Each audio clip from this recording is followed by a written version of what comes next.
One night, when the sky is filled with brightly shining stars, just outside what appears to be a castle, we see massive destruction like there was just a battle there. Suddenly, a hand emerges from the rubble, and the man underneath pulls himself out. A voice talks about how a star that doesn't shine in the highest peaks of the night sky and is stuck under the ditches where nobody looks is still a star if it wishes to shine, and still embraces light in its heart. Clearly, they're referring to the man who just rose out of the dirt. The man uses his sword to get back to his feet and gasps for air in the cold night. The scene shifts, and we see the man standing in front of a building, staring longingly at the sword placed on a wall. His bright blue eyes gaze at the blade as it sparkles like magic, and he talks to himself about how cool the piece is no matter how many times he looks at it. He's interrupted when a voice calls out to him. With an annoyed look on his face, he turns to the person who brought him out of his daydream. The lady, whose name is Zemina, claims that she knew she would find him there, staring at the sword like usual. We finally learn that the man's name is Vlad, and as Zemina wears a condescending look on her face, she reminds him that he's been lost in thought lately. Hearing this, Vlad gets upset and warns her not to get on his nerves, pointing out that she's currently interrupting one of the few breaks he has. However, Zemina doesn't seem to care if he gets mad, and just informs him that his behavior is the reason people have started spreading rumors about him. Vlad is shocked to hear that people are talking about him, so he asks her to explain what she means. The girl gets nervous when she realizes that she just accidentally let such sensitive information slip out in her outburst. So, rather than answering him, she just looks away from him and changes the topic. Zemina suddenly asks Vlad if he still hears voices in his head whenever he picks up a stick. Vlad doesn't reply and just stares into space instead, so she concludes that he still hears voices, and curiously wonders what kind of sins he committed in his last life. It appears that for some reason, Vlad was struck by lightning on a clear day, and on top of that, it was black lightning. As rare as such an occurrence is, Zemina advises Vlad to stay cooped up in the shop for a while, claiming that the new bishop is said to be very sensitive about omens and similar stuff. She reveals that he used to work as a heresy inquisitor, and as such, he has a keen eye for supernatural stuff. This puts Vlad in danger, because if the bishop finds him suspicious, he would immediately be sent to the stakes to be burned. Hearing what she has to say, Vlad is even more downcast because he knows that his life is in danger. He feels bad that she would tell him something like that. But Zemina explains that she only did so because she's worried about him. She reminds him that many people saw him get struck by lightning, and reveals that since then, they've all been talking about him behind his back. She then advises him one more time to stop showing himself to the public by moping at the sword all the time, because the church could take him away at any time. However, Vlad ignores her counsel, and insists that he won't get dragged away like a criminal just because he stares at a sword. He says this while looking at the sword in question, and Zemina finally gets fed up, calling him dense and suggesting that he just buy the sword since he likes it so much. As you'd expect, the sword is expensive and way out of Vlad's budget. But when he explains this to her, she claims that it couldn't be that pricey. She believes it's just the work of a back alley blacksmith, and even offers to buy it for him, thinking that she could easily afford it. After a brief pause, Vlad reveals that the sword costs 5 gold, and judging by Zemina's reaction, she finds the price ridiculously high. She doesn't think a stupid piece of metal should cost that much, and starts to think of all the other things she could get with 5 gold. Vlad smugly helps her finish the thought, pointing out that she wouldn't have to work for a whole year if she had that kind of money to spare. Just then, a voice cuts in and grabs their attention. It's an angry old man, who heard Zemina call the pricey sword a stupid metal chunk. The man insults them, and tells them to get out of the place. Judging by his outfit, he's a blacksmith, and he didn't take her comment lightly. The angry man tells them that the sword isn't for back alley kids like them, and sends them away. However, Zemina isn't one to back down from confrontation. She asks the man who would buy the sword if they don't, pointing out that it's being sold in the slums, so only someone living in the slums would end up purchasing it. After making her point, she taunts the old man further by asking if he's out of his mind. Rather than being mad about the question, the man is more offended that she called him old. He gets even more furious at her, claiming that she has no manners.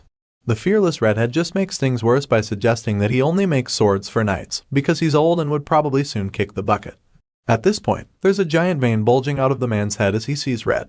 He snaps at her, claiming that she's correct before calling her a dumb kid, and advising her to go back to her shop and do the dishes. Zemina finally gets a taste of her own medicine, feeling offended that he called her a kid.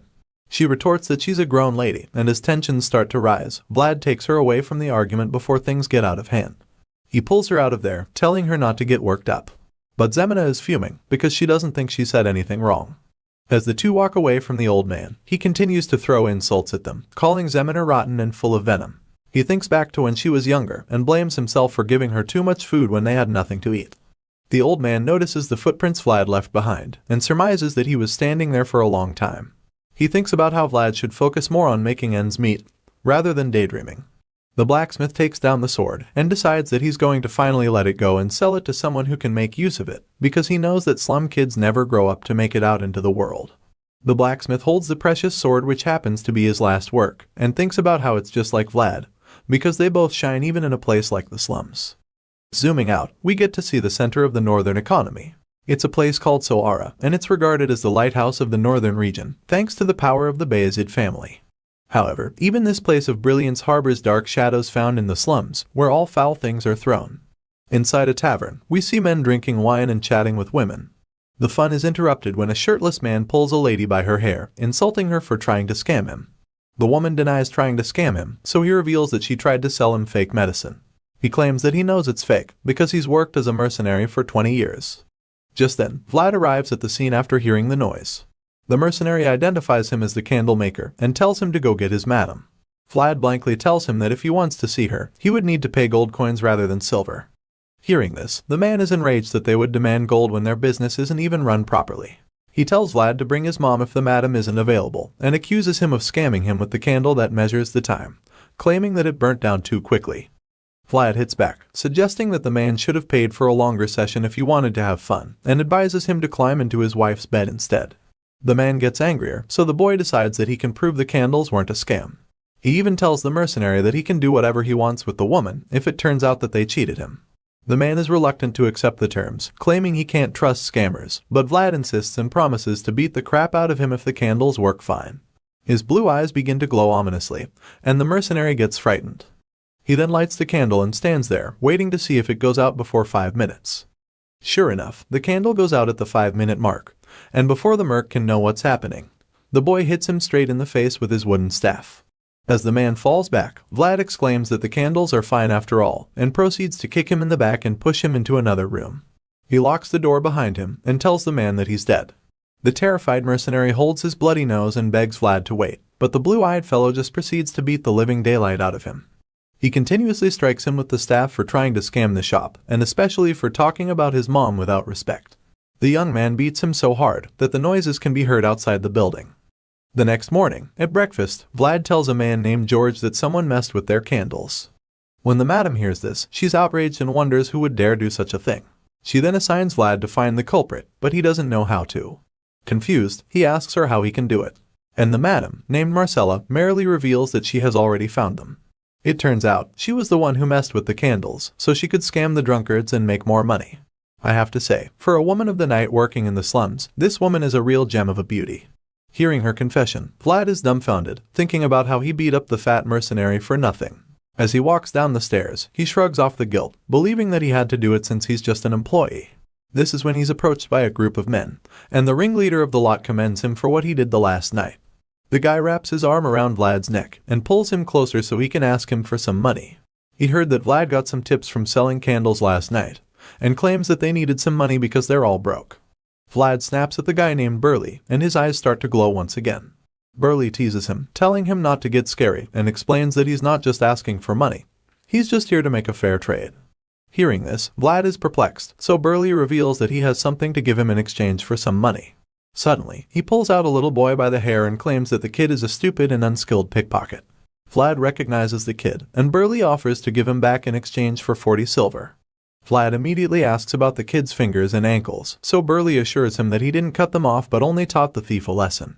Eventually, our hero gives Burley and his goons the silver, and then states that they should just kill the pickpockets next time rather than come to him. The kid is terrified to hear this, but Burley claims that him and his gang aren't murderers. As they leave, Vlad reminds Burley that he's scamming his family and coworkers, but the guy is just excited that he managed to exploit someone using the vagrant kid. After they leave, our hero scolds the boy named Ned. The kid apologizes, claiming that he tried to play it safe, but Vlad just tells him to leave after confirming that he didn't break any bones. Ned thanks him before leaving, and afterward, our hero thinks about how his dream of acquiring 5 gold has just been postponed once again. Later, Vlad visits a man named Harvin, who works for Captain Hoover, more infamously known as the Whale Hunter. He tells the man about Ned and how he didn't lose any fingers. That seems to surprise Harvin, as he recalls the time when he lost his fingers and got his ankles cut for stealing. Young Vlad and Zemina watched him bleed, and he ended up becoming a public lesson for everyone else. He then reveals that he heard that the candles were messed with, and Vlad is surprised how he already knows about that incident. Harvin explains that the rumors have been making the rounds that Marcella is cheating the customers, but he doesn't think she's that kind of a person. Vlad claims that he also thinks the same, but reveals that George already seems to know about it. Harvin suggests that even if they were messing with the candles, they would have a very good reason to do so. Perplexed, Vlad asks what reason they could have, and the fingerless man explains that they most likely need money urgently. On that note, he warns Vlad and tells him to be careful, because there's only one reason an organization would need to rake in money quickly. And he claims that it must be because they're planning a war against another organization. George, the Whore's Knight. Black Bear, the Swine Butcherer. Dice, the Gambler. Captain Hoover, the Whale Hunter. And One-Armed Jack, the Money Bug. These are the 5 bosses who dominate the slums of Soara. All the darkness of life now slowly approaches Vlad through the shadows. Vlad is in grave danger, and this becomes very evident when Moneybug and his gang come to his shop, looking for his boss. Vlad just stares at him in bewilderment. He can't believe that Moneybug himself would come to the shop. He fixes his gaze on One-Armed Jack, and wonders if the preparation for war have started already. He's drawn out of these thoughts by one of Moneybug's subordinates yelling at him. The ponytailed guy with a scar on his face calls Vlad a brat for not responding to Moneybug and asks him where his boss is. Immediately, a frown appears on our hero's face, and he tells them that he doesn't know where the boss is because he's just a candle seller. Mr. Ponytail seems to have a very short temper because he insults Vlad again and smashes the table while threatening him. The force from his punch sends the candles flying, but even at that, Vlad remains unfazed. He just stares the guy down, showing that he isn't afraid. The workers, on the other hand, are terrified, especially the ladies watching the entire altercation. They all watch with their jaws on the floor, waiting to see what happens next. Suddenly, Vlad gets on one knee and begins picking up all the expensive candles that fell to the floor and got broken. He even tries to get the Ponytail more riled up by suggesting that he's closed for the day. Hearing this, Ponytail is visibly irritated and frustrated that the young man keeps ignoring him. While picking up the broken candles, he suddenly tells the guy to get his feet away. He finally pushes the guy to his limit, so he tries to kick him while he's on one knee, but our hero just uses his trusty wooden staff to strike his leg in midair. Ponytail loses his footing, and with bold determination, Vlad lands another powerful strike on his face. It sends him falling to the floor, and everyone watches as gobsmacked upon seeing it. Moneybug, on the other hand, appears to be amused. With his glowing blue eyes, Vlad glares at his defeated opponent and holds the staff against his face, representing the back alley's unchangeable rule, which is that the winner stands up high, while the loser lies down below. Seeing this, Moneybug's men are outraged that he would do that to their colleague in front of them. They're about to charge him, when Moneybug tells them to stop. The boss waves his hook in front of his men, and they're confused as to why he isn't letting them fight. The towering man explains that he actually likes Vlad, and he even proceeds to applaud the candle seller. Even though he has only one hand, he is so impressed that he can't help but clap for Vlad. He implores him to be more understanding of the noise, and the candle seller just replies saying that he doesn't discriminate against the disabled. This dude has no chills. Rather than getting offended, Moneybug finds the comment hilarious and immediately bursts into laughter. He tells Vlad that he would like to have a private chat with him later. The red-eyed boss touches the young boy's face with his hook and asks to be reminded who he took away before, but Vlad just retorts that the person must have died early since he can't remember. Their little exchange is interrupted when one of Moneybug's men calls out to him. Both of them turn around and are surprised to see George and his men standing before them. George teases Moneybug, claiming he would have served him grilled meat if he knew he was coming. But the mountain of a man just dismisses the gesture, reminding George that they're not that close. Regardless, George regards him as his guest and suggests that they go upstairs. Jack claims that he would prefer good liquor over meat, so he asks for some to drink. The knight's green eyes glow scarily as he assures Moneybug that Marcella doesn't disappoint when it comes to hospitality. The intruder's red eyes glow with the same murderous vibe as he suggests that they have a taste of the liquor if that is the case. One of Moneybug's men helps Ponytail back up, and the boss and his men make their way upstairs. After the tension is toned down, Vlad heaves a sigh of relief, thinking about how he almost died a few moments ago. Later, he finishes gathering all the broken candles and wonders how many the Ponytail asshole broke. He's drawn out of his thoughts when Moneybug calls out to him, referring to him as a shining star. Looks like the boss and his men are heading out after their discussion with George and Marcella.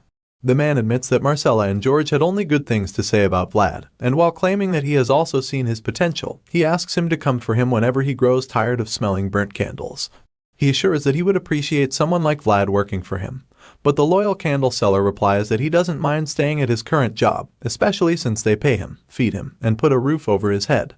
Hearing this, Moneybug just laughs in response, pointing out that he can do the same and more.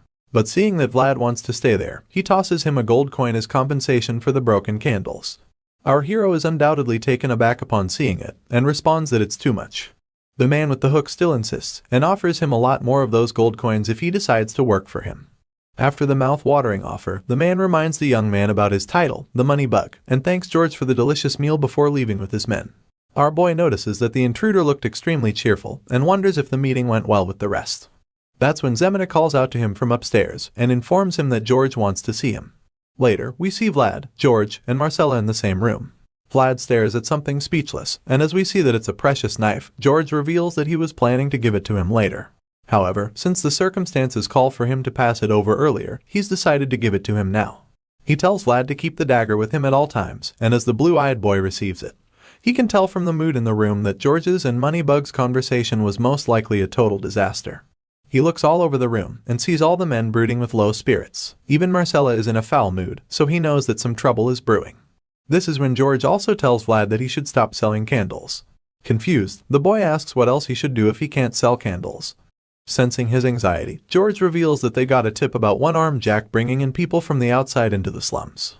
He believes that the men are mercenaries who used to be knights, and Vlad chimes in to remark that the men are just like George. With a worried look on his face, George confirms it, implying that he is afraid. The thing is, one-armed Jack already led an overwhelming number of dangerous men. But even then, the former knight George was too much of an obstacle to overcome, since he was like a wolf inside a flock of scared sheep.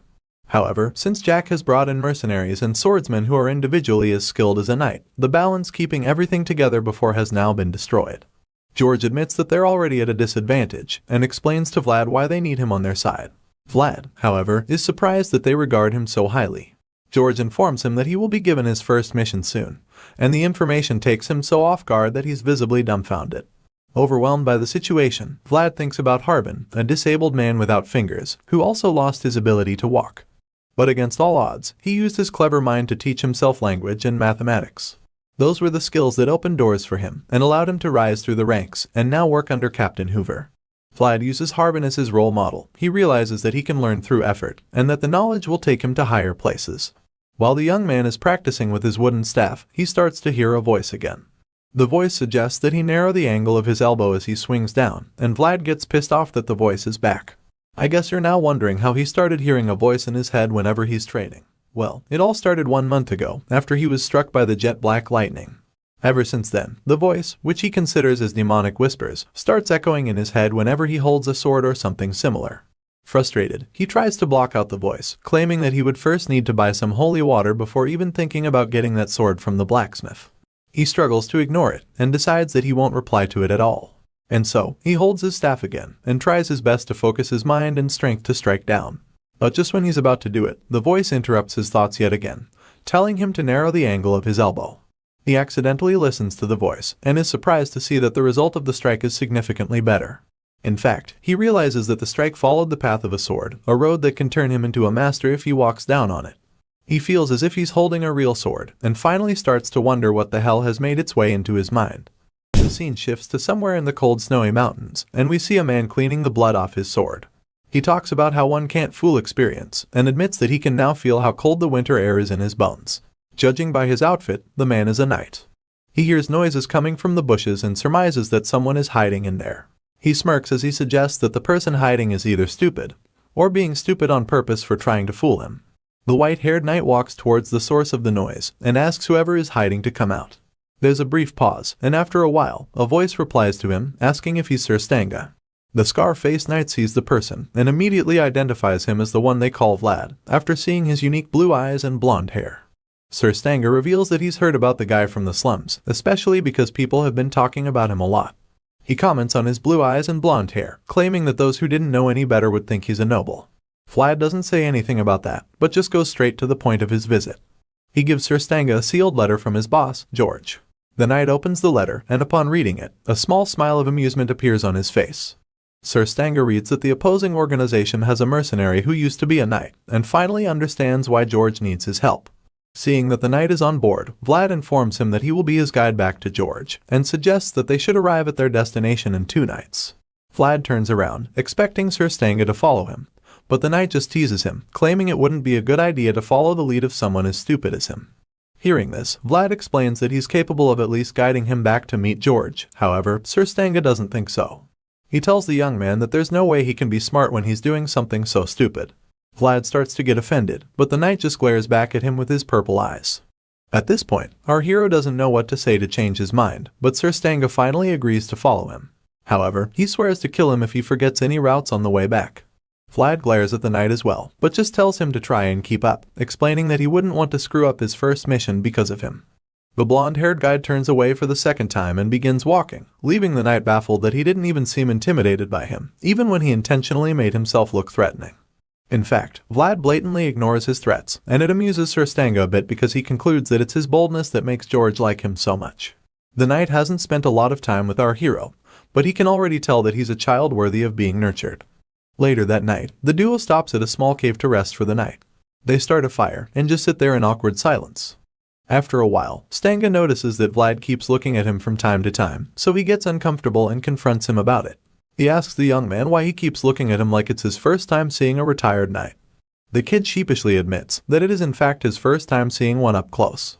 Sir Stanga asks Vlad if he's a country bumpkin, but in response, he asks the retired knight where he's from. Stanga tells him he's from a place called Dikia, and Vlad exclaims, commenting on how that place is so country. The knight finds it a bit offensive and quickly changes the topic, reiterating his earlier threat to kill him if they get lost along the way. With a very mean look on his face, he warns Vlad not to lose his way, and promises to slice him in half if he does. However, just like before, our boy isn't even slightly frightened. He just tells the knight not to say such scary things either way. While unwrapping some beef jerky he brought with him, Vlad reveals that he once heard that all jokes made by knights are threats. Sir Stanga doesn't even reply to him, because he's more interested in the meat. He admits that it looks very fresh, and asks the young man if his share is in there somewhere. Our hero responds that George didn't give him much, and asks him if he doesn't have anything to eat. Stanga replies that he does, revealing the small few pieces of meat he has as he looks at them in dissatisfaction. Vlad then puts his meat on sticks, and begins to roast them with the fire. The smell is so good that Sir Stanga's mouth starts to water just thinking about it. In his desperation, he offers to answer any question Vlad asks him in exchange for a piece of jerky. He then tells our hero that it's a rare opportunity, and urges him to grab it. With a mouthful of meat, Vlad looks at him curiously, contemplating whether or not to take the deal. Eventually, he breaks the silence and blankly asks Sir Stanga how many pieces of jerky he wants, explaining that he should just ask if he wants some. Stanga gets offended again, so he explains that his pride won't allow him to do so. He reveals that knights only get something when they give something in exchange, before folding his arms and closing his eyes, implying that he isn't ready to compromise. Seeing this, our boy reminds him that he's a retired knight. However, Stanga reveals that he's gone by that belief all his days, and isn't ready to change that now. In the end, Vlad decides to ask him his name, and he responds. The kid then asks him his age, and the knight reveals that he's 42 years old. Stanga suddenly realizes that Vlad hasn't given him any meat in return for the answers, so he calls him a brat. Our hero just ignores him once again, and proceeds to ask the next question. He asks the retired knight if he knows how to use aura. Upon hearing this, Stanga smiles and admits that Vlad only looks innocent on the outside because of how much he knows. Stanga then tells him that not all knights are able to wield aura, and explains that using aura is a different thing entirely from just possessing it. Our hero senses that Stanga is trying to dodge the question, so he blankly asks him again whether he can use aura or not.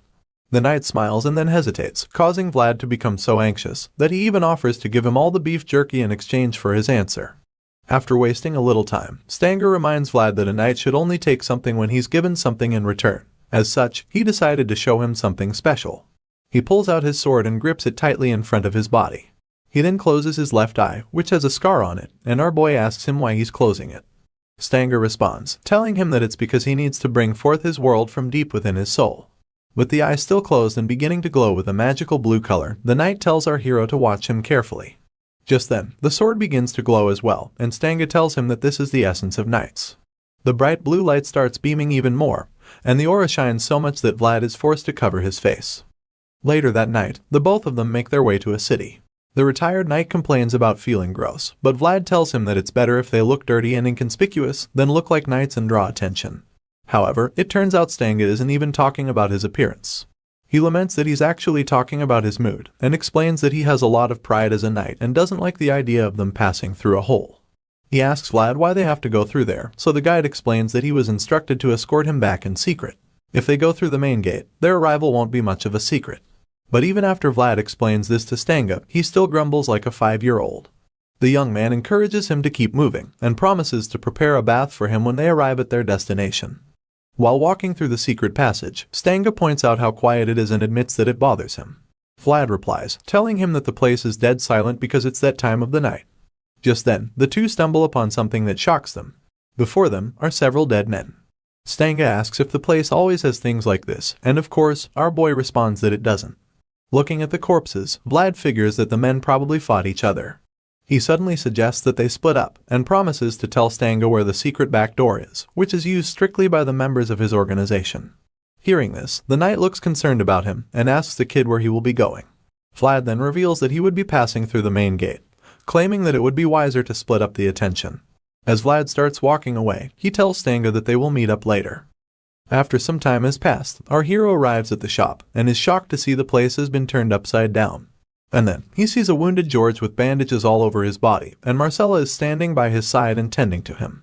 When the Horror's Knight sees Vlad, he commends him for making it back safely.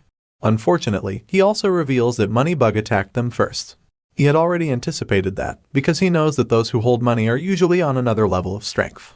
A worried Vlad looks at George, asking him if he's okay. George admits that it's been a while since he went toe-to-toe with someone on the same level as a knight, and because of that, he ended up getting injured quite heavily.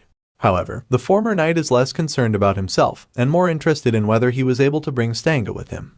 Vlad reveals that he found him, but that they had to split up because the main gate was being watched. He then adds that he told Stanga where the back door was, and speculates that he should have arrived by now. George is pleased with the news, because he plans to attack Moneybug the next day, and hopes to end things for good. He also asks Vlad how Stanga looks, hoping that he's currently in fine shape. Our boy confirms that the retired knight is okay, and admits that he looks like a good person too. Hearing this, George reveals that Stanga has a hearty side to him, and Vlad adds that he can also be quite nimble. The boss asks our hero if Stanga looks like he lost weight, claiming that one needs to look after himself to live a long life. Vlad then reveals that he knows Stanga can use aura, and because of this, he believes they would be victorious in their battle the following day. Rather than cheering, George is shocked by the fact that Stanga possesses such strength. That's when Vlad hears footsteps, and figures that Stanga has arrived. But George calls him before he can leave, asking him if he's sure that Stanga was able to use aura. Suddenly, the former knight grabs his sword and tells the young man to get behind him. In a shocking twist, George reveals that Stanga doesn't know how to use such power, and before Vlad can piece everything together, the so-called knight appears with his sword and coat covered in blood. The apparent imposter tells George that he's come to a very far place, before greeting him in a menacing manner, claiming that it's been a long time since they last saw each other. In a short flashback, we find ourselves back in the snowy mountains. It turns out that while the imposter was cleaning the blood on his sword, he was actually talking to someone he'd just killed. He tells the man that he can't fool his age, and suggests that the winter wind may have gotten into his bones. It was at that moment that he heard the noise coming from the bushes, and went out to find out that it was Vlad. In the present, we see the imposter wearing a sick grin on his face, and telling George that he's changed a lot since the last time they saw each other. George asks him why he came looking for him now of all time, and in response, the imposter tells him that Count Gadar has passed away. Upon hearing this, George seems visibly shaken by the news. The imposter further adds that the news hasn't been publicly announced as a result of some complications, but assures him that soon, everyone will find out. The annoying purple-eyed knight pours himself a drink and starts to mock the deceased Count Gadar. He raises the glass and toasts to the pitiful Count, well aware that it would get on George's nerves. Sure enough, George becomes furious, and as he curses at the imposter, he pulls out his sword and charges at him. The other guy is unfazed and just holds the glass cup in the air as a way of taunting him, knowing that it would force him to try and attack him. Just when George is about to land a powerful hit on him, he dodges it so quickly that none of them can believe it. The attacker shatters the glass cup with his sword, and everyone else is bewildered by how fast the imposter moved out of the way. He then toasts to the new Count, Sigmund, which multiplies George's anger by several folds.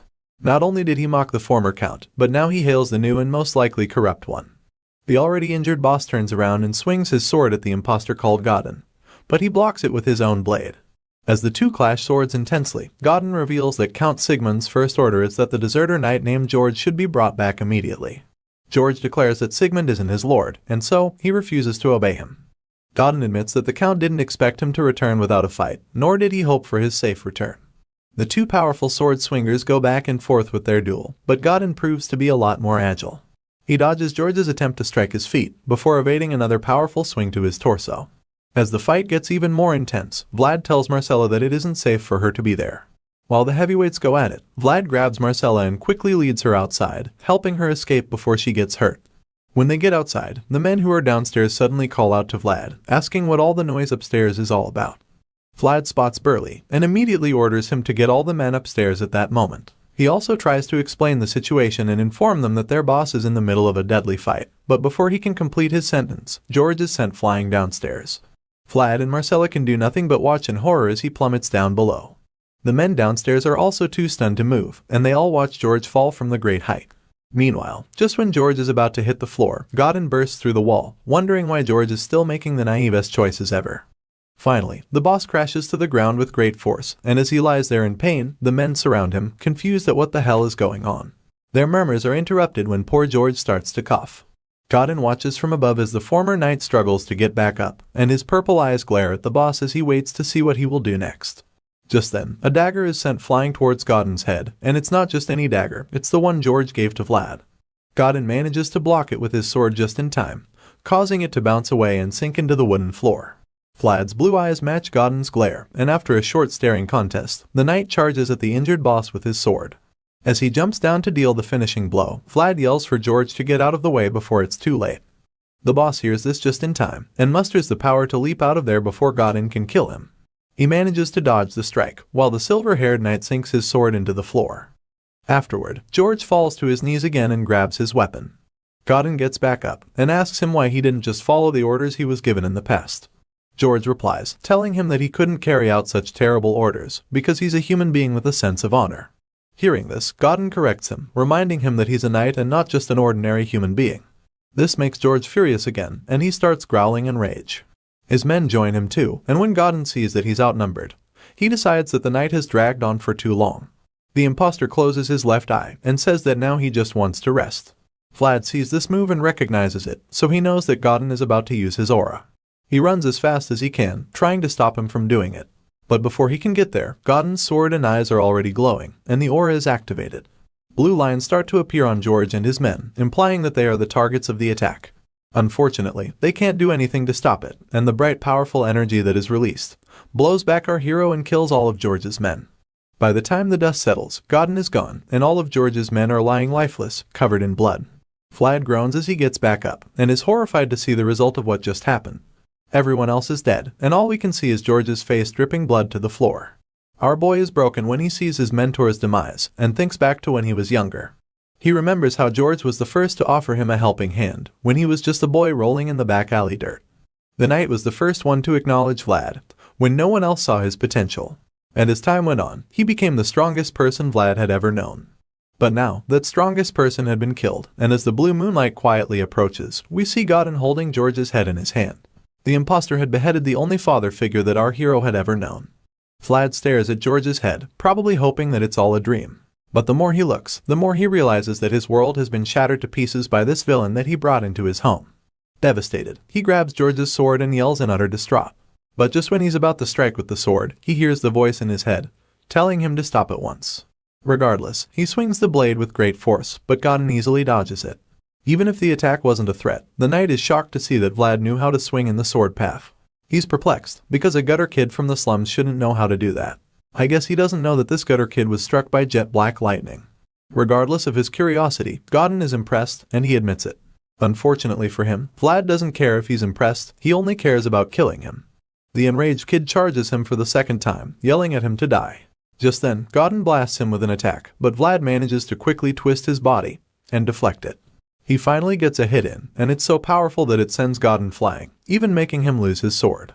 The imposter gets back to his feet and is stunned by what he just witnessed. He concludes that Vlad must have been born with a gift and believes that it's the reason he was able to instinctively twist his body and deflect the attack. But even though the boy managed to deflect it, it's clear that his body got hurt from twisting and turning so quickly. He falls to the ground and groans in pain, but the voice in his head tells him to take it easy. It urges him to breathe and not to lose his focus.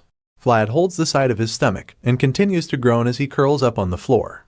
Godin watches the kid struggle on the floor and thinks about killing him now. He contemplates snuffing out the light and potential Vlad possesses, but ultimately decides that it would be too much of a waste, even though he knows that the child could return with an even sharper sword. The knight thinks back to when he and George were still friends. George had once told him that he found pleasure in watching over those with great potential, and the memory pops a faint smile on Godin's face. He calls out to Vlad, who's still wincing in pain. He tells him that a knight only takes a fair price, and a perplexed Vlad asks him what he's talking about. Suddenly, Godin tosses back 2 slices of beef jerky that Vlad gave him in the cave.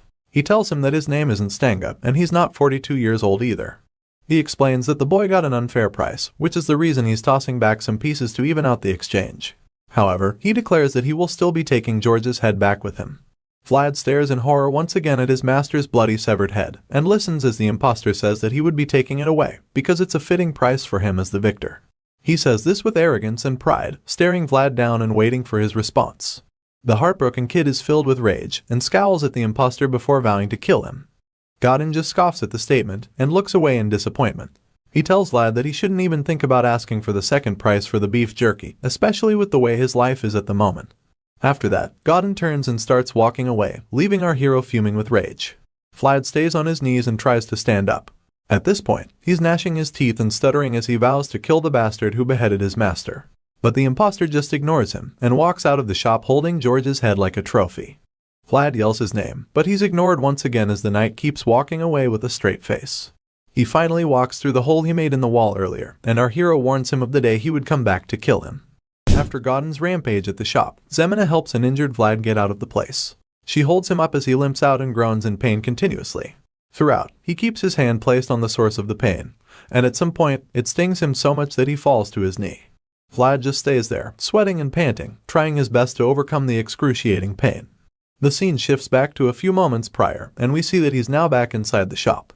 Marcella bluntly tells him to get up as he curls up like an armadillo. She asks him if he wants to die, but he doesn't even respond to her. The kid just stares into space and stays silent, implying that he might not even mind dying at this point.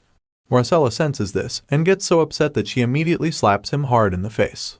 She tells him to get his acts together, and then asks him if he knows what the difference is between the guys who live in the center of the city and those who live in the slums. Vlad doesn't know the answer, so he just stares at her like a lost puppy hoping he doesn't get smacked again. Marcella tells him that the difference between them is opportunity. She explains to him that those guys in the city can get back up, even if they fail once, because they can afford to do it. Unfortunately, for the losers in the slums like them, it isn't the case. Marcella tells Vlad to look around the wrecked shop filled with corpses of their own men. She asks him if they look like they can afford to fail as well, pointing out that the destruction is the result of just one failure on their part. She explains that they've been bound to a tragic fate that sentences them to death if they fail even once. Because of this, Marcella tells Vlad that he shouldn't let the chance, that comes once in a lifetime, slip out of his hands. She goes closer to him and holds him up by grabbing his shoulders, making her point very clear to him. And now back to the present, we see that our hero has a new look of determination on his face. Zemina, seeing that he's in pain, asks if he's okay and suggests that she should slow down to make it easier for him. However, Vlad refuses and insists that they have to keep moving. He refuses to allow himself to end things there. He wipes the beads of sweat on his face and prepares to get back to his feet with Zemina's help. Unfortunately, that's about the same time when one of their enemies spots them. He immediately alerts the others, revealing that he's found George's little minion who they've been looking for. All of a sudden, Vlad is filled with adrenaline and begins to run for his life, even though he was limping just a few seconds ago. Zemina runs as well, and the boy pulls her by the hand to ensure that he doesn't leave her behind. He urges her to run as fast as she can, and as the enemies pursue them with their swords, he thinks about how their home has been destroyed. Even if they were just 2 young birds, the time had come for them to soar into the sky on their own, since their nest is no more. They both manage to escape from their pursuers, leaving them confused. The killers with swords turn in circles, trying to figure out which way the kids went, but their efforts are futile. In frustration, one of them curses the kids, calling them little rats, while another suggests that they escaped into another alleyway. In the commotion, the leader of the gang suddenly orders the goons to inspect every corner, promising to reward them handsomely if they find the kids. The gang leader's face is revealed, and we see that it's the ponytail guy who Vlad humiliated back at the shop when Moneybug first arrived. Turns out, his little encounter with our hero cost him a few teeth. And because of that, he desperately wants to have his revenge. He wants Vlad to pay for the shame he made him feel back at the shop. Hearing that they would be rewarded, the men are remotivated to keep searching. They decide to split up, believing that Vlad and Zemina couldn't have gone too far. Unfortunately for them, in their haste, they run past the door where the kids are hiding behind. They don't even notice that it isn't locked. Meanwhile, Vlad and Zemina are hiding quietly behind it. The boy is holding his dagger, while Zemina is covering her mouth with her hands, so her muffled cries don't give their position away. Vlad listens closely as the men who run past and continue searching. He reasons that they won't be able to escape with the way things are going, because it's only a matter of time before they get caught. As a result, he tells Zemina to go outside and escape, once things get quieter. As you'd expect, she's worried about him and asks him what he would do. Our hero explains that he needs to get out of there somehow and points out that it would be dangerous for them to move together since their pursuers are close by. However, Zemina doesn't think they should split up at all. She refuses the idea and tells Vlad that she wants to stay with him, reminding him of the promise he made to Marcella before they set out. Vlad vowed that he would take Zemina to a safe location before leaving her alone. He just tells her that she should go to the convent before sunrise, and if she's not okay with that, he also suggests that she can go to Harbin. Still, Zemina doesn't want to see things his way, and decides to throw a tantrum like a toddler, lamenting that she doesn't want to be separated. Vlad gets fed up at this point, so he snaps at her for never listening to anyone. He even calls her an idiot to make sure he gets his point across, explaining to her that he's not in a position to protect her at the moment. Speechless at the sudden outburst, the girl starts to cry. Just then, the consequence of their rather loud argument catches up to them. A man suddenly appears, demanding to know who's inside. Zemina panics and immediately grabs a knife lying on the floor to defend herself if things get rough. The man finally reveals himself. He comes out of another room with a lamp, and we see that he's the blacksmith from earlier. He recognizes the kids and asks them what they're doing there. Once again, Zemina starts to get on his nerves, calling him an old man and threatening him with the knife. With a very bored look on his face, the man hits back at her, asking her what the hell is wrong with her, and pointing out that she and Vlad are the ones intruding in his house. As usual, the girl doesn't even listen, and just insists that he doesn't move, threatening to stab him for real. The blacksmith matches her gaze, and notices that she's tearing up and frightened. He can tell that she's scared, so he tries to calm her down, explaining that he understands their situation. He calmly tells her to put the knife down, but she insists that he give her the sword that Vlad is always staring at. The blacksmith is confused hearing this, so Zemina makes it clear that she's dead serious, and for good measure, she also clarifies that it's the one he had hanging outside. She explains that they won't be safe outside the city either, and tells him one last time to give it to her because she isn't joking around with him. Vlad finally intervenes, telling her to put the knife down, but she just throws another tantrum, yelling at the blacksmith to bring out the sword. The blacksmith senses her desperation, and thinks about how this is the way things are in the slums. He believes that this is the true character of people who need to take something from others in order to survive. He thinks back to when he was younger, and admits to himself that he too was the same, so he's not surprised to see this girl acting in such a way. After a long pause, the blacksmith just tells Zemina that her situation is quite sad, hinting that he won't really help her. This makes her so mad that she charges at him with the knife. The man sees that she's about to stab him, and closes his eyes like he's accepted his fate. Vlad also thinks that she's going to stab the man and calls out to her, but to their surprise, she just cuts her hair with the knife instead. The old man's eyes open wide at this scene, and with tears in her eyes, the poor girl offers him her red hair, claiming that she knows it's not enough to pay him, but promises to pay him back later. She begs the man to give Vlad the sword, and her desperation and concern is extremely clear in her eyes. The blacksmith is speechless, but then asks Vlad if he's leaving the slums. The boy confirms that to be the case, and the old man admits to himself that Vlad is going to finally achieve the one thing he could never do. He had dreamt of it all of his life, and he's now going to spread his wings.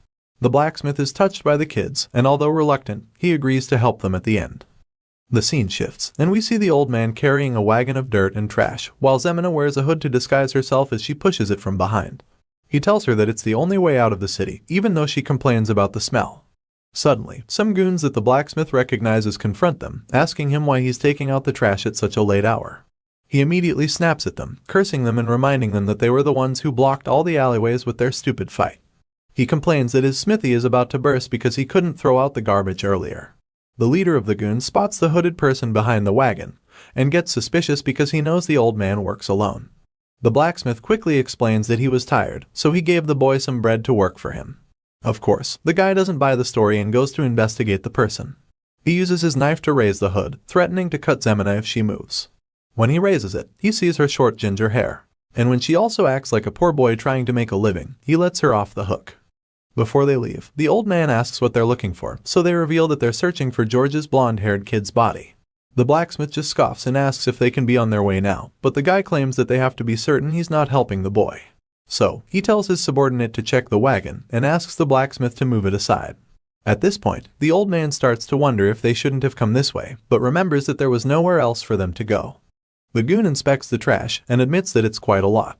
Suddenly, as he notices a hint of movement, he tells them not to hate him because it's his job, before proceeding to stab the heaps of dirt with his staff. The old man and Zemina are terrified when they see this, and Vlad, who's hiding under the dirt, is equally afraid. Out of nowhere, he starts mentioning that Harbin has put a boat out on the water, and he believes that he must have done it for a reason. He tells them to keep it in mind, and after stabbing the dirt, he says that he has now paid the debt of 40 silver coins that his young brother, Ned, owed him. The generous guy allows them to pass, and it appears he knew Vlad was in there, but let them leave the city anyway, because the boy had helped out his brother before. And now, Zemina and the blacksmith finally reach the outskirts of the town, where the trash is dumped into a channel that leads outside the walls.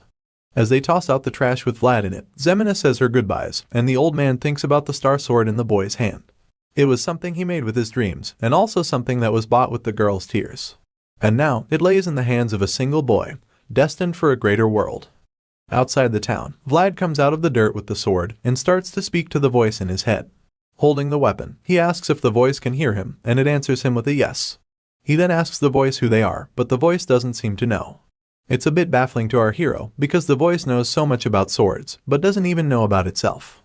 He decides that it's probably for the best, and offers to help the voice so it can help him as well. He offers to help the voice regain its memories, and asks it to be his sword in the future. At this point, Vlad doesn't even care if the person behind the voice is the devil, because whenever he pictures the insurmountable figure of Godin who slaughtered his friends, he's already afraid that he might amount to nothing in this world. Hearing his determination, the voice tells our hero that he's finally going to tell him about his sword. After that, the scene shifts to somewhere in the snowy mountains, and we see a camp set up by soldiers, along with a banner of a noble family. A man seems to be moving chess pieces on a map, most likely strategizing for a battle. While doing so, he suddenly comments that this is too easy. This man happens to be Joseph Bayezid, the second son of the powerful Bayezid family. He looks intensely at the board and chess pieces, and once again says to himself that this is too easy. Finally, he's interrupted when one of his subordinates enters the room. The man greets Joseph, his young master, and informs him that he has just returned. Joseph addresses the man as Jaeger and greets him with excitement. The short-haired man sporting an eye patch stands before his master and notices that something is bothering him. He expresses his concern, and Joseph admits that it's because the battle seems far too easy. Hearing this, Jaeger proceeds to brief his young master on the recent monster subjugation. He explains that it has been going smoothly, and reveals that the number of casualties is small, they have only lost a few mercenaries. However, Joseph seems more concerned about the deserters. He fears that everyone would doubt his ability to command if there are deserters in his army. Joseph thinks that his father and the vassals are certainly going to think less of him, and as for his older stepbrother, Rudiger, he's sure that he would grasp at any opportunity to strike. Jaeger just stands there speechless, and Joseph ponders on what to do next. The young master thinks that there will be a lot of destruction if he can't become the next count, and if that happens, he already knows what his brother would do to the rest. He remembers how the Bayezid family has glorified the military for many years, and he knows this because his own father and blood brothers have continuously stepped on each other to gain such a position. The young master is aware that chaos is coming, and admits that he doesn't have enough swordsmen except for Jaeger. Hearing this, Jaeger steps forward, and reveals that he has something else he would like to tell him about. The young master's curiosity is piqued instantly, so he orders Jaeger to reveal whatever it is he wants to say. The loyal swordsman then tells him about a suspicious soldier among them, and Joseph surmises that it could be a spy sent by his brother. Jaeger agrees with the assumption, but claims that it's not the reason this particular soldier is suspicious. In fact, he thinks his master can only understand better if he sees his work for himself. The scene shifts, and we see the corpse of a goblin monster, probably killed by Joseph's soldiers. The young master looks at the creature, and seems rather disgusted by its corpse as he covers his nose. He takes a closer look at the goblins that are dangling from a wooden shed, and guesses that their injuries were probably inflicted by a child who just started wielding a sword. Jaeger takes Joseph to see more corpses, and upon seeing them, the young master is also unsatisfied by the kind of wounds he's seeing. Joseph thinks that all the injuries are poor and claims that they're all the same. And then, he finally sees one that is a bit impressive. The goblin's torso has been sliced clean open, and after a while, he realizes that the wounds were all done by the same person. From the similarity between all of them, Joseph surmises that all the monsters were killed by the same person, so he asks Jaeger just to be sure. The one-eyed soldier confirms the theory, and reveals that the corpses he's currently looking at only came here yesterday, and he explains to Joseph that the ones he saw earlier were killed a month ago. The young master is shocked to hear this, and almost doesn't believe that someone who made such poor cuts would have perfected his swing in just a single month. Even though he thinks it's impossible, he can't help but ask Jaeger about this person. The scene shifts, and the next thing we see is a group of men slaughtering a horde of goblins in the snowy forest. The goblins surround one of the men, but he holds his own against them by wielding his spiked club and fighting off the ones he can. One of the other men shouts for them to tighten their formation so they can make sure the monsters don't escape. Just then, a man holding a spear appears. He steps on one of the goblin corpses and tells the other men that he can see the end, encouraging them to get the rest of the goblins fast. However, rather than being motivated, the other soldiers are horrified because they suddenly see a giant red-eyed hobgoblin standing behind the man and preparing to kill him. The guy gets confused when he sees the look on their faces and wonders what's going on. Unfortunately, before he can ask or be told what's happening, the giant monster smashes him with its wooden club. The force of the smash is so great that it sends a lot of snow flying in the air. When the snow settles back, the other soldiers see that the goblin has bashed the guy's head into the ground. Even though they are scared out of their minds, they try their best to stay brave and fight the urge to run for their lives. The creature roars at them, but they still don't run away, so it charges at them in rage and begins its onslaught. As it kills them one by one, the men wonder where the crazy monster even came from. When the guys at the back see that the monster has broken through their fifth group, they finally start to retreat. However, their fat old commander orders them to hurry up and go forward to contain the beast. The man reminds them that they won't be paid if they retreat, but the mercenaries reply, telling him that they didn't know they would have to face such a monster. They tell the commander that he should have contacted expensive mercenaries instead, or better still, they ask him to fight the monster himself. Enraged, the commander tries to force them back into the battlefield by threatening them, but before he can pull out his sword, the hobgoblin kills the men he was trying to scare right in front of him. Seeing the monster up close, the commander sits on his horse, knowing that he's probably going to get killed as well. Just then, a man walks out from among the mercenaries and starts walking towards the ferocious beast. The other men look shocked and confused at first, but then identify the brave man as the praying Rimmon. They might know this blonde swordsman as Rimmon, but we know that he's actually our boy Vlad.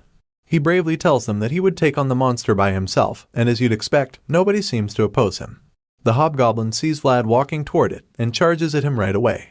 Our hero also braces himself for the fight, and as the beast reaches him, he quickly slashes its side with his sword. However, he could immediately tell that the cut was shallow. That oversight gets him distracted for a bit, but the voice in his head tells him to dodge before the goblin can smash him with its club. Regaining his senses, Vlad manages to dodge the series of heavy attacks by the monster. As he skids back to a halt while knocking up the snow, he admits that he failed in his attack earlier. The voice starts reprimanding him for it, calling him stupid for not being able to do it even after he was told what to do.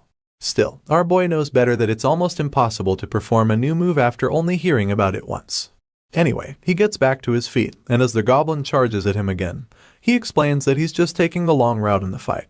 The hobgoblin swings its giant club at him once again, and once again, Vlad manages to dodge it just like before. The monster gets frustrated after missing so many times, and attempts to unleash a powerful slam on him to finish things off for good. It smashes the club on the ground, causing a huge snow explosion, but when the snow clears, it realizes that it missed once again. The bamboozled creature just stands there in shock, and in that moment of vulnerability, Vlad takes the opportunity to finally cut the monster properly with his sword.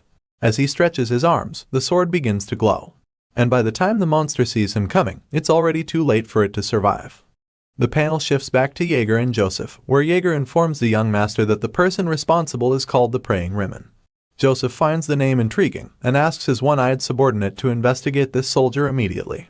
Of course, the swordsman takes the instruction without hesitation, and as he places a hand on his chest and bows his head, he assures his master that he will carry out the investigation without delay.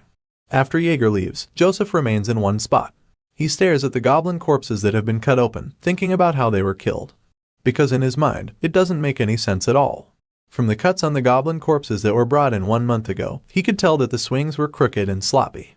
Joseph finds it difficult to believe that they were done by the same person, because it shouldn't be possible for anyone to master the path of the sword in only 1 month. A small smile appears on Joseph's face as he wonders whether the boy in question is a true genius of this era. That's when the panels take us back to our hero, finally slicing clean the torso of his enemy.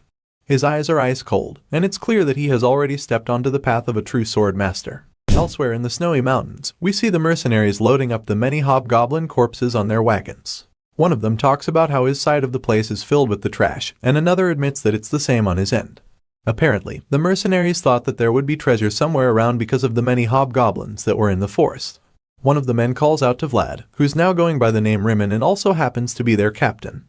The mercenary praises Vlad for his impressive display during his battle with the giant hobgoblin. It's not a surprise, however, because it seems Vlad always does great during their encounters with monsters. The guy keeps showering Vlad with praise, but he doesn't seem to care. In fact, he's a bit irritated by the guy's chattering, so he tells him to stop talking and just focus on loading up his kills. Vlad's latest fan reveals that he already did that and points out that no one would even dare to take his kills for themselves anyway. The man asks Vlad what they're going to do next, explaining that they're almost done with the work on the ground. Feeling excited, he asks Vlad if he would like to do any other work with him. The look on our boy's face shows that he's not interested, but the fan is eager to try his luck. He's about to tell Vlad what a great team they would make by combining his brains and Vlad's swordsmanship, but Vlad bluntly cuts him off, stating that he doesn't believe in working with frauds. Hearing this, the guy is speechless and also offended. After a brief pause, he tells Vlad that he can't keep using the mercenary plaque, and then proceeds to try his luck again. He's about to tell him about a good blacksmith that he knows, but once again, Vlad angrily shuns him. He gets upset and calls the guy by name to show that he isn't messing around. Vlad tells the guy, whose name is Goth, that blabbering can get people killed. He decides at the back of his mind that he would warn him if what he's about to say is just a suggestion. However, if it's some kind of threat, our hero makes up his mind that he'll kill Goth. Seeing how pissed off he is, Goth treads with caution, and explains that he was only trying to say that Vlad should be earning a lot more than some petty change, especially when he's so skilled. Since it was just a suggestion, Vlad tells Goth to shut up and keep cleaning, warning him that he will lose his head if he doesn't. The terrified fanboy quickly heeds Vlad's not-so-friendly advice and runs away before he gets decapitated. After Goth leaves, Vlad ponders what he said and decides that he'll have to do something about the stalker soon. The men continue loading up the wagons with the bloody goblin corpses while our hero walks away from there. Vlad starts walking into the woods, and the other mercenaries suspect that he might be going to pray again. For some reason, it appears that our boy always goes to pray in the forest, amazing the men by his consistency. Inside the forest, we see him going on one knee and planting his sword into the ground. The other mercenaries peek at him and talk about how cool he looks in that posture. Some even think that he might actually be a noble. Even if he isn't, they don't believe that someone like him could have been born into the same class as them. In reality, Vlad isn't praying at all. Rather, he's being scolded intensely by the voice in his sword. He berates himself for not being able to cut off the giant hobgoblin with a single strike, and sure enough, the voice calls him a fool. The voice reminds Vlad that the one-hit, one-kill technique lies in the element of surprise. Vlad is too bummed to even try to interpret it, so he just asks the voice what he even means by that. Seeing that he's reluctant to use his brain for it, the voice gives him a very lame explanation like something you'd tell a toddler. Still, Vlad doesn't seem to understand and the voice gets frustrated. The voice reiterates that Vlad is supposed to go wham when the opponent goes whoosh, but still he doesn't understand. And honestly, you can't blame him. As he struggles to interpret what the voice is telling him, the other mercenaries watch him in awe, still thinking that he's praying. The next morning, back at the soldiers' camp, we see them walking around and going about their business after setting up their tents for the night. Soon, it's time for breakfast and Vlad is served a very questionable bowl of soup just like the other mercenaries. The other men dig in immediately, but he is reluctant to eat, afraid that it's not good. He's not even sure that the meat in the soup is actually meat, so he asks the others what kind it is. Goth replies with his mouth full of the food, and simply claims that he doesn't know and doesn't care since it's free. He explains to Vlad that as mercenaries, they have a very hard time finding employers who would provide them with meals for free. One of the other men at the table points out that it's not much of a surprise their bosses could afford it, since they're the Bayazids after all. Another chimes in, commenting that the food is salty, but admits that it's better than having nothing to eat. Despite their attempts to make Vlad more appreciative or even eat the food, he refuses to join them. He just gets up from the table, leaves his food, and tells the other mercenaries to enjoy it since they're okay with it. As Vlad walks out of the place, the other men wonder if he's going to see the priest again. Another thinks that he should even start praying like him too, probably thinking it would make him better with the sword. Unfortunately for him, one of his colleagues dashes his hopes, bluntly telling him that he's never going to be like the praying Rimmon. A while later, Vlad arrives at the priest's tent. The priest, who looks like Albert Einstein in a way, is delighted to see our hero. Vlad greets the dude and addresses him as Father Andreas. He then asks if he had a good night's rest, and the priest assures him that he did, like always. Father Andreas reveals that he heard Vlad was praying last night in the woods, and comments that it must have been very cold out there. It seems everyone thinks Vlad is some kind of devotee. They have no idea that he's taking secret lessons from the voice in his head. It also appears that Vlad is deceiving all of them, including the priest. He's making it look like he's very religious, but in truth, he's only learning the most effective ways to kill with a sword. Vlad tells Father Andreas that he didn't feel cold because he was in the embrace of God, and the old priest laughs in response, claiming that Vlad is more like a priest than he is. Just then, a little priest in training named Jean enters the room and informs Father Andreas that his meal is ready. Father Andreas thanks Jean and asks Vlad to join him for breakfast. He holds the young man's shoulders, making him sit in a chair, and on the table there's a scrumptious steaming breakfast.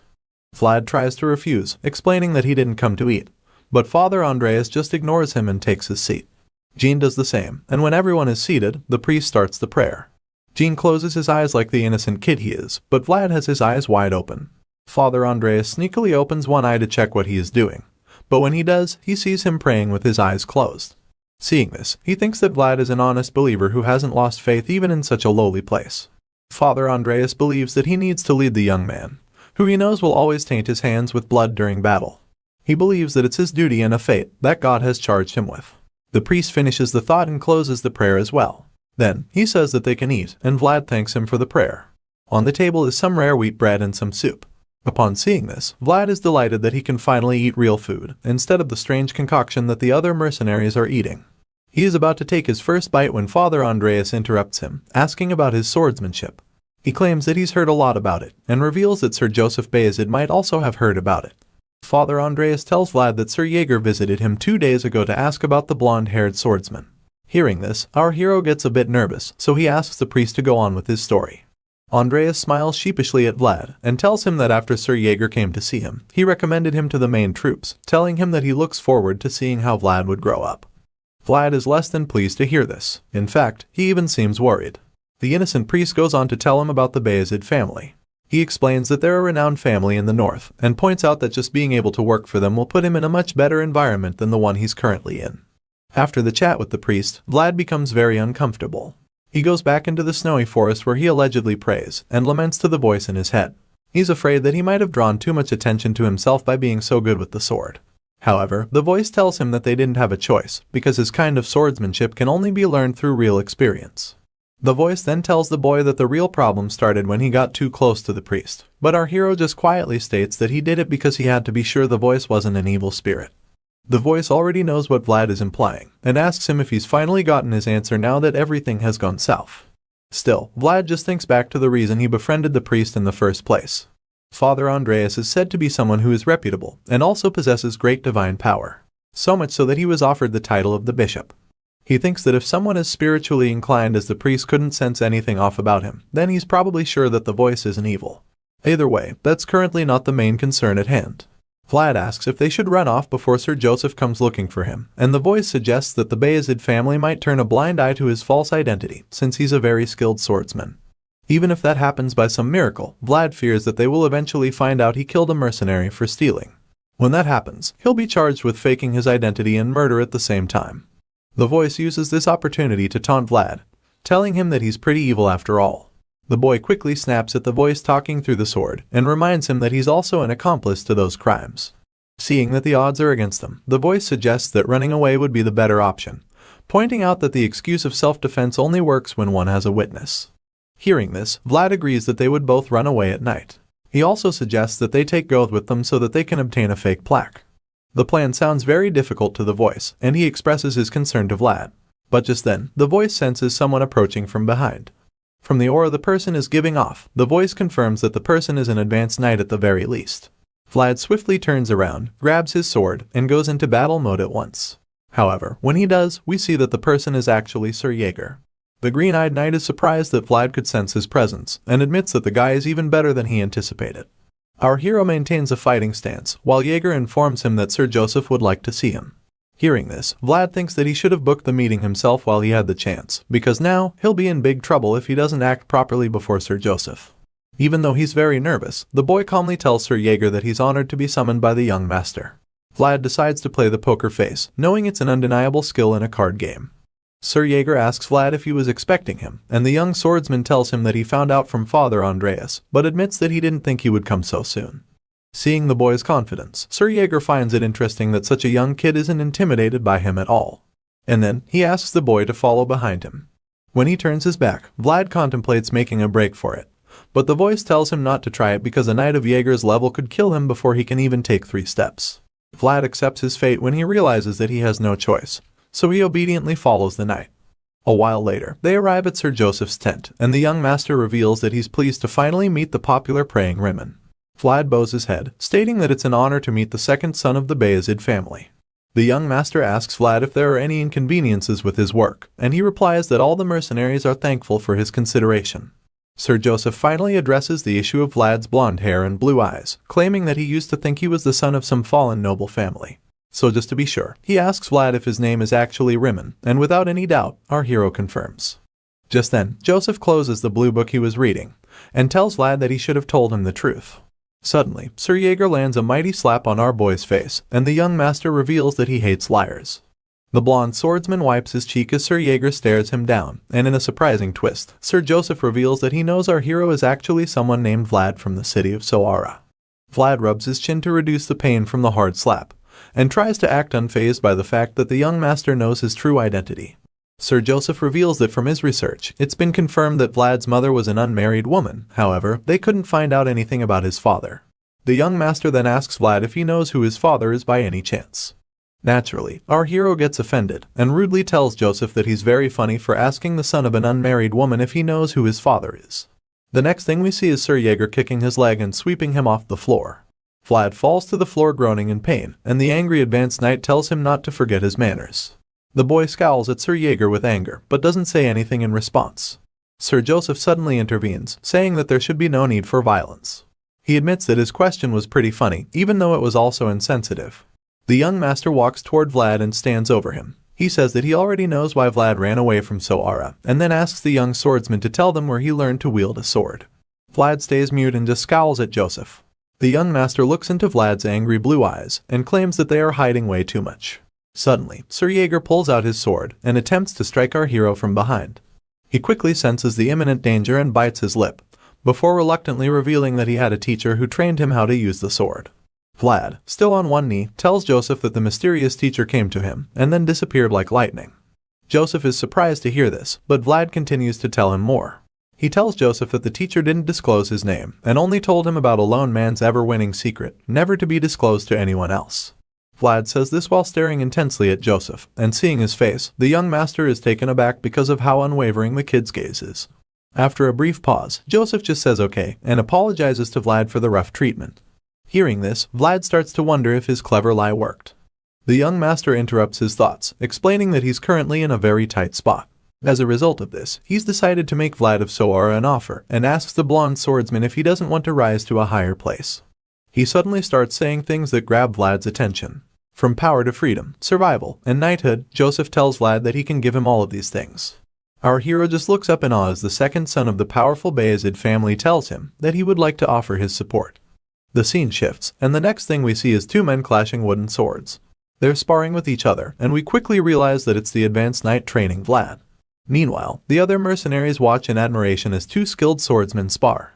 One of them wonders how the young kid is holding his own against the experienced knight, but another just comments that Jaeger is definitely going easy on Vlad. Regardless, they all admit that Vlad is exceptionally skilled and envy him, claiming that he's so lucky since he is already set for a blossoming future. The fight persists, and we find out that Vlad truly doesn't give Sir Jaeger a hard time at all. The knight calls Vlad an arrogant brat for talking to Sir Joseph without respect, when he only has average skills to show for it. And then, Sir Jaeger starts to flex his superiority by holding one hand behind his back and swinging with the other. He effortlessly gives Vlad a very tough time, and tells him that he's an arrogant brat who doesn't know his place. As Vlad struggles to keep up with Sir Jaeger's barrage of attacks, he admits in his mind that the knight is truly on a different level. He's very confused at this point, because if he just dodges Jaeger's attack, the knight simply follows up with another right after. And when that happens, it's too forceful for him to block. Vlad decides that since that's the case, he would need to take a different approach. As such, the next time Jaeger swings at him, he blocks it quickly before slipping his sword underneath Jaeger's own. After setting his sword free, Vlad prepares to unleash a powerful strike, and you can tell he's serious because his eyes start to glow. Jaeger blocks it with his sword, but the spectators start to cheer him on, seeing that he managed to pull off such an impressive skill. The knight taunts Vlad, telling him that he should manage that attempt at least, since it's his best one. However, the exhausted Vlad thinks that he didn't even succeed in his attempt. Instead, he believes that Sir Jaeger just allowed him to land a blow. The knight finally ends the grueling session, and tells Vlad that he would have to spar like this twice a day, morning and evening. The boy is horrified to hear this, because he knows how difficult it was to survive one session. Vlad is still shaken by what he just heard, but in his dazed state, Sir Jaeger just starts walking away, informing him that it's a wrap for the morning sparring session, telling him not to cool down too much. When Sir Jaeger leaves the scene, Vlad starts to gossip with the voice. He claims that the knight is non-committal and points out how he didn't even give him a single piece of advice. The voice simply chimes in, praising Sir Jaeger's remarkable swordsmanship and reminding Vlad that the knight ruthlessly chopped away all of his superfluous movements. After that, the voice tells Vlad that he can only become better by getting hit every once in a while. Hearing this, Vlad just laments that no one is on his side, no matter where he goes. Back in Joseph's tent, Sir Jaeger arrives to give his report, and the young master asks him what he thinks about Vlad after seeing his skills for himself. The loyal knight admits that they can use Vlad to their advantage, explaining that the young swordsman is at a point where he would even get the attention of the count if he was a noble. Hearing this, Joseph is now sure that his judgments were correct. But even though Vlad is obviously skilled and a valuable asset, Sir Jaeger points out an issue. According to him, the problem with Vlad is that he's arrogant and also doesn't know his place. However, Joseph claims that such traits are to be expected because he grew up in the rough back alleys in the slums. He also points out that etiquette can be taught well if done slowly. With this in mind, Joseph tells Jaeger that he believes he is the right man for the job. Jaeger is speechless upon hearing this, and visibly reluctant to accept the role of teaching Vlad manners. He tells the young master that a disloyal sword cannot be trusted, and Joseph admits that even though Vlad bowed his head the moment he saw him, he still didn't trust him. As such, he would prefer that the allegedly arrogant kid shows his true nature, and have him show what's on the inside instead of pretending. Meanwhile, elsewhere, we see Vlad looking very enraged, claiming that he has something he must do no matter what. Joseph believes that Sir Jaeger taking Vlad under his tutelage is probably for the best, because a relationship where both parties involved want something from each other might just be better. Even though Jaeger isn't fully in support of the plan, he has no choice but to do as his master commands. Joseph feels like Vlad isn't even quite the wolf. He simply believes that the kid is cocky, untrustworthy, and full of himself. He tells Jaeger not to rush anything, because he'll need time to build a huge metaphorical cage for Vlad. He wants the cage to be so big that the wolf in this case, Vlad, would eventually think he's been freed when he's still under their control. Later that evening, some of the mercenaries head out into the cold forests. The men are still finding it difficult to come to terms with the fact that their former captain is now serving under Sir Jaeger. Goth regrets not charming his way to get Jaeger's attention when he had the chance. He thinks that Vlad is very lucky to have found his way out of the expedition team, especially now that the weather has become unbearably cold. His brooding is cut short when the new captain, Sir Roderick, scolds him and orders him to get his acts together so he can do his job well. Goth doesn't like this stuck-up captain at all, and thinks that he only just patrolled by so he wouldn't have to check on him for a long while. He decides to get some sleep, but is immediately woken up when he hears Roderick's voice. Goth sees him talking with a woman, who claims that she's looking for her kid. Roderick tells the woman that she must be crazy, because there are no kids here. However, all of a sudden, he stops talking, and the sudden silence makes Goth get worried. He fearfully goes to check what happened to the captain, but when he gets close, Roderick suddenly starts walking in the opposite direction, which leads out of camp. Goth is horrified when he sees a dirty aura surrounding Roderick's body, as he walks deeper into the forest like he's been possessed. At the start of this episode, we see our hero groaning and complaining while rubbing his shoulder. He feels like the advanced knight should have gone easier on him, but the voice in his head doesn't think so. In fact, it tells him that he's been given a golden opportunity to train with Sir Jaeger. The voice then goes on to remind Vlad that there is a long line of people who would gladly pay to spar with an advanced knight like him, pointing out the value of such an opportunity. Despite the voice's attempt to convince Vlad, the blonde kid still feels like Jaeger just wanted to beat him up. You can't really blame the knight though, because he already thinks that Vlad is a stubborn and arrogant child who doesn't have any respect for his seniors. Our hero makes his point, insisting that Jaeger was only hard on him because he wanted to punish him, but the voice claims that such conditions make the sparring match even better, stating that everyone needs such motivation after all. It makes sense when you think about it, because the motivation to stay alive and not get beaten to death will probably make Vlad fight a lot better. Hearing this, Vlad is speechless for a while, before pointing out that such conditions are pretty upsetting either way. While he's arguing with the voice, someone suddenly whispers from the bushes to get his attention. The boy turns around, and the owner of the voice reveals his location, which happens to be behind a tree. Vlad is quite surprised and confused when he sees that the person is actually Goth. He asks the man when he returned, because he doesn't think the rest of the expedition squad is back yet. Before saying anything, Goth looks around suspiciously, almost like he's scanning the area of any unwanted listeners. When he's sure that the coast is clear and no one is watching, he finally reveals that he's planning to run away from the camp at nightfall. As you'd expect, Vlad finds it unbelievable, so he asks him to explain what the heck he's trying to pull. Goth makes things even more mysterious when he suddenly tells Vlad to remember that he's only visiting him out of concern as a friend. He makes a vague statement, and then suggests that they meet later and have some fun. Not surprisingly, Vlad gets confused because he's starting to think Goth is just saying nonsense at this point. But the man protests that he isn't and claims that he saw something in the woods with his own eyes. Finally, he tells our hero that the woods they're supposed to explore are cursed. Vlad is alarmed and intrigued upon hearing this, so Goth goes on with his theory. He points out how they've been having a lot of deserters before. However, now, the mercenaries no longer run away because the Bayezid family pays well for their services and also provides them with all the necessities. Vlad agrees with him, but that's when Goth reveals the real shocker. He claims that those so-called deserters weren't actually deserters.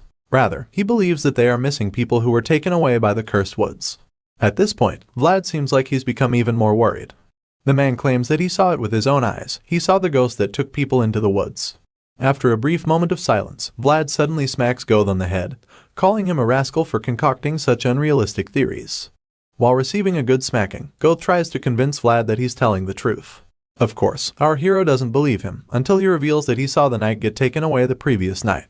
This time, Vlad immediately knows that Goth is talking about Sir Roderick. The man confirms it as well and reveals that while he was returning, he figured out something incredible, which is the fact that all the missing guys had black hair. A while later after that shocking revelation, we see Goth cursing and swearing in regret. He seems like he's terrified of something, and we quickly find out that it's because his little undercover mission has been foiled. Sir Jaeger arrives on his horse with the rest of the mercenaries, while the dumb idiot leads the way. He quietly curses his own goodwill and regrets not running away with his stuff when he had the chance. Now, everyone knows about the curse in the woods, and he's been instructed to lead them to the place. While Goth mumbles like a coward in front, Jaeger notices his weird nature and asks Vlad if he's sure they can trust him. Our hero admits that he doesn't trust the man at all, but he knows for a fact that he's definitely not crazy.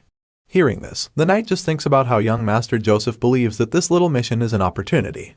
Rather than a worthless expedition, discovering a specific trend in the woods might be a lot more beneficial. However, Jaeger admits to himself that their little investigation bothers him. He thinks about how all the missing people had black hair, and as you'd expect, he's pretty uncomfortable going on such a mission when he also has hair of the same color.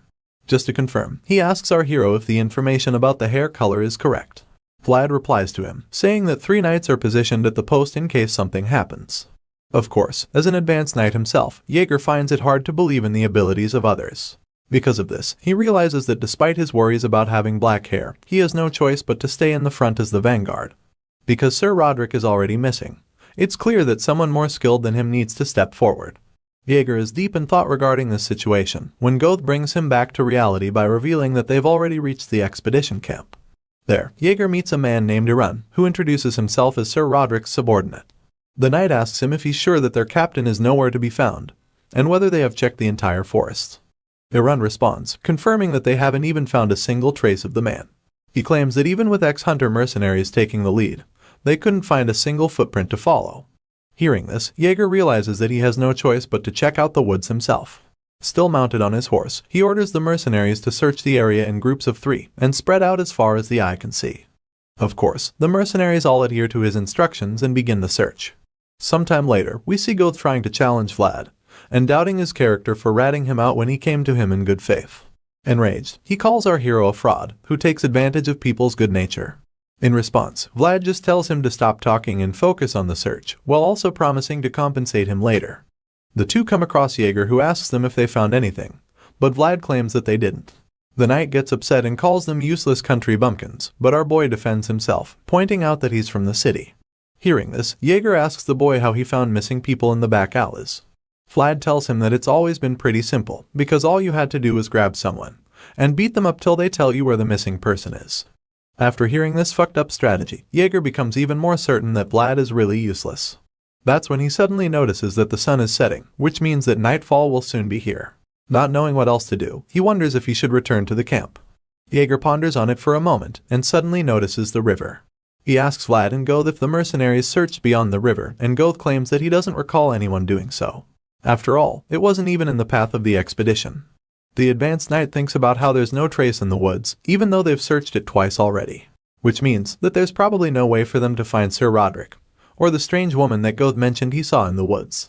With this in mind, he orders the men to gather around to inform them that they'll be crossing the river. Goth obeys the instruction without hesitation, and signals the other mercenaries to gather around. Jaeger takes the first step on the ice, and confirms that it isn't completely frozen. Vlad points out that it's probably because winter is over. Either way, he feels that it's strong enough for them to get to the other side of the frozen river. Jaeger agrees with him, but suggests that splitting up and crossing separately will be much safer.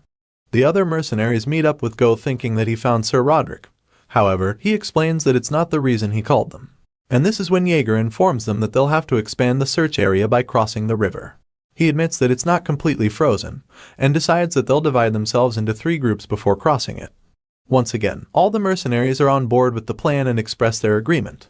Naturally, it doesn't take long for the prepared soldiers before they split up in groups and walk across the frozen river. Along the way, Go starts to act strange, which our hero doesn't fail to notice. He asks Go what's the matter, and the man expresses that he's starting to get a bad feeling that something is about to go wrong. Just like before, Vlad downplays his hunch and just accuses him of being afraid. Go doesn't even deny the fact that he's scared, and simply admits that he's not as great as Vlad and Jaeger, which is the reason why he has to be careful. He points out that someone like him needs to have a good intuition if they want to survive, and right now, that intuition is telling him that shit is about to go south.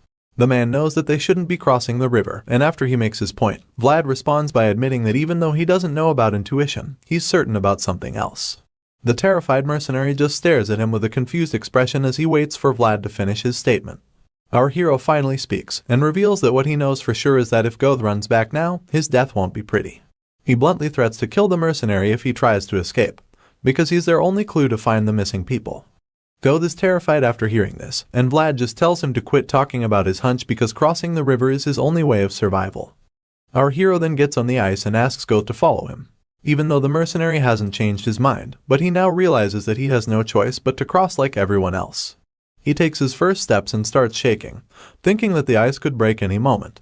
At this point, Vlad is fed up with the man's cowardly behavior and assures him that even if the ice doesn't break, he'll break it himself and dump him in water if he keeps rambling. In a magnificent display of cowardice, Ghost starts crawling on the floor in an attempt to not break it. He claims that he can't cross the river, and a pissed-off Vlad just pulls him by the shirt and asks him to get up because they're the only ones left behind. The moment Vlad tries to pull Ghost up, he starts screaming in terror like a maniac. Vlad gets even more upset by his antics, but realizes why he screamed when he looks into the water. You see, the mercenary was horrified to see the corpses. He flips out and screams at the top of his lungs so the others can hear him, as he informs everyone that there are dead bodies in the river. All of a sudden, the dead men beneath the ice appear to be swimming up, and then the ice starts to break. Without understanding what the fuck is going on, all of the mercenaries start to panic.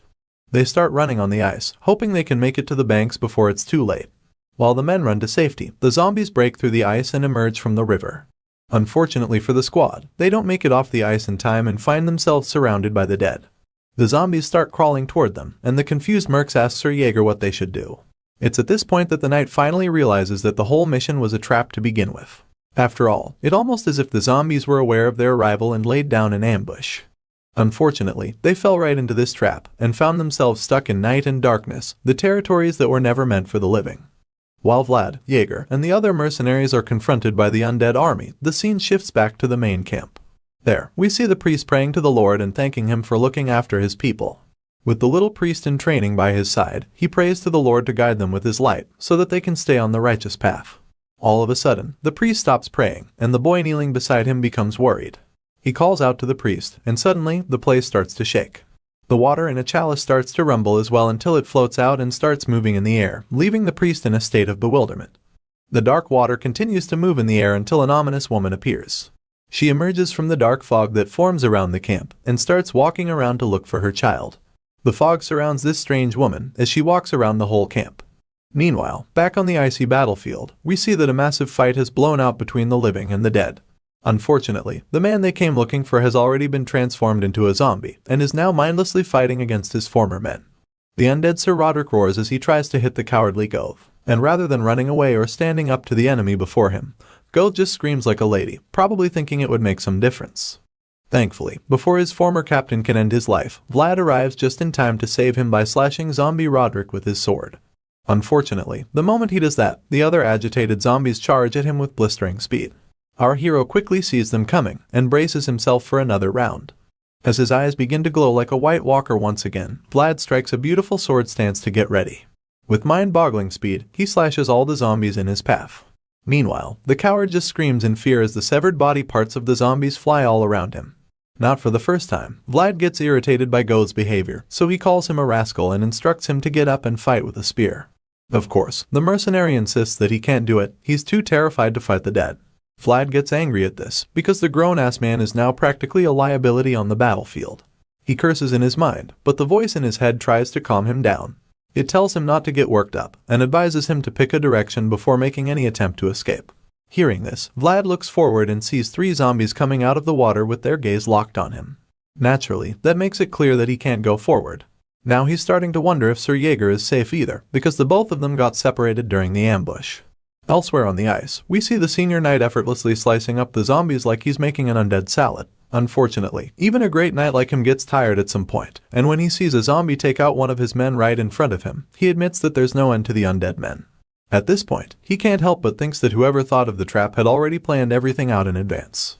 Even though he doesn't know who was the mastermind, but he's certain who the intended target is supposed to be. With that in mind, Jaeger's left eye begins to glow with a green color underneath his eye patch. He decides that there's no time to hesitate, and his sword begins to glow as well. It appears that he's using aura, because his eyes and sword are glowing with the same color. The aura surrounds the knight, and by using the power, he's able to take on all the zombies confronting him, annihilating all of them in a single go. In a bright and insanely epic display, Jaeger wipes the floor with the undead. The spectacle is so intriguing that other mercenaries on the ice stop to watch the legend do his thing. They're delighted to see him in action, and are even more motivated to fight after seeing that they have someone like him on their side. In the middle of his intense fight, Jaeger calls out to Vlad, asking him to fulfill his contract. Our hero, who is dealing with another zombie, is alarmed when he hears the knight calling out to him. While fighting off the undead men around him, he yells back to Sir Jaeger, asking the advanced knight what he wants him to do. Surprisingly, the plan turns out to be very simple. He just wants Vlad to defend the right post for as long as he can. He tells him to fulfill his contract as a hired sword and protect young Master Joseph at all costs. Without hesitation, Vlad receives the order and fights the remaining zombies in his path to find his way out of the icy battlefield. As he runs out, he tells the cowardly idiot to come with him, who's already yelling for him to wait. While Vlad leaves the battlefield, we see that Sir Jaeger's left eye is glowing so brightly that it produces a green flame underneath his eye patch. The advanced knight prays to the Lord, hoping for our hero to reach in time to protect the young master. I swear, this guy is the epitome of what a knight should be. He's practically surrounded by the dead who want to end his status as a living being, and yet all he can think about is the safety of the one he serves.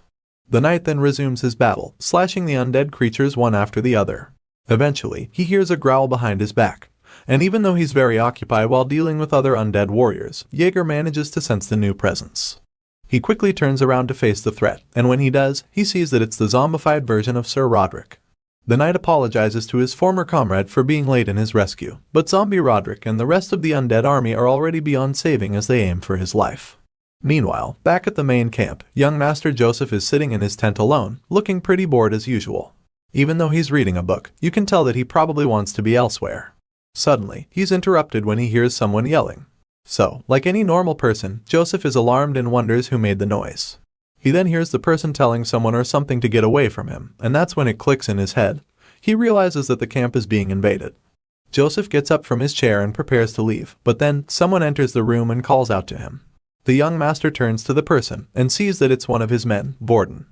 The young master asks Vorden what the commotion is all about, but the guy is still trying to catch his breath, so he stutters.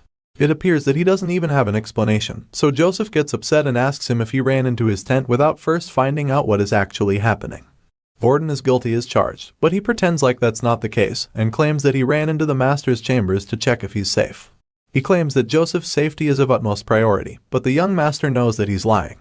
Even if nothing else was going to give it away, the fact that Vorden ran into the tent without a sword or weapon proves that he didn't come to protect the young master.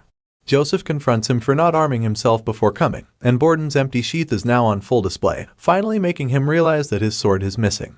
If this had been any other regular day, the young master threatens that he would have hanged this imbecile. Hearing this, Vorden immediately starts begging for forgiveness, and while that's happening, Father Andreas and some other men enter the tent as well. Joseph asks the priest if he knows what's going on, and before he can even finish his question, Father Andreas tells him that something evil has visited the camp. The priest opens his texts and asks Joseph to come take a look at his Bible written with holy ink. The young master is shocked and confused when he looks at the pages and sees the writings inside trembling like a leaf in a storm. He finds it very concerning, and Father Andreas admits that it's no ordinary object. The uneasy young master asks the priest if there's a way they can stop it, but the father simply replies that he's not an exorcist. Even then, he assures Joseph that he will try to unleash all of his divine powers to ward off the evil. But despite that, he admits that the being they're currently facing is so evil that he might not be of much help. This makes Joseph more nervous, and he starts thinking deeply of a possible solution. Joseph knows that none of the remaining knights can be of much use, but he realizes that they are his last line of defense. As such, he gets up and instructs the knights present to come with him and help him take down the enemy. He takes the lead, and they follow behind him with straight faces, suggesting that they're ready for business. When Joseph comes out of his tent, he's shocked to see the thick fog covering almost everything in sight. Unfortunately, this fog is more ominous than he could ever have imagined. It turns out that the fog not only covers the vision of mercenaries at the camp, it also possesses them and forces them to fight for control over their bodies. The strange woman from earlier is certainly responsible, because the men seem to be possessed by a spirit that calls them her children. Even though they try to fight it, there's not much they can do against the supernatural. While covering his nose to avoid inhaling it, Joseph asks Father Andreas if the fog makes people delirious. The priest doesn't know exactly what it does, but one thing he's sure of is that it's not a natural phenomenon. Unfortunately, it doesn't take too long before this dangerous fog gets to them. Joseph realizes that he's inhaled it, and starts to hear the strange spirit call him her child. It soon enters the systems of the priest and the other, and they all experience the same phenomenon. The spirit woman continues searching for her child around the camp, and the moment they see her, they're horrified by her vile appearance. With her long black hair and her creepy white gown, she walks barefoot in the middle of the fog, and continues to look around the place. She keeps searching for her child, and when she turns to Joseph, she asks if her child is there. The moment she looks at the young lord, the men around him become terrified at the sight of the apparition's face. Joseph, on the other hand, just stands there speechlessly with his napkin in hand.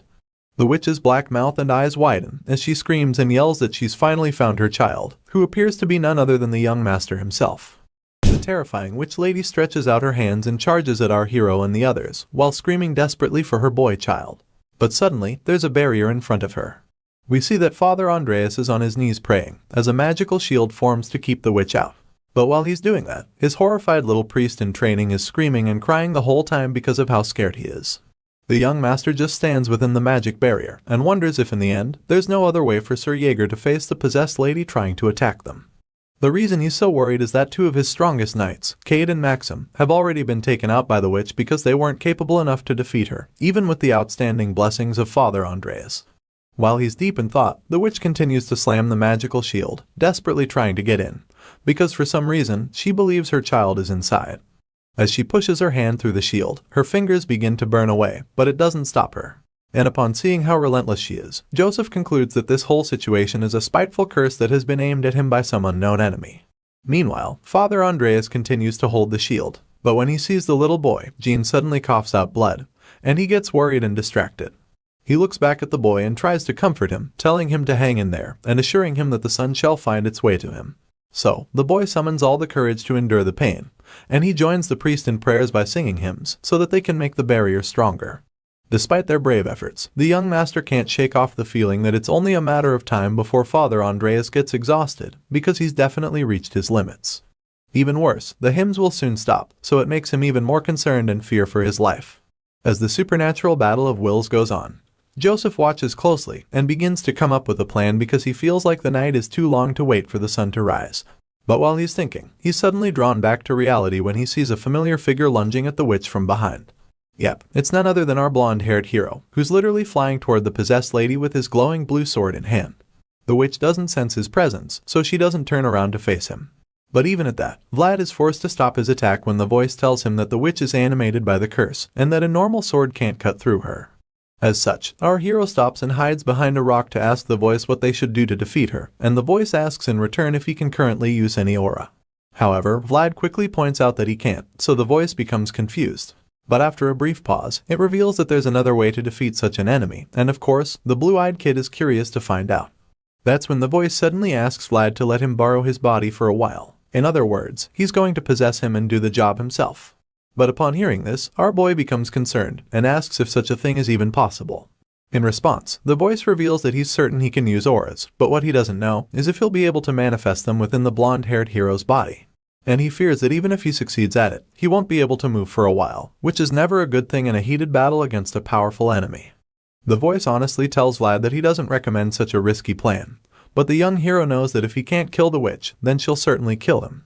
And to him, that's enough reason to take some drastic actions. Even though the voice makes it clear to Vlad that the way of the sword is dangerous, he agrees to let him borrow his body. He asks Vlad if he's sure he wants to do it, and the hero reveals that he made a promise to Joseph. And now that he has something he must do, he's vowed to devote himself not with loyalty, but with faith.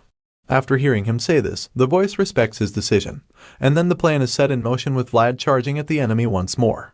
This time, she senses his presence and turns around to face him, and while our boy is in the air, the voice starts to take over his body. It tells him to close his right eye, and he does, so it doesn't take long before his possession begins.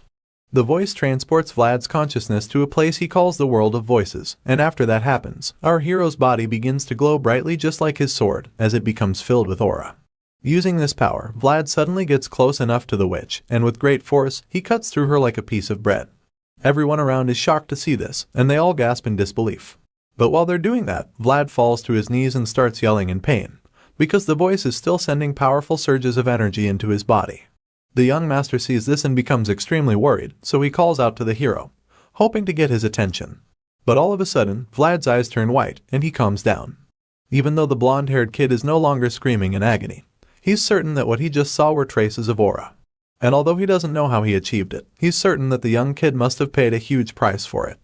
His thoughts are interrupted when he sees the witch getting back up and starting to call out for her missing child again.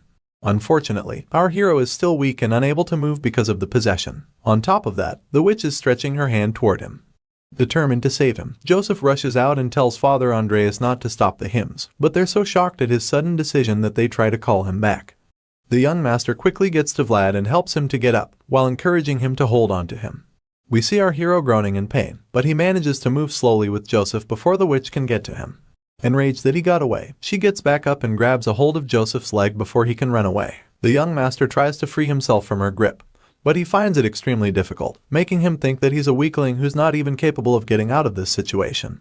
Just when Joseph feels like it might be over for him, Borden grabs his cloak from behind and pulls him out of the witch's grasp, tossing the young master and our hero to the other side where the priest is. The angry witch yells in rage and despair once this happens, and as Joseph lands on the floor safely, he admits that this is the first time he's glad to have Borden by his side. Of course, the knight is happy to receive validation from his master, so he thanks Joseph. And while the two are exchanging kind words, our favorite blonde-haired swordsman picks up his blade. From the way he's groaning, it's obvious that he's not fully recovered. But that doesn't matter to him, because he suddenly asks Father Andreas to bless his sword, implying that he's ready to go back into the battlefield. Vlad insists that they have to send off the creepy witch, so after a brief pause, the priest agrees with him and decides to do it. Suddenly, he presses his palm against the edge of the blade, allowing it to cut him. And as his blood is smeared all over it, he presents it to our hero, informing him that he's just given him a firm blessing. Immediately, Vlad takes it from the priest, thanking him for his blessing, before walking back into the action. As our boy bravely heads out to face the evil witch and finish her for good, Father Andreas and Jean watch anxiously from behind, praying for him to come out victorious. The injured witch is still lying on the floor and unable to get up, so when Vlad finally gets to her and stands over her with his sword, she begins to beg him, but not exactly for mercy or to spare her life. But rather, she's begging him to find her missing child. Looking at the horrific and nightmarish face of the woman, he sees something unexpected, even though it is only for an instant. Vlad sees a memory of women locked up in a dark prison. While the women were incarcerated, their children were placed outside the cages and laid on the cold floor to die. They beg for their children to be returned to them, but unfortunately, that never happened. Rather, what Vlad sees in the horrifying memories of this woman is that she could do nothing but wail in agony as her child was freezing to death right in front of her eyes. Just like she does now, the woman stretched out her bruised hands from the iron bars, trying to reach her child in vain. At this moment, our hero finally understands the woman's pain and why she's been cursed with the burden of searching for her child for eternity. However, he believes that it's time for her suffering to end, so he takes out his sword and buries it in her head, telling her to rest in peace. As the blood flows down her face, the monstrous demeanor she's had for so long suddenly disappears, and she reverts to her human form. With tears rolling down her face, she looks up at the hero, thinking that perhaps he might be her child all along. While Vlad is busy exorcising the curse, the scene shifts to somewhere else, and we see an ominous-looking hooded man sitting in the forest with a strange box between his legs. Judging by the dark aura surrounding the man, and the black mysterious fog he's conjuring, it's easy to conclude that this guy is probably responsible for all the paranormal shit that has been going on recently. The evil man continues to control the dark fog, and as he nurtures it to grow bigger, a sick twisted smile appears on his face to confirm that he's definitely a villain. Just when the dark cloud is about to grow as big as he wants, the stuff starts to disappear, and he's instantly alarmed. This villain is shocked at what just happened, because he's probably never had his plans foiled before. But unfortunately for him, today isn't going to be one of his better days. Confused by the fog's disappearance, he concludes that the evil thoughts he's been feeding off from the desperate woman have suddenly stopped. That's right, the moment our hero stabbed the woman in the head and reverted her to her normal self, this weirdo's spell was automatically neutralized. As a result, the sorcerer begins to imagine that someone must have defeated the puppet he's been controlling, and the thought of it bothers him a lot, because he can't even imagine anyone on Earth strong enough to do something like that. However, he suddenly remembers that there's only one knight who knows how to use aura that efficiently. But before he can even say the name, the man responsible appears in front of him, and we find out that it's actually none other than the green-eyed advanced knight, Sir Jaeger. He reveals himself to the evil sorcerer and confirms that his suspicions were correct, because he's finally seen the rat controlling the puppet. As the evil wizard sees Jaeger standing in all his might, with aura covering his entire body, he begins to shiver in fear. The guy looks like he's about to pee his pants, because he knows just how dangerous the man before him is. Jaeger plans to finish off the sorcerer for all the trouble he's caused, and of course, the evil magician also knows that he's done for. However, before we can see the advanced knight unleash the punishment, the scene cuts and we're fast-forwarded to the time where Jaeger is meeting with the young master. When the advanced knight arrives, Joseph asks him if the face he's looking at belongs to the one controlling death from darkness. And that's about the same time we find out that this brooding knight with no chills decapitated the sorcerer, and is now presenting the head to his master. While holding the bloody head by the hair, Sir Jaeger replies, saying that it seems that he's the one. Apart from that discovery, Jaeger also believes that the box that the headless man had is probably the cursed object that the woman from the previous night came looking for. With the head in one hand and the chest box in the other, the knight concludes that the box itself became the woman's missing child's coffin. After receiving the heartbreaking news, the young master instructs Sir Jaeger to hand the box over to Father Andreas so that he can investigate the matter when they return to Varna. Of course, the ever-loyal knight acknowledges the order and assures his master that he'll do it. But before he leaves, Joseph engages him in conversation for a bit. The young master talks about how the expedition, which was supposed to solidify his power, turned out to be a complete failure. And of course, Jaeger agrees with him, admitting that he's also ashamed of the way things turned out. The two men stand on a cliff, and Joseph looks down at the camp below, before stating again that he surely failed. Nevertheless, he decides that they have to return home while treading with light steps. And the moment he says this, Jaeger suddenly asks him if he found the blonde hero useful. Joseph looks at the knight with a side eye for a brief moment, before a knowing grin appears on his face. And then, he reveals that he thinks he might have found the person who would replace him as the sword. The young master begins to recall the magical things he saw the previous night, and begins to say that our blonde-haired hero will grow up to become a swordsman, who shines brighter than anyone. We see a glimpse of the image Joseph has in mind, and let me tell you, it is most certainly glorious. Vlad stands in the middle of blue flames and sparks, as the pure power of aura is manifested in his body. However, that majestic and powerful appearance doesn't really stay for so long. And when it wears off, well, what you'll be left with is a messed up and exhausted blonde kid. The scene shifts, and we see Vlad waking up finally, with his hair looking like a bird's nest where the chicks were fighting, and his pupils looking small like those of someone under the influence. It appears that the shocked look on his face is because he's just been told that he passed out for 3 days, and that he's just waking up. He can't believe it, so he asks the voice in his head to confirm. And of course, the guy up there casually confirms it, advising him to be more careful in the future. As the voice goes on to say he didn't expect the recoil to be so extreme, Vlad just sits in bed like a zombie, still stunned by what he's just been told. Soon enough, he manages to shake off the feeling of shock, and admits that it's a relief either way. Because now, he wants to wrap up matters at the camp so that he can return right away with the others. When he says this, the voice informs him that Joseph and the others are actually waiting for him to recover before setting off on their journey back. As our hero uses the sword to anchor himself and sit up, the voice also informs him that the young master seemed to care quite a lot about him. Vlad manages to get on his feet and goes outside. But when he pulls the covers of his tent out of the way, he realizes that there's no one around because the camp is completely deserted. Initially, he's surprised to see this, but then, he quickly concludes that it makes sense for them to run away after seeing what went down the previous night. However, our boy realizes that he was too quick to jump to conclusions when he hears the familiar voice of Goth calling to him from behind. Vlad turns around, and the cowardly mercenary starts talking about how worried he was because of the blonde hero. Hearing this, Vlad is unable to hide his joy. He immediately starts teasing Goth for how he wanted to run away before, but ended up being the one who stayed back the longest. Even though most of the mercenaries have fled the Bayezid camp, Goth agreed to stay back with a few others. The reason was simple, and it's the fact that they were promised a raise in their payments until they return. Just then, Ghost starts telling Vlad about his moments of bravery, like how he was the one who brought the blonde hero back to the camp when he couldn't ride his horse, and how he went back into the dangerous forest for the Lord Knight. It turns out that the reason he's saying all of this isn't even to impress Vlad or anything, but it's simply because he wants our hero to put in a good word for him and make him look good in front of the young master later. Of course, Vlad nonchalantly tells the merc that he'll try his best to do so. Suddenly, the mercenary remembers that Sir Jaeger asked him to summon our hero when he woke up. And since Joseph is in the barracks, he urges Vlad to hurry up so he can have enough time to say good things about him. As soon as our boy hears this, he turns around and bids Goth goodbye, but the merc just reminds him again so he doesn't forget. At this point, Vlad is getting pissed off by his behavior, and he starts to wish that God would just make him shut up. Just then, the scene shifts, and we're taken to Joseph's tent where we see him hosting Vlad. While pouring a glass of red wine, he tries to make small talk and ask our hero if he can drink.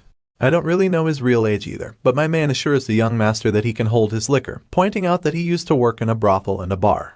Even though he's had a taste of alcohol, he admits that he's never had fine liquor before. And upon hearing this, Joseph reveals that the bottle in his hand contains a nobleman's drink. Before pouring Vlad a glass, the young master claims that he wants to thank him first, because he knows that the boy could have just run away when things got rough, but instead, he decides to stay and fight till the end. Hearing this, the blonde kid bluntly reminds Joseph that they had a contract after all. But in response, the young master points out that Vlad promised him faith, and not his loyalty. As the boy's blue eyes stare at him, he thinks about how the contract was nothing more than mere words at the time. And yet, the kid fulfilled his promise and held up his end of the agreement. Because of this, Joseph decides that Vlad is a talent he can't afford to lose. But then, he suddenly corrects himself and confirms that the kid is more than that, because he's actually a talent he must have on his side. Finally, after thinking about all of this, Joseph pushes a glass of wine to Vlad and tells him that it's time for him to fulfill his own part of the contract. But this time, he's going to reward our hero as per his accomplishments. On this note, the young master formally invites Vlad to join the powerful house of the Bayezid family as a reward. The scene shifts, and we see the beautiful county of Bayezid, called Varna. Joseph and the others have returned, and while they're still settling in, Sir Jaeger informs him that the mercenaries have been dismissed. Hearing this, the young master tells him he's done a good job. He informs his men that the report for the expedition is pending, and as a result, they'll have to stay in Varna for a day or two. Vlad seems to be overwhelmed by the beauty of the place, because he's constantly turning his neck to look around. And when Jaeger notices this, he asks him if it's his first time in the county. In response, the blonde kid just explains to him that it would always be his first time anywhere he goes. After all, he had never before left his miserable slums. This statement earns him the snide and a funny nickname of the country bumpkin, which Jaeger gives him right away. When Joseph hears this, he tells Vlad to take the day off and look around the county, which our hero is very thankful to hear. Before Jaeger leaves with Joseph, he tells Vlad not to get lost in the city and instructs him to be at the city hall by nightfall. Clearly, our boy didn't like Jaeger before, but now, after getting constantly scolded and mocked, he feels like he's starting to really hate the advanced knight. On the contrary, the voice in his head tells him that Jaeger probably likes him as much as Joseph does, but Vlad thinks that any more of the knight's tough love might just get him killed.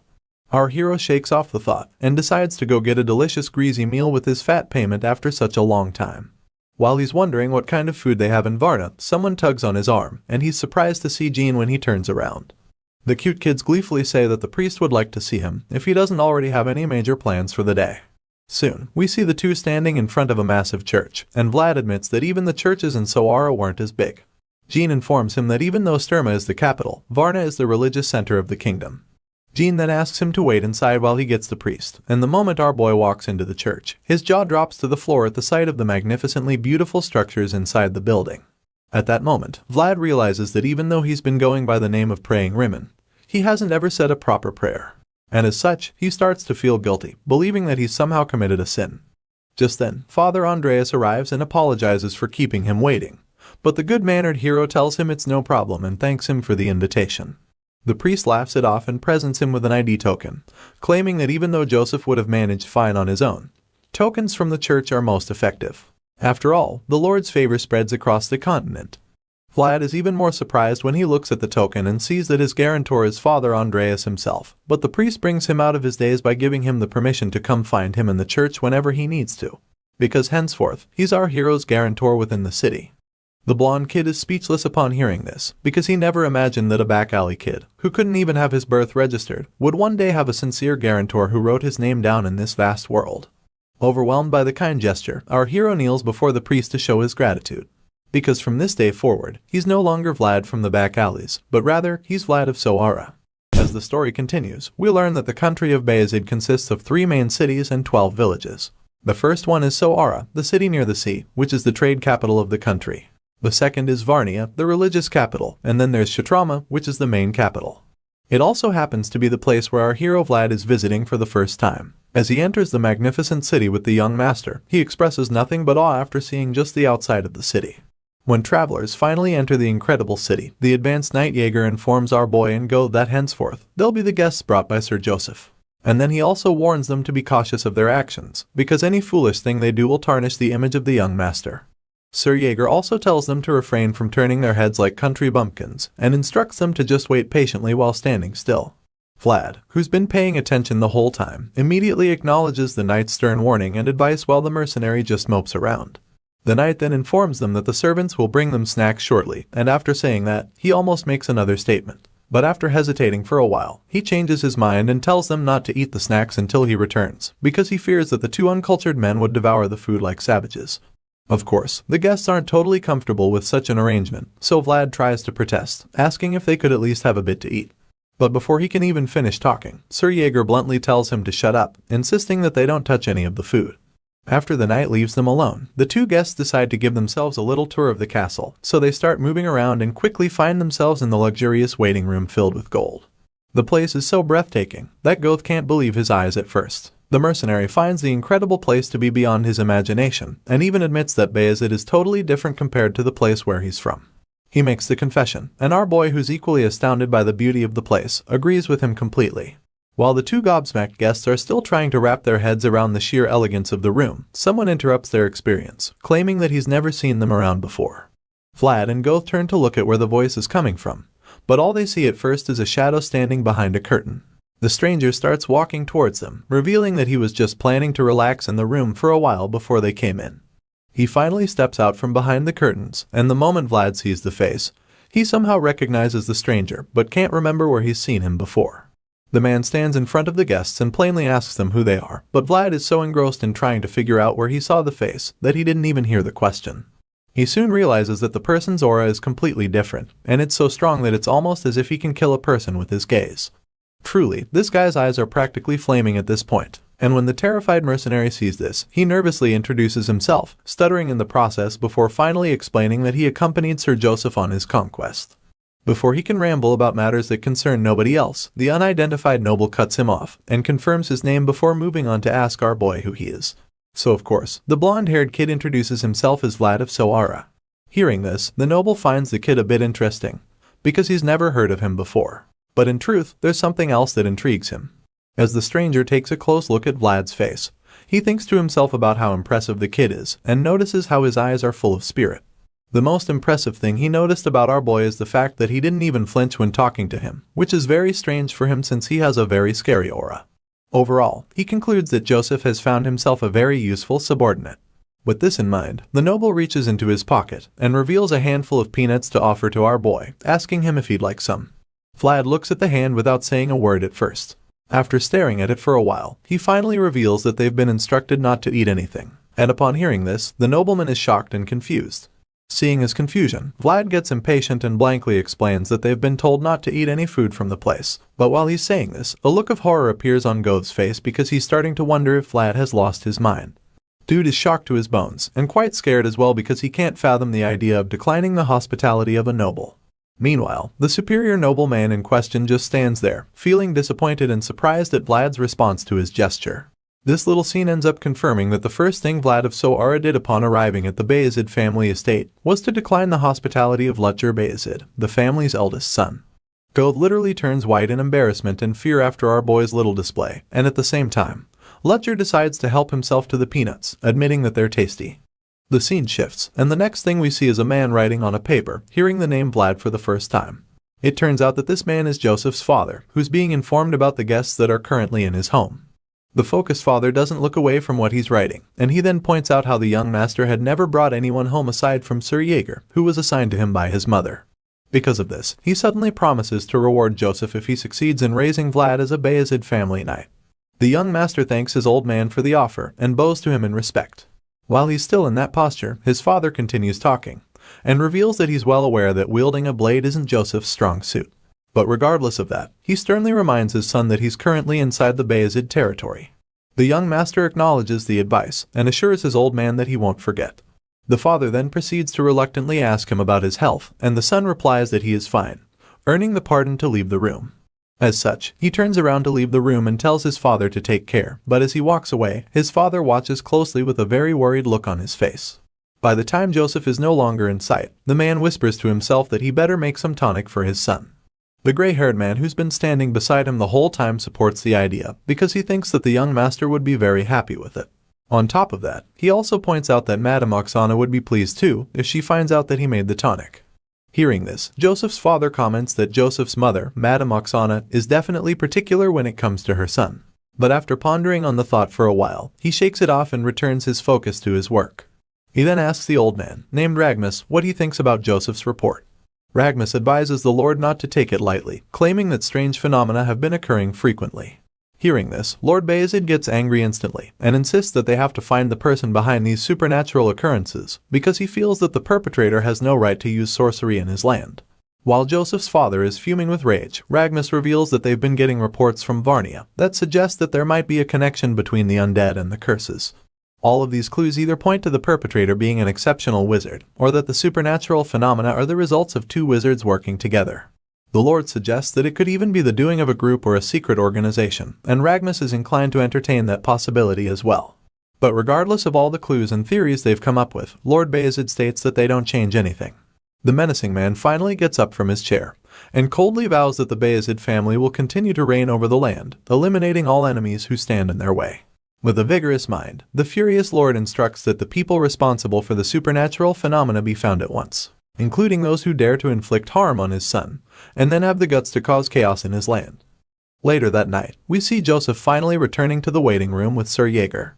As you can imagine, the starving guests have been waiting for the young master and the knight to return, so when they see the men at last, their moods are instantly lifted. Joseph admits that his little plans took longer than expected, and politely asks the guests if he made them wait for too long. But Goth, who's so excited to see him, quickly tells the young master that they are fine and that it was not a problem at all. When Joseph calls Goth by his name, the mercenary can't contain his joy because he literally can't wait for what the young master has in store for them. Unfortunately, the joy is short-lived when Joseph suddenly tells him that their rewards will be discussed the following day. Goth realizes that his starving and waiting all day was for nothing, but while he's still being consumed by the feeling of disappointment, the young master tells him that a servant will guide him to his room so he can get some rest.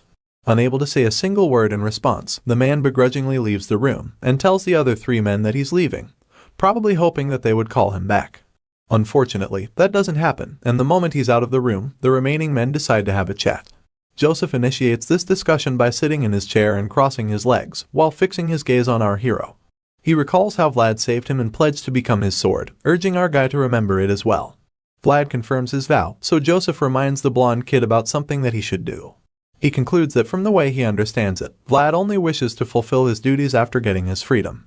The blonde hero confirms this again, so his master once more reminds him that he pledged to become his sword.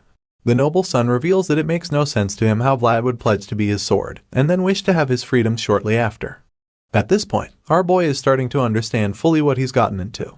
Joseph sits cross-legged again, and like a mafia boss, he tells Vlad that he wants to make things very clear to him. He promises Vlad to give him an answer to his request, but only after he reveals the true reason why he's asking for freedom. The two young men engage in a brief staring contest, and after a while, Vlad breaks the silence by asking Joseph if he knows a knight called Godwin, who remembers the blue moon. Hearing this, Joseph realizes that Vlad is nothing close to what he thought he was. The young master initially thought that our blonde hero was just a skilled kid, but now he can't believe what he's discovered, because he could never have imagined that the same kid had such an exceptional background. Joseph suddenly reveals that the unknown person who destroyed the rose's smile is Godwin, the Knight of Gadar. Of course, Vlad knows all too well who he's talking about, because he can never forget the figure of that knight. The images of George's separated head flash across our boy's mind, and his pain is resurfaced when he remembers that Godwin was the one who killed his savior and destroyed the world he knew. Despite all the pain this mysterious knight has caused our blonde hero, for some strange reason, he just can't help but admire him. With this thought in mind, Vlad just stands in front of the young master who's still thinking deeply. Eventually, he decides on his answer and tells Vlad that he can't be of help to him, because unfortunately, the people he seeks are way beyond his power, even though he's a son of the Bayezid family. Regardless, our boy is determined to find a solution, so he bluntly reveals that he's aware that Joseph won't be able to help. In fact, he expected something like this to happen, because Joseph is just the Count's son after all. Even though Vlad is disappointed, he gives the young master some credit for at least being honest about his inability to help. In that case, Vlad decides that making some changes to their contract would be in order. But before he can even say this, Joseph reads his mind and suggests it first. He doesn't even give any time for our boy to process anything, and proposes a 7-year contract to keep him in his service. As you can imagine, our boy is horrified to hear this, because that's actually a pretty long time. And before he can start protesting, the young master claims that he's laid down his pride to even make the proposition, making it very clear in case Vlad wasn't aware before. To make matters worse for our blonde hero, the terrifying advanced knight is staring him down like a leopard tracking its prey. After hearing Joseph's offer, our boy thinks about it and admits that even though he isn't sure, it somehow seems like the noble is telling the truth. Still sitting comfy in his chair, the Count's son assures Vlad that he would have a promising future, reminding him that he's his savior. Joseph starts to make the offer a lot more enticing when he explains that for the next 7 years, he would feed, clothe, and even train the blonde kid if he accepts the contract. On top of that, the young master claims that he intends to make the country bumpkin into an outstanding knight, who would never lose to anyone in combat. It was pretty obvious earlier that Vlad didn't like the contract, especially because of the lengthy duration. But the moment he hears the noble say that he would make him a proper knight, his eyes widen with great interest and a sprinkle of disbelief. While our boy is still in a state of shock, Joseph continues to break down the terms of the contract, hoping to entice him even more. He claims that the poor kid from Soara can enjoy all of these benefits, if only he would just remain loyal, and perform only the tasks he's allowed or instructed to handle. Joseph then goes on to state that the issue with Godwin goes without saying. But even though he won't be able to help with that, he reveals that he shall allow him to interfere in any matters that concern his former city. After that, the young master informs Vlad that the girl named Gemina appears to be currently staying in the monastery, and as you'd expect, the kid is shocked to hear that the Count's son knows about his friend. After breaking the news to our hero, Joseph asks him what he hopes to achieve by returning with a sword in his grasp, pointing out that the sword isn't the only sharp thing in the world. This noble soon embarks on what could be called a shocking spree, because at this point, he's just dropping bombshells back to back. Joseph reveals that he too has a weapon of his own as well, and this leaves Vlad dumbfounded once again. So, after placing all his cards on the table, the Count's son finally asks our blonde hero what his answer is. The scene shifts to a while later, and we see Joseph staring at his reflection as he admits that Vlad has an impressive goal. But while he feels his method was okay, Sir Jaeger points out that the young master seemed too desperate, and asks him if he really needed to act that way. The loyal knight goes on to state that he can always find a useful kid for his lord, and Joseph replies that he's aware, since talent can be found all over the world. However, the young master reveals that the ability to awaken their talent is a completely different matter, and that's exactly what's keeping him so hooked on our hero. Although he feels that Vlad is the perfect candidate for him, Sir Jaeger still tries to change his mind, asking him if he's sure that the blonde kid would simply agree. The young master continues to stare at his reflection for a little while longer, before finally breaking the silence and confirming that he believes Vlad would be perfect for him. The reason for this strong conviction is that Joseph saw it with his own eyes, back when our boy slashed the cursed woman during the expedition. The loyal knight doesn't give up in his attempt to dissuade his master, and then tries another angle by reminding Joseph that Vlad is irrational and rebellious, which would make him difficult to control in the future. Seeing the knight's constant attempts to change his mind, the Count's son decides to flatter him a bit, telling him that training Vlad won't be so hard since there's another advanced knight who's fit for the job. Joseph reminds his loyal subject that 7 years is a significant amount of time, and believes that it should be more than enough to put a leash on Vlad's neck and make him obedient. The nobleman's plan works like a charm, because in the blink of an eye, Jaeger accepts the responsibility of training the heady kid. And even though he's not too excited about it, he assures his master that he'll do his best to make Vlad do their bidding without stress. Hearing this, the young master is pleased, and he motivates the knight even more by suggesting that the more challenging the kid is to manage, the more rewarding the outcome will be. At this point, it's clear that this nobleman is obsessed with our hero, because even after concluding things with Jaeger, he goes back to praising the blonde kid. The man looks at his reflection again, and talks about how he thought Vlad was a useful wolf at first, but now he's also someone who chases after the moon. By the next morning, we see Jaeger taking Vlad to his new room and helping him settle down. The knight admits that it's a bit shabby, but assures the kid that he has the room all to himself. Vlad makes it obvious that he comes from the slums when he exclaims, because he thinks the room looks amazing. To him, this supposedly shabby-looking room is perfect because it doesn't have dirt on the floor, and on top of that, there's even a bed. It's practically a palace in his opinion, and as the knight hears him say all of this, he quickly remembers that the kid is actually from the Alice. He's not used to such behavior because their trainees usually come from affluent backgrounds, which makes them struggle to adapt in the training grounds. With all that has happened in that short while, Jaeger suggests that Vlad won't have any issues settling, unless he decides to cause any trouble. The kid already knows that the knight is referring to the peanut incident with Sir Lutcher, so when he starts judging Jaeger with his eyes, the latter shifts the blame back, claiming that he didn't even expect Vlad to obey him since he listened to him before. The little combo is cut short when Jaeger suddenly leaves, but not before telling our boy to meet him at the military exercise hall after he's done eating, because they'll start their sparring sessions together. Just when the knight is about to leave, a lady calls out to him, calling him her loyal knight. For someone who's always brooding and stern, Jaeger gets incredibly flustered just by hearing Lady Oksana's voice. The nervous knight quietly informs Vlad that she's Joseph's mother, and then urges him to pay his respects the way he was taught earlier. Thankfully, our boy doesn't mess it up, since he just imitates the senior knight as he greets the lady. The noblewoman greets them back, and asks if Vlad is the child she's heard about. Jaeger confirms it, claiming that Sir Joseph took him in personally. Hearing this, Lady Oksana looks at our boy intensely with her bright yellow eyes, and it makes him so uncomfortable that he starts blushing for everyone to see. After her little trick works its charm, she thanks him for saving her son, and the flustered kid stutters as he tells her that he was only doing his job. I guess even the heroes can't resist the charm of a MILF. Regardless, she promises to bestow a reward upon him, because he's achieved something much greater than he realizes. With his cheeks still bright red, he bows before her in thanks, before she suddenly rubs his head to compliment the color of his hair and his eyes. Like most mothers, she begins to talk subtly about his appearance, suggesting ways to make him look better, before eventually promising to arrange clothes for him. At this point, our boy is so overwhelmed by her affection and calming aura that he's literally struggling to hide how much blush can show on his face. Thankfully, the motherly woman leaves them at last, telling Jaeger to keep up the good work. After she's gone with her maids, the two guys catch their breath, and the knight asks Vlad why he was so restless. The kid responds that he's never met a noble woman before, and Jaeger comments that he did well for his first time. After all, Lady Oksana has a knack for making people lose their edge. After the little chat, he excused our hero to go and have his meal. The scene then shifts to the dining hall, and there, we see a bully spitting into our hero's soup while his minions cheer him on. The troublemaker insults him with the gesture, before proceeding to claim that he mistook Vlad for a trash can because he smells like garbage. Rather than giving them the reaction they want, the blonde kid skillfully scoops out the spit, and throws it away before continuing his meal, while thinking about how they're acting up even faster than he expected. The bully and his gang are enraged and confused by his calmness, but while they're pondering on what next to do, our boy remembers Jaeger's warning not to tarnish Joseph's image. So, he tries to think of a way to deal with them, without getting the Count's son involved. The ringleader leaves in a huff and calls our hero a bastard, telling him to get ready for a hazing soon. But before he can exit the area, our boy suddenly asks him what his name is.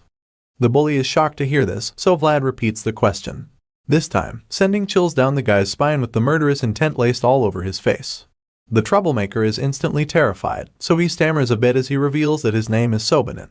Vlad then repeats the name, claiming that he'll remember it, also making it sound as if he had marked him for death. Sometime later, we see the family head taking a stroll outside with his right-hand man. They get to a point where they see people training below, so the noble suggests that they stay and watch for a bit, to which his trusty assistant completely agrees. Looking down at the training ground, the family man sees something that catches his attention, and it turns out that it's none other than our favorite blonde-haired swordsman. The old noble asks if he's the kid that Joseph brought, recalling that he heard the boy was blonde. He keeps staring at our hero, and even admits he's pretty good-looking. But he's suddenly interrupted when his assistant calls his attention to something else.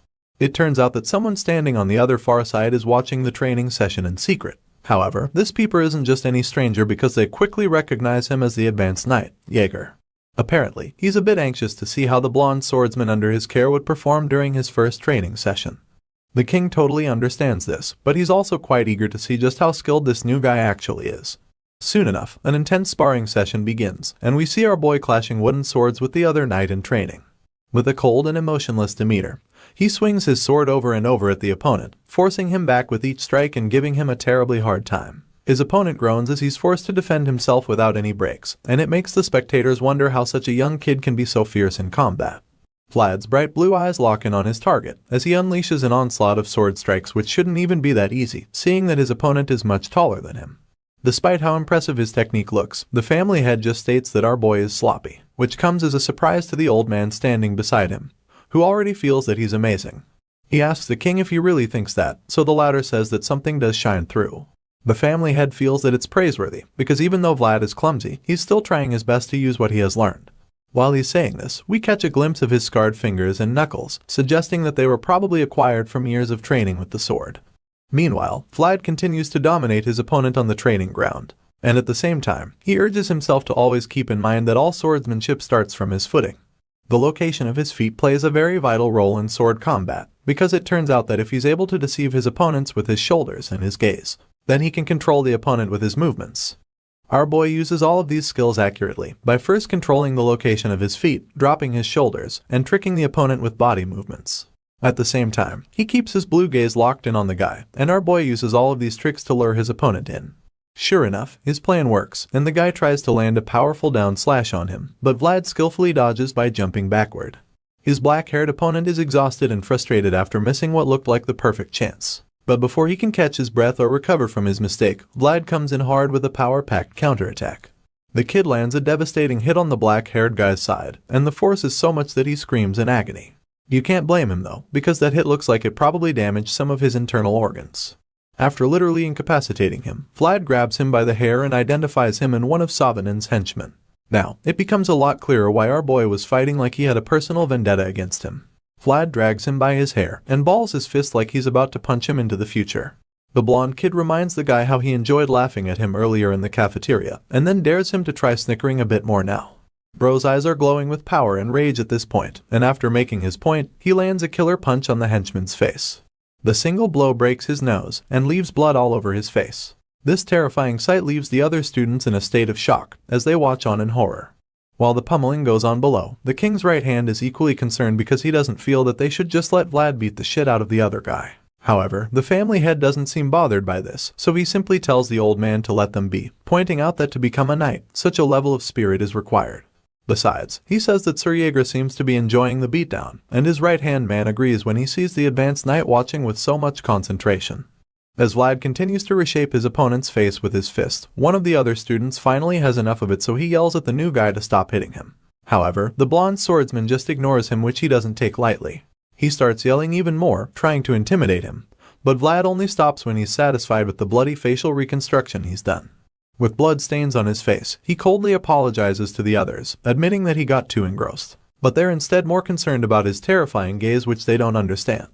After beating the other guy into a coma, he turns around and walks away, but before he leaves, he makes sure to taunt Savanin, asking him to apologize to the henchman on his behalf because he can't get back to his senses when he's too engrossed. Savanin gets furious and almost curses at him, but before he can do so, Vlad cuts him off. The blonde swordsman suddenly starts walking towards him, saying that he would also like to apologize in advance, telling him that in Savanin's case, the beating won't just stop where it did today. After staring the troublemaker down, he starts walking away, but before he leaves, he promises to call Savanin to come spit in his soup again if it turns out to be too bland. Vlad walks away after dropping such a cold line, leaving Savanin very uncomfortable because he now knows what a crazy bastard the newcomer can be. At this point, he's convinced that Master Joseph brought in a mad dog from the back alleys, but Vlad just smiles back at him like a psychopath, proving his point even further. The scene shifts, and we see a cleaned-up Goth looking sharper than ever while enjoying this meal. At the table, he suddenly asks Vlad if he's really been beating up other vassals, saying that it's a rumor spreading like wildfire among the servants. The swordsman just evades the question by asking Goth about his work as a stable hand, and how difficult it is. The mercenary immediately hops on the topic, saying that he's no ordinary stable hand, because now he works for the great Count Bayezid. Goth is about to start bragging about the experience and all that, but then he suddenly realizes that Vlad managed to distract him from the important discussion at hand. He then reveals that he heard Vlad beat the crap out of guys all over the manor, and reminds the blonde swordsman that it's a crime. Vlad does not seem bothered in the slightest, and he just asks Goth why he's so surprised. The blonde kid reminds Goth that he has always been a criminal, and says that simple assault is going easy on them. Hearing this, Goth is stunned, but he just listens to what he has left to say. Vlad continues to try to justify his actions, claiming that he didn't even hit the guys in an obvious way, and points out that they were the ones who picked a fight with him earlier. Goth still doesn't understand how Vlad can think what he did is okay, but the swordsman argues that it is, saying that now no one talks to him needlessly anymore, which he believes is a good thing. Just then, another student walks in with a tray of food in hand, and introduces himself as Portly Canner. An impatient Vlad turns around, and bluntly asks him what business he has with him. Hearing Vlad's rather unfriendly response, he becomes nervous and starts shaking in fear, so the blonde swordsman tells him to either sit at the table with them, or get lost. The moment Vlad says this, Portly's entire mood brightens up in excitement, because he never imagined that he would get invited to sit beside the blonde swordsman. He quickly joins them at the table, thanking Vlad for inviting him, but the latter just sighs in exhaustion because he actually just wanted the guy to get lost instead. Portly is so excited to sit there that he begins telling the story of how he's been eating alone, in places like the bathroom. As you can imagine, Vlad is grossed out by this, so he reminds the fat kid that he's eating his precious sausage. Portly sees the food and asks Vlad if it's delicious, before revealing that his father is the one who supplies the manor. The fat boy claims that his Canner family supplies all the meat in the manor, revealing that his family has been in the business of livestock and cattle farming for generations. After telling Vlad all of this, Portly remembers that he saw the hero asking for more sausage earlier, so he offers him some of his own to the new guy. Of course, our boy is suspicious of all of this politeness and kindness, so he snaps at him, asking what he's going on about.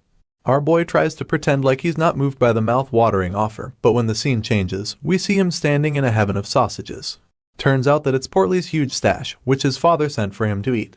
However, he claims that it's too much for him, so he wants to share. Seeing and hearing all of this, Vlad realizes that all of the vassals in the manor are young masters from great families. The hero actually forgot for a while that these were people he could have never even talked to if he was still in the back alley. With this in mind, he decides that it would be a good idea to build at least one good connection now that he's in such a place. So, out of the blue, he asks Portly if he would like to eat together with them henceforth, and the fat kid gets so excited about it. He accepts the offer, and Vlad confirms that he's okay with the arrangement. The blonde kid then says that all vassals have to get along. And even though it looks like he's befriending Portly for the sake of sausages, we learn that it's not necessarily the case. The scene changes again, and we see the green-eyed advanced knight walking down a big hall. He seems a bit exhausted, probably because serving the young master and literally raising a whole human being is not an easy task for anybody. The stress seems to be piling up for him, and he knows that the only time he'll be able to catch his breath is when his men, Cade and Maxim, recover from their injuries. His trail of thought is interrupted when a big knight with a fat beard approaches him. The guy asks Jaeger where he's off to in such a hurry, and that's when the eye-patched knight turns around to identify him as Sir Gregory. Seeing his fellow knight, he curses at the back of his mind, because he probably didn't want to talk with him. Although he tries to hide his displeasure about the encounter, Sir Gregory spots it in an instant, and laughs about it before accusing him of being too obvious when he's upset. At this point, Jaeger bluntly tells him that he's clearly busy at the moment, and the amused knight just laughs again, telling him that he's not surprised about it. He says that the advanced knight must be indeed very busy since he's the one who handles all of Joseph's duties by himself. Not surprisingly, Jaeger gets tired of the conversation very quickly, so he asks Gregory to cut to the chase, asking if there's something he wants to say. The brown-haired knight keeps smiling like a kid who just received a lollipop, and then reveals that he's come to suggest that a knight like Jaeger should be raising a vassal. Gregory adds that it's not too late for him to do that yet, but the uninterested advanced knight hits back at him, suggesting that he just focuses on raising his own vassal properly. Even though he doesn't really care about anything the jester usually says, he can't help but wonder why he's suddenly talking about vassals out of the blue. The fat knight reveals that his vassal is Portly, and claims that he's already all grown up, but also admits that he needs to lose some weight. Gregory says this, and then bursts into unnecessary laughter once more, so Jaeger reluctantly asks him to explain what exactly he's trying to say. Rather than quickly making his point, he decides to beat about the bush some more, saying that Vlad seemed pretty good to him. He showers praises on the blonde kid, stating that he's manly in character and confident in his spirit, but Jaeger is getting frustrated by the prolonged small talk. Exasperated, he reminds Gregory that he's very busy, before asking him once more what exactly his point is. The fat guy just keeps laughing while talking, and then he tells Jaeger that knights meddling in vassals' affairs isn't quite fitting, claiming that it could lead to embarrassment. Regardless, Gregory reveals that Vlad seems to be warming up to Portly lately, but Jaeger doesn't believe this, because he knows that the blonde swordsman doesn't have any friends, and on top of that, he believes that Vlad thinks he's better than everyone else. Despite Jaeger's opinion, Gregory just requests that he tell Vlad to hang out with Portly. The fat knight reveals that the chubby kid is his cousin's nephew, which means that he wouldn't like for him to get beat up in the manor. After making this personal request to Jaeger, he tells him that he's the only one who can influence Vlad's behavior, but the advanced knight doesn't look like he's going to help for free. Jaeger wants to know what he'll be getting in return, so the ever-smiling knight tells him that he can also ask him for a favor in the future. He beats his chest, implying that he would help on his honor as a knight, but that's when Jaeger tells him that Vlad doesn't really listen to him. Hearing this, Gregory exclaims, claiming that such a character is what is going to make our boy go places. Meanwhile, at the Bayezid family stable, we see a brown horse chilling while the stable hand assures Vlad that he's not the problem. Goth explains to his captain that he won't even be able to get on a horse, even though they're all properly trained.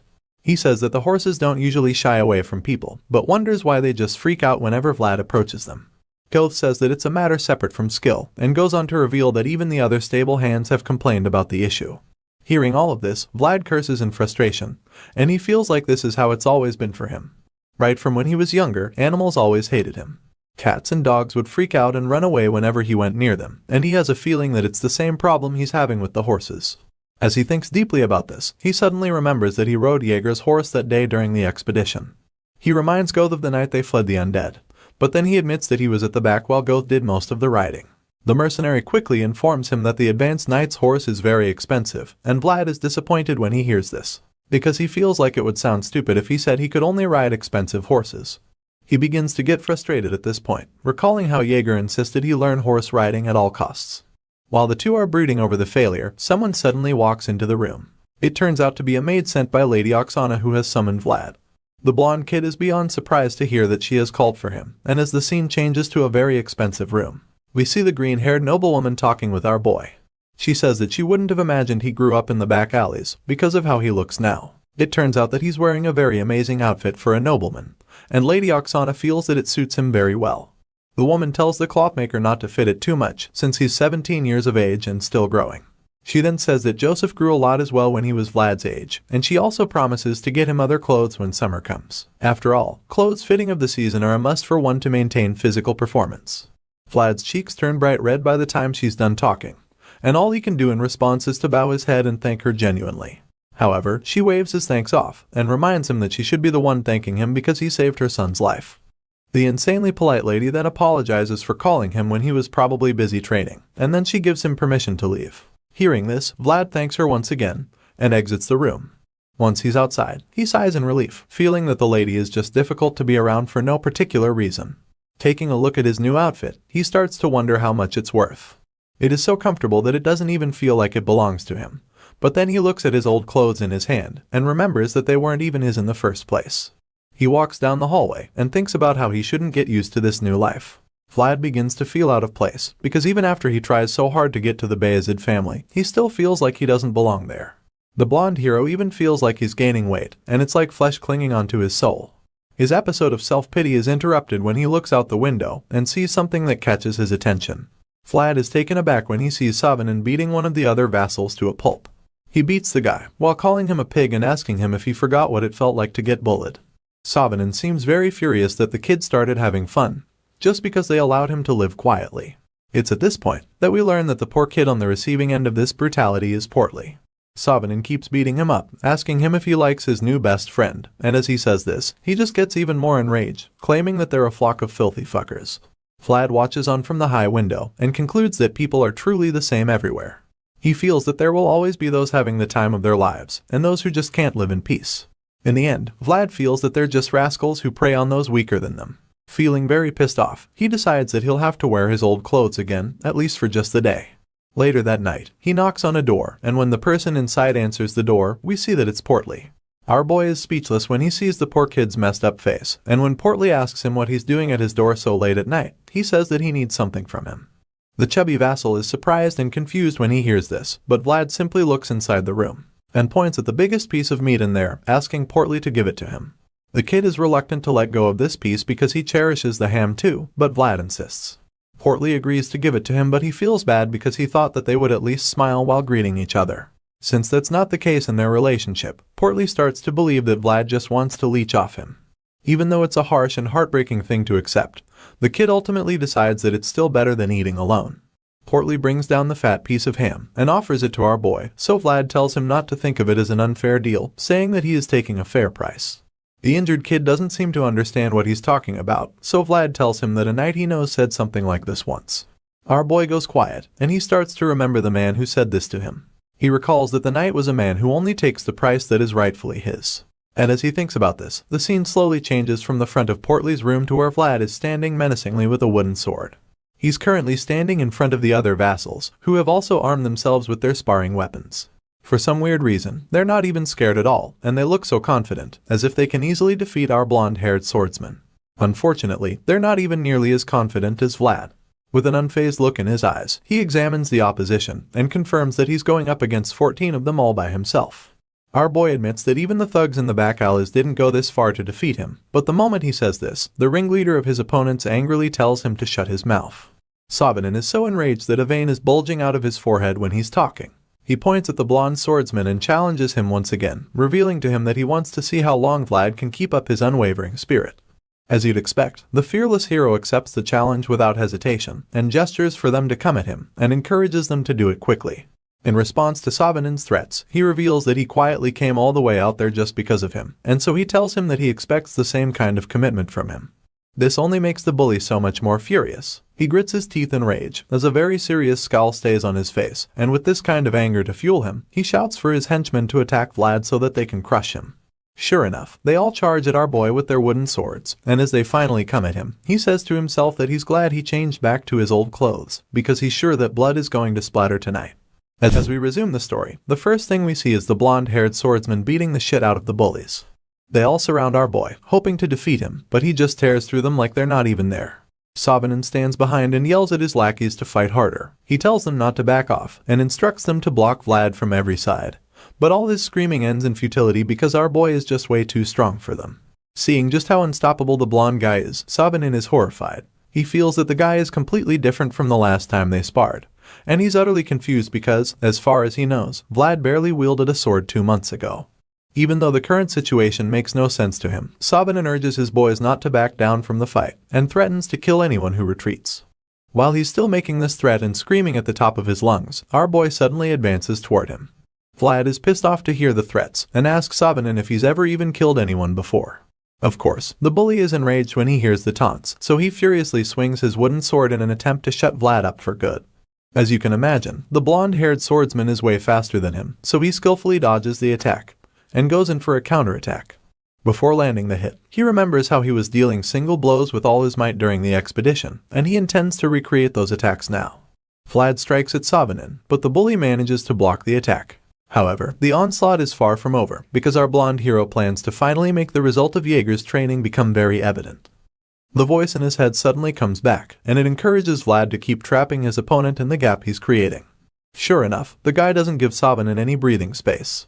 Our boy lands blow after blow on the bully, and with every single hit, all the guy can do is curse and swear at the swordsman. Seeing the progress, Vlad starts to finally understand this technique, so he decides to utilize the gap and space to create a flow of his own. Using this fighting style, it doesn't take long before he knocks Savanin to the ground. The troublemaker groans in pain as he falls on his back and cries about his injured leg. Unfortunately, before he can even finish making the complaint, he looks up and sees the ferocious blonde kid holding a wooden sword to his face. With Vlad's hand up in the air, the guy concludes that he's done for, so tears start to roll down his face as he accepts his fate. However, just when it looks like our boy just murdered Savanin with a wooden sword to the head, we and all the other bullies quickly realize that it's not the case. Rather than unceremoniously ending the guy's life, Vlad decides to show mercy, so he buries the sword mere centimeters beside Savanin's head. With the bully shivering like a wet bird, the blonde swordsman stares him down with murderous blue eyes and warns him to never look him in the eye again. He also takes the chance to tell him never to mess with the fat kid again, and hearing this, all Savanin can do is just nod frantically with a terrified look in his eyes when he realizes how serious Vlad is. Our boy looks down at the bully and is a bit surprised that the guy actually tried to kill him. Either way, he believes that what he's done so far is enough to pay back for jammin', so he turns around to the minions and asks them who would like to fight him next. With murderous intent laced all over his face, he tells them that they have to finish what they started, but the lackeys no longer seem to be interested in fighting.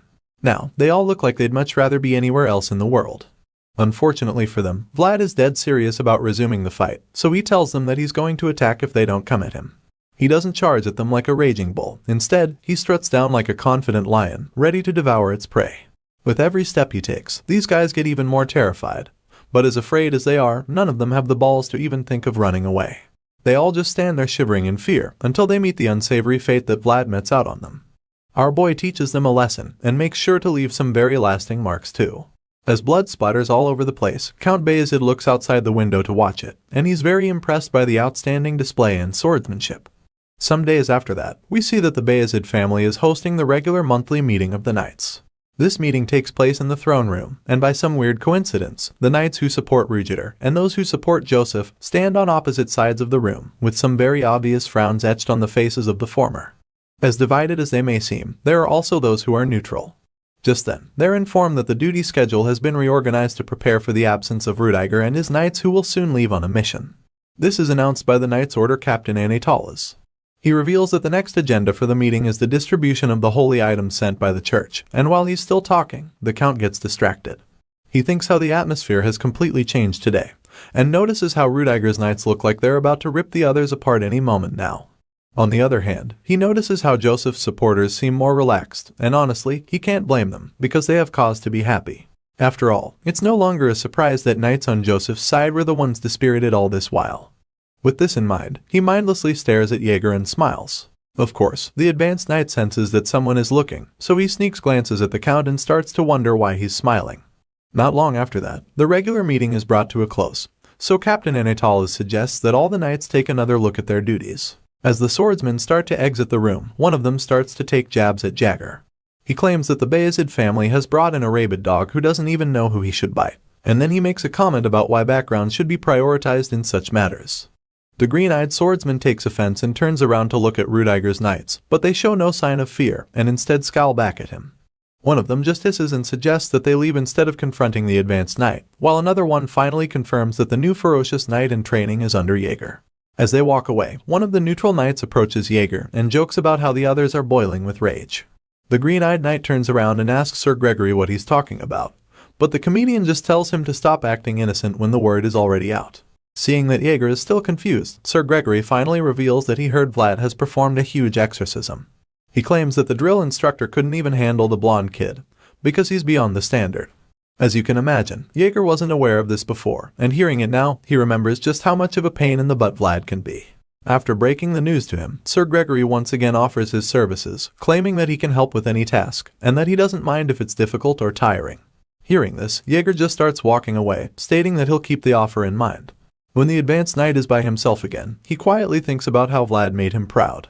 He's not too surprised though, and even feels that this is the least the kid should do, especially since he was the one that taught him after all. The scene changes, and we see a brand new armor set being unveiled.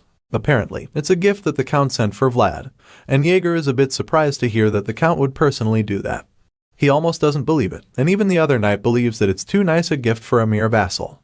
As they all stare at the beautiful armor, Sir Jaeger realizes that it's made of orc leather, and grey orc at that, to which Sir Joseph confirms.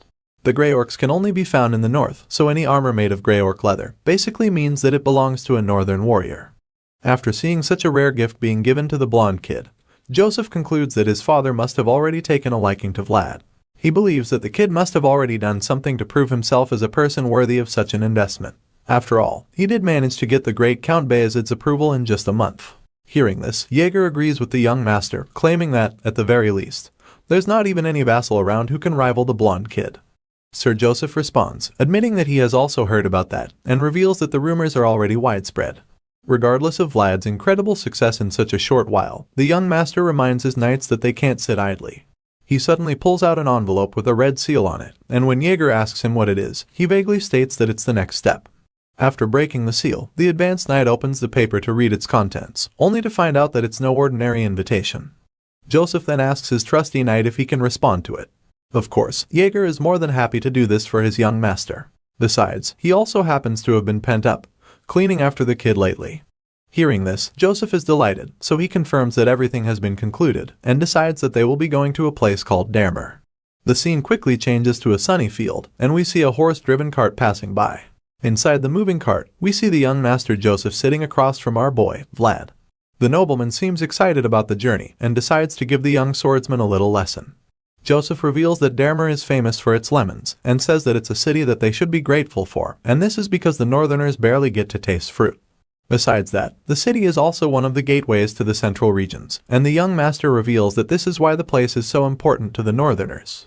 After hearing this, a curious Vlad asks if that is the reason Sir Jaeger is taking action. In response, Joseph confirms this, and reminds the kid that crisis is always an opportunity, especially when it's not their crisis. This so-called crisis is revealed to be the Heinel family succession dispute, and Joseph believes that an invitation from the legitimate heir which he received is basically a cry for help. After the young master breaks this down, Vlad is left dumbfounded for a bit, and then admits that he finds the world of nobles to be very complicated. Seeing the confusion and exhaustion on the kid's face, Joseph simply summarizes the entire journey and drama as a fight for the land of Dermer in the end. Vlad finally understands this, and is quite baffled that this dispute is actually between family members, who are bound by blood for that matter. Once again, Joseph notices Vlad's reaction to this, so he explains to him that having feuds with those related by blood is a long-standing tradition of the nobility. The scene suddenly changes again, and we get to see the rightful heir to the Heinl family, who happens to be a young lady named Alicia. The uncle of this blue-haired girl, Indra Heinl, turns out to be one of her oppositions, as he claims that she was born out of illegitimate relations. Of course, this is a very convenient story to tell the people. After all, he would certainly become the next Baron Heinl if Alicia mysteriously disappeared for any reason. Alicia is the only child of the former Baron Heinl, but now that his throne is empty, her inherent limitations as a woman has weakened whatever rights she had to succeed him. In the end, she had no choice but to prove her innocence through an honorable duel organized by the church. The young master reflects on Alicia's unfortunate story and thinks about how she could be a relative that is distant, but close and yet not too close at the same time. Joseph thinks back to his roots and admits that his maternal bloodline makes him no more than her 8th cousin. Regardless of how distant the relationship may seem, he's still certain that it's enough to establish some form of kinship between them. As such, Joseph believes that they can take the chance to make the Heinl family indebted to them, and as he reveals this, he informs Vlad that his father, the Count, is also fully in support of the plan. Hearing all of the complexities involved in noble family politics, Vlad is a bit overwhelmed, but he still acknowledges what an impressive plan it is. As the thought runs through his mind, he sees Sir Jaeger, who's riding a horse beside the cart, and confirms that the knight is certainly honored. Vlad doesn't seem to really see why Sir Jaeger is the one that the head of a family would invite to defend his honor. As our boy just thinks about that, Jaeger suddenly senses something off. He turns to look at the blonde kid through the window and asks him what that insolent look in his eyes is about. Vlad quickly denies doing anything wrong, but the advanced knight just seems to be looking for beef with the kid at this point. He expresses his annoyance that a lowly vassal like Vlad would dare to ride the carriage comfortably while the knight he's serving is riding a horse. Hearing this, our boy seems to be feeling embarrassed about it, so just admits that he has nothing to say for himself. The angry knight just responds, saying that he was finally ready to go around with pride when he heard that the blonde swordsman crushed the other vassals. But now, seeing that the kid can't even ride a horse, Jaeger is beyond disappointed, and he's furious because he feels that he's just been wasting his time teaching a moron. The advanced knight is so pissed off that he continues to lash out at the kid from the outside, and even when our boy moves away from the window, he can still hear the loud scolding. As ashamed as he probably is, he just consoles himself by saying that he'll probably be able to ride an expensive horse. However, Jaeger doesn't seem to think that argument even makes sense. He quickly stomps on that idea, claiming that he's the one who should even ride an expensive horse, because he's more of a noble than the kid from the back alleys. Jaeger screams this loud enough for it to sink into Vlad's head. But when he's done yelling, our boy suddenly starts to feel something strange happening to him. It's coming from inside his armor, and he wonders if something is wrong with him, because his heart has been beating like crazy over the last few days. The confused swordsman places his hand on his chest, and begins to wonder if it's a result of all the nagging. He quickly concludes that it wouldn't be much of a surprise if that's the case. In front of him, Sir Joseph won't stop talking, and to his side, Jaeger nags at him every chance he gets. However, as much as he would have preferred this first theory to be the real reason for the sudden sensation, he quickly finds out that it's actually an earthquake. Just then, the vibrations start to get even stronger, and the other knights outside confirm that the ground is rumbling. Jaeger realizes this as well, and when he notices the panic around him, he suddenly instructs everyone traveling to stop moving. He yells for them to get off their horses, and while they're struggling to do this with the powerful vibration, the force throws some of them off. Vlad quickly tells the young master to get out of the carriage before he can get hurt, and it's safe to say Joseph didn't expect that. After Vlad saves him, he casually tells the kid that his sincerity is admirable, but tells him not to panic too much. This just confuses our boy, but before he can dwell on it, the other knights sigh in relief, seeing that the powerful earth tremor has passed. Vlad is a bit excited, and reveals that this is the first time he's experiencing an earthquake, but that's when Joseph breaks it to him. The young master informs him that it wasn't an earthquake, and then urges him to look at the trail of damage left behind. Truly, it looks nothing like an earthquake, but appears to be some kind of giant mole at work. Although our guess was pretty close, Joseph reveals that it's actually a giant deathworm. He claims that the creature is a remnant of the fallen dragon, and our boy finds this news very intriguing. In fact, he's delighted to hear this, because a smile forms on his face as he admits that it sounds awesome to him. Soon, they arrive at the Heinl family's soul city, Dermer, a very large settlement with huge fences and pillars keeping it separated from the outside world. When their carriage enters the city, they all get off at the Heinl estate, and that's when Sir Joseph tells Vlad that he's free to move as he likes henceforth. Hearing this, our boy is quite surprised that the young master wants to allow him to roam the city all by himself. After Vlad expresses his confusion, Sir Joseph simply tells him that he can take Goth along with him if he wants. But the main thing he hammers on is that he should travel as freely as he likes and make sure that he sees as many things as possible. Even though the young master has already said this twice, the young swordsman is still extremely suspicious about the fact that they really said he can move freely. Bro is still not sure he can do that, and when Joseph sees his strange reaction, he asks if he's not satisfied with it. Without thinking twice, the blonde kid claims that he's very okay with it and would love to go sightseeing. But before he can even say anything else, the young master cuts him off.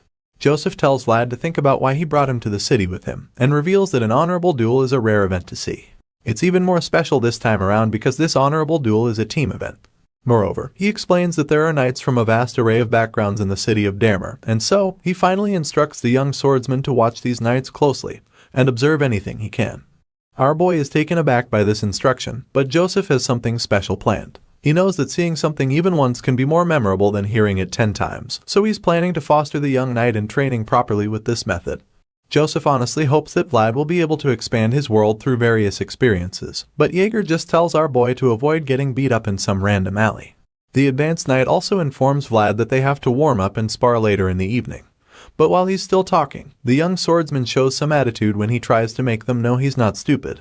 Unfortunately, Jaeger doesn't rate him highly, and even admits that he's lost all faith in our boy, especially since he can't even ride a horse. Once again, a wave of shame washes over the blonde kid when he hears this same gist again, and after Jaeger is done mocking him again, Joseph tells him that he must report back every evening.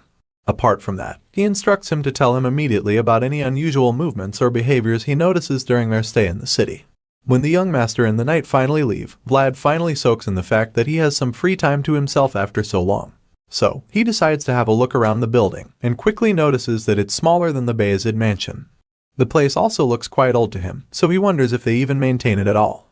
The story about them being famous for their lemons starts to make less sense now, because it looks like they don't even have any money on hand. Just then, our boy suddenly grips his sword, and the moment he does, the voice starts talking again.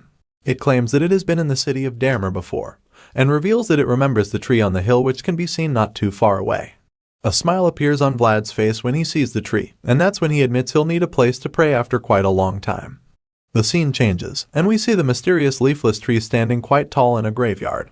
"I shall give you the sword and you shall give me the memories," is a quote that we see, and at the same time, someone we can't see yet reveals that it's time for him to give back since he's been taking for too long. Meanwhile, back inside the Heinel family mansion, Miss Alicia welcomes the visitors, and thanks Joseph for coming all the way after receiving her invitation. The young master responds with a smile, claiming that of course, he must answer since it concerns the crisis of the rightful heir. He then reminds them that the call of blood is the most important after all. Joseph assures her that Count Bayezid has already allowed the visit and intervention. He informs her that the only thing that remains is her decision. In response, the young lady reveals that she has already made up her mind, and then tells him that everything will be done according to the Count's wishes. However, this is only if she comes out victorious in this honorable duel that will decide her fate and the future of the Heinel family. Hearing this, young Master Joseph assures Alicia that she has nothing to worry about, and then adds that this is because Bayezid's sword has always promised victory. After the bold declaration during the meeting in the dark room, Joseph and his men exit the place. On the way out, the other knight comments that they shouldn't take Alicia lightly, and Joseph admits that her temperament as a matriarch was very visible. He can see that she's properly holding herself together, and recalls how she kept the upper hand throughout their meeting. Regardless, Joseph confidently tells his men that their plan will remain the same.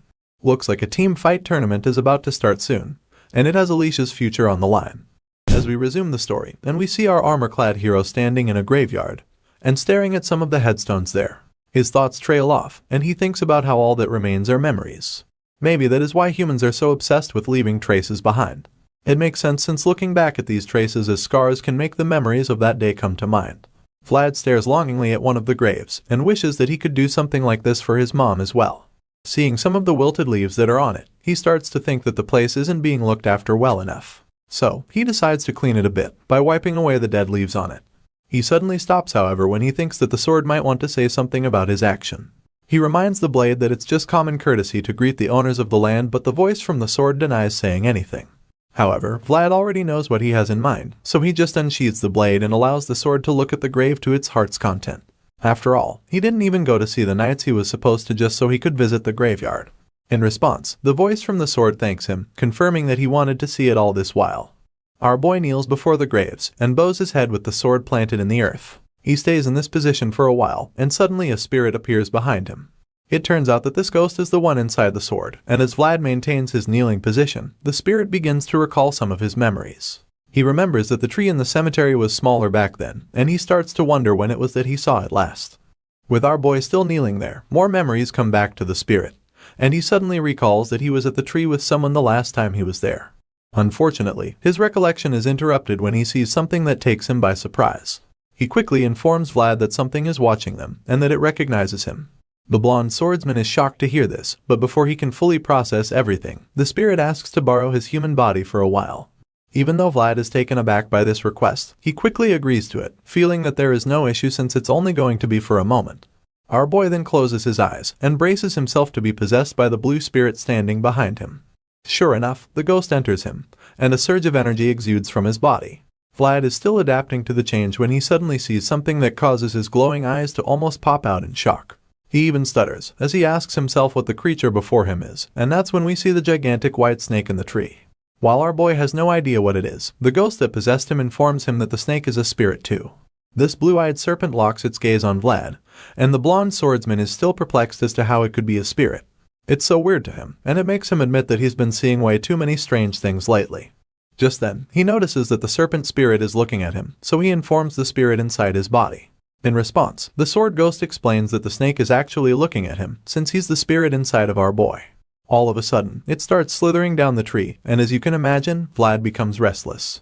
He yells to inform the ghost of this, and the latter just tries to calm him down, suggesting that the snake won't bite. However, the young swordsman isn't too convinced by this, because he knows that they can't be sure of that. Despite how big and strange the serpent is, Vlad suddenly realizes that it doesn't even feel threatening at all, and this intrigues him. Our boy is rather getting a warm feeling from the snake, and that's about the same time it comes to meet him face to face. The feeling Vlad is getting is as if spring is in the air, but it's suddenly interrupted when a lady walks up behind him, asking who he is. Hearing the stranger's voice, our boy is startled, and the snake spirit slowly vanishes. The lady asks him how he got to the place, and Vlad is just dumbfounded. This gets her upset, so she angrily tells him that no one aside from the Yahello family members is allowed in the graveyard. From her outfit and utensils, she appears to be a worker in the Yahello family estate, so it explains why she's looking so stern and pissed by his intrusion. After hearing what she said, Vlad apologizes to her and explains that he found himself there when looking for a quiet place to pray. The blue-haired lady finds it strange that he came there to pray, and when he sees the questioning look on her face, he quickly pulls out his badge to show her that he's actually a vassal of Sir Jaeger and not some suspicious person. Our boy places it in front of her face, and she carefully inspects it, before finally agreeing that he's not someone she should be wary of. After getting her approval, Vlad smiles in relief and thanks her before an awkward silence follows. The two just stand there staring at each other, and the blonde swordsman finally realizes that it's rude to stand by a nobleman's grave after all. At this point, he knows that he's messed up, so he's just hoping that the lady doesn't say anything that would put young Master Joseph in a difficult situation. His fears are pretty valid because this would get him in trouble, and most likely earn him some serious punishment from Sir Jaeger. So he decides that he has to tell her something that would stop her from talking about their little encounter to anyone. When no other clever ideas come to mind, the young knight in training suddenly asks her if he can be of help to her, and of course, this takes her by surprise because she literally just met the guy. She's still in a daze when he asks her if she's a maid, and if she's here to tend to the grave. Once again, this catches her off guard, and before she can even respond, he tells her that he actually cleaned it up a little before she arrived. The maid is still just staring at him with crossed arms, so he just keeps talking, telling her about how leaves were piled up there. She is very surprised to hear that he actually cleaned it up, so Vlad confirms this, claiming that he felt it's common courtesy to greet the owners of the land. Vlad points to the grave, and she turns around, not knowing what to tell him. Our boy doesn't stop there, because he suddenly takes her bucket and cleaning tools, suggesting that he'll take care of her duties. She's still speechless at this point, and just allows him to carry on, but that's when Vlad reveals he has a favor to ask, revealing that he would really like it if she just let their earlier encounter to just slide. He informs her that Sir Jaeger would be furious if he found out about it, and this confession appears to spark something in the blue-haired maid. Her expression quickly changes from confusion to mischief, and she decides to blackmail our boy by telling him that she'll only grant his request if he cleans the grave well enough. Hearing this, Vlad already knows that he's in trouble, and he mentally curses, finally confirming that the pretty ones are always the hardest to convince. He's really annoyed, but he knows that he doesn't have a choice anymore, so he just gets to scrubbing, while the mischievous maid smiles in satisfaction as she watches him. The scene changes back to the Yahello family mansion, and inside, an intense clash of swords is underway. Vlad secretly watches the duel between knights and is amazed to finally witness one. As the fight goes on, the voice from the sword admits that one of the knights is displaying some good strength, and Vlad asks if he's talking about Sir Colin. The voice confirms this, and even suggests that the ferocious knight would cut through our boy's bones if they're ever matched up against each other. The blonde swordsman doesn't even protest, and just admits that Colin is indeed strong. He's so amazed that he finally realizes why the brute knight is called the Dirty Boar of the Midlands. Regardless of this, Vlad reveals that he finds the other knight, Sir Pablo, to be more impressive. The voice agrees with him, adding that he has excellent shield techniques and is seasoned enough to parry most attacks. The curious kid keeps watching, and can't believe that a warm-up sparring session before the main event can be this intense. It's pretty overwhelming to him, and he starts to wonder if one really has to be that good to be a knight. The voice reminds him that not all knights are amazing by pointing out how Sir Vorden is also considered a knight. Hearing this, Vlad agrees and accepts the fact that not all knights are the same. Still watching the duel intently, our boy starts to think he finally understands things, even though he didn't know them back when he was in Sora. He feels that he now understands what his place in the vast world is, and sighs in exhaustion, knowing that he still has a long way to go on this journey. The day of the duel finally arrives, and we see someone helping another knight tighten his armor. It turns out that it's Vlad who's helping Sir Jaeger with this armor, and the advanced knight just orders him to tighten it more firmly. He obeys the instruction without hesitation, but his mind trails off as he turns to look at the reason for their visit in the first place. It's a mean-looking blue-haired man, and Vlad is surprised to learn that he's Yahello, the one trying to take away his niece's claim to the throne. Our boy is drawn out of his thoughts when Sir Jaeger tells him to keep his eyes open for the fight, because after all, it's not every day he'll get to witness a genuine duel between knights. Before Jaeger leaves, he tells Vlad not to fret about what happened the previous day, and even though the knight doesn't know exactly what happened, the kid is still bewildered that he knew he was hiding something. When Jaeger sees our boy's reaction, he teases him for being shocked, before explaining that the fear is written all over his face. At this point, Vlad admits that the duel he witnessed in secret was very shocking. After all, the skill of the knights he watched was literally monstrous and overwhelming. However, Jaeger just states that a child should start by walking, trying to make Vlad understand that he's not ready to run yet. He explains that the higher a person's goal is, the longer their path to walk would be, and even though this isn't sweet news to the young swordsman, he admits that he understands. This moment is interrupted when someone yells out for everyone to show their respects. Vlad sees the princess approaching, and identifies her as the master of Yahello, before realizing that he's not even seen her before. From what he's heard, she's quite young, and the moment she enters the room, Bro realizes that he's fucked up real bad because it turns out that the so-called maid he met the previous day is actually Princess Alicia Yahello. Vlad almost starts crying at this point, and the voice in his head just tells him to add the crime of insulting a noble to his list of offenses. Hearing this, he can't do anything but curse since he's already knee-deep in trouble. Alicia is then escorted from the entrance to her throne, and as she walks down the middle, all the knights bow to her. She gets to where Vlad is standing, and he tries to blend in with the others but her blue eyes lock in on him, making him terrified because she managed to recognize him. At this point, he can't do anything else than to keep bowing, since the jig is up already. This mischievous princess smiles knowingly until she gets to her throne, where she enters serious ruler mode. After she's seated, the priest appears, and says that they can proceed now that the parties of the duel have arrived. He claims that the gods who look over the place shall attest to it, and states that the rising shall be the evidence. We see that the duel with everything on the line is about to go down. It's the battle that would determine Alicia's fate as heir to the throne, making it an honorable yet brutal duel between her side and her uncle's side. You can tell just how intense this battle will be when you see the knights on either side staring each other down. Before the duels begin, we learn that the noble blood is clear blue, because it shoulders the responsibilities, duties, and karma that the warm red can't.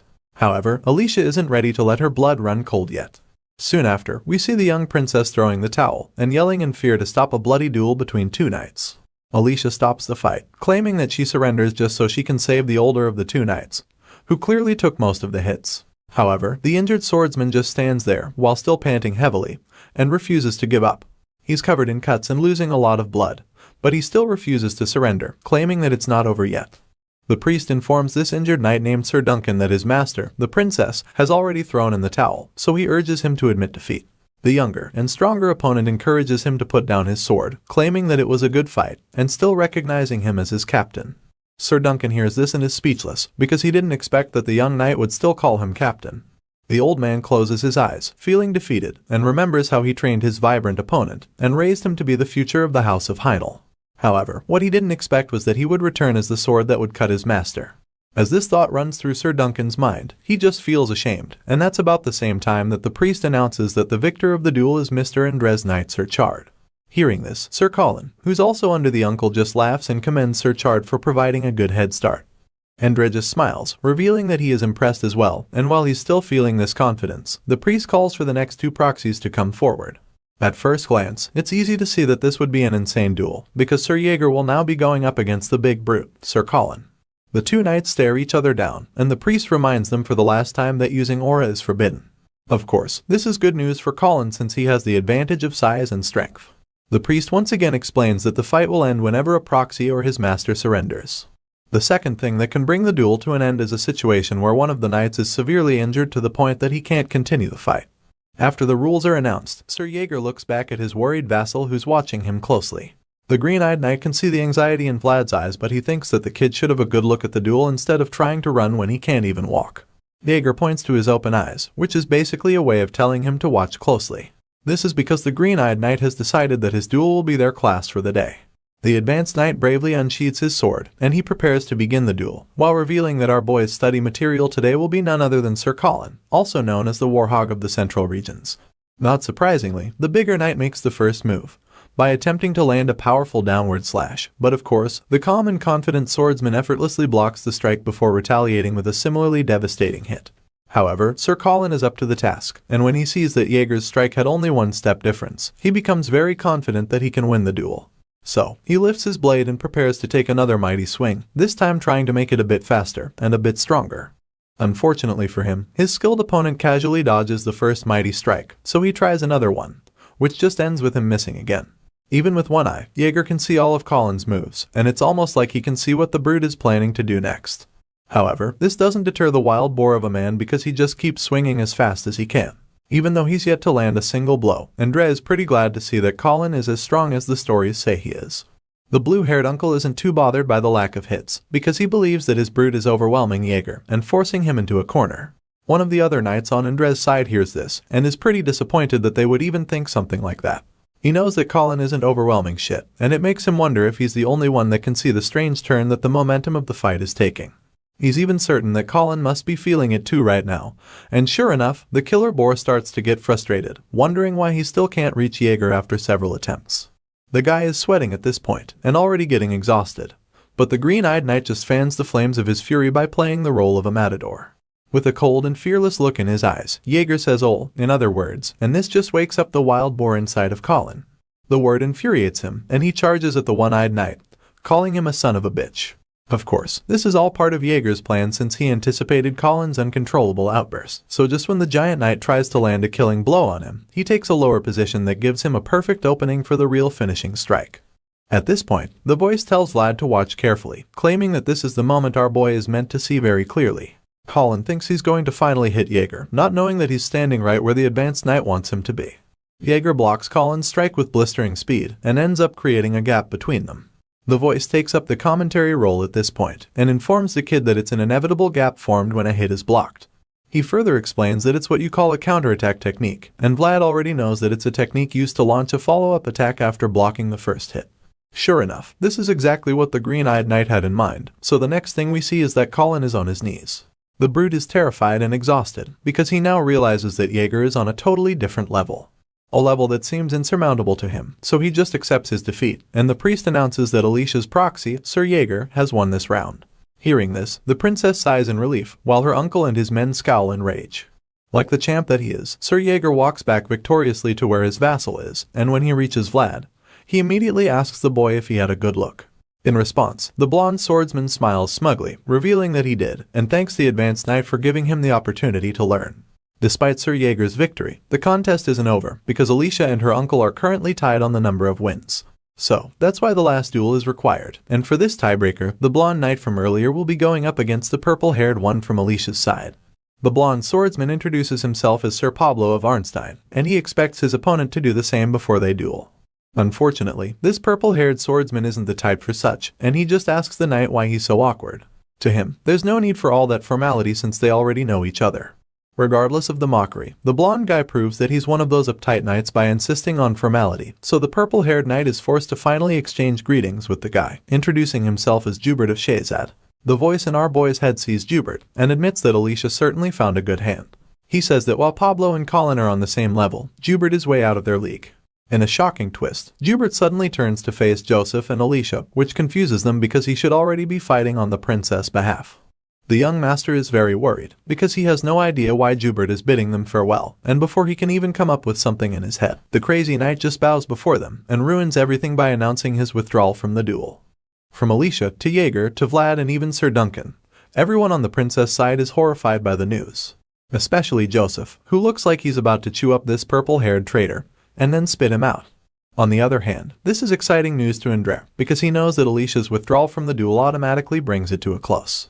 The ambitious uncle asks those in the room to confirm his claim, and Joseph just gets even more furious, because he finally realizes that Andre always had 4 cards up his sleeve from the beginning, Jubert being the final and most important one. While the young master is bitterly scowling at the relentless uncle, the old man in question announces that he's the only Heinel, and that he acknowledges this before the gods. Even though it looks like Andre has already won, Joseph Bayezid refuses to let it end this way, so he suddenly announces that it's not over yet. With a confident smirk plastered on his face, Andre points out that Alicia's proxy withdrew from the duel. He even goes on to taunt the young master, claiming that he understands what he's feeling, before stating once more that the duel is over. However, the young master bluntly responds, saying that the fight can't end until he is convinced. With a very menacing look on his face, he then reveals that the Bayezid family has no intention of just accepting whatever outcome the people decide. Joseph Bayezid refuses to back down, and insists that the fight is not over yet, so one of Andre's advisors secretly counsels, telling him to at least hear what the young master has to say. The advisor reminds Andre that Mr. Joseph Bayezid is a representative of the North, and that since their own knights are subject to the center, things could escalate. He tells Andre that a conflict between the North and the center could ensue if things go wrong at this stage, so the blue-haired menace realizes that his advisor is right. At this point, the uncle is pretty confused, so he asks the young master what he should do now. Hearing this, Joseph is relieved a little, but he also knows that the best-case scenario is already out of the picture, so he decides that all he has to do now is avoid the worst-case scenario. Joseph knows that only a sure-shot defeat can bring the next best result, and only after that can they plan for the future. With all of this in mind, the young master responds to Andre, asking the ambitious uncle to allow the duel to proceed, and claims that they cannot allow Miss Alicia's reputation to be tainted by a forfeit.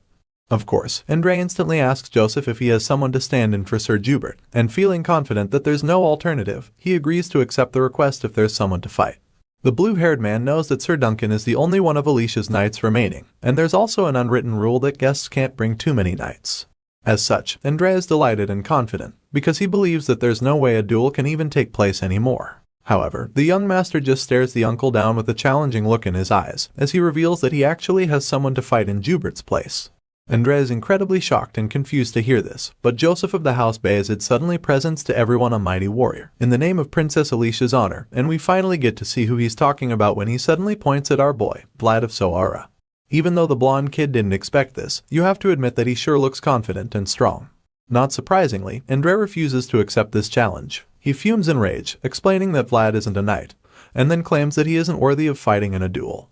However, Joseph counters this argument by reminding the ambitious uncle that anyone wielding a sword can fight in a duel of honor. Regardless of this point, Andre insists that it can't work because Vlad's opponent is a real knight, and explains that it would be an insult to Sir Pablo if he's made to fight a vassal. Once again, the young master counters the arguments, but this time he snaps at Andre and his men, asking them if they had the honor of the House of Bayezid in mind when they let all of this happen. They're all stunned as he angrily scolds them for trying to taunt Bayezid House with such a shallow trick, and after that, Joseph vouches for Vlad's reputation. At this point, Andre is forced to comply, so he allows the duel to happen, feeling that the lowly vassal won't be able to do anything significant. Meanwhile, Sir Jaeger is already preparing Vlad's armor for the duel, and the kids still can't believe that he'll be fighting, with a real knight for that matter. Jaeger just confirms this in such a carefree manner, like it's not a big deal. Vlad asks to be sure that he won't die in the duel, so Jaeger assures our boy that he'll interfere if the worst comes. Hearing this, Vlad isn't exactly relieved because he knows that the worst is still pretty bad for him, but Jaeger doesn't even say anything in response. Our boy notices the silence, and gets pissed at the advanced knight for not saying anything to reassure him. While he's still scowling at Jaeger, the young master suddenly calls out to him, before embracing him in a warm hug. As you can imagine, the blonde kid finds this pretty weird, so he gets uncomfortable, and tells Joseph that he really doesn't need to do all this PDA. However, while he's trying to say this, he gets interrupted by Joseph whispering in his ear. He tells Vlad to just hang in there for 10 minutes. This might look like a warm and fuzzy hug, but it's all part of Joseph's plan. The young master reveals that he has a plan and has already given Borden the orders. All they need is for our boy to buy them some time, so Vlad asks him if 10 minutes will be enough. In response, Joseph admits that the more, the better in this case, so Joseph confirms that he understands the assignment, and promises to do his best to help out. The hug finally ends, and as Vlad walks away with a determined look in his eyes, the young master tells him to be careful. Our boy walks up to Princess Alicia's throne and then bows before her. The princess acknowledges him, so he turns to face his opponent, the mighty Sir Pablo Arnstein. The two fighters face each other, and our boy introduces himself as Vlad of Soara as he pulls out his sword. But Pablo just glares at him in response.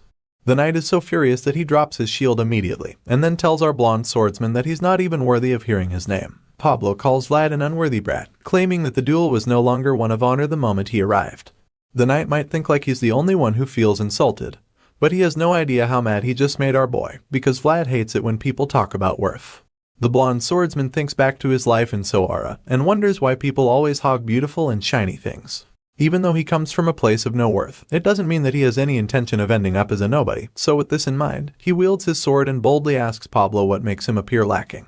At this point, our boy's eyes are glowing with intensity, implying that the knight just struck a nerve. Vlad asks Sir Pablo to tell him what makes them so different from one another, and despite seeing the power in the kid's eyes, he just taunts some more, claiming that the Bayezid standards have really fallen.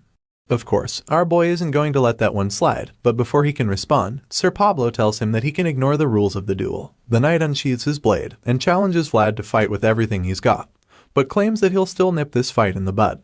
At this point, our boy is beyond furious, so he charges at the knight with all he's got. After all, this is the day he deserves to shine. Vlad takes a massive swing at Sir Arnstein, but the more experienced knight blocks it and a heated sword clash ensues. The two swordsmen hold this position for a while before Pablo suddenly notices something strange with Vlad's sword. As such, he pushes the kid away, but of course, our boy just charges at him again, determined to win, because, for the first time in his life, he lifted a sword, not for himself, but for someone else. The blue-eyed swordsman rushes to deliver another powerful attack, and the voice in his head advises him to aim for Arnstein's left, the same place he was shielding earlier. Vlad takes the advice, but Pablo barely manages to block the attack. The voice admits that habits are scary, and after our boy's brilliant attempt, Andres starts to get a little worried, because he sees how quick the blonde swordsman is and realizes that he's no ordinary kid. Meanwhile, Pablo isn't backing down either, but even though he promised to end the fight quickly, he can now see that Vlad is a natural, especially because of his ferocity, which is like that of a starving wolf. As terrifying as the kid looks right now, the more experienced knight still believes that he'll win, so he admits that Vlad has great spirit, but the look in his eyes implies that it won't be enough to win.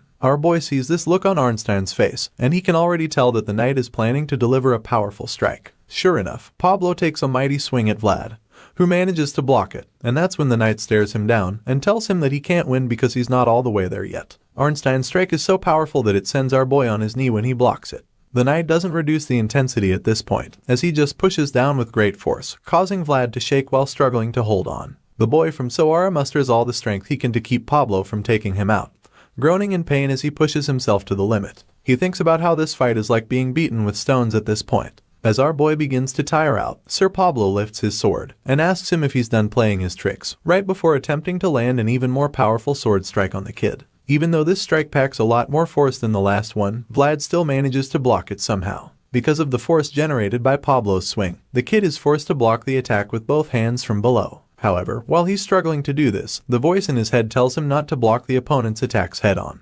Instead, it tells Vlad to try to parry the attack somehow. Of course, our boy is determined to take this advice, so when the powerful knight takes another big swing at him, he tries to deflect it, and it doesn't exactly go as planned. This time around, Pablo's strike sends him flying in the other direction, and he crashes into a wall. Vlad screams in agony as his back slams into the worm, but he still doesn't fall to the ground. Rather, he lands on one knee like a true knight and prepares to get back up, just as Pablo intends to finish him off for good. The more experienced knight walks up to him like a lion going to meet its injured prey, and as our boy struggles to get back up, he just stares at this kid like there's something running through his mind. All of a sudden, he calls Vlad's performance impressive and admits that even though it's too early, the kid is still worthy of resisting him. Our boy isn't exactly flattered by this confession, because he still hates when people talk about worth. Pablo suddenly lifts his sword to finish things, and admits that it's such a shame he had to meet the promising young swordsman under these circumstances. He tells Vlad to come find him later, but as you can imagine, our boy isn't one to give up that easily. The voice tells him that he's worked hard, and it kind of triggers something inside of him, because his eyes glow even brighter all of a sudden. Vlad sees Arnstein's sword coming down at him to end the duel, but he refuses to let this happen, so in a shocking and unbelievable twist, he deflects the attack with his sword at the last minute. Everyone watching is shocked, including Jaeger, who was preparing to interfere. Andre and his men watch with dropped jaws, and so does Princess Alicia, who can't believe what she just witnessed. Sir Pablo is equally taken aback and wonders if Vlad just used a counterattack technique. Sure enough, the blonde swordsman is using just that, a technique he learned from the one and only Sir Jaeger. While Pablo is still coming to terms with what just happened, the people watching are trying to make it make sense. They can't understand how a mere squire managed to stop a seasoned knight's sword strike, so Indra convinces himself that it must have been a coincidence. He refuses to believe that Vlad meant to do it, because he sees the exhausted blonde, and concludes that he can't even lift his sword. Truly, our boy is almost completely drained at this point, and we see him panting heavily like someone who's about to collapse. But despite this tiredness, the boy from Soara isn't one to give up, and from the look in his eyes, you can tell that he's ready to keep going. Sir Pablo overhears the murmurs behind, and what Indra said.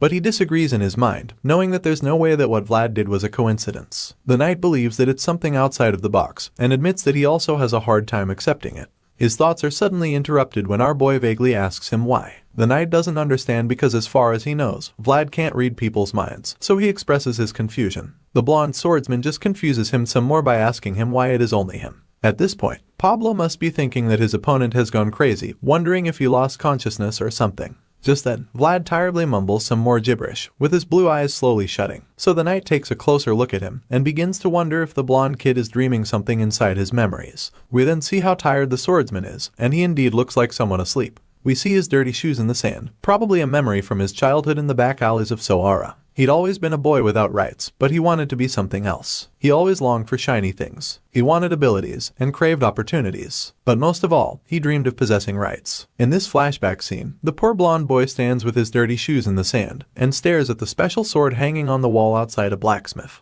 The same sword he had been obsessed with since the first day he saw it.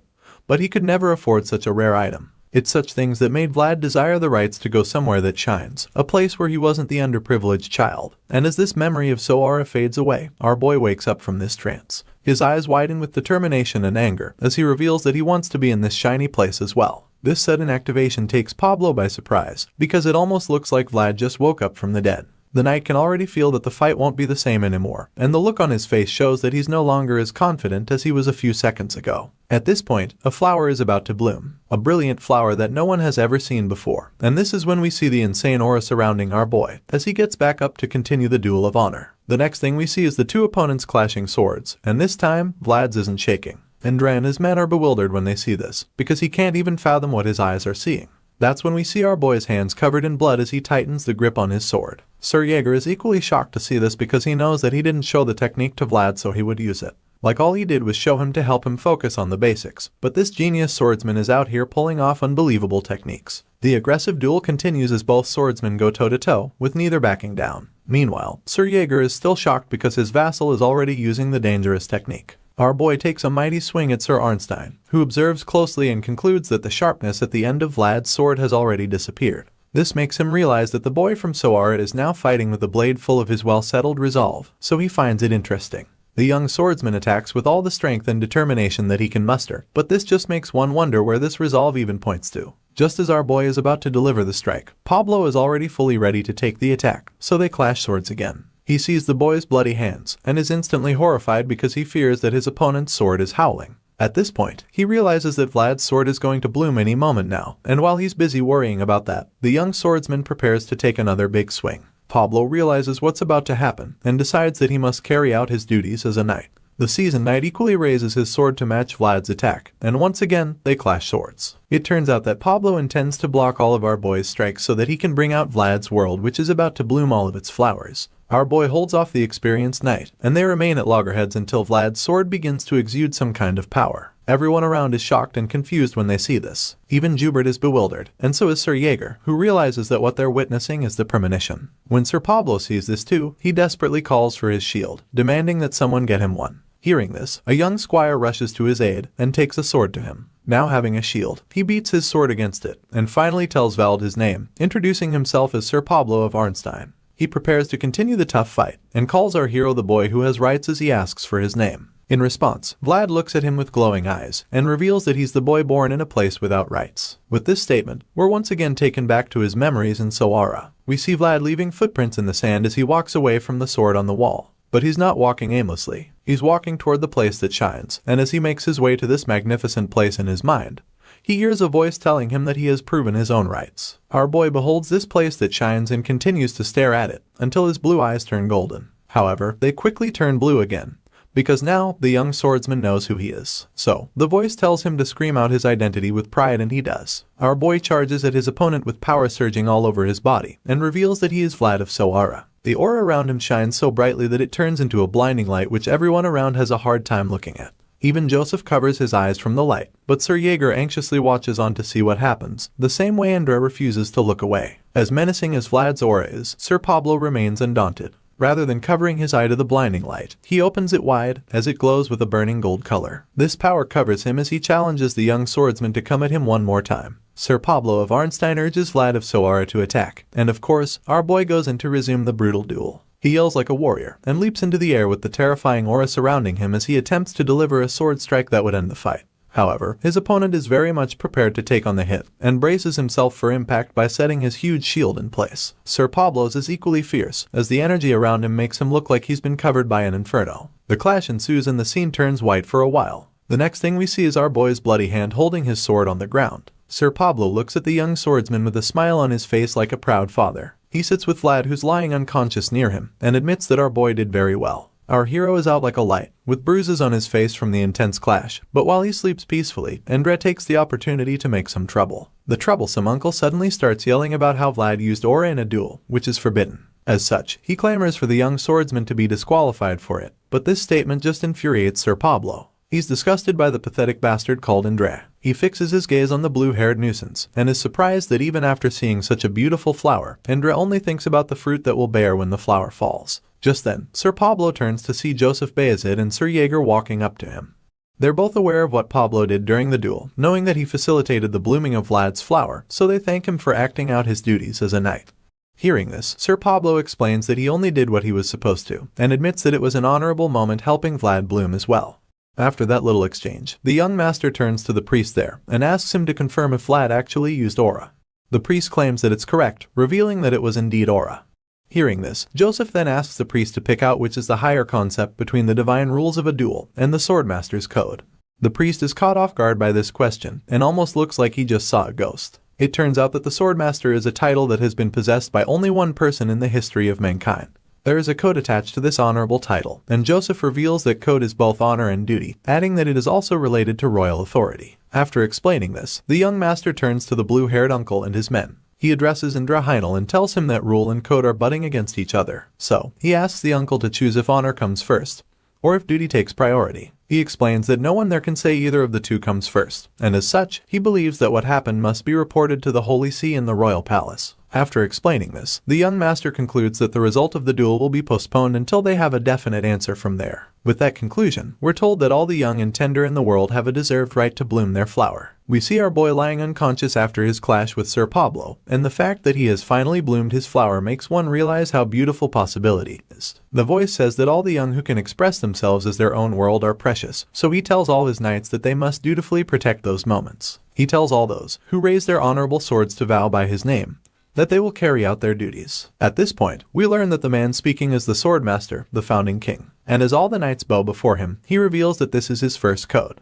After the duel, the scene shifts to the Heinel mansion where we see our hero waking up from some much-needed rest. He literally went toe-to-toe with one of the most powerful knights in the land, and held his own too. Vlad finally wakes up, groaning in pain, and we see that his hands are all wrapped up with bandages since he cut them during the fight. Anyway, the first thing he does is call out to Goth, who seems to be standing by the bed. Vlad asks for some water, so the loyal friend quickly pours him a cup. While he is bringing the water, our boy just groans even more, lamenting that all his bones hurt. Vlad finally gets handed the cup, but he's shocked when he opens his eyes properly to see that it's actually the young master Joseph standing in front of him. Joseph doesn't mind catering to his needs for now, admitting that he's just glad that the blonde swordsman seems to have recovered his strength. Vlad immediately apologizes for sending the young master on an errand, but Mr. Joseph quickly assures him that there is no need for that, and asks him to make himself comfortable. The swordsman receives the cup of water with his wrapped-up hands that now make him look like he's a mummy, and Joseph asks him if the pain hurts anywhere in particular, so Vlad answers that it doesn't. The young master then thanks our boy, admitting that he didn't imagine that the young vassal to do so much in the duel. Joseph then takes a seat beside Vlad's bed, and informs him that the duel has now been postponed, all thanks to him. The boy doesn't really understand what he means by that. I mean, he was out like a light after the fight, so he expresses his confusion, and Joseph explains that the duel has been delayed without coming to a conclusion. The young master goes on to tell him how the situation got complicated since the rules of the sacred duel and the Swordmaster's code got entangled. Hearing this, Vlad is instantly intrigued by the thought of the Swordmaster's code, because the voice told him about it once. Joseph elaborates, revealing that to become a knight, one must make a pledge as per the Swordmaster's code. He even tells Vlad that a day would come when he will make that pledge, if things go well for him. The whole conversation is so fascinating to our boy, and he immediately begins to fantasize about being a full-fledged knight. With armor all over his body, a huge sword, and a massive horse to ride, Vlad can already see himself as a knight. Joseph wakes him from the little daydream when he suddenly gets up to leave. He hopes that Vlad takes good care of himself, and informs the kid that staying too long in this place might be kind of trouble. However, our boy assures the young master that he's fine already, and is even about to say he's ready to leave, but Joseph stops him right there, explaining that he can't let that happen. He can't let the future knight jump out of bed without fully recovering because he's the kind of person who cherishes things that deserve to be. Elsewhere, we see Princess Alicia staring out her window wistfully. She notices how all the guests are leaving one by one and feels very frustrated that she couldn't even give them a proper word of caution. She asks if Indra left also, but her knight reminds her that her uncle's departure was delayed along with the duel. However, the knight assures her that he has asked the church for personal protection through the priest. Hearing this, Alicia just gets more upset, especially because she now has to see all those who tried to push her to her downfall leave in peace. She claims that it feels like her heart is being crushed, but while she's expressing her sadness, the knight assures her that there will be time for revenge later. The old knight tells her that these difficult times require her to toughen up, and then reminds her that it's important she establishes complete control over Dermer in the meantime. Sure enough, the determined princess admits that she has to do just that. She suddenly asks him how the lemon harvest is going, and unfortunately, he informs her that it's not so good. Alicia is worried that production keeps falling, so she asks if they should switch to planting more barley instead. However, Sir Duncan suggests that they just wait and see, explaining that can't just change the industrial structure so easily. The princess agrees with him, knowing that it's indeed a difficult decision to make at this point. She sighs in exasperation, feeling that even after clearing mountain-like trails, there's always another mountain waiting right in front of her.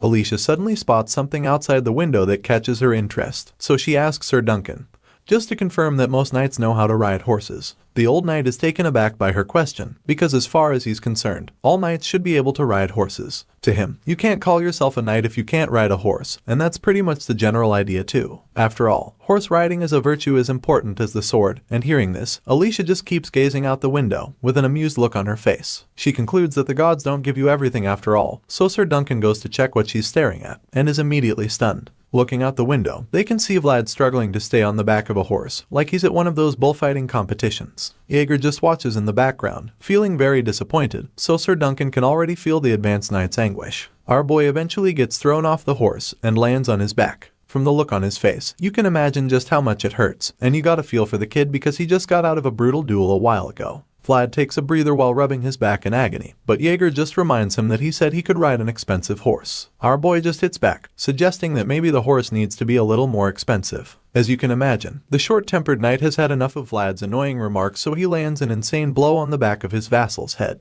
As he punches him, he advises the kid to think a little before speaking. Vlad groans in pain, before arguing that he was able to get in the horse the last time he tried. However, it was Goth who steered at that time. While our boy is trying to explain this, his loyal friend Goth chimes in to defend him, claiming that he actually got on the horse. Upon hearing this, Sir Jaeger realizes just how serious the situation is. He initially believed that he'd be able to teach Vlad how to ride a horse by himself, so now that nothing is working, he starts to wonder if the horse might actually be the problem. He sees Goth trying to get the horse back to Vlad and realizes that the animal is even backing away from his vassal. Heck, this horse is even shooting death glares at our boy. Jaeger starts to think that maybe there's something ahead that the horse is afraid of, and since he doesn't know what that is for now, he draws the curtains on their training for the day. Vlad asks if they'll practice tomorrow, and surprisingly, the advanced knight suggests that they skip training for the following day too. Our boy is very confused when he hears Jaeger say this, so he asks the knight when he'll learn how to ride a horse. In response, Jaeger explains that they're delaying that part of the training for now, so Vlad reveals that he's heard those words way too many times since he arrived in Dermer. The hot-headed knight bluntly asks him if he has a problem with it, so Vlad decides to get on Jaeger's nerves by claiming that he does have a little problem with it. Upon hearing this, the frustrated knight just sighs, realizing that there's no quick fix for his squire's bratty character. Jaeger just starts walking away, suggesting that they think about the issue when they get back to Sturma, especially since he has work to do later in the day. When the knight exits the scene, Goth finally asks Vlad why horses seem to hate him even more as time goes on. At this point, our boy is becoming worried, because he's afraid that even the more expensive horses won't let him ride them either. Seeing the way things are going, Goth randomly suggests that Vlad tries riding a cow. He thinks it should be easier since cows are definitely duller than horses, but our boy just feels insulted by this idea. He accuses Goth of just yapping all the time, and scolds him, telling him to think a little before he speaks. Of course, Goth heard when Jaeger said this earlier, so he hits back at that blonde swordsman, and mocks him for continually riding in a carriage when other knights are riding horses. Goth taunts him with this, saying that he's sure Jaeger would love that. Seeing that Vlad doesn't appreciate his help, he reveals that he'll get going, so he takes the horse back to its stable. Seeing how much the horse dislikes him, and how Goth just switched up on him, Vlad begins to wonder what the problem could actually be. That's when the voice chimes in, and suggests that the problem might be that our boy is moving too fast. He holds the sword and the voice continues to speak, telling him how animals tend to be more sensitive to that. Perplexed by the situation, Vlad asks the voice what he should do, so it tells him that he needs to learn how to control his momentum. The voice explains that this is one of the ways to control the mental world, claiming that if he can use aura freely, then he can control his momentum. This whole idea is a bit too difficult for Vlad right now since he can't even consciously draw his aura out. And even when he does, the aura itself is pretty faint. In response, the voice assures him that this is natural, explaining that using it in real battles requires training and mastery. The voice then reminds him of Jaeger's words, which is basically saying that he should try running before he can walk. Vlad takes in all of this, and just sighs, feeling a bit overwhelmed. He suddenly remembers that they're supposed to return to Sturma after the farewell ceremony the following day, so he stares at the tree on the hill and wonders if he should go back there one more time before leaving Dermer. Inside the mansion, the purple-haired knight Jubert convinces himself that the Lord will understand after hearing his condition, even though he failed his mission. He walks down the halls with this at the back of his mind, feeling that you can't actually blame the sea for making waves after all. In his defense, the stuff that happened during the duel was kind of an unfortunate accident. After all, nobody could have predicted that Vlad's flower would bloom that day. The more Jubert thinks about it, the more ridiculous it is to him. The fact that a lowly vassal could cause so much commotion is something he still can't comprehend. All of a sudden, his stroll is interrupted when Jaeger holds a sword at his neck. Jubert claims that it's a pretty aggressive hello, and assures the advanced knight that he didn't have to go this far. Jubert's eyes glint with mischief, so Jaeger is convinced that he actually has to go this far. The purple-haired knight asks him how long he waited there, wondering if he doesn't have anything else to do, so Jaeger informs him that today is his day off. Jubert suggests that what he's doing is a waste of his day, so the one-eyed knight retorts, claiming that he has to catch up on delayed work on his day off. The mischievous knight calmly stands there and admits that he understands why Jaeger is so upset. But then again, he claims that he had no other choice, so the advanced knight taunts him, calling their encounter a coincidence because he also doesn't have much of a choice right now. All of a sudden, Jubert uses his finger to slowly push Jaeger's sword away, claiming that the situation must be really upsetting. He then reminds Jaeger that they have the same job, so he expects him to understand this at least. But the green-eyed knight reveals that he's just following orders, because if the master tells him to bark, then he has to bark. The two knights suddenly begin to draw out their aura. Jubert's eyes begin to glow, and the same happens with Jaeger, and they both stand each other off. The cunning knight tries to intimidate Jaeger, but bro doesn't back down, so Jubert takes the hint and stops using his aura. He raises his arms in surrender when he sees that Mr. Eye Patch means business, and then claims that Jaeger's warning is enough. Even though Jubert just surrendered, the advanced knight doesn't move the sword away from his neck, so he decides to use his words. The purple-haired guy suddenly talks about how wrong it is that people call them swordsmen. But just when he thinks he's about to say something to pacify Jaeger, he tells the green-eyed knight that he's also a dog that only bites when his master tells him to. With a very condescending look in his eyes, he tells Jaeger to enjoy his day off if he's done barking. He's confident that the knight won't hurt him, because he knows that the slightest amount of bloodshed would be a declaration of war against the Shazar family. However, before he can even finish this sentence, Jaeger punches him right in the face, knocking him to the floor in the process. Jubert groans as he hits the floor, while the green-eyed knight just taunts him, claiming that one little bite is fine since his lord is a nice man. He says this, and then charges at Jubert again. The crafty knight tries to mock him, asking if the punch to the face is enough for him, but Jaeger just delivers another deadly punch. This time, he goes straight for his guts as he reveals that he's not yet done beating him. At this point, Jubert is struggling to breathe. She falls to the ground again, and begins to cough uncontrollably. Jaeger tells Jubert that he expects him to understand why he's doing this, since they're in the same industry after all. The crafty knight eventually gets back up, and finally admits that this beating should be enough for him. Hearing this, the advanced knight admits that he hopes they can meet again, especially since he can't make him pay completely for mocking Joseph while they're still in the Heidel mansion. Jubert slowly gets back on his feet, holding his belly, and boldly agrees that they'll meet again sooner or later. He says this because he knows that the Empire is falling apart, and this means that people will band together even if they don't want to, so the chances of meeting again are pretty high. The mischievous knight limos away from Jaeger and just waves him goodbye, saying they'll see each other soon. Hearing this, the advanced knight just agrees, thinking about how that time is surely coming. The time when the sword will be needed more than ever, and a time when their lands will be ravaged by war and death. Meanwhile, outside the mansion, we see that our boy has returned to the tree in the graveyard. He stands before the tree and claims that the spirit they met the last time seemed like an old friend, so he suggests that the voice in his head tries talking to it again. In response, the voice admits that he honestly can't believe that the snake recognized him. He was also very shocked. Either way, Vlad thinks that they should have a quick look and leave before they run into the princess again, because he knows that they can't afford the kind of trouble it would cause them. Vlad quickly kneels before the tree and plants the sword in the ground like he did the last time, as he prepares to let the voice take over his body again. Our boy's eyes begin to glow at that moment, and immediately, the white serpent appears in front of him. He's taken aback by how fast it was, and even more startled by how close the snake is to his face. Vlad does his best to stay cool, and then asks the voice to confirm that this spirit is his friend, but the guy in his head isn't even sure. He just hopes that the snake is friendly. All of a sudden, the white serpent spirit circles the young swordsman like he's an egg. As you'd expect, he's not really comfortable with this, but he just tries to assume that this gesture is the snake's way of greeting him. The voice also believes that he should be correct, so while they're still speculating, the blue-eyed snake stops and stares right into Vlad's eyes. It gazes at him and then squints. In general, the snake just starts acting weird, so the young swordsman asks why that's happening. In response, the voice just tells him not to even try understanding spirits, because they're another form of the world. The snake keeps acting strangely, shaking its head all over the place, and the voice tells him that the feeble soul of a mortal cannot understand all that encompasses the world, and this is pretty obvious at this point. The glowing snake suddenly starts to go higher and begins some weird dance ritual, which causes the grasses and the tree to also start glowing. Even the air is suddenly filled with a strange energy, and when Vlad feels it, he realizes that it's actually warm. This is all very confusing to him, but then he suddenly realizes something. The energy surrounds him, and he suddenly begins to understand exactly what it is. Even the voice realizes what's happening, and admits that he's surprised because he didn't expect to see a forgotten enigma there. It turns out that this is the spirit's blessing, and the voice confirms it, as the glowing snake maintains its focus on the young boy from Soara. After that magical experience, the scene shifts and we see Mr. Joseph leaving with his people. Before they depart, they go to see Princess Alicia, who admits that she's very embarrassed to see them off in this manner. She wishes that she could have held a huge banquet for them, and she expresses this feeling. But Joseph assures her that her intentions are enough for him and his people. He totally understands her situation, because this is exactly the time for her to fix the cracks in the Heinel family. Hearing his kind words, Alicia appreciates his understanding, and sincerely thanks him for everything.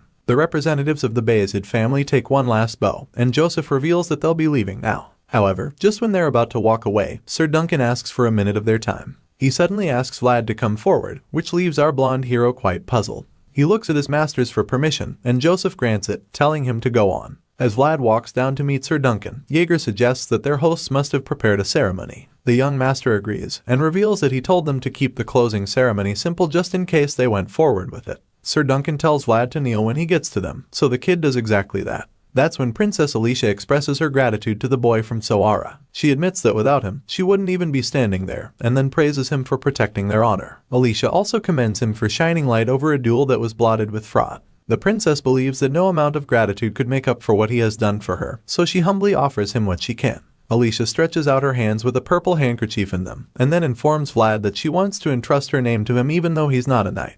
She claims that he was even more honorable than a knight, and while she's saying all of this, Joseph realizes that it's just as he expected. He knows that she's a smart woman, so he understands that she's trying to prove her relationship with Bayezid by having a common prospect like Vlad. In other words, this clever princess is showing gratitude and taking advantage of it at the same time. Meanwhile, our boy raises his head to see the handkerchief, and is beyond disappointed that this is the so-called valuable reward he's getting. Bro can't even hide his displeasure, because he's frowning without even knowing it. He's not sure if he's just supposed to accept the handkerchief from her. I mean, he's still pretty new to all of this knight stuff. Thankfully, he quickly remembers the time that Jaeger told him to always accept stuff from nobles, because it's proper courtesy. The memory rings in his head like a bell, and he also remembers how he got lectured the time he refused Mr. Rudiger's peanuts. As such, he's not willing to receive another beating from his brutal master, so he accepts the handkerchief, and thanks the princess for it. Van's probably wondering what he'll even need the piece of cloth for, but then again, it's proper courtesy, so it's not like he has a choice. Anyway, it seems that our boy might still be in trouble, because the moment he takes the cloth from Alicia, everyone around gasps in shock. Jaeger looks like he just got a headache, while Joseph just gets nervous because he forgot to tell the boy from the back alleys how to act around nobles. An equally exhausted Sir Duncan finally informs Vlad that he just accepted the gift the wrong way. The blonde kid has no idea what the old man means. Well, it turns out that there are two ways a lady passes on a handkerchief that symbolizes her honor. The first way is by hanging the piece of cloth at the end of the sword,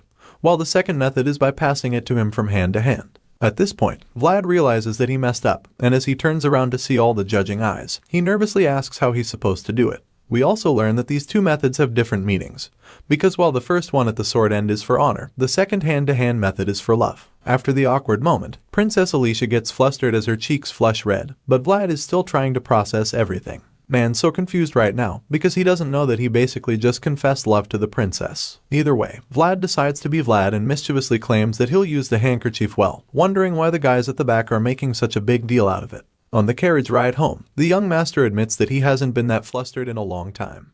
He also feels that he's at fault for not teaching the young squire, and he also jokes about how the wandering minstrels won't have to worry about making a living in Damer for a while.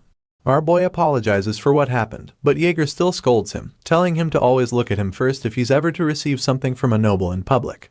He agrees to keep that in mind, but Joseph suddenly congratulates him. Our boy doesn't get why, so the young master reminds him that he's now a man honored by a high-ranking noble lady Alicia. In other words, the boy from Soara has now risen to the rank of an honorary knight. At the start of this series, our hero was just a boy from the slums, and now he has progressed all the way to the rank of a knight. The story resumes, and as you can imagine, the young boy from Soara is utterly shocked when he hears that he will become an honorary knight. However, the young master casually explains that Vlad will be treated like a knight in places where Alicia's name is recognized and revered. This is still really big news to the young blonde swordsman. He can't believe that he will be made a knight of any sort, at least not at this age, and it's such a crazy feeling that just overwhelms him. While he's trying to comprehend the current situation, Joseph chimes in again, suggesting that Vlad's knighthood will basically be limited to Damer since Alicia just became a baron. At this point, our boy finally understands the situation, and almost seems relieved when he realizes what being an honorary knight means. He knows that becoming a real knight can never be that easy. Vlad holds the purple handkerchief that Alicia gave him as he ponders deeply about everything. The young master interrupts these thoughts by reminding our boy that he got the gift because of a mistake, and he also advises him not to lose the handkerchief, because it's actually Alicia's honor and not just a random piece of cloth. The young swordsman anxiously asks Joseph what would happen if he lost the handkerchief, and the young master coldly informs him that he'll have to take responsibility for himself, because he was the one who accepted it with his own hands. Hearing these words, fear grips our boy, because he can tell from Joseph's eyes that the consequences of such a thing will be more than the young master can handle. With this in mind, Vlad holds the handkerchief tightly and resolves not to lose the special cloth at any cost. Just then, Joseph pulls out a small piece of paper that looks like a contract. He claims that the issues ended abruptly and informs Vlad that he won't be needing the piece of paper anymore thanks to him. The young swordsman deduces that the paper is a promissory note, and the young master confirms this, revealing that the paper is a certificate that says that Alicia borrowed 10,000 gold. That's a huge sum, so Vlad is taken aback by it, and that's when Joseph explains that the gold was money to secure Alicia's soldiers in case she lost the duel. If she had lost the duel, she would have been forced to surrender herself because that would have been the only way to save herself from her uncle.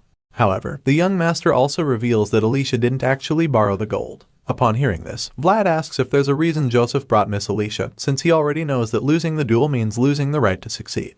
In response, the young master explains that his cause is like a spark in the ashes, which one right encounter with the wind can rekindle. In other words, if Alicia is within the grasp of the Bayezid family, then Andre can't help but feel pressured. At this point, Vlad is starting to understand this game a bit, after seeing how nobles live their lives looking for justification. His thoughts are interrupted when he suddenly senses something strange behind him.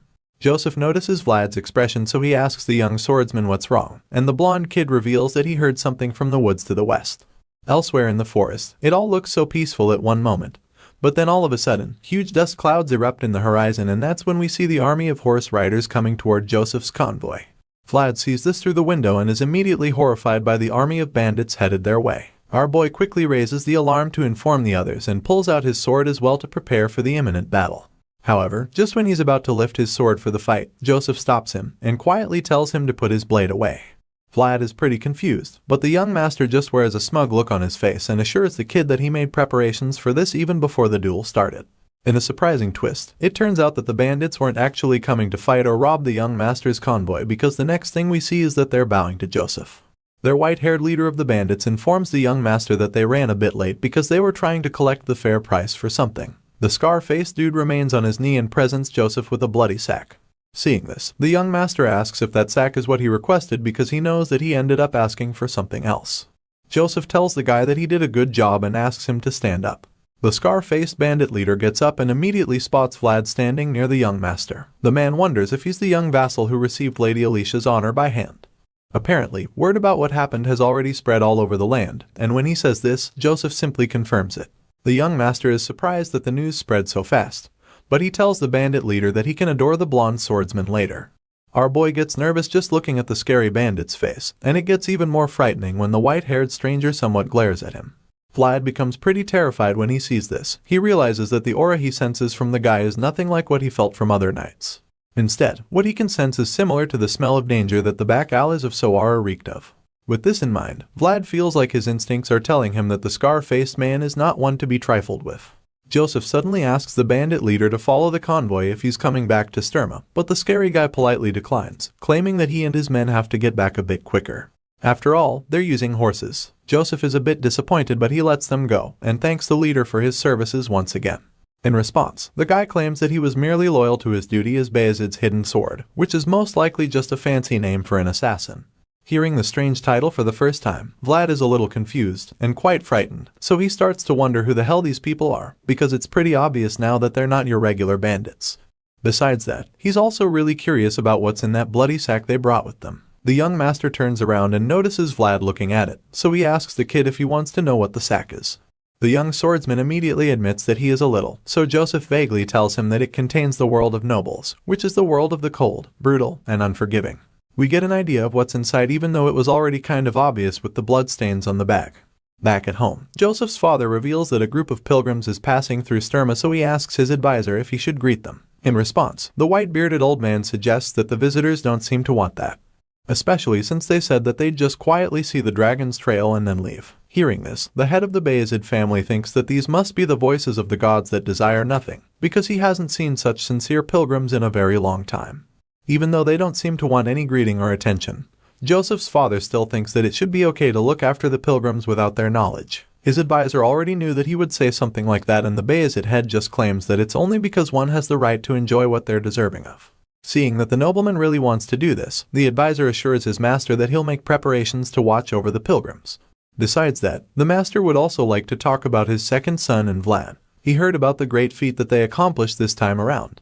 The advisor confirms this, revealing that there was even a word in the report that would even make an old man's heart race. Count Bayezid is intrigued by this and links it to the Swordmaster's first code. He feels that it's a nostalgic word that he hasn't heard in a very long time. Elite education began with the selection of those with proven blood and talent from the start. So, these young swordsmen were practically diamonds in the rough that were managed with care during their training. That's why it's rare for a situation to reach such extreme points that would require the call for the first code. Joseph's father feels that it must have been a rare sight in today's times when knights are nurtured so preciously, and the advisor suggests that the master would have loved it if he had been there to see Vlad in action. The count agrees, but he claims that he's not the only one who would have loved it, because he's sure that a few other people would have loved it as well. Thinking about our boy's feat, the golden generation of Bayezid comes to his mind, and he feels proud just thinking about it.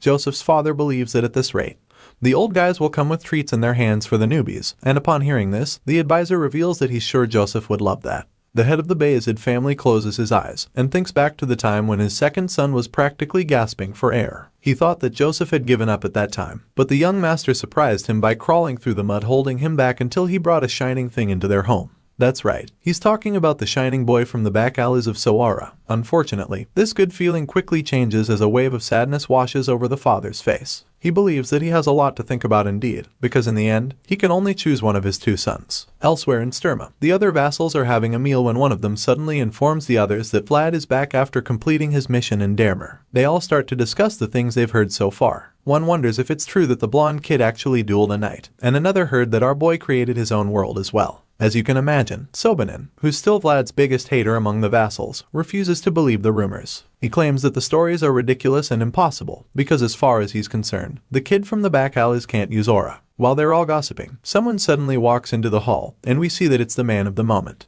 Vlad admits that he's starving and thinks about how it's been like a month since he last entered the place. He sees all the vassals dining at their tables, and he also notices how they all look afraid the moment they see him. They quietly turn back to their meals, and this makes Vlad realize that it doesn't matter if someone comes from a high or low status family. Whether the gap in status between them is big or small doesn't matter anymore because the children's alley fight is over. And this is all because of the appearance of that one person who trod in a different world from the rest. The next thing we see is a plate of sausages being devoured by our favorite blonde swordsman. Vlad munches down on the food, making it obvious just how much he missed the place. Unfortunately, he's not able to enjoy his meal in peace with all the other vassals staring at him and whispering about him. It's starting to get on his nerves because it's becoming too uncomfortable to deal with while eating. When he says this, the fat kid eating next to him informs him that it's going to be like this for a while, especially since everyone here roughly knows what happened in Dermer. Vlad causally locks his finger as he realizes just how quickly the rumors spread. The vassal is pretty much our boy's only friend in the place, so he's the only one who cares enough to ask Vlad what his plans are for vacation.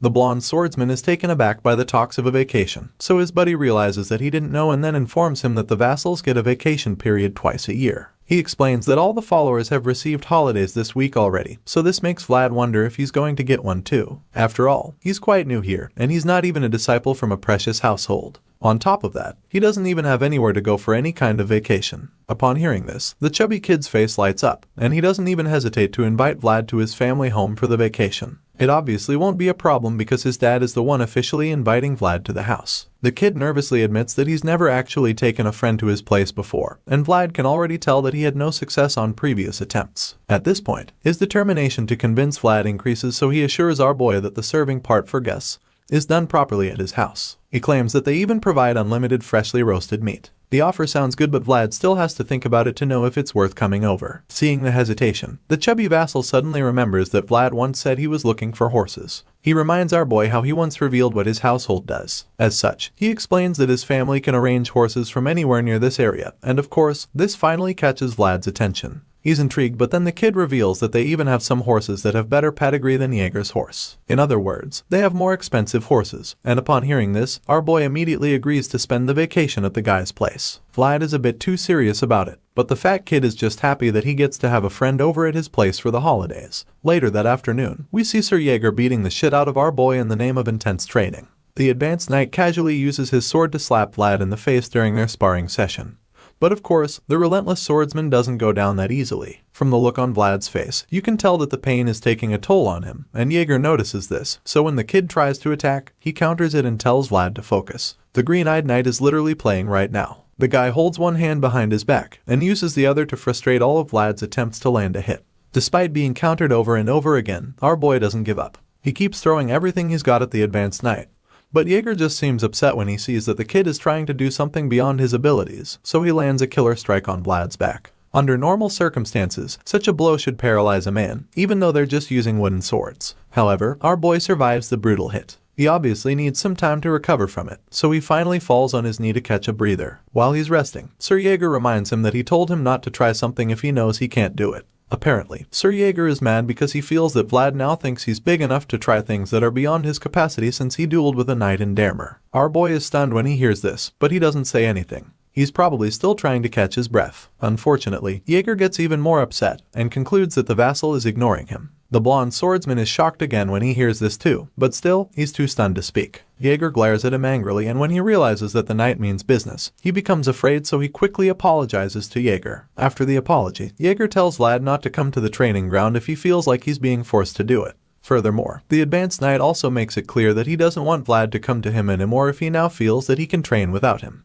After these short statements, he draws the curtains on their training for the day and walks away, telling Vlad that he can leave. Our boy is obviously in a bad mood, so he quietly walks away in the opposite direction. Sir Jaeger looks back at his vassal and admits that the young swordsman's results for far shine as well as his achievements. The advanced knight is certainly proud of him for this, but he feels that Vlad's qualities are still unpolished. And just like sand on a seashore, Jaeger thinks that our boy is still weak enough to be blown off by a huge wave at any moment. This bothers Jaeger, because he knows how dangerous it is, but what can he do except guard the kid? Elsewhere, we see Vlad walking down one of the hallways with his sword. The voice in his head suddenly speaks up, reminding him that he told him to focus on the basics. The voice claims that he would have been angry at Vlad as well, but the young swordsman explains that he was just trying to bring out the aura again. The voice responds by reminding him that not all knights can use aura. He also explains that this doesn't mean that knights who can't use it have a low level. The man in his head informs this that aura only manifests the possibility that one can rise higher. He also tells Vlad that he shouldn't forget that it hasn't been long since he wielded the sword.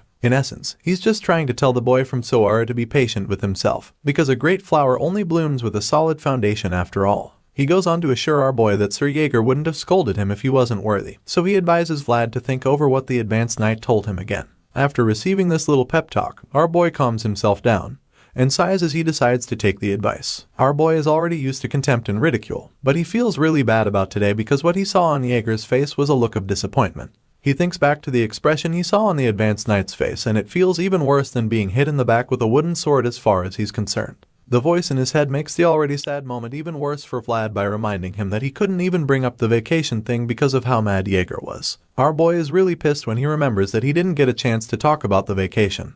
But he quickly calms himself down and discards the thought, feeling that he shouldn't even care about a vacation in this situation. He looks at the sword and smiles, thinking that he should practice swinging it today until he clears his mind of any thoughts. Later that night, when everyone else is probably sleeping, the young swordsman goes to the woods and begins swinging the sword endlessly. He grips the handle firmly and takes big swings, following the path of the sword. He does it to the point that he creates a huge slash in the earth. By this time, he's pretty tired, so he pants heavily and catches his breath. The voice in his head suddenly suggests that they wrap up the exercise for the night. But Vlad is surprised that he wants to end it already. The voice informs him that he already met the daily quota a while ago, and explains to him that he'll only exhaust himself if he burns too quickly. As you can imagine, the stubborn boy from the back alleys doesn't want to hear this, but the voice keeps trying to change his mind. He reminds Vlad that everything he's been working hard to achieve ever since will all be in vain if he ends up suffering an injury or even worse. After hearing all of this, the young swordsman finally agrees to call it a night even though he's not too happy about it. He stares up at the moonlit sky, feeling troubled at first.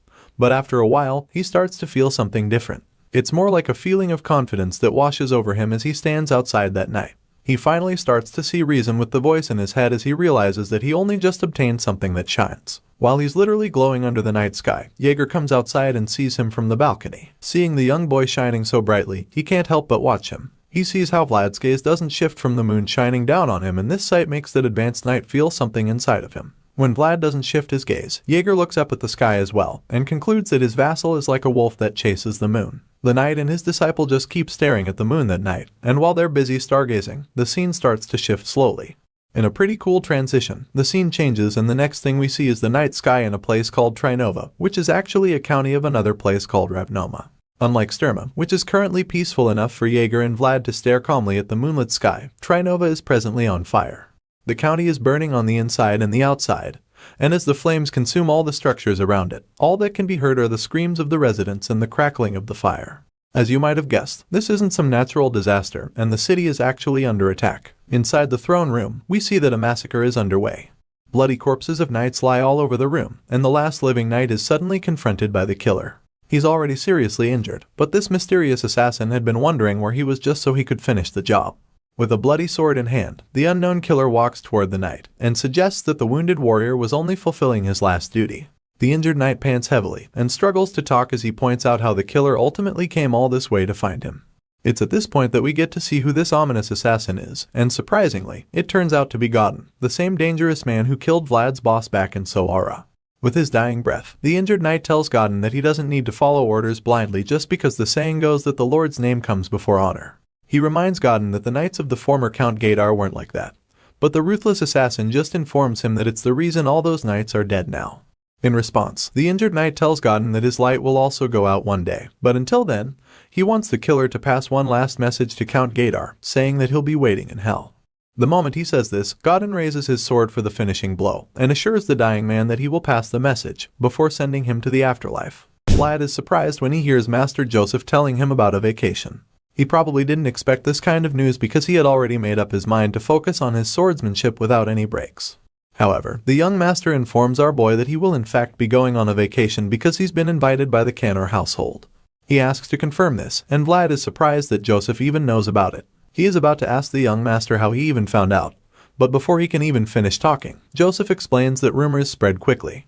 Apparently, Sir Grigori's vassal, Patri, has been babbling all about it in excitement. Upon hearing this, Vlad immediately realizes how the news got to Joseph. Patri probably blabbed about it to Sir Grigori, who then told Jaeger, and of course, the advanced knight ended up telling the young master about it. At this point, he's already sure what's going on. Joseph claims that he was going to give Vlad a vacation anyway, so now he feels that there's no reason to send him when he's already decided where he wants to go. Our boy thanks him in response, but he's still a bit pissed at Jaeger for ratting him out. He glares at the knight, but Jaeger pretends like he didn't do anything wrong. Joseph notices the awkwardness in the room and becomes quite confused at first, but then he immediately concludes that something has happened. He knows that the awkward silence will be gone if he interferes, but he decides to keep quiet because he knows that some relationships are just meant to be respected and left alone the way they are. The tension in the room continues to build, and after a while, Vlad admits that it's getting hard to even breathe. Even though he's very annoyed with the advanced knight, he still feels that it would be better if he just greets Jaeger and excuses himself. While he's still pondering on this, the green-eyed knight suddenly speaks up and reminds Vlad that a knight must never let go of his sword at any moment, even though he's on vacation. Our boy is caught off guard by the statement, but he also knows that it's totally true, so he accepts the advice without argument. Jaeger warns Vlad, promising him that he'll notice the effects if he misses a day of training. But even worse, he tells him that other people will notice if he skips training for even just a week. The advanced knight knows that Vlad is not the lazy type that would need to be told about training even if he's not told, but he feels that it won't do any harm to remind him because he won't go astray when he's constantly being kept in check. With this in mind, he simply tells his young vassal that they'll see when he gets back from his vacation. Vlad is so glad when he hears this because it means that he's finally gotten Jaeger's permission and approval to go. Joseph notices just how happy the young swordsman is, but then quickly tells him not to get his hopes too high about the horses. After all, his current problem will probably be difficult for even the Canner household to deal with. The young master practically cuts Vlad's joy short with this statement, and then he tells our boy to analyze how much the horses reject him, so that he can find out the area where the horses that reject him the least are from. Vlad takes the advice, confirming that he understands it, and so the young master tells him that he can leave until they meet again after a week. The young knight in training starts to walk out of the room, but then he stops when Joseph suddenly tells him that he doesn't need to get gifts on the way back. Our boy is stunned to hear this, but then he assures the young master that he won't forget. In the young boy's mind, Joseph is actually saying that he needs gifts, because he remembers that the guy seemed to enjoy the jam that Patri got him before. Vlad finally exits the room, leaving Jaeger and Joseph alone in there. The young master still can't believe that the Canner household actually invited the young boy from Soara to spend vacation with them. Jaeger already seems to know why Joseph is so concerned, so he suggests that Vlad might meet a certain someone if he's lucky. The young master agrees, recalling how both Vlad and this mysterious person are both really notable figures. In response, Jaeger asks what would happen if someone was keeping an eye on Vlad and this person, which leaves Joseph speechless for a bit until he finally comes up with an answer. Joseph suggests that anyone who would keep tabs on them would also be the kind of person to simply ask for something when they want it.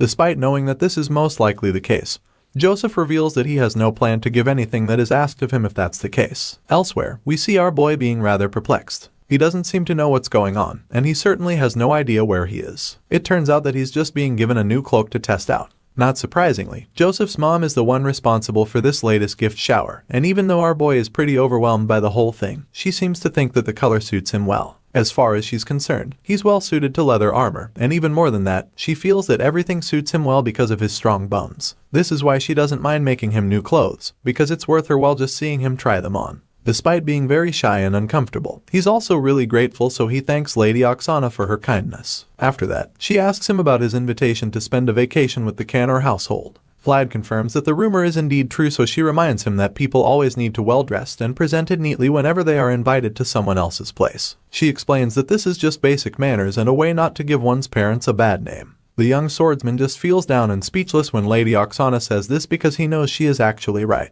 But then she drops another bombshell by telling him that he shouldn't give her a bad name. In other words, she's telling him that she's pretty much his mother. Lady Oksana embraces him again, but he is so stunned by what she just said to even move. It's like he's frozen in shock and his eyes just widen as he tries to process everything. As for the mind woman, she just gives him a warm smile in response. Her yellow eyes shine as she looks at Vlad and he immediately gets flustered. Bro is blushing so hard that his ears are even turning red at this point. As such, he just accepts her advice and assures her that he will not give her a bad name while he's away on vacation. Vlad bows his head as he says this, and while he's still in this position, she surprises him again by informing him that she'll assign a tutor to him when he returns from the vacation. After all, she doesn't want him making any more mistakes like when he received a lady's honor with his hand. She suggests that such a blunder should only happen once, and our boy is so embarrassed when he remembers what he did, so he nervously asks her to forgive him. Lady Oksana informs him that the title of a knight is similar to that of a semi-aristocrat, and for this reason, he needs to learn the appropriate way to act at all times. When she says this, he takes the piece of advice and promises to keep it in mind.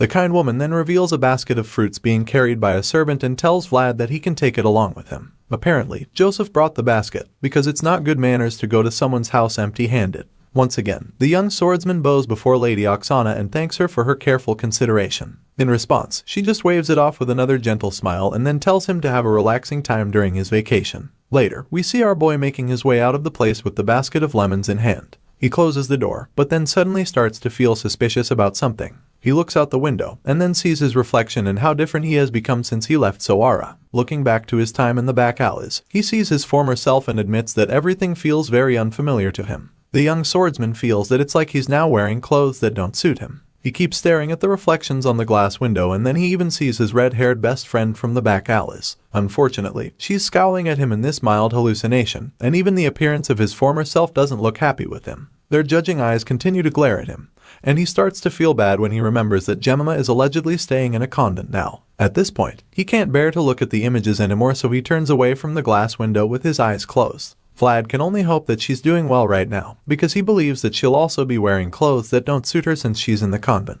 With this in mind, our boy walks away from accusing reflections and makes his way down the hall. Elsewhere, people are talking about the new attendant that is getting famous in the Bayezid household. They've also heard about how the genius vassal pulled out Aura in Dermer, but that's not all they've heard about him. From the rumors going around, they've also been able to discover that Vlad is incredibly handsome. We finally get to see that the people gossiping are actually sisters in the convent. Some of them are busy talking about how good-looking the talented vassal is, while a redhead among them is busy scrubbing the floor. All of a sudden, the other sisters start describing what they've heard about Vlad's appearance, talking about his blonde hair and blue eyes. The person scrubbing hears this and pauses suddenly. The sisters feel that he could be of a noble origin, and since he pulled his aura at such a young age, they think that he could also become a knight who represents the north. The redhead disregards the little gossip when he hears them suggesting that our boy is of noble origin. It turns out that the sister scrubbing the floor is actually Jemima, Vlad's old friend. With all the things they're saying about the vassal talent pulling aura and becoming a knight in the near future, she concludes that it can't be Vlad because she feels that there's no way he could have grown so rapidly already. But then again, she feels that it would be nice if he's alive and doing well. At this point, Jemima is distracted, so the other sisters notice that she's no longer working and try to bully her. They ask her if she's just playing around and remind her that she hasn't donated.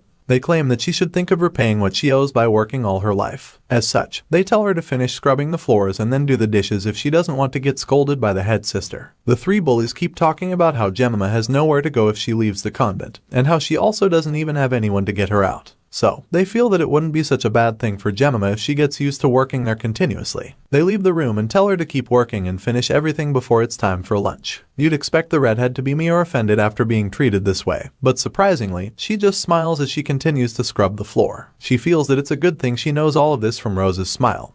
But then again, she starts to feel bad when she remembers something. Jemima remembers that this place isn't for everyone. Just as she's thinking about this, a memory starts to play back in her mind. In this flashback, we see the head sister talking about how the convent is one of the places closest to God. She explains that they cannot house girls who put themselves in filthy places. Apparently, she's talking about the lowborn girls that she doesn't want in the convent with her. However, the spokesperson, Marcella, who brought them, insists that the girls are all virgins and that the bishop watched over them. Regardless, the head sister claims that they can't just take in all the girls all of a sudden. However, Marcella doesn't want to hear that crap, so she snaps at the head sister and reminds her of how much money she has donated to the convent. She's very upset because she knows that the sisters can feed the girls for 10 years and still have money remaining with the amount she's donated. The head sister tries to argue, but she's at a loss for words. Before she can come up with a counter, she's cut off again. But this time, it's by Jemima, who's asking Marcella where she is going to be staying. However, she tells them not to worry themselves, and after that, she leads them into the convent, not minding what the head sister has to say. But just then, the head sister stops her, and then tells her that she can't enter the sacred building. The gray-haired lady admits that she wasn't even hoping to. She asks the head sister to take care of the kids and informs her that they're all good at work. Just then, a group of men appear out of nowhere. They spot the woman and the girls she was carrying with her, so they charge at them. When the woman hears the men coming at them, she yells for the kids and the head sister to get in quickly. They manage to run inside the building in time, but unfortunately, Marcella gets caught by one of the scumbags. She struggles to free herself, but to no avail, and Jemima can only scream in horror as she's equally dragged away to safety by the head sister. The hoodlums take Marcella away and leave the others. They drag her back into the woods by her hair, and despite all her struggles, she's still unable to escape. The doors of the convent are closed behind her, meaning that Marcella is now completely at the mercy of the bandits. The flashback ends and we catch up with Jemima, who's still scrubbing the floor in the present. She starts to sob as she recalls this memory, and also cries when she remembers Vlad. Elsewhere, we see our boy standing outside a house looking dumbfounded by the sight in front of him. He's left in awe after he sees the Canor household mansion, and finally realizes why they're said to have so much influence in Sturma even though they're not a noble family. He had a feeling they were wealthy, but what he's looking at right now is just insane as far as he's concerned. As he enters the gate with his chubby friend, he's greeted by an old man along with several other servants. This old-timer turns out to be the family butler, which explains why Patri is so excited to see him again. He runs toward the man with outstretched arms until he gives him a big warm hug. The kid admits that he missed the old man since it's been a very long time. The butler reveals that he's also happy to see the boy after such a long time. Patri quickly asks after his father. The butler informs him that his dad is currently welcoming the guests that suddenly arrived. Since the man of the house is currently occupied, the butler suggests that Patri and his guests look around the pasture, which is the pride of their household. Vlad politely accepts the offer, claiming that he's cool with it, so the old man thanks him for being considerate. However, Vlad has one special request, which is to see where the horses are first because he has big expectations. Of course, the butler doesn't have a problem with that, so he assures our boy that they'll do that in a while. He claims that the lord of the house will introduce the horses personally, but admits that it's not a bad idea to take a look at them before then. With this in mind, the old butler shows them the way to the place where the horses are kept. Our boy was probably hoping to get better results with the horses by coming to the Canor family estate. But unfortunately, there's not much progress because the horses here find him just as repulsive as the others before. It's like they're all terrified of him, because the moment he starts getting close, they freak out and run for their lives. Heck, even the cattle run away when they see our boy. Vlad is obviously disappointed with this turn of events, but all he can do is just stand there and allow the embarrassment to consume him. Bro feels like he should just die already because not only are the horses still running away from him, but now even the cows won't let him ride them. As for the sheep, well, they don't want him either, so when the butler sees this, he realizes that it's a really serious problem. The old man feels that it's probably supernatural, so he asks Vlad if he's visited the church for this matter yet. As you can imagine, the young swordsman doesn't think it should be that bad, so he assures the butler that it's not a curse because his guarantor is even priest Andrea. The old man is surprised to hear this, but Vlad just ignores him because he's too busy going crazy from his current problem. He watches the farm animals continue to run away from him, and he starts to feel that it doesn't even matter if he uses aura. He can't ride horses anyway, so what's the use? He starts to see himself eating dust and running after other knights when they're all making cool cavalry charges. He says this, feeling devastated, and Patri is also hurt by this. So, he decides that he's going to help his new best friend at all costs. He promises to show Vlad all the horses in their pasture until they find one that suits him, because he believes that they'll surely have the right one for him. Our boy has his hope renewed a little when he hears this, and Patri assures him that they'll get him a horse he can ride. He reveals that there are beautiful horses Vlad hasn't seen yet, the horses with a good pedigree that the lord of the house brought. Patri promises that he'll play with his dad to show Vlad the horses, and then suggests that they look at the others tomorrow.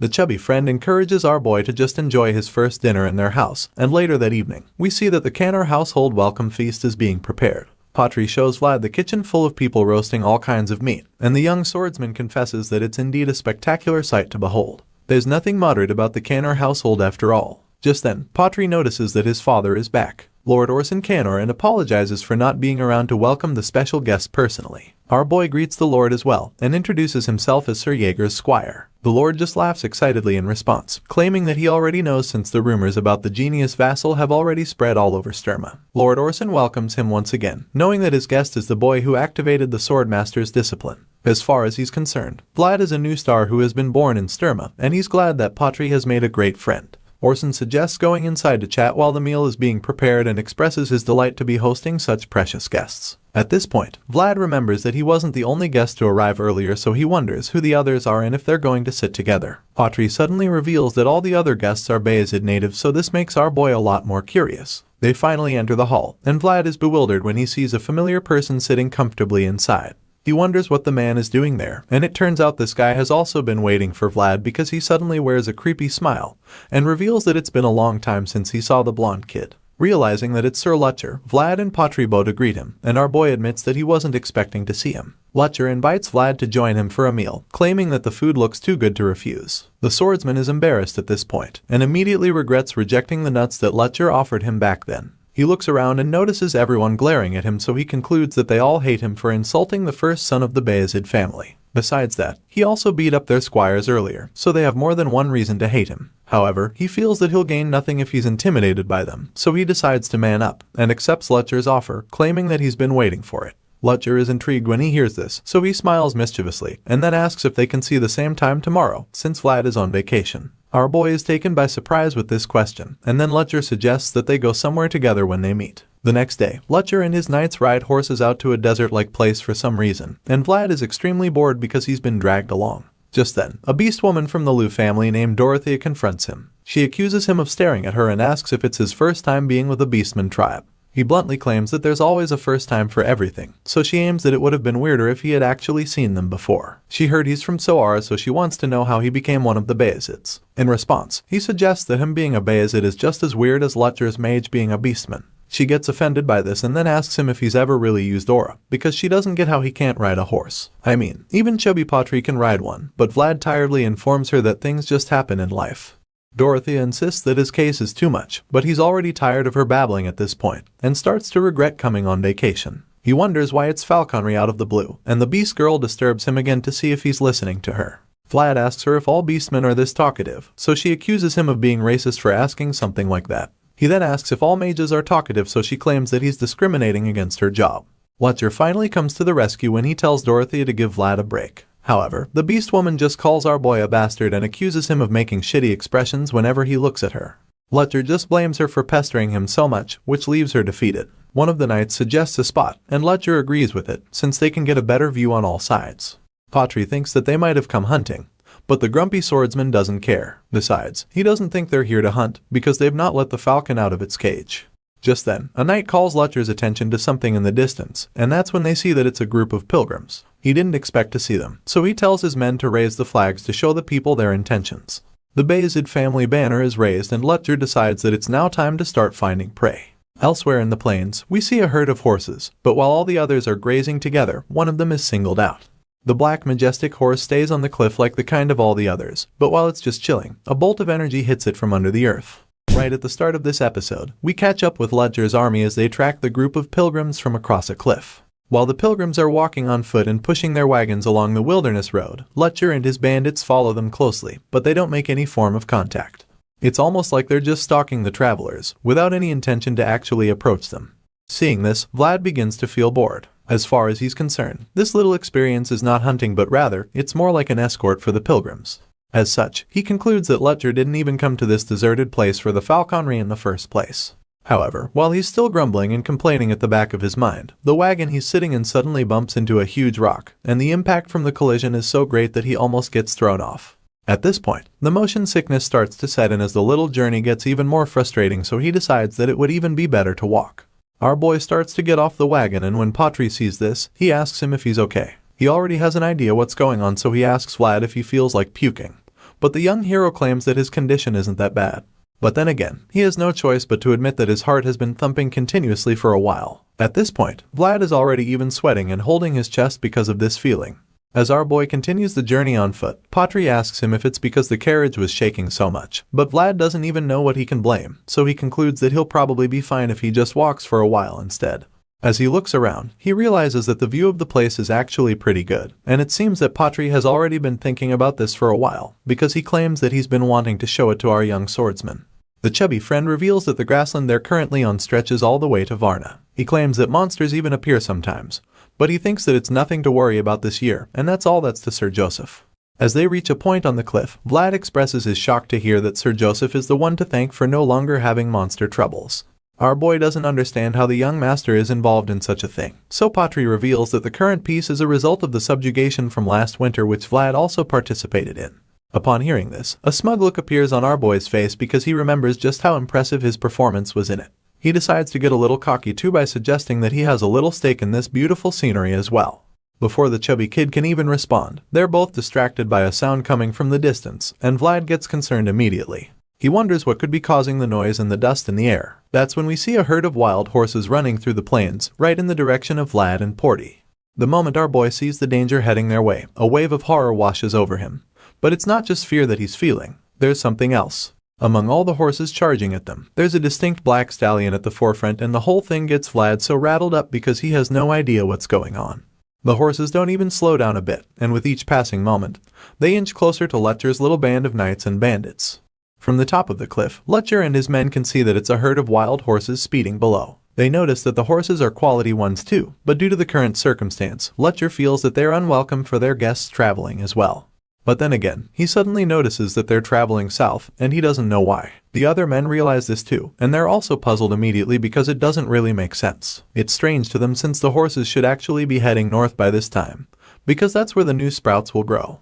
Besides that, the horses are running way too fast for a normal migration, so they realize that the herd's movement feels strangely urgent for some reason. As such, Lutcher starts to think that the horses are being chased by something. He's not the only one feeling that something is off though, because Vlad is also being overly troubled by the horses. It appears that his heart is thumping fast again, and this time, it's even worse than before. At this point, he sees the black horse in front again, and from the look in the animal's eyes, Vlad realizes that the horses are frightened. He keeps looking into the horse's eyes, and he's so concerned because he doesn't know what would make such a huge herd so afraid. He wonders what it could be, and while he's deep in thought, the knights on the cliff conclude that there's an earthquake. However, our boy doesn't believe that it's an earthquake, because he can remember this particular vibration very vividly like it was just yesterday. In other words, he knows exactly what it is, and before he can reveal this to us, we get to see it by ourselves, because something shoots out of the ground behind the horses. It's almost like a volcanic eruption with the kind of force that it shoots out with, and as the dust starts to clear a bit, we finally get to see the massive work monster showing its ugly head. The black horse from earlier gets even more terrified at this point, and everyone around to see the huge monster is instantly overwhelmed by fear. Vlad is particularly horrified because he's all too familiar with this beast. His eyes almost pop out when he sees the giant worm because he instantly identifies it as one of the remnants of the fallen dragon. It's none other than this deathworm. This destructive freak of nature is so powerful and it doesn't even hide what a menace it can be. The deathworm digs in and out of the ground like a high-powered drill on steroids. And right now, this unstoppable force has only one thing on its mind: to kill every horse in its sight. The deathworm easily catches up to one unfortunate horse in the herd, and with a single bite, it takes off the animal's head. The beast girl in the travel band witnesses this gory scene and instantly feels that something is strange. Well, it turns out that this killing machine shouldn't be going rampage with this killing spree, and that's because the deathworm isn't supposed to be a carnivore. This leaves her very shocked and confused because she has no idea why it's happening. Unfortunately, it doesn't matter if she knows why or not, because right now, this massive maggot is hungry for a taste of blood. The horse's leg dangles out between the teeth of the bloody deathworm, and that's when she notices something else about the monster. There's obviously something wrong with the deathworm, so the girl notices that there's a strange energy flowing out from its forehead. The situation gets a lot more difficult from here, because the deathworm's sudden entrance has shifted the wild horse's course. Now, the herd is running directly toward the innocent pilgrims whom Lutcher and his men are supposed to be giving safe passage. One of Lutcher's men informs him of the horrible development, and he's just as confused as the informant. The strange energy continues to radiate from the deathworm's head, and as such, the horses refuse to slow down. The horses keep running for their lives, and unfortunately, they're still headed in the direction of the pilgrims. As you'd expect, the massive bloodthirsty worm follows the herd, which just puts the pilgrims in even more danger. The innocent pilgrims begin to run for their lives, but it's only a matter of time before they're either trampled upon by the horses or devoured by the deadly monster at the back. As a result, Lutcher decides to take action immediately. So, he calls out to Dorothea and asks her what the deathworm reacts to, since she's the expert around. Unfortunately, this expert is as terrified as anyone else. She does not seem to have any plan, and it also looks like the deathworm doesn't have any weakness she knows of because it doesn't have eyes or ears. However, she knows that it reacts to underground vibrations, so that would be the only way to get its attention. Lutcher notices that the beast girl is already shitting her pants in fear, so he demands that she pull herself together and then find a way to lure the deathworm away from the pilgrims. Hearing the first Bayezid's son give such a stern order, Dorothea snaps out of her fearful state and takes up her assignment. Sir Lutcher takes charge of the situation immediately, and then orders Vlad to take Dorothea to higher ground so that he can protect her. He wants them to send him a signal the moment they find a way to get the big worm's attention. Of course, our boy is brave as hell, so he's up to the task, and the second he's given this order, he accepts it and gets to work. Patri watches our genius swordsman and he's just in awe of how brave the kid is. Speaking of brave men, Sir Lutcher takes command to face the herd of wild horses and the deathworm behind. He lifts his sword in the air to get the attention of all his men. He doesn't care if what they're about to do makes sense or not, and he lets everyone know that this is how he feels. Lutcher informs them that the only thing important right now is being where one is meant to be, and doing what needs to be done. The Bayezid family's first son gives this motivational speech to lift the courage and spirits of all his followers, and they all pay attention with so much admiration for him. He reminds them that it's their duty to uphold the mission they received from the Count. At this point, all the knights are pulling out their swords with a renewed sense of courage, and as Letcher yells for them to protect the pilgrims, they all charge forward on their horses. Sir Letcher takes the lead, and they all follow with unwavering faith. Letcher rides his horse, summoning every ounce of courage he can muster, but he also knows that this current decision goes against all the norms. The whole situation is weird, but that's why he's so certain that there's a human being behind the abnormal events on display. With this in mind, Letcher charges on, feeling insulted by the person responsible for this. At this point, this knight is literally like fire rushing to burn the enemy, because he thinks that the person who caused this must be very brave to even think of trying something like this in the land of Bayezid.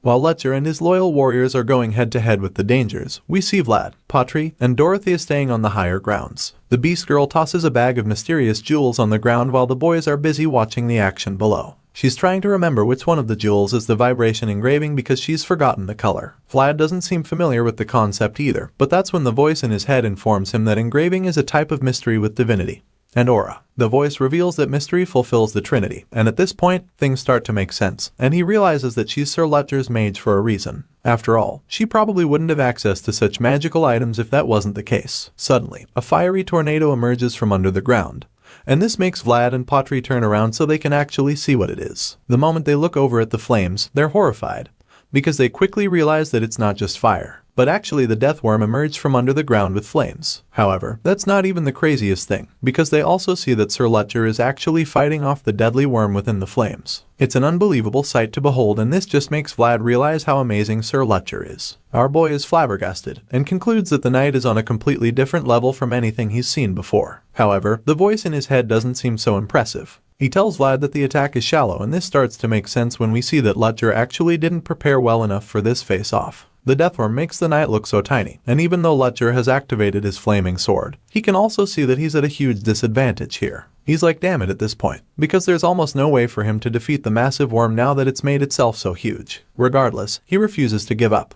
He challenges the deathworm, and mocks it, because he doesn't believe that this big maggot is the toughest dragon. Letcher is as fearless as they come, but this deathworm has a point to prove, so it doesn't back down either and goes in for the kill. The monster executes a killer nosedive in an attempt to bury Letcher and his horse, but the knight urges his animal to get the fuck out of there. Thankfully, the horse manages to run out of the target zone before the deathworm can drill itself into the ground. The other knights see that it was an extremely close call, so they're all concerned about their leader. They also Letcher if he's okay, but he just reminds them that they shouldn't let their guard down. He knows that the deathworm isn't the kind of beast to run away from a fight so easily, so he wants all his men to stay sharp in case of an ambush or something like that. Vlad watches the whole thing and he's so tense at this point. The voice in his head equally admits that the situation is getting complicated, because no matter how excellent a fighter is, he can't do anything about an opponent that's underground. Letcher also knows this, so he refuses to sit around and wait for a sneak attack. As such, he orders his men to get busy and seek out the deathworm, because he's very certain that the creature is just hiding somewhere and waiting close by. The knights under his command are still as loyal as ever, so they acknowledge the instruction and get to work immediately. As the men begin to search the area, Sir Letcher can't help but feel so restless. He turns around frantically, wondering where the hell the deathworm could be hiding. Just a few seconds after the search begins, one of the men yells out to inform Letcher that he's found the deathworm. Unfortunately, it's headed right for the innocent pilgrims they've been trying to protect. That's when the Bayezid sun turns around to see the deathworm speeding toward the pilgrims from under the ground. The monster is already so close, but this doesn't stop Letcher from trying to save the people. He charges on his horse and orders all of his men to follow the deadly creature. Vlad can see the terrible turn of events from up on the cliff, and at this point, he knows that there's not much time left. He tells Dorothea that they might have to speed things up now, but when he turns to look at the beast girl, she looks incredibly confused. It's almost like she doesn't even have a clue what she's doing, so our boy is so disappointed and pissed. The scowl on his face makes this very clear, and then he goes on to scold her for playing around when there's an emergency. Upon hearing him say this, the beast girl snaps at him and insists that she's not playing. She feels insulted that he would even think she's playing at a time like this. She's still holding her painted tail like a creep and insists that what she's doing is a unique method of the werebeasts. Sure enough, the page she was painting on begins to glow, and it starts to look like she actually knew what she was doing. She claims that she was almost done with it even without Vlad pestering her. Dorothea is so pissed right now, and she even takes out her anger on Patri by calling him a fatty. She gives him the painted paper and asks him to get it to Letcher immediately. Apparently, this is her signal, and she reveals that they can use it by either rubbing or cutting the paper. However, the chubby guy is just stunned that she's actually referring to him, because he probably didn't even expect to be so involved in the matter. Dorothea just yells at him in response, telling him that the marking spell exhausted her completely, so much so that it'll even be hard to walk after conjuring it. As for our boy, well, he can't even ride a horse, so there's no better person to deliver the message with the way this currently is. The voice in Vlad's head reminds our boy that he'd still be slow even if he could ride a horse. After all, a deathworm is faster underground than it is on land, and because of this, the voice concludes that Lutcher's knights can't even come close to chasing it down with their horses. Upon hearing this, our boy gets so serious all of a sudden because this means that there's only one way for him to save the pilgrims from the monster before it's too late. He snatches the paper from Porty's hand and dashes off, leaving them confused. They're stunned when they see him running away, but he doesn't tell them anything other than the fact that this is their last resort. Dorothy is so weak that she can't even stand up or go after him, so she just sits on the floor and desperately asks him what he's going to do. But he just ignores her and jumps down the cliff, which just pisses her off to the point that she concludes he's a lunatic. I mean, you can't blame her because he literally just jumped off a cliff without even giving it a second thought. Vlad slides down the hill, thinking about how Mr. Joseph and Lutcher are both vying for the position of the family head. On top of that, the knights on Lutcher's side are elites of Bayezid, so there's not really any need for a vassal like him to take action in a situation like this. However, the mere thought of that damn creature just won't stop bothering him. He can still remember it down to his bones. Vlad can vividly remember how it feels to have his home destroyed by a huge world you can do nothing about. As our boy makes his way closer to the target, the voice in his head tells him to focus the strength in his toes, but that's about the same time that he trips on a rock. Vlad tumbles down the hill, and as he keeps falling, the voice tells him to roll up his body like a ball to cushion the fall. Our boy tries his best to achieve this, but he's unsuccessful, so by the time he reaches the floor, he slams into the ground. Vlad just lies there at first, and those looking down at him are afraid that he's dead. But then, he groans in pain and gets up. Patry sees this and a tear of joy runs down his face because he's glad to see that his guest is still alive. The fatty is relieved, but Dorothy is just baffled by how the blondie is still alive after falling from such a height.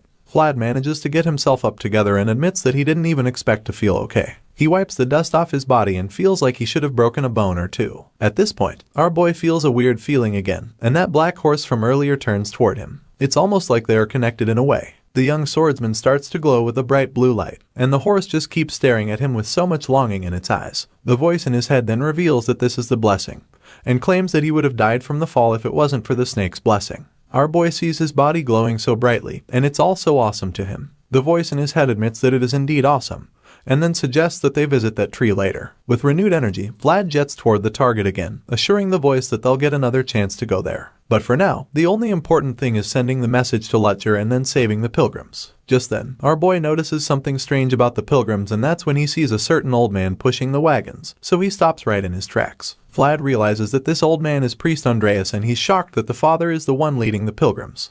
Seeing this, he begins to wonder where Sir Lutcher is right about now. He sees that they're still very far away, so he's sure that the deathworm will get to the pilgrims first. At this rate, he's afraid that the priest will be in danger, so he looks at the marking spell in his hand and realizes that he has a hard choice to make. The voice in his head calls the situation a coincidence, and then reminds him that it comes in the form of fate and forces people to make a choice. Our boy curses out when he realizes how tough the choice is, but while he's deep in thought, the deathworm inches closer to the pilgrims. Vlad knows that he doesn't have time to be hesitating. He decides that he needs to take action immediately, and if he's going to do so, then he can't hesitate. With this in mind, he activates the spell by himself, so as he imbues the sword with the magic, he stabs the earth and challenges the bastard deathworm, revealing that he's here and ready for a fight. This sends energy through the earth, but the voice still feels that it's not enough. He tells Vlad to amplify the vibration so much so that it amplifies his world. Our boy does just that, and continues to amplify the vibration in the earth. This triggers a massive surge of aura out of his body, and he remains in the kneeling position for a while. Vlad continues to strain his body, hoping to bring out the kind of power that would destroy the deathworm. The plan is to generate the kind of power that would force the monster to come out, and after Vlad increases the vibrations so much, the massive killer worm blasts itself out of the earth, searching for the worthy adversary. Lutcher is stunned when he sees this, just like Dorothy and Patry, who are bewildered by the terrifying sight in front of them. But while everyone else is afraid, Vlad just stands bravely with his sword in front of the deathworm, and he makes the remnant of the fallen dragon very aware that he is right here and ready to fight. The deathworm throws itself at our boy with its mouth filled with razor-sharp teeth. It goes in for a killer dive, but just when it's about to hit Vlad, the blonde swordsman dodges the strike, causing the monster to bury its heels in the ground once again. The force from the crash pushes Vlad back several meters, but he still manages to stay on his feet and maintain his balance after the insane vibrations caused by the killer worm's attempt.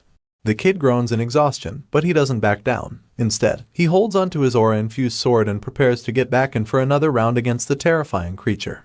At the same time, the deathworm also gets back up, and so the voice of reasoning in his head finally decides to speak up. It tells him not to think he can even go up against such a beast, and then advises him to back down. The voice informs our boy that his current world isn't deep enough to fight against the creature. As far as the invisible guy is concerned, Vlad has already managed an incredible feat by just keeping it bound in one place. In response, the pumped-up knight in training reveals that he's aware of all this. With his glowing eyes, he looks back at the horsemen coming to his aid. He's surprised that they're still not ready because of how far away they are. At this point, he probably feels that he'll have to face the creature by himself, because even though Lutcher's men are speeding toward him, they still won't be able to make it before the Deathworm's next attack. Sure enough, the killer maggot goes in for another strike. This time, it opens its massive mouth and looks like it's about to swallow the blonde kid from Soara. Even in the face of death, our boy doesn't show any sign of fear. He grips his blade and stares the terrifying monster dead in the eye, ready to take on anything that the worm throws at him. The Deathworm suddenly drives itself into the ground again, and this time, it sends more powerful shockwaves which fling the knight in training away. Our boy rolls and tumbles on the ground, but he quickly gets back on his feet and is frustrated when he sees that the Deathworm just went underground again. The worm drills its way into the ground before the dust even starts to clear, and by the time Vlad goes over to check, all he sees is a massive hole in the earth. He looks around in confusion, wondering where the deadly creature is now because he already knows that it's going to try and sneak up on him. His wild eyes scan the area as he becomes completely alert. He turns quickly and looks all over the place from left to right, hoping to see where it's going to attack from. However, after a short while, he doesn't sense the Deathworm's presence anymore, and that's when he realizes that the deadly monster might be heading towards the pilgrims. Because of this, our boy starts to panic, and just when he's thinking that the worst is about to happen, he senses the Deathworm again. His eyes widen in horror when he realizes that the gigantic killing machine is right under him, and he stands there frozen in shock because he has no idea what to do next. The earth beneath him cracks away, confirming what he sensed, and at this moment, it looks like this might be the end for young Vlad. The voice in his head yells at him to move quickly, and he tries to get out of there as fast as he can. But despite his efforts to escape, he already knows that it's too late for him.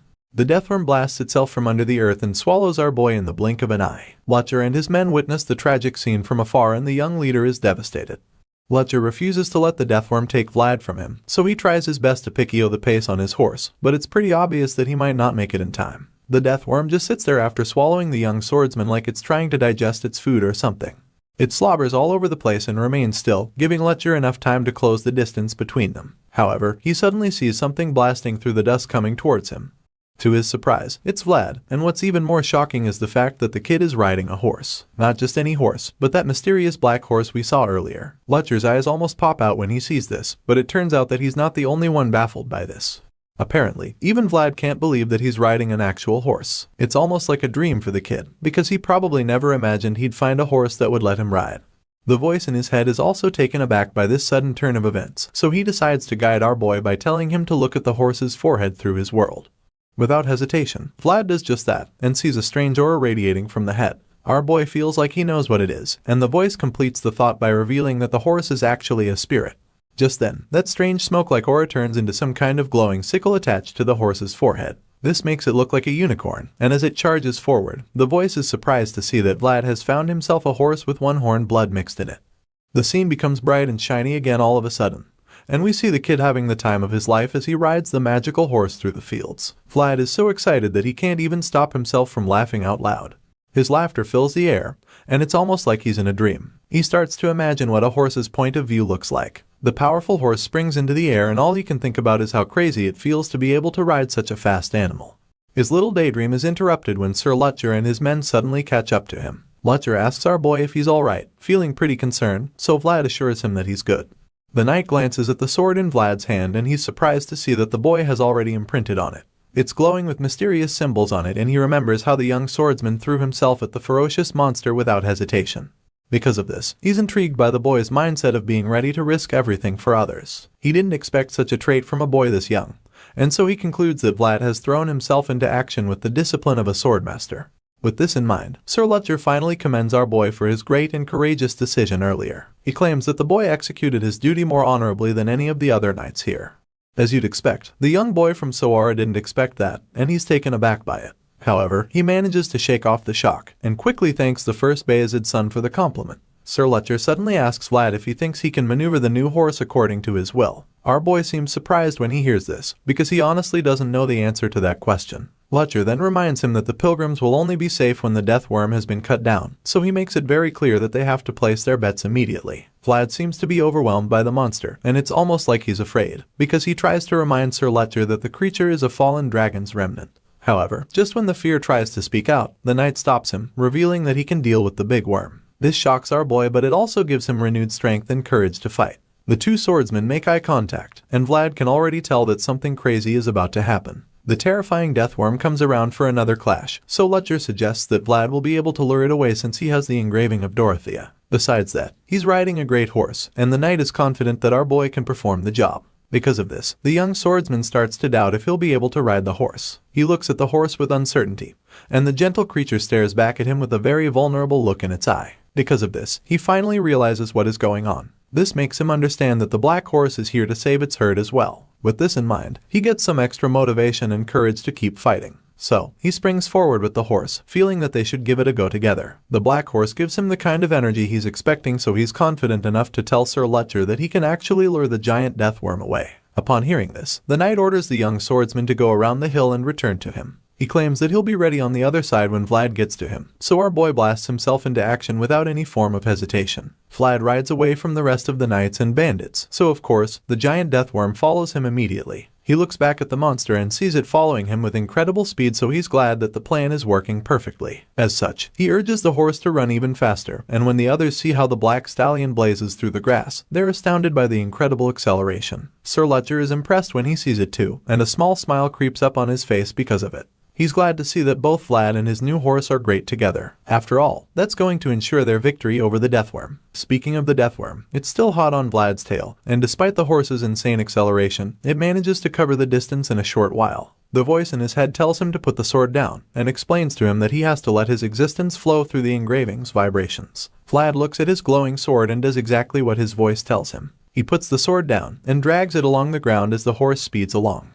His eye begins to glow again because he starts straining himself to control the power of the sword. In a short while, powerful surges of energy are produced from the sword, leaving a bright trail wherever the horse passes. Now, Vlad can see that a dragon is chasing him, and this realization gives him the willpower to keep pushing. The horse doesn't slow down either, and they both push themselves to the limit, in the hopes that they can defeat the deadly deathworm on their tail. A voice informs Vlad that this dragon is following the shining inside of him, and as our boy continues to lure it away, we see that Sir Lutcher and his men have arrived at where they're to protect the pilgrims. The knight orders some of his men to move the pilgrims to a safe place, and tells the others to prepare for any emergency that might come up. The loyal men take the orders and get right to work immediately. Elsewhere, Vlad is riding the horse, and it looks like they've managed to outrun the killer maggot. Unfortunately, that's been the case, because in the blink of an eye, the deathworm blasts itself out from under the ground. This time, it's even closer to our boy than it was before, and when Lutcher sees that the kid is coming toward the rendezvous point, he starts to prepare himself for what's ahead. All of a sudden, Sir Lutcher starts to prepare himself and his sword for the clash. A fiery aura surrounds him,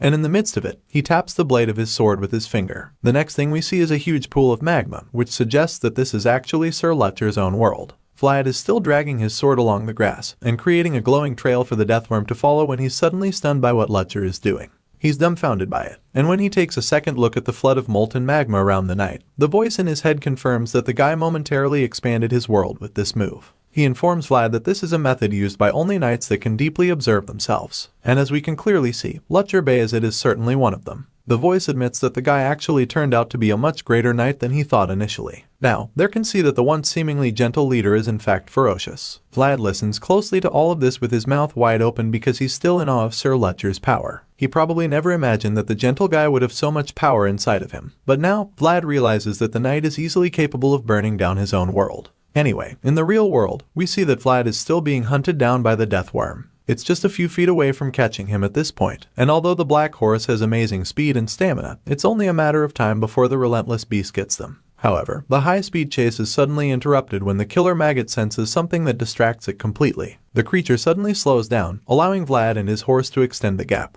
This should be a good turn of events, right? Well, not exactly, because our boy notices that the monster stopped chasing them, so he turns around to check what's up. That's when he realizes that the deathworm is now heading right for Sir Lutcher. The voice sees this as well, and curses out because he knows that the dragon's remnant just detected the threat of Lutcher's world. The knight is still busy concentrating his power, so he probably has no idea that the destructive worm is speeding toward him. By this time, our boy already understands the gravity of the situation, so he's just as frustrated as the voice in his head. He curses out as well, and finally snaps in anger. He decides that he can't let things continue like this, but he also knows that he's far too weak to get the maggot's attention away from Sir Lutcher. He's so confused, and then suddenly, the black horse turns around so swiftly that he almost falls off. He struggles to hold on and is perplexed at how the creature just changed course without him doing anything. He yells out, trying to regain control of the horse, but it just ignores him and starts running after the death worm at full speed. When Vlad sees what the horse is trying to do, he simply asks the bratty creature where it's running, but the horse still ignores him. Just when it looks like the horse is going crazy, it takes things up a notch and starts running in circles. It runs so fast that it looks like there are two of it, and this somehow gets the worm's attention. Vlad is probably dizzy by now, so he yells at the horse because he's afraid that they're way too close to the death worm.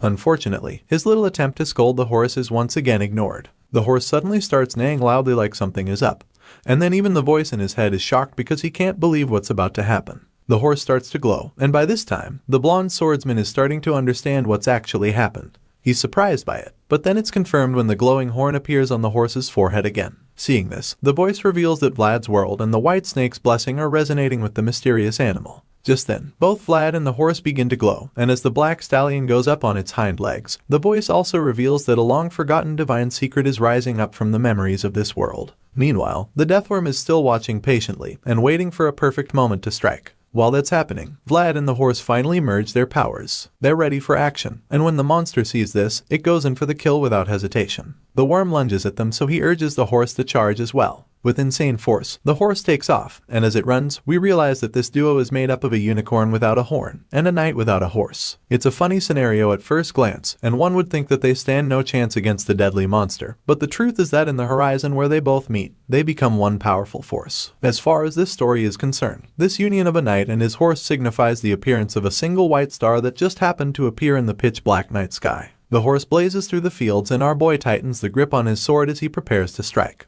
At the same time, we see that Sir Lutcher's sword is already bright red with heat. Because of how scary that shit looks, the voice in Vlad's head still feels the boy and his new horse aren't doing enough yet. He informs them that Lutcher's world is slowly getting stronger, so he claims that it's just a matter of time before they lose the giant worm's attention again. Our boy grunts when he hears this, because he's already straining himself so much to compete with the knight's power. Unfortunately, he realizes that he's reaching his limit, which means that he can't squeeze out any more aura to keep the monster's attention. Despite our boy's exhaustion, the horse doesn't slow down, and just keeps galloping furiously toward the target. Just when it looks like the duo is one man down, Lutcher's men arrive with reinforcements. They urge him not to give up, and encourage him to keep fighting. All the eyes of the knights and bandits suddenly start glowing, and with the power radiating from them, the voice in our boy's head is confident that it's enough to face the deathworm. One of the knights rides faster until he catches up to Vlad, and then tells the kid to keep riding with the same pace until he goes past Sir Lutcher. Meanwhile, the head knight in question is still very distracted by his power concentration, and looks very absent-minded.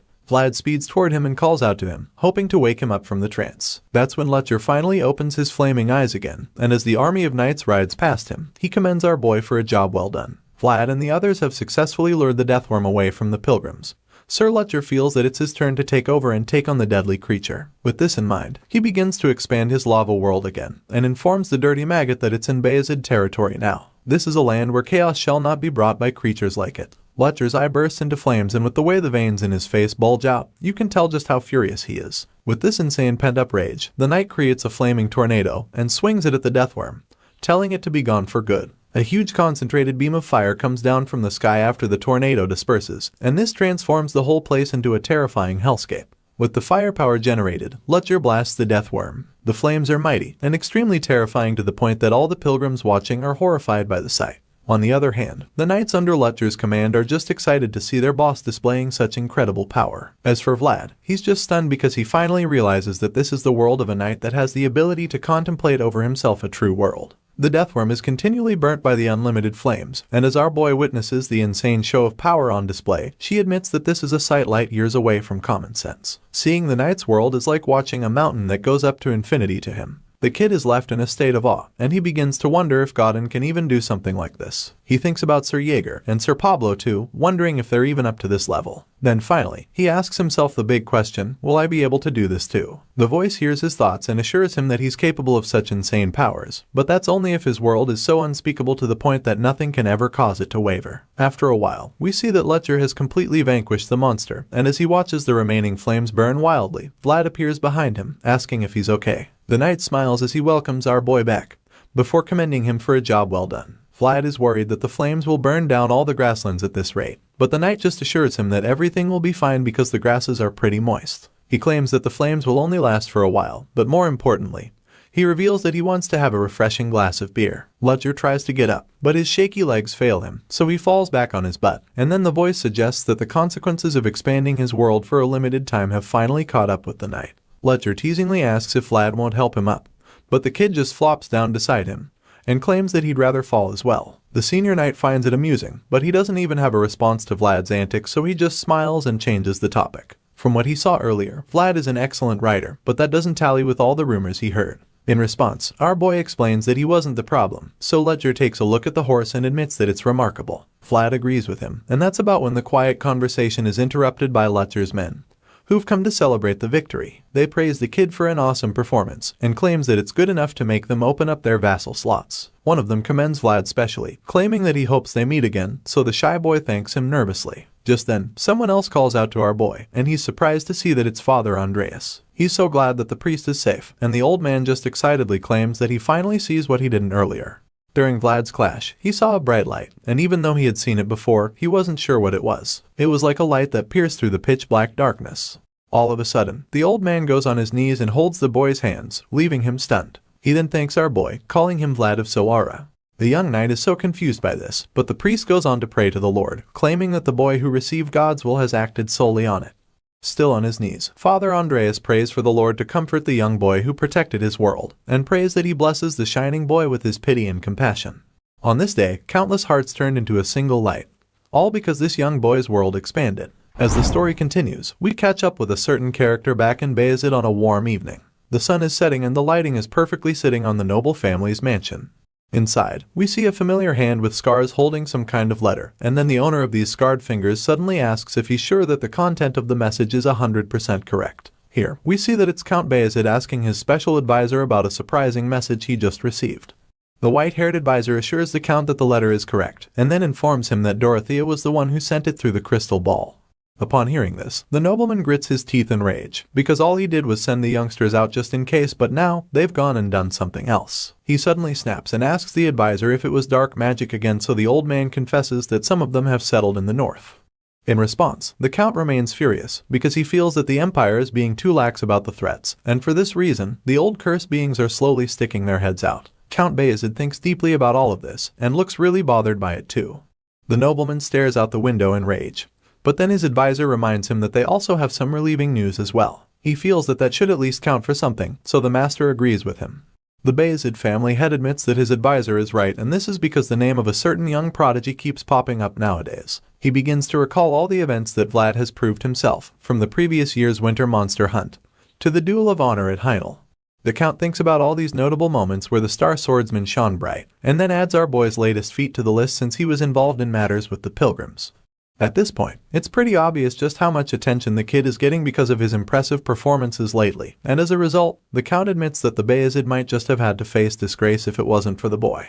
He can't help but picture the talented kid at the back of his mind, and after seeing Vlad's amazing aura again, all he can feel is admiration for the young boy from Soara. With this feeling inside him, he calmly instructs his advisor to call for his son Joseph, so the white-haired old man suspects that the family head is thinking of finally giving the boy permission. He asks the Count to be sure, so the nobleman turns to him and suggests that worthy people should get to enjoy the rights they deserve after all. While all of that is happening back at home, we catch up with Rutger and his men who are still out in the wilderness. They're currently camping out for the night after successfully saving the pilgrims from the massive deathworm. To be fair, Vlad did most of the work, but that doesn't really matter right now since they're all enjoying the quiet night seated around fires to keep themselves warm. The pilgrims are with them as well, but while everyone is supposed to be relaxing together, we suddenly notice that something strange is going on. For some reason, Vlad is seated alone with the fire to himself and he's not even close to the others.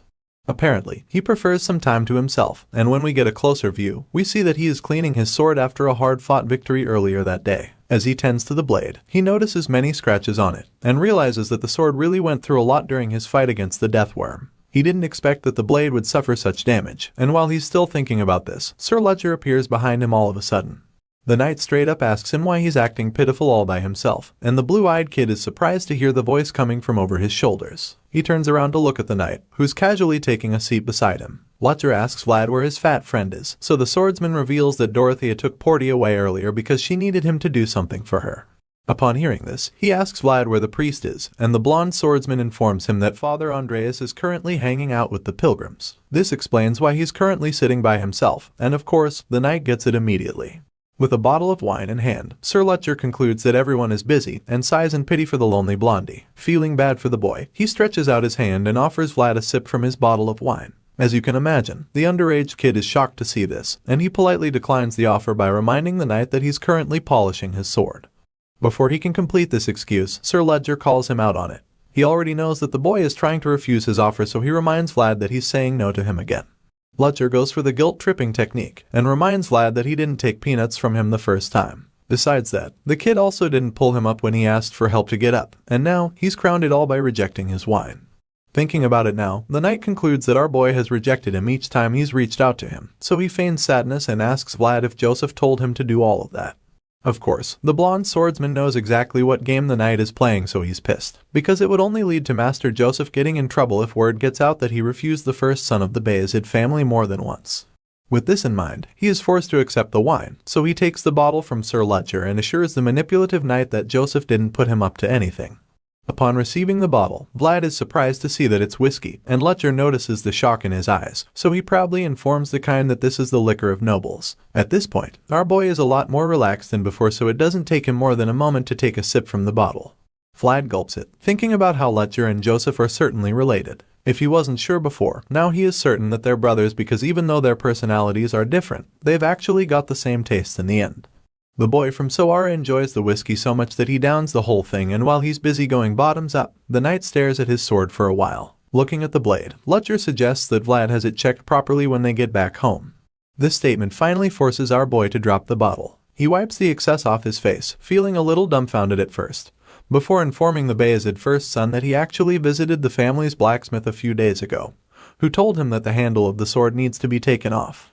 Lutcher finds this a little suspicious because he doesn't understand why they need to take off a perfectly fine handle from a sword. In response, Vlad explains that the blacksmith said the handle was attached to the blade recklessly. Because of this, he either has to find the person who made the sword or he'll have to take the handle off completely. With his bottle of whiskey back with him, Sir Lutcher just teases the kid, suggesting that the owner of the sword is as reckless as the blade itself. He says this while gulping down his liquor, but then suddenly stops drinking when Vlad informs him that he's not going to take the handle off. The knight is pretty confused when he hears this, so the kid explains that he can't do it because he doesn't want to lose the sword. Vlad begins to remember the people back in Soara, like the old blacksmith who made the sword and, of course, his red-haired best friend. The boy lifts the sword, claiming that it holds so much within that he can't let go of it, and this leaves Sir Lutcher speechless for a brief moment. He stares at the boy in awe, and then finally regains enough consciousness to keep trying to persuade him. The knight reminds Vlad that he still needs to repair the sword even if he doesn't want to lose the memories, especially since it's already starting to look pretty dodgy already. In response, the blonde swordsman agrees with him and then insists that it's the exact reason why he has to travel back home in search of the person who made the sword in the first place. Upon hearing this, Lutcher asks the boy where this mysterious blacksmith is, but Vlad is reluctant to admit it at first. Our boy keeps his mouth shut after hearing the question. But then again, he decides to reveal that the person who made the sword is in Soara. The knight isn't too surprised to hear this. In fact, it makes a lot of sense to him because he's heard our boy call himself Lad of Soara several times. Lutcher teases the kid, but deep down, he knows that the boy is a special talent from the Shining Soara, best known as Vlad of Soara. The senior brother thinks about the name and can't help but admit what a fitting nickname. To him, this is just the perfect title for the future Swordsmaster, because earlier on the battlefield, the boy actually shone the brightest. The image of Vlad fearlessly riding the majestic black horse earlier flashes across Lutcher's mind, and it makes him reason something. After replaying the memories of the day in his mind, Lutcher finally understands that this was the reason his younger brother has been running around everywhere. Vlad keeps lifting the sword with so much determination in his eyes, so the knight gets up and suggests that he should be able to get the sword fixed soon.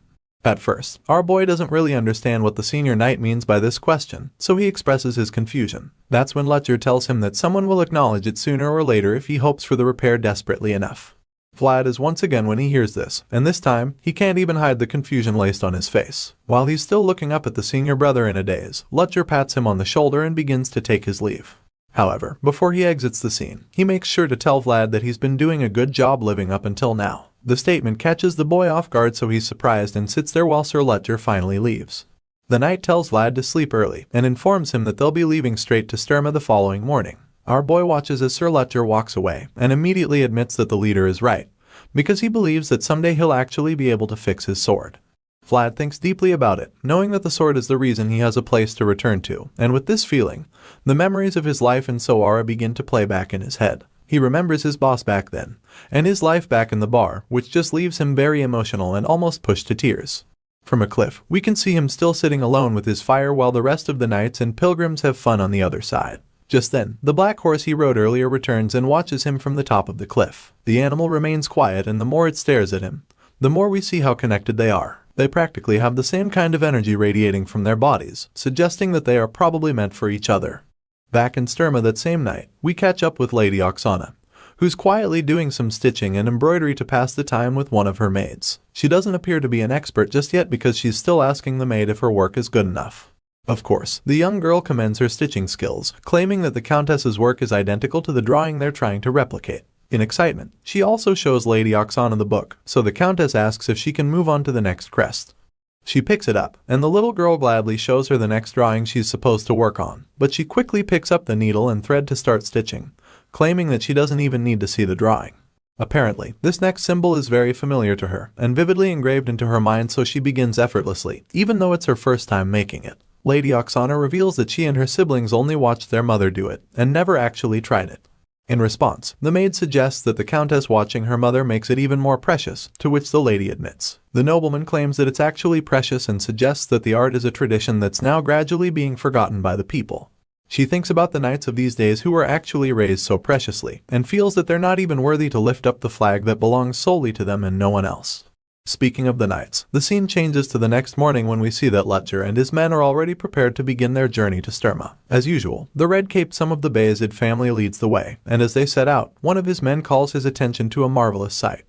The guy is so amazed, claiming that he's never seen anything like it in his life, so Sir Lutger actually turns around to see the huge herd of wild horses running nearby. The horses are literally running side by side with the knights and the pilgrims, so the guy is stunned since he would never have imagined something like that would happen. Seeing all of this, Sir Lutger calmly admits that it's a rare sight indeed, and suggests that it might be the first and the last time it's ever going to happen. As the herd slowly departs from them, the red-caped leader glances back at Vlad with a mischievous look on his face. Our boy is back to life without a horse, and so he's stuck inside the carriage while the rest of the knights ride their horses like real men. He seems pretty bummed about it, and Lutger notices it, because he believes that the kid and black horse must have been special like no one else to each other during their short encounter. Now, it's all over, so they have to return to their lives without each other, and as you can imagine, Vlad is taking it a lot harder than the wild horse. He's thinking the same thing as Sir Lutger, and he looks out the carriage with a long face, knowing that it's now time for him and the amazing stallion to part ways. The powerful horse blazes through the plains, and our boy tries to contain the pain he's feeling because he knows that he has a purpose to fulfill. Besides that, the horse also has a duty to lead its herd, so it really can't work out between them. All of a sudden, the horse stops in its tracks as it reaches the edge of a high cliff. It's forced to stop following the knights and their convoy, so it gets on its hind legs and makes an iconic stance for Vlad to remember. At this point, it's clear that this is goodbye for the two of them, and our boy already knows that this is it, the last time they'll see each other. Tears fill his eyes as he looks at the horse one last time because he knows that they can only be together up until this moment. It's pretty heartbreaking to watch the boy say goodbye to the animal, but while he's still in his feelings, Father Andreas pops out of nowhere, telling him not to feel too sad about it. In response, Vlad pretends that he was only saying goodbye for the sake of it. But the old priest already knows that it's not the case, so he bursts into laughter and suggests that it's indeed difficult for humans to be truthful most of the time. To the old man, their lives are like a cycle of hellos and goodbyes. The goodbyes bring one to tears, while the hellos come as happiness as far as the priest is concerned. The old man then admits that the scenes from the previous day were a truly amazing encounter even in his eyes, and for this reason, he wonders when the young star will get to see the amazing horse again. As sad as everything looks, Father Andreas doesn't believe that this is the last time that Vlad will see the stallion, because he knows that the depth of connection isn't just decided simply by the time spent together. Hearing all of this, our boy cheers up, knowing that the priest is right. A smile creeps up on his face once again, as he realizes that they'll actually get to see each other again someday. He's sure of it. With this new sense of belief, Vlad is ready to leave the horse behind for now, and as his traveling party goes farther into the distance, the black stallion just keeps watching. Later that night, a storm rocks Sturma and the house of Bayezid seems to be having it really rough, with lightning and thunder all over the mansion. The Count sits in his office looking really frustrated. But it's not exactly because of the storm. Apparently, he's received some troubling news about the fall of Count Revnoma, so he's still trying to come to terms with the whole thing. He covers his face like the most frustrated person ever and listens to his advisor, who confirms that they just received the urgent news. The nobleman already knew that the West's activity had been strange for a while now, but he never expected that it would end up like this, so it makes him wonder how and when Count Gadar's house even acquired such strength. Apparently, the houses of the West made an alliance with Gadar as the center of the plan, so now it seems that even Ravnoma, the true leader of the West, got defeated by being outnumbered. He didn't stand a chance since he didn't have enough people on his side for the battle. Now that things have gotten this bad, Count Bayezid finds it surprising that the royal family hasn't done anything about it. In response, the advisor claims that they can't usually find out anything about matters that concern the center. The frustrated ruler gets up from his chair with this realization, and thinks about how the north has a stronger color than any other region because it was free from the royal family's influence thanks to the unshakable wall built around it. Consequently, they were ignorant of the happenings around them, so it led to the fall of the Count family. Bayezid can't believe that a guardian of the Pact family would fall so easily, and because of this, he feels that the rules and traditions of the past have become meaningless thanks to the new holders of power. The nobleman man fears that these are turbulent times, and his advisor agrees, claiming that the empire should know where to draw the line. Count Bayezid is afraid that the fall of Count Revnoma's family is the sign of a new age, and as he looks out the window, he realizes that they're more trouble to handle. It turns out that the so-called pilgrims are actually refugees from Ravnoma, and now they've come to Sturma with the old pact. Elsewhere, Vlad discovers what happened and he's torn because he doesn't know what to do next. Helping pilgrims was meant to be a good thing, but now he's helped Fletcher and he knows that Joseph won't be happy about it. He can already imagine Sir Jaeger's face, so he's sure that the green-eyed knight might even beat him to death this time around. Well, it's not like he can do anything to change his fate, so he knocks on Mr. Joseph's door. The young master asks him to come in, and informs him that he's a day early. Joseph is strangely calm, and claims that he's heard a little about what happened. He asks the kid if he's hurt, and Vlad explains that he's fine. But the young master still advises him to take care of himself, which he agrees to do. The blondie is quite confused because it looks like everything is alright. Joseph looks normal, but upon closer inspection of his face, Vlad realizes that he's screwed because the hidden frown becomes more visible by the second. Joseph starts talking about Soara, claiming that he doesn't know much about the back alleys there, but reveals what he heard about a conflict and asks our boy if it's true. He's surprised to be asked such questions but suggests that it's true, and then Joseph asks him if he can't send a letter back to Soara, which baffles the kid some more. When Vlad asks what he means, Joseph finally talks about Jemima, calling her the boy's lover in the convent. But the swordsman clarifies that they're friends. Joseph claims that he's known all along and suggests that Vlad can't send letters back home because he's afraid of people they're getting hurt. The young master claims that he would like to solve that problem but points out how much effort is required. He suggests that the man named One-Eyed Jack is valuable, and Vlad confirms because he knows that Moneybug has formed connections with the most powerful people in Soara. Suddenly, Joseph starts talking about how much Vlad has gone through for him, and suggests repaying him accordingly as per their promise to each other. The kid is confused, so Joseph shows him the flag that represents a knight's honor. In old times, knights went around carrying flags like this, and the young master was bummed that he could never possess one. For this reason, he resolved to have a knight who can, and now our boy has checked all the boxes. Joseph believes that Vlad is a knight worthy of carrying his own flag and promises that the Bayezid family will give him their full support. After all, he's the man who received Lady Alicia's name and also a vassal of the Bayezid family. As such, Joseph wants him to raise his head with pride under his own flag and return to his hometown with it. The young master wants Vlad to go slash the worthless people binding him, so he can find his true freedom and then come back to him. Sir Jaeger gives his approval in silence, and after seeing this, the young boy from Soara is deeply touched. Our boy thinks about all he's been through to get to this moment, from the unadorned sword given to him by the girl and the old man, to the identity token given to him by the priest. He was even given the handkerchief with the noble lady's name on it, and now he's been presented with his very own flag, with the family's crests on it. All of these would go on to form the boy's roots, and all of these were the boy's accomplishments as well. Vlad is so honored when he thinks about all of this, so he gets on one knee like a true knight, and with tears running down his face, he promises to do as his young lord commands. The story continues with a scene in the Count's throne room. We see Father Andreas standing in front of a huge chest with chains tied all over it. Behind him in the huge crate, the pilgrims are all on one knee to show their respects to the nobleman. The leader of the Bayezid family stares at the chest wrapped with chains and is surprised to see that it's the proof of the pact. By this time, the box is glowing with a menacing red aura, making it pretty obvious that whatever is in there isn't exactly a friendly object. The Count is reluctant to accept the reality, but when he finally asks if it's the proof of the pact, The old priest quickly confirms it, revealing that the dragon's fragment is even inside the chest. Within the mysterious box lies a fragment of the prime dragon of perfection, a massive dragon with scales like gold. The magnificent beast was taken down by the founding king, and Father Andrea makes sure to remind the nobleman of all of this. As you can imagine, Count Bayezid's interest is piqued and he just hums in response, not knowing exactly what to say. It's a pretty dumbfounding piece of information, and for that, such a rare item is in a chest sitting in the center of his throne room. He's just left speechless. Seeing the reaction, the elderly priest apologizes in advance, because he's about to deliver even more shocking news. With a bow, Father Andreas informs the nobleman that Count Revnoma's family was the only one in the West who could protect the pact. Hearing this alone, Count Bayezid figures out what's going on, so he reveals that he understands clearly. The leader of the Bayezid family already knows that the old priest is asking for assistance now that Count Revnoma's family has been defeated, so he immediately promises to give the pilgrims his knights.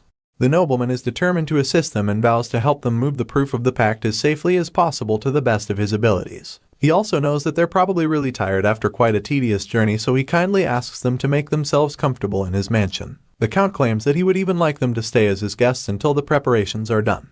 Upon hearing all of this, the gentle priest thanks the Count, and with all of that out of the way, the pilgrims get right to business. The hooded men cover the ominous chest with a white tarp, and then quickly loft it out of the room. Count Bayezid watches the hooded men make their way out of the room with a scowl on his face. It appears that he's troubled by something, and we're not the only ones who can see the gears turning in his head, because his advisor also notices his bad mood. As such, the old man decides to calm his boss down, telling him that he shouldn't worry about what's troubling him. In response, the nobleman shoots up from his seat, but his advisor just reminds him that the pilgrims didn't have a choice. Count Bayezid suddenly starts walking down the steps from his seat, still feeling very upset, claiming that he already knows all of that. The nobleman believes that from the West's perspective, the only guardian house of the pact equal to them would be the ruler of the North. He feels that the ruler of the North is the only person those in the North even consider a threat. Well, you can't really blame the Westerners for thinking this way, because from what we can see, the Iron Duke, Timur Baranov, looks like one mean motherfucker. With his glowing red eyes and massive blade, there's no doubt that the ruler of the North is a formidable force. Count Bayezid keeps bothering himself with this feeling, and even though he knows that there's really nothing he can do about the situation, he can't help but think about it, because it's currently a burden that refuses to get off his shoulders. The nobleman zones out as he stares out the window, thinking far and wide. But then he's suddenly drawn back to reality when he sees something very shocking on the other side. The Count's eyes pop out in disbelief when he sees a familiar flag, and then admits that he hasn't seen it in a very long time. The advisor hears him thinking out loud, so he curiously asks what the matter is, and then quickly goes to have a look for himself. Looking out the window, the white-haired advisor realizes what is making the Count so intrigued, and he too is quite taken aback by the sight. So much so that he also admits that he hasn't seen that flag in a long time. We finally get to see the structure keeping the two old men glued to the window, and it turns out to be the crest that Lady Oksana was sewing earlier. It's the flag that she made for Vlad, and as the Count watches the waving flag on the moving carriage, he feels that the kid should have at least rested a while before setting off again. The advisor also sees Vlad leaving and suggests that perhaps the boy couldn't just help himself. He's a knight after all, and with this in mind, Count Bayezid totally gets it, claiming that he wouldn't be able to control himself either. I mean, the kid just got his own banner as a knight, and not just any kind of banner, but the flag of the powerful Bayezid family, so you can't really blame him for wanting to show it off immediately. As for the nobleman, he completely understands what it feels like to be a knight who is his own master. That's right, our boy Vlad is now regarded as a knight banneret, and that's a really cool feat in knighthood.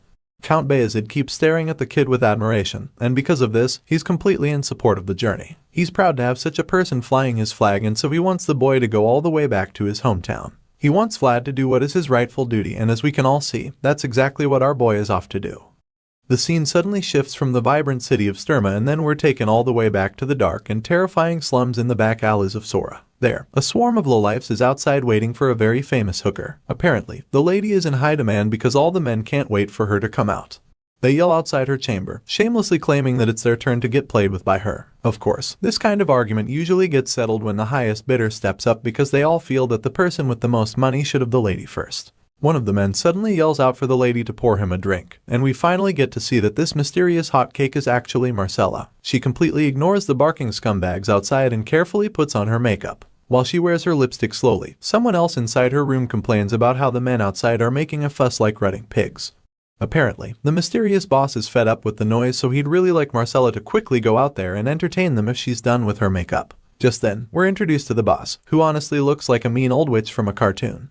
The pimp reminds Marcella that she has to serve as many people as she can because that's the only way she can pay up her debt, and she says this with a very mischievous look on her face. She clearly enjoys seeing Marcella get played with by different kinds of dirtbags, especially since she gets paid for it. The highly demanded lady just glares at the old woman, probably wishing she could squeeze the life out of her with just her eyes. The fearless old hag is obviously a tough nut as well because she just scowls at Marcella in response. An intense staring contest ensues, but it comes to an end when the mean old lady suddenly grabs Marcella's face. She holds up the young woman's face and makes her look into the mirror. It turns out that the old bitch actually wants to see how long Marcella can keep up her confident act. As far as she's concerned, they've got a lot of time, and as such, she believes that Marcella is going to be stuck with her even when her body starts rotting. Hearing such a thing would make you wonder just how much the girl owes this old hag. Marcella looks like she's about to break at this point, but then all of a sudden, the look of fear completely disappears from her face and her confident demeanor returns in a flash. With a very unfazed and bombastic side-eye, she looks over at her boss and taunts her by telling her to have a long life. As you'd expect, the old bitch is shocked by Marcella's confidence, so it even makes her quite worried. She's really confused and disappointed that the young lady is still her confident self even after she's been stepping on her all this time. Seeing that Marcella isn't going to break anytime soon, she gives up her attempts to intimidate her and just walks away. On her way out of the room, she just tells the young lady to hurry up and go out. Once the old hag is out of the scene, we finally get to find out what's actually going on in Marcella's mind. The young lady finally finishes her makeup and starts to think about how she climbed into a pretty good position for a person who's just selling her body. Regardless, she admits that it was a remarkable journey because at least she got to choose her destiny. This little monologue is probably what she tells herself whenever she's about to do her job. Marcella gets up from her seat and struts down to the door of her chamber, where the horny men are still waiting for her. The moment they see her coming out, they start clamoring again, hooting and arguing about which of them has been waiting for her. Walking out to meet the devourers, Marcella admits that the destiny she chose was the path to destruction, but it seems as though she doesn't even care about that. The old hag comes out as well now that her favorite export is ready to perform. She teases the hungry men, asking if they've really been waiting that long for Marcella, and seeing how horny they all are, she asks for the highest bidder to reveal himself. After all, the man who desires the honey of the black rose for the night should be able to show his gold coins. The auction begins and the desperate men start making their bids. Some even offer to combine their gold just so they can afford a night with Marcella, but of course, the madam informs them that it doesn't work like that. It quickly turns into a situation of every man for himself, and as the men start arguing again, the old hag just expresses her delight that Marcella keeps making her so much money. She considers the young lady a wilting flower and decides that she's going to suck her dry till there's nothing left. Just then, one of the men makes an offer of 4 gold and the madam quickly accepts it. The other men are still wallowing in disappointment when someone else suddenly makes an offer of 100 gold. The entire place goes dead silent after that offer, because everyone is too shocked to even speak. The silence is finally broken when the madam chokes on her smoke and starts coughing. Everyone else turns around to see the filthy rich person who would even make such an offer in the first place. They're all eager to see who it is, and the madam simply asks again just to confirm if she heard right. Sure enough, the mysterious person repeats what he said, stating that he's willing to pay 100 gold for Marcella.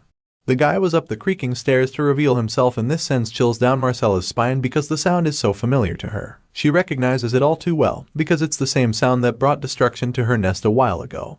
That's right, it's the sound of the same man who killed her husband, the man who turned her life upside down, and the reason our boy had to leave his hometown. It's the notorious Night Godin. Marcella hasn't even seen his face yet, but she's already having goosebumps just thinking about him. The ominous hooded man finally makes it up the stairs and into the room without saying another word. All the people in the room are still overwhelmed by his offer, so much so that the old lady asks him once again if he really said he is going to pay 100 gold. She still can't believe anyone would make such an offer, so she just keeps asking him to be sure. Well, he's probably tired of repeating himself, so he just ignores her and makes his way through the crowd to where the terrified Marcella is waiting for the inevitable. As if the other men weren't already intimidated enough, now they can see just how menacing he looks. They all admit that his aura is no joke, but as curious as they are, none of them can even dare say a word to him. The hooded man finally reaches the counter and then asks the ladies if he can order something from there. Hearing this, the old bitch assumes that he can easily pay around 10 gold even if his 100 gold offer was a bluff. With this in mind, she quickly brings out the menu to serve him, but he stops her, telling her that there's no need for the menu at all. In a shocking twist, we suddenly find out that the person under the hood isn't actually the mercenary Godin. The hooded man declines the old lady's offer, claiming that he's always missed a particular dish even after he left the town a while ago. Apparently, it's been on his mind all the while he was away, so now that he's back, the first thing he orders is the grilled sausage and black pudding dish. The moment he makes this order, Marcella's eyes widen in shock as she realizes exactly who the man under the hood is. The dish is very familiar to her, so she already knows that there can only be one person in the world asking for it. Sure enough, it's none other than our boy Vlad. He takes off his hood, revealing his blonde hair as he makes his former master Jorge's usual order one more time. Marcella is absolutely speechless when she sees him after such a long time. Not to mention, he's paying tribute to her late husband on his return to Sora as a knight. Seeing all of this, she realizes that the gold offer didn't come from a filthy place of desire. The memories come flooding her mind as she remembers the child Jorge brought home. She remembers the color of his blonde hair because she bathed him when he was just a little boy.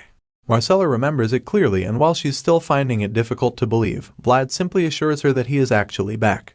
Seeing this, she just covers her mouth to lower the sound of her soft sobs. She's pushed to tears just by looking at the young man she raised. Emotions fill the atmosphere as Vlad looks into her eyes. It's been a long time since they last saw each other, but the love between them hasn't dwindled even one bit. The kid smiles softly at her as they share the really touching moment in silence. It's the kind of reunion you want to last for long, but it's suddenly cut short when Marcella realizes where they are. There's still a swarm of horny lollips waiting around to sleep with her, so she's very sure that Vlad is now in danger. As such, she quickly wipes the tears off her face and whispers for him to get out of the pleasure house as quickly as he can. She already knows how wild the men can get, so she tells him to leave. Marcella secretly informs him that the place is being run by subordinates of the notorious One-Armed Jack, and she doesn't want that guy to find out that the blonde swordsman is back in town. She keeps whispering to him, and the old bitch notices it, but she can't make any sense of what Marcella is telling him.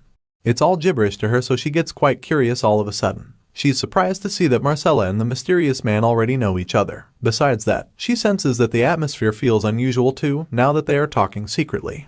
Feeling really uncomfortable, she decides that she should try separating the two reunited friends quickly before an unexpected situation arises unnecessarily. With this in mind, she beckons on some of the shady-looking armed men sitting at a table in a corner. A very mean-looking guy in particular looks at her and instantly gets the message just from her eyes. Without wasting any time, he signals his men and they all leave their sets like warriors on a mission. It's almost like they have a telepathic connection, because even without saying a word, they all know that Vlad is the target. Our boy senses the growing number of people surrounding him, but he looks like he couldn't even care less about it. Seeming very unfazed by them, he just continues his conversation with Marcella and states that there's a calculation that needs to be done before he pays the amount. The madam is curious about this sudden calculation, so she chimes in and asks him what he's talking about. In response, Vlad calls the name One-Armed Jack and reveals that there's something he needs to get from the man. As you can imagine, such a statement won't go down well with the guys who run the establishment, because they're subordinates of One-Armed Jack. The scar-faced guy is particularly enraged when he hears this, so he draws his sword and urges the others to deal with Vlad for saying such a thing. He feels that the kid is ridiculous, so he calls him a crazy bastard. He's mad that Vlad would even call his boss's name like that. But while he's still ranting, the young knight decapitates him on the spot. The guy falls flat on his back right in front of his men, and in a matter of seconds, the floor is full of blood. The old lady is horrified when she sees the pool of blood, so she screams, but Vlad just shuts her up immediately. Sure enough, she zips it instantly, and then our boy threatens to take it from her as well if he doesn't get enough from the bastards. You'd expect the other guys to cower after seeing their leader lying lifeless on the floor, but that's not the case, because they actually draw their swords, determined to deal with him. They feel that he's just yapping and demand to know who he is and where the hell he came from. Our boy braces himself for the fight coming, holding nothing but a small dagger. But then, it's not any ordinary dagger. It's the last dagger of his late master Jorge, and this is what he calls himself as well. The other guys are dumbfounded when they hear this, so they stare at Vlad in shock, wondering what he means by that. It only takes a few seconds for them to remember that the man in front of them is Jorge's old boy, so they're even more confident that they can take on him. As much as they're surprised to see him, they also begin to underestimate him. The guys feel that their master would give them piles of gold even if they can get just his head. They claim that he should just keep hiding even if he manages to somehow survive them. Despite all their threats, our boy is unfazed, so he tells them to just come at him and stop babbling. He wants them to try as much as that day, back then when they tried to kill him. The moment he says this, he starts to release a terrifying aura which leaves all the thugs absolutely shocked that it's the same kid they knew a while back.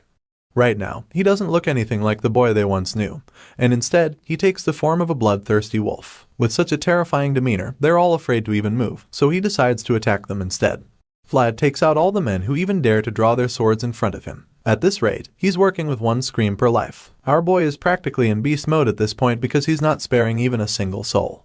He's ready to take the lives of all the men, as many as the tears that Marcella shed because of them. Our boy decides that he won't stop until a fair wage is paid through their blood. While the young knight is busy making a bloody salad with all the guys at the pleasure house, the scene changes and we find One-Armed Jack drinking himself to stupor in his home. For some reason, he's thinking about Jorge. He feels as though that the Sora back alley has been like it belongs to him ever since Jorge disappeared. However, he still isn't satisfied. He wants more and feels that he should rise higher because he believes that he can't just stop there. This is the same reason why he's not hesitated to take what belongs to others. The insatiable man was determined to keep using the corpses of his enemies as scaffolds to go higher and higher. But even after rising to the end, one-armed Jack realized for the first time that the back alley life is determined by the ones up there. The guy thinks about all of this and just goes back to his drinking. He drowns himself in the alcohol, remembering how he firmly believed that everything can be obtained only through victory. Nevertheless, even though he has failed, he consoles himself with the fact that he's gotten to the position he is today. As much as the victor in the power tussle was Jorge, the one who died was also Jorge. With this in mind, he accepts the fact that the same thing could happen to him one day, and that his fate would be decided by someone up there. He curses the damned world he lives in, and just then, his men barge in with bad news. They inform him that they've been surrounded, but he's too drunk to process it all at once. The guys reveal that the entire back alley has been overrun by soldiers, so much so that even their back door has been blocked. The guys start to argue all of a sudden, feeling that the soldiers are the security guards of Sora. The confusion comes up because they feel that they've already made monthly payments to the soldiers. One suggests that it's just the regular patrol, but others don't agree because of how many soldiers there are.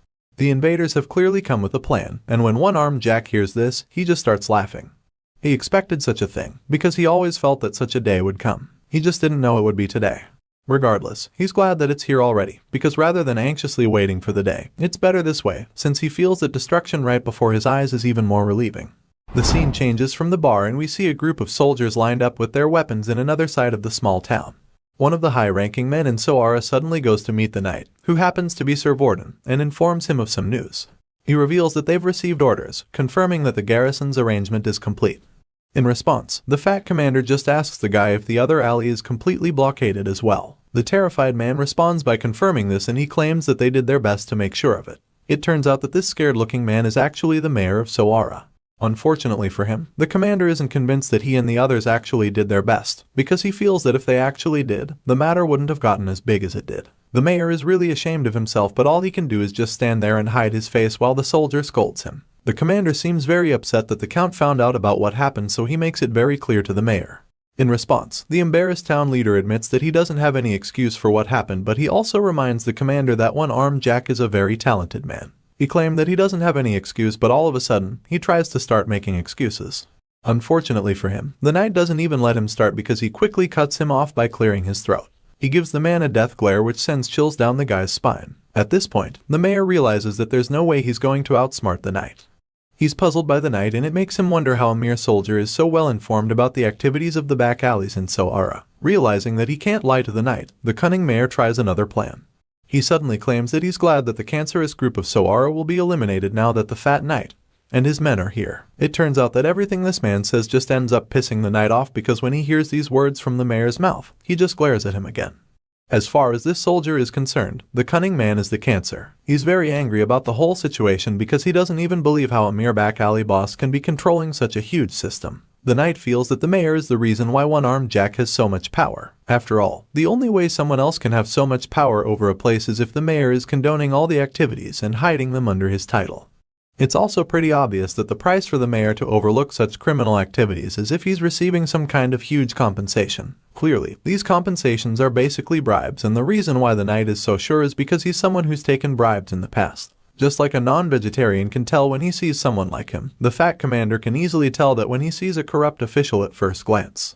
The mayor is still really unsettled right now, and so he tries to change the topic quickly by asking the knight when the other knights will arrive. The ones that will go inside are yet to reach the city, so the mayor is really concerned about that, especially the knights from the house of Bayezid who have been sent to the city. He's still talking when all of a sudden, the fat commander informs him that the knight from Bayezid is already around. The mayor is shocked when he hears this. As if on cue, a knight emerges from the darkness. This mysterious knight has blood all over his boots, suggesting that he just got out of a bloodbath, and the fat commander quickly introduces the mayor to him. The corrupt leader is horrified when he sees that it's just one person who came, so he quickly turns to Sir Vorden and asks him if the lone soldier will be okay. He's afraid that the knight from Bayezid will be able to handle the situation, so he suggests that his knights in Sora take care of the job since he's already deployed the best of them. Unfortunately for him, Sir Vorden doesn't agree with his idea. The advanced knight claims that such a thing can't happen under his watch, and this leaves the corrupt mayor absolutely stunned. He's shocked that his authority means nothing to the commander, so he asks Sir Vorden to explain why his idea can't work. In response, the senior knight reveals that it's because Mr. Joseph put his heart and soul into setting it up. It turns out that this little arrangement and deployment of soldiers was simply a means of setting up Vlad's official debut fight, and since that's the case, there's no way Sir Vorden will sit back and watch someone ruin it. Now, we see our boy make his way out of the darkness. His armor and coat are covered in the blood of the goons that he dealt with earlier, and it's giving a really disturbing vibe, so Sir Vorden quietly goes over to the kid and asks him if he'll be okay fighting alone. He whispers this to our boy so that the mayor doesn't hear him. The senior knight informs Vlad that there are over 50 enemies waiting inside, and then reminds the kid that he won't be able to face Mr. Joseph's wrath if anything bad happens to him. Because of this, he wants to be absolutely sure that the young knight knows what he's getting into. In response, Vlad calmly assures Sir Vorden that he'll make sure he doesn't take the blame even if he gets hurt by any chance in there. Unfortunately, this doesn't make the fat commander any less worried because he practically just explained how he can't let the kid get hurt under any circumstance. At this point, he's starting to get really uncomfortable because he doesn't even know what Vlad is going to do next. To make matters worse, our boy doesn't even respond to him, and just keeps staring at the huge building in silence. After a while, Sir Vorden realizes that nothing he says is going to change the boy's mind, so he sighs in exhaustion as he decides to let Vlad go. Before that, he reminds the kid that he promised to protect him from any punishment if things go south, and Vlad confirms it. Hearing this, he quickly gives our boy the banner he's been holding, claiming that Mr. Joseph asks him to give it to him in front of everyone. Sure enough, the other soldiers are standing right behind him, so they see the little ceremony as it goes on very clearly. The senior knight gives Vlad the banner and he receives it without hesitation. Our boy buries the pole into the ground, allowing the banner to spread out. When the other soldiers see it, they're shocked because they all felt that the carrying of banners to battle was a forgotten tradition. After such a cool display, they're all very curious to find out who the mysterious young knight is. They start to wonder who on earth the kid is, because they can't even wrap their heads around the fact that he received his own flag at such a young age. It's all really unbelievable to them, and then one of them suddenly talks about how the knight was personally sent by the House of Bayezid. While the ordinary soldiers are being overwhelmed by our boy's impressive display, he's busy pumping himself up for battle. With his banner pole planted into the ground and his cold blue eyes fixed on the target, he gets himself into battle mode. Vlad decides that right now, this land is his domain. Under the honorable names that attest him, he exercises his authority in Soara, even in the lives of all those who inhabit the place. With such powerful words running through his mind, his eyes start to glow, and while he's asserting his dominance, Sir Vorden opens a scroll and then calls out to the back alley scoundrels. The senior knight yells for them to hear him and calls out to one-armed Jack as well. Sir Vorden informs them that they've disobeyed the rules and laws of the Bayezid family, and that they've been sucking the life out of the people.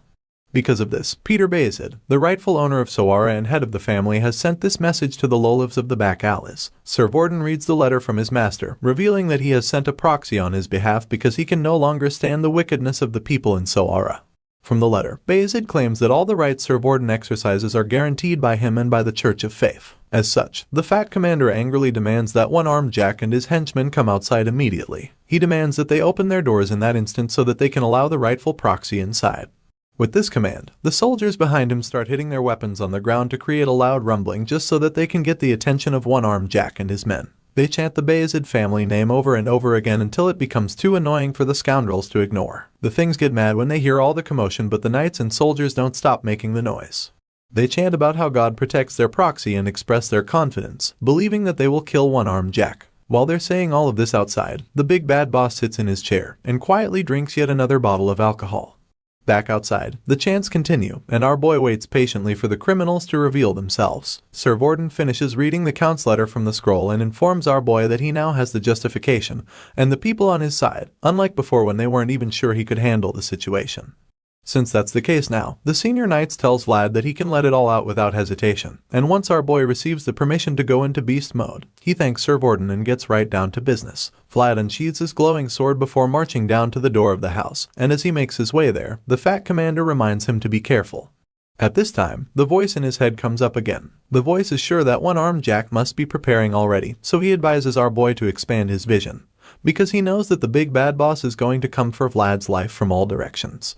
Hearing this, our boy mentally prepares himself for the fight ahead, and the voice also assures him that the battle will be different from all the others he's been in before. The voice gives him a little pep talk, claiming that one of the basics of battle is to take the initiative. He advises Vlad to make a really fancy start to the fight, and so, the blonde swordsman begins to channel all the power he can muster into the blade.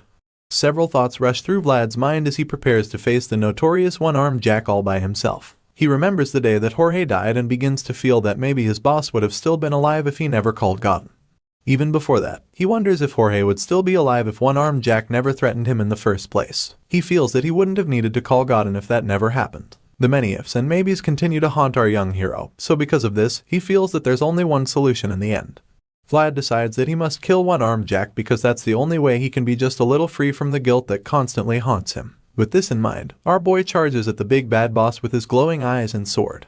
Vlad lands the first powerful strike and the locked door comes crumbling down in an instant. All the goons who were guarding the place are sent flying all over the place. The blast from the strike leaves the place in a mess, and when Vlad finally enters the building, all the goons are injured and disoriented. Vlad realizes that one-armed Jack's world is eating into his own, so he concludes that this is the reason he must put an end to this right now.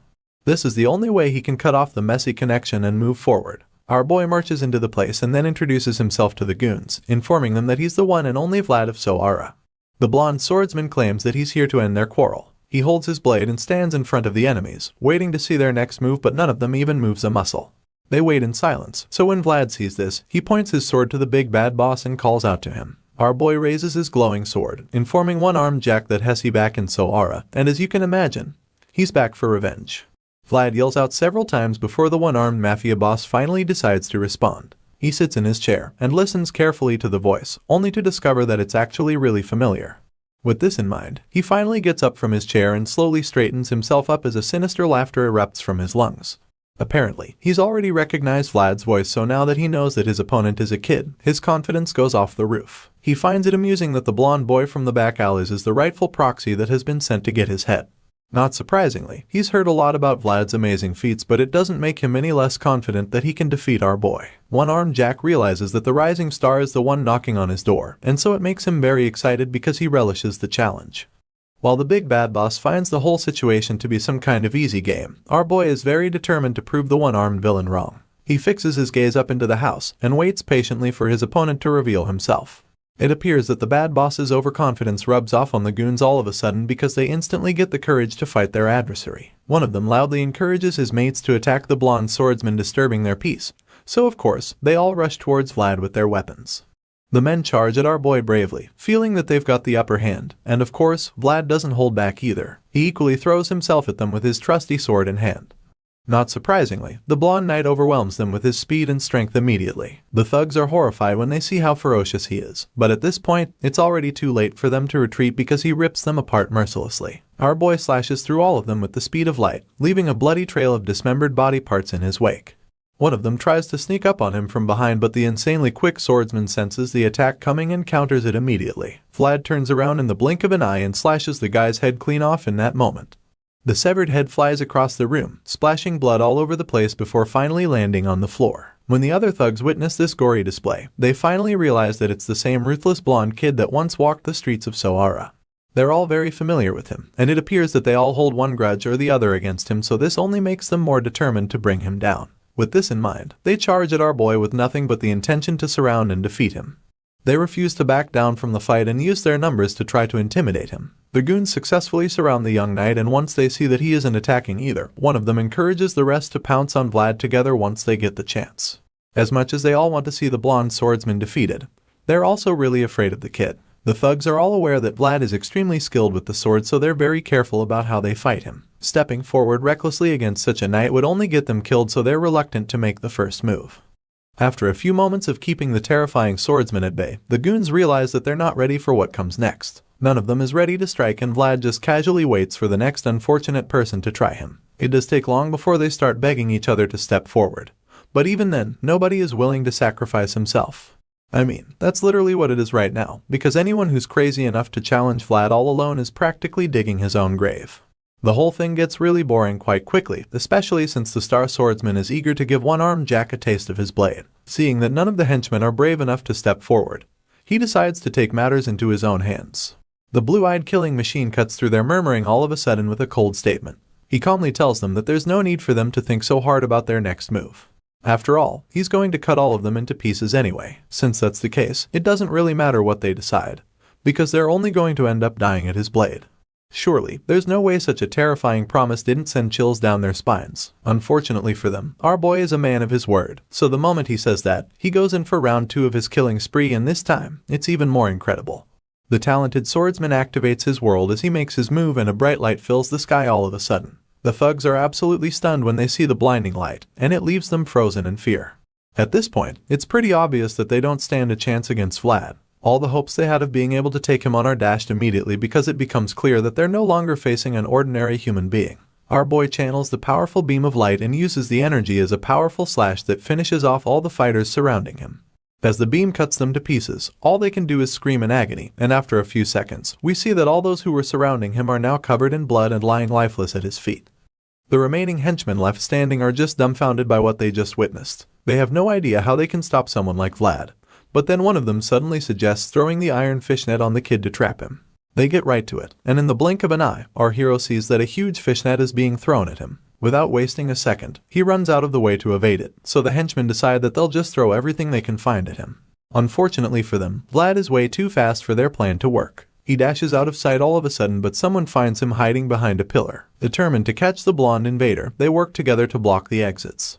Those on the lower floor try to force our boy upstairs so that the ones there can ambush him with all the blades at their disposal. Of course, Vlad hears the plan, so he figures that it would be too reckless to pass through the second wave of fighters head-on.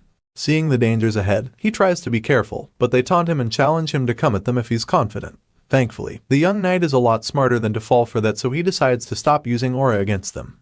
Just then, he spots a rope tied to a pole and recalls how Zemina always complained about it. Seeing how heavy the curtains that are tied to it are, he comes up with a plan to get above the henchmen waiting for him without actually having to fight them. Vlad cuts the rope and grabs it, allowing the force from the heavy curtains to carry him to the higher floors. He makes it to the first floor in the blink of an eye, so the other goons below rush upstairs. Seeing the scanty security on the highest floor, he's surprised that they are the only ones there, but he's also happy to see this, because it means he can take them out much quicker. Vlad lunges at the sons of bitches and they don't hold back either, but of course, it only backfires on them because they're no match for the extremely skilled swordsman. He stabs the first guy in the neck and it just reminds him that the sword's blade is sharp beyond limits. To make matters worse for them, they're attacking him stupidly, so he just swats them like flies. They're so bad at fighting that he feels Sir Jaeger's wooden sword is probably way more dangerous. After the little massacre, the star swordsman sighs in relief, feeling that he's done with that. But then he suddenly senses an attack coming at him. His insane senses and reflexes allow him to dodge the arrow shot at him in the nick of time.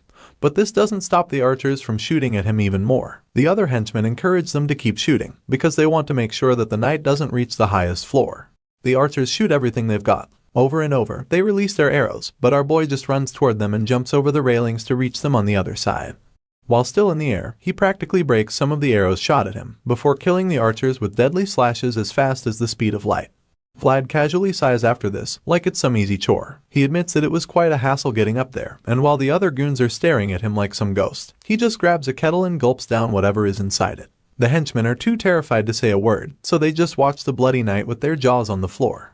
Vlad quickly spits out the content of the kettle, suggesting that it's trash, before asking the remaining fighters how they want the next round to go. With a scary smile on his face, he explains that he has to keep going with the fight, especially since he's got to collect the rent for letting them stay in his house all this time. These words send some more chills down the spines of the thugs, and Vlad figures that they must have really thought this place was their territory. Unfortunately for them, that was a fatal misjudgment on their part, because this place is actually Rose's Smiles, otherwise known as Vlad's Nest. Elsewhere in the city that night, we see Vlad's old friend, Harbin, at the harbor, who somehow senses that one-armed Jack has gone mad. The guy looks like he's so tired of the crime boss and his goons because he knows that even the thugs in the market don't cause as much trouble as they do. Looking really frustrated in his office, Harbin tries to write a report, but keeps getting distracted over and over again because he just can't stop feeling uneasy whenever he remembers that there's a crazy big bad nuisance on the loose in the city of Soara. He's so confused because he has no idea what he's even supposed to do at this point. One-armed Jack intends to keep looting openly with the help of his henchmen, and this worried fellow is afraid that he won't be able to do anything to stop such a thing from happening. Still thinking about the crime boss, he finally stops writing and suddenly recalls how things got worse after Jorge's death. It turns out that one-armed Jack became a totally different person after Vlad's guardian died. Even though the notorious criminal leader used to suck the debtors dry before that, he never went as far as he's doing now. Jorge's death gave one-armed Jack the confidence to finally go out of control, so now he's making life miserable for debtors and pushing things to a dead end for them. With everything that's been going on, the worried young man concludes that he doesn't see any hope in the town if things continue like this. At this rate, it will take only a few months before the entire back alley economy begins to collapse for good. Thinking about all of this is clearly really frustrating and stressful, so it's no surprise when he finally admits that the situation is driving him crazy. You can't blame him though, especially since he doesn't even know how the hell he's supposed to report that someone took away so much of their contraband in such a short time. He probably feels that it won't even sound believable by the time he's done writing it, so he's just stuck on that page with his pen in hand, and his mind feeling trouble. While he's busy wallowing in the frustration, someone suddenly barges into his office, informing him of some shocking news. Turns out that it's one of his men, who just rushed in to let him know that the back alleys have been blocked up. The young man with short hair looks like he ran a mile to break the news because he's panting heavily and gasping for air. But Harbin isn't too concerned about that right now, because he first of all wants to understand what the hell the kid is talking about right now. It doesn't make sense to him because he can't even comprehend how someone would block the back alleys. It sounds straight up impossible to him, so he asks the kid to explain himself. It's at this point that the breathless boy informs Harbin that some people from Sturma who came to Soara are the ones who caused the blockade. He also reveals that they came to catch one-armed Jack, and then goes on to tell Harbin how all the guard soldiers of Soara have them surrounded from all sides while they're speaking. Hearing this news, he just gets even more exhausted than he was before. Harbin concludes that one-armed Jack must have really crossed the line this time, because it's not every day that people from Sturma come looking for a criminal in a place as chaotic as Soara. Even though he's a little relieved about it, he also knows that he can't just feel happy about the fact that one-armed Jack has finally met his Waterloo. The reason he feels this way is because he knows that it will only rain blood over the back alleys if the powerful crime boss finally leaves Soara. While Harbin is still pondering on the bittersweet feeling, the young informant suddenly suggests that he should be close with one of the visitors. He's shocked to hear this because he doesn't know who the guy is talking about, so he asks, and that's when he finds out that the guy is talking about Vlad. This just leaves Harbin stressed out even more because he doesn't get why the man is talking about Vlad all of a sudden. In response, the guy nervously admits that he didn't see Vlad with his eyes, but he goes on to inform Harbin that there's apparently a blonde guy in the party that came from Sturma.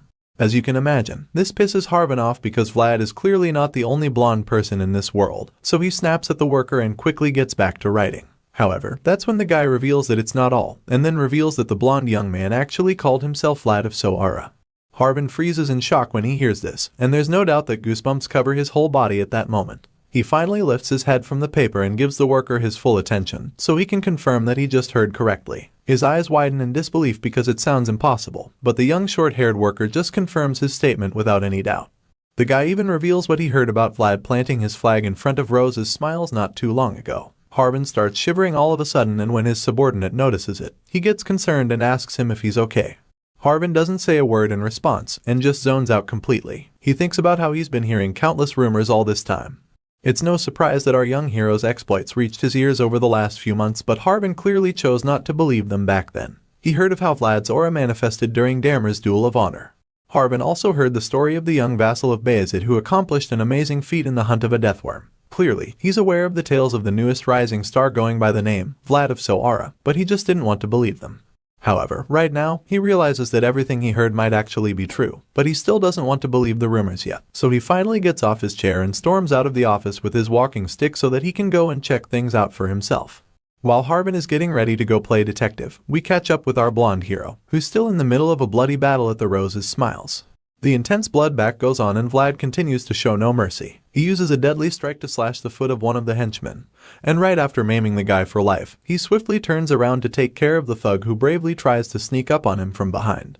Our boy lands a devastating slash right to the guy's neck, taking him out in the process, but this ruthless display doesn't slow down the onslaught of attacks coming from all the other goons. They're still fearlessly running towards Vlad with nothing but the intention to kill him, but as you already know, they really don't stand a chance against him. Equally motivated, Vlad dashes forward with insane speed and charges at the incoming attackers so that he can slay them with a single slash. That's exactly what he does too, because before any of them can even figure out what's going on, he slashes them at the same time, with the same slash and with the speed of light. The move is way too fast for them to comprehend, and before they can do anything about it, it's already too late because they're probably missing a body part. Blood splatters all over the place, leaving our boy completely drenched in it as well as his trusty sword. With every strike, Vlad displays true mastery of the sword, and even the spirit inside the blade becomes surprised. He watches our boy in action and admits that his form and technique would leave anyone speechless after witnessing the way he moves. The spirit is in awe of the talent that the blonde swordsman possesses, and he's equally intrigued by the fierce effort our boy puts into his battles. Besides that, his strong will that is deeply rooted inside him can be felt by everyone around, and so the spirit concludes without a doubt that this young boy is a natural-born slaughterer.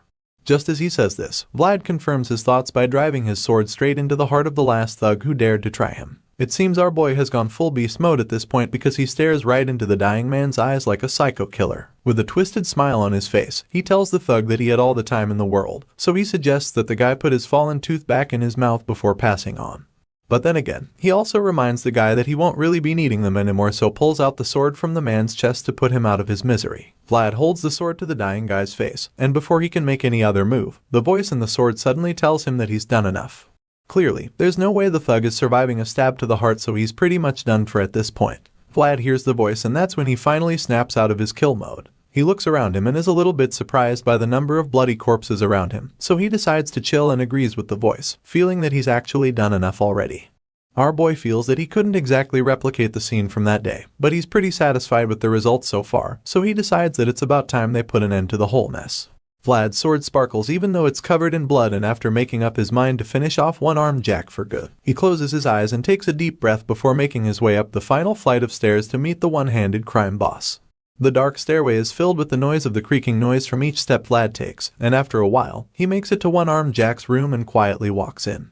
Vlad breaks the eerie silence by informing the crime boss that he's arrived. The young swordsman stands by the door while Jack sits at the small bar in the place. He doesn't even turn around to know that the person standing there is the rising star. He welcomes the knight with his back still turned to him, and then offers the kid a drink. He pushes a glass to the side and asks Vlad if he wants one, but when our boy doesn't say a word, he simply concludes that the blonde swordsman is no fun.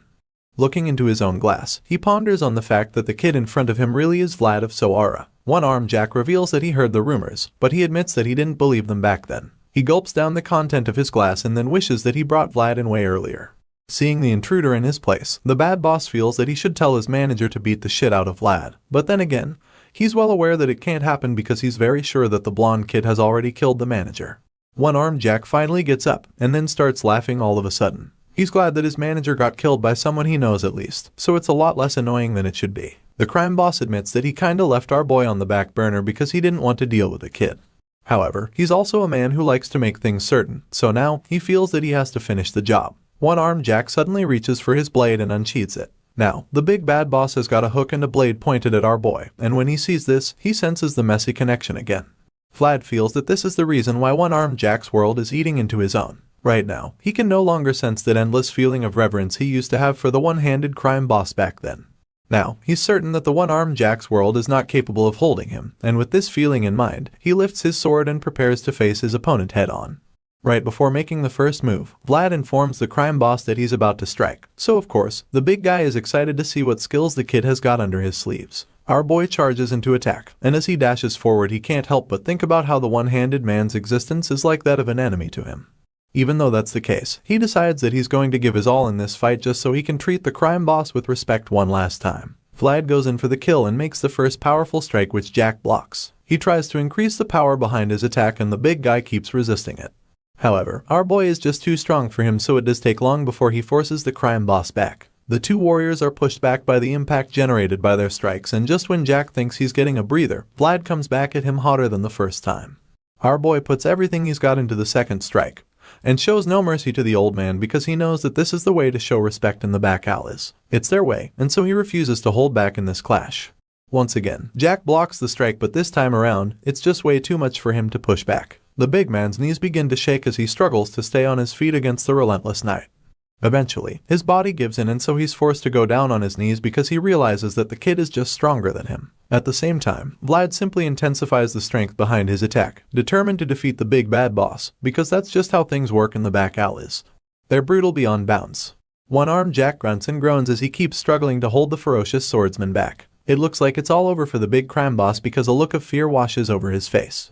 Unfortunately for our boy, that's not the case, because all of a sudden, the big guy summons enough energy to push him away. It's almost like Jack got possessed by a spirit that gave him a massive power boost, and even Vlad can't believe it when he gets shoved away. A terrifying look appears on Jack's face all of a sudden, and any slight sign of fear completely disappears from him. He raises his blade in an attempt to deliver a deadly strike. Thankfully, our boy is quick enough to deflect the hit, so he blocks it and evades the next attack. One-armed Jack admits that it's all shocking to him, because he never imagined that the rising star who used to wield a wooden sword has changed so much beyond recognition. Seeing this, the crime boss concludes that Vlad surely had to be this good at least before even daring to come back to the back alleys. He admits that the kid's progress is truly admirable, but even though he's impressed, it doesn't mean that he's going to go easy on our boy. In fact, it makes him want to go all out against the young swordsman. One-armed Jack probably feels that he has a lot in common with our hero, because it turns out that he also used to have a dream. It doesn't really come as a surprise when this crazy old mafia boss reveals that he actually used to dream about having all those shiny stars in the sky for himself. Back when he was a kid, he wanted to hold the stars in his hands at all costs. He also knew that he needed a lot of strength if he wanted to achieve that. That was the only way he would be able to grab those sparkling stars that filled the night sky. But as time went on, he realized that he needed even more strength and even more blood on his hands in order to make this dream come true. One-armed Jack reveals that he did everything in his power to achieve his dream, because there was absolutely no boundary between good and evil in this chaotic place called Soara. As you know, the ruthless crime boss clearly means that he had to kill more and more people to reach the level of power he wanted. Despite everything he did and all the people he killed to get this power, he didn't get the slightest bit close to touching those stars he so desired. It didn't make sense to him because he tried so much and it yielded nothing. He still desired them even though the stars had lost their sparkle due to being covered by blood and greed. One-armed Jack didn't mind, because they were still his very own stars as far as he was concerned. The little flashback comes to an end, and we see the big bad boss being blinded by a bright light. It turns out that the source of this light is none other than our boy Vlad. He's about to unleash a powerful sword strike and it's pretty obvious that it's an incoming attack. However, Jack is just too distracted by the light entering his eyes. The old man thinks about how much it would take to grab what shines, and is bewildered by the fact that Vlad is swinging at him with a sword that's literally shining like a star. While he's still thinking about this, the powerful slash finally gets to him, and the next thing he sees is that his second hand has been severed off. That's right, Vlad just made Mr. One-Armed Jack to become Mr. No-Armed Jack. Our boy slices the arm off with ease and then goes in for the kill. As he attempts to land the finishing strike, everything around begins to glow brightly. His eyes and his blade shine like stars as the power from his aura looks like it is about to go into overdrive. At this point in time, Vlad looks like he's at the peak of his powers. Right after taking off Jack's remaining functioning hand, he tries to land a second hit, but then suddenly ceases the attack. The crime boss screams in agony as he sees his severed hand fall to the ground. He just keeps groaning while the young swordsman observes patiently. One-armed Jack looks like he's about to start crying one moment, and the next thing we see is a completely different look. A sinister smile appears on his face, and he lets out a villainous laugh all of a sudden, making it so clear that this guy is really a sick bastard. I mean, he just got his last good hand sliced off like a piece of meat and all he can do is laugh about it. It's pretty surprising that he doesn't go into shock because he's losing so much blood right about now. The twisted bastard just keeps laughing and then claims that Vlad's performance has been excellent. He's so impressed that he wishes Jorge could be alive to witness the young knight's display. As you can imagine, One-Armed Jack is the last person on earth to dare call Jorge's name in front of Vlad, so it's not surprising when our boy gets mad and attacks him. Our hero leaps into the air to deliver another slash and tells Jack to shut the hell up. Sure enough, he lands the hit and the insane slash gets deflected by the psycho crime boss. As far as Vlad is concerned, One-Armed Jack doesn't even deserve forgiveness. He's determined to kill the guy because he had a hand in Jorge's death while devouring the broken rose's smiles. After all, he's the son of a bitch who sold Marcel off, and after recalling all of these sins, Vlad concludes that Jack deserves a miserable death. With the desire for revenge and the rekindled feeling of grief in our boy's heart, he goes in for the kill. He stabs Jack and finally, it appears that he's got the job done when we see the big guy screaming in pain. Unfortunately, we're fooled once again, because the screams quickly turn into sick laughter and Jack suddenly claims that this is a happy day. He feels they should throw a big party in Soara and celebrate because the day for Vlad to climb higher than him has finally come. Of course, our boy just tells him to shut the fuck up, right before driving his sword into the big guy's chest. A calm silence follows after this happens, and Jack simply admits that this is a much better way to go out than being crushed by a huge world like Jorge's. Jack is glad that he meets his end at the hands of a young warrior trying to climb higher. Just then, the swordsman asks him if he has any last words, and that's when the psycho tells him that he did a great job. Jack also tells him to take some rest before he leaves Soara, but this just annoys our boy so he forcefully pulls out the sword from the big guy's gut just to make sure he bleeds to death. While struggling to stay on his feet, Jack claims that Vlad has done enough to finish the job. He admits that he's lived an evil life but he doesn't regret it because it was fierce regardless. With his dying breath, he brags about what a great job he did even though he got taken out by a rising star. One-Armed Jack concludes that he had a great life before finally calling Jorge's name one last time and then falling to his death. Vlad watches the big guy plummet down from the high floor and ponders on what just happened. Revenge is sweet, so it's only natural for it to be done. But still, the young knight can't help the lingering bitterness in his mouth. He should feel glad and relieved that Jack is finally dead and that he's avenged Jorge, but right now, he doesn't have that feeling of fulfillment in him. Our boy looks over at the counter and sees the drink Jack left for him, for he gulps it down and sighs in exhaustion. The moment he drops the empty glass, he remembers what Jack said about how he'd climb higher, so he thinks about it for a bit before suddenly dropping a coin on the counter. He's returning it to his late boss, because he believes that a knight should only receive what he's paid for, which is something that Jorge taught him. Vlad leaves the empty glass with blood stains, as well as the bloody coin to pay for his drink, before walking out of the place for good. Our boy leaves Rose's Smiles, a place where people who pass by stop and stagnate like water for a bit. On the way out, he glances at Jack's lifeless body and thinks about how today, a stagnant drop of water flowed outside of this world, leaving a small ripple in his own world.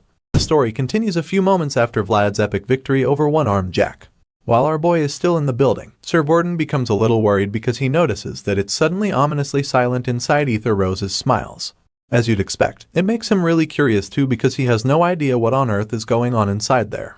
Mere seconds after this thought, the senior knight suddenly sees someone walking out of the burning building. He's absolutely shocked, and the fact that Vlad made it out alive is both relieving and worrisome at the same time. Our boy walks out victoriously with his sword covered in the blood of all the henchmen and villains he slayed inside. Sir Vorden is speechless when he sees the cold look in the kid's eyes. It's such a terrifying look, so much so that all the other warriors are equally afraid. They all freeze in fear because it almost looks like they've just seen a ghost. It turns out that our boy is also covered in blood from his head to his toes, and this explains why the soldiers are so terrified. They can't believe that it's all blood on Vlad's body, but it's true, and what's even crazier about it is the fact that only a few drops of the blood actually came from him. The soldiers stare at him with a look of horror plastered on all their faces. It's absolutely unbelievable that the blonde knight managed to take down over 50 people all by himself. Even though they can see it with their eyes, they cannot help but admit what an insane feat it is. The soldiers just keep staring at our boy with the same fear in their eyes. They don't even know how to react to such an accomplishment, and they're also really afraid to get close to Vlad. Not surprisingly, Sir Vorden is just as speechless as all the other soldiers at the back. The fat knight has known the kid for a while now, and he's aware that Vlad is a prodigy, but it's like the boy just keeps outdoing himself over and over again, to the point that no one can even guess his limits. Sir Vorden stares at the boy as well, and admits that what he feels for the young knight is now beyond respect. As far as he's concerned, the feeling he's having now is more like fear, and honestly, you can't blame the fat man for thinking this way. The boy literally just massacred a whole gang of deadly henchmen all by himself, not forgetting the fact that he defeated the notorious and dreaded one-armed Jack as well. Vlad notices that the others just keep looking at him in silence, so he sighs in exhaustion, which somehow makes them even more afraid for some reason. Realizing how terrified they are of him, he decides not to go near them, so in the blink of an eye, the blonde swordsman turns around and starts walking away from them. Sir Vorden is shocked by this, but he doesn't say anything. Our boy is a few steps from disappearing into the shadows again when someone finally summons the courage to speak up and then calls out to him. The kid turns around when he hears his name, and that's when he discovers that it's Harvin who called him. He calls Vlad again, which leaves the young knight very puzzled. The swordsman ponders it for a bit, and it's clear that he remembers the name. But he doesn't exactly believe that it's real, so he turns around, only to see that the other soldiers are holding Harvin back. Apparently, they can't let him through, and since he can't get to the terrifying knight, he decides to yell Vlad's name as loud as he can. Our boy finally sees Harvin and realizes that his old friend is really there, and he's utterly shocked. Just then, Sir Vorden notices Vlad's expression, so he concludes that they both know each other and then tells his soldiers to make way for Harvin.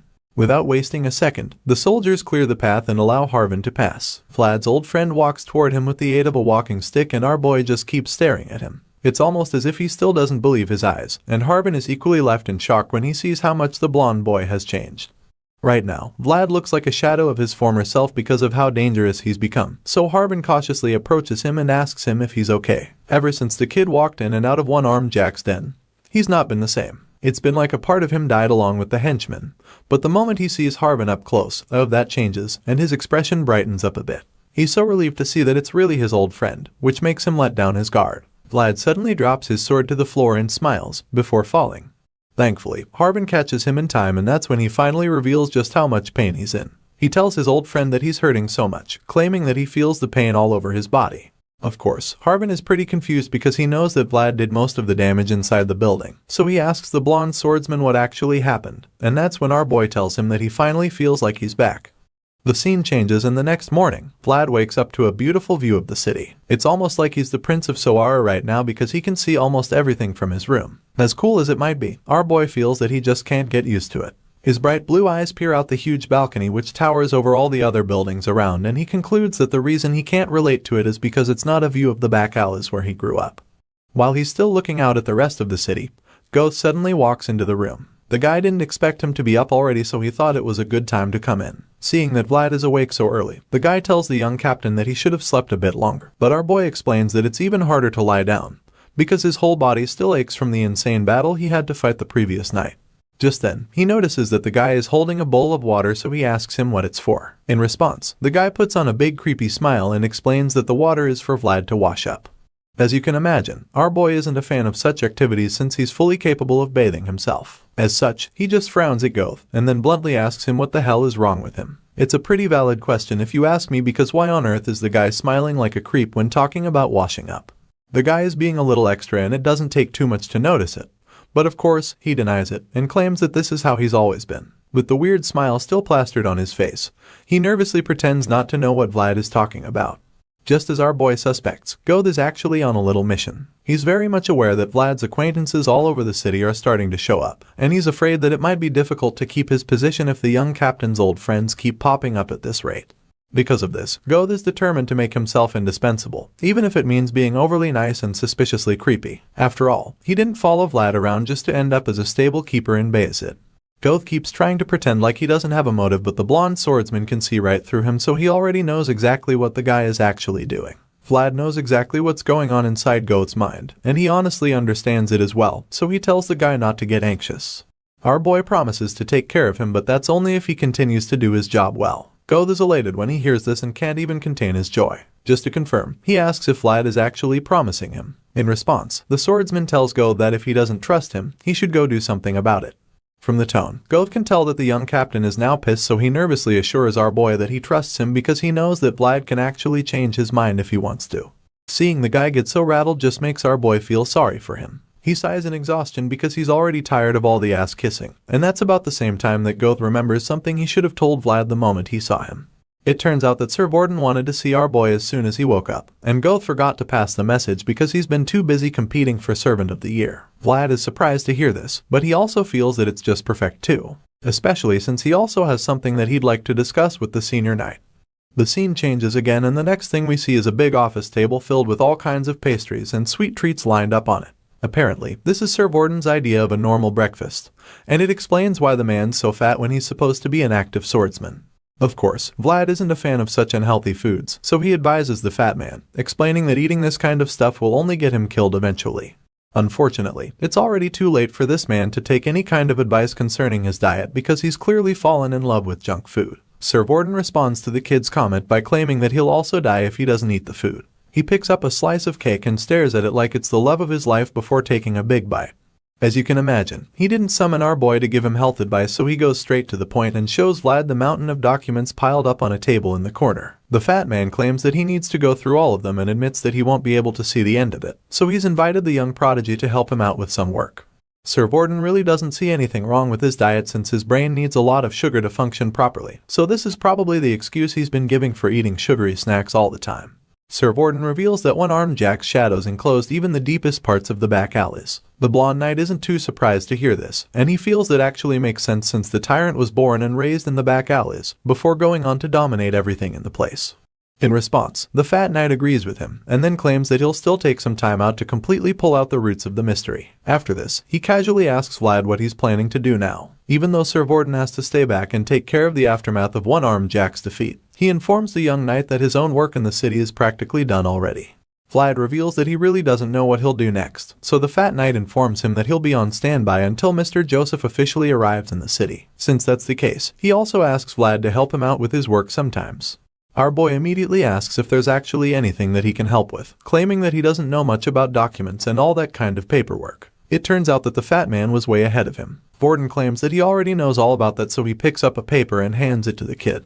Our boy reads the sheet of paper and is actually surprised to see that he'll be on standby in Soara as the captain of the guard. That's right, he's got a new job, and he's also going to enjoy some perks like representative authority. He doesn't know what the hell that means, so Sir Vorden explains that it simply means he has the right to arrest people who break the law. The senior knight finds this particular ability really exciting because it's basically a warrant that lets him beat up criminal offenders to a certain degree. From what Sir Vorden tells him, he learns that Master Joseph wants to use this little victory as an opportunity to clean up the back alleys for good. The young master's mission is to uproot the weeds and then replace them with decent substitutes, and the senior knight informs Vlad that this is the next step in Joseph's master plan. Our boy is still a little bit overwhelmed by the whole thing, But the fat man assures him that he's the right man for the job. After all, nobody knows the back alleys better than the one and only Vlad of Soara. After hearing all of this, the kid reluctantly accepts his new office, admitting that it actually makes sense to put him in charge of something like this. Seeing that the blonde swordsman is on board, Sir Vorden informs him that he doesn't have to start right away. He reminds our boy that he still needs to take a break for now, and use some time to catch up with his old friends in the back alleys. The fat man even encourages him to invite his girlfriend over, but Vlad doesn't find the joke even slightly funny. With a blank expression laced on his face, he reminds the fat joker that Zemina is just his friend. Hearing this, Sir Vorden also takes the chance to reveal that he applied for a visit to the convent already. He actually thought that they'd be granted permission immediately, but the people at the convent asked him to wait a few days. As such, the guy expects Vlad to keep his fingers crossed and promises to inform him as soon as he receives the good news. Our boy is taken aback by the pleasant surprise, and immediately thanks Sir Vorden for his efforts. He didn't expect the fat man to be so thorough, and is really impressed because he didn't even ask the senior knight to help him out with it. At this point, there's no more news to give our boy, so Vlad decides to head out, but before he can take a step, he suddenly remembers that there's one more thing he has to discuss with Sir Vorden. Out of the blue, he suddenly asks the senior knight if the rest of One-Armed Jack's henchmen are in prison. The fat man reveals that all the goons are behind bars, claiming that they made sure to apprehend all of them even though they were scattered all over the place. Upon hearing this, the young knight suddenly asks if he can go see the henchmen who were arrested, which shocks Sir Vorden. He didn't expect that Vlad would want to visit the prison, so he quickly asks the kid why he's asking for that kind of permission. With a very stern tone, Vlad explains that there's someone he needs to find. He's so determined to find this person that he vows to search the entire back alleys if he doesn't see the person in a jail cell when he visits the prison. Later that night, Vlad arrives at the place where the guards inform him that One-Armed Jack's henchmen are locked up in the innermost part of the prison. He thanks them for their services before making his way into the dark place. It doesn't take too long for him to come across some of the prisoners. Even though they've been locked up in cells, they've already heard about his vengeful killing spree. The moment they see the blonde-haired knight strutting into the prison, they recognize him. After all, he grew up around most of them while he was still in the back alleys, and now they've given him a new name, Jorge's Dagger. The inmates are shocked when they hear that such a person is walking along their halls. They can't believe that the proxy from Bayezid is there with them, and they're also very confused because they have no idea why someone like him would come to a place like this. All of a sudden, a very terrifying idea pops up in their minds. They're suddenly very afraid when they realize that it could be that Vlad has come to the prison in search of all the people who attacked Rose's smiles that day so that he can have his revenge. Just thinking about such a possibility is enough to make the hardened criminals shit their pants, especially since they've already heard how he massacred over 50 men all by himself, not forgetting the fact that he went on to kill the infamous One-Armed Jack shortly after that. All of a sudden, Vlad stops in front of the cell and stares into it, shifting his gaze from one inmate to the other as he scans the tiny room. His blue eyes shine into the room and the terrified prisoners rush away from the bars as fast as they can, because none of them wants to be a scapegoat. Our boy remains quiet for a moment and almost looks disappointed, but then he suddenly notices someone at the back and realizes that it's the exact person he came looking for. Out of all the inmates, the guy is the only one who doesn't seem afraid, so Vlad decides to have a little chat with him before anything else. He claims that the guy is already dark enough, and complains that he could barely recognize him because of how he's squatting at the back. The guy is shocked to hear Vlad's voice, because he probably hasn't been paying attention since. So, he looks up at the blonde swordsman, and that's when fear creeps up on him immediately. He starts sweating all of a sudden, but it turns out that he's just scared for nothing because Vlad hasn't come to hurt him. In a shocking twist, our boy casually promises to free the guy in exchange for 40 silvers. It turns out that this short-haired guy is Otter, the person who allowed Vlad to escape from Soara that night when Zemina was hiding him under a pile of trash in a wagon. The guy is absolutely stunned, while the young knight just keeps joking around, talking about how he also accepts credit if there's no coin. Otter can't believe his eyes, because, in a place where dark-skinned people like him are shunned, the first person to reach out to him turned out to be someone who hadn't lost his light even in the likes of trash.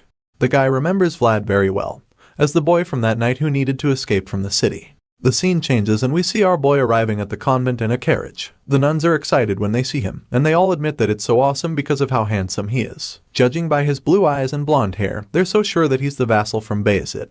While peeking through the window, the sisters just keep gossiping, talking about all the rumors they heard saying that the vassal had already become a knight. They're convinced that he must already be a knight because they feel that it's the only reason the headmistress would personally escort him into the convent. Besides that, they also notice all the local dignitaries trailing him, so it gives them more reason to believe that he's no longer a mere vassal. The people probably donated a lot of money just so they could get close to the Bayezid family.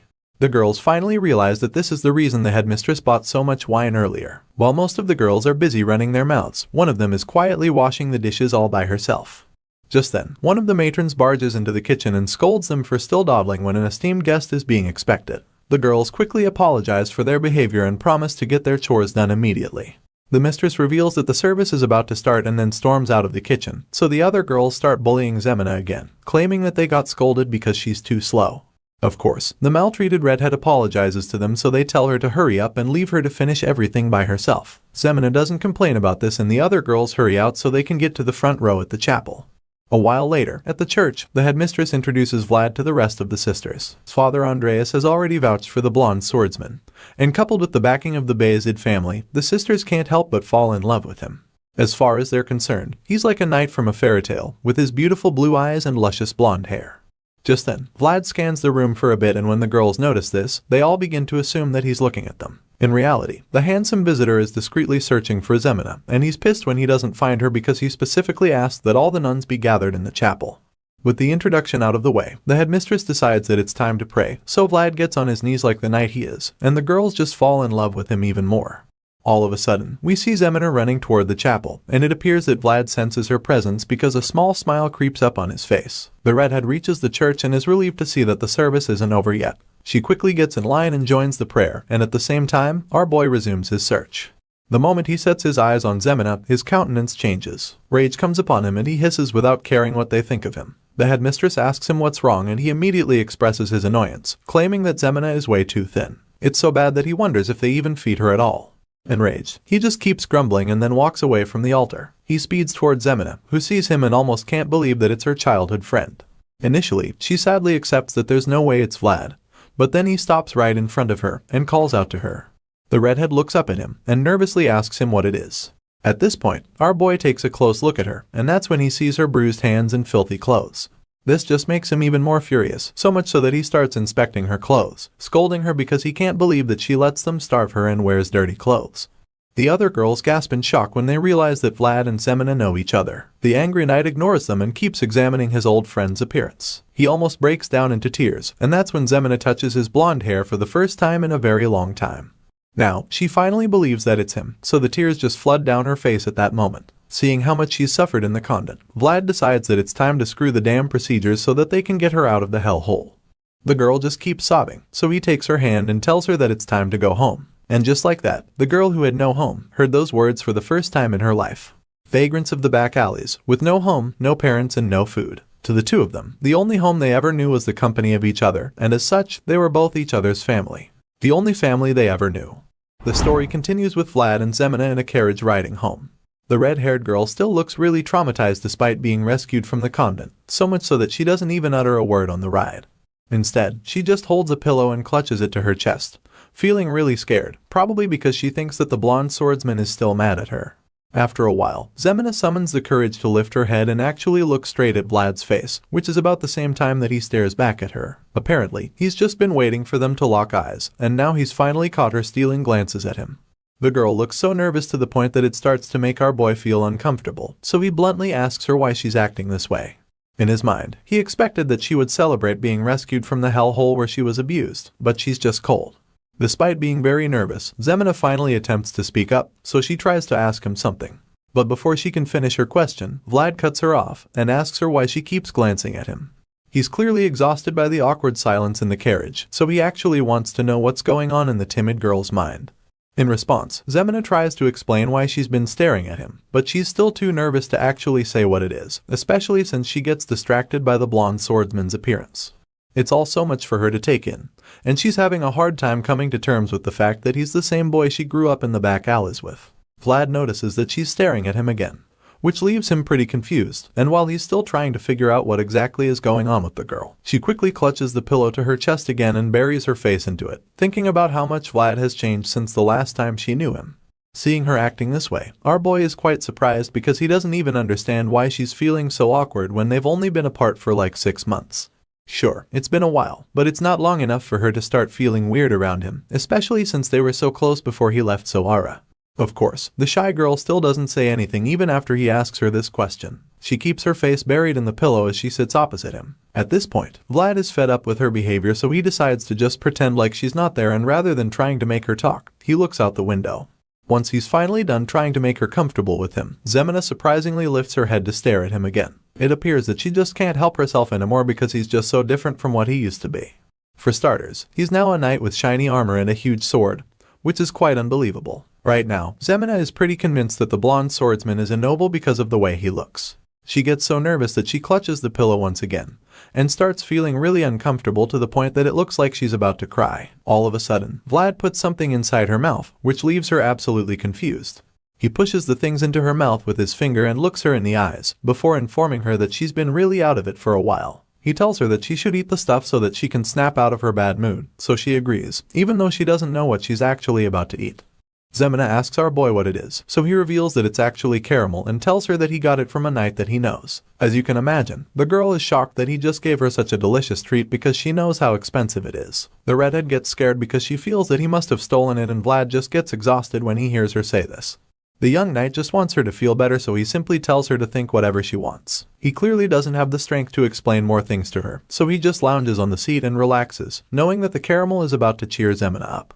Sure enough, the redhead starts smiling merely seconds after taking the sweet, and then Vlad secretly opens one eye to peek at her. Unfortunately, he's shocked to see that she's shivering and trembling all of a sudden. By the time he opens his eyes to really see what's going on, Zemina is already bawling her eyes out. At this point, our boy is so confused because he doesn't even know what else to do. Perplexed by her erratic behavior, he curiously asks her why she's crying again, and that's when she tells him that it's because he came too late. The Eugenite is speechless when she says this, and he even tries to comfort her, but she just turns away from him and continues to cover her face with the pillow. Seeing that Zemina is still too upset, the young knight decides to just give her some space for a while. Not knowing what else to do, he looks out the window so he can clear his head, and after only a short while, he notices that the weather is actually really nice. Apparently, after this, Vlad and Zemina continue the carriage ride home in silence, and while that's happening, we're suddenly reminded of the fact that everyone is worthy of embracing a star in their heart no matter where they were born. Speaking of where people were born, we're taken back to Vlad's birthplace all of a sudden. That's right, it's the back alleys of Soara, and on this particular night, we get to see a familiar character from the slums. It just so happens to be the same blacksmith from when our boy was younger. As much as everyone is worthy of embracing a star, releasing that star is another matter entirely because it's just not that simple for many. This blacksmith is one of those many people. The man looks pretty miserable right now, and as he stares at the coal and molten lava in his furnace, he can't help but think that it looks just like him. In his mind, he's no better than the red-hot liquid in the furnace, since they're both withering away useless, without accomplishing anything.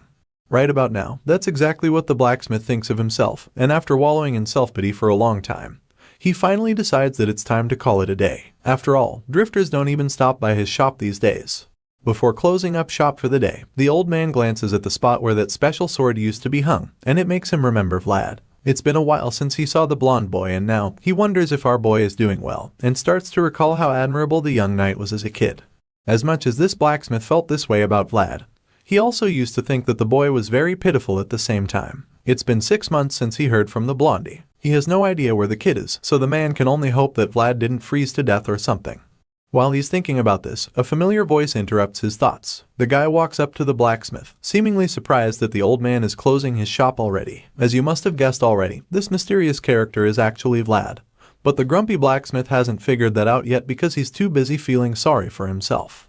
He doesn't even turn to look at who the potential customer might be, and just walks back in, telling Vlad to come back later because he's actually closed for the day. In response, our boy tells the old man that he can't come later, explaining that he'll be busy the following day. He insists that he needs the blacksmith's attention right now, making the old geezer understand that it's pretty urgent. Hearing this, the grumpy man finally gives our boy his attention. But it's mostly because he's curious to find out what exactly it is that a back alley folk could be busy with. As far as he's concerned, people from around here always have enough time on their hands, so it intrigues him that this guy needs his help so urgently. At this point, Vlad tells the old man that his sword needs repairing, revealing that it's been a long while since the last time that it was fixed. Hearing this, the blacksmith is stunned and pretty confused as well, because that was the last thing he expected to hear this time of night. With a gentle smile on his face, Vlad informs the old geezer that the other blacksmith said they can't fix the sword, before handing the sword over, assuring the grumpy man that he is the only person that can fix the blade.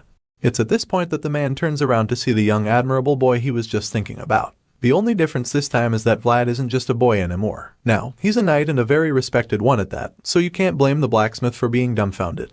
Few moments ago, the guy was just hoping that Vlad didn't freeze to death somewhere, so the fact that he's seeing the young boy standing right in front of him now is pretty unbelievable.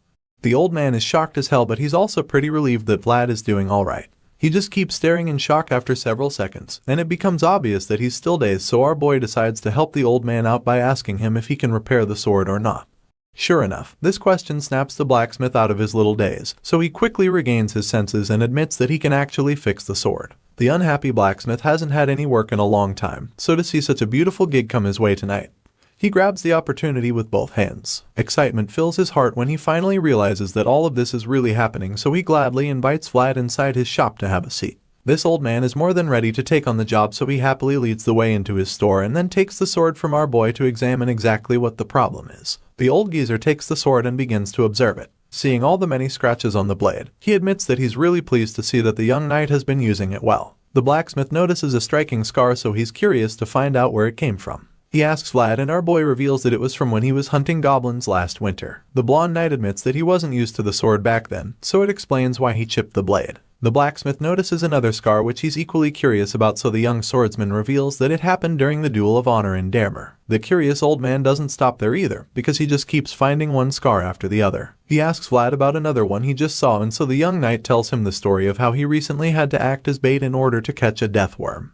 During that little adventure, the sword got scratched on the ground while he was trying to lure the deathworm in. After hearing all of this, the old man is shocked that this sword has experienced such things. From monster hunts to duels of honor, this blacksmith is left speechless, because he would never have imagined that the word would be used in such a heroic manner. Dumbfounded, he just keeps staring at his reflection on the blade, feeling overwhelmed by the fact that the sword has even been involved in the hunting of the remains of a fallen dragon. These are all amazing adventures, and the blacksmith can't help but admit that he's proud of the young blondie. He's very proud of Vlad because the kid didn't waste his star, like most people. Unlike the miserable blacksmith who has been wasting away in the back alleys, our boy has been diligently fulfilling his duties, which is something that not many people can boast of. Vlad's return is such a joyful moment for this old man, and the fact that he's gone on such awesome adventures makes him even more excited. The blacksmith bursts into laughter all of a sudden, claiming that he's even happier now than he was when he made his life's greatest work, which is the sword in question. With so much joy and excitement in his heart, the blacksmith tells our boy to wait there for him while he goes to repair the blade in a jiffy. Without wasting another second, the man rushes to the fiery furnace and then pumps air in it to feed the flames. The old man gets right to work in the furnace with short breaths as if the fire would go out any moment now.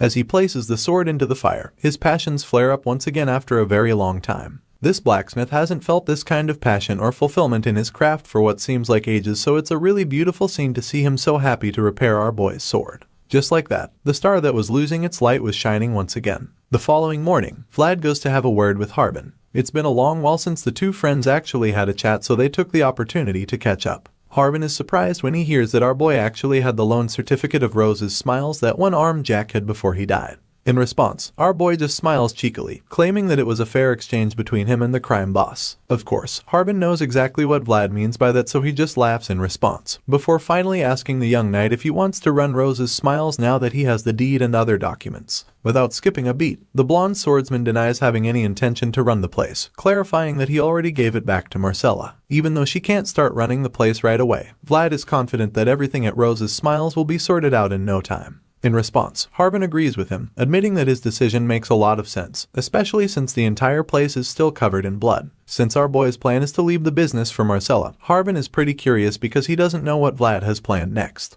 He wants to know if the young knight will be going back to Sturma, or if he's going to stay back in with them in the city. Hearing this, Vlad confirms that he's going to remain in Soara for a while, and informs Harbin that he's on standby in the meantime. He gives his friend a gentle smile, knowing that the guy would be glad to hear that he's staying in town for a while. Sure enough, Harbin appears really relieved about this, and he can't even hide his smile. He suddenly admits that he thinks it's really great to see Vlad this way. It's really cool to him that his childhood friend is now a man who follows the orders of a noble family, and that's when Vlad reveals that they also asked him to look into something during his free time. Our boy suddenly tells Harbin that he's been asked to investigate one-armed Jack's hidden assets as well as anything they didn't manage to retrieve. After all, he's aware that a money bug was digging holes all over the place. Sure enough, Harbin is more than happy to help with that, and Vlad suggests that it shouldn't be any other way. He goes on to tease Harbin about it, especially since he gave him some really expensive whiskey earlier. Our boy suddenly remembers that Marcella said she was looking for the other girls as well, but then Harbin suggests that they've all been sold off already. Even though it's a possibility, Vlad still believes that the girls must be around somewhere. All of a sudden, Harbin starts to feel that there must be a connection between the hidden gold coins and the missing girls. He's certain that something deeper is going on.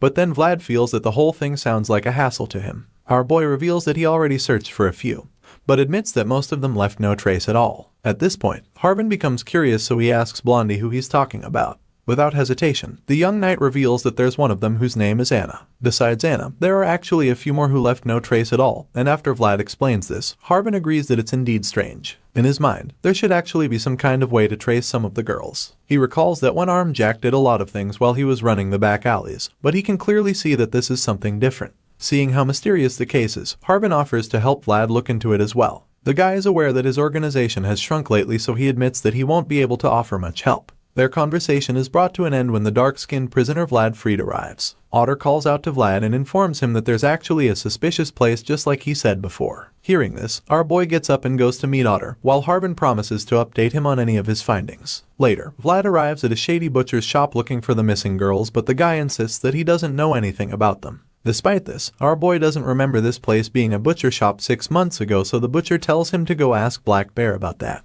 The swine butcher, Black Bear, happens to be one of the 5 bosses of the Black Alley, and he gave them permission to start a butcher shop. Vlad figures that the guy is just trying to scare him, so he claims that he'll go meet Black Bear himself. Just then, he catches the guy red-handed. Because most people in the back alleys can't read, yet the butcher knew it was names on the paper. It becomes clear that the guy is an outsider, so our boy immediately accuses them of selling human meat. And just like that, the butcher's cover is blown, so he attacks the young knight. Vlad evades the strike and gets angry, but he demands to know who he is, so Blondie asks him the same thing and warns him to cooperate.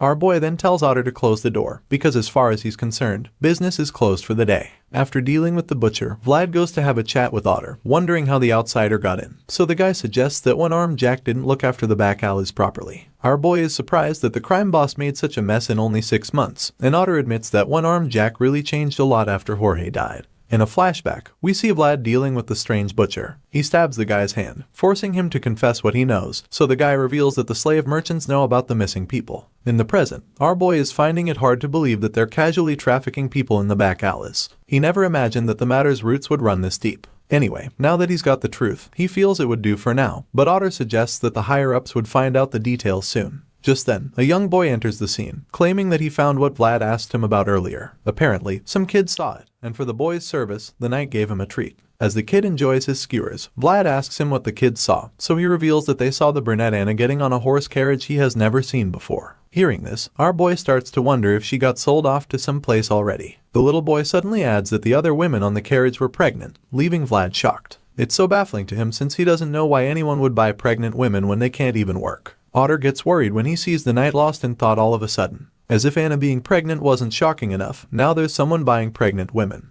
Even for the back alleys, it's way too disturbing. And all of a sudden, Vlad remembers the strange spirit he met a few moments ago. At this point, he's afraid that the spirit might have been Anna or even one of the pregnant women trying to speak to him. Suddenly, the voice in his sword reminds him to always heed his own warnings, because a bad bunch is bound to come true after all. Vlad seriously hopes that what he's thinking isn't true, but he also knows that it's better to be prepared for the worst.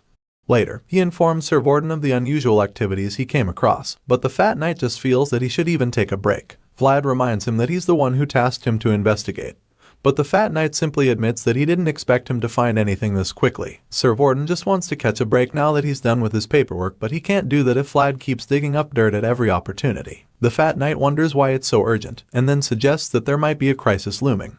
Hearing this, our boy figures that Sir Vorden is trying to push the job to someone else, so he asks for permission to visit the mayor, but he's reluctant to say anything. The senior knight doesn't feel like spending his entire vacation working. He just wants to relax, but when he looks out the window, he realizes that he won't get that opportunity.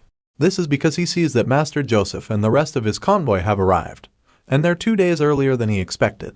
Of course, the mayor tries to kiss Mr. Joseph's ass, but he just ignores him and goes straight to Sir Vorden. They greet the young master, who immediately asks them if anything happened in his absence. Of course, the fat knight isn't ready for the work that would follow if he speaks the truth, so he claims that nothing happened. On the other hand, Vlad just stays silent, which Joseph suspects, so he suggests that they talk inside. The mayor shows them to his office, and Sir Jaeger insists on inspecting the room first. This annoys the mayor and he starts throwing a fit, but a single glare from the one-eyed knight is enough to make him calm down. Suddenly, Mr. Joseph commends Vlad on a job well done and then immediately asks him what it was that he wanted to say outside. Our boy admits that he's afraid he might be making a fuss for no reason if he says it, but the young master just tells him he can go ahead. Vlad then reveals that it might be better to ask the mayor for the help that he's been looking for. The young master smiles when he hears this, and feels that teaching the blondie was worth it because of his ability to assess a situation. Joseph is impressed that Vlad knows his affiliation with the noble family doesn't give him authority, so he tells the boy that he's made a good decision. Just then, Sir Jaeger informs the young master that the office is safe to enter, so they all go in, and Joseph compliments the splendid office. Even the view of Soara from up there is amazing since you can see the entire city from there. Even though most of the office is great, Joseph feels that the chair needs to be changed because it's extremely over the top. The mayor is shocked because he doesn't think anything is wrong with the chair. He's about to say something rude, but he quickly holds his tongue when he sees Joseph sit in the chair. Vlad is shocked to see this, but the young master casually reveals that he just became the new mayor of Soara. Sometime later, Vlad goes on a small trip with Otter, but complains the whole time because it smells and it's not easy to come to. It's the oldest and most complicated alley of the back alleys, which is also the most horrendous part, reeking of blood and all sorts of smells. As if that's not bad enough, there's that scary look that's in the eyes of the people there, because they practically live side by side with death. It's no wonder why even one-armed Jack didn't dare mess with the place. After all, it's just what is expected from the swine butcher's alley. The swordsman makes his way to the place to knock on the door, and sure enough, a really mean-looking man answers. The stout man looks through the peephole and asks Vlad who he is, so the brave knight coldly suggests that he must have heard about him already. After all, the guy and his colleagues were shooting glances at the blonde swordsman from the alley's entrance. The moment our boy says this, the grumpy guy slams the hole shut so quickly that Vlad isn't even able to get another word in. He tries to tell the man to wait, but before he can finish talking, the loud bang cuts him off. At this point, the voice in his head suggests that the person is trying to get on his nerves, and the young knight agrees. Vlad feels that he shouldn't let such disrespect slide, even though such treatment seemed pretty normal to him in the past. However, that was then when he was a nobody, but now, he has the honor of too many people tied to his name, so he can no longer tolerate such disrespect. After thinking about all the people whose honor is tied to him, he concludes that he just can't let such things slide anymore. With this in mind, our boy refuses to walk away from there, so he remains in the same spot for hours, and as such, Otter is also forced to stay there with him while holding the folded banner up the whole time. After a long while, the sun begins to rise, and by then, we get to see that our boy's feet have already been covered with dust because of how long he's been standing there. At this point, the rude man from earlier finally opens the door and sees that the young knight is still there waiting for him, so he tells Vlad to come in a really condescending manner. Of course, the blonde swordsman doesn't respond to this insult and just remains cold. He takes a deep breath as he ponders on what to do to the guy, and while he's still thinking, the guy has the balls to interrupt him, asking him if he's coming in or not. This time around, he has two hefty men on either side, so he's feeling pretty confident. In his mind, he can take on the young knight, and it appears that Otter feels the same way because he starts trembling all of a sudden when he notices the tension rising. Vlad doesn't say a word, so the young guy begins to panic, knowing how dangerous these goons can be. After waiting for a while and not getting a response from the young knight, the rude man laughs at him and tells them to get lost if they're too scared to come inside. He literally walks back inside and attempts to shut the door again when the swordsman finally speaks up. The blonde knight bluntly warns him not to even dare close that door because if he does, he won't be able to handle the consequences. The big guy is shocked when he hears this because he had already written our boy off as some scared little kid, but the truth is that he was sorely mistaken. Vlad's blue eyes glint with a very dangerous look, and at this point, the man starts to feel a little uneasy. He's still trying to process what he just heard because he's probably never heard a young person speak to him in such a challenging manner. He asks our boy what the hell he means, and that's when the swordsman responds by telling him that he brought his punishment upon himself. While saying this, Vlad reaches for the wooden pole in Otter's hand and then strikes it on the ground to assert his dominance. The moment the tip of the pole hits the floor, the banner is unraveled, revealing the powerful seal of the Bayezid family on it. Our boy then introduces himself to the goons as the one and only Vlad of Soara, before telling them that he's about to exercise his given rights on them with the power vested in him by the honorable names that vouch for him. After making this clear to them, his look turns completely menacing as his eyes glow with murderous intent, and then he instructs them to go and tell Black Bear that he should come out of hiding and face the rightful representative of the Bayezid family. Hearing these words, fear grips the rude man who's been insulting him, and he starts to tremble all of a sudden. Seeing the look of horror on his face, Vlad goes on to terrify him some more. He knows that the guy has probably heard the rumors, which means that he also knows what happens when a certain blonde knight plants his flag in a place. From all the stories that have been making the rounds in Soara, the goon doesn't need a prophet to tell him that his life is in danger, because he can literally see the piles of bloody corpses Vlad has left in his wake over the last couple of days. In his mind, he can see all the criminals that have been slaughtered by the young knight, so he knows that this is probably the end of the road for him, since he is just like all the other corrupt men who were slain. At this point, Vlad can literally smell the fear oozing from the guy's body, so he figures that he's done enough to warn him. He tells the man not to take his warning lightly, and then goes on to reveal that this will be his final act of courtesy. In other words, he's telling the man that he's definitely going to end up dead if he ever insults him again. While all of that is going on, we're taken outside to the center of the city where the former mayor is still wallowing in misery after being kicked out of his position. Now that Master Joseph is the new mayor of Soara, this corrupt and spineless man no longer has a place to call home, so he stares at his former mansion longingly and walks away in tears, knowing that there's nothing left for him there.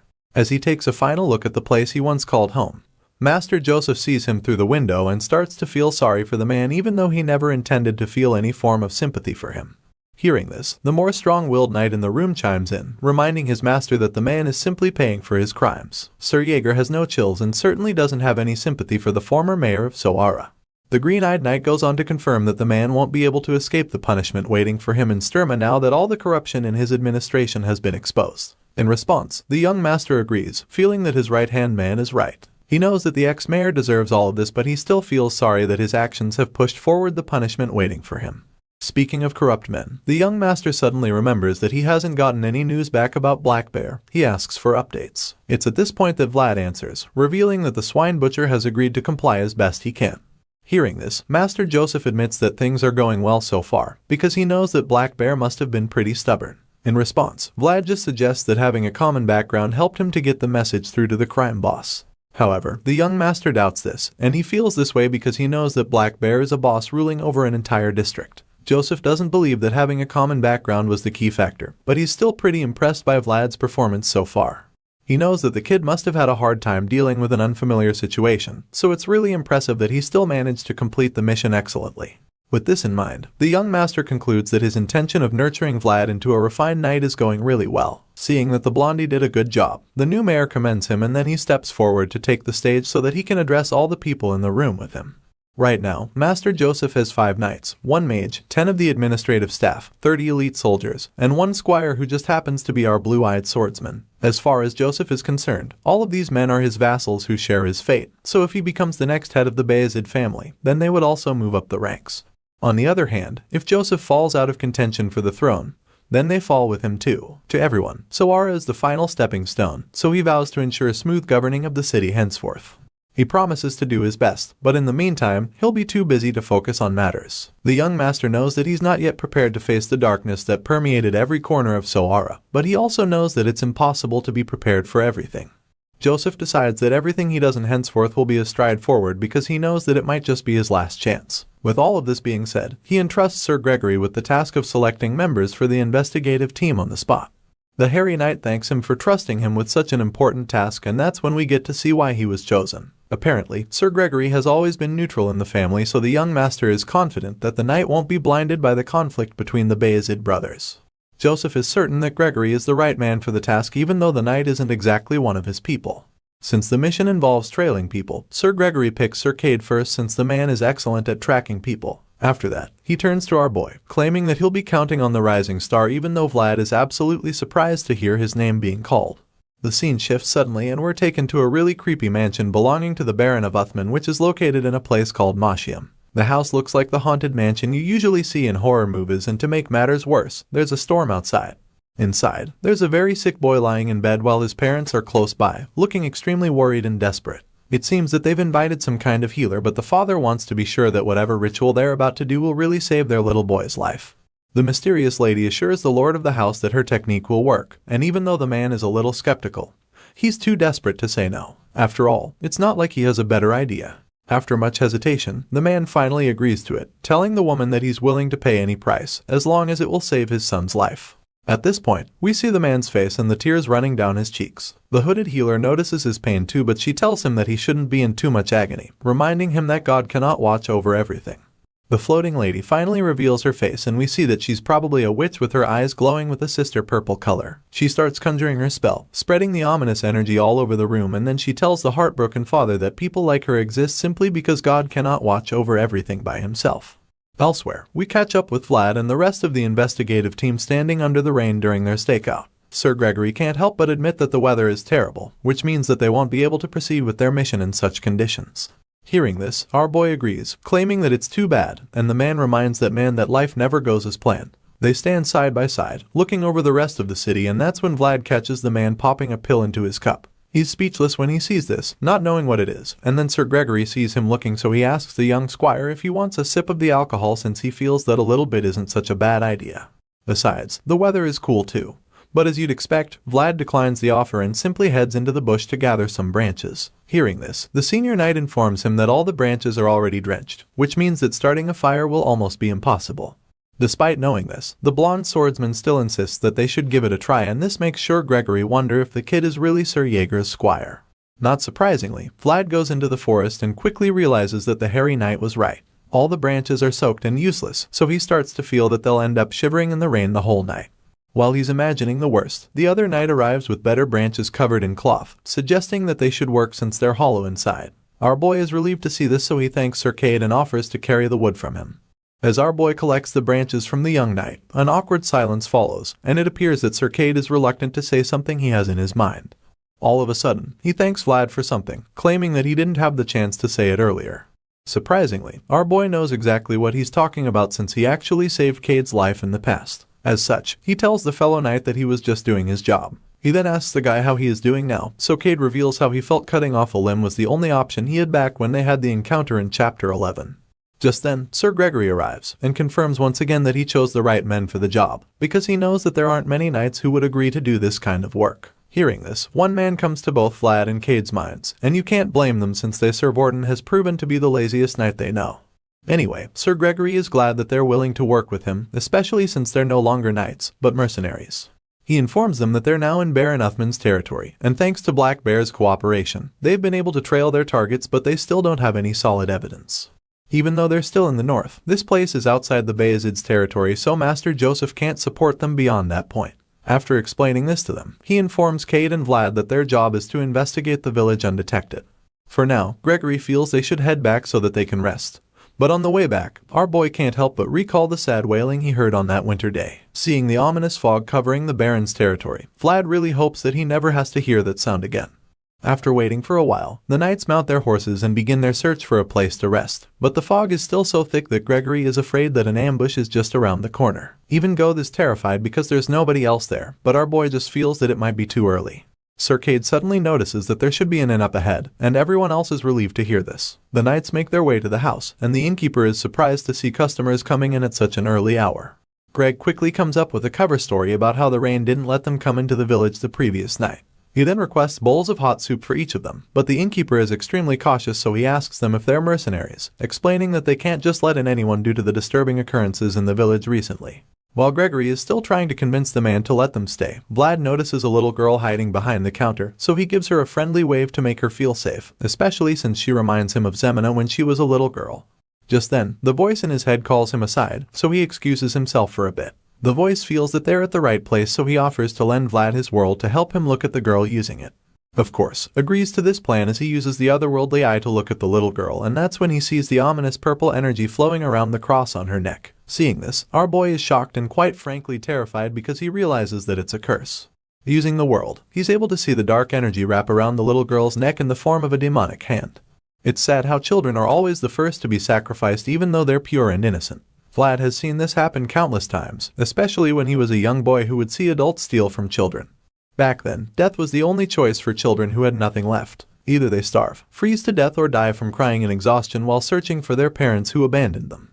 Despite growing up in such a world, Vlad was still able to make up his mind that he would never grow up to be like those evil men, and he swore that he would never live like that either. An oath must be upheld and knights are upholders, and with this in mind, he knows exactly what to do because in this place, there are children to protect.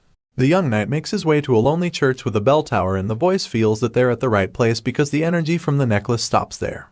As such, Vlad decides that it's time for them to go in, and the voice agrees. He asks if the voice can see anything suspicious, but there's nothing out of the ordinary, and yet, the place feels so ominous and evil. The young swordsman can't help the feeling that something is out of place, and that's about the same time that he senses something approaching him from behind. Vlad is taken aback, but he also knows that he can't make it look like he's here to investigate, so he tries to appear as natural as possible. Knowing this, he quickly goes on his knee and pretends to be praying. But the stranger still talks to him, suggesting that he must be new here. Vlad responds, admitting that he came in the previous morning, and the priest immediately concludes that he's one of the mercenaries who arrived. Our boy apologizes for entering the church so suddenly, but that's when he notices the inverted cross on the priest's holy book. Just like that, it all starts to make sense and he realizes that the reason everything has been off in the village is because he hasn't even seen a single proper cross since. All the crosses have been turned upside down, and now that he's figured it out, he knows that he has to be very careful around the priest. In response, the priest assures him that he has nothing to worry about because God's embrace is open to all. It appears that this false priest is really powerful, because even the voice can't see through him and his dark energy, at least not yet. The man apologizes if he interrupted Vlad's prayer, but our boy claims that it's fine, saying that he's more at ease now that he has been given permission. He says this and then promises to leave once he's done praying, so the priest informs him that the place is home for all who seek God. He tells the young knight to do as he wishes, and after he leaves, our boy is even more convinced that there's a strange presence in the village because the girl's cross led him to the church. Even though the priest is smiling like a harmless fellow, Vlad knows that he can't be trusted. He can't let his guard down around the man, so he ends the conversation. But that's when the man reveals that a plague has been ravaging the village. The blonde swordsman is absolutely shocked to hear this, but the priest just makes himself even more suspicious by praying that the plague doesn't affect the children. Later that day, Vlad goes to see a man to ask him about the plague, but the guy doesn't seem to be aware of any plague. Our boy informs the man that the priest mentioned it and that it's concerning since they have to be in the village for a few days, but the man insists that he has nothing to worry about. After all, the plague only kills the children. Vlad is shocked to hear this, so he asks how it's possible that the plague affects only kids, but of course, the farmer doesn't know why. All he knows is that it's been ravaging the villages in Baron Uthman's territory. The man feels that God must be angry with them to have let such a curse befall them, even though it's a very nasty one. At this point, the blonde swordsman has gotten all the information he can from the man, so he thanks the guy and takes his leave. On the way back, Vlad thinks about how women are missing in Soara while kids are dying in this place, so he concludes that they're all a series of ominous signs. In his mind, this is definitely not a plague, but he also doesn't have any evidence to prove that. At this point, he contemplates going back to borrow a holy item from Soara, but the voice doesn't think that would be very useful right now. Rather, he believes that the curse was created by a skilled black magician, because only a well-trained priest will be able to identify it, so Vlad wonders how they figured out something that huge. Our boy has no idea either, so it's really frustrating, because he has a strong feeling but no clear evidence. While he's still pondering this, he hears a child talking about how the priest gave them something, and that's when he sees a hooded figure holding an inverted cross in front of the children. The mysterious person gives the cross to the little kids and walks away, so Vlad keeps tabs on him, feeling that he might be able to gather some evidence if he's lucky. Hearing this, the voice warns him to be careful because the hooded man doesn't look like an ordinary person. In response, he assures the voice that he'll be fine, because even before he became a knight, he was a skilled pickpocket for the longest time. Sure, our boy is bragging about being a master thief, but the voice reminds him that it's not exactly something to be proud of. After stalking the hooded man for a while, he starts to feel like they're being lured to the outskirts of the village. At this point, the voice doesn't miss the opportunity to tease Mr. Former Pickpocket because it's pretty obvious that the stranger knew he was being followed. Now that his cover has been blown, he decides that he can't follow the man anymore. Instead, he feels that it's time to retreat and report to Sir Gregory. Unfortunately, the voice doesn't think that the man is going to let Vlad off the hook so easily. Sure enough, he senses the hooded man pulling out his sword, and that's when it becomes obvious that he's coming. Before the young squire can even process this, the man attacks him with the sword. Thankfully, our boy is a skilled warrior, so he's quick enough to take out his sword hoping to block the strike, but he's bamboozled when he's thrown into the air by the force of his opponent.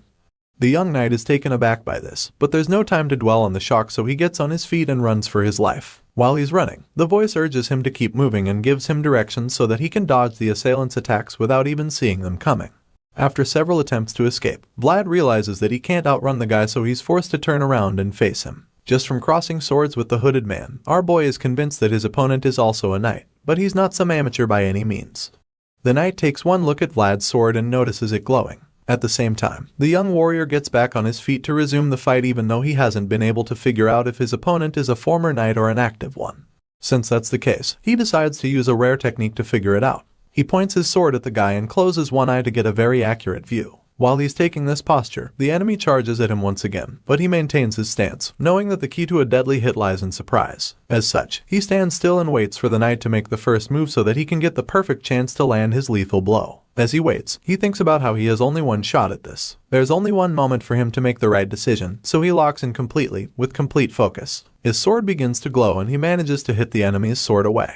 Unfortunately, the knight also has some tricks up his sleeve, so he holds onto the sword and activates his secret weapon. The hooded knight's eyes and sword begin to glow with a powerful gold color, so Vlad realizes that he is using aura. He's shocked to see this, but he's already in the middle of an intense sword fight, so it's too late for him to stop even though the voice feels that he should retreat. Having no other choice, our boy clashes swords with the enemy, and just like that, they're both drawn into a battle to see whose aura is superior.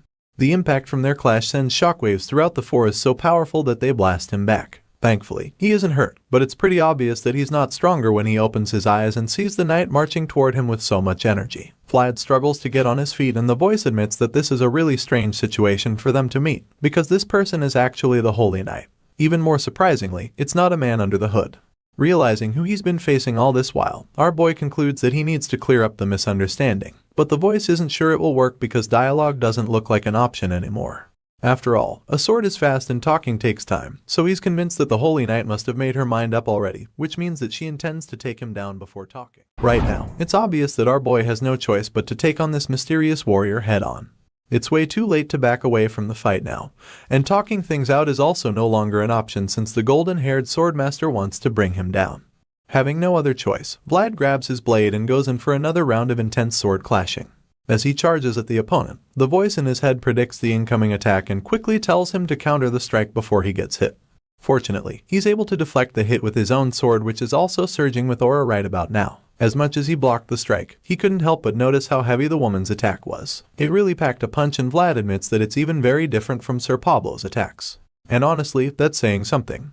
Clearly, this warrior is pretty much his strongest opponent yet, but he has no choice but to keep fighting. It baffles him how she's using so much aura without any sign, and while he's still trying to wrap his head around this, the voice in his head informs him that what she's using is actually a blessing.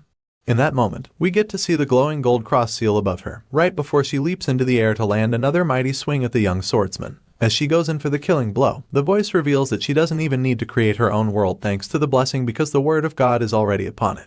Just as he explains this, the white-haired warrior lands the devastating strike on the young knight, but even though it looks like she might have gotten the win, our boy manages to stay in the fight. He uses all the strength he can muster to block her sword strike, so she keeps pushing down hard to overpower him. Despite this, Vlad keeps holding her back, and as he struggles to stay alive, he admits that he can't even believe she got so much power just by accepting the will of God. For most people, this would be the point where they give up the fight.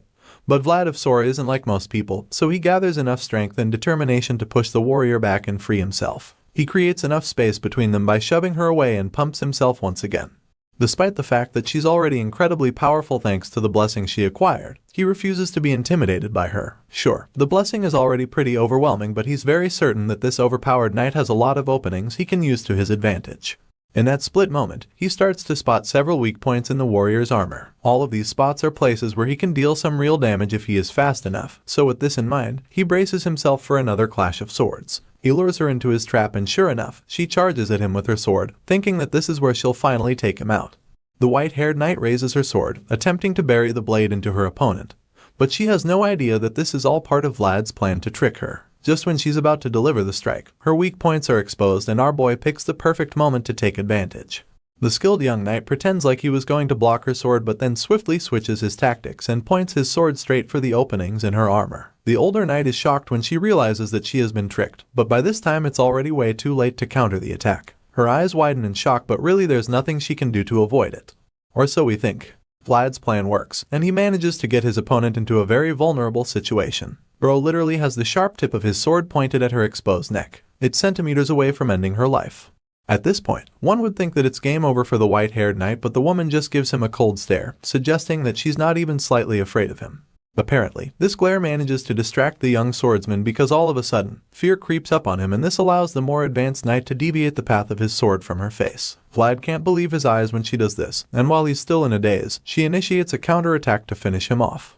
Our boy is still in shock that he doesn't even realize when she starts tackling him to the ground. Of course, the voice in his head sees all of this coming, so it warns the blondie to stay focused and regain his balance. But it's really too late for any of that because the big sword lady grabs him and slams him to the ground before he can even process what's going on.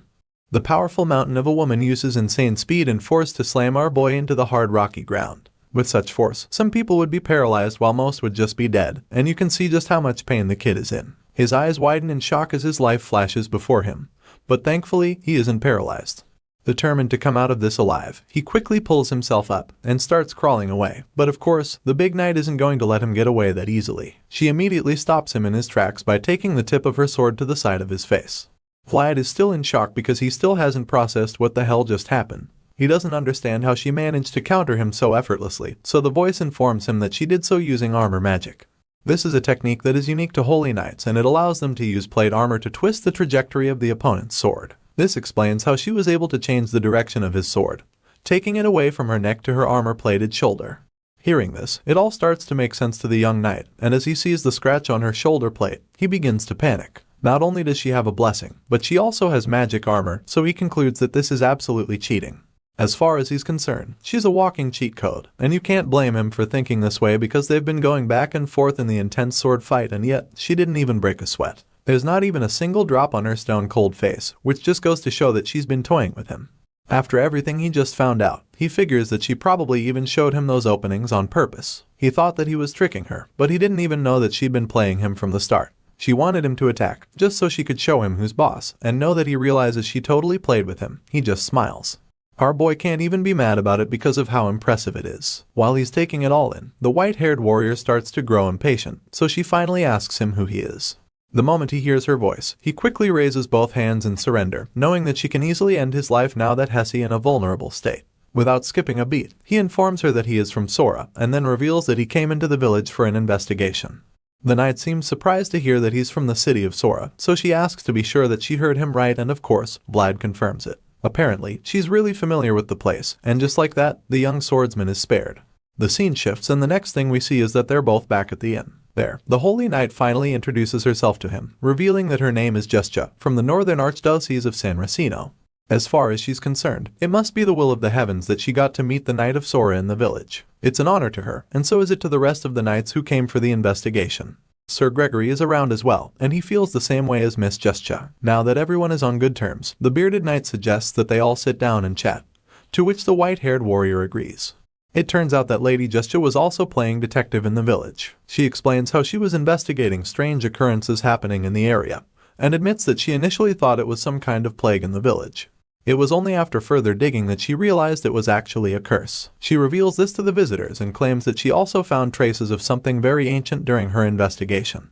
As you can imagine, Sir Gregory is shocked to hear anything about a curse, probably because he wasn't at the church with Vlad earlier. He's surprised at this theory, because the last time he checked, there's a big church around and that should technically prevent any curses having effect in the village.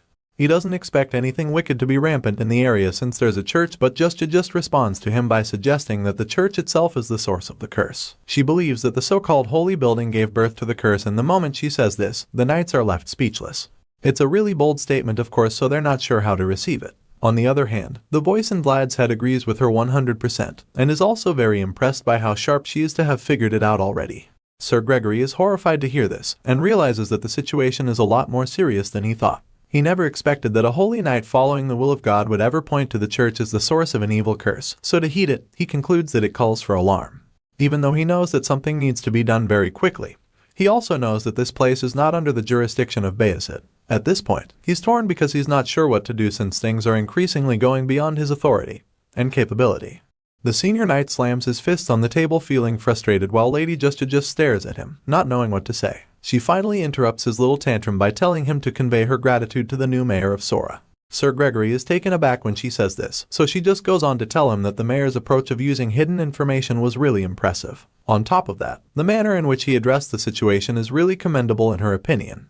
In other words, she's trying to tell the knights as politely as she can that they should back off and leave the rest of the investigation to her. After all, Gregory has already told her that the village is not under Bayezid's jurisdiction. The bearded knight processes her words and wonders if she's demanding them not to dig any further, but he's not sure, so he also feels that maybe she's just being considerate. With this in mind, he remembers that black magic-related matters are the church's domain, and as such, they have no grounds to proceed further. With the current state of things, the knights might not have any choice but to go back home, and Sir Gregory reluctantly accepts the fact.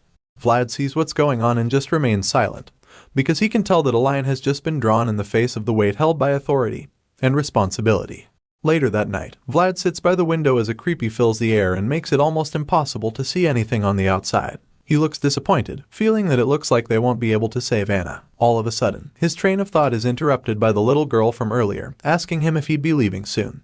Unfortunately for her, he feels that they'd be saying their goodbyes real soon, so the little girl starts to tear up when she hears him say this. She's clearly heartbroken, so she asks him why they're leaving already, and the young swordsman just informs her that they're done with their work. From the look on Vlad's face, he doesn't feel like talking. He would prefer to just sit there and brood for the rest of the night now that their investigation has been cut short. As much as he would rather sit there alone and feel sorry for himself, the little girl is determined to make sure that doesn't happen. In response to his earlier comment, she informs him that there's no such thing as being done with your work in this life. Hearing this, the grumpy young knight just scowls at her because he knows that she's absolutely right. He hates it because he would prefer to just stay out of trouble and do as his superior has decided. But now, this brat just hit the bullseye without any warning, and he is forced to see reason with her. Not knowing how else to get rid of the kid, he simply asks if she doesn't have any friends. He doesn't get why she has been at the inn all this time. In response, she simply tells him that her father told her not to go out. When she says this, it makes sense to the young knight since he's aware that the things happening around the village are not normal in the slightest. As such, he totally gets why Anna's father doesn't let her go outside. However, what he doesn't know is that the father is secretly watching him while he talks to the little girl. The poor kid must be really lonely, being forced to stay indoors all the time and having no other friends their age to hang out with, and so it's not really a surprise when she begs Vlad to stay a little longer. She tries to convince him to stay, telling him how the church would soon be sharing gifts. Of course, our boy had no idea about this, so he expressed his shock, wondering if he heard correctly. At this point, the innkeeper chimes in, explaining that the church is going to gather the kids soon and perform some sort of ritual blessing. Apparently, the man is also one of the people brainwashed by the church because he actually thinks that the ritual blessing is something to be thankful for because of the troubled times they've been facing lately. Hearing this, the young swordsman becomes interested all of a sudden, asking the father when they said the ritual would be. In response, the man admits that he heard it would be within 3 to 4 days, and reveals that the priest even plans to gather all the kids. After all of this has been said, the innocent girl begs Vlad to stay until that time. But our boy isn't sure what to do yet, so he just stays quiet and sips his drink. At this point, he begins to ponder on the situation, and remembers how just sent a carrier pigeon to request help. From his experience, he knows that it would take at least 4 days before the holy knights arrive at the village, and that's cutting it pretty close. After considering all of this, he starts to feel that there might actually be a shot of staying until then. With this in mind, he finally suggests that he could stay until the ritual blessing. Hearing this, she gets all excited and decides to give him something like a gift. She reaches into her pocket, so he curiously asks her what it is. Immediately, she reveals a flower ring and hands it to him. But he doesn't really get why she would call it a flower ring when there's no flower on it. He holds the ring made from twisted twigs, and he figures that she must have made it with the ivy growing on the inn's wall.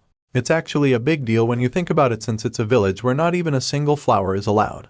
Just then, Marion's father calls on her, informing her that it's time for her to go to bed. The little girl tries to protest, but her old man doesn't want to hear any of it. He insists that she go up to her room, so she begrudgingly starts walking away. Before leaving, she stops to ask Vlad if he'll really still be around in the morning, and rather than giving her a definitive answer, he just gives her a mischievous smile and tells her probably. Seeing that there's even a chance he'll be around, she gets excited again and makes him promise her that he'll stay longer. The girl doesn't even wait for him to say anything before walking away, but then she suddenly stops in her tracks and it's like something possesses her. In the blink of an eye, she slumps and loses consciousness. Her father screams when he sees her falling, so he jumps to save her from hitting her head. But by the time he catches her, she already looks like she's having a seizure. At this point, our boy realizes that something very bad is about to happen, so he leaps into action, determined to save the little girl. The voice in his head is also eager to help out, so he offers to lend the swordsman his world, and even though it won't be enough to solve the problem, at least, Vlad will be able to see things clearly and get an idea of the situation. Because the truth is that the curse has been triggered. The father's screams alarm the other knights, so they all rush downstairs to check what's wrong, and that's when they see the man desperately trying to wake his daughter up. Sir Gregory is horrified when he gets to see the curse that Justia was talking about, and while he's busy stuttering, the voice informs our boy that the girl's breath is slipping away.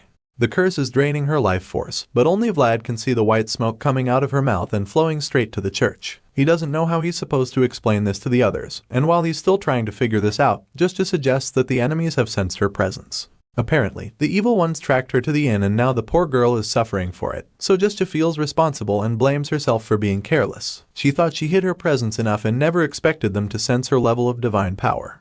All of a sudden, Justia starts walking out of the house and tells the others to explain the situation to the other holy knights if she doesn't return. Seeing everything go out of control, Sir Gregory just groans in frustration, but Vlad wonders why the senior knight isn't doing anything. The young swordsman gets mad when he sees Sir Gregory staying out of it just because of the bounds of authority. Just when they thought things couldn't get any worse, the curse gets triggered all over the village, and all the children become epileptic all of a sudden. The terrified parents scream in pain as they watch their children slip away right in front of them. The entire village erupts with unbelievable pain, and our boy is finding it all unbearable. He wanted more than anything to escape from the back alleys, not just so that he could survive. Neither did he seek the sword just because he admired knights. He wanted to make a difference, and if he just sits back and watches horrors like this continue, then it's no better than being stuck in the filthy back alleys. The star swordsman resolves to keep moving forward, so he grabs his sword and attempts to go outside and hunt down the enemy, but before he can, Gregory stops him. The senior claims that he understands how Vlad feels, but he also reminds him that a knight's sword must be as heavy as it is sharp. The old man reminds him that their swords require justification and responsibility, but the pained young man snaps at him, wondering what the whole point of justification and responsibility is if they can't even protect what needs protection. Hearing this, Sir Gregory admits that the kid has hit the mark, and all of a sudden, he asks our boy to repeat after him. Vlad is baffled, but then the old man tells him that the Swordmaster's code is the only justification they can rely on right now. The scene shifts suddenly, and we catch up with Lady Justja, who's currently standing in the middle of a place that looks like the heart of the curse. No matter how shrouded the place is in dark energy, one thing she knows for sure is that it stands on the land created by God. As far as she's concerned, nothing can stand in the way of God's will, so she opens the door of the church, determined to face the enemy, but she's shocked when she sees the demonic symbol plastered on the altar. Seeing the sign, she accuses the false priest of blasphemy. The evil reverend smiles when he hears her voice, claiming that she came sooner than expected and wondering why she came alone. After all, only the two of them can't offer sufficient prayers for the people in the church. Hearing this, Justja realizes that the church is full of alien energy. She can't see or sense any other living beings in there, and that's when the congregation of demons reveals itself to her. The evil forces awaken as the priest laughs manically, claiming that the service can now begin. The demons on the other side start running toward the church like zombies on speed, and as they reach the door, they start pulling it apart. The dead people desperately try to pull the door down, crying out for their lost children, and it becomes clear that these were once the parents of the children that were sacrificed. The Holy Knight is disgusted by the false priest when she realizes what he did, and she can't believe that he has no fear of God. In response, the false prophet tells her that God has very little to do with him, right before dropping his unholy Bible to the floor. The priest admits that God should be feared but claims that he no longer needs to return to the embrace of the Lord. He says this, and immediately reveals the dark powers he has acquired, the same powers that allowed him to birth the curse that ravages the village. Seeing this, Justja realizes that this opponent is a lot more powerful than she can handle on her own, so she goes on her knees and calls upon the glorious commander of the heavenly army to help her, Saint Racino, who stands beside God. In the face of oppression of evil and in exchange for the costly price, she calls on the saint to come save the wretched souls. Justja makes this holy request, claiming that she would be the one to pay that price, and as she does so, her eyes begin to glow as the golden wings of an angel shoot out of her back. The Holy Knight is once again blessed with unimaginable power from the heavens, and in that moment, a bright light appears in the sky and shoots right down on the church. Just when it looked like the place would be consumed by dark energy, the power of God shines down on the church, casting out all the evil forces there.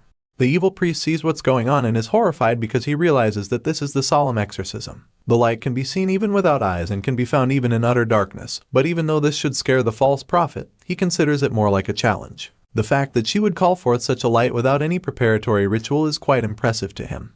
However, he's not ready to give up on his evil church just yet, so he claims that every torch has limits when it stands alone no matter how bright it may be. With this being said, he begins to conjure another dark spell, feeling that Justja's spell is the type that comes with a backlash. He informs Justja that what she's using is a miracle that comes at the cost of one's own life, and expects her to be very aware of this. After all, he believes that at the end of that glorious light, only deeper darkness remains. The bright large beam of light shoots down upon the old church and blasts all the evil spirits roaring inside. In the blink of an eye, all the undead soldiers that were so close to attacking Lady Justja are struck down on the spot, and it begins to look like the Holy Knight has already prevailed. Unfortunately, that's not exactly the case because it seems as though the powerful holy beam might have done the job. We suddenly see that the true source of the dark energy is still very much active and determined to keep fighting. Lady Justja remains on her knee with her mighty sword still dug into the earth because a part of her believes that the holy blast sent by the heavens has saved her from the monsters who were about to devour her, but then she looks up and scans the church with her gold glowing eyes, only to realize that she's still got a lot of company. The possessed victims who were struck down earlier start to get back up all of a sudden, and so it becomes clear to the Holy Knight that she still has a lot of work on her hands before this battle is over. Some of the possessed zombies start to reveal themselves from other rooms in the church, while some of the ones that were lying on the floor get back up like nothing even happened to them. At this point, the white-haired knight begins to panic because she didn't expect that there would be this many victims in the church. She probably thought that the first wave was all of them, so to see even more undead warriors popping up out of nowhere makes her wonder just how many victims there are. Despite being exhausted, the Holy Knight refuses to run away from the enemies, but at the same time, she's still too tired to get back up and start swinging her sword on all the victims, so she just remains on one knee with her sword into the floor. While she's still in this position, the possessed false prophet decides that it's time to make some moves of his own. Right now, his army is still very strong despite Lady Justice's attempt to get the victims out of the picture. For this reason, the evil priest feels that he's got the upper hand at this point, so he walks up to the Holy Knight with his blade imbued with dark energy and coldly tells her that it's now time for darkness to fall. As far as this guy is concerned, it's his turn to land a hit since the white-haired swordswoman made her attempt by unleashing a holy blast on his evil Church of Darkness. She got her chance to take him down, but she didn't use it properly, so now he's ready to show her how he's going to finish her off. Lady Justice looks up at him from her kneeling position and realizes that it might be game over for her if she doesn't play her cards right. She still has no intention of surrendering despite being really tired right now. The knight is literally panting and gasping for air as she tries to catch her breath, but her gaze is fixed directly on him and the look in her eyes suggests that she's only thinking about one thing, and that's how to kill him. Anyway, the prophet starts walking toward her with so much confidence, feeling that he's got this all in the bag. But then, Lady Justice begins to call on the glorious commander of the heavenly army, Saint Racino, who stands beside God. She's still trying to summon the guy in the sky when the evil priest cuts her off, making it clear to her attempts are pointless. Despite his discouraging comments, Lady Justice completely ignores him and continues to summon the saint in the heavens. She's not even done with the incantation when her eyes begin to glow with the same fiery gold color as earlier, and once this happens, it becomes obvious that her attempts are not as pointless as the priest thought. The white-haired knight can feel the holy energy flowing through her body, so she can tell that the tables are about to turn. With this in mind, she continues to summon the saint, requesting that his church bring down all the enemies. Lady Justice makes this call, and then just like that, a mighty figure appears behind her, glowing with blinding light that forces the false prophet to take a few steps back. The villain is horrified by the power that Hest's beholding, and he almost can't believe his eyes because he probably never imagined that such holy power still existed in this world. The false prophet has been in control of the village for a while now, using his dark energy to torment the people, so to see such a pure and powerful force around makes him almost want to shit his pants. While the evil priest is still receiving the shock of his life, the holy knight who just received a lot more power vows to take him down, even if it means that it'll cost her life. As she makes this promise, a flaming cart makes its way into the church out of nowhere. It's coming from behind Lady Justice and she doesn't notice it until it's a few meters away from her. The knight senses the danger, so she turns around and sees it speeding toward her. That's also about the same time that she sees Vlad hanging onto the speeding carriage and telling her to get out of the way. Apparently, this stunt is what he intends to use to defeat the evil priest, and when Lady Justice figures that his flaming attempt is aimed at the prophet, she jumps out of the way immediately. Once she's out of the danger zone, Sir Gregory also reveals himself to be in the church before yelling out at the blonde swordsman to push the burning cart toward the prophet. Of course, Vlad does exactly that and the flaming carriage is hurled at the bad guy. You'd think that this attempt would do at least little damage, but that's not the case because when the priest sees the inferno rolling toward him, he just scoffs. He almost looks disappointed that they would think such a move would hurt him. As far as he's concerned, this attempt is pretty laughable, so he just casually blasts the burning cart into tiny pieces. The impact leads to a pretty big explosion inside the church, and to those on the outside, it looks like their surprise attack might have done the trick. Well, it didn't, and Vlad is the first one to notice this, so when he sees the false prophet emerge from the flames, he decides to go in with a follow-up attack. The young swordsman grabs his sword and leaps into the air, determined to strike down the false priest. Right now, there's no one who hates the priest more than our boy, so it's no surprise that he wants to finish the guy off now that he's got the chance. The young knight is extremely furious with the man and feels that he's crossed the line by messing with the kids of the village, so now he wants to end things for good. The two opposite forces clash swords and an intense battle ensues. The false priest does a good job holding his own against the aggressive young knight, blocking each of Vlad's attempts to strike him down. As the two fighters go at it, the rest of the church begins to burn all around them. Apparently, the flames from the burning cart which exploded have now spread across the entire building, and so it's only a matter of time before the whole church is burned to the ground. This is probably the best time for all of them to escape, but in the heat of battle, none of them even notices what's really going on around them. Vlad is way too focused on killing the priest to care about the flames around them, and the prophet is also too engrossed in the fight to think of running away. As the battle becomes more intense, their eyes begin to glow, and at this point, the priest begins to realize who he's really fighting. The prophet looks into our boy's blue eyes and sees the source of the power in there. The figure he sees looks really powerful with glowing bolt-like eyes and a terrifying aura, but this doesn't exactly scare the priest.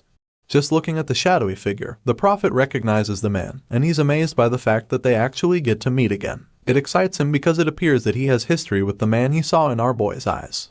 Vlad notices the priest getting all excited about something, so he just gets more upset because he's literally trying to kill the guy and he's just messing around. Enraged by this, the young knight intensifies his attacks and tells the priest to stop spewing nonsense. Right now, all he wants is for the guy to just be dead, so he takes action and proceeds to go in for the killing blow. Using his sword, he dives in attempting to deliver a fatal jab on the prophet's side, but it appears that the annoying priest sees it coming. While our boy is doing all he can to take down the evil force, the others go on to check on Lady Justja. The white-haired knight still looks pretty exhausted after her first clash with the prophet. Sir Gregory rushes to her, asking if she is alright.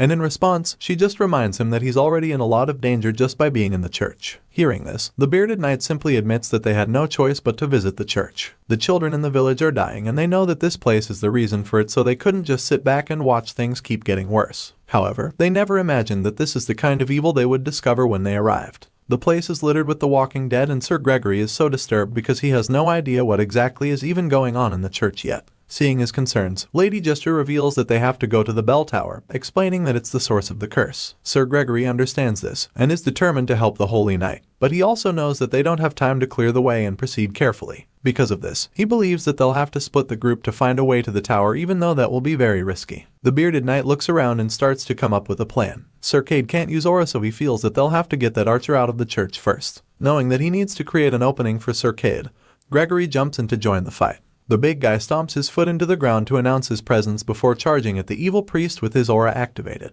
Sir Gregory leaps into action and tackles the prophet with insane speed and strength. Our boy is even shocked when he sees his opponent suddenly slammed into the earth. With all the energy surging through Gregory's body, he feels strong enough to hold down the enemy long enough to buy the others some time. He's already done a good job separating the priest from Vlad, so now all he has to do is keep the guy occupied long enough for our boy and the others to make it out to the bell tower. While pinning the prophet down, Sir Gregory calls out to Vlad, informing him of what Justja said about the bell tower. He admits that he doesn't know exactly what's going on at the tower, but all he knows is that he wants the young knight to go and destroy it. Vlad hears these words from his superior and realizes that he's been given a very important mission. Our boy can see that the bearded knight is literally sacrificing himself so that they can escape, and for this reason, he's determined not to fail. The young swordsman accepts the mission without hesitation and dashes out of the church with incredible speed. He's determined to make sure that Sir Gregory's sacrifice won't be in vain. Despite being pinned to the ground, the prophet refuses to let Vlad escape like that, so he summons his undead soldiers and orders them to go after the blonde swordsman.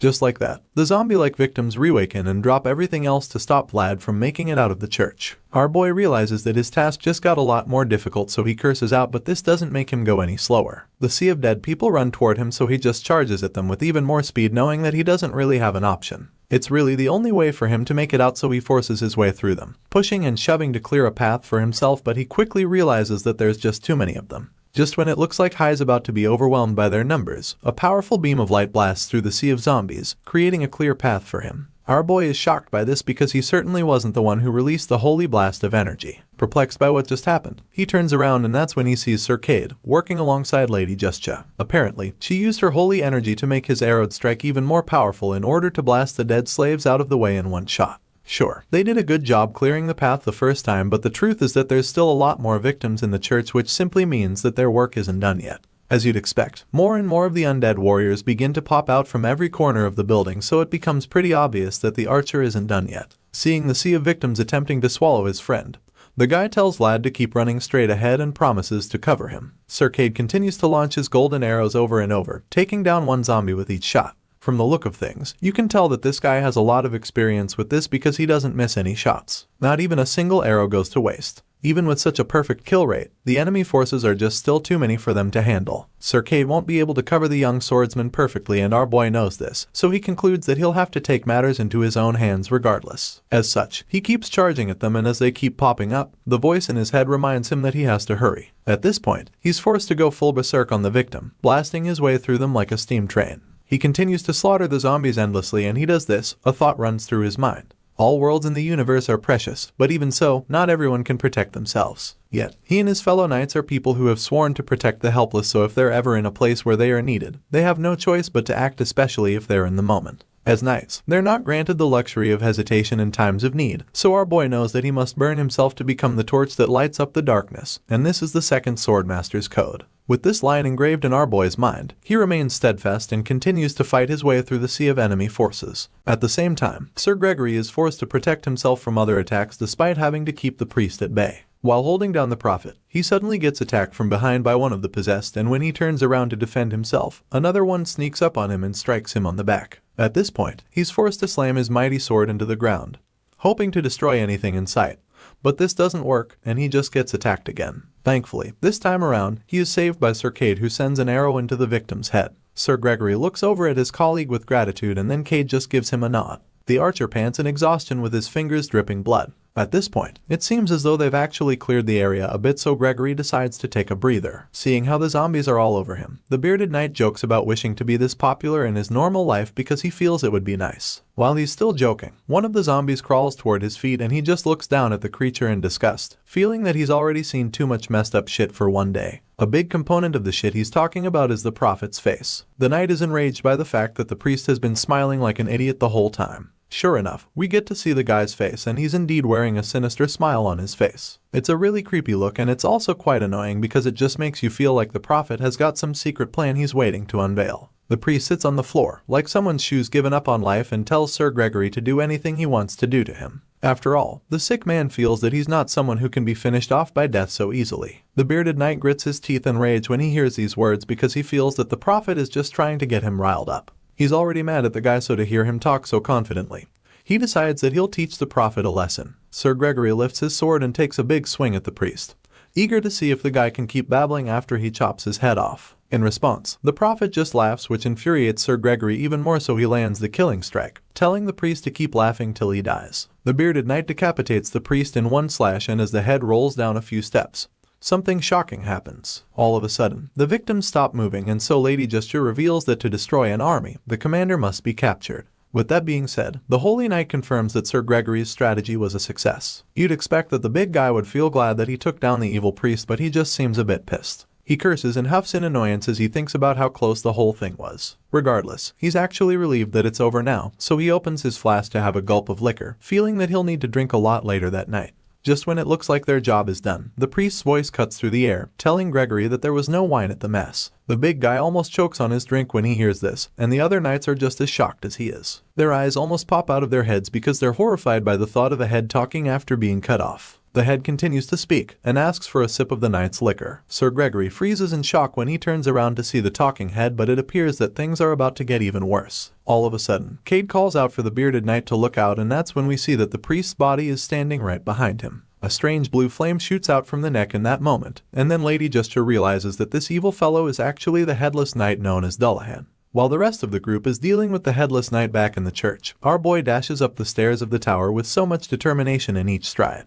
He finally gets to the bell at the top, and he can literally see the dark energy flowing all around it. Vlad immediately knows that this is the source of the curse, and the voice in his head confirms that it's the curse of a noble warlock. Now that this has been established, he tells the young knight to give it his all and break the spell at once. At this point, our boy begins to activate his skill, but he gets interrupted when the headless knight appears and tries to attack him. The voice in his head immediately tells him to watch out, but at this point, it's already pretty late because the tower suddenly starts to vibrate like it's about to collapse. Vlad grunts when he sees that everything is about to crumble to the ground, so he jumps off the tower to avoid getting squashed by the heavy stones. The entire thing explodes, all thanks to Dullahan, who wants to make sure that they don't destroy the source of his curse. Meanwhile, Vlad finally makes it to the floor safe and sound. He looks around all the rubble in confusion, wondering what the hell is going on, and that's when he sees that the church has been destroyed. Just then, the headless knight reappears with a glowing ball of energy in his hand. He can't help but admit that he's impressed by what he just saw. As far as he's concerned, Vlad just executed a really cool landing after jumping off the tower. However, our boy isn't exactly in the mood to receive compliments from the villain, so he charges at the guy with his sword, claiming that he always knew the priest wasn't human. At the moment, he hasn't seen any of his friends, so he asks Dullahan where they are because he's afraid they might have been hurt or even killed. In response, the headless knight simply states that their lives mean nothing to him, and truly, we get to see the motionless bodies of the other knights lying in the rubble. Dullahan claims that the only thing he cares about is already right in his hand, and it's at this point that we see the curse in his hand. Enraged, Vlad demands that the headless knight hand it over, but of course, the villain tells him to take it by himself. Our boy gets mad and charges at the headless knight, once again demanding for it, so Dullahan warns him not to push his luck, because he doesn't know when his courtesy towards his peers will disappear. Hearing this, the young knight is puzzled because he doesn't get how they're peers, so Dullahan explains that he's not talking about Vlad, which leaves the kid shocked. In that moment, the headless knight goes all out and unleashes a barrage of attacks on the young swordsman. He overwhelms Vlad, who realizes that his opponent is now way too fast for him. The voice in his head confirms that those aren't human moves, and while our boy is still trying to keep up, Dullahan keeps teasing him, calling him slow. Our boy finally has enough, so he unleashes a deadly technique called the armor technique, which catches the headless knight off guard. The villain is shocked to see this, and he is even more surprised by the fact that the kid has the spirit's protection. The story continues, as does the intense battle between the headless knight and our young hero. Right now, the duel has become so personal to the two knights that they're both determined to keep slugging it out until there's only one of them left. At the moment, Vlad is ready to do whatever it takes to defeat Dullahan, and with this determination to win, he charges at the flame-headed opponent using his aura-infused sword. You know our boy means business when he goes into a fight with one of his eyes glowing. The young knight advances toward the enemy with his sword burning with energy, and when he gets a good shot, he takes a massive swing at the headless knight, hoping to deliver some serious damage. Unfortunately, the evil prophet sees all of this coming, and he's no pushover either, so he's very much prepared to counter whatever strike the young swordsman is throwing at him. Dullahan can see the rage in Vlad's eyes, and he's completely aware that the kid will do anything to avenge his friends, but for some reason, this headless knight remains unfazed. He believes that he'll be able to deal with whatever gets thrown at him, so he just sits back and waits till it's the right time to land a counter-attack of his. Using his black sword filled with dark energy, he casually blocks Vlad's swift strike, and it's almost like he can see what the boy is going to do before he makes the attempt. At this point, it's already pretty clear that the headless knight is really up there when it comes to sword combat, because the blonde swordsman is doing everything he can to land a hit, and yet, he just keeps getting countered over and over. Dullahan is just way too fast for him, and as his strikes keep getting deflected time and time again, he begins to panic a little because he realizes that he can't actually win the battle if this keeps happening. Things aren't looking good for the young knight from Sora, and you can actually see the desperation in his eyes at this point.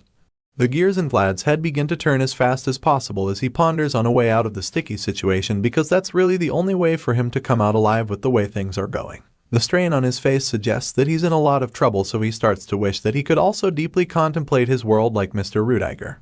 As this thought crosses Vlad's mind, something sparks inside him all of a sudden, and his glowing eyes widen a lot more, as though he's just received some kind of spiritual enlightenment. At this point, the young boy's growing world needed something to fill it up, and the truth of the matter is that the only world that intertwined with Vlad's own right now is that of the voice in his head. Honestly, it makes a lot of sense that his world would be crossed with that of the voice, since they've literally been together for a very long time. Anyway, with this new revelation, it's safe to say that we've gotten to the point in the story where we get to see the horizon where the boy and the voice are overlapped. In other words, the voice is finally about to manifest and reveal himself, but this time around, he's not just going to take control of Vlad's body like some secret puppeteer. Right now, they've both reached some kind of agreement, which makes the voice conclude that he and the young swordsman are about to become one. From this moment, there won't just be one of them, as they would be the same being. The stakes are high right now because they've come across a powerful enemy that neither of them can defeat alone. They have to merge if they want to stand a chance against Dullahan, and so the voice permits this union, which simply means that he's going to lend the young swordsman his world. The headless knight watches the young knight carefully and suddenly starts to notice a few shocking changes which make him panic a bit. All of a sudden, the blue aura glow that was in Vlad's eye begins to disappear, and then it transforms into bolts of lightning. It's at this point that we also see that the voice has manifested his world in the form of lightning, allowing our boy to channel this new energy in his blade. He's been given permission to use this world, and he has every intention of using it to the best of his ability. With the new power he's been granted, Vlad takes his mighty sword filled with overwhelming energy and unleashes a supercharged attack on the headless knight. He takes the big swing at Dullahan, knowing that the effects of such a blast will be catastrophic, but before unleashing it, he asks the evil priest once again if he really thought that he'd just sit back and abandon the kids in the village. There's no way in hell that Vlad would leave this place without doing absolutely everything he can to save the innocent children. As a knight, he's sworn to protect those who can't help themselves, and right now, the people in this category are the poor children who have been afflicted by Dullahan's curse. The only way to save them is by getting rid of the headless knight, and that's exactly what our boy has sworn to do. Filled with rage and the desire to protect the innocent, our boy finally unleashes the devastating blast on the evil priest, and even though the guy tries to deflect the attack once again, this time, it's just way too much for him to handle. The huge blast spans for miles, and at the center of it all, we can see the headless knight standing there as the powerful skill keeps him at bay. After such an explosion, one would think that Dullahan would be dead or something. But in a shocking twist, the villain just reveals himself to still be in the fight once the dust starts to settle. As the dirt and smoke start to clear, we see the headless knight standing strong with his sword in hand. The guy is certainly ready for another round, so it makes you wonder what on earth someone has to do to defeat him. After revealing that he's still in the fight, he starts to activate a seemingly powerful attack, hoping to retaliate, and that's when Vlad starts panicking even more. The young knight curses out when he sees that his opponent is practically unscathed, because he can't even believe that after all he did, all he managed to do was leave a small scratch. Right now, it's really giving Iron Man and Thanos vibes because you'd think that he'd have done a lot more damage after putting in so much effort into that last attack. Unfortunately, that's not the case, and now that he's running out of ideas, the young swordsman concludes that his world is too small for the voice's world to fit inside him. Sure, that was one hell of a combo back there, but judging by Vlad's conclusion, it actually means that what we just saw was just a tip of the iceberg. Apparently, the reason why his blast couldn't finish Dullahan off is that his world is not on par with the voice's. As such, the voice's world couldn't fit into his, and that's why he couldn't get the maximum effect from the combined attack. At the moment, Vlad is already pretty exhausted, and you can't blame him because he's been trying virtually everything, but they've all been futile. To make matters worse, he feels like he only has 2 or 3 tries left before he runs out of energy. It turns out that our boy actually inflicted a nasty cut on Dullahan's wrist with that first attack, but it also looks like that is about to backfire big time because the blood seeping out of the guy's body suddenly starts turning into some kind of dark energy, which he's certainly going to use as a weapon. The Headless Knight laughs at this point, claiming that he went easy on Vlad the first time only because he thought that the kid shared the same style. However, now that he's realized that the boy might actually be a threat, he goes full beast mode. Out of the blue, this guy dons a seriously wicked armor, and from the inside, you can literally see the blue flames burning out. It's a really terrifying sight, and when the young swordsman beholds it, his eyes almost pop out of the sockets. Our boy is so stunned by the insane armor, and he can't even believe what he's looking at when he sees Dullahan standing in front of him, ready to go into another round of intense sword clashing. With every swing of the big guy's sword, you can see the dark, terrifying energy flowing out of it, and while our boy is still trying to process the whole thing, the Headless Knight launches his first attack. Our boy doesn't exactly see it coming, but thanks to the ever-vigilant voice in his head, he's immediately informed before the blast of energy can get to him. Right after that, Dullahan follows up with an insanely swift attack, and once again, the voice in his head tells him to dodge the hit. Vlad tries to move out of the way, but then he just ends up getting blasted with a huge surge from the Headless Knight. The blast is so massive that it sends our boy flying and raises a whole lot of dust. Dullahan stands still after landing this hit and watches as the dust fills the air. The Headless Knight observes patiently as the dust settles and wonders how the kid managed to squeeze out his aura to deflect the attack in that short moment. After witnessing such a thing, the Headless Knight admits that the kid has great potential. As our boy lies exhausted on the floor, Dullahan realizes that what he initially thought about the guy has been disproved by what he's now seen with his eyes. Because of this, the evil priest concludes that our boy has unpredictable potential, and for this reason, he also feels that this will be the best time to cut down the threat. Right now, the blonde swordsman is exhausted and vulnerable, so it's the perfect opportunity to end him because Dullahan knows that he'll only end up being a thorn in his flesh if he doesn't deal with him now. With this in mind, he walks up to the exhausted boy and raises his sword as he prepares to drive his sword into Vlad's body. Our boy sees what's about to happen to him, but he's just way too tired to even do anything about it. All he can do is just lie there and watch with a look of horror plastered on his face. At this point, you'd think that this is the end for our young hero, and what makes it even more sad is the fact that he looks like he's already given up. The Headless Knight raises his sword as he plans to stab Vlad to death, and as he presses the blade down, he tells the boy that he should have just done it moderately. Dullahan goes in for the kill at that moment, and just when the blade is about to penetrate Vlad's armor, something shocking happens. All of a sudden, our boy grabs the tip of the blade with his hand and holds it back, stopping the sword from piercing his armor. While this is happening, the voice in Vlad's head finally speaks out, and for the first time, someone other than the young knight gets to hear it. The voice yells at Dullahan, asking the evil priest if he didn't hear what our boy said before, and after a brief pause, he goes on to remind the Headless Knight that our hero told him to leave the children of the village alone. With this statement, a huge surge of energy shoots out of Vlad's body, blasting the evil priest into oblivion. The huge surge blows the Headless Knight away, causing him to scream in pain, and this is about the same time that the young knight starts to get back on his feet. Vlad slowly stands up with a lot of energy flowing around him, and then he starts to speak. From the look of things, the person talking is no longer just the boy from Sora. It's the consciousness of the voice in his head, and now the voice admits that he doesn't know who he is right now. All he knows is that he has something to do. The memories of his existence are long forgotten, and the only duty he must follow is scratched deeply inside of his soul. In this moment, he realizes that the only reason for his existence was for that duty, and now he's more than ready to do whatever it takes to fulfill that obligation. With all of this being said, the voice finally takes over Vlad's body and decides that it's time for the adults in the mix to have a go at it. He's tired of the Headless Knight picking on young kids, so he would like the guy to try picking on someone his own size. Meanwhile, we see that Dullahan is still getting over the effects of the earlier blast. His entire body is covered in smoke, suggesting that he really took some damage with that hit. However, this doesn't make him any less eager to keep fighting. For now, he still believes that he's capable of defeating the young swordsman. Well, this villain might have to think again, because while he is still trying to recover from the first blast, the young knight shoots up into the air to execute another deadly strike.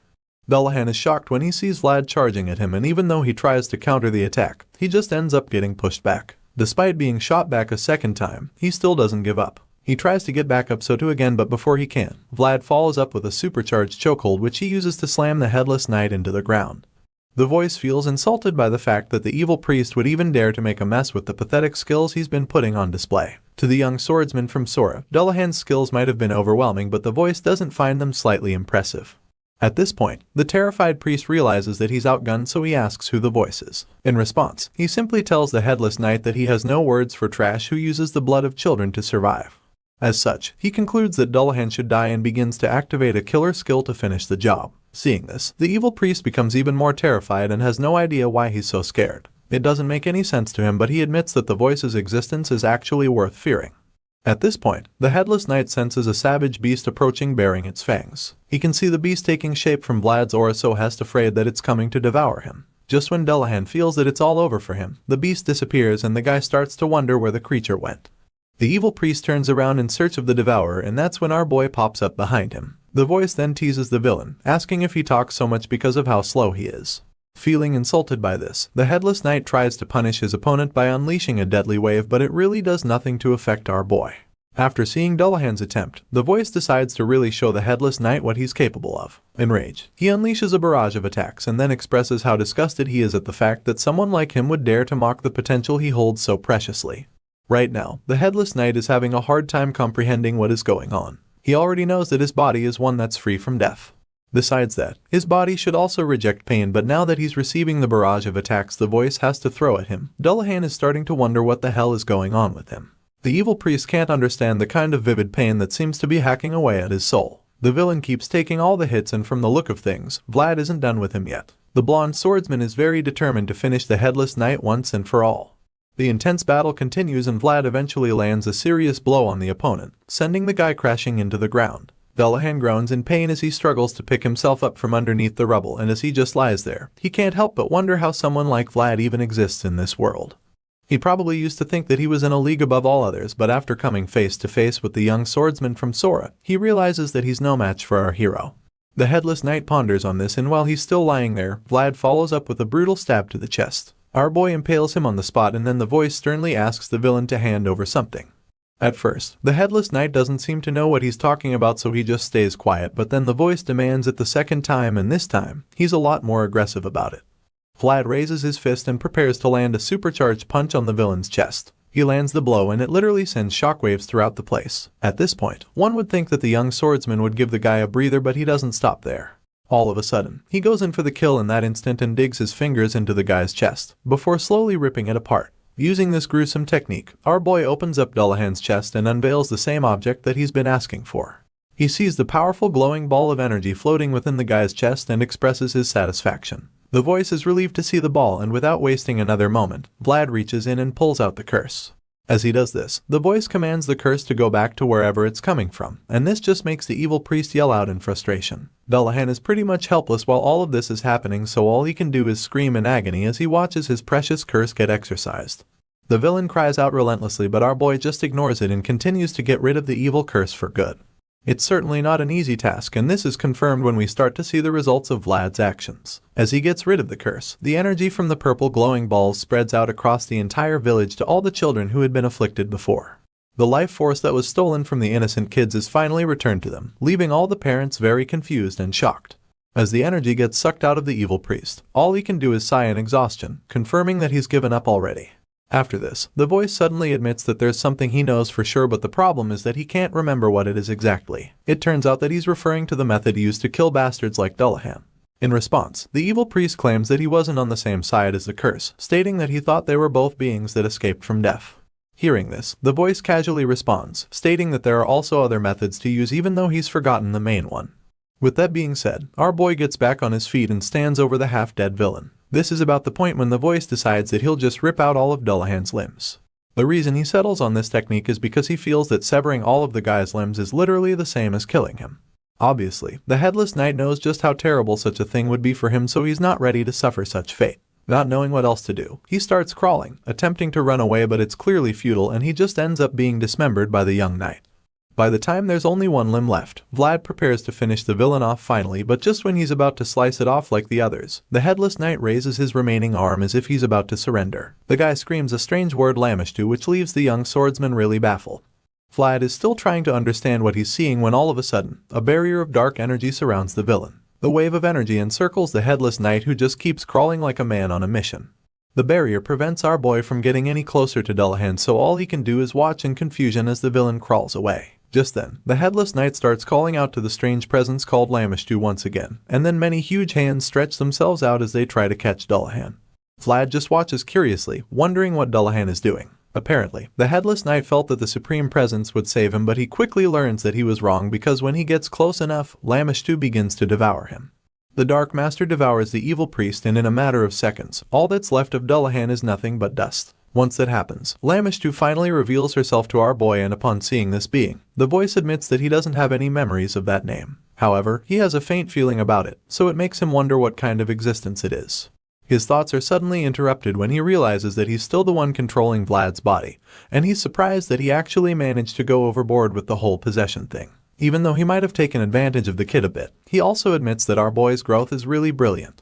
The voice is proud that Vlad's body managed to last this long and concludes that he'll apologize to the kid when he wakes up.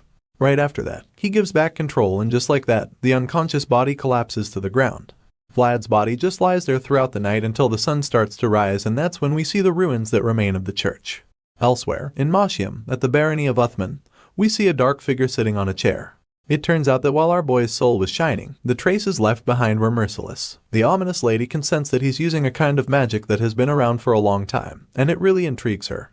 Other than that, it's also pretty clear to her that the things of the past are moving. She can feel that this is the time to make a move. It's a time where cracks of opportunity have appeared, so she concludes that the chaotic age she's been waiting for is finally here. With this in mind, she orders her knights to take whatever they want from the corpses of Baron Uthman's knights. After all, the Baron has already paid the price for his son, who will now be brought back to life. The witch has met her end of the bargain, so now it's time to reap the reward of her services. Now that she's brought the Baron's son back to life, she believes that Mashium should be the new harbor of darkness, which basically means that she and her dark knights will be staying in the land for the time being. The story continues days later, and we're brought back to the small village. Here, we see our boy for the first time after a while, and he's looking rather unkempt and frustrated for some reason. Apparently, the young swordsman is just waking up after sleeping for 3 whole days somehow. This isn't the first time it is happening since he arrived at the village, so it kind of bothers him since he's supposed to be an active knight protecting people and all. Even though it's not exactly the best look for him, you can't really blame the kid since he just survived a deadly battle against a really powerful enemy. Thankfully, he came out victorious after his fight with Dullahan, so he deserves some rest at least. While Vlad is still trying to understand how he managed to sleep for 3 days straight, his buddy Goth enters the room, telling him not to feel too bad about it. He tells the young knight to be glad that the grueling fight is finally over, especially since he almost didn't make it out alive. Goth claims that Vlad was looking like a piece of ragcloth when he first found him after his battle against the headless knight. With that being said, he goes on to reveal that he went through a lot just to get our boy back to the inn. Goth literally had to drag the unconscious knight along the ground the whole way back. Hearing this, Vlad isn't even sure what to say, so he just runs the back of his head, probably checking for bruises or something. Just then, he remembers that there were other knights with him during the fight, and since he has no idea where they are now, he quickly asks his buddy if they're okay. Goth's facial expression changes immediately, and you can already tell that he's got some bad news. The guy reluctantly admits that things aren't good, and confirms that the captain is in the worst condition among all of them. It's unsettling news indeed, but Goth wants Vlad to get enough rest, so he tells the young knight not to worry about the others.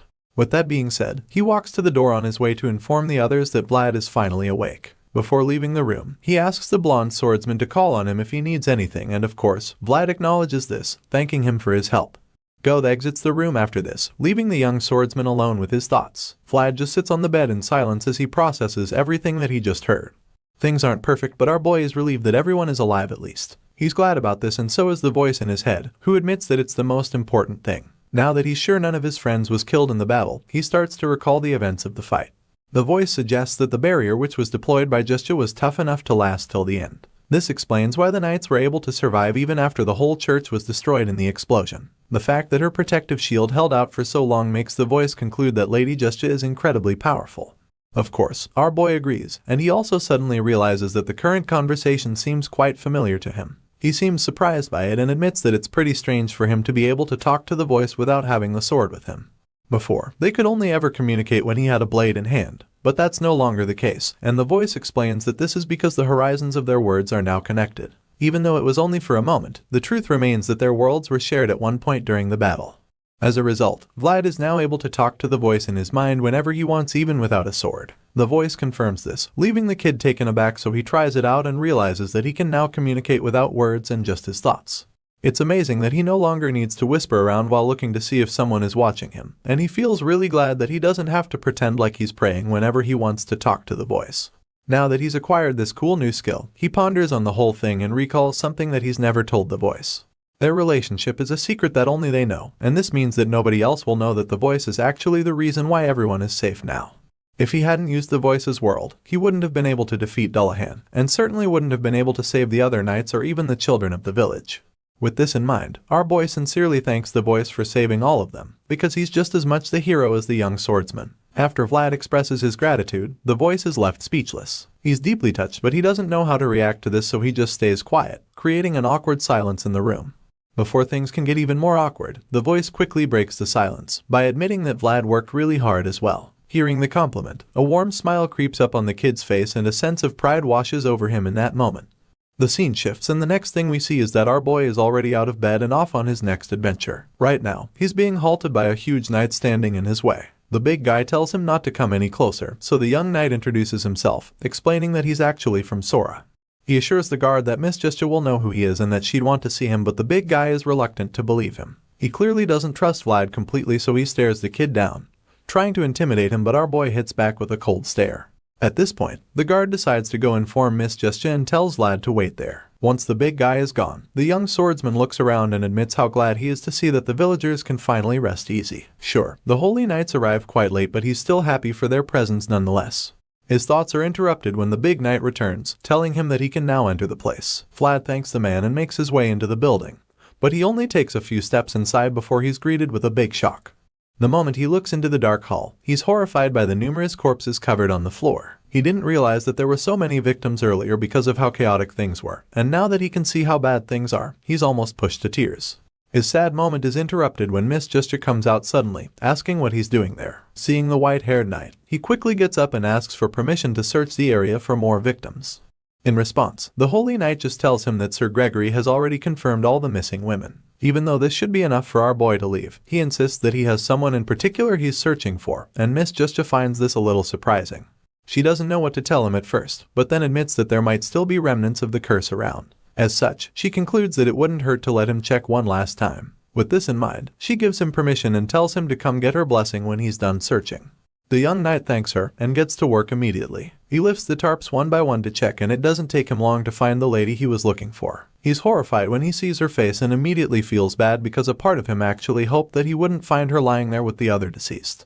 The young knight breaks down on the spot as he just keeps staring at the woman's face. Just then, we're shown a flashback of Vlad's childhood. In this scene, little Vlad notices that the lady has a bruised eye and suggests that she get some rest over the next couple days, but she insists that the throbbing bruise on her eye is nothing. She fakes a smile to make the boy feel better, claiming that it's not that bad since she doesn't have a broken bone or something. She thanks him for his concern and gives him an egg for some reason, but he refuses to take it and tells her to rub it on her bruised eye. Hearing this, she finally reveals that that egg is supposed to be a bribe. Back in the present, Vlad just keeps staring at her face now that she's dead, feeling that he'll be counting on her next time too. The heartbroken knight thinks about how life is such a sickening thing, and as he wipes her face, he quietly tells her not to do dangerous things in her next life. Next time, he hopes that she'd be born into a good family and grow up being loved. He caresses her face as he says his last goodbye to her, and before leaving, he tells her how sorry he is that he wasn't there for her. A while later, he goes to see Miss Justia in her tent. She did tell him to come for her blessings when he's done searching for his missing lady. Inside the tent, the white-haired knight makes some tea so she can listen to what Vlad has to say properly. She wasn't exactly conscious when Vlad's battle against Dullahan finally came to an end, so now he's telling her how it all went down. So far, the young knight has told her how the villain got sucked into a black hole that suddenly appeared, and of course, she wants more details. The holy knight gives him the hot cup of tea, asking him to spill all the beans, but our boy explains that he's already told her all that he knows. He claims that he was too busy with the fight to notice anything else, and that he was trying so hard to deal with the villain's barrage of attacks. Hearing this, Lady Justia starts to get a bit suspicious, so she just stares at him with a questioning look on her face, waiting to see if she can force anything else out of him. While she's staring at him, he casually sips the tea, using it as an excuse to stay quiet. At this point, the voice commends him for making the story up. It sounds really believable because there's a good mix of lies and truth in it. Our boy proudly accepts the praise, feeling that it's no big deal since he literally worked with prostitutes and used his words to earn a living while growing up in the back alleys. All of that just goes to confirm that he can be pretty convincing. The traces left behind after the battle were a total disaster. This is because they showed just how powerless their resistance was in front of a much more powerful force. This thought runs through Miss Justia's mind at the moment, because she's starting to feel that Vlad isn't telling her everything. She's trying to put the pieces together, but she just can't find out what truly mattered at the end. The young swordsman probably sees that she's onto him, so he decides to give her something to think about. He suddenly tells her how the villain called out a name at the end, and of course, this piqued her curiosity. She asks him what the name was, but he claims that he can't remember it because he was in and out of his consciousness at the time. Determined to get the information out of him, she grabs an apple and asks him if he would remember some of the details after having something to eat. At this point, Vlad finally reveals that the name sounded something like llama, and Lady Justia immediately realizes that he's talking about Lamishtu. The white-haired lady freezes the moment he confirms this and suddenly starts shaking with the apple in her hand. She's literally trembling but somehow manages to keep her cool as she thanks him for his cooperation. Even though she tries to hide her reaction, the knight is sharing enough to notice her shaky hands, and this leaves him puzzled. While he's still trying to understand what's going on, the white-haired knight suddenly stands up, assuring him that San Racino will not forget how hard he fought on that day. Now, Miss Justia has gotten the kind of information she's been looking for, but it's a little overwhelming, so she quickly excuses herself before the young knight can notice anything else. She walks out of the tent without another word, while Vlad just watches her in confusion. Once she's gone, the voice admits that it's a relief that she doesn't suspect him. Yeah, that's a good thing, but Vlad is currently more concerned about the strange expression she put on display after hearing about Lamishtu. As far as our boy is concerned, it was like she became a completely different person all of a sudden, and he finds this really disturbing. The scene shifts once again, and this time, we're taken to the mayor's residence. In there, Joseph Bayezid, who is also the new mayor of Sora, hosts an unexpected guest. He pours some tea for the visitor, wondering when he arrived in the city. The guest turns out to be an old man named Lamond, who claims that he's actually been around for a while. Hearing this, the young master states that he would have come out to receive Lamond if he'd informed him of the visit beforehand. Lamond responds by calling himself the lowest ranked person at the moment, suggesting that he wouldn't even let the young master go through such a hassle just for his sake. Besides that, he's come to talk about more important matters, so he quickly changes the topic and cuts to the chase by immediately asking Joseph where the young boy is. The new mayor informs Lamond that the young knight is currently out on a mission. He reveals that Vlad traveled to the Uthman barony and suggests that they should receive some news from the kid very soon. Hearing this, the old man is surprised to hear that the young swordsman is already going on missions despite only being a servant. He then reveals that he met the patriarch before coming to see Joseph Bayezid. He also states that he has only one ducat left, and for this reason, he wants to wrap things up quickly. It appears that this thing called a ducat is of great value because the young master is shocked to hear that Lamond has one. At this point, it becomes very clear that the old man isn't just here to see Vlad. Just then, Lamond finally starts to state his true intentions and reveals the reason he came around. He claims that all the servants in Sturma are too dull, which is a shame since they're the ones who are supposed to take over the Bayezid name. With this in mind, the old man casually wonders if the servants Joseph groomed are any better than those back in Sturma. At this point, Sir Jaeger finally chimes in, confirming that the young swordsman is definitely better than that lot. The advanced knight makes this statement, but he also admits that the kid likes to do whatever he wants. Hearing this, Lamond is intrigued. To hear the grumpy knight speak so highly of the boy, he can tell that the kid must be pretty useful because everyone knows just how difficult it is to impress the green-eyed advanced knight. Sir Jaeger is shocked to hear that the old man can read him like a book. He doesn't say a word, but Lamond already knows what he's thinking, so the elder tells him that there's no need to be surprised. After all, Jaeger already showed him all of his disgraceful sides when he was younger, while being grumpy the whole time. Joseph just smiles cheekily when he hears, while the one-eyed knight gets flustered by the old man's words. Anyway, Lamond goes on to say that he hopes he'll take a liking to Vlad when he finally meets him. There's a certain knight in training named Savanen who bullies other trainees because he has his parents to back him up, and the old man promises to beat Vlad seriously if he turns out to be like that guy. At this point, Joseph informs his guest that Vlad does have parents, which comes as a shock to Lamond. This is good for Joseph because now that he knows the old man's true intentions, he's determined to pique his interest as much as he can. With this in mind, he goes on to tell the old man how Vlad grew up in the back alleys without any parents. He reveals this and states that our boy climbed this far with his own strength. The young master says he all of this with an intention, and it's pretty clear that there's a reason he brought up the poor environment Vlad grew up in. He knows that Lamond would relate to this since the old man also had difficult times in the past and succeeded on his own as well. Now that the young master has brought all of this up, the old man starts to get more and more interested in the blonde swordsman. At this point, Joseph claims that Lamon doesn't have to give the boy his last ducat, insinuating that he'd be satisfied if only the elder can teach Vlad a thing or two. Obviously, this is just the young mayor trying to play mind games, and Lamon responds to this by admitting that he hasn't taken any liking to any of the young men he's seen recently. However, that is about to change, and since Joseph made the request, the old man promises to take a good look at the blonde swordsman in question.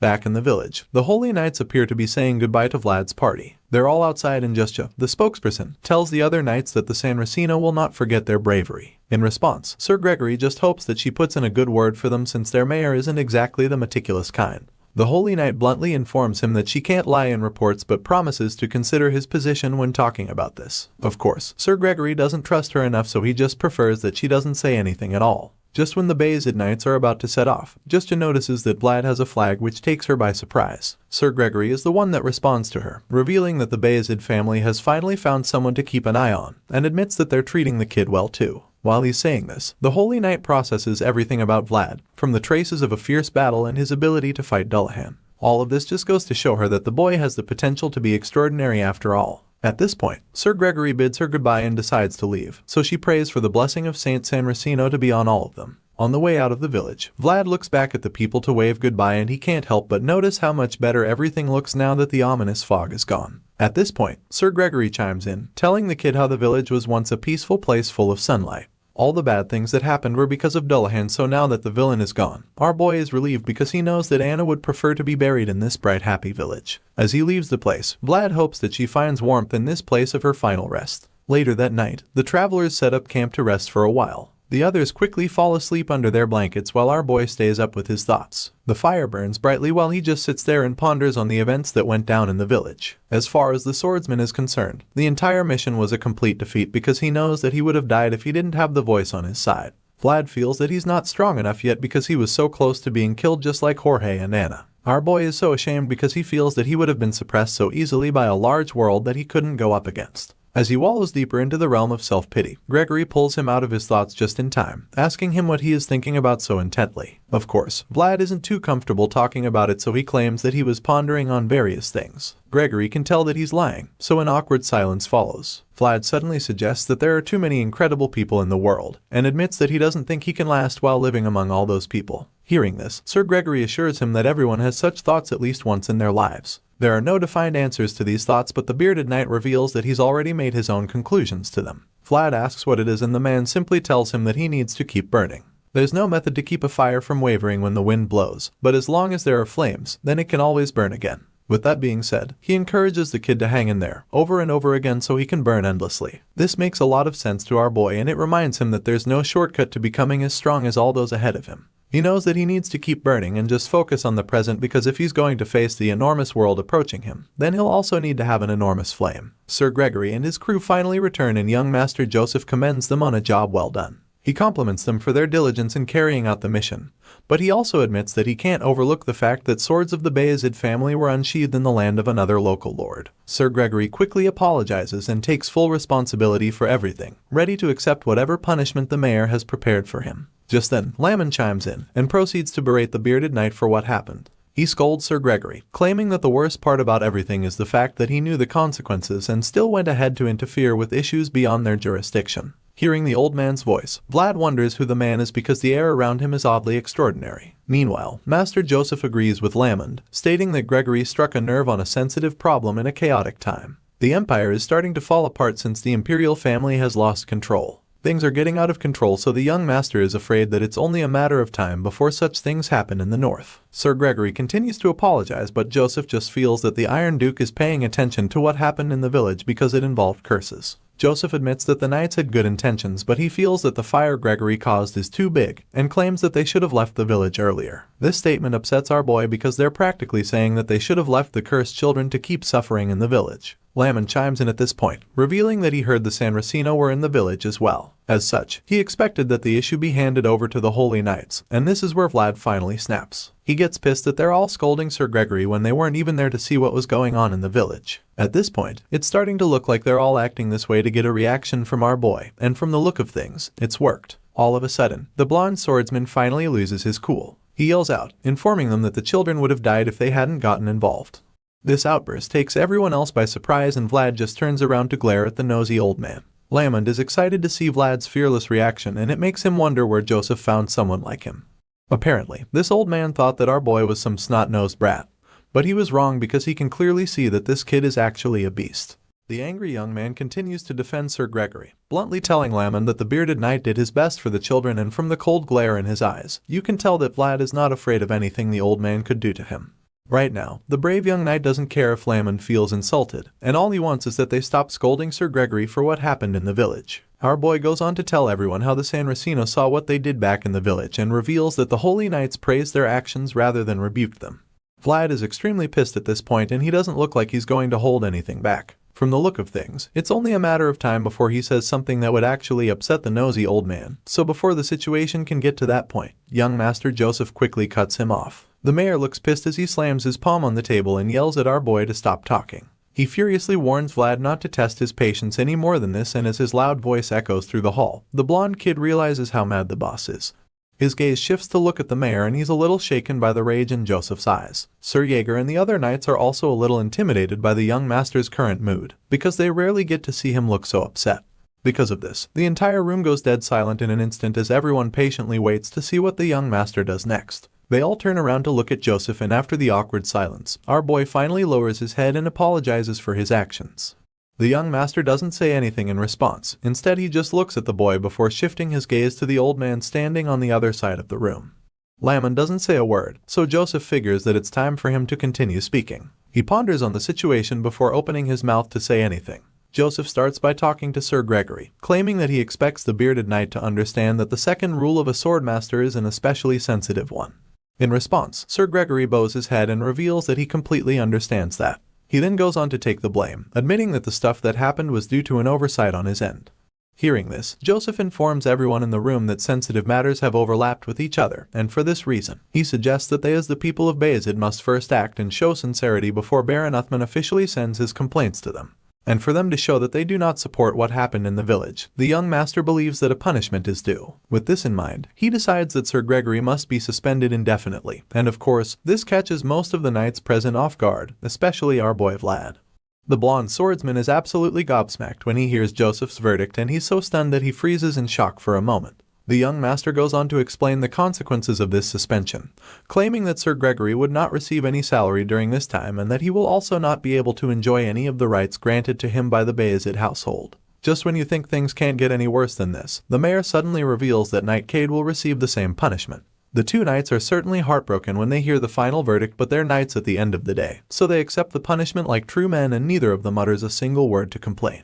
While the older swordsmen are taking their punishments, Vlad just watches from the side, knowing that he's probably next in line to be sanctioned. Sure enough, young Master Joseph falls on him right after he's done with Gregory and Cade. The mayor calls on the servant, and Vlad just stares at him in silence with his wild blue eyes. Right now, the young master is actually reluctant to reveal what punishment the kid would be receiving. Before saying anything, Joseph thinks about how he's treated Vlad well. He's fed and clothed the young boy from Sora, and they've become really close, but after everything that he'd done, he now realizes that he has failed to tame the boy. With his back turned to the blonde swordsman, Joseph admits that he's deeply regretful of the way Vlad spoke without permission and upset him in the process. But still, the young master doesn't think that he feels angry at the boy because he's ashamed. As the thought crosses his mind, he realizes that he's actually not angry and that he's simply just disappointed. Once he's come to this conclusion, he finally turns around to face his young mentee, before informing him that he's also going to be suspended indefinitely. The mayor makes this statement, but then feels that it's such a waste, feeling that he should have been stricter with our boy. He feels that Vlad has become so stubborn because of how casual he's been with him, so now he wants to show the kid that he's actually the boss. With this in mind, he adds to the punishment, telling Vlad that he must not be seen anywhere around him unless he's summoned.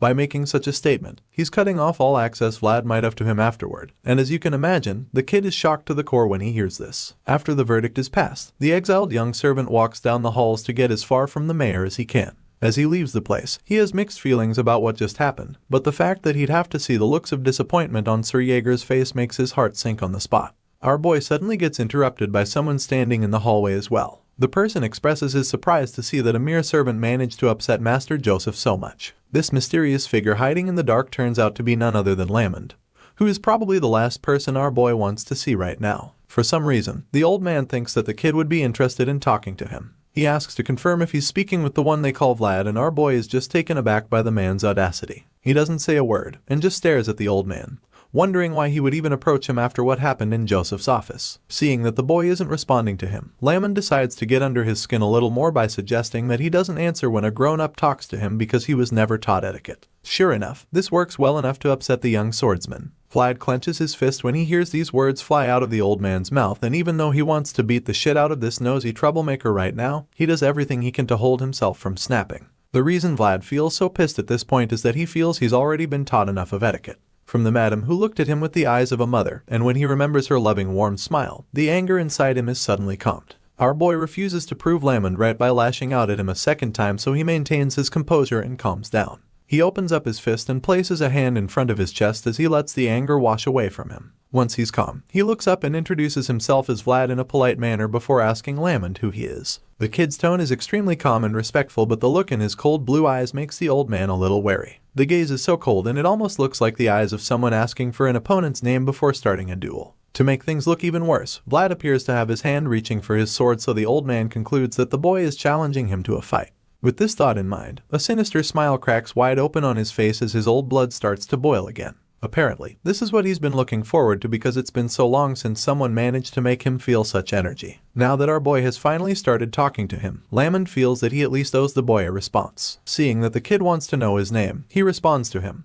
But he doesn't give a name. Instead, the old man claims that he doesn't have any name that he can go by right away, and as you can imagine, our boy doesn't even know what to say to that. He's probably already bored of the annoying conversation, so he just keeps a blank expression on his face as he stares at Lamond in silence. The silence is suddenly broken when Lamond slams a pole on the ground, revealing the banner in his hand. At this point, our boy gets to see all the emblems on his flag and he's shocked to see how many are on there. Vlad would never have imagined that this feeble-looking old man would have such a high rank. At the same time, Lamond casually introduces himself as someone who walks the lowest path. He then reveals that he hasn't completed his duty yet. There are knights who would grow old without dying since they couldn't retire honorably on the battlefield. As such, they're forced to walk among the lowest places in order to find back the honor that's been lost along the way. This is just like what the founding king, who was also a swordmaster, did in his last moments. The scene shifts all of a sudden. We're taken back to Dermer. Here, the princess and her advisor seem to be in the middle of some sort of strategy formation. The old man concludes that Count Gaydar prepared a bridgehead that leads to the north. More accurately, the count has taken the region where the bridgehead can be developed. Hearing this, the princess figures that Gaydar has to get past them if he wants to get to the north after all. As such, he wonders if he would come to them, feeling a little worried by what would happen if he visits their force. The old advisor doesn't have an answer either, but all he knows is that they have to be prepared for anything.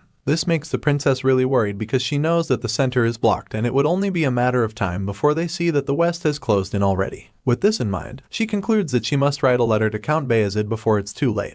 After all, she's sure that he will help them now that they need it most, since he has a reason and a duty to do so. In response, her advisor tells her that she's right and points back to the map on the table, revealing that the next point of attack would be Bayezid County, once the enemy forces manage to get past Dermer. The princess is really afraid at this point, but she's also glad that she gave Vlad her handkerchief. The advisor chimes in at this point, admitting that he keeps hearing rumors of the blonde swordsman recently. He feels that the boy is growing up to be a fine man since that's the case, and the princess agrees, suggesting that he might have also made acquaintances with the San Racino as well. This news relieves her a bit because she knows that nothing bad can ever come out of being closer to the church. Hearing this, the old man teases her a little, suggesting that she looks really proud of him. The young lady blushes in response, knowing that it's true, because she invested in him after all. The man agrees with her, claiming that she did really well too because thanks to her continued attention to his movements, their spy network has also grown much stronger. It's grown so much that at this rate, people might start to say that Dermer's famous products are actually spies and not the lemons they've claimed. The man teases the princess with this statement, which earns him a glare from her. Anyway, she doesn't take it too seriously, and since it's clear that their spy network is actually really strong now, she suggests that they expand their surveillance radius. If they can detect any suspicious movements early enough, that will buy them enough time since they have insufficient troops at their disposal. The worried princess looks out the window to the rest of her city, hoping that the enemies just go past Dermer without doing anything. Hearing this, the old man agrees with her. He's just as worried as she is, because he can clearly see that the world is changing rapidly. It's so fast that even he can't guess what's coming next. However, he also feels that the change isn't all bad. Just like how those flowers started to bloom after Vlad left their city, this old man has a feeling that their current situation might just end up bringing them some hope and comfort. Back in Sora, it's already getting late and Vlad is currently ranting in a smithy. He's so pissed by the conversation he had with the old Foji and claims that he wanted to hit Lamond in the head at that moment. He's currently in the smithy of that old man from the start of the story. The bearded man is working on Vlad's sword as he listens to the young boy's rants. At some point, he's forced to ask the blondie what on earth he used the sword to do, because it hasn't even been that long since he repaired it the last time and now it's already damaged again. In response, our boy blankly states that he used the sword on a headless man. He admits that Dullahan was a really tough opponent, but the blacksmith doesn't understand what he even means by a headless man. Seeing how confused the old man is, Vlad tries to make things clear, but he doesn't know how to explain. At this point, the kid feels like the more he sees in the world, the more he fights with beings that he's never seen or heard of before. Because of this, he's starting to feel like that's just his fate. While he's still feeling bad for himself, the old blacksmith suddenly interrupts him and suggests that it's time he changed the sword already. Vlad is surprised to hear this suggestion because that's the last thing he was thinking of doing. The blacksmith feels that the sword isn't as good as it used to be anymore and even claims that it's only a little better than the half-assed swords used by mercenaries. With that being said, the old man goes on to say that our boy would even be lucky to use the worn-out sword to cut through monsters he comes across in the future. It's only made of normal iron and judging by what he can see, the person who made it the first time is just an average blacksmith. The blonde boy is surprised to hear this, so he asks the man what he's even talking about. At this point, the old man decides to spell it out for him, stating that if he uses something that's beneath him, that thing will eventually break. The blacksmith holds the old worn-out sword in front of the boy so he can see what he's talking about, and it's like our boy finally starts to get it. The little lecture is interrupted by a flashback. In this scene, a tough-looking man with a scar on his face suddenly walks into the smithy asking for a sword that can cut through ghosts. Of course, something like that shouldn't even exist, and the look on the old man's face suggests that he doesn't have a blade like that. He just stares at the scar-faced man with a blank expression on his face. The man looks dumbfounded, so he decides to ask once again what the guy wants, and he confirms that it's a blade that cuts through ghosts. The flashback comes to an end, and then the old man tells Vlad the story of how the guy randomly walked into his shop last winter looking for a sword that cuts ghosts. The old man admits that he thought the mercenary was saying nonsense, but then he mentioned Vlad's name. Apparently, that scar-faced mercenary said something about Vlad of Sora cutting a ghost, and of course, this rings a bell in our boy's mind. He can remember the incident clearly, so he knows exactly who the blacksmith is talking about. Vlad remembers the guy as one of the mercenaries he met during the goblin subjugation. And back then, the guy was insistent on finding out where the young knight's sword was from. Hearing this, the blacksmith begins to understand the situation a little more. However, he feels that there's no way Vlad would have been able to use his aura to do it since he was still really young back then. This explains why the mercenary came to ask if there was anything special about the sword. The old man admits that he felt really relieved after the stranger walked into the store talking about Vlad because this was the only way he could confirm that the blonde kid was still alive. However, he also admits that it's truly amazing that the boy managed to accomplish all those great feats with the sword. Once again, our boy doesn't really understand what he means by this. In response, the man simply hands him the sword, but he doesn't say anything. He feels that the boy will keep growing as he overcomes the numerous trials ahead of him. But even after all of this, the sword would remain the same forever. Nevertheless, if it breaks, then that won't be the only thing that breaks. The old man had hoped that his sword wouldn't weigh the young kid down, and he knows that the blade wouldn't want that either. The white-haired man explains that he's not asking him to change the sword right now, but all he wants is for Vlad to at least think about it. With that being said, our boy asks the man if he takes custom orders, but in a shocking twist, the old man reveals that this sword is his last work. As far as he's concerned, the boy should go find another blacksmith. Even though Vlad thinks that he's all grown up now, in times like this, the blacksmith feels that the young man definitely still behaves like a kid. To dread departure is a privilege that young people have, but it's become a normal thing for an old man like him. The blacksmith suddenly asks Vlad if he'll bring the sword back to him soon, and the kid responds, stating that he doesn't have any urgent need for it. But just then, he remembers that he might have to use it soon. Hearing this, the blacksmith decides that he'll sharpen the blade soon. With that being said, he gets right to work and Vlad just watches him quietly. A while later, Vlad is given back the sword and he can literally see his reflection on the blade. He's really impressed because it looks brand new and the blade even looks sharper than it was before. The happy boy thanks the old man in excitement and tells him that he'll be counting on him too. The blacksmith isn't too happy to hear this, so he quickly warns Vlad not to come too often because he actually needs to catch a break. Of course, our boy wouldn't want to be abandoned like that, so he promises to bring some good quality meat for the old man next time. But the blacksmith isn't satisfied with that arrangement since he knows that the meat won't be tasty if that's the only thing he brings. With that being said, our boy quickly promises to bring some good liquor as well the next time he stops by the shop. At this point, the old man bids Vlad goodbye, claiming that he's looking forward to it. As our boy walks away into the dark alley, the man starts coughing violently, suggesting that he's no longer as strong as he used to. He realizes that he needs to rest for the day and that he really gave his all back then. Before going back, he looks over at the boy again and realizes how the way he walks carries certainty and confidence. The geezer is happy to see this anyway, because now the boy is able to easily walk out of this mire called the back alleys. With this in mind, he goes inside his house and goes to bed. Meanwhile, Vlad keeps walking through the dark alleys, and that's when we see that someone is secretly following him while hiding in the shadows. It turns out to be Lamond, but just when the man thinks that he's outsmarted the young swordsman, our boy quickly senses that someone is on his tail. In a split second, our boy turns around to confront the mysterious figure following him, and Lamond realizes just how good Vlad's instincts are. He now understands why this kid was given the armor of the Bayezid family, and he's really impressed. Our hero asks Lamond why he's been following him, but the old man denies it, claiming that they just happened to be walking in the same direction. At this point, the kid starts to get pissed because he knows that Lamond has been following him since he left the city. He's annoyed right now because it's like the geezer has been trying to mess with him since they first met. Lamond relishes this sharp energy, and he's also impressed by the fact that Vlad has control over his anger. With this in mind, he's confident that the boy will be capable of even greater things than he thought. It's clear that Vlad doesn't let anger get the best of him, so Lamond figures that the boy must have rebelled on purpose the first time they met. Back then, he didn't even say anything too annoying, so Vlad could have easily kept quiet, but he didn't. Seeing the old man getting worked up thinking about all of this, Vlad casually tells the geezer to say whatever is making him unhappy rather than beating around the bush. Seeing how fearless the kid is, Lamond is delighted because it's been a while since he encountered anyone with such raw words. Intoxicated by the challenge, the old man reaches for his sword, claiming that blades are better than words, and when Vlad sees this, he decides that he'll have to stand up to him. He doesn't know who he is or why he's doing any of this, but he knows that Joseph vouched for him as a former knight of the Bayezid family. With all of this in mind, our boy takes the first swing, which Lamond blocks with ease. As the two clash swords, the old man admits that Vlad has got some good skills, but our boy just stays quiet and continues to throw everything he's got.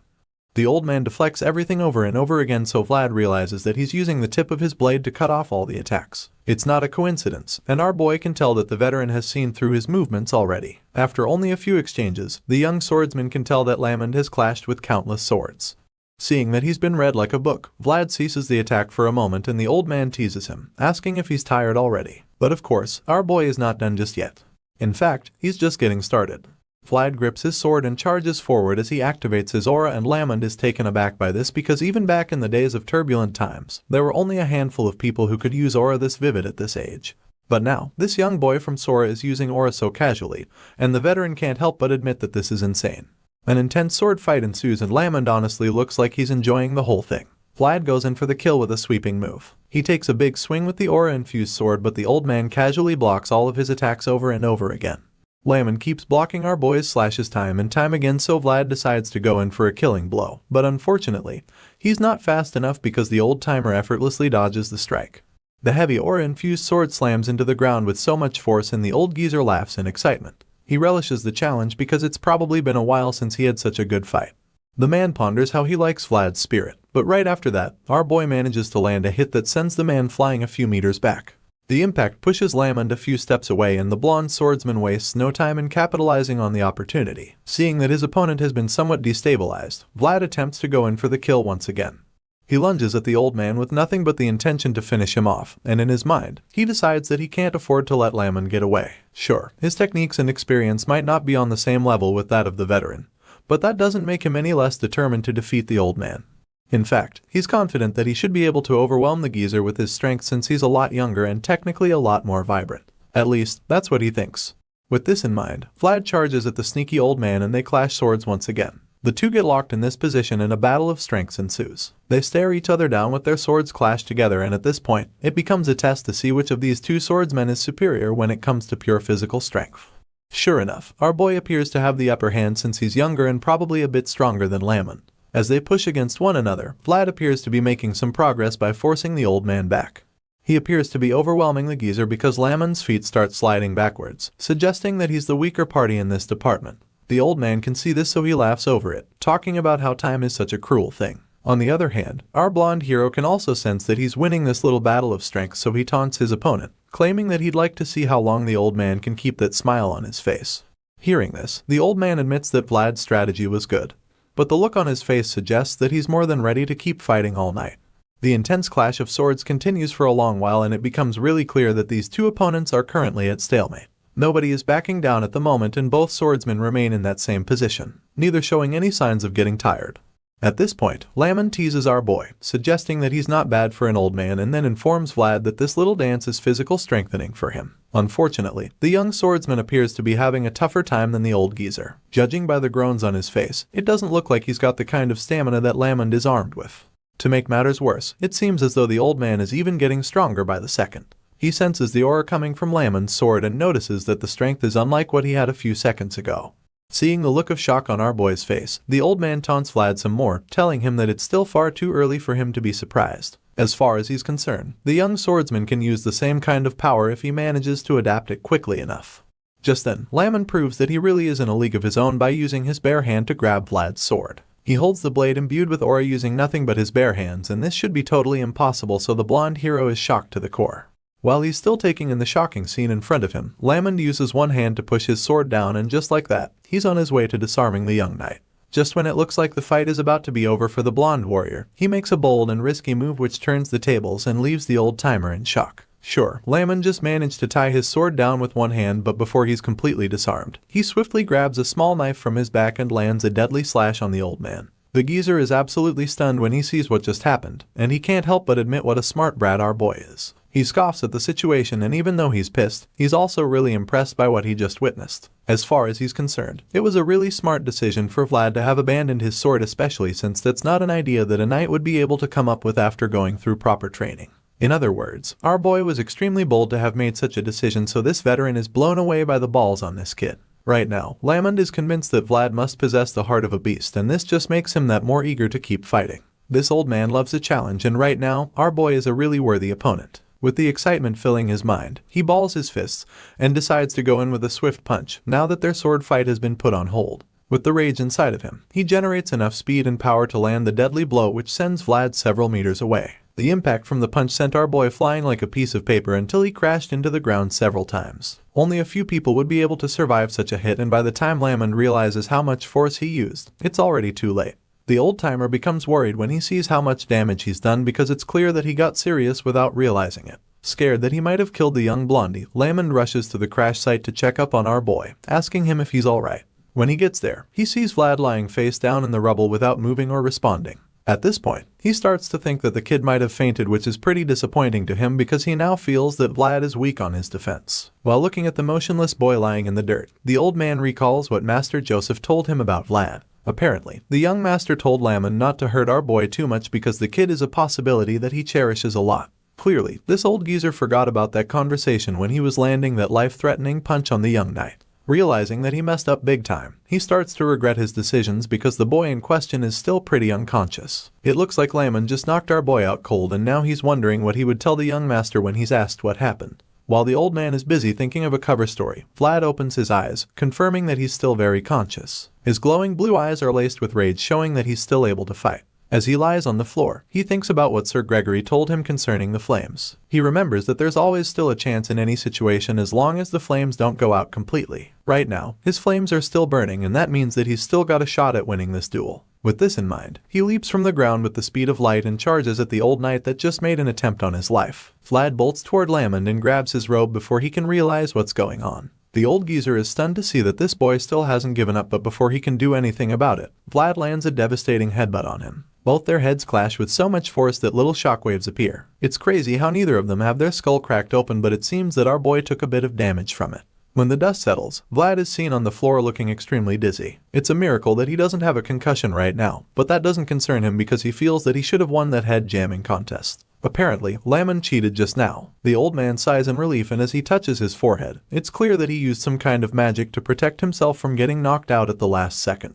Turns out that Vlad's attempt would have been very bad for him if he didn't activate the protective shield. Either way, he admits that the kid is very talented, and for this reason, he decides that Vlad just passed his test. Unfortunately, our boy is legitimately unconscious this time around, so he's not awake to hear the verdict. The scene shifts and we're taken back to Sturma, where the head of the Bayezid family is informed of all the recent happenings. His advisor tells him that Lamond is in Sora and reveals that the old geezer seems to be interested in Vlad. Hearing this, the nobleman is intrigued, but he doesn't seem too surprised either. The advisor suddenly states that the news is a relief, and Bayezid agrees with him on that. He goes on to explain that Lamond was a knight of the previous patriarch, and admits that the geezer is difficult to deal with even for him. The nobleman recalls how Lamon sighed and left in disappointment after seeing the quality of servants he had in Sturma and admits that he didn't really feel good about that experience. So now that the veteran has seen some potential in the blonde swordsman, Bayezid is relieved because he feels that they have recovered some pride on that front. At the same time, he's not sure if he should sigh in disappointment since the only thing they had to interest Lamond was Vlad's talents. Hearing these concerns, the white-haired advisor simply reminds the patriarch that the times have changed. In his opinion, Lamond is the living evidence of a turbulent time. The old man rose to become a knight while starting as a servant in his time, and for this reason, he won't be interested in the servants of this era who grew up sheltered. In response, Bayezid insists that no matter how much times have changed, there are still things that don't change. Bayezid feels that it wasn't just a simple grumble or complaint when Lamon sighed at the servants in Sturma, but as much as he has a lot to say about that, he decides to reserve his comments in the meantime. Besides all of that, he can't help but feel that a deep impression was left by our young hero because it just so happens that the San Racino sent Vlad an armor. Bayezid smiles with pride as he stares at the shiny armor, and the advisor admits that the acknowledgement of the San Racino makes Vlad appear even more special than he already is in the eyes of the people. The patriarch agrees once again and feels that he should send the armor to Sora right away for Vlad to receive it. With this thought in mind, he smiles in relief, knowing that the old traditions haven't been cut off yet and that they're still carrying on. The proud patriarch expresses how glad he is, and it's all thanks to a single servant. Anyway, that servant in question is currently waking up elsewhere with a serious headache after suffering a concussion the previous night. From the bruises on our boy's face, you can tell that he got really roughed to by that old man. His head still hurts badly, and all he can think about is how insane that fight was the night before. Vlad begins to recall everything and immediately admits that he's never seen anything like what Lamon did last night. He can't believe that the old geezer was able to use the aura on his body and not on his sword. As these thoughts run through Vlad's mind, the voice in his head chimes in, suggesting that Lamond is someone he can really learn a lot from. After all, talents reveal themselves in various forms, and this veteran has proven to be very talented. In response, our boy seems to agree, suggesting that the reason people respect Lamond so much is because of his strength and competence. It's all starting to make more sense to Vlad now, because the first time he saw the old man, he probably assumed that the guy was a feeble old-timer with no talents. However, he can now see that that's very far from the truth, and he now understands why people like Joseph respect him so much. While he's still thinking about this, Jemima kicks the door open and barges in with a pile of clothes in her hands. She's surprised to see that he's awake because she just assumed that he was talking in his sleep or something. As you can imagine, our boy doesn't appreciate her barging into his room like that, so he corrects her, reminding her to always knock on the door before entering. Of course, the talkative redhead is quick to defend herself by pointing out how she doesn't have any spare hands to knock since her hands are full with his heavy clothes. At this point, Vlad curiously asks why she's even doing his laundry in the first place, claiming that he would have done it himself. In response, she teases him by calling him sir and then informs him that laundry is all part of the services that her tavern provides. As far as she's concerned, they're expected to do this much and even more since he's a guest living on their most expensive floor after all. The swordsman is puzzled when he hears this and isn't sure what to believe because of how serious she sounds. Just in case she means what she just said, our boy quickly informs her that he doesn't have that much money to pay for their unnecessary services. Before he can finish, she cuts him off, telling him that it's all free because him staying at the tavern is already helping them a lot. Jemima folds his clothes on the table and informs him that Rose's Smiles is now a tavern, stating that a lot of assholes still come around unaware of this change. Hearing this, our boy wonders if his presence alone would be enough to pay for his time at the place, and Jemima claims that Marcella said his name would be valuable enough. After all, he has the mayor of Sora and the second son of the Bayezid family backing him after all. On top of that, they're all convinced that he's a full-fledged knight already, but he quickly corrects her, stating that he's not, and then warns her not to go around saying that. Jemima is surprised to hear this, and while holding Lady Alicia's handkerchief, she points out why she thought he was already a knight. At this point, Vlad starts stuttering and sweating nervously because he's afraid that something might have happened to the princess. Out of the blue, Jemima suddenly tells him that she feels a sense of satisfaction from cutting her hair and helping him wield a sword. In her opinion, he's made it really big in life. Not knowing how to respond to this, Vlad just tells her that he's thankful for that. But then Jemima bolts out of the room, leaving him with that thought and feeling of gratitude. Valuable individuals shine regardless of where they are, and people will always want these brilliant individuals. Speaking of brilliant individuals, remember that Black Stallion Vlad teamed up with to defeat the Death Worm? Well, we're about to find out what the horse has been up to. Apparently, after he passed down his role as the leader of his groups, he went his way to look for the boy as he remembered what happened that day. Unfortunately, he was stopped by those who wanted brilliant individuals. On his search for Vlad, the Black Stallion was ambushed by a group of hunters, and despite his best efforts to escape, the men were determined to capture him. They chased the stallion on their own horses until they caught up to him, and unfortunately, the brilliant boy that rode him wasn't around on this day. This tragic experience is something that the horse must go through on his own, and it's a lot harder because the hunters are determined to capture him. Elsewhere, we catch you with our boy who's currently having dinner. Lamond is still trying to appease him for almost killing him in an alley, but Vlad isn't having any of it. The old man claims that he's already apologized before, but seeing that the boy is still not satisfied, he promises to give him something good so he won't be angry anymore. Unfortunately, this doesn't convince the blondie, especially since he knows that there are many things that money can't buy.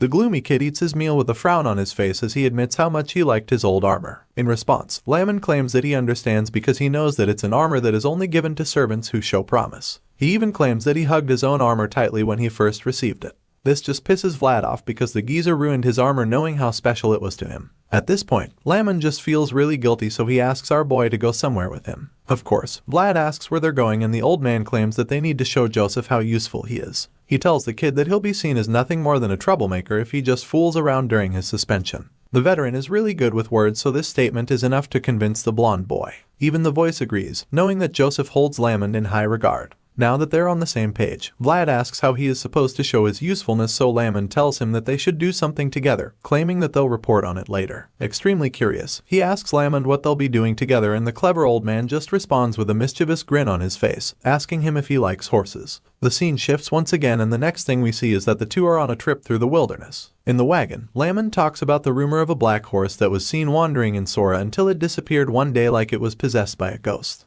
Just then, Goth chimes in, claiming that he heard the rumors, and then reveals that people call it the spirit horse. This is the first time Vlad is hearing of such, so he is really surprised, and Goth admits that he has a bad feeling about their trip. At this point, Vlad becomes worried because he's afraid that the spirit horse has something to do with the headless knight, since Dullahan was able to possess the women in the village. With these concerns arising, the voice in Vlad's head concludes that Dullahan and the rumors might be related if truly it's a spirit horse. Feeling that their journey might be a lot more dangerous than they initially thought, our boy asks Lamond if it's okay to be lying around so casually. However, the nonchalant old man insists that there's nothing else for them to do while following the merchants. Vlad still feels that they should be vigilant at least, but the geezer simply tells him to rest up, certain that the horse would come looking for them. This makes Vlad curious and even more restless, so Lamond informs him that this so-called spirit horse isn't just fast but also has some strange behaviors. Of course, Vlad asks what they are, so the man tells him how the horse watches from afar when people on horse carriages pass by. This puzzles our boy, so Lamond just assures him that the spirit horse is no ordinary horse since it knows what it's doing.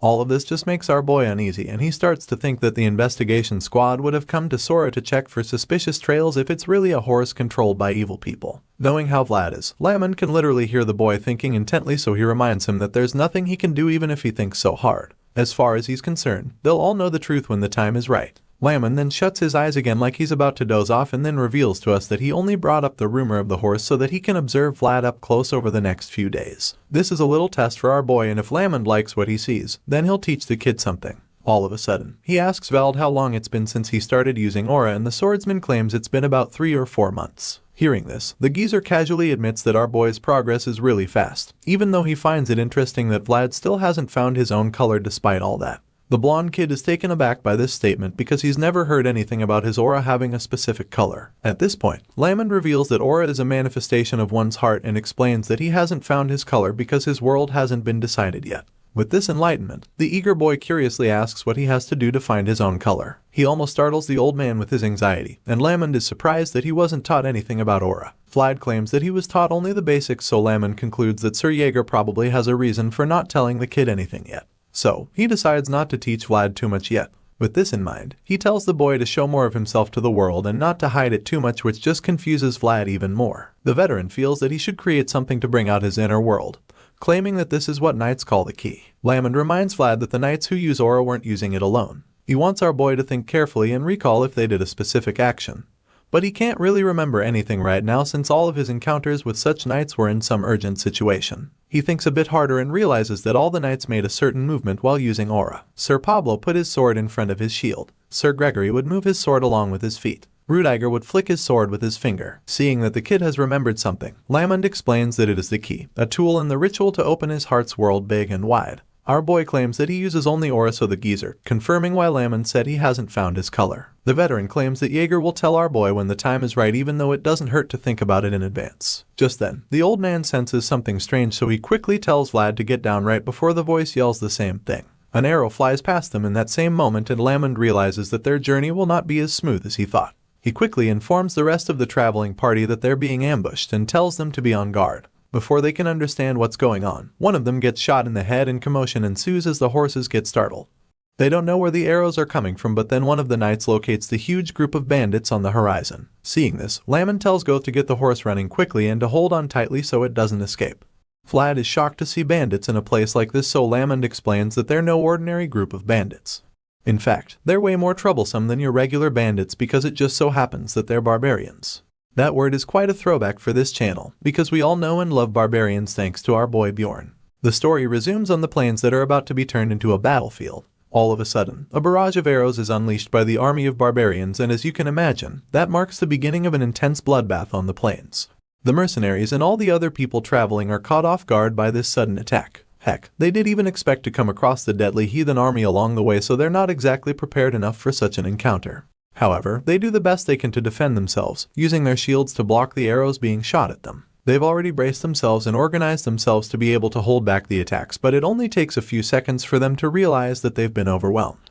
Nevertheless, they urge each other to hang in there and hold the formation long enough for the enemy forces to tire out at least. Unfortunately, the barbarians don't look like they'll get tired anytime soon. The archers among them draw their arrows a second time as they prepare to launch another deadly wave. The barbarians shoot a second sea of arrows at the travelers and immediately start to advance. From the look of things, these dangerous warriors have been looking for an opportunity to deal with some people, and these mercenaries were just unlucky enough to be the scapegoats at this time.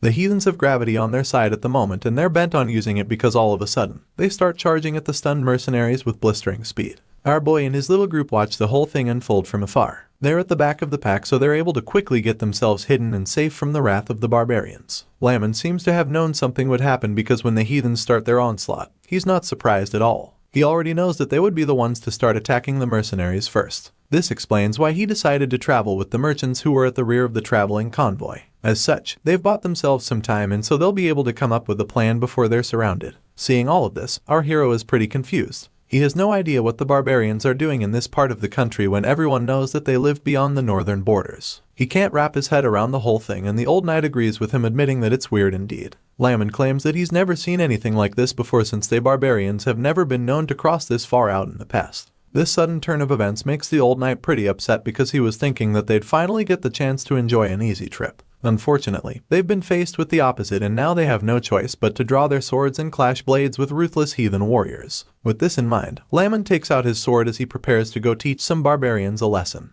While doing this, he tells the coachman Goth to put a saddle on the horse, confirming that he's riding into the eye of the storm to take care of the situation. We've never actually seen this old geezer in action. Apart from the time he had an intense duel with our boy, we've not seen him in battle, especially against numerous enemies, so it would be really cool to see what the veteran swordsman is capable of on the battlefield. When he tells Goth to saddle the horse, the young man is reluctant to do so because he knows that the horse is meant for carrying luggage and not built for battle. He's afraid that the horse won't be good enough, but Lamon reminds him that it's better than having to run across the battlefield, flooded with enemies on horseback. Without a doubt, they can all see that they won't stand a chance against the barbarians if they don't have a horse of their own, and Lamon makes this crystal clear. It's no news that the ruthless heathens are some of the best horse riders in their world. Barbarians are said to be born on top of a horse, and that's saying something. Everyone knows that they're exceptional riders regardless of their gender or even their age. However, there are a few warriors who are regarded as the exceptions, and for this reason, Lamon believes that they shouldn't be able to handle a knight one-on-one. The old geezer makes this bold statement and urges our boy to burn his next words into his mind.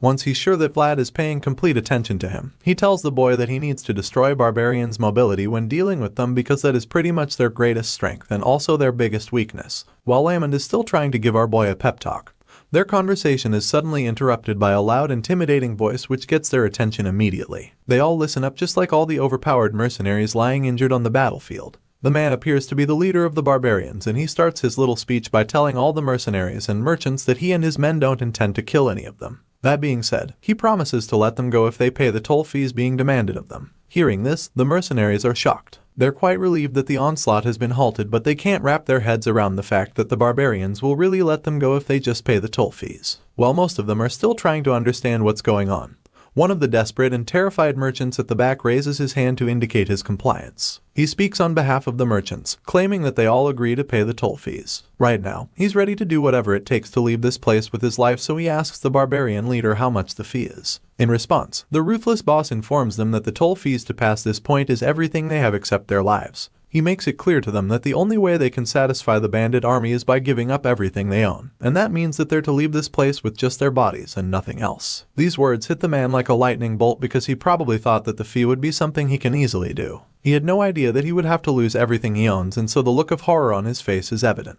The leader of the barbarians continues speaking while the stunned man stares in horror. He tells the merchants and mercenaries that they would be paying their toll fees to the afterlife if they dare to hold on to anything, and judging by the look on this man's face, you can tell that he won't be showing anybody mercy. The travelers continue to hide behind their shields, which have already been damaged by the arrows, and when the spokesman from earlier takes a closer look at the scenes in front of him, he realizes that there's really no hope of winning with just the mercenaries on their side. They've already paid such a high price to be escorted by the mercs, but right now, it all seems to have been in vain. The man admits that he didn't think they would run into mounted bandits in the Bayezid territory of all places. As if that isn't bad enough, they ended up coming across barbarians, the worst people anyone can ever encounter on a journey. Even though they've already paid a lot of money to guarantee their safety and protection, they have no choice but to comply with the barbarians' terms. At the moment, their top priority is to live their lives.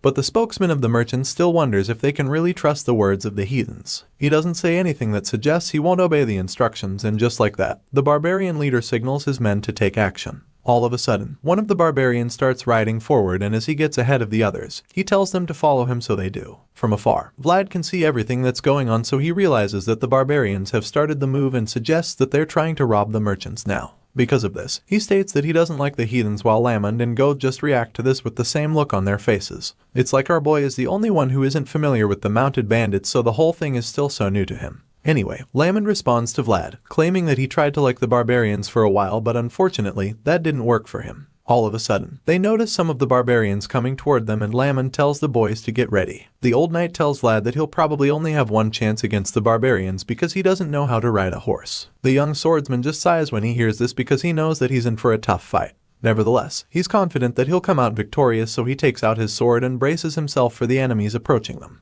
Just when the barbarians are a few meters away from them, Vlad does something really strange to the horses which causes them to stop in their tracks. For some reason, the horses are absolutely terrified and refuse to go any further when they see the kid's murderous glare. The barbarians don't seem to understand what's going on, so they try to force their horses forward, but this doesn't work because all of a sudden, the animals start to freak out, so much so that they almost throw their riders off their backs. It's at this point that they realize just how scared the animals are. As such, they conclude that something strange is going on, so they decide to check it out. At the same time, we see that Vlad is struggling with his own powers. It's starting to look like he's not in control because he's really upset that his darn energy is getting in the way again. Seeing all of this, Lamond decides that it's the best time to strike the disoriented enemies. After all, their horses are now malfunctioning, which basically means that their mobility has been greatly affected. The old man charges forward on horseback, encouraging Vlad and Goth to follow him into battle. As you can imagine, Vlad doesn't hesitate to join the veteran even though he's on foot. It's not the best condition for an attack, but the experienced knight is willing to take the chances. The distance between them and the enemies is not ideal, and it's evident that those barbarians aren't getting off their horses, but Lamond feels that this is their only chance to deal some significant damage. It's supposed to be a surprise attack that the enemies won't expect, but because of the huge distance between them, the barbarians are able to spot Vlad and the old knight coming toward them. The guy seems extremely confident and is absolutely unfazed by the identity of the people coming at him. In his mind, he can take them on because to him, it's just an old man and a brat.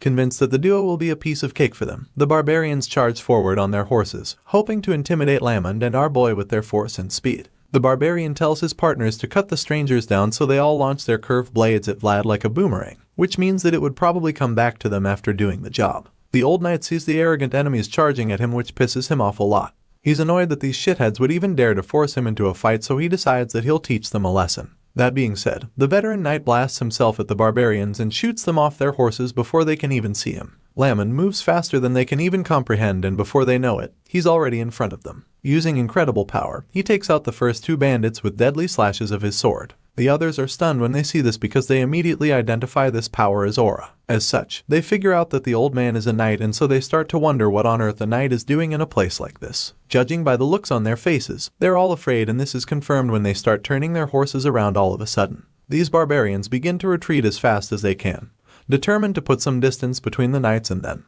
They're not ready to take any chances because they already know just how dangerous knights are when it comes to a clash of swords. Even though these guys are quick to turn around, their plan to escape is instantly foiled when Vlad ambushes them. Our blonde hero sneaks up on them from above like a ninja, and when they see him right on top of their heads, they realize that they're done for. The first barbarian to see Vlad on the attack is so terrified that he freezes in fear, and the young knight just makes things worse for them by telling the scumbags that they're not going anywhere. Hearing this, the enemy's eyes pop out in fear, and before he can even process what he just heard, our boy ruthlessly decapitates him and knocks him off the horse. Vlad kills the first man in the blink of an eye, and when the last colleague spots his buddy's head lying in the sand, his fear level shoots up immediately. He's so stunned that he just remains frozen in shock. He doesn't know whether to try escaping or trying fighting back, so he just stays on the same spot as his horse, which is also pretty terrified of the young hero already. Just then, Vlad turns around and glares at the barbarian, sending chills down his spine. The guy becomes extremely afraid when he sees the look on our boy's face, and in that moment, all uncertainty in his mind vanishes because he immediately decides that the only fight option would be to run for his life. That being said, the heathen in the group rides his horse away from the scene as fast as he can, and he's lucky that our boy doesn't have a horse because there's no way he would have left that place alive if things were different. Vlad just stares at the guy riding away, and that's when Lamon calls out to him, informing him that this was a failed ambush by the barbarians. As such, he wants the boy to follow him into battle immediately because they need to kill as many enemies as possible before they go and get reinforcements. It appears that the knights might be too late already because while the veteran is still saying this, one of the barbarians appears right above him for yet another ambush. Our blonde hero is the one who sees this first, so he quickly warns the old man. By the time Lamon realizes that he's under attack, the enemy is already really close to him. The barbarian on the move stretches out his curved sword in an attempt to take the old knight's head off in one swing, and as he tries to do this, Lamon turns around swiftly. The powerful knight quickly blocks the attack using his own sword, and the clash is so intense that both blades start to spark from the impact. The old man smiles while they hold each other off, revealing that this little exchange is nothing for him. On the other hand, the barbarian can feel just how powerful the white-haired fellow is and wonders where someone so strong even came from. While he's still thinking about this, he takes a closer look and realizes that the old man clashing swords with him is a knight. Even at that, this high-ranking barbarian doesn't seem too bothered, which is really bold of him. Lamond is intrigued when he notices that the guy's unfazed even after seeing his aura, and this makes him conclude that he's not facing an opponent he'll be able to cut down easily with one strike. As a result, he engages the barbarian completely and faces the guy with everything he's got while shouting for Vlad to run away as fast as he can. As you can imagine, the boy is taken aback since he understands that Lamond is saying this because he is having a hard time. The young swordsman just stands there, reluctant to leave his new friend behind, but the old man yells at him to go away, reminding him that the mercenaries would run away any chance they get. In other words, the merchants would be exposed and completely unprotected, so he wants our boy to return to the scene and do what he can to help the people. Even at this point, Vlad is still reluctant to leave Lamon there, so he tries to argue, but the old man cuts him off, making it absolutely clear to him that he's of no use here since he doesn't have a horse. That being said, he orders our boy to make his way to the people immediately, and at this point, our boy finally decides to leave. Vlad grabs his swords as he obeys the orders and starts running to the other side.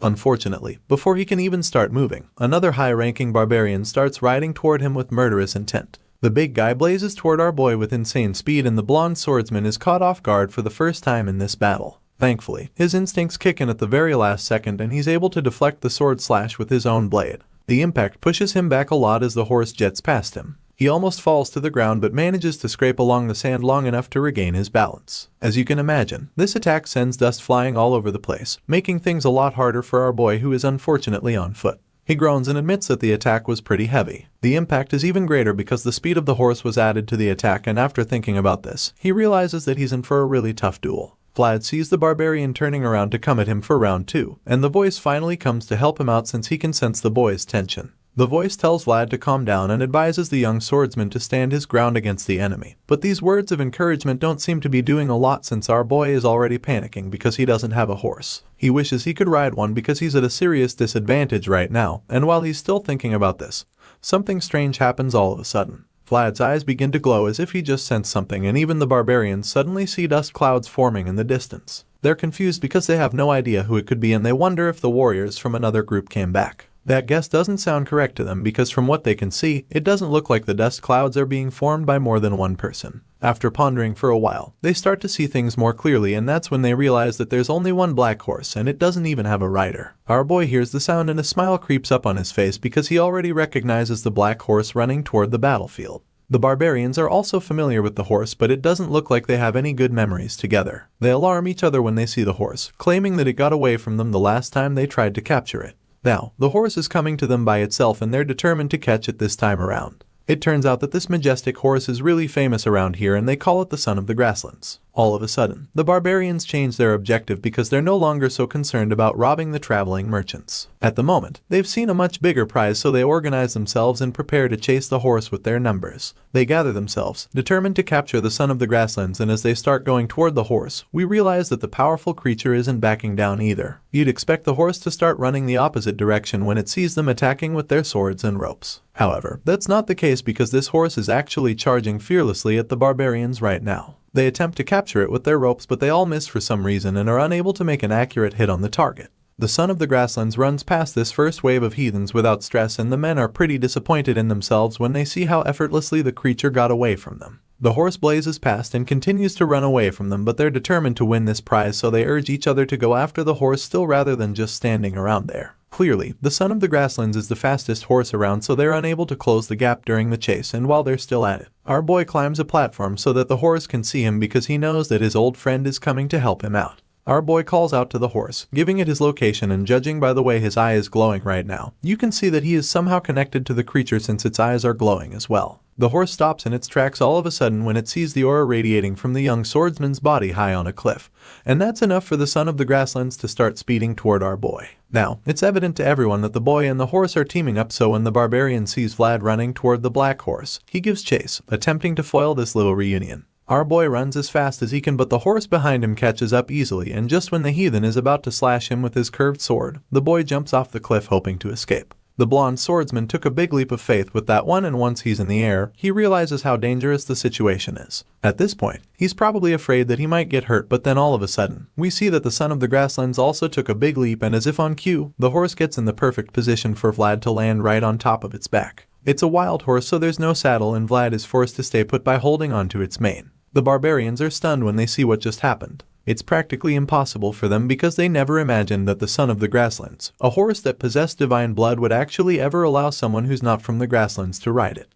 It all looks so unbelievable to everyone else, and while the barbarians are trying to wrap their heads around it, our boy rides with confidence into the battlefield. He has a horse now, so he's no longer at a disadvantage, which means that he can easily go help the merchants who are currently being stripped of everything they own. As he rides along the plains, Vlad starts laughing excitedly all of a sudden because he hasn't felt the thrill of riding a horse in a long time. This is it. This is the feeling from back then when he fought the death worm. It's the feeling telling him that he doesn't have to hold himself back anymore, and you can already guess that it's the same feeling that the horse is experiencing right now. The feeling of freedom engulfs our boy so much that he lets go of the horse's mane, knowing that he won't fall off. He knows that he can now run to his heart's content, and that's exactly what he is going to do. While our boy is still enjoying his first taste of absolute freedom in a long time, the barbarians are still plotting to capture the Son of the Grasslands. As a result, they all go after the horse, ready to do whatever it takes to get the creature for themselves. The bandits refuse to lose this time around, and they are not willing to hand over the Son of the Grasslands to a mere brat from the Empire. Or at least that's all they think our boy Vlad is right now. While some are chasing the young swordsman, we see that our boy is actually riding toward the rest of the barbarian army, feeling pretty good that he'll defeat them. They're also confident that they would win this intense battle that's about to unfold, so they charge at the lone warrior, determined to show him just how powerful they are together. At this point, Vlad decides that it's time for him to activate his aura, and the moment he does this, the Son of the Grasslands does the same.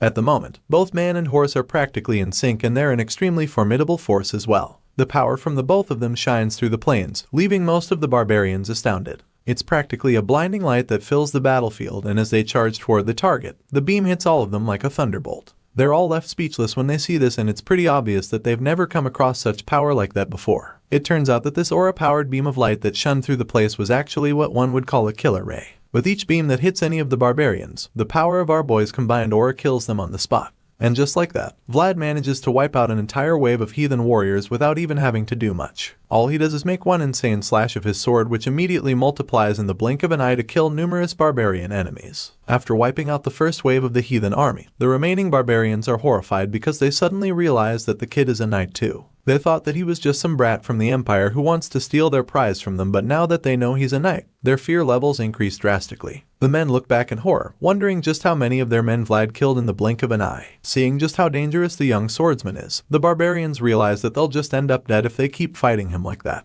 As such, they advise themselves not to fight the boy head on. Right now, the wisest thing to do would be to get away from him and attack from afar. before they can even come up with another plan to use against him. Vlad turns around with his horse and turns the tables on them. Their plan was to just run far enough to unleash ranged attacks on him and the Son of the Grasslands. Unfortunately, our boy is not going to give them that opportunity, so he swiftly turns around and gets to their backs, making them the runners while he's the pursuer. Now, they're forced to keep riding away, hoping they can outrun the Son of the Grasslands, but they already probably know better than that since the black horse is undoubtedly the fastest creature around. Anyway, Vlad is right on their tails, and as he gets even closer, he lifts his aura-infused sword and prepares the strike. Even though their situation is starting to look really bleak, they refuse to give up, so they decide to split up into two sides. This way, they feel that they'll probably be able to circle around Vlad and surround him from good. It appears that the Son of the Grasslands knows exactly what they're trying to do, because the moment they come up with this idea, the black horse with its white magical horse makes a strange sound, calling out to all the other horses. They seem to be affected by this call because they refuse to obey their riders. The barbarians try to make their horses change direction, but the animals refuse, which is very unlike them. They begin to wonder what's going on when their animals start to act weird, and most of them just confirm that their horses are scared. At this point, the leader of this wave gets really pissed because he doesn't understand what on earth would be making the horses so scared at this crucial time. He asks the question with so much disgust and irritation laced in his voice, and while he's still complaining about the horses, he takes a look back and sees just how menacing the young warrior is on the back of his horse. Vlad's expression is laced with an ominous demeanor, and the horse looks even more deadly with its pointy unicorn horn and its scary glowing eyes. Due to the insane levels of power emanating from the both of them, aura fills the sky, and they've pretty much changed the weather as well. It's like there's a storm coming, and as our boy emerges from the terrifying clouds of energy behind him, the barbarians run for their lives, knowing that they won't stand a chance against someone as scary as the young swordsman. The heathens are so scared at this point because in only a matter of seconds, Vlad somehow managed to turn the tides of this whole situation, and he has also somehow transformed the battlefield into a really scary nightmare for the barbarians. With the way things are going, it's only a matter of time before he wipes them all out, so he addresses them, informing them that they will be the ones getting hunted from this point on. Right now, Vlad is getting extremely confident, and you can't blame him for feeling this way when he's got the ruthless barbarians running for their lives like scared animals. Unfortunately, his little high is about to be interrupted because all of a sudden, the high-ranking member of the barbarian army from earlier reappears, and this time around, he looks even more powerful than before. He's been giving Lamond a real hard time for a while now, and it appears that he might actually be overpowering the veteran knight. He lands a powerful strike which the old geezer blocks, even though it's not exactly easy. Just as he noticed earlier, the guy is really strong and Lamond is struggling to keep taking the hits. The force from all the attacks seems to be taking a toll on the old man's horse. The creature starts foaming at the mouth, suggesting tiredness, and at this point, it's once again very clear that this horse wasn't built for battle. Lamond can see that his horse won't be able to take any more damage and admits that he was too hard on Packhorse. Now that his horse has pretty much given up, the old knight figures that it's all over for him. With this in mind, Lamond and his horse are forced to suffer one last finishing strike which forces him to steer wide even though he managed to block the sword strike. Unfortunately, neither him or the horse is able to maintain balance, and it only takes a couple seconds for them to trip and tumble in the sand. This sends dust shooting up and filling the air. By the time the dust settles, all that's left is the half-dead horse lying on the ground. Its eyes are white, and it's only a matter of time before it gives up the ghost. The old man is disappointed by what happened, but it doesn't mean that he's any less prepared to show this barbarian scum what he's capable of. The guy does seem to be moved by the fact that he's a knight, so he would like to put that fear of swordsman back in his heart.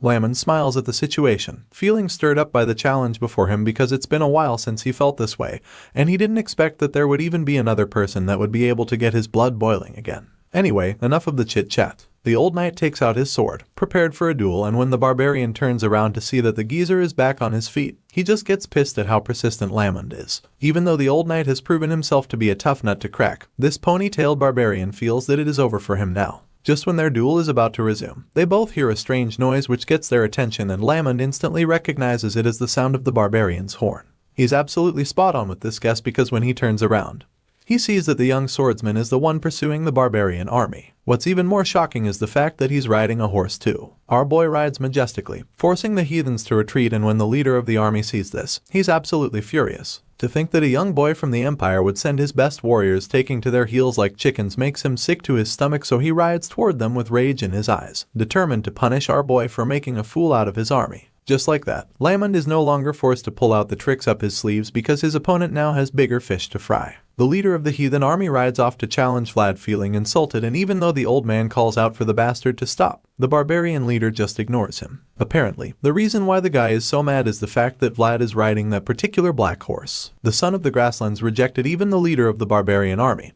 And that's saying something since these guys are literally born to be with horses. Before Vlad, the guy was seemingly the only person who should even be worthy to ride such a stallion, but even he got rejected. So, it really baffles him to see the blonde boy from the Empire riding the beast, and as such, he calls out to Vlad, commanding him to get off the horse immediately. When Vlad sees the barbarian leader charging at him, he's surprised because the guy is supposed to be fighting Lamond right now. Seeing him alone makes our boy wonder if the old man got killed or something.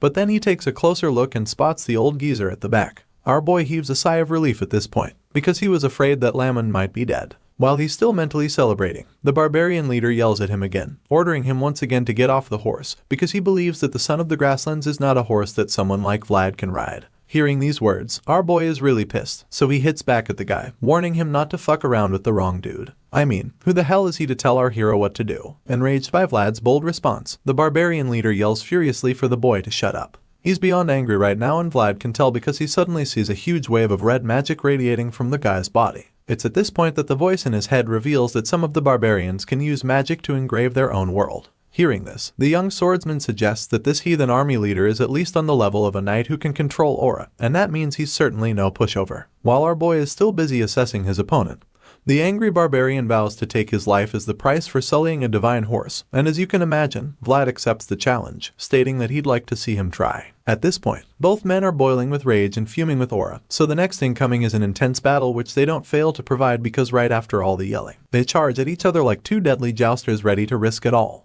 The two warriors continue to go at each other after the first clash. They ride side by side and continue to clash blades in the process. The barbarian leader uses his curved blade to land hit after hit, while our boy uses his aura-infused sword to counter each strike over and over again. It gets to a point where they seem to be at a stalemate because they're almost evenly matched right now. As they hold their swords against each other, the barbarian glares at our boy with his glowing eyes, probably thinking he can intimidate the young knight with this method. But after a while, it's clear to him that Vlad is not even slightly afraid of him. With this in mind, he decides to end the staring contest and suddenly stops his horse. Our boy doesn't predict this move in time, so by the time he realizes that the other guy has stopped, he's already ahead. The voice then points out what the barbarian is trying to do, stating that he has now caught them up from behind so that he can sneak up on them. Vlad realizes that this is exactly what's going to happen, but by the time he stops his horse to turn around and face the opponent, it's already too late. Our boy is unable to turn around quickly enough, and the barbarian swiftly charges at him to land a devastating strike on him. Thankfully, the son of the grasslands knows the exact move that the barbarian leader is about to pull, so the horse ducks just in time, which brings Vlad's head lower, allowing him to evade the sword slash by the skin of his teeth. The horse manages to save our boy's life with that risky move, and even though it was really dangerous, Vlad is glad to still be alive, so he thanks the horse for saving him. Meanwhile, the heathen leader is even more pissed now that he missed his opportunity to end Vlad's life. He's also more jealous as well because he can now see so many other impressive traits that the son of the grasslands possesses.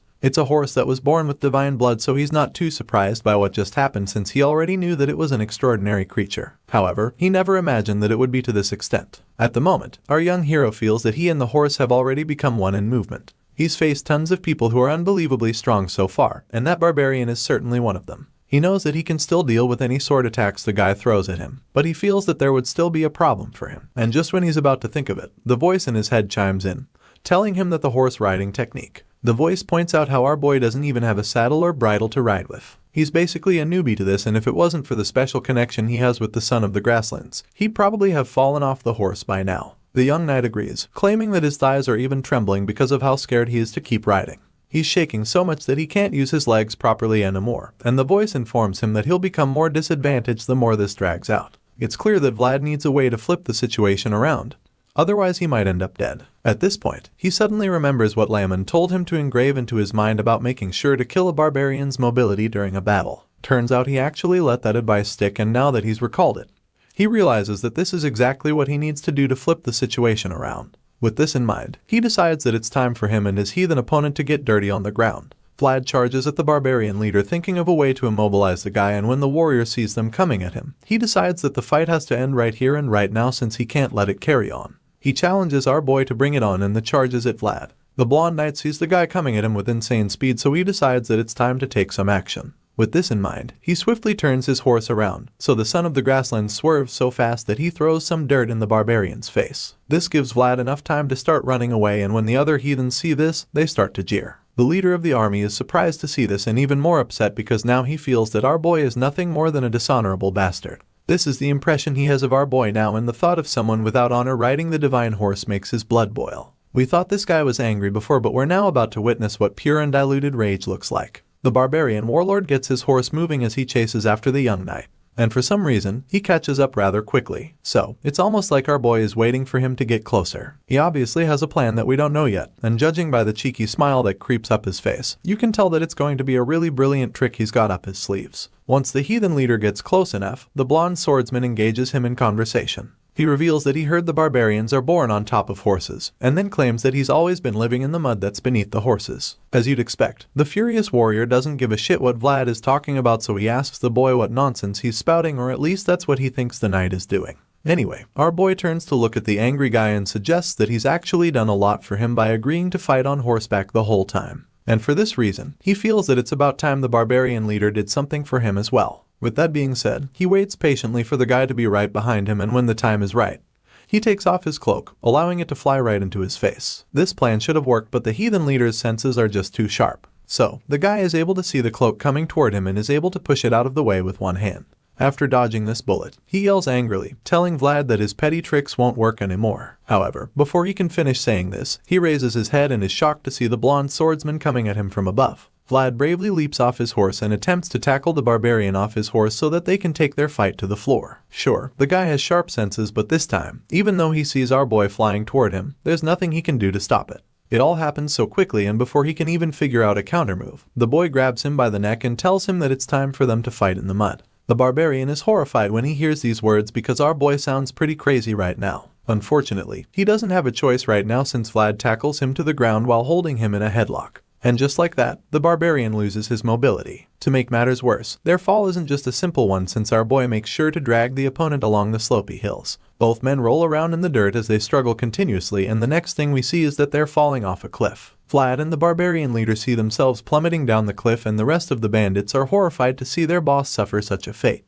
Even Lamon becomes very worried about the young swordsman when he sees this because he knows that falling from such a height would be fatal no matter how strong a knight is. The old man stands at the edge of the cliff, feeling really sorry for Vlad, but then all of a sudden, he takes a closer look down and sees something that makes him laugh. The bottom is glowing brightly, so Lamon already knows the skill that the kid used. At this point, he can't help but feel that our boy is a nasty brat because he literally learned this skill before Lamon decided to teach it to him. Anyway, this technique is an aura-focused skill which allowed Vlad to stay alive after falling from such a height. Besides that, we now see that the young swordsman successfully subdued the barbarian leader. Vlad holds the guy's neck and places his sword inches away from it, so the barbarian leader is forced to introduce himself for the first time. He claims that he is AJ of the Budot tribe, probably thinking that it would make our boy let him go. Unfortunately, our boy doesn't give a shit. The scene shifts back to Soara, where a sister from the convent visits Joseph, telling him to be careful even though he wants to groom his servant. He doesn't seem to understand what she's talking about, so the angry lady just scowls at him.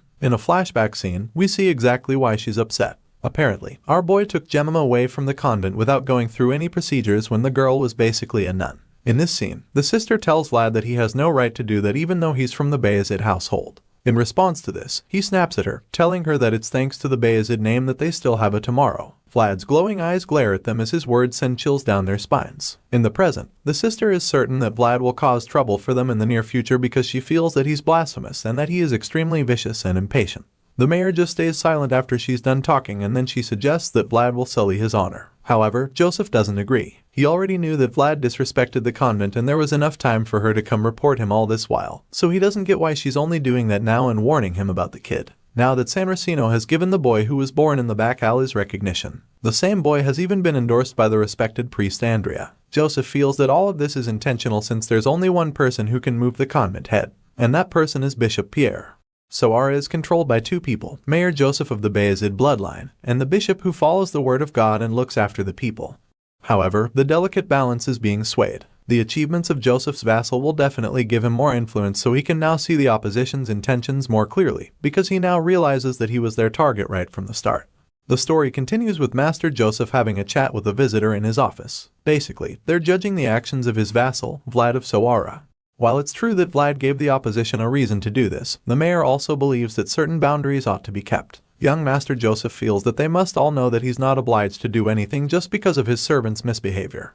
With this in mind, he wonders if there is some kind of other hidden intention behind all of this. While the mayor is thinking about this, he's suddenly drawn out of his thoughts when someone knocks on the door. The person apologizes for disrupting the meeting, and that's when he finally lifts his head to see who's there. It turns out to be none other than Sir Jaeger, who reveals that the stabler that went with Sir Lamond has returned.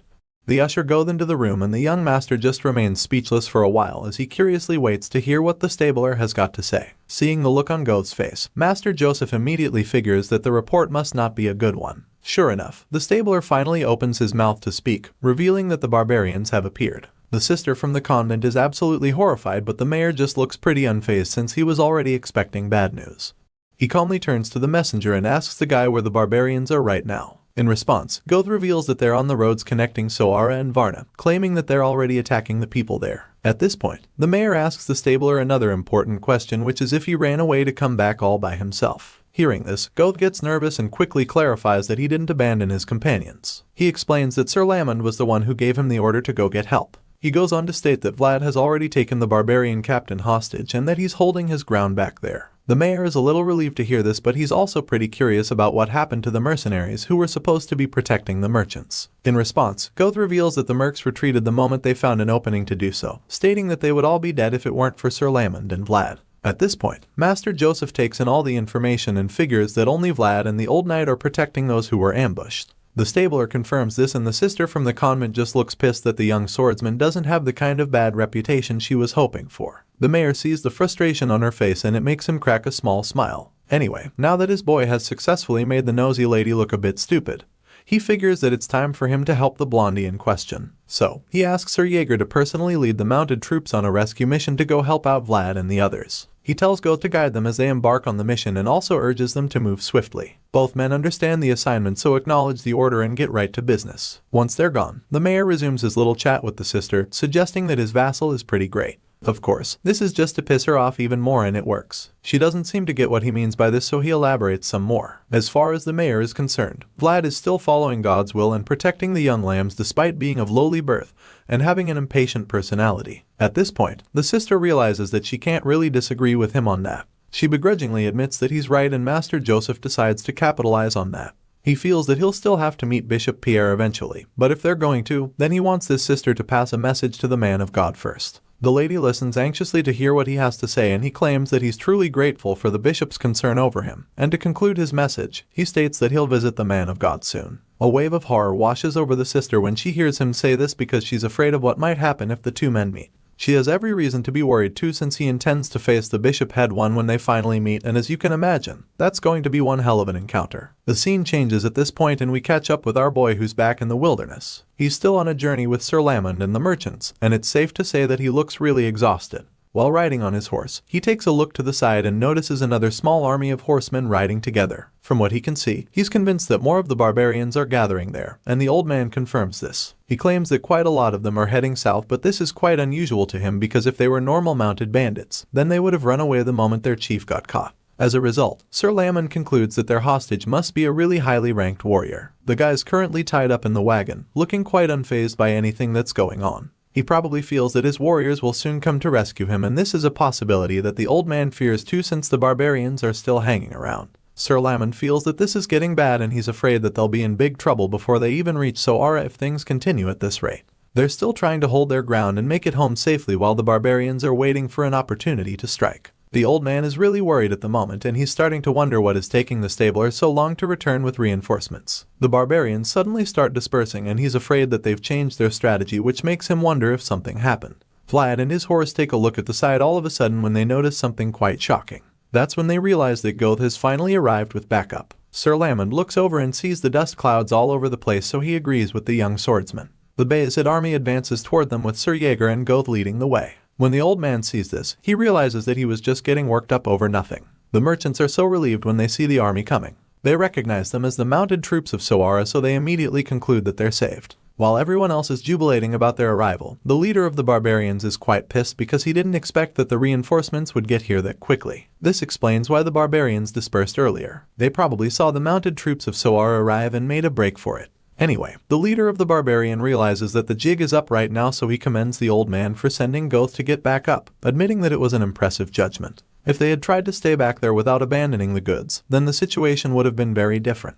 In response, Sir Lamon smugly informs him that it's the advantage of being old. He cuts the pleasantries short and gets right to business afterward. Now that the reinforcements are here, the old man believes that it's time for him to ask the hostage his own questions. First one on the list is why on earth the barbarians have come to this place. The old knight demands to know why they have come so far into their territory, and at this point, the hostage is ready to answer. In response, he tells Sir Lamon that they came this far out all because they needed the son of the grasslands. Hearing this, the old man informs the hostage that he and his men could have just gone after the horse without robbing the merchants. He asks the chief of the barbarians why they plundered others, and the bound man explains that they did it because they also needed to earn some allowance to survive. As far as he is concerned, that's pretty practical, but now that he's been captured and the horse has literally chosen someone else, he feels that there's no longer any reason for them to head to the south. The hostage admits that he wasn't expecting the son of the grasslands to choose a boy from the empire over a wild and reputable master like him. Nevertheless, he's accepted defeat finally, and the whole thing just makes him realize what a cruel master time really is. Hearing this, Sir Lamon just ponders on the whole discussion quietly. Just then, Sir Jaeger arrives, and the first thing he does is tease the old man a little. He claims that he thought that they would have a hard time with some barbarians. Apparently, he expected the white-haired man to deal with the mounted bandits since he's a veteran.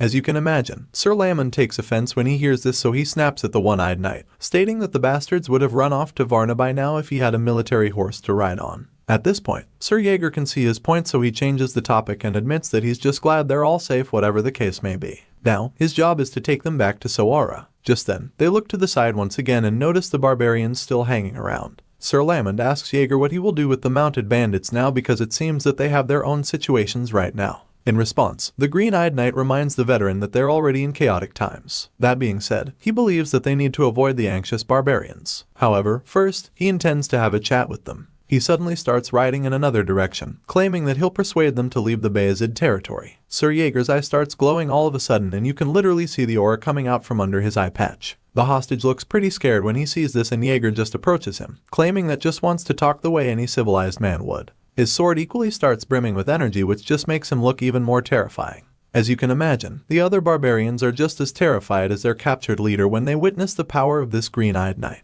The leader is overwhelmed by the aura and admits that the world they're beholding has a completely different depth from anything they've ever seen. As such, the barbarian leader fears that the one-eyed knight could slaughter all of them if he wanted to. The leader watches the glowing knight ride slowly toward his men, and with fear in his heart, he immediately yells out for all of them to retreat. The hostage starts shouting all of a sudden, telling his barbarian army to go back before Sir Jaeger gets to them. The mounted bandits hear their leader screaming at the top of his lungs, and when they realize that he wants them to retreat, they're a little confused. They're reluctant to leave him and wonder why he'd give up so easily. Sure, they're afraid of Jaeger, but they still believe they could beat him. Well, their chief definitely doesn't think so, and that's why he's screaming at them to get the yell out of there. He's so pissed that they're still talking and can't believe that they can't tell the situation even at this point.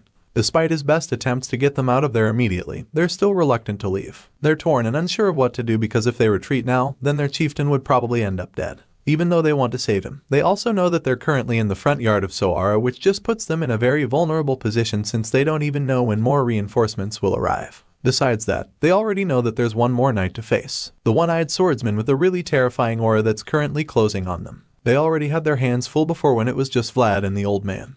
But now, they're faced with a knight that seems to be even more dangerous, so it's pretty evident how bad their odds are. With everything looking pretty bad for them, one of them decides to retreat and come back another time. The guy doesn't feel that the people of Sawara will harm their leader, because he believes that they wouldn't want to start a war with the barbarians. That being said, the other mounted bandits begin to see reason in his point, and more of them decide that it's best to just do what their chief told them to. As such, they all mount their horses and retreat before Sir Jaeger can get to them. As they flee the scene, they yell at their leader, pleading with him to survive, vowing that they'll meet him again one day. Once the barbarians are out of the picture, Sir Lamon just teases Jaeger for calling himself a civilized man when he was clearly about to choose violence with the rest of the barbarian army. In response, the green-eyed knight just hits back at the old geezer, pointing out how the end result is a clean one regardless. While the others are bickering, we see that our boy is being showered with praise from the merchants, who are grateful for his help. Then thank Vlad for protecting them and saving them from the mounted bandits. The black horse doesn't look like it's really a fan of all the noise, judging by the look on its face, and then all of a sudden, it gets up on its hind legs with Vlad caught off guard.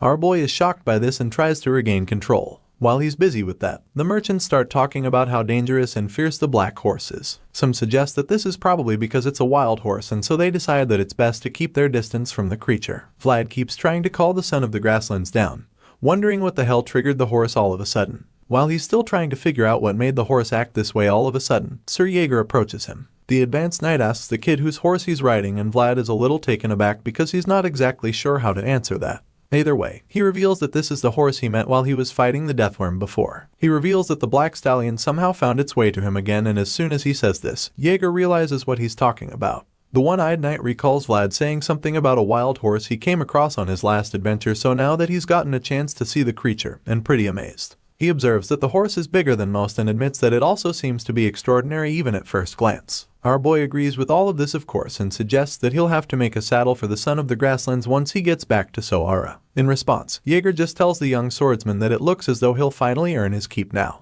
Later that night, they finally get back home, but once they reach the entrance, Sir Jaeger suddenly notices that Vlad isn't following him inside. He turns around and asks the kid what he's doing, wondering if he's not going in too. At this point, we see that our young hero is struggling a bit because he's no longer in control. He reveals that the horse suddenly stopped moving and refused to go any further. Right now, Vlad is really confused because he doesn't get why the son of the grasslands is acting this way again. The advanced knight just watches the boy struggle continuously with the horse and he just remains speechless. After a while, he finally comes up with a theory for what's going on. Sir Jaeger recalls how the horse seemed pretty unhappy when the merchants came closer and then points out how the one riding him is hated by other horses. As you can imagine, this is just Jaeger's way of pissing our boy off, and it works. But then again, the advanced knight has a point. Jaeger goes on to state that the horse hates other humans as well, and this just makes the whole situation a lot more complicated.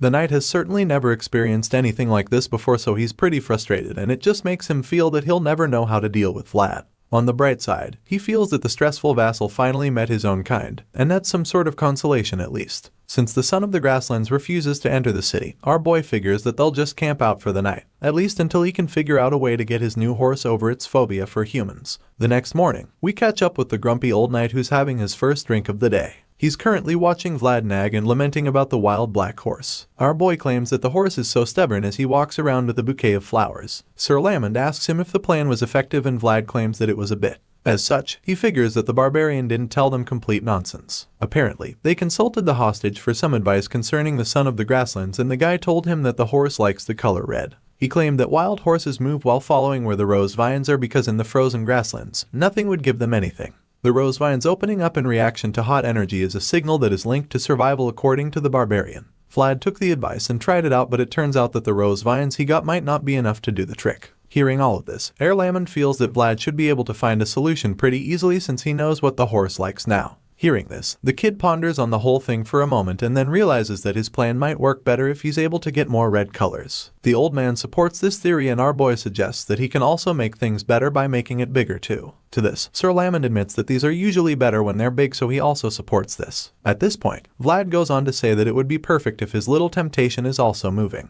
Hearing this, the old man doesn't seem to get what he's talking about anymore. The geezer looks pretty lost after Vlad says this, but before he can get some clarification, they're both distracted by the familiar redhead walking by. It's Jemima, of course, who seems to be doing laundry at the moment. The reason they both can't get their eyes off her is because her shiny red hair is like the perfect thing for the plan. Sir Lamond feels that she is definitely worthy of being called a rose, and since they're both thinking the same thing right now, he fears that the kid might not be able to pull it off. He asks Vlad if he'll be fine, since he knows that he and the girl in question don't seem to have a very good relationship anymore. In response, the blondie just assures the old man that Jemima has always been grumbling ever since they were young.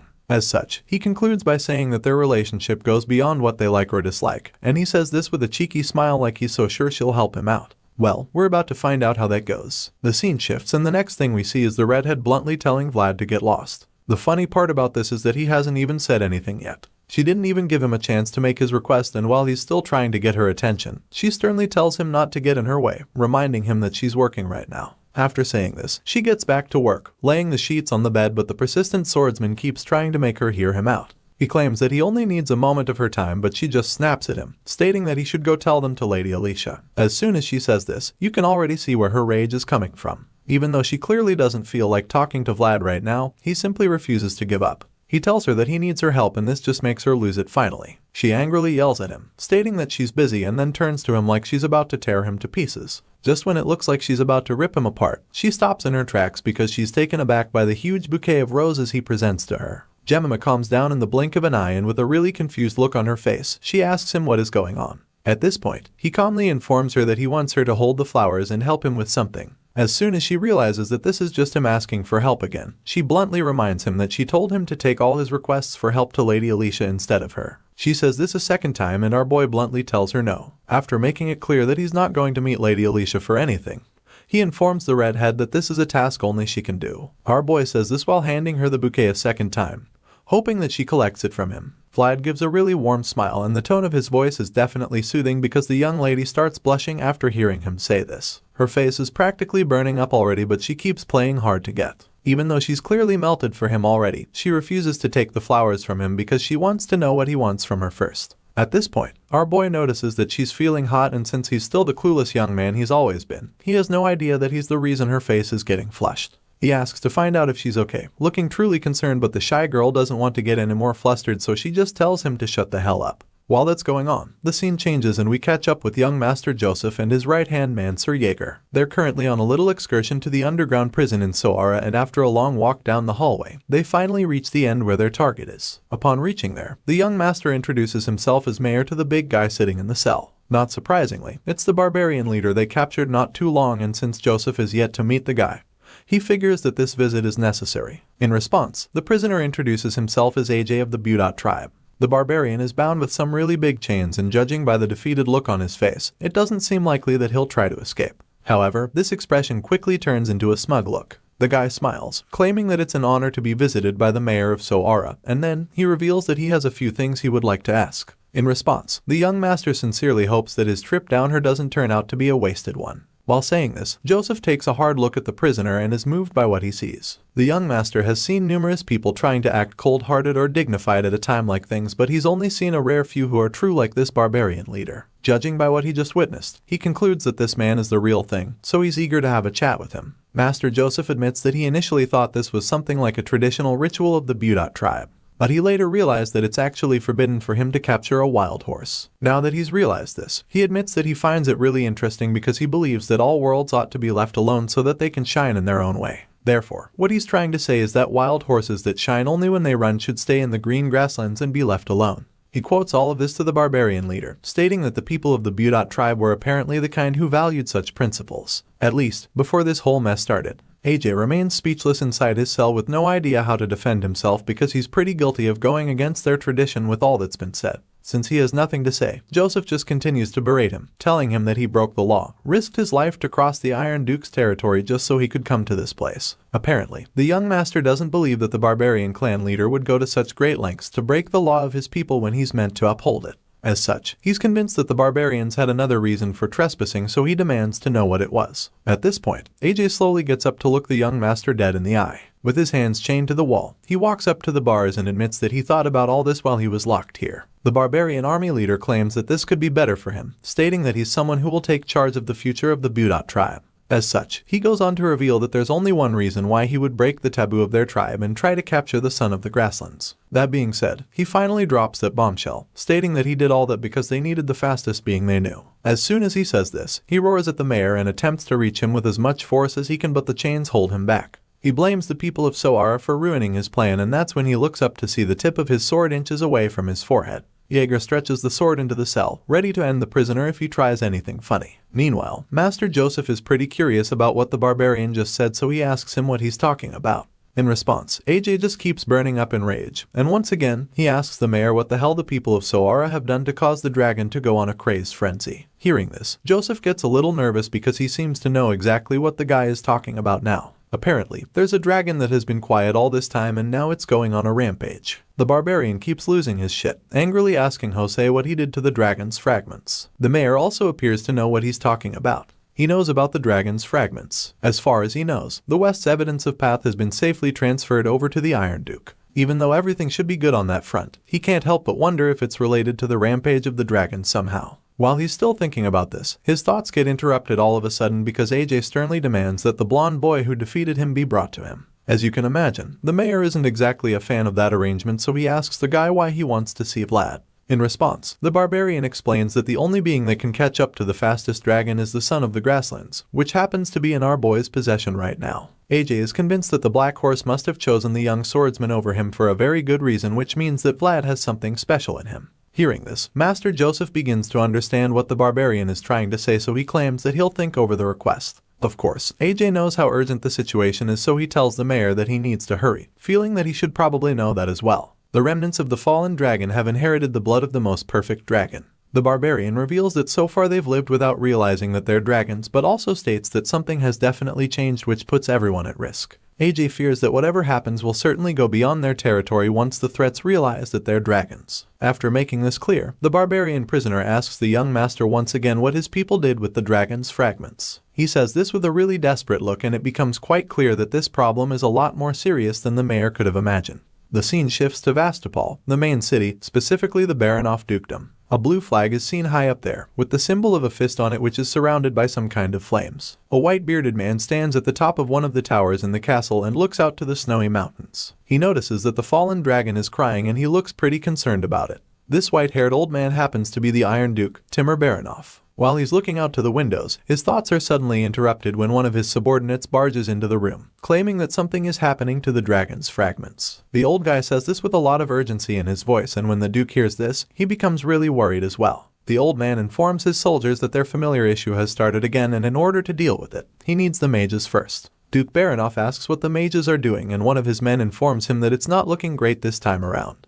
It appears that they're unable to calm the dragon down with just magic. As such, the Duke tells them to call the priests who can engrave prayers. They all get to work, and while they're at it, the Duke asks if the holy knights have arrived. In response, one of his men informs him that Knight Captain Gunther is on his way. Hearing this, the Duke asks that the knight be brought to him as soon as he arrives. While everyone else is doing as they're asked, Duke Baronoff rushes to the source of the concern. He gets to the door and he can hear the loud noise coming from the other side. The Duke is alarmed by it because he can tell that the energy is definitely unlike anything before. Either way, there's really nothing else he can do besides going in to sort it out. He opens the door and makes his way inside. That's when sees the two chests vibrating and giving off insane surges of energy. They contain the dragon's fragments and are currently resonating with each other, while the people of the Baronoff dukedom are trying to deal with that problem.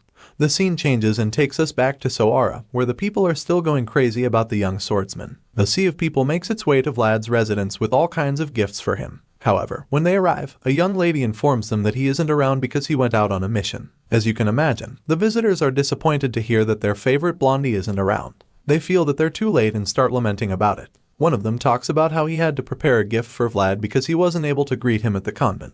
While they're all moaning about this, the lady just thinks that maybe she shouldn't have added Sir to Vlad's name earlier. She feels that she might have gotten caught up in the atmosphere. But then again, she realizes that this might be a chance for her. The rumors that Vlad has saved the merchants from the barbarians are spreading quickly, and so she figures that she might spread his name even more with this opportunity. With this in mind, she addresses the crowd once again, telling them that Vlad has been pretty busy of late. She tells them that he's quite a promising talent within the Bayezid household after all, and of course, the visitors agree with her. They feel that this should be the case and propose that the boy is destined to do great things. Anyway, since they don't know when the young knight will be back, she asks them if they'd like to leave their names. As you can imagine, they're all good with this arrangement, so they tell the young lady that it's a great idea. While all of that is happening, Gemma casually strolls by with some more clothes in her hand. She doesn't look too pleased about the crowd and starts to feel bad because she knows that this is something she should actually be happy about. Unfortunately, that's not the case, because instead, it's starting to feel like Vlad is just drifting even farther away from her. Gemina is clearly sad about this, and as the tears gather in her eyes, the dark-haired girl from earlier calls out to her. She quickly answers the call, and the friendly lady invites her into the kitchen when she informs her that she wants her to take care of the visitors who have come to see Vlad.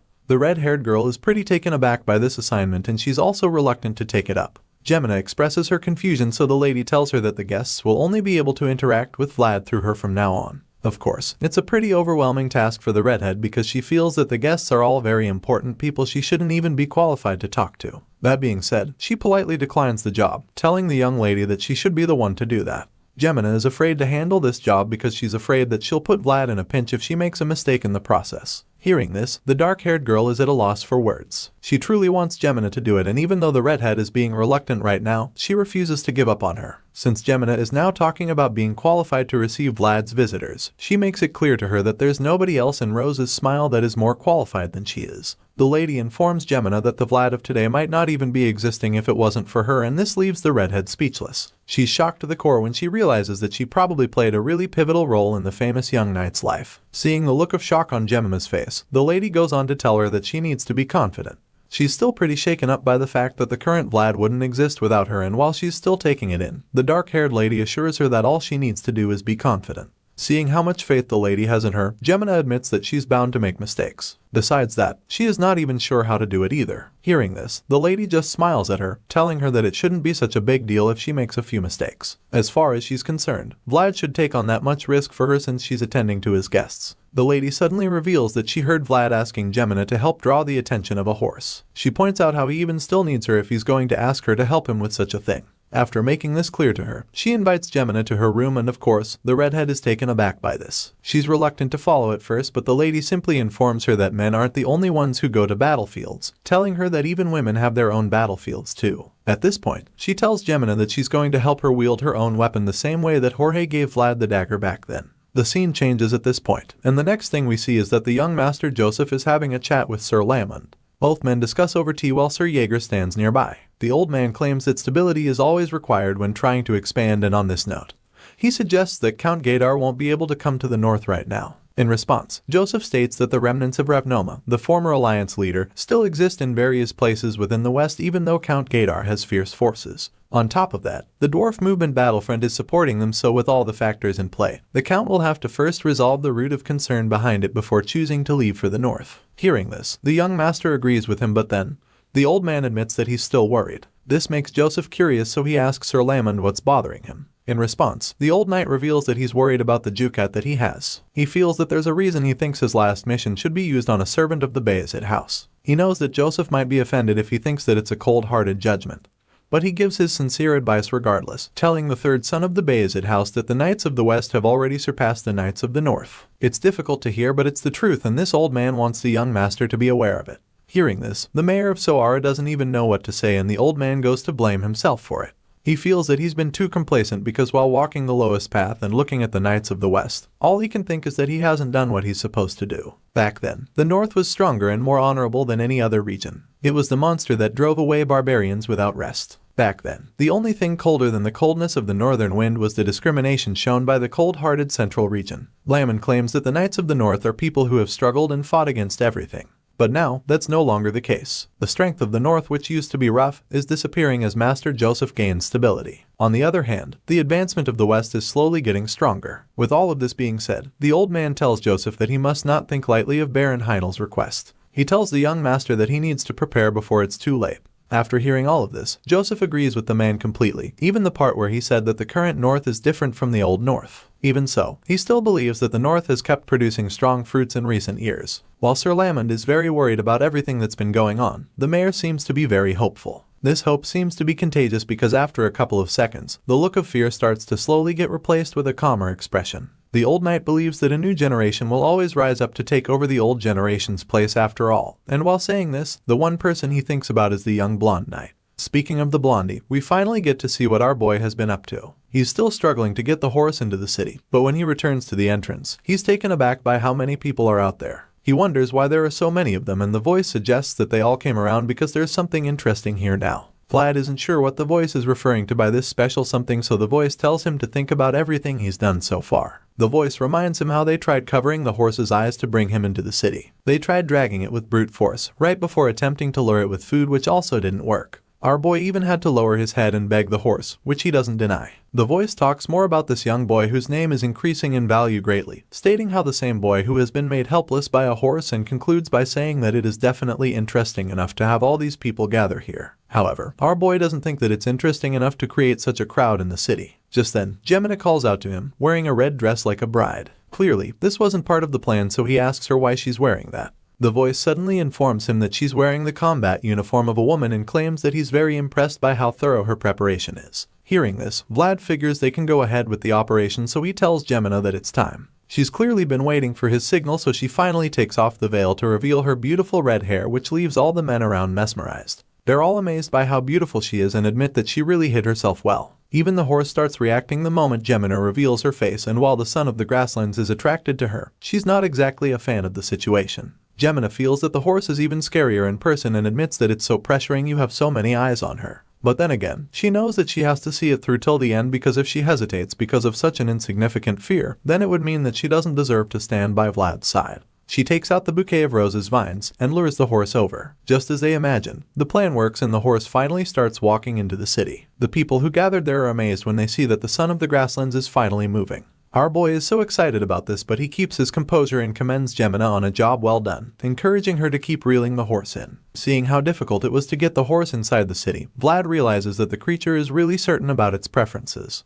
The horse finally reaches Gemina, so she offers the flowers to the wild stallion and stands nervously as it stares into her eyes. After a really intense staring session, she finally gathers enough courage to try and touch the horse, so she lifts her hand and reaches for it. Thankfully, the son of the grasslands is already comfortable with her and lets her touch it. The people around witness this spectacle, so they begin to cheer Gemina on, calling her the Crimson Lady. Someone calls her the Rose of Soara, and when Vlad checks to see who it was, he realizes that it is his friend Harbin. Some other friends are there as well, and they all just cheer Gemina on, calling her the Crimson Lady over and over again, while others just hail her as the Rose of Soara. While they're showering Gemina with praise, the Lady of the Roses just smiles at the thought of the children being with the precious rose. Some others ask the madam when she managed to prepare that attire for Gemina. In response, she just tells all of them to take a good look at the beautiful red-haired lady and asks them if they've ever seen someone from the back alleys garner so much attention. As far as she's concerned, nobody from the back alleys has ever received such applause and cheers outside of the back alleys. With this in mind, the lady is glad to see that it is happening for once. For the first time, Soara is paying attention to two children from the back alleys.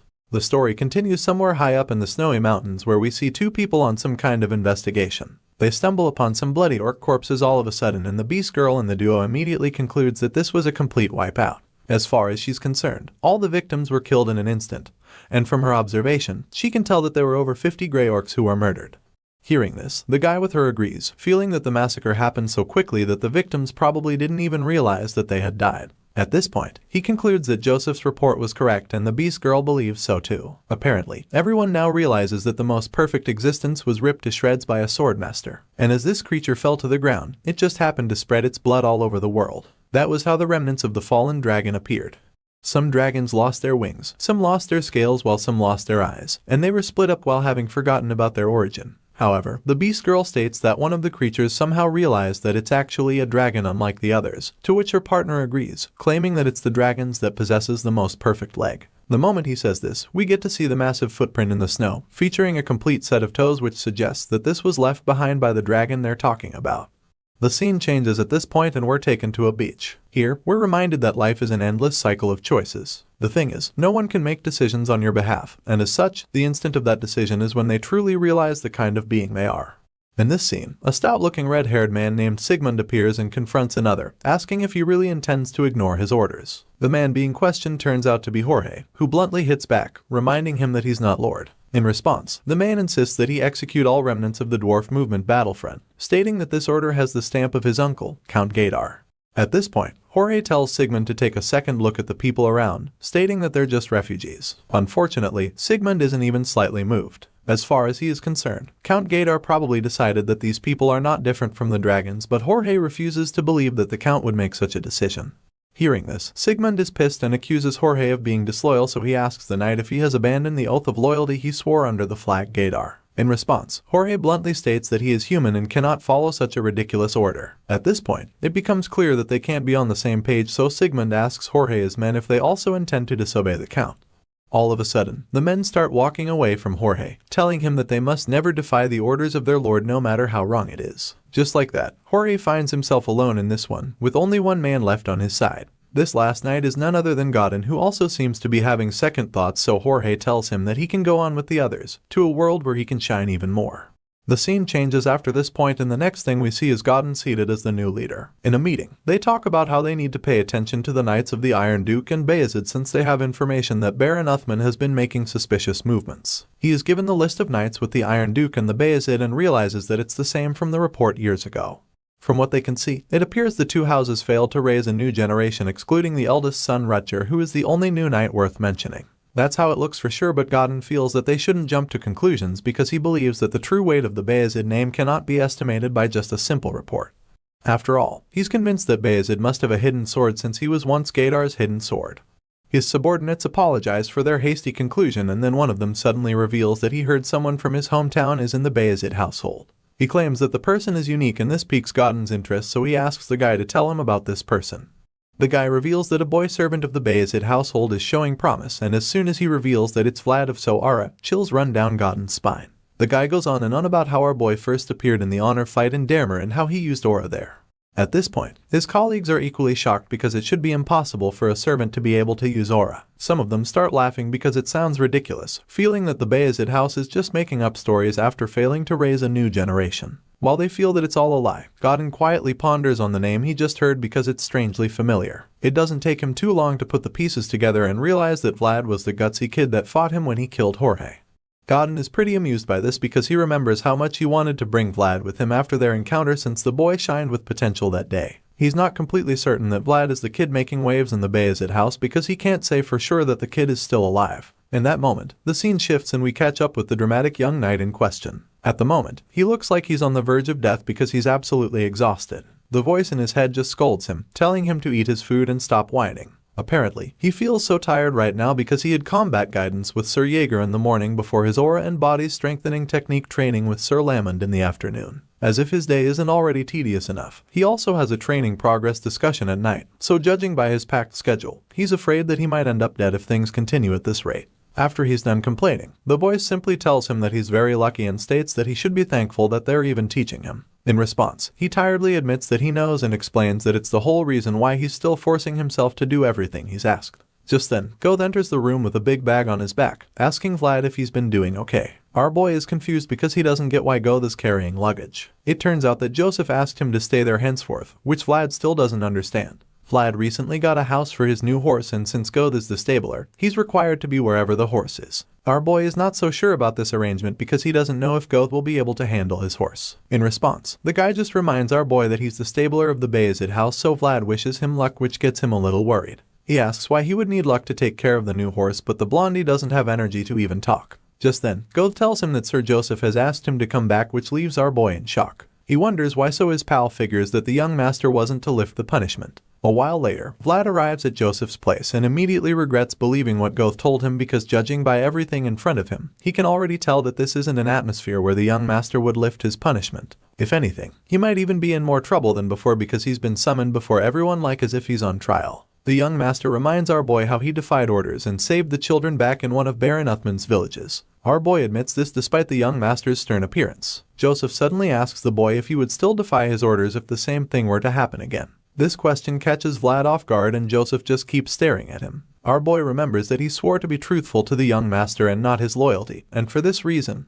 he can't lie about his answer. As such, he reveals that he would defy his orders a second time if he was in the same position. This response could very easily end up being the reason he gets thrown out of the Bayezid house, but for some reason, it's exactly what Joseph wanted to hear. The young master reveals that this is the reason he chose Vlad, claiming that while honor is the light that helps others shine, conscience is the light that helps the young boy shine. Joseph believes that conscience is the compass that helps one back to the correct path after losing their way, and right now, he's convinced that Vlad has found his own path. For this reason, he unveils a new armor for our boy, hoping that it helps to protect his conscience. Seeing the shiny breastplate, Vlad is stunned because he recognizes it as the armor sent by San Racino. As an organization that has crafted the most iron armors, he can tell that this one must have been made with various techniques. Our boy is a little sentimental about his current armor, and the young master completely understands because he knows that every scar on it is proof of the path he's taken up until now. Nevertheless, Joseph assures him that the new armor is proof of the path he's found now. Vlad doesn't really understand this, so the young master asks him to come take a closer look. He does, and that's when he sees the title engraved on the armor, naming him the Defender of Children. All the other knights smile with pride as Joseph honors Vlad with the armor, and the young master third auntie tells the kid that this is the path he'll walk on from now on. The scene changes and we're taken back to the snowy mountains where we see Volkov Baranov, the Iron Duke's successor, leading his men through the snow to find the dragon.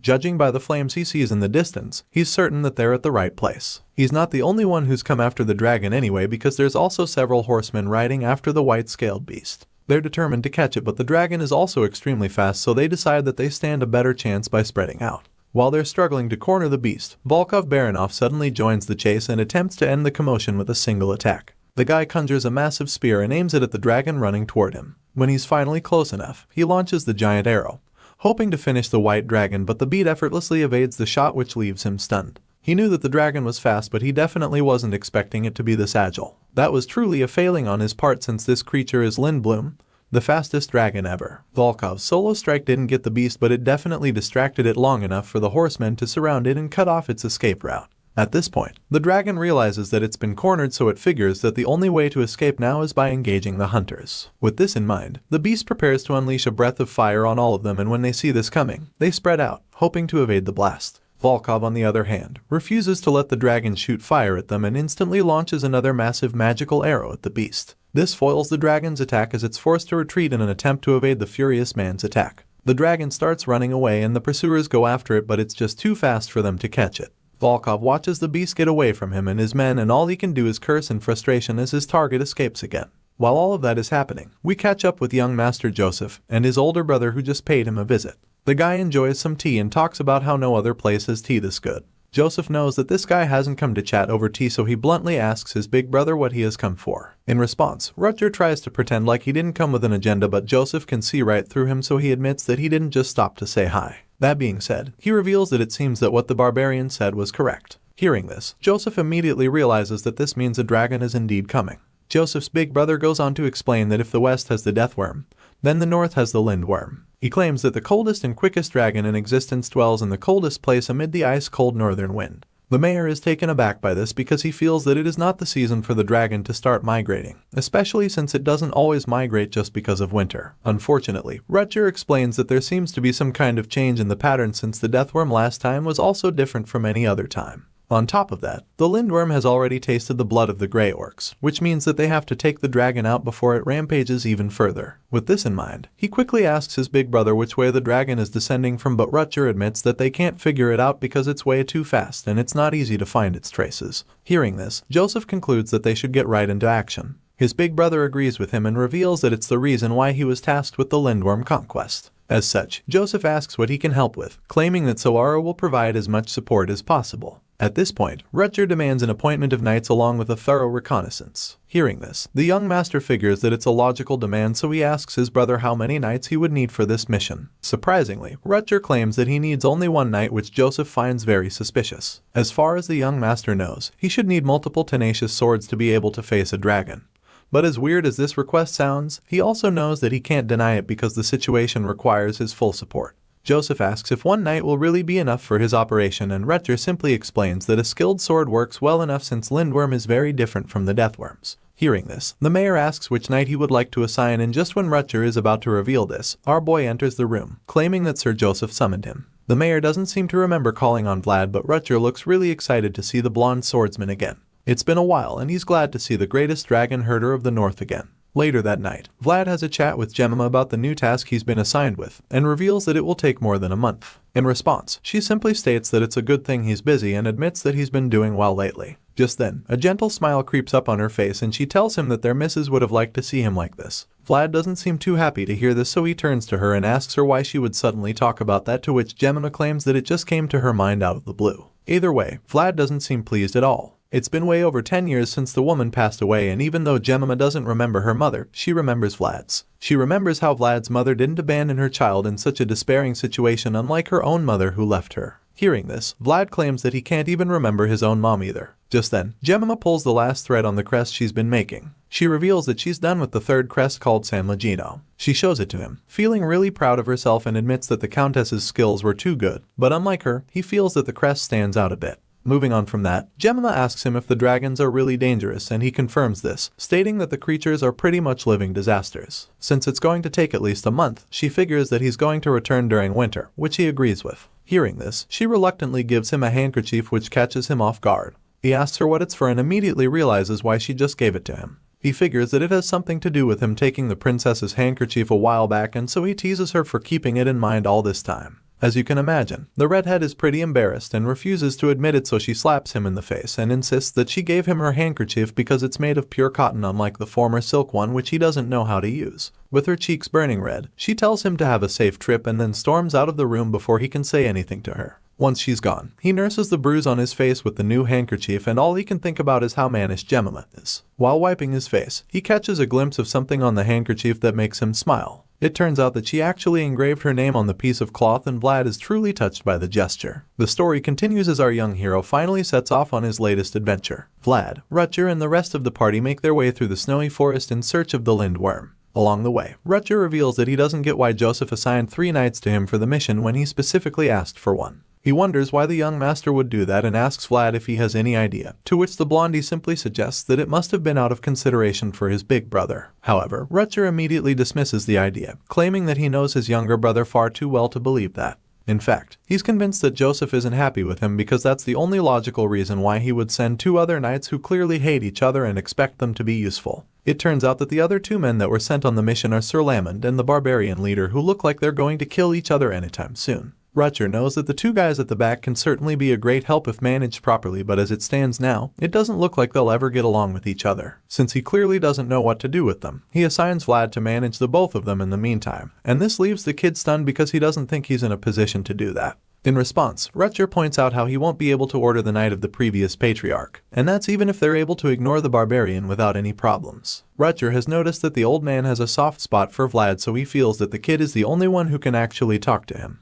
After pointing this out, he simply tells Vlad to just do his best since he's already having a migraine just thinking about the 2 at the back. Our boy isn't sure what exactly he's supposed to do now, and while he's still pondering on the next step, things start to get heated between the 2 at the back. They're already exchanging some harsh words, and it's only a matter of time before they start to cause problems. While they're still trash talking, Vlad just gets a little frustrated because all he wants to do right now is just go home. His thoughts are suddenly interrupted when he perceives the strong smell of blood coming from not too far away. Rutger notices this, and just like that, the journey takes a halt. The beast girl in the crew seems pissed that they had to stop, so she takes out her anger on Vlad, asking him if he's a wolf or something because she doesn't get how he can smell blood in a snowfield like this. Rutger tells him to go ahead and take the lead, so our boy does just that, and the others on the team follow him immediately. After following the stench of blood for only a few seconds, they stumble upon a huge outfit filled with bloody corpses, and when Rutger sees this, he immediately realizes that the place was indeed rampaged quite boisterously. Seeing that these victims are barbarians, Rutger asks the one on his team if they were from his tribe, and he admits that the deceased were members of a neighboring tribe he knew.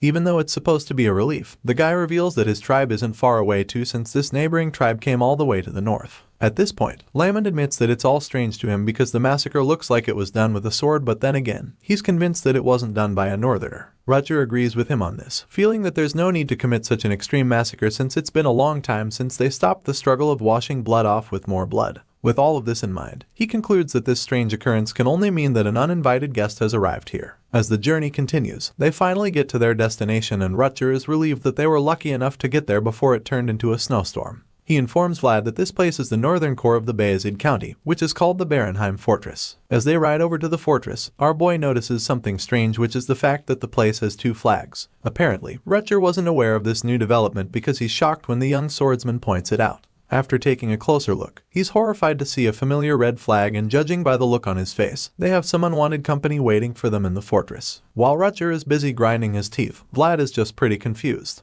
He's not sure what's going on, so he asks the old man what the flag is. That's when Sir Lamond reveals that it belongs to her central. This is very surprising for the young knight, and what's even more shocking is the fact that it's from the central and not the center that everyone is more familiar with. Sir Lamond confirms this, stating that the direct knights of the Dragon Blood Duke are the ones with this title. On the red flag, the crest of the Dragon Killer Knights can be seen boldly, and as the old man points this out, it becomes clear that they're not going in to meet any ordinary swordsmen. Nevertheless, this doesn't deter Rutger in the slightest. He still wants to get into the fortress, but first, he has a little chat with his men. One of his knights confirms that the Dragon Killer Knights that were sent from the Central actually arrived 2 days earlier. Hearing this, Rudiger asks the man what the Dragon Killer Knights are doing here. It turns out that they came to the fortress to subdue the Lind Bloom, and this annoys Rudiger a bit because he didn't really expect them to find out about the dragon so quickly. At this point, he calls out to his deputy all of a sudden, and he doesn't even need to say a word before the guy understands what he's being told to do. As such, he gets right to the assignment, leaving our boy Vlad and some of the others a little confused. The blondie still doesn't really get what's going on, so he asks once again who exactly these Dragon Killer Knights are. In response, Sir Lamond simply states that they're knights whose purpose is to kill dragons. He reveals that they're also acknowledged by the Emperor, and this organization happens to be run by one of the central nobles, the Dragon Blood Duke. In other words, these knights will definitely be involved in any matters relating to dragons by the law of the Empire. Hearing all of this, our boy is pretty amazed because it's suddenly clear that some really powerful knights have come to the fortress. Just then, he senses something strange at the top of the fortress, and after taking a closer look, he presumes that there was a big fire here not too long ago.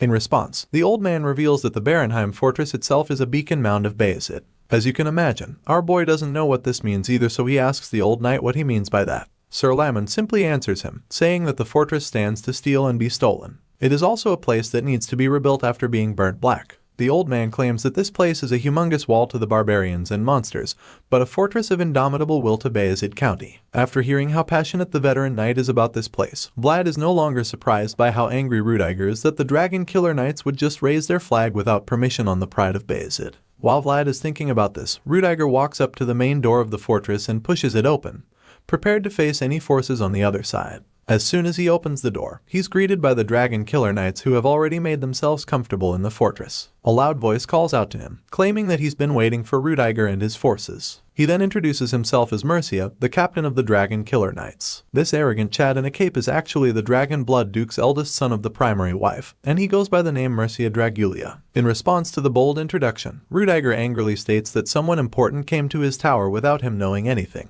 And on that note, he introduces himself to the Mercia, revealing that he's the interim captain of the Barenheim fortress. Hearing this, the blue-eyed troublemaker just smirks, and this just annoys the Bayezid son even more. Both men glare at each other for a few seconds, but then the staring contest is quickly cut short when Mercia notices Vlad standing somewhere at the back. The captain of the Dragon Killer Knights immediately takes an interest in the young blondie and decides to mess around with him a little. Our boy is immediately overwhelmed by Mercia's presence, and he quickly recognizes it as the same sensation he got when he saw the Deathworm. Our boy has no idea why he's getting the same ominous vibe from the Duke's son, and while he's still trying to process the whole thing, Mercia locks eyes with him. Apparently, the arrogant intruder can sense the intimidation that Vlad is feeling, and this makes him smirk again.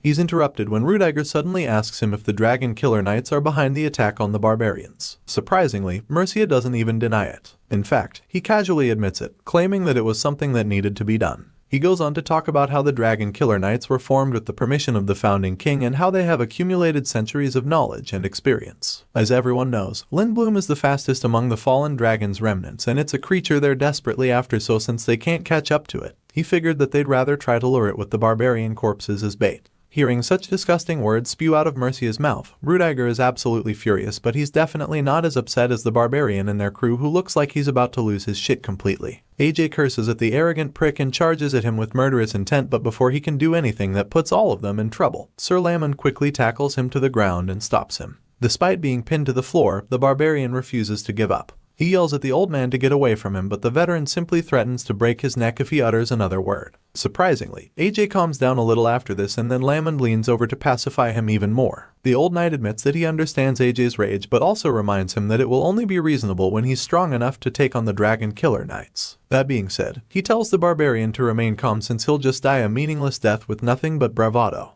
While all of this is happening, Mercia just finds the whole thing amusing. He concludes that the son of Bayezid raised a mannerless subordinate, and then throws a jab at the beast girl on the team, calling her a cat. The guy insults them even further, wondering if Rudiger has tamed them by now, since those of lowly status tend to forget their place. Hearing this, Rudiger just hits back at the arrogant intruder, stating that his followers are standing exactly where they're supposed to be regardless. That being said, he decides that it's time for Mercia to stand where he is supposed to. At this point, it's pretty clear that things are starting to get heated, and the Dragon Killer Knights equally look like they're ready to start clashing blades. They reach for their blades, but this doesn't faze Rudiger in the slightest. He fearlessly activates his terrifying flame aura and starts walking toward the intruder. The Dragon Killer Knights are immediately overwhelmed by his power, so all they can do is tremble in fear and watch as he marches toward their captain. They let Rudiger pass without any resistance, and then the Bayezid son climbs up to stage face to face with Mercia, who is still smiling for some reason. He looks the intruder dead in the eye and bluntly asks him who the hell gave him permission to raise his flag on the Barenheim fortress. In response, the unbothered brat casually reveals that he made a request, but since nobody moved, he got his subordinates to raise it. Mercia's audacity just pisses Rudiger off even more, so he leans in closer and furiously demands to know if he even got anyone's permission before standing here. Despite the menacing look on Rudiger's face, the brat is still pretty unfazed and even starts to joke about the situation, claiming that it's not reasonable that he'd need permission to stand in the Barenheim fortress. After all, based on the Empire's law, the Dragon Killer Knights possess the right to use any manpower or facilities within the Empire. Hearing this, Rudiger takes a step forward, which forces Mercia back down a step. With a commanding tone, the Fortress Master admits that they do have those rights. But then again, that's only the case if they ask the Master of said facilities for permission. Even though the Bayezid son looks like he's about to lose his cool, the annoying intruder keeps trying to get on his nerves. With an annoying smirk on his face, he nonchalantly asks Rudiger if he's trying to say that he won't cooperate. He's clearly trying to get an implicating response or reaction from Rudiger, but the guy is smarter than that, so he makes it clear that he actually intends to cooperate. However, he makes it clear that this can only happen if Mercia will go through the necessary procedures. He says this pointing at the flags at the top of the fortress, and at first, Mercia doesn't understand what he's trying to say. But then, the brat takes another look outside and sees his house's red flag waving all over the place. At this point, he realizes what Rudiger is telling him, and the fortress master decides to spell it out, still by politely telling him to make a request for them to raise his flag. He says this with a really cold glare in his red eyes, and you can tell that he's ready for anything that follows. He maintains his gaze and reminds the intruder that he's in the land of Bayezid and advises him to ask the owners of the land to help them kill the dragon. Rudiger makes this bold statement, claiming that the only way for them to move forward from here is by Mercia starting with a polite request. The Dragon Killer Knights are already afraid of the Bayezid son, but Lamon steps forward as well to make them even more scared. Seeing that he and his men no longer have the upper hand in the situation, Mercia begrudgingly gives in. He goes quiet for a second and then tells Rudiger that he'll regret his actions. As you can imagine, the Bayezid son doesn't really give a shit. In response, he claims that he doesn't think the central nobles even know of regret, and Mercia just states that life is all about regrets regardless of the decisions they make. The brat thinks about the situation, and even though both of them are competent, he feels that there's only one place they can climb to.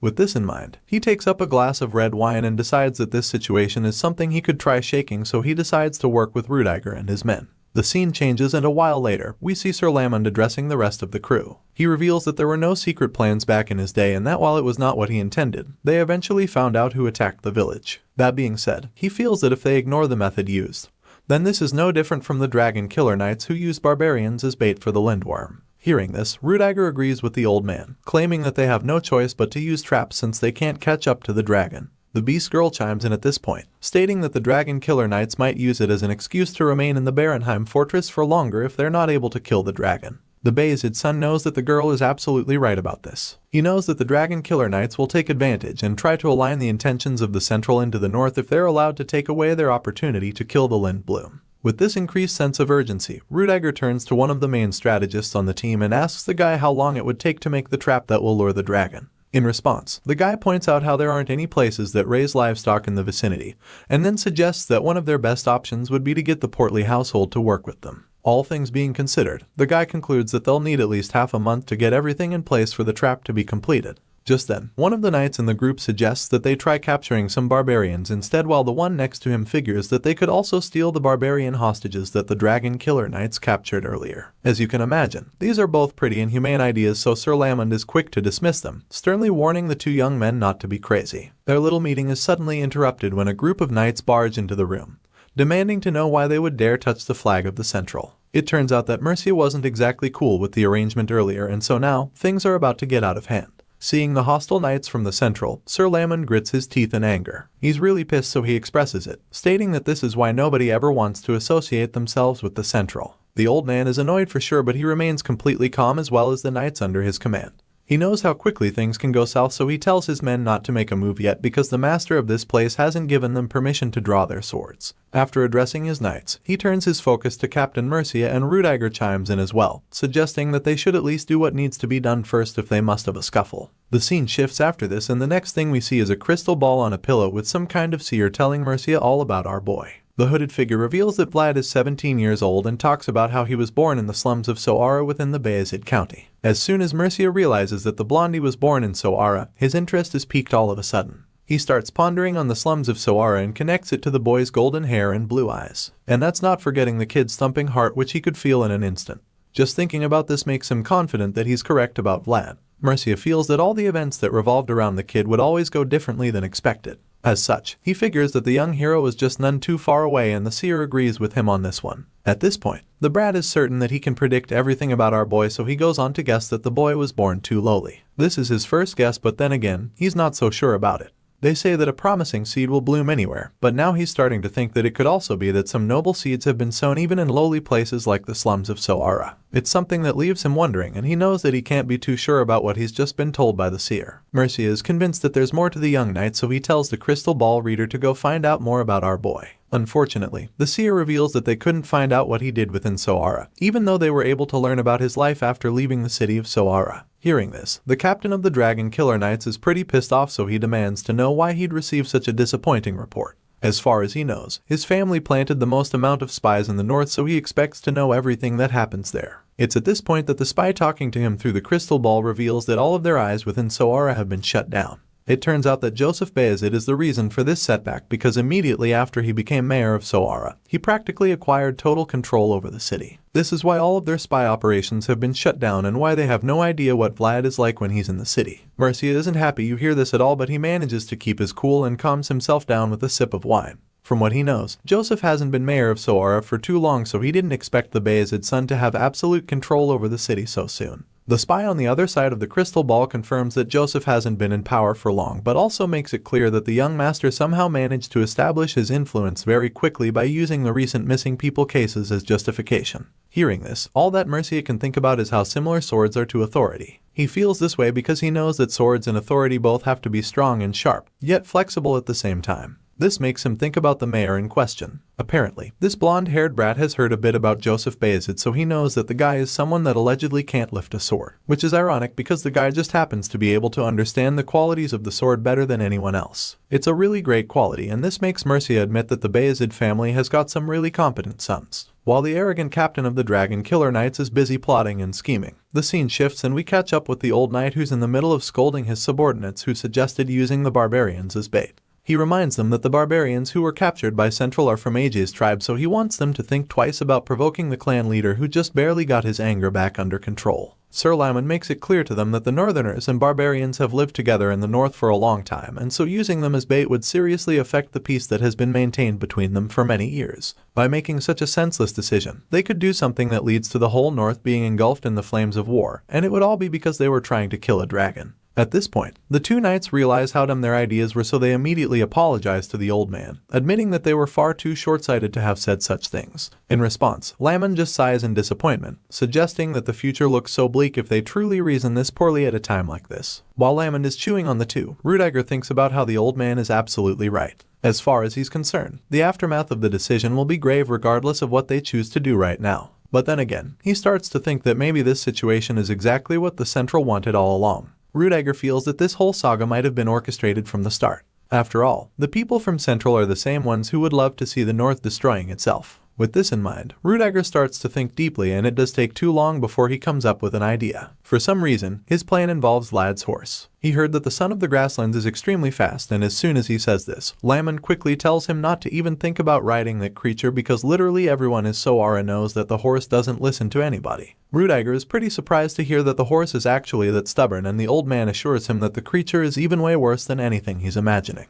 This is pretty frustrating for the Bayezid son because he quickly discovered that this plan too is already a no-go. He was thinking of borrowing the horse to try and cut down Lindblom by himself, but now that he clearly won't have the means for that, he's starting to see what those intruders deserve to be called dragon killers. As much as it annoys him, he can't help but admit that their way of hunting the dragon was so clear and precise. From the look of things, they're the only ones capable of bringing down a creature like the Lindblom because of how insanely fast it is. Just thinking about this makes Rudiger even more annoyed. He curses out in frustration and wonders if they really have no choice but to play into the hands of Central like that. Right now, he desperately needs a way for them to deal with the dragon without Mercia, and his men getting involved or even getting in the way. If only they could at least know the location of Lindblom, a big part of the problem would be sorted out. The fortress master's thoughts are interrupted all of a sudden when one of his guards runs into the place calling out to him. He quickly answers the messenger, asking him what the matter is, and that's when the guard reveals that there are people outside the fortress requesting for the gates to be opened. The news of these unexpected visitors just leaves Rudiger even more frustrated because he has no idea who the hell could be out there this time around.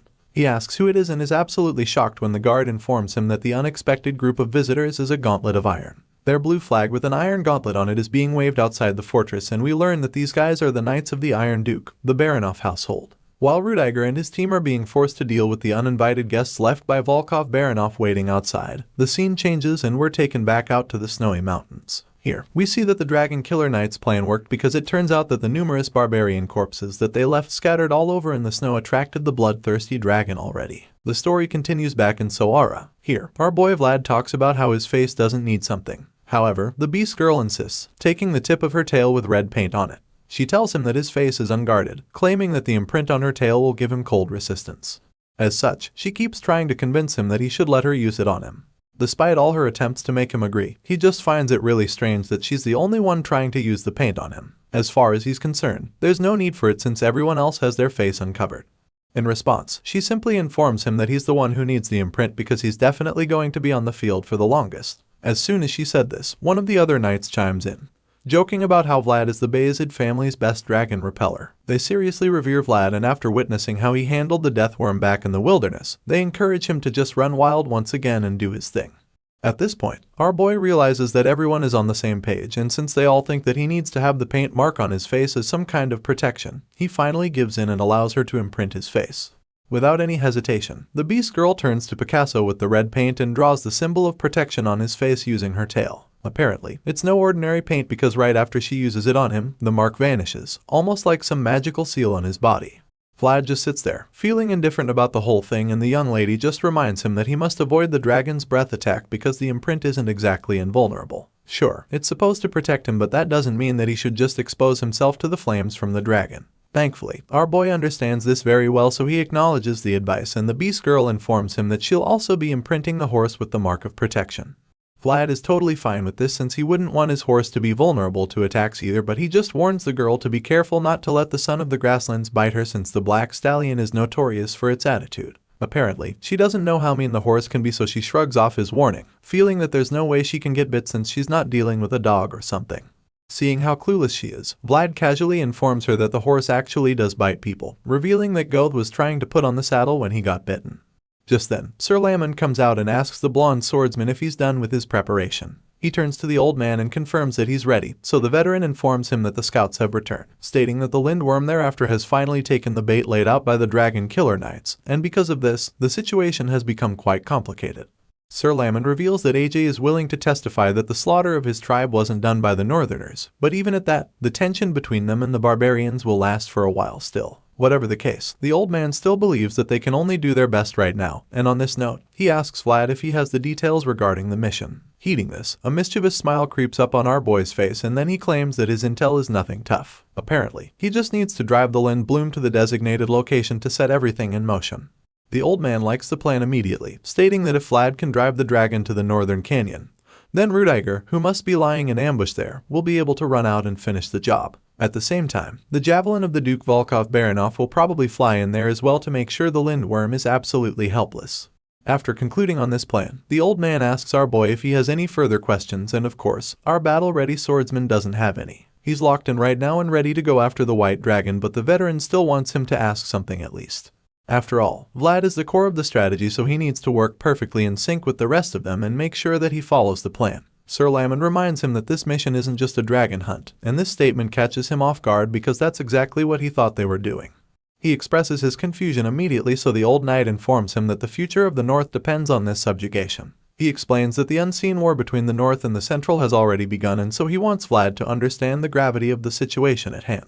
Sir Lamond elaborates on the war they're faced with Baranov in the northeast and Bayezid in the northwest. These two households are known as the supporting pillars of the North. The next generations of these households are going to participate in this subjugation. On top of that, the Dragon Blood Duke will also be in the picture. Sir Lamond believes that their presence alone could pose a threat to the Empire because it's an extraordinary event for the leaders of the three households to be gathered in one place.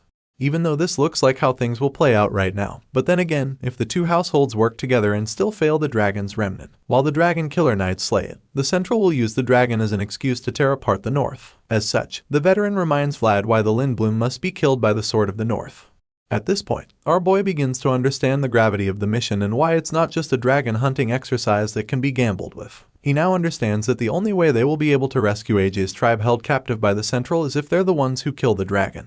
This little chat suddenly comes to an end when both swordsmen are alerted by Sir Rudiger's arrival. The leader of the party comes out and asks his vanguard if they are ready to set out, to which they all say that they are. Seeing that his men are all ready for battle, Sir Rudiger informs them that they'll meet at the canyon, which they acknowledge and set out immediately. They all mount their horses and ride out, but among all the knights in the line, his focus is on one particular blondie mount on the back of a spectacular black stallion. It turns out he's not the only one watching Vlad, because just then, his partner interrupts his thoughts, asking him if he really thinks that the boy from Soara will be able to do well on the battlefield. Sir Volkanov has his doubts because he feels that Vlad is really young and may not be able to keep up when things get tough, but Sir Rudiger tells him that there's no need to worry and assures him that Vlad is his best pick. He admits that the blondie might not look like it on the outside, but reveals that this is the same kid that lured out the death worm that stayed underground. Volkanov is taken aback when he hears this because he never would have imagined that someone that young would be capable of such a feat. He probably isn't familiar with Vlad's reputation yet, but since Rudiger already knows exactly what our boy is capable of, He continues to praise him and even tells his new partner how the young genius managed that feat back when he couldn't even ride a horse. The red-eyed master is really blown away after hearing this story, and admits that it's even absurd to think that something like that is possible. However, Sir Rudiger simply informs him that it's just who Vlad is because he's always doing unexpected things. This little eye-opener leaves Sir Vulcan off deep in thought. He can't wrap his head around it, but he also knows that one's age doesn't say everything about them. Rather, it's their experience and skills that speak for them. Everything they've accumulated up until now will determine the mission's success. In this generation of the Bayezid household, Sir Volkov Baranov is really taken aback by what he's learned so far because he thought that he was the only one worth paying attention to. However, now he realizes that there was one more person quietly making waves and gradually growing into a legend. The scene changes after a while and we see that the party is already back out in the snowy mountains. They navigate their way and based on the information from their scouts and the barbarian prisoners, they're able to pinpoint a location where they believe the Lind Bloom should be. At the moment, they're convinced that it's just right ahead and they also feel that it is in a berserk state. Judging by what they're seeing around, they conclude that the dragon has been on a rampage because it destroyed its own territory, and now it's heading south, ignoring its original behavior of following the cold. One of the knights suggests that the lindworm is acting as if it has an objective, which makes them suspect that the dragon might have gained intelligence. Of course, the knight can't be sure about this, but it's clear that the creature is acting differently. Usually, a dragon's remnant would simply have basic instincts, like those of beasts, but if they think they're a dragon, as the mages have said, then it's possible that it's gained intelligence. At this point, the suggestion starts to make a lot of sense because the last time, even the death worm only went after the pilgrims. As such, it's starting to look like the dragon's remnants think that they're a dragon. Just then, they see footprints leading somewhere and they conclude that they're at the right place. They're glad that it snowed the previous night because now only the Lind Bloom's prints are visible, which also means that it was there not too long ago. Without even thinking twice, they decide to follow the tracks quickly, determined to catch up with the Lind Worm and finish the mission. The party travels along the snowy mountain for a long time, following the tracks till the sun starts setting behind them. Vlad is at the back of the line for some reason and then all of a sudden, he looks back and starts to have a strange feeling. He recalls how they said that the lindworm is heading south and ignoring its usual behavior, but for some reason, the tracks are slowly heading north. It doesn't really add up for our boy because the tracks are leading them into the forest where mobility is limited for the Lind Bloom. He's still trying to figure out what exactly the creature is up to when it appears to ambush them. As soon as he sees the Lind Bloom, he curses and alerts everyone else, telling them that it's a trap. The insanely fast creature roars at him with murderous intent, so he warns the rest of the group to spread out immediately. As you can imagine, the lindworm isn't going to sit there and wait for all the threats to disperse, so it charges at them before they can even realize what's going on. The other knights hear Vlad's warning, but before they can even process it, the white dragon closes in on the young swordsman to finish him off. Thankfully, our boy manages to block the attack, and the force from the strike pushes him and his horse a few feet away. At this point, the other soldiers are fully alert and aware of the danger, so they light their torches and charge at the monster. Sir Rudiger orders his men to charge and surround the Lind Bloom, which they do without hesitation. As such, it only takes a few seconds for them to contain the beast in a circle of fire. For a split second, the lindworm looks vulnerable and confused.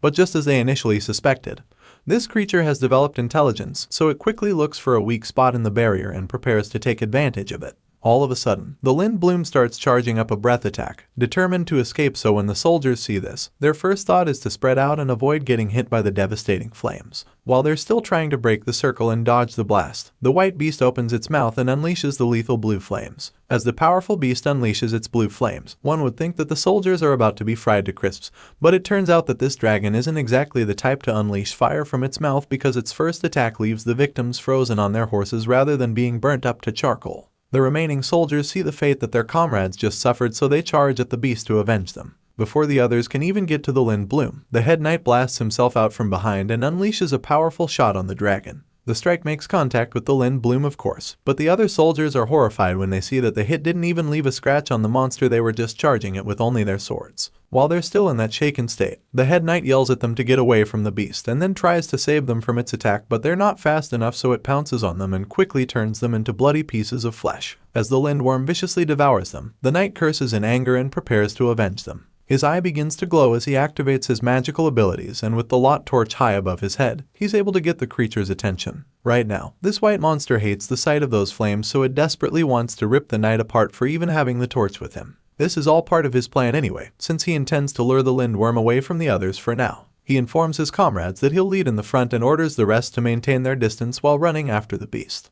Right after saying this, he blazes off on his horse with the torch brightly burning above the head, forcing the lindworm to follow him. The dragon bolts after him, determined to rip him apart while the other knights give chase as well, but make sure to keep their distance. They light their torches as well while staying right behind the Lind Bloom. But the creature is smart enough to know that they're following it, so it quickly figures out a way to detail them. Once the knights get a little closer, the dragon uses its tail to raise the snow behind in order to destabilize the soldiers following it on horseback. While trying to shake off those at the back, this vicious monster also manages to pick up the pace and close in on the head knight in front. The guy doesn't see it coming, and by the time he realizes that the lindworm is right behind him, it's almost too late. The beast opens its mouth and once again behind to charge up another breath blast. The guy in front sees this, so he warns everyone else to spread out immediately to avoid getting hit again. The beast turns around in the blink of an eye, and while the pursuers are still trying to get their horses to move out of the way, the lindworm unleashes another powerful blast of blue ice flames at them. This time around, they're not able to dodge it because the sneaky creature uses its breath attack on the ground, which freezes most of their horses to the ground. Of course, not every one of them ends up falling for such a mediocre attack, since there are some extremely talented swordsmen in the fray. As you can imagine, we're talking about Vlad, who casually gets his horse to leap off the ground and all the areas that were affected by the ice blast. As a result, he doesn't get stuck, so he manages to remain in the chase, but he looks back to see the damage suffered by the rest of the party. Sure, he didn't get caught by the breath attack, but he didn't expect that the Lind Bloom would go after the horses. Because of this, most of his men are stuck in the middle of extremely sharp ice spines that could rip the horses' bellies if they attempt to move further. At this point, they can tell that their plan has failed, so the head knight tells everyone else to get off their horses. The lindworm has proven way too difficult to contain, so he feels that the only way to slow it down would be by cutting off at least one of its legs. Unfortunately, that's going to be a lot harder now that they no longer have the advantage of their horses. They're all forced to fight on foot, but this doesn't deter them, so they draw their swords and advance toward the beast. The lindworm can tell that they've suffered a big blow by no longer having their horses, so it doesn't even bother running anymore. At the moment, it probably sees all of them as potential meals, so it faces them and waits for them to approach. Even though the head knight told them to focus on crippling the beast, he also knows that it's not going to be easy. In fact, he's not even sure they can do that considering how swift and vicious the lindworm is, but he can't tell his men such a thing. He has to remain brave and encourage them to fight. At the moment, the beast is ready to take them all on, which makes their task even more difficult because it's not even showing any sign of fear anymore. As they get closer, it roars at them to scare them off and almost charges at the head knight, but just when it looks like he's about to be devoured, a splash of blood from elsewhere catches the creature's attention. Vlad yells at the beast and then reveals his slit palm with blood dripping down from it. Apparently, he split his own hand just to get the monster's attention, and now that he's gotten it, he taunts the Lind Bloom to come get the blood it's been craving so badly. Sure enough, this little plot to lure the white dragon works perfectly because the monster is extremely thirsty for Vlad's blood for some reason. As it zooms in on his injured palm, it sees the drops of blood fall down to the snow, and in a split second, its eyes literally turn red. With the next drop that hits the floor, the lindworm goes absolutely berserk. It's never looked this crazy and bloodthirsty since they started chasing it, with which confirms that there's definitely something special in our boy's blood. Seeing how insane and desperate the creature looks all of a sudden, Vlad just smiles confidently, amused by how effective that little trick was. He's not even fazed by the crazy look in the Lind Bloom's eyes, probably because he feels he can defeat it. But the voice in his head is pretty worried about him. The beast has never looked this dangerous before, so there's no telling what it's capable of in this berserk state. The voice tells him that he shouldn't have done that to attract it, and we immediately get to see just why. In the blink of an eye, the dragon charges at our boy and almost reaches him on the cliff with one leap. Thankfully, his horse is swift enough to evade this first attack, and so he begins to create some distance between himself and the lindworm. Of course, the bloodthirsty creature doesn't stop there, so it pursues him, and that's when the head knight calls out to our boy. He tosses the flaming torch to Vlad, who catches it with ease, and then he yells at the blondie to run for his life. Without even thinking about it, our boy jets off on his horse with the Lind Bloom right behind him. The monster locks in on him and uses all its energy to chase him, so of course, Vlad channels the energy inside him and syncs with his horse to enable them move even faster. The horse's eyes begin to glow along with the horn that suddenly appears, confirming that they're both now in an entirely different mode too. If you remember, the initial plan was to lure the white dragon to the canyon where Sir Rudiger will be waiting with his own soldiers to catch the Lind Bloom off guard. So far, that plan is working perfectly since the beast is desperately going after our boy. Meanwhile, at the canyon, Rudiger and Baranov are waiting for the beast to fall into their trap. Sure enough, it doesn't take too long for one of the soldiers to spot Vald coming from afar. Volkov Baranov asks the guy how long it will take for them to reach the canyon, and the soldier estimates that it would take about 5 minutes. At first, that's how long he feels it would take, but then after taking a second look, he realizes that Vlad is moving at mind-blowing speed, faster than anything he's ever seen. With each second that passes, our boy and his horse cover so much ground that the estimated time keeps dropping rapidly until they're just a few meters away. Baranov can't even believe his eyes when he sees how fast the son of the grasslands is traveling.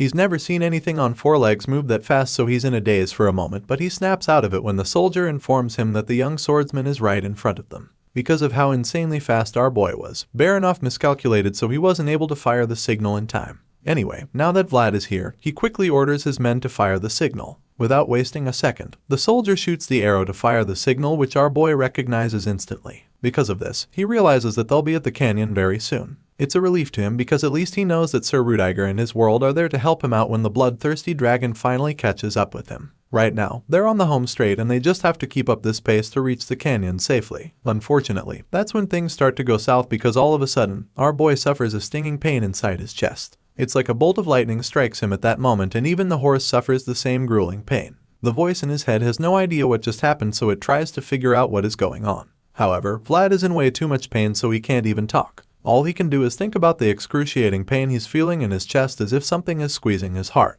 At this point, the voice realizes that this must be a binding spell despite how shocking and unbelievable that may seem. Vlad is so confused by this, so he wonders who cast the spell. He thinks deeply as the force squeezes even harder on his heart, and that's when the face of the culprit appears in his mind. It's none other than the blood fucker from earlier, and when it becomes clear what is going on, all Vlad can do is groan in pain as the binding spell puts him right where the dragon wants him. Sir Rudiger is so confused when he sees that Vlad and his horse stopped all of a sudden. He was already waiting there with his sword, ready to finish the Lindworm off, but now, it's looking like the dragon remnant will be the one to finish off his favorite young knight. Right now, it's starting to look like it's over for our boy because he can barely even move, much less defend himself against the bloodthirsty berserker that's only a few inches away from him. One would think this is where Vlad's story finally ends, but that's when something crazy happens. In a shocking turn of events, the Lindbloom begins stepping back rather than pouncing on the young blondie. Apparently, the creature must have sensed something off and decided to retreat. Rudiger notices this and immediately alerts his men, urging them to march forward and attack the beast. They've already sacrificed so much to lure the Lindworm this far, so they can't let it escape now. He orders the knights to go forward and finish off the dragon, which they all do in a heartbeat. Out of all the soldiers, Sir Lamon takes the lead and swoops into action while Rudiger tells them to surround the beast densely so that they can push it into the canyon. On the other side, he's heading out with his troops to make sure that they cover all exit points and make sure they don't give it any openings. Just like that, the Lindworm finds itself surrounded from all angles in the blink of an eye. However, it's fast enough to spot an exit route, so it turns around and attempts to escape. For now, that's the only place it can pass to get away, but escaping won't be that easy since Rudiger urges Volkov to handle it. The ponytailed warrior is the closest to the Lindworm, so he tells the others to leave the creature to him. Apparently, he's not even bluffing because before the dragon knows what's happening, he unleashes a powerful blast that disorients it for a while. This gives him enough time to unleash more blasts on the beast back to back. Every single strike makes contact with the Lindworm, and the explosions create clouds of smoke and ice all over the place. For a while, the soldiers can't even tell if they got the creature down finally, but then as the smoke clears, a pair of rage-filled red eyes glare at them, followed by a supercharged breath blast that they don't see coming early enough. Sir Lamon sees the dragon preparing to unleash the blast, so once again, he warns all those in its path to spread out. Most of the knights manage to get out of the way and avoid getting hit, but it quickly becomes clear that they weren't even the target because all of a sudden, they see the breath attack headed right for Vlad and Horse, who are still incapacitated from the binding spell. Our boy is still struggling to move and fighting with the pain in his heart, but now he has to get out of the way because he's about to be hit with the deadly breath attack of the Lindworm. The voice in his head urges him to come to his senses and do something, but all he can do right now is groan in agony. Just then, we see Sir Lamon riding over to him to help him out. As far as this old man is concerned, if not the best, then the second best must be chosen. And as such, the virtue of the retired knight was a chance to take responsibility for the future. With this in mind, Sir Lamon blasted himself ahead of the breath attack and got in the way to save Vlad. The old man takes the full force of that supercharged breath attack, and in that heroic moment, the other soldiers watch silently as their hearts shatter to pieces. Even while suffering such a lethal blow, the old geezer still manages to lighten up the mood, joking about how the cold wind goes all the way into the joints once you get old. He bears the full brunt of the attack to make sure that our boy stays alive while the others watch in silence as the old knight goes down. The blast sends snow flying all over the place, and as the voice continues to wake Vlad up, the young swordsman gradually regains consciousness. The breath blast causes the earth beneath him to freeze up, and so he begins to feel the chill entering his body and entangling him like a spider web, making it impossible for him to move. For most soldiers, this would be the moment when they finally accept their fates and surrender to the forces, and our boy begins to recall how he was able to drag himself out of that horrific bog of the back alley. He managed to make it out of there, and yet, he can't escape this soft snowfield. The young knight begins to lose his will to fight all of a sudden. Everything becomes blurry to him, and even the sound of the voice in his head calling to him starts to fade out. Just when it looks like he might be closing his eyes for the last time, he begins to feel great warmth in his hands. He's confused at first but then realizes that this warmth is actually the old knight's world. The voice reveals this to him, urging him to get it together before informing him that the world which Swordsman built up throughout his lifetime is what just reached his horizon. In other words, the old geezer sacrificed himself so that he can give Vlad the power he needs to break the spell. For this reason, the voice urges the young swordsman to sever the bind immediately and let nothing hold him back anymore. Thanks to Swordsman's world, the warmth gives our boy the power to move again, so he draws his sword with all the energy he can muster, and as his eyes begin to glow with power, he takes the big determined swing to break the binding spell and free himself for good. With this powerful swing, our boy is able to free himself, and as he does this, you can literally see the remnants of the spell flowing off the sword. Using this newfound power in him that Swordsman granted him, our boy is not only able to break the spell but he also manages to send a serious message back to the caster. He lifts his sword up to concentrate all the dark energy of the binding spell, and with Swordsman's blade buried into the ground, a backfire mechanism is triggered to strike the blonde fucker who cast the spell on him in the first place. This manifests as a powerful sting that causes the evil mage to bleed from his eye. It's not the worst pain he could suffer, but he is impressed by Vlad's will and ability to fight back. He admits that the boy from Soara is good and just continues to watch everything happening on the battlefield. Now that our boy has broken free, he turns to Swordsman, realizing that the veteran saved him. He calls out to the old knight, who is still crouched down to the ground on his knees, but Swordsman tells him to go on ahead, claiming that he's done his duty, and that it's Vlad's turn now. The young swordsman is a little thrown off by this statement, even though he probably already knows what it means. While he's still trying to have this moment with the old knight, he suddenly senses the lindworm trying to unleash another breath blast on him. By the time he turns around, the blast has already consumed a few of his comrades, and as much as he'd like to finish talking to Swordsman, he's forced to run for his life and avoid getting struck by the blast. As for the old knight, he just remains there and waits for the second wave of the breath attack to hit him again. The chill consumes him and he freezes up in a matter of seconds from the inside out down to his cape. Sir Rudiger watches the onslaught of his men from a nearby cliff, feeling relieved that they all have the engraving, which means that they'll be able to resist the chill. However, he admits that it will be difficult for them to move at the moment. He knows that everyone down there will be caught up in it if he unfolds his world right now, so he can't risk it for their own safety. The man is really frustrated right now because their plan is about to fail woefully. He doesn't know what to do and begins to wonder if they're really going to fail due to the difference of just a single step. The leader doesn't know how to help his soldiers, and all he can do is watch as the breath attack covers the entire canyon like a truck fog. Just then, he spots a familiar glow within the snow, and it turns out to be Vlad, riding on his horse toward the Lind Bloom. The voice urges him to pull out every ounce of strength he has as his eyes glow with power and the determination to destroy the monster. He goes in for the kill, and of course, the bloodthirsty dragon speeds toward him as well. They collide viciously with an insane explosion, and as both sides slightly it out, our boy begins to struggle a bit. He feels that it's too hard to fight this beast, but the voice assures him that every swing he takes is still effective, revealing that he managed to make a wound on the bastard's scales. Sure enough, Vlad takes a second look and realizes that he actually did some damage to the Lind Bloom. At this point, his momentum increases because it's clear that he has a chance. The voice encourages him even more, telling him that he can't stop now and urges him to keep going. So, he does and continues to land blows on the dragon with his glowing sword. They collide over and over, each strike more vicious than the last. After some time, the hero notices that the lindworm can no longer keep up, so it becomes clear that his strategy is working. He can see that the lindworm has slowed down, so he feels he can probably catch it in a vulnerable position very soon, but just when he thinks he's got the upper hand, he notices the nasty crack on his sword. He's been clashing the sword heavily with the dragon's incredibly strong scales, so now it's damaged, and he can't believe his eyes because the sword is like the only thing he can use to hurt the beast. Even though his sword is badly damaged right now, he still feels that he's got a shot because he successfully made the lindworm bleed. The blue blood drips down from the cracks in the monster's wounds, and even though this is supposed to slow it down, it's still pretty active for an injured creature. The Lindblum charges at Vlad almost as if it knows that his sword is extremely damaged.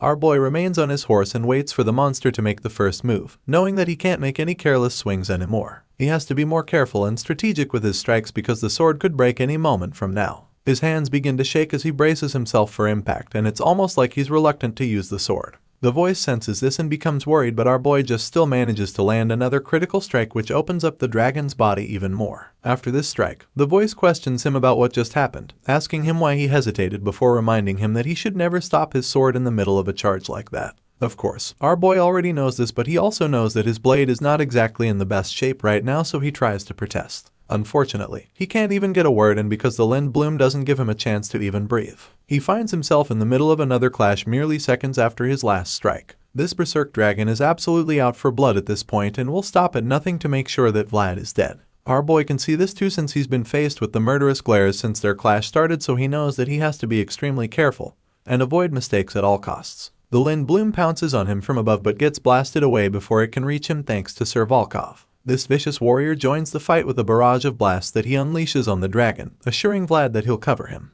The creature is injured and is now also outnumbered, so it turns around to retreat, knowing it can't take Vlad and Volkov together. They see the Lindworm retreating to the plains where they'll have a hard time tracking it down again, so Sir Rudiger calls out to Vlad, telling him to go after the dragon. They've done so much and lost so much in pursuit of this, so he would hate for them to lose it again because that would mean they failed. Almost all the horses are either tired or frozen, and our boy is the only one who can match Lindblum's pace, so Rudiger urges him to go after the beast. Hearing this, a sense of purpose washes over the young knight. He braces himself for the chase, and as he urges his horse to go after the target, the voice talks about how beings that reach their limit have no choice but to stop. It tells him that he would have to stop now because he can't go any further, just like his sword that is on the verge of breaking in two. The voice concludes that he and his sword can't be together forever, but at the same time, it suggests that Blade do what it must one last time. Hearing this, our boy is motivated to go after the Lindblum and keep fighting. It's a difficult decision to keep going despite how exhausted he is, but he still musters the last bit of energy and magic in him to infuse in the sword and rides fast to pursue the vicious monster they set out to destroy. The dragon runs away from the canyon, back to the plains with determined strides, not wanting to get caught. This creature is considered the fastest thing on four legs to ever exist, but the people who made this claim probably hadn't ever heard of the son of the grasslands before. Vlad's black horse gives chase and closes the distance between him and the dragon in such a short time. By the time the Lindworm looks back, it's shocked to see that the swordsman is right on its tail. Vlad gets closer by the second until he eventually lands the most deadly strike yet. But he doesn't stop there, because once the creature is forced to slow down, this is the perfect opportunity for him to go all out and unleash a barrage of deadly slashes on it. He chips away at the dragon's scales with each strike, ordering it to stop over and over until he finally lands a mighty strike on one of its hind legs, which sends it tumbling in the snow due to the momentum. The Lindworm is finally brought to a halt, and before it can even catch its breath, another powerful blast from the Blood Duke's eldest son is buried into its body. The creature screeches in agony as it lies there, incapacitated. Volkov reveals that he just used his last spear on the dragon, which means that he can't be of any more assistance. Right now, he's counting on our boy to finish the job, and he makes this very clear. Of course, Vlad is determined to finish the mission and make sure that all their sacrifices weren't for nothing. With his tireless horse still very much active, he charges at the Lindworm with a determined look in his glowing eyes. He knows that everyone is counting on him, and he's more than ready to finish the job, so he rides over to the beast, knowing that he's about to land the last strike he ever will using his current sword. He remembers how he was when he first got the blade and thinks about how it truly is the last time he'll ever use it. In that moment, all his memories with his beloved sword flash across his mind, from the moment where he first got it, to the first time he ever used it to defeat a monster. He remembers his battle against the Deathworm and all the other adventures with the sword that led up to this moment.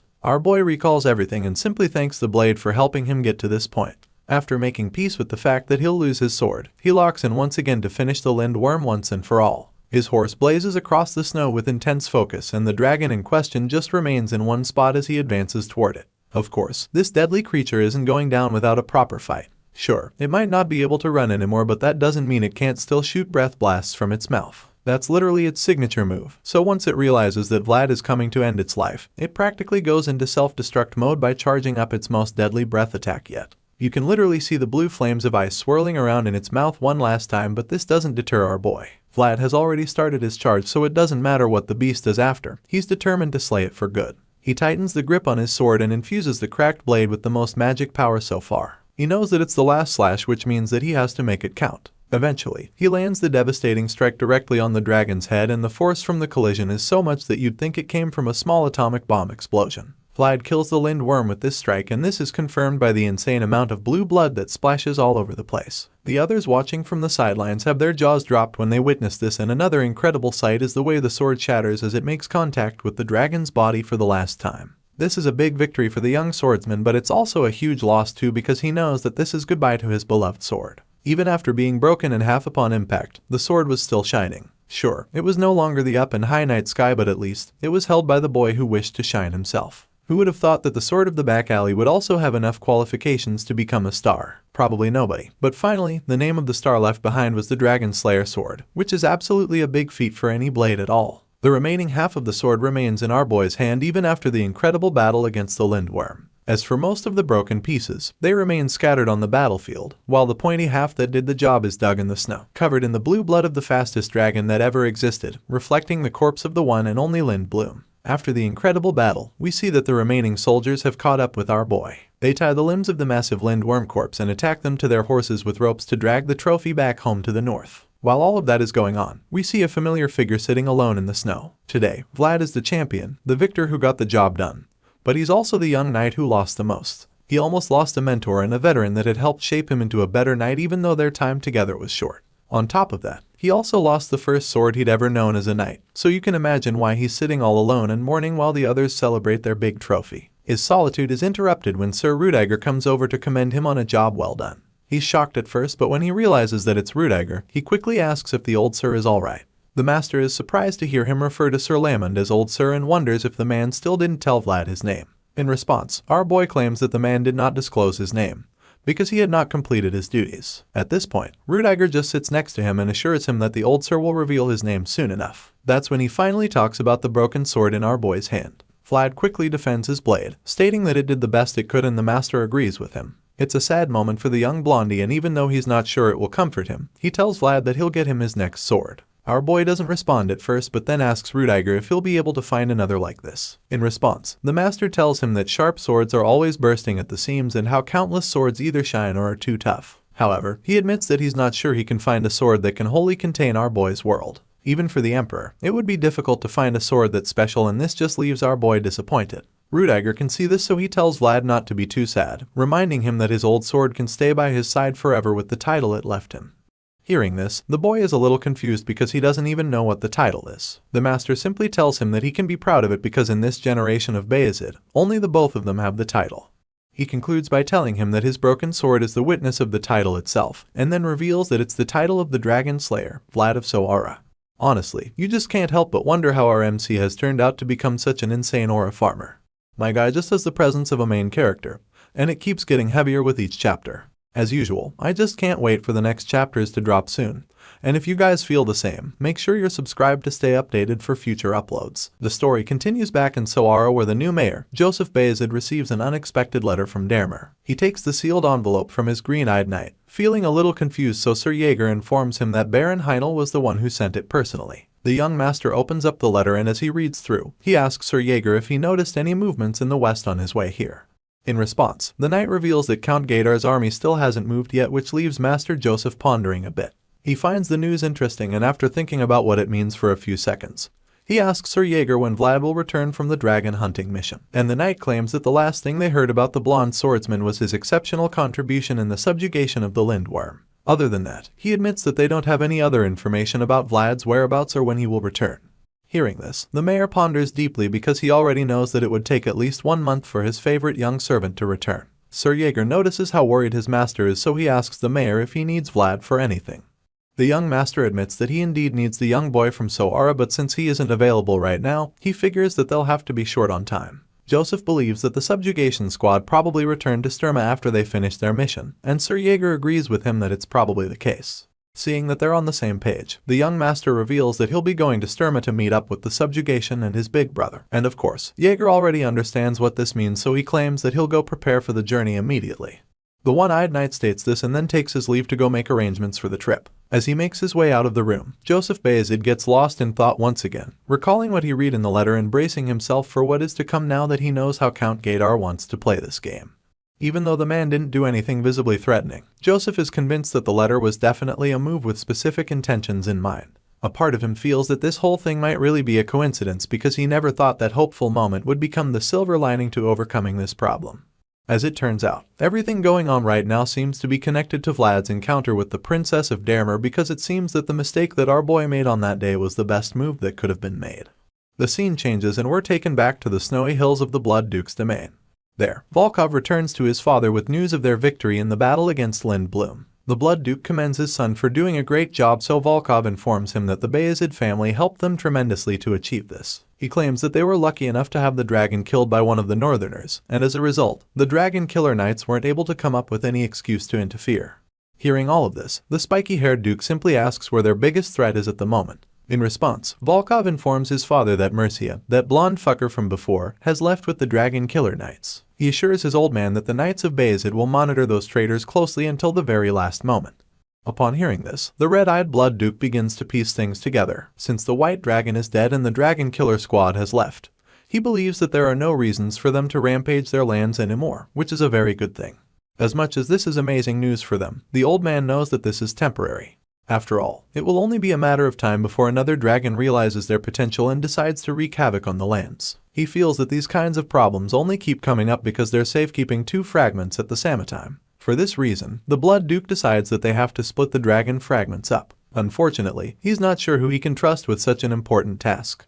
He stands before the 2 chain chests remaining while his son and one of his advisors stand next to him. Duke Baronoff is the guardian of the oath, so it's supposed to be his job, but now that he needs to split the fragments of the dragon up, he can only wonder who he can entrust one of them to. While the Blood Duke is busy being torn with that decision, the scene changes once again and we catch up with Sir Rudiger's party. Sir Lamon finally wakes up from his comatose state and the first person he sees is Vlad. Apparently, Vlad was the one moving him in a wagon, wrapped up in many thick clothes while he was unconscious, so when he opens his eyes and sees the blondie, he asks the kid if he thinks he's moving a corpse or something.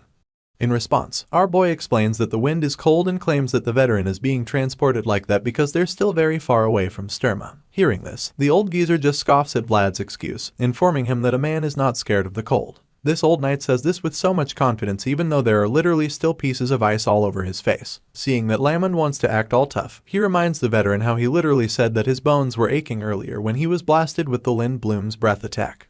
As you can imagine, this is like a checkmate for Lamon because he can't even deny it. He's just pissed that the kid was able to remember that. Sure, he can boast about not being affected by the cold anymore, but he still doesn't want Vlad to tie him up any further because it's only a matter of time before his blood flow gets cut off. While those 2 are busy bickering, we see Rudiger and the blondie having a chat. The Bayezid's son points out how preparations will soon be over and then asks the guy if he isn't going to Sturma with them. After all, Lord Mercia and his dragon killer knights are important guests who came from far away, so he suggests that his father, Lord Bayezid, will be happy to see them. The blue-eyed schemer already knows that Rudiger doesn't like him, so of course, he politely declines the offer. He claims that it's a rare opportunity to go to Sturma but admits that he doesn't think he'll be able to have a peaceful life over there. As you can imagine, Rudiger doesn't actually want a blonde fucker around, so after his first refusal, he casually decides not to ask any further. Right now, he's only talking with Mercia just because it's his duty, not because he's enjoying it. He claims that it's embarrassing for him to let a faraway guest leave empty-handed. But since Volkov took the spear that was struck into the Lind Bloom's leg, he figures that Mercia should take something too. As such, he asks the man if he wants to at least take the tail back with him. Of course, Mercia's pride would never let him accept such a small part of the dragon when his original intention was to slay the creature itself. With this in mind, he politely declines Rudiger's offer once again, claiming that he'll just accept his well wishes instead. The Bayezid's son is clearly enjoying this conversation right now because he's got the upper hand.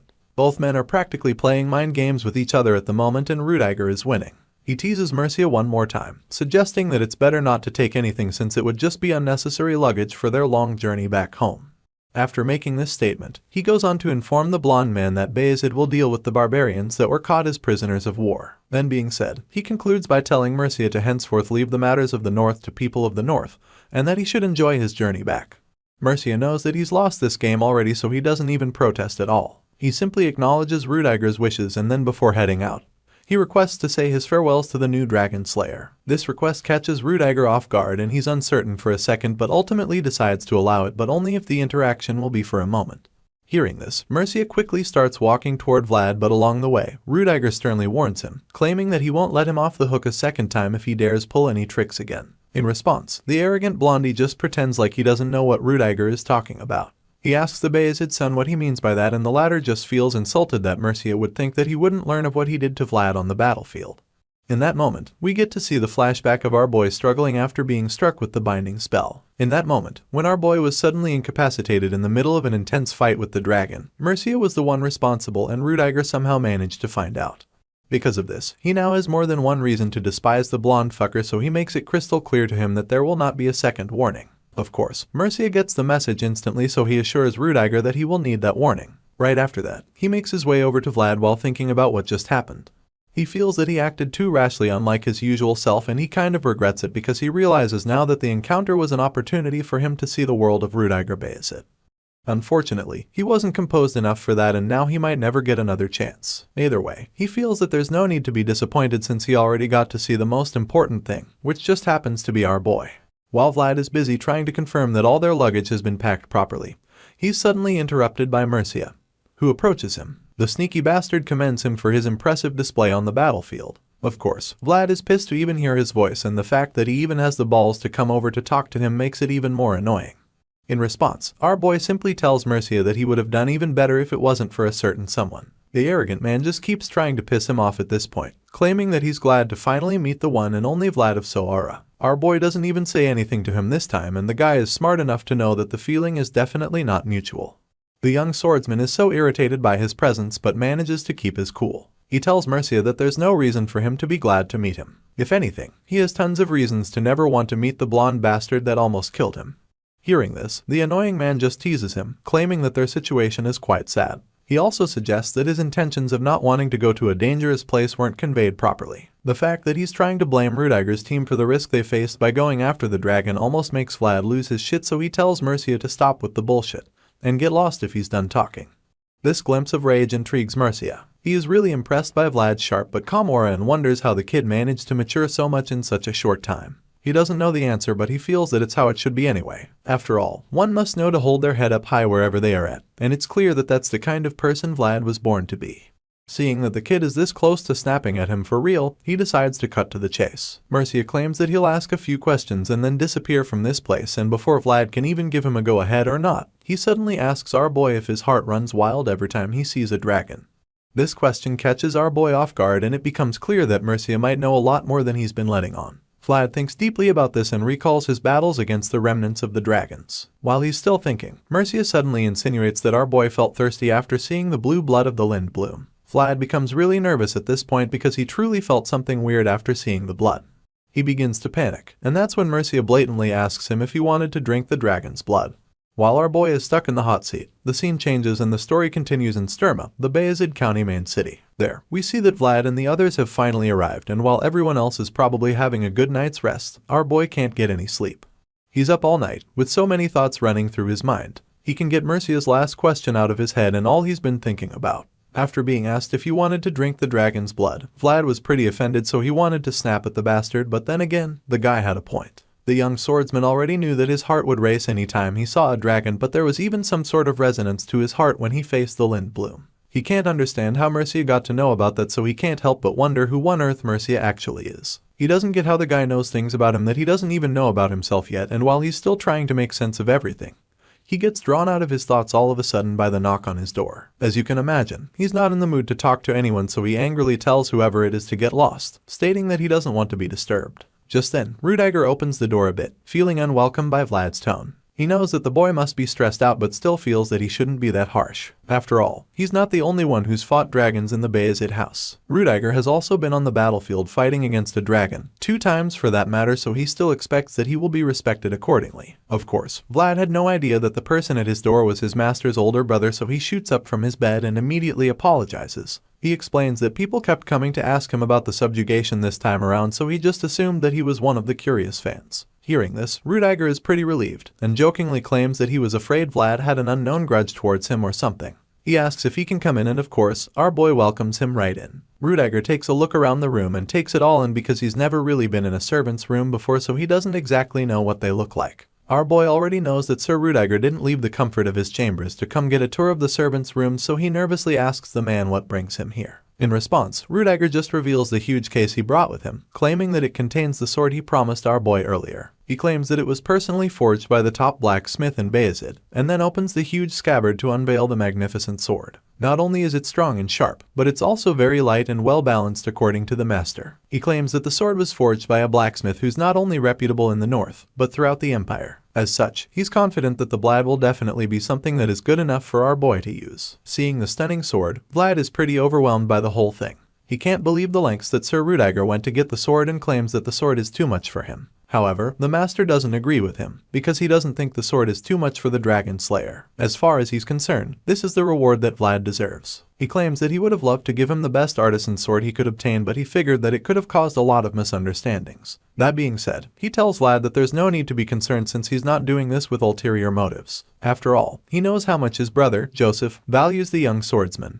At this point, Vlad figures that there's no point fighting it anymore, so he gratefully accepts the sword. Rudiger then asks Vlad if he's seen Joseph, and our boy reveals that he did, but just for a short moment since the guy seemed really busy. Hearing this, Rudiger just finds it amusing because he feels like there are times when Joseph seems like the servant instead of Vlad. Apparently, all the scandals that our boy gets himself always need to be sorted out by Joseph. Our boy is surprised when he hears this because he has no idea what he did to make his master so busy. At this point, Rudiger realizes that the kid hasn't heard anything yet, and when Vlad asks him what he's talking about, he informs him that the Bayezid household has issued a summon to all knights. The scene changes after now, and outside, we catch up with Sir Lamond, who is currently with the head of the Bayezid family. The old knight reveals that he's thinking of ending his pilgrimage, so the Lord asks him if he's come to a decision yet. In response, Sir Lamond reveals that it has truly been a tough time for him to even come to the conclusion. Lord Bayezid completely understands and suggests that Sir Lamond is ready to hand over this last ducat.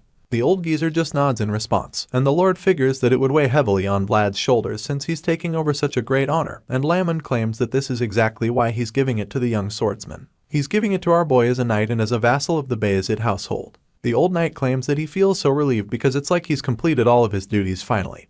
And when the Lord hears this, he just thanks the veteran for devoting himself to the Bayezid household for such a long time. In response, Sir Lamond simply apologizes for causing any trouble this whole time. After this exchange, Lord Bayezid asks the old knight if he'll be returning to his hometown now, which he confirms. He admits that it's been a long time since he saw his own manor, and as such, he'd like to go home. Lord Bayezid knows that the old knight is always big on tradition, so the fact that he just said something like that makes him even more certain about his decision. At this point, Sir Lamond feels like he's already gotten his retirement gift, so he's really looking forward to that day when all the knights will be gathered, because that's the moment a new honor will be born. 3 days later, we see Sir Jaeger walking down the long hallway of the mansion, and then all of a sudden, he stops in his tracks when he senses Vlad's presence. He turns around to look at his vassal properly and is absolutely blown away by what he sees. He begins to wonder if Lady Oksana even used magic on Vlad for his preparation, because the transformation is drastic. The green-eyed knight feels like she turned Vlad into a completely different person, and truly, our boy looks absolutely majestic. Unfortunately, he doesn't exactly seem excited about his new look. In fact, he even feels out of place for some reason, and so Jaeger figures that he must be really nervous. He asks the boy if he's got any nerves, and Vlad claims that he only feels flustered.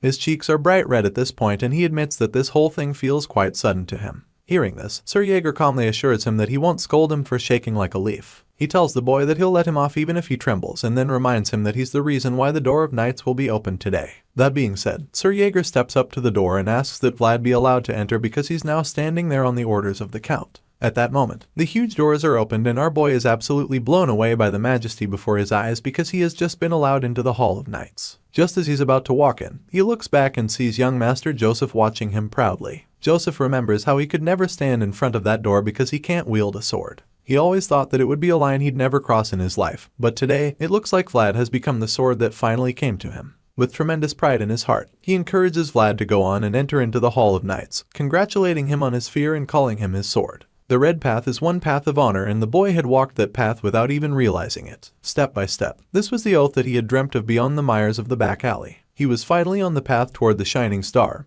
and now he's arrived at the star. Our boy walks down the red carpet with all the other knights standing on either side. At the end of the carpet, he kneels before Lord Bayezid, who's waiting there with his sword to officially make our young swordsman a knight. The Lord addresses our boy Vlad, servant of the Bayezid household, and commends him for reaching this place. He tells him that he did a great job and then hands him a scroll, which happens to be the ever-unchanging commandments of a Swordmaster. Lord Bayezid tells Vlad to hold it in his left hand and urges him to engrave the following into his heart. The old man reminds him that a knight must always be able to see the world of possibilities, and reveals that it is the first commandment of the Swordmasters. In that moment, we get to understand exactly what this commandment means. Even though our boy had met the older knights as enemies before, they had all protected the possibilities that he held, because that's the duty a knight should perform. Lord Bayezid goes on to tell Vlad that a knight must always listen to his conscience, which is the second commandment of the Swordmasters. Our boy is equally able to relate this commandment to some of the knights he was lucky enough to meet. He remembers the mission with Sir Gregory in that village haunted by the evil priest. Even in that town that was filled with fog, the knights there gave everything they had, as they had risked everything, including their lives. If you stand in the place you ought to be in, then you must not hesitate when the time to act and do the right thing comes. And only one's conscience can determine what that is. Lord Bayezid places the blade of his sword on Vlad's shoulder once again and quotes the third and final commandment of the Swordmasters, telling him that a knight must always pursue the path of honor. A knight must always keep their eyes able so that they can become honorable. They must strive to become honorable so that they can be without a shred of embarrassment.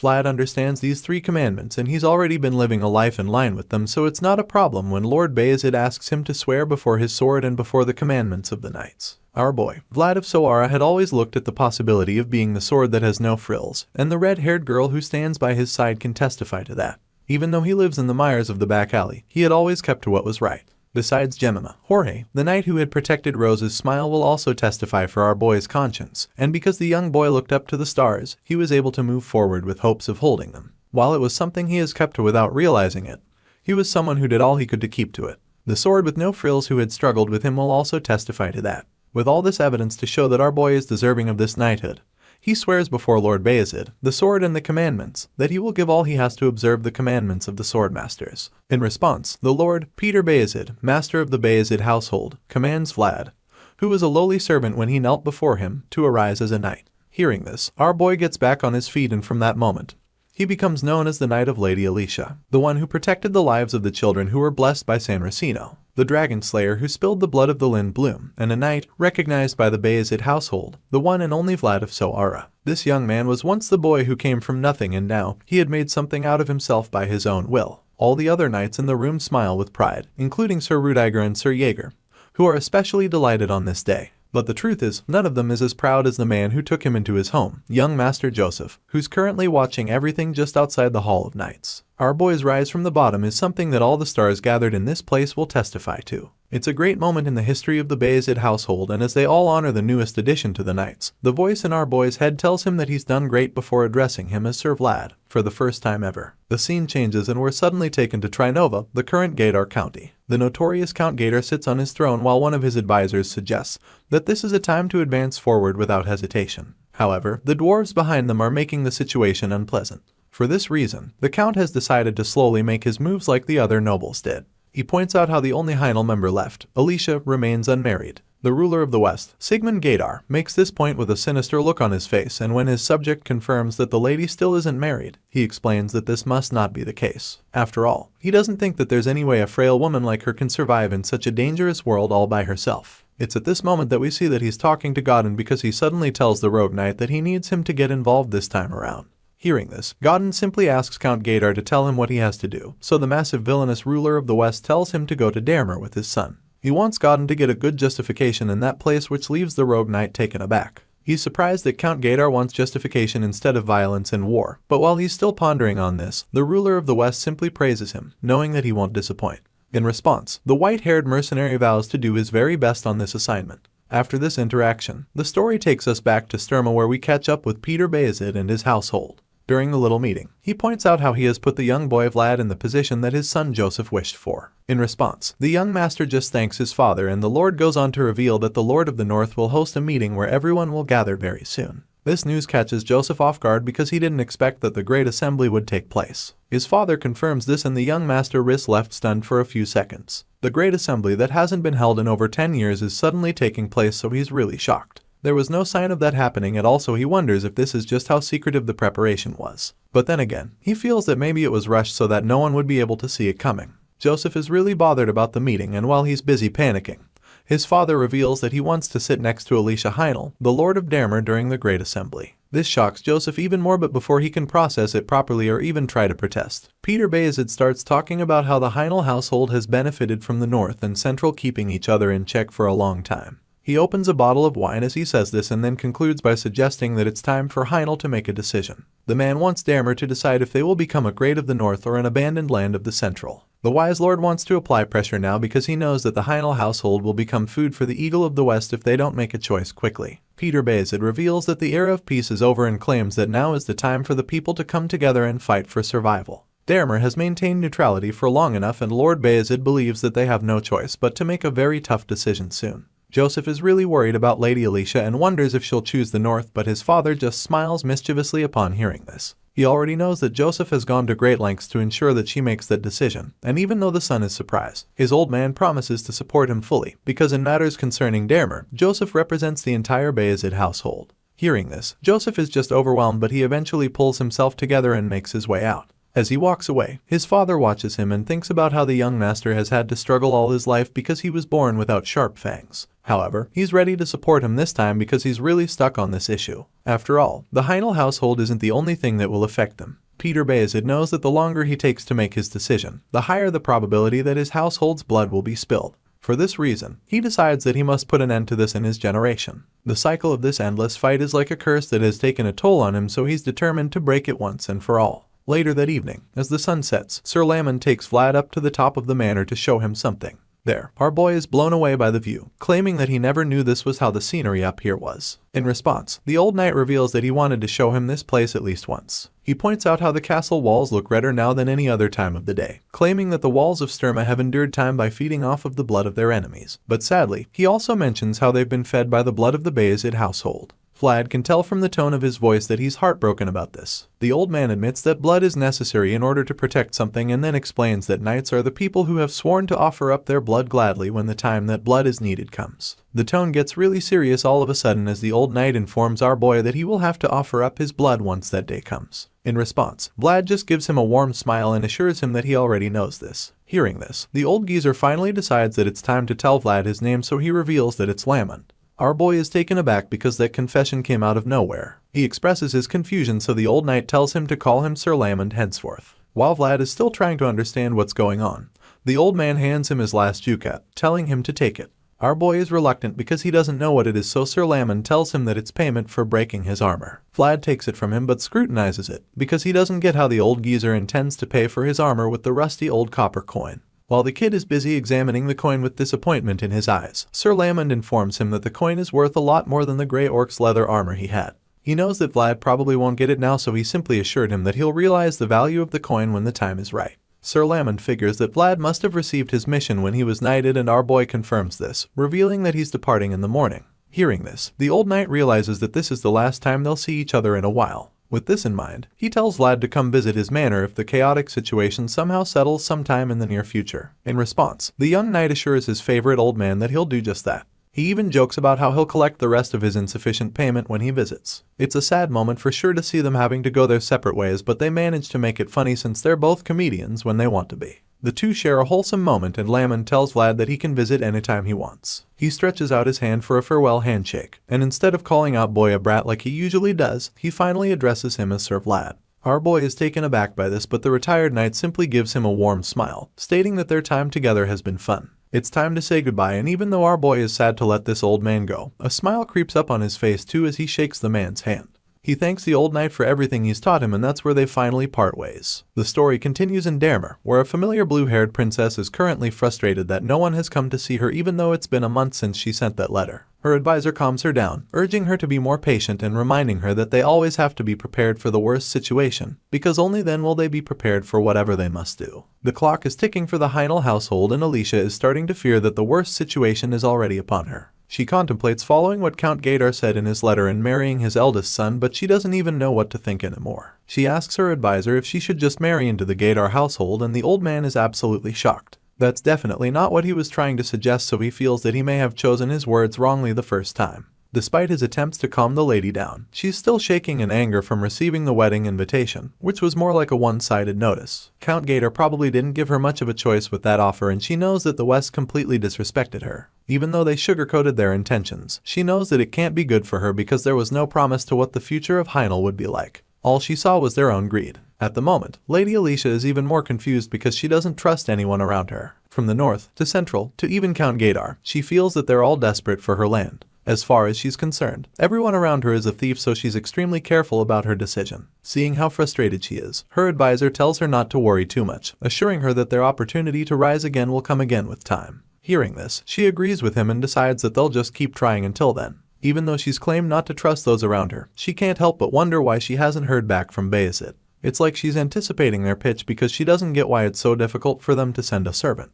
At this point, her advisor suggests that they must have calculated it all, stating that they must know the terrain advantage that Dermer has. However, there is only one thing this old man is concerned about. Before he can reveal it, a servant barges into the room to inform the Baron that Count Gaedar's people have just arrived. The guy looks terrified, probably because he knows that the ruler of the West brings nothing good. As for Alicia, she just looks exhausted because she didn't expect that they'd come so suddenly. Knowing the state of the princess, the advisor offers to reschedule her meeting with Gaedar's people to the next day, promising to buy her as much time as possible. The blue-haired lady already knows that this visit is not a good one, and she is really bothered. Her advisor knows this as well, so he just urges her to brace herself for what's coming. After all, a starved eagle shows no mercy. Just outside the Heinel barony, we are introduced to Count Gaedar's arrogant successor, Istvan. The young man hasn't even entered the place and he's already commenting on how backward the place is. As soon as he says this, Godin informs him that Dermer has always been like this, stating that they prefer diplomacy to war. They'd rather resort to family than commerce, so upon hearing this, Ishtvan concludes that they're boring in other words. This lazy brat suddenly asks to confirm that he doesn't have to do anything on this visit, so Godin informs him that he'll at least have to introduce himself to the lady Alicia, since he's the one they're trying to marry her to. Hearing this, Ishtvan asks what else he needs to do, so Godin tells him that he must also pretend to be interested in the lady. At this point, the lazy douchebag claims that he doesn't like the arrangement since he doesn't like doing any form of work. Seeing that the eldest son might be a problem, Godin decides to set things straight before they meet Alicia. He informs Ishtvan that he needs to fulfill the duties that come with his bloodline. Hearing this, he finally asks why his father is complicating things this time around. Count Gaydar has always been a man of violence and taking whatever he wanted. That was the simple logic he lived by, so Ishtvan is really thrown off by all this diplomacy and peace talks. At this point, he starts to think that they might not actually have the power to take Dermer from the Heinel household, so Godin explains that the North has never failed to protect what they have to protect. He explains that the West made it this far by taking what they want, while the North got to this point by protecting what they have. Count Gaydar is now the ruler and alliance leader of the West, so it's only natural for him to be more cautious when considering the first step outside their territory. That being said, the rogue knight is able to make Ishtvan understand why they're taking this approach. Besides, the eldest son can tell that his father is very serious about this assignment for the fact that Godin tagged along. Ishtvan still doesn't seem so interested in any of this, so the clever knight informs him that the lady in question is actually very beautiful. He claims that she is said to be peerless, even when taking the women of nobility in this region into account. Upon hearing this, Ishtvan finally looks interested for the first time since the journey started and admits that he's now motivated to behave. Meanwhile, at Brigantes, the Empire capital, something seems to be brewing in the Dragon Blood Dukedom. There, Mercia returns to his old father, Sarnis Dragulia, the Dragon Blood Duke. The old man asks for a report, so the blondie informs him that the white dragon was slain by the Knights of the North. Duke Sarnis is furious when he hears this, feeling that the barbaric North still don't know their place. Before the old man can rant his way into a heart attack, his son reveals that his trip wasn't for nothing, claiming that he discovered a young boy in the north. Apparently, Mercia is convinced that Vlad is a young dragon who has yet to open his eyes, which leaves his father in shock. However, he stands on this conviction, asking the old man if he's ever been to the north before. In response, Sarnis Dragulia confirms that he's been everywhere, claiming that he spent his whole life spreading seeds all over the continent.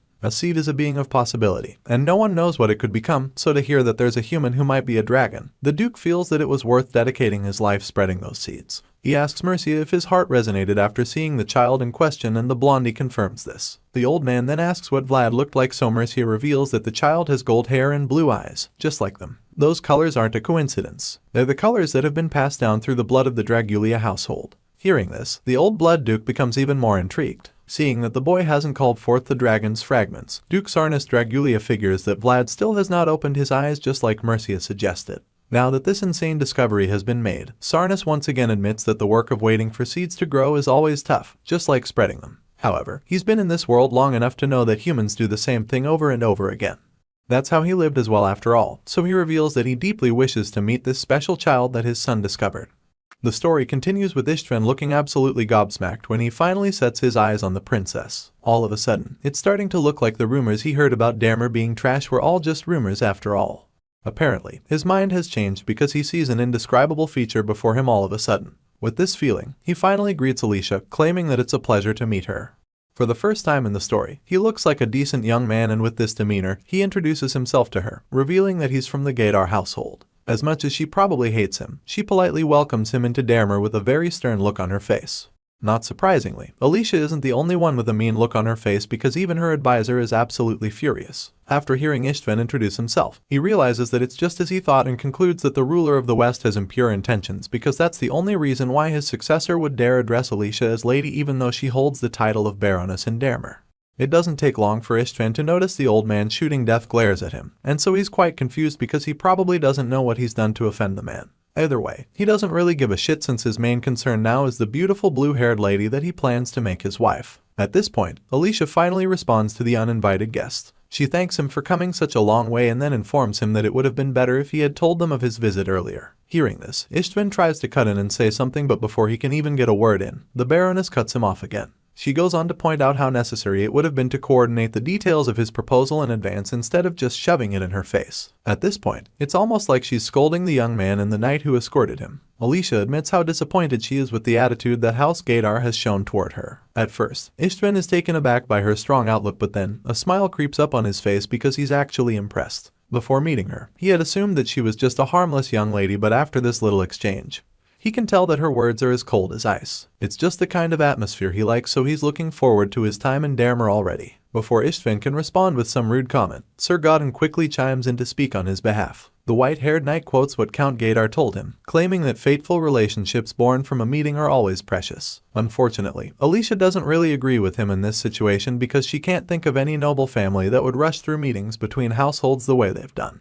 At this point, Godin realizes that the Baroness would be a tough nut to crack, so he simply tells her that their count values her greatly. So much so that he has sent his own son all the way to Dahmer to come see her. The old advisor listens to the exchange and literally starts boiling in anger. He's absolutely disgusted by the Westerners, but he also knows that he has to keep his emotions in check. As far as he's concerned, Count Gaydar's house must have a reason for acting so rudely right now. The old man believes that they might just be looking for a reaction and some kind of reason to finally take over Dahmer with force. While he's thinking about this, the bratty successor chimes in once again. Surprisingly, Istvan starts by apologizing to Lady Alicia for not observing certain manners and etiquette. Surely, he's not really sorry, but at least, he's played his part in portraying good behavior, and this allows Godin to introduce him as the heir of the Gaydar household. For some reason, the knight suggests that the successor's presence alone can replace all unnecessary procedures, and of course, Alicia isn't pleased to hear such a thing. She doesn't say anything in response and instead just glares at the both of them for a few seconds. Istvan can immediately tell that she's offended, so he lets out a small laugh and asks her not to get angry, claiming that they came all this way to see her after hearing good news. In response, the Baroness decides that they'll talk about the details along the way, but before then, she urges them to have some rest in the accommodations she has prepared for them. However, Istvan refuses to postpone their discussion for some reason. He claims that he would like to spend some more time talking to her alone instead of resting, and this statement strikes a nerve in Alicia. She is still dazed by his audacity when he claims that the current situation is quite urgent, even though he knows that it would be proper etiquette to greet her parents first. Of course, patience is a valuable virtue for everyone, but even that has its limits. If one remains patient despite the other party crossing boundaries, then it's no longer patience but simply an act of lowering oneself. The Baroness is enraged by Istvan's boldness and furiously asks him why he would dare suggest such a thing.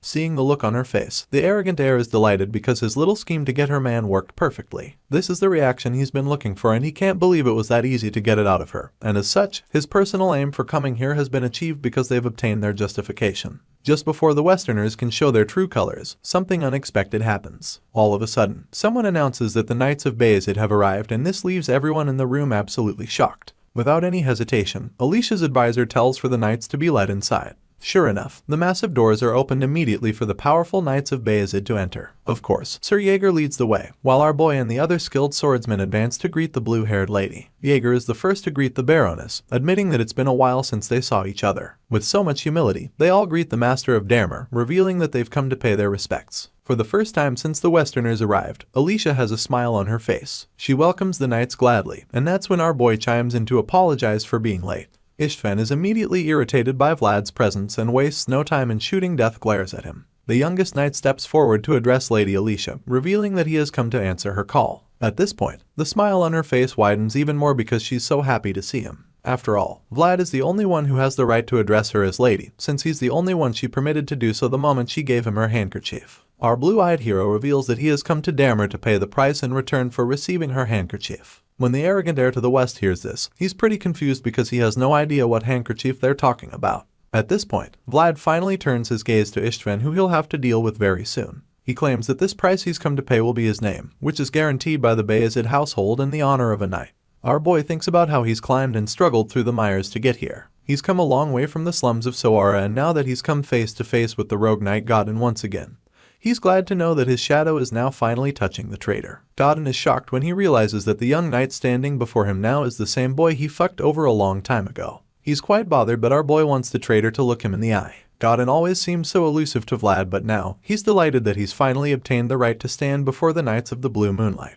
Later that day, we see the men from the west having a chat. Istvan looks really upset because he really thought things would go smoothly, but that wasn't the case since the Bayezid Knights came out of nowhere to ruin everything for him. He never expected the Bayezid household to pull such a move. He's particularly pissed about the blonde swordsman that overshadowed him in front of the Baroness. Before now, Istvan had never heard about Vlad of Soara, and even though he'd thought he met our boy's gaze, he didn't. This is because the young blondie wasn't actually looking at him but actually had his eyes on Godin, who was standing behind him at the time. He chuckles as the incident plays back in his mind, and he finds it quite intriguing because he has never been humiliated like that before. The fact that Vlad didn't even bother to look at him for more than a second makes him really mad, but it also makes him quite curious. So, he asks Godin if he knows the young knight, claiming that Vlad seemed pretty arrogant. In response, the white-haired knight simply admits that he and Vlad had a short encounter once. The rogue knight is still surprised by what the kid has become because he never imagined that he'd meet him in a place like this. The scar-faced trader thinks of the last time he saw Vlad, recalling that day, and realizes that he probably didn't spare the boy's life out of mere pity alone.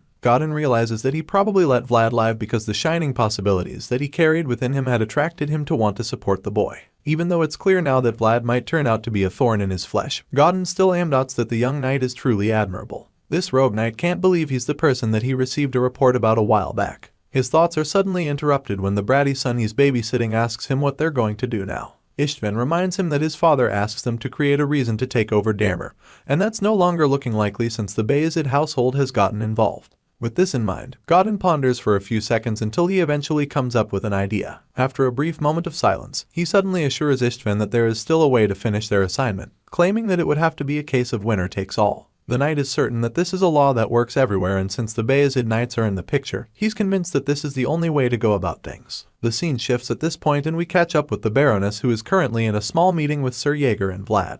They can't over some tea, and Lady Alicia tells them how Joseph promised to prove to her that the alliance between their households is a strong one. So, now that Sir Jaeger and the Knights of Bayezid are here, she concludes that there's no longer any need to prove it. Now that they're on the same page, Jaeger places the letter from his master Joseph on the table and she quickly picks it up to start reading. Even though Vlad has her handkerchief, Sir Joseph still thinks that it would be difficult for her to reject the marriage proposal of the Gaidar household with just that reason. As such, he's offered her a plan B in the letter she just opened, so by the time she's done reading, she's shocked to learn that there is another method to escape the clutches of the West. Once she's done reading, Sir Jaeger assures her that Joseph is doing his best for Dermer at the moment, and she agrees with him, admitting that the idea in the letter is definitely a possible solution to her dilemma. Alicia reveals that her grandmother was also a part of the Oscar household, just like Madame Oksana was, which means that the same blood flows through her. Apparently, her old advisor didn't know about this, so when she reveals this, he's left speechless. The old man had no idea, so while he's expressing his shock, Sir Jaeger confirms this discovery. He goes on to reveal that the reason the Bayezid household had lent her their swords is also because she's inherited that bloodline.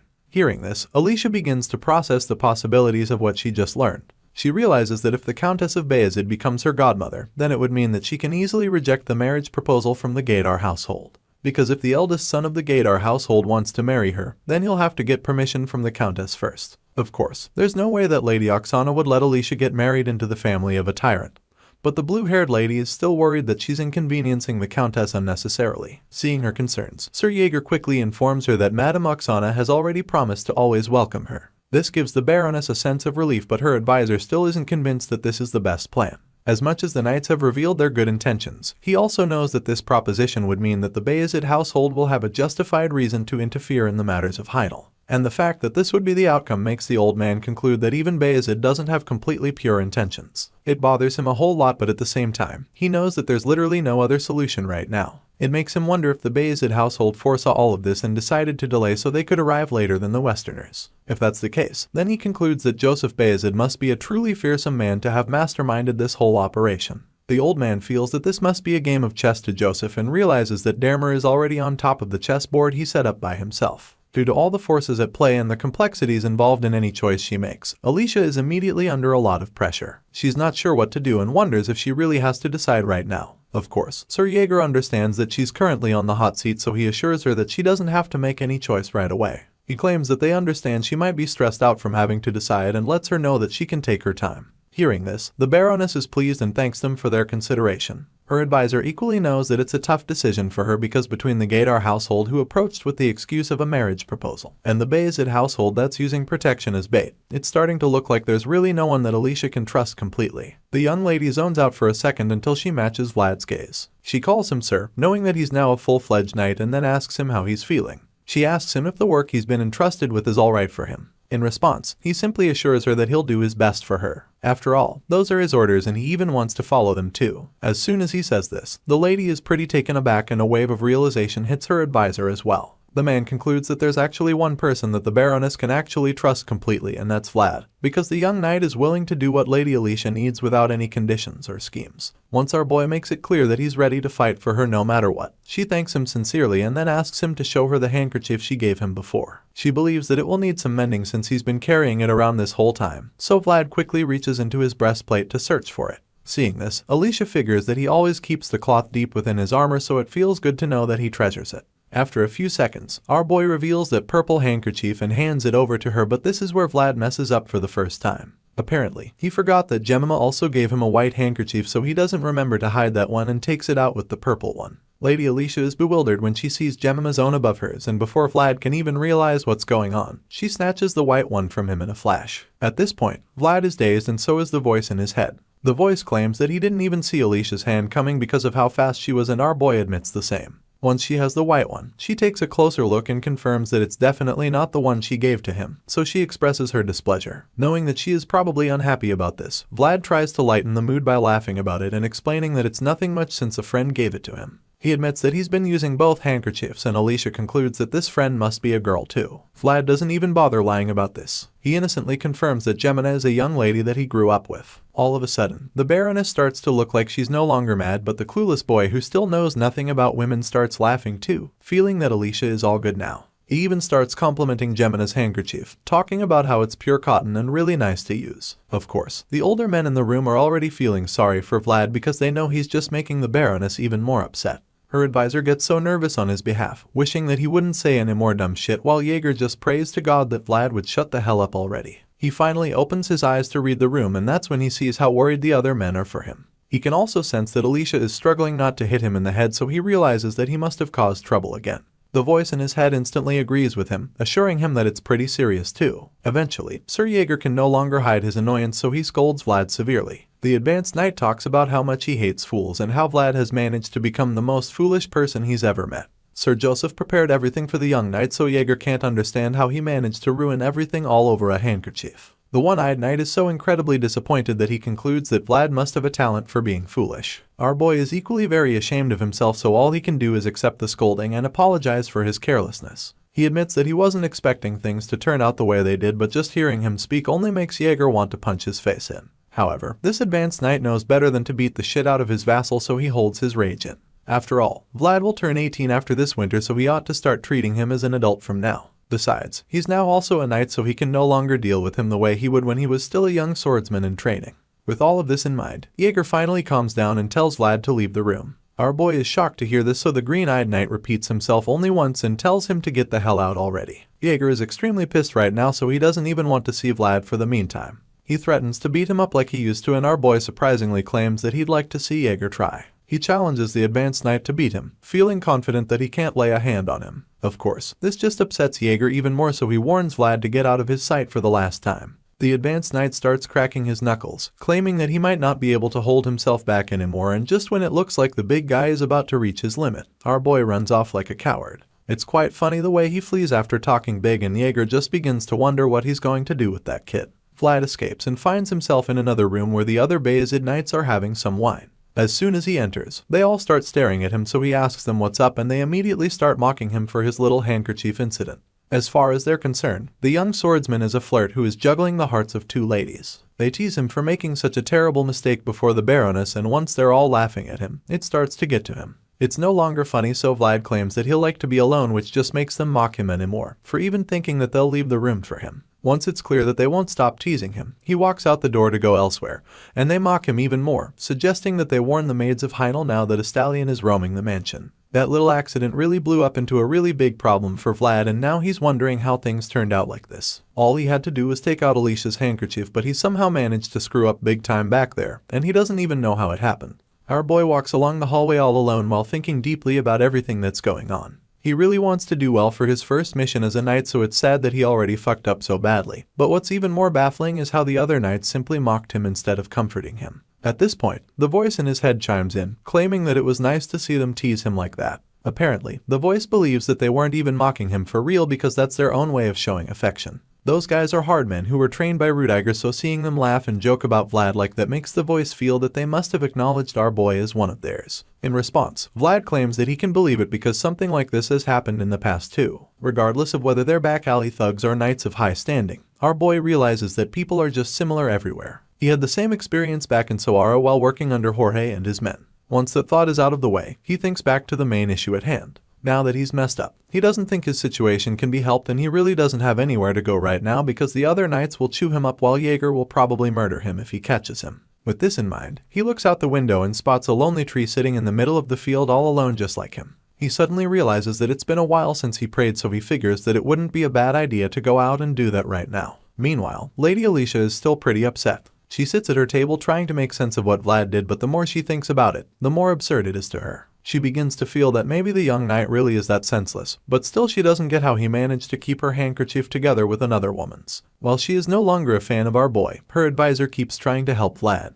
He points out how clean he kept the handkerchief and she tries to downplay it, but the old man assures her that it's very unlike a young man of his age to be that careful with something that's small. At this point, Alicia is a little bit interested even though she's still mad at Vlad, so she asks the old man what he's trying to say. In response, her advisor reminds her that Vlad has been taken on a lot of difficult missions since she gave him her handkerchief. He's fought all sorts of dangerous enemies but still managed to keep it clean, so this means that he took extra care of the handkerchief to keep it that way. The old man admits that Vlad committed a huge mistake due to his ignorance, but he explains that this could also mean that his thoughts and intentions were completely innocent as well. As far as this man is concerned, Vlad won't be like the others who will lift their swords for her with a scheme in mind. After talking a lot of sense back into Alicia's head, she starts to see his point. She's still reluctant to get back on Team Vlad, but then that's when the wise old man tells her to look out the window. They both look out to see Vlad praying at the tree, and her advisor reveals that all of the boy's actions show that there's a reason why the Bayezid household holds him in high regard. All of a sudden, Alicia's face brightens up because she's glad to see that Vlad still hasn't changed since the first time they met.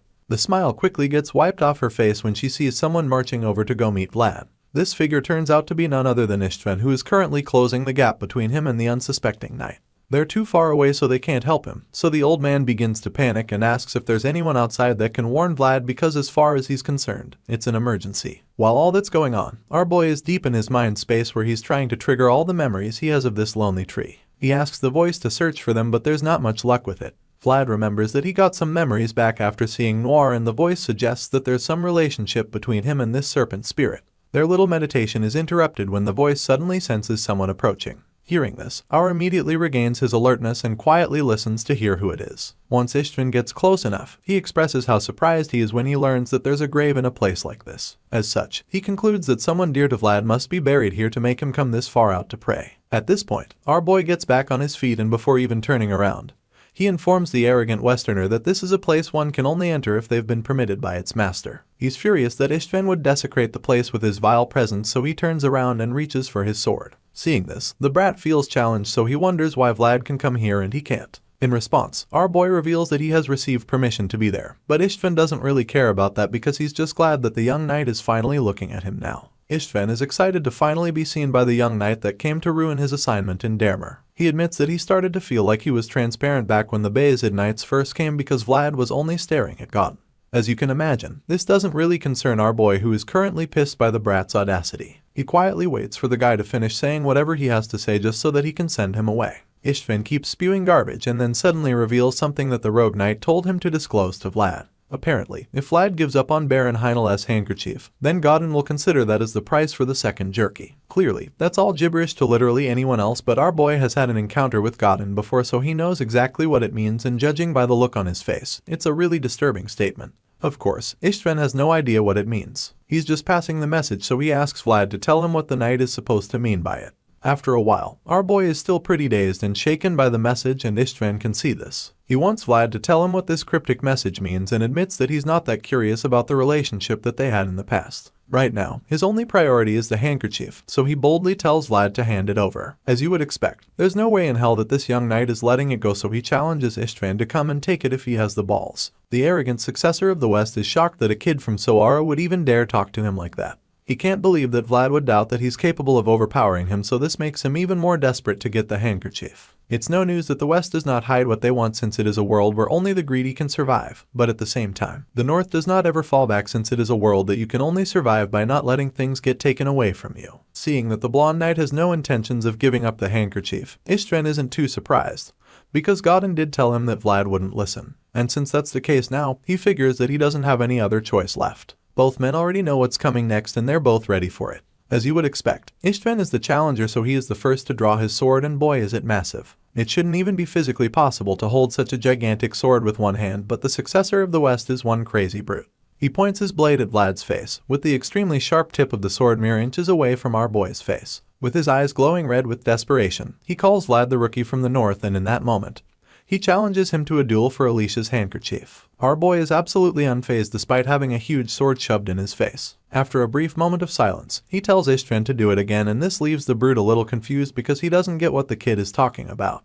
Seeing the look of confusion on his face, our boy decides to break things down for him. He reminds Istvan that he's Bayezid's knight and also Lady Alicia's knight, so he informs the challenger that he would have to say his name properly if he truly wants to challenge him to a duel. After making his point, he concludes by calling Istvan a hooligan of the West. Later that night, Godin is busy with some paperwork which mostly involves reading all of Vlad's recent accomplishments. He learns that the kid annihilated an organization of a city and pushed out the enforcer of a dark mage. He also finds out that Vlad lured the deathworm and took down the lindworm by himself. At this point, Godin begins to feel that Bayezid was too urgent in Vlad's case. Standards and common sense exist, but he feels that they fluffed this too much. As far as the rogue knight is concerned, the boy would have developed well on his own even without all of these missions he was sent on, but now he feels that this is all a manufactured possibility. He thinks back to his clash with the kid and recalls that it was just a single sword path. To him, it was just a display of a possibility in the end, and he believes that it is absolutely not at the level of being able to reach the position of a dragon slayer in 1 year. Even though he feels that Bayezid rushed things with Vlad, he admits that it's amazing that they awakened his aura. After all, that's not something one can acquire through being taught. Now that he's learned all of this, Godin regrets not bringing Vlad with him using whatever means. His thoughts are suddenly interrupted when Istvan returns, so he turns to ask the successor about the handkerchief. Of course, the brute wasn't able to get it and confirms that Vlad is truly someone who doesn't listen. Godin is surprised that the big guy came back empty-handed because he thought Istvan would just take it from Vlad by force. Hearing this, the heir to the West admits that he was about to do that but couldn't because the mood was spoiled. It turns out that the Bayezid knights and some of the Heidel guards rushed to the scene just before he could engage the young knight. Istvan has no idea how they knew what was up though, but at least, he managed to request a duel before they interfered. Hearing this, Godin asks when it is and Istvan reveals that it's in 2 days. He also reveals that they have to bring a priest to supervise the duel. In response, Godin claims that it's good to have a priest there as a witness because they won't be able to protest after. With the way things are going, the rogue knight is confident that they'll be able to have justification and profit very soon. That's all great for the West, but Istvan has a personal issue with Vlad now, so his own reward would be the young knight's face contorting in fear. The scene shifts, and that's where we see Sir Jaeger having a private discussion with the old advisor. The man asks the knight if there's any chance of victory in the duel, and Jaeger admits that it won't be easy. Istvan is the oldest son of the conqueror of the West, the Gaidar family, so they all know that he's the real deal, a ferocious warrior who honed his skills while receiving the best education from his childhood. Even Sir Lamond has attested to the skill of the Western knights, so he knows that it won't be an easy duel. In fact, Sir Jaeger is afraid that Vlad's chances of winning are very low at the moment.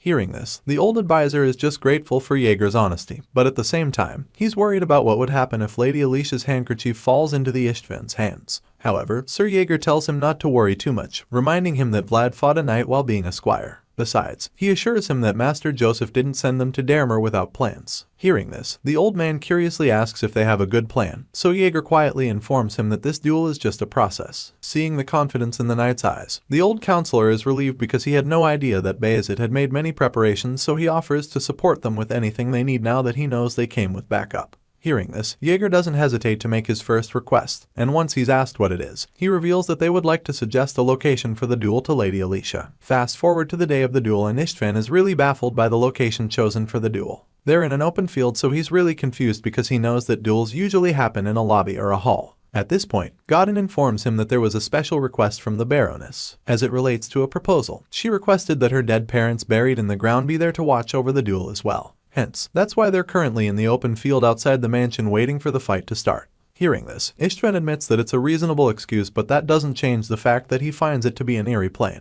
It's cleaned up to the point that he can't even see a small pebble, so he wonders if it rained in the morning, but Godin informs him that it didn't. It's strange since the grass is wet when it didn't rain earlier, but Godin urges him to ensure it even though the duel is happening in the unfamiliar environment of the north. The rogue knight looks over at the camp of the Bayezid knights and thinks about how constructing a battlefield ahead of battle to have the upper hand is one of the basic actions of a commander. It's just the kind of thing he expects from Sir Jaeger. Speaking of Jaeger, the green-eyed knight notices the northern knight staring at him with knowing looks, so he reminds Vlad that Gadar's vigor is sharp and encourages the kid to get his breathing in check. Our boy is starting to feel the pressure at this point because he is probably aware of how powerful his opponent is by now. Jaeger is equally nervous, but he believes that the boy can win. After all, he has endured well in front of his archenemy all this time, and at the edge of that patience, only Vlad's creed to protect his promise to Lord Joseph must lie. It's almost as if our boy can hear Jaeger's thoughts, and after a few moments of getting his breathing under control, Vact finally opens his eyes, revealing that he's ready. The advanced knight is truly proud of him at this moment, and as our boy gets on his feet to prepare for battle, Jaeger urges him to go teach the usurpers what a just sword represents. It's almost time for the young warriors to clash swords, and with Alicia seated to watch the duel for her honor, the priest begins to announce the rules. Or can be used for this fight, but since it's not a duel to decide life and death, the match will be interrupted if the duelists are in danger at any point. After stating the conditions for the duel, the priest asks both warriors if they agree with the rules, and of course, they have no objections. Once everyone is on the same page, the priest officially begins the duel, and Ishtvan looks even more terrifying all of a sudden. He tries to taunt our boy, asking him if he's still taking care of the handkerchief, but Vlad simply asks him what he'll give if he loses the fight. At first, he doesn't understand the question, but Vlad elaborates and asks if he can at least take his huge sword if he wins. Hearing this, Ishtvan becomes nervous because he realizes that he could also lose if he's not careful. Turns out he's not the only one who can play mind games. Anyway, Vlad goes on to mess with him even more. He reveals that he heard how it's the nature of the Westerners to rob people and asks Ishtvan if it's something he takes pride in.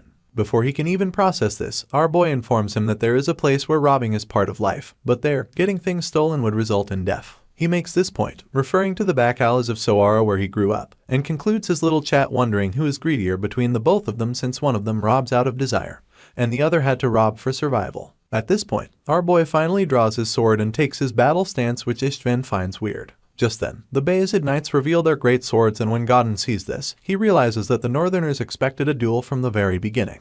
With the support and morale boost from his fellow knights, our boy is ready for battle, so he lifts his sword, eager to find out just how amazing Gadar's successor really is. Ishtvan gets tired of Vlad trying to throw him off his game, so he charges at the blonde with a mighty swing. Of course, our boy casually jumps out of the way to avoid getting hit, but in that split second, the brute follows up with another insane strike of his sword. Vlad manages to block it, but he might have underestimated the power behind the blow, so he almost gets split in two. However, he manages to block it until he gets the chance to slip under. He tries to land a counterattack, but Ishtvan doesn't give him any breathing space. The big guy attempts another mean backhand swing, but Vlad sees it just in time to dodge it and regain his balance. All of the Bayezid knights watching are really impressed with the boy's performance, and Godin is equally surprised. He can see that Vlad is dodging attacks that use weight and deflecting the thrusts that use length. As such, he concludes that the young blondie is thoroughly prepared for the duel. Moreover, the slippery grass makes it comfortable for quick movement, but it's not good for swordsmanship that requires strong supporting steps. Godin knows that all of this can't be a coincidence, so he wonders who designed a field this elaborate.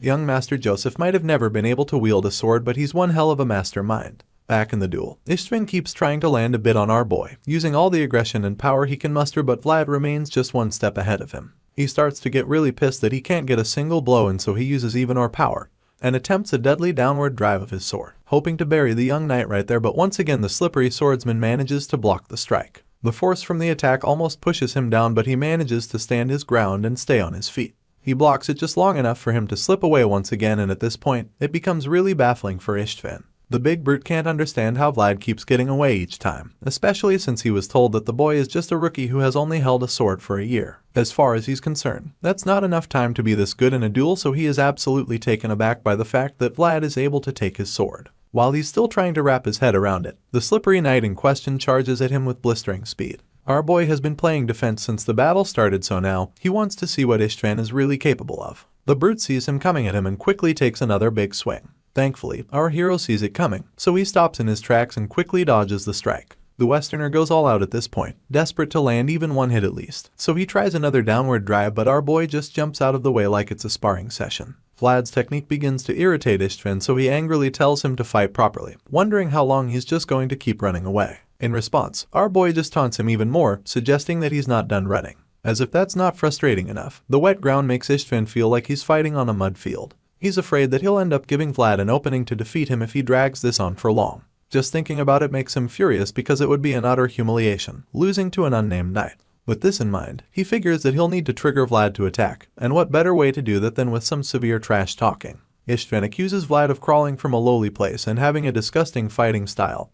And since that's just weak sauce, he goes on to talk smack about Vlad's mother, claiming that the woman who birthed him would turn her eyes away from him if she saw how disgusting he was. For a split second, it looks like those words actually got to Vlad, but the look of rage is instantly replaced by a mischievous smile because there's no way he's letting Ishtvan get to him like that. Between the two of them, the brute is more likely to act out of rage in response to some trash talk, so Vlad decides to give the guy a taste of his own medicine. He starts by admitting how disappointed he is, because he thought that nobles make classier taunts than the thugs in the slums. Ishtvan is taken aback by this, and while he's trying to figure out what Vlad is up to, the slippery knight charges at him, revealing that the thing he just said about his mother is basically a greeting in the back alley. Vlad gets the tip of his sword up to Ishtvan's face before the brat is able to block it with his huge blade. Our boy then goes on to talk shit about Count Gadar, claiming that the man would jump in happiness if he saw his son right now because he just showed his noble blood to a back alley orphan who just became a knight. It's at this point that we see the slash Vlad made on Ishtvan's face, with the noble blood dripping down his face. Enraged by this, Ishtvan uses his aura to blast Vlad away, calling him a piece of shit. Our boy gets back on his feet just as the brute approaches him again. Ishtvan is absolutely livid, but Vlad is unfazed even though the big guy tells him to throw away any thoughts of having a peaceful death. Even Godin is confident that this is where his ward wins the duel, and Jaeger admits that the depth of Ishtvan's world is on a whole nother level. It's just the kind of thing he expects from Count Gadar's successor, but he still believes that Vlad will be able to hold out even now. As for our boy, well, he knows that a drawn-out fight using greatswords eats oneself away, and the stamina would bottom out if he uses aura on top of it. So, he figures that he can at least end the duel in a draw if he keeps avoiding all of Ishtvan's attacks. Lord Joseph already told him that it's fine if he loses the duel. The Bayezid Knights have been nervous from the start. Sir Jaeger, his teacher, and even Lady Alicia, who left her honor with him, all view his chances of victory to be very low, probably because they don't expect that someone from the back alleys will be able to win against the son of a count family who grew up receiving the best education. Even if he loses this duel, he knows that there would be the kinds of gains he can obtain.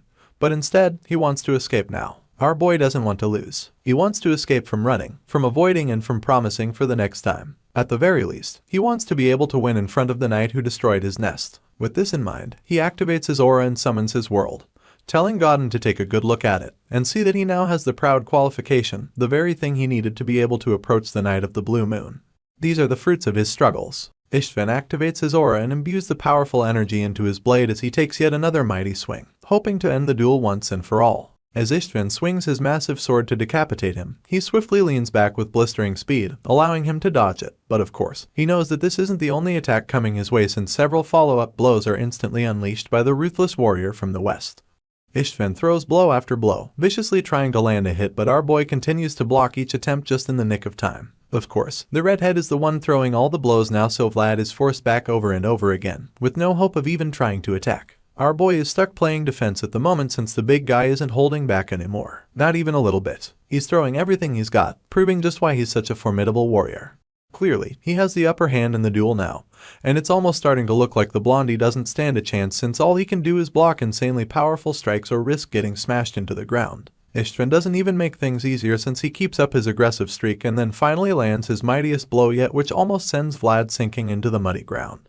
Despite blocking the strike, the force behind it is just so powerful that he starts slipping on the ground. Ishtvan notices that Vlad is losing his balance, so he proceeds to capitalize on this with another deadly strike. He tells our boy that it's time for him to die and calls him a lowly bastard before unleashing another aura-infused strike. This time around, the young knight is not strong enough to hold it back, so he is sent flying due to the power from the attack. You can tell from the look on Vlad's face that it's a really powerful hit, but just when he's about to crash into the muddy ground, he regains his balance and manages to land on his feet, using his sword as an anchor. Sure, he just managed to survive that blow, but Ishtvan doesn't look like he's backing down anytime soon. The hot-headed warrior keeps marching over to our boy with his huge blade brimming with a terrifying glow. At this point, Vlad realizes that he can no longer mess around in this duel because he might actually get seriously hurt. It's clear that Ishtvan is strong, and our boy admits that he's never faced such rough and heavy swordsmanship before, so he has to be really careful. In the great sword's range, Vlad is at an absolute disadvantage, and he knows this too. As the dust clears, he can see Ishtvan coming toward him with a murderous glint in his eyes, and even though he knows that the odds are not in his favor, he still refuses to back down.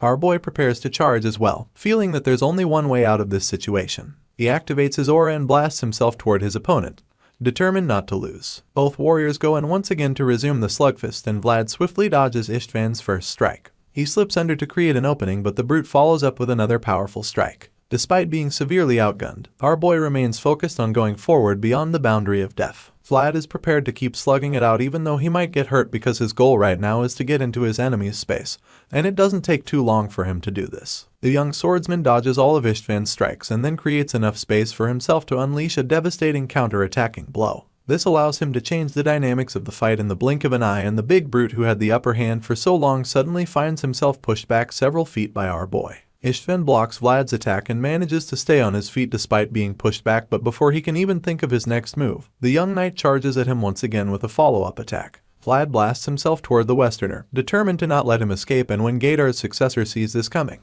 he gets pissed that an opponent this unknown would give him such a tough time. The big guy braces himself for the clash, calling Vlad arrogant for thinking that he can win, and while he's busy talking, the blondie engages him once again. Just like the first time, Istvan is strong enough to block the strike and hold his own. He even manages to overpower our boy using his massive sword in his world. Vlad struggles to keep his opponent at bay the whole time, but Gaidar's first son is just too strong to be held down that long, so it doesn't take long for him to throw a devastating blast of his own at the young knight. Before Vlad can realize what's going on, he sees the giant flaming sword flying toward him like a heat-seeking missile. The first instinct is shock and a bit of fear when he sees it, and Istvan becomes confident that he's the victor at this point. But our boy quickly pulls himself together and manages to slip out of the way just in the nick of time to avoid being split in two by the terrifying sword. He escapes by the skin of his teeth, using his armor to deflect the sword.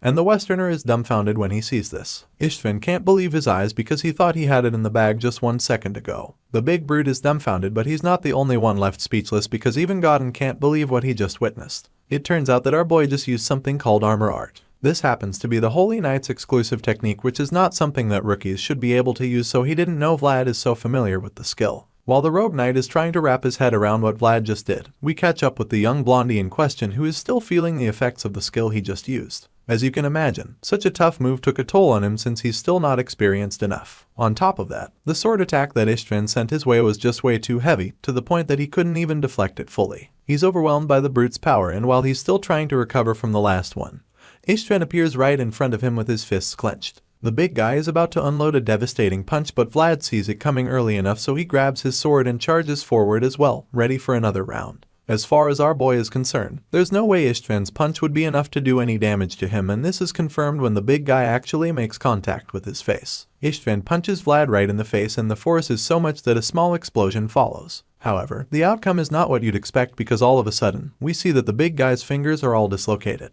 Apparently, our boy's face was way too strong for the redhead to damage. In fact, he's the one now screaming in agony with his hand completely messed up. He yells in pain, and Vlad uses this opportunity to capitalize and finish him off. The voice signals that this is his best shot to take down the Heir of the West, so Vlad takes a big swing of his sword, hoping to end the duel for good at this point. Surprisingly, Istvan manages to recover quickly enough to pick up his sword and try to counter the strike. Well, the Western brute is able to do this, and as both warriors clash swords one more time, a huge blast follows, due to the incredible amount of energy and aura concentrated in their respective attacks. Lady Alicia sees the large-scale explosion and immediately begins to panic because she's afraid that Vlad might not survive it.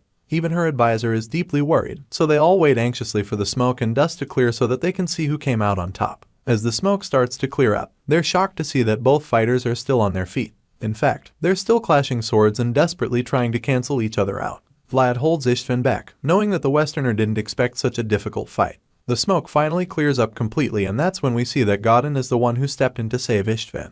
It turns out that the redhead is already down, and the rogue knight interfered to protect him before Vlad could finish him. The blondie teases the scar-faced knight, asking him if he really thinks he's righteous for intervening. In response, Godin simply admits that he does think he is. Hearing this, our boy simply asks if it means that he can claim his rightful reward since he's clearly won the duel. Godin is reluctant to say anything because he knows how humiliating it would be to concede to such a young knight. Unfortunately for him, Vlad doesn't have that much patience anymore, so the young swordsman yells at him to answer immediately. At this point, Godin realizes that he doesn't have a choice but to accept defeat and allow Vlad claim his reward. He does this, and our boy is finally relieved, because his sword has finally reached the elusive and treacherous Knight of the Blue Moonlight. Our boy recalls the last time he saw Godin and asks the rogue knight if he remembers what he told him that day. He reminds Godin that he told him that a knight only takes what is rightfully his. The white-haired knight engine to recall the memories from that time. His name was never Stanga, and he was never 42 years old. Our boy reveals that he received the wrong prize from Godin back then and that he's ready to return it now. However, he's also ready to claim his new rightful prize and the victor's due. With that being said, Vlad boldly confronts Godin of Gadar and demands Istvan's sword as the price for this duel. Hearing this, the rogue knight in question is shocked, just like everyone else there who just heard what our boy just said. They're all taken aback by his audacity, but he just insists that it's his rightful reward as the victor's privilege. The scene changes after this and then we're taken back to Sturma where it just so happens to be snowing. Here, Lord Joseph receives an urgent report from Damer, so he wasted no time in opening the letter up to read it. While he's at it, he thinks about how he did his best to prepare Vlad in his own way, but now he fears that the assignment was a task too much for him. The young master looks shocked all of a sudden, remembering how he hoped that the boy would be able to avoid the worst outcome. But now, after reading this letter, he's really taken aback by the content because he didn't see it coming. Sir Vorden was the one who brought the letter to him, so he immediately asks the knight if Istvan Gadar is an easy opponent.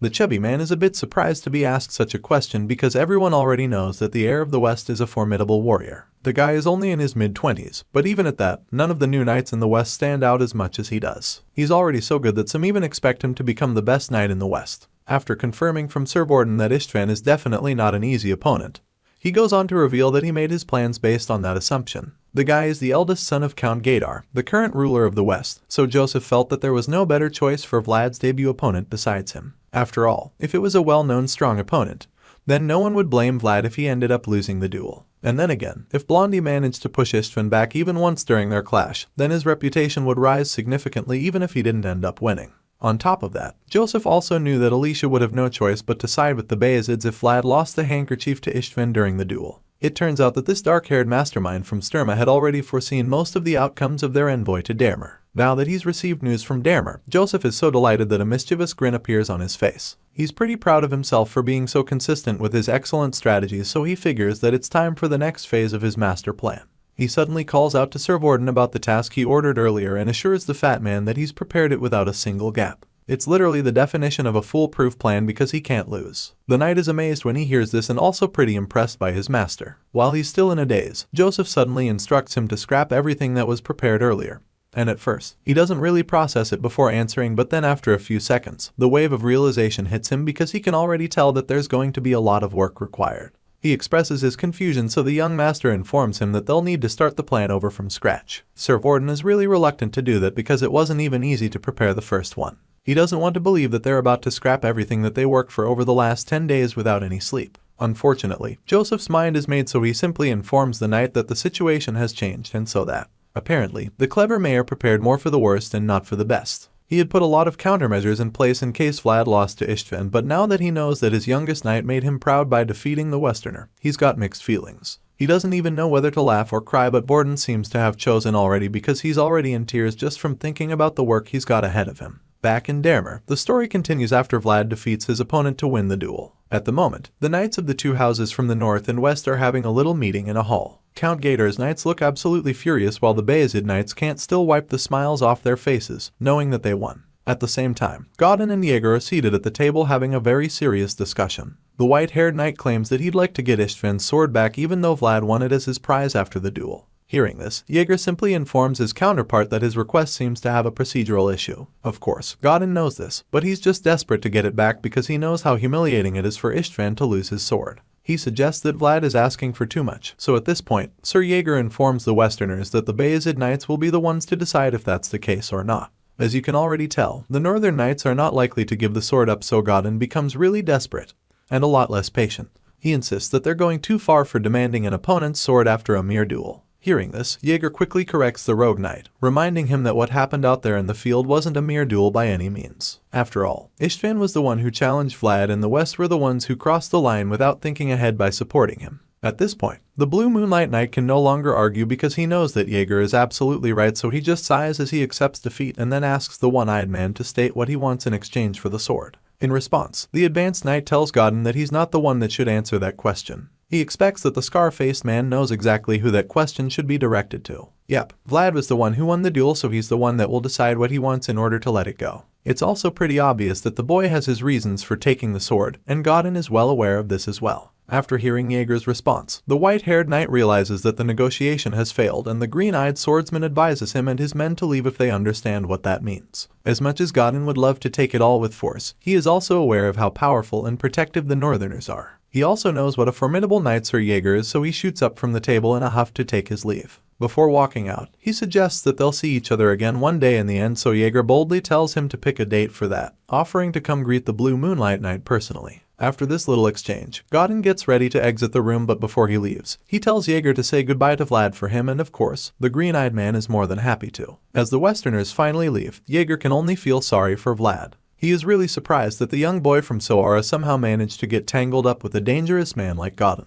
The scene shifts once again and we catch up with the Baroness and her old advisor. Now that Count Gadar's plans have failed and the Westerners are on their way back home, she feels that there shouldn't be any need to accept Lord Joseph's offer anymore. The old knight tells her that she's right, claiming that she has already rejected Gadar's proposal with her own knight. Hearing this, Lady Alicia is quite relieved because no matter how warm Bayezid's embrace might have been, she was still uneasy about giving them any leverage over her and her land. Now that she's somewhat free to an extent and no longer under so much pressure anymore, she thinks about the reason for this in the first place. Lady Alicia admits that a knight like Vlad isn't easy to find, and her advisor assures her that such people are very rare. All of a sudden, she's pretty curious about the young blonde man that saved her from a sticky situation. She wonders how far our boy will grow, and so her advisor suggests that Vlad will be the one to represent the North in the next generation if he keeps growing like this. Hearing this, the lady is quite blown away because even though she knew that Vlad was special, she probably never imagined that he had that much potential. She gets a little excited, so the old man informs her that it's even a pretty cautious prediction based on the boy's talent. He tells her that Vlad's potential is far from ordinary, and this gets her even more intrigued. Alicia suddenly starts talking about how difficult it is to be the head of a noble house alone. She points out how they don't even have any guarantee that they're safe from events like that of the Westerners. That being said, she reveals that she'd prefer to have a knight without background by her side, rather than be tossed around by nobles as succession. She says this with a love-struck look in her eyes, and the old man can already see where this is going. Clearly, Alicia has a big crush on our boy, and as much as her advisor tries to discourage her, she suggests that having Vlad be with her would be a decent proposal to house Bayezid. She feels that it would be like a blood alliance in a way, but the old man suggests that it's a bit too early for her to be having these ideas even if Vlad is a knight with granted noble status. In response, she simply reminds him when he said that Vlad will represent the North one day and suggests that they should claim him before other houses if that is the case. As far as she's concerned, it's way better to be with him than be married off to some strange man. Hearing this, the old man nervously admits that she's right and tries to protest, but he can't even get a word in. Alicia looks out the window and is hooked on Vlad when she sees that he's at the tree again. She comments on how admirable his actions at the tree are, and that's when we see him pouring some whiskey for the spirit in the tree. The spirit is so excited about this, and our boy admits that it must be really good stuff, to which the voice agrees, claiming that he chose it because it's made from barley and felt it would go well with the earth spirit. Sure enough, it is absolutely wonderful for the spirit, and it's so grateful that it circles around Vlad to bless him. Seeing this, the voice concludes that the pricey drink more than proved its worth because the white serpent's blessing is like having an extra life. With this in mind, our boy thanks the spirit, and the entity just shows even more gratitude. The next day, Lady invites Vlad and Jaeger to her chambers to have a chat with them. She asks Vlad if he's feeling any discomfort or has any injuries from the duel, but he assures her that he's fine. She then reveals that she saw him pouring liquor on the hill at the tree, and he confirms this, claiming that he was offering his own kind of greeting. He admits that he always leaves Damer with a shining victory, so he suggests that the spirits here favor him. The Baroness just smiles in response before revealing that she felt warmth tied to blood for the first time in a long while. With this in mind, she gives Jaeger a letter for Lord Joseph, stating Damer has come to see which side it should stand with. This is great news for Bayezid, so the advanced knight promises to deliver it without fail to the young master. As for the knight who defended her honor, Alicia agrees that the former heads of the house would also like him, and knowing that his parents would have fallen in love with the honorable young man, she is certain that they would permit her to give him their heirloom. The Baroness makes this statement as she opens a chest on the table to reveal the jewel sitting in there. Our boy is taken aback by this, and the voice reveals that he's seen this jewel before, stating that it's the elf's amber.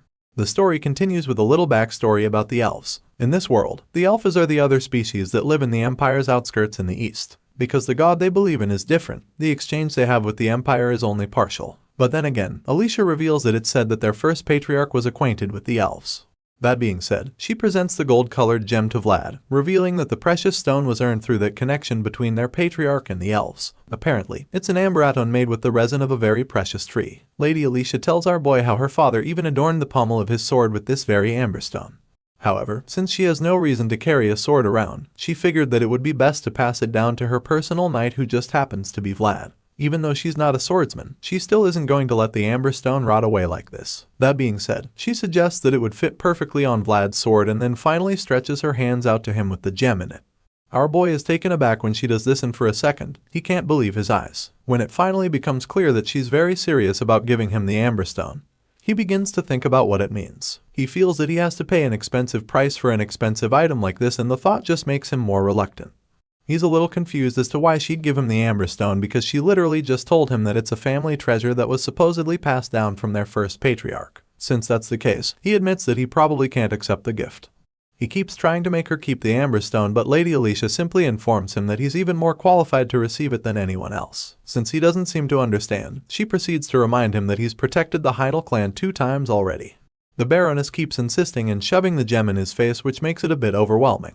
Vlad is so confused, and even though she has given him a reason why she thinks he deserves the Amber Stone, he can't help but feel that it's too much. He's not the only one taken aback by it, because even Sir Jaeger looks pretty dumbfounded. The big guy even looks quite nervous, which is very strange for the green-eyed knight. Our boy notices this and becomes even more nervous as well. At this point, the voice in his head speaks to him to give him some guidance. Seeing how reluctant Vlad is being, the voice encourages him to accept the Amber Stone and bring it over if he can. As soon as Vlad hears the voice, a wave of realization suddenly washes over him, because he begins to see why he should actually take the gem. It makes perfect sense to accept the Amber Stone now that he has a new sword, so he promises to help the voice. Vlad decides to help the voice with his memories while the latter helps him with the sword he just acquired. Our boy came all the way here with that promise as the stepping stone for the entire journey to Daremer. With this in mind, he concludes that he needs to help the voice find his memories, and the first step to doing that is to accept the Amber Stone. Vlad finally takes the gem, understanding that a knight must only take a just reward. He thanks the Lady Alicia sincerely, and she just responds with a genuine smile. While this is going on, Sir Jaeger still looks pretty overwhelmed by the whole exchange. He still hasn't been able to wrap his head around everything going on, because he's still not even sure if Vlad should be able to receive such a gift.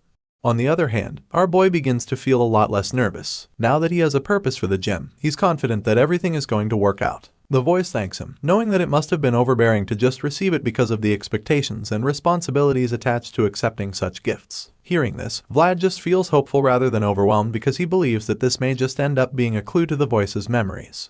The guy in his mind agrees and then suddenly asks Vlad to look at the Amber Stone through his world. Our boy makes an attempt to see the stone through the voice's world, and he's blown away by what follows. The gem suddenly expands massively, as if to suck our boy into it, and as his gaze zooms deeper into the stone, he suddenly unlocks one of the memories. In this scene, there's a lonely tree sitting on a hall in the middle of the field, and for some reason it looks exactly like the one just outside the Heidel Manor. The scene shifts from here and we catch up with some of the other knights that came from Sturma. They can't help but notice all the things Vlad has been doing recently. The boy has been making waves despite only becoming a knight not long ago. They all agree that he has the kind of ambition you can't find just anywhere. As far as they're concerned, it's pretty amazing that he's already aiming for a noble title not long after becoming a knight. They all talk about him and how he has been showing promise since the first mission, even though their conversation makes him feel a little awkward. Unfortunately, these knights don't seem to care what he thinks right about now. At this point, Vlad is starting to regret letting any of them find out that Alicia gave him the Amber Stone. He should have known they'd make a very big deal out of it, and now he has to endure them talking about it throughout their journey back home. At the moment, our boy is at the back while they're talking about him like he's not there. He eventually gets fed up, so he chimes in to explain that it's nothing like what they think. Of course, they refuse to believe him, but at the same time, it's not like they have a problem with it. They actually feel that it wasn't a bad choice accepting it, but then again, they feel that it's like the Heidel household is only lending the stone to him because it's literally a family treasure. The older knights keep teasing him about it, especially since he's the same knight that Lady Alicia gave her handkerchief. At this point, Vlad gets frustrated because they have no intention of hearing him out, so he calls out to Sir Jaeger to say something. After all, the advanced knight was there right beside him and witnessed the whole exchange. Unfortunately, the green-eyed knight prefers not to get involved in the chit-chat. He takes a brief pause and then finally responds, stating that he'll just write a report to Lord Joseph separately for now. It turns out that the reason why Jaeger is acting this way is because he hasn't even been able to decide on this one either. He's not sure what the Amber Stone's purpose is yet, so he prefers not to talk about it. Meanwhile, Vlad is forced to keep enduring the teases from the older knights who have no intention of giving him a break. Shortly after, they arrive at their destination, and Vlad is probably very grateful that they can finally get off his case. They've been messing with their youngest for so long, but now that they're just outside Sora, it's time to let him off the hook. Most of them feel this way, but one of them, named Noir, seems to enjoy teasing Vlad so much that he jokingly suggests camping outside the city for the night, and then head inside by dawn. Of course, that's not going to happen, so the leader of the group orders all of them inside, and just like that, they stop messing with our boy. Upon reaching the gate, Sir Jaeger turns to Vlad and tells him to try opening the gates with the phrase. Apparently, the knights are able to open the gates with words, and our boy is surprised to learn this. He had no idea that he can do that now that he's a knight, which makes his current status even more surreal to him. It feels like it was only yesterday when he was secretly going in and out of the small tunnels to sneak in and out of the city. And now, he's been given the authority to open the city gates with only his words. He's really stunned by the whole thing, and while he's still trying to wrap his head around the whole thing, the knights at the back tease him again, suggesting that he just camp outside if he can't open it. However, our boy is determined to do this no matter what, so he lifts his sword to announce his presence. One of the guards sees him at this point and he proceeds to introduce himself as a knight of Bayezid. He announces his return from completing his mission, and the moment he says his name, the guards hurry to open the gate for him because they realize that he's the one who cut down the lindworm. They scurry to open the castle gates for our boy, who just looks up in shock because he is stunned by how easy it was. He's surprised that it actually worked, and Jaeger just reminds him who he is now in case he has forgotten. The green-eyed man reminds him that knighthood is a qualification honor, and a title is possessed by only those who have proved their existence. That being said, he informs Vlad that he now possesses the qualification to open every castle gate of Bayezid's land. As you can imagine, this is mind-blowing information for our boy. It's an insane upgrade from sneaking through the tunnels and having to enter the towns by hiding in wagons of dirt. The gates open up instantly and our boy is ushered in by the guards, who apologize for even wasting his time. Seeing this, Jaeger encourages Vlad to raise his hand and go forth confidently, because even though this is the door he once walked through as Vlad the Squire, he's now taking his first step to enter it as Vlad the Knight. Our boy rides into the city on his powerful black horse, feeling a sense of pride that he hasn't really experienced before. The scene changes and we're suddenly taken to the infamous city of Trinova, which is the current Gaidar County. By this time, Sir Godin and Ishtvan have returned home with bad news for the conqueror of the West. As you can imagine, the man is furious when he learns that they were unable to acquire the city of Dermer for him and begins to scold the both of them. He is especially pissed at the rogue knight because he trusted him to get the job done with ease. Count Gaidar is so disappointed in both of them and he doesn't even hide his annoyance. As far as he's concerned, Godin and Ishtvan should have given their heads in Dermer rather than coming back to give him this terrible report. As for his son, he's ashamed of himself for losing to a young boy who was just knighted. He trained Ishtvan to be one of the most formidable warriors in the continent, so to hear that he lost is absolutely infuriating. Ishtvan is equally ashamed of himself, knowing that he's disappointed his father severely. He apologizes, but of course, that won't fix the damage that he's caused. His father scowls at him in disgust, and this just causes him to tremble in fear as he nurses his broken arm. The guy can't help but look so small right now, and you can't really blame him because Count Gaidar is one terrifying man. Unfortunately, his fearful outlook just pisses his old man even more. The red-eyed man is livid, seeing his own son looking so pathetic. He finally thought that Ishtvan was settling in for once, so he can't believe that he'd ruin everything like this. He literally wanted to give the boy a wife and a land to conquer. As far as he's concerned, he gave Dermer to the boy on a platter, but he threw it all away by losing a duel. Even worse, it wasn't even that he lost to Rutger or something, but actually to a freshly green rookie who just received his knight title. Count Gaidar chews his son up for the humiliation, informing him that he's not only lost a sword, but also handed over all the influence of Dermer to Bayezid. At this point, the conqueror of the West is too irritated by his son to keep talking to him, so he turns to Godin and asks the knight where the hell he was when Ishtvan was making a fool of himself. He would like to know where the rogue knight was when his son was shamed like a dog on foreign soil. In response, Sir Godin admits that he's deeply ashamed of the outcome of their journey, but of course, the Count isn't really asking for apologies right now. He's asking for explanations because he doesn't get how they managed to throw everything away in a flash. He's especially baffled because Godin said that he knew Vlad's strength. Count Gaidar keeps scolding Godin, and it doesn't take long for the Knight of the Blue Moon to change the topic. So, he hits back at the Count, reminding him that Vlad should be someone connected to him as well. As soon as Gaidar hears this, he immediately realizes that Vlad is one of the young men that the Knight Jorge was raising after deserting them. Even in death, Jorge still makes Gaidar's blood boil, and the Conqueror is absolutely furious that a dead man has managed to be a thorn in his flesh for this long. His latest discovery makes him realize that Jorge still fucks him over until the very end. Now that he knows where Vlad is from, he's even more curious about what the Blonde Knight is all about and what happened in Dermer. So, Godin provides a summary of what he knows. The Rogue Knight admits that Vlad's talents were excellent from what he witnessed. Besides that, the levels of the knights surrounding him were exceptional. He also explains that Vlad made great use of the advantages of his home ground. But that's not even the worst part, because Godin also saw Jaeger for the first time. The green-eyed knight was definitely an unexpected individual. It was a real shock because Godin could tell that this strange knight had the capacity to face his vigor straight on. The Blue Moon Knight suggests that Jaeger must be one of the swords that Bayezid has kept hidden, seeing that he's not well known. Hearing this, Count Gaidar just sighs and curses the shrewd northerners. The Conqueror of the West is clearly disturbed by his findings, but he's not too bothered. He suddenly reminds Godin of the teachings of the ancestors who pioneered the West. The rogue knight recalls the teachings immediately that urge the students to do whatever they can to put what they have in their hands into their belly before using the remaining 2 hands to take away the possessions of others, because only then can one survive the roughness of the West. Count Gaydar reveals that he followed the teachings of their ancestors, and under this flag, he has destroyed, demolished, and plundered his entire life. The red-eyed man reminds all his subjects before him that Gaydars are pioneers, and so they must never let what is theirs be taken away, even though they take what belongs to others. With that being said, the conqueror of the West declares that from this moment, all eyes shall point to the north to retrieve my son's sword by any means necessary. Back in the snowy city of Sora, we catch up with our boy and get to see him receive his first pay as a knight.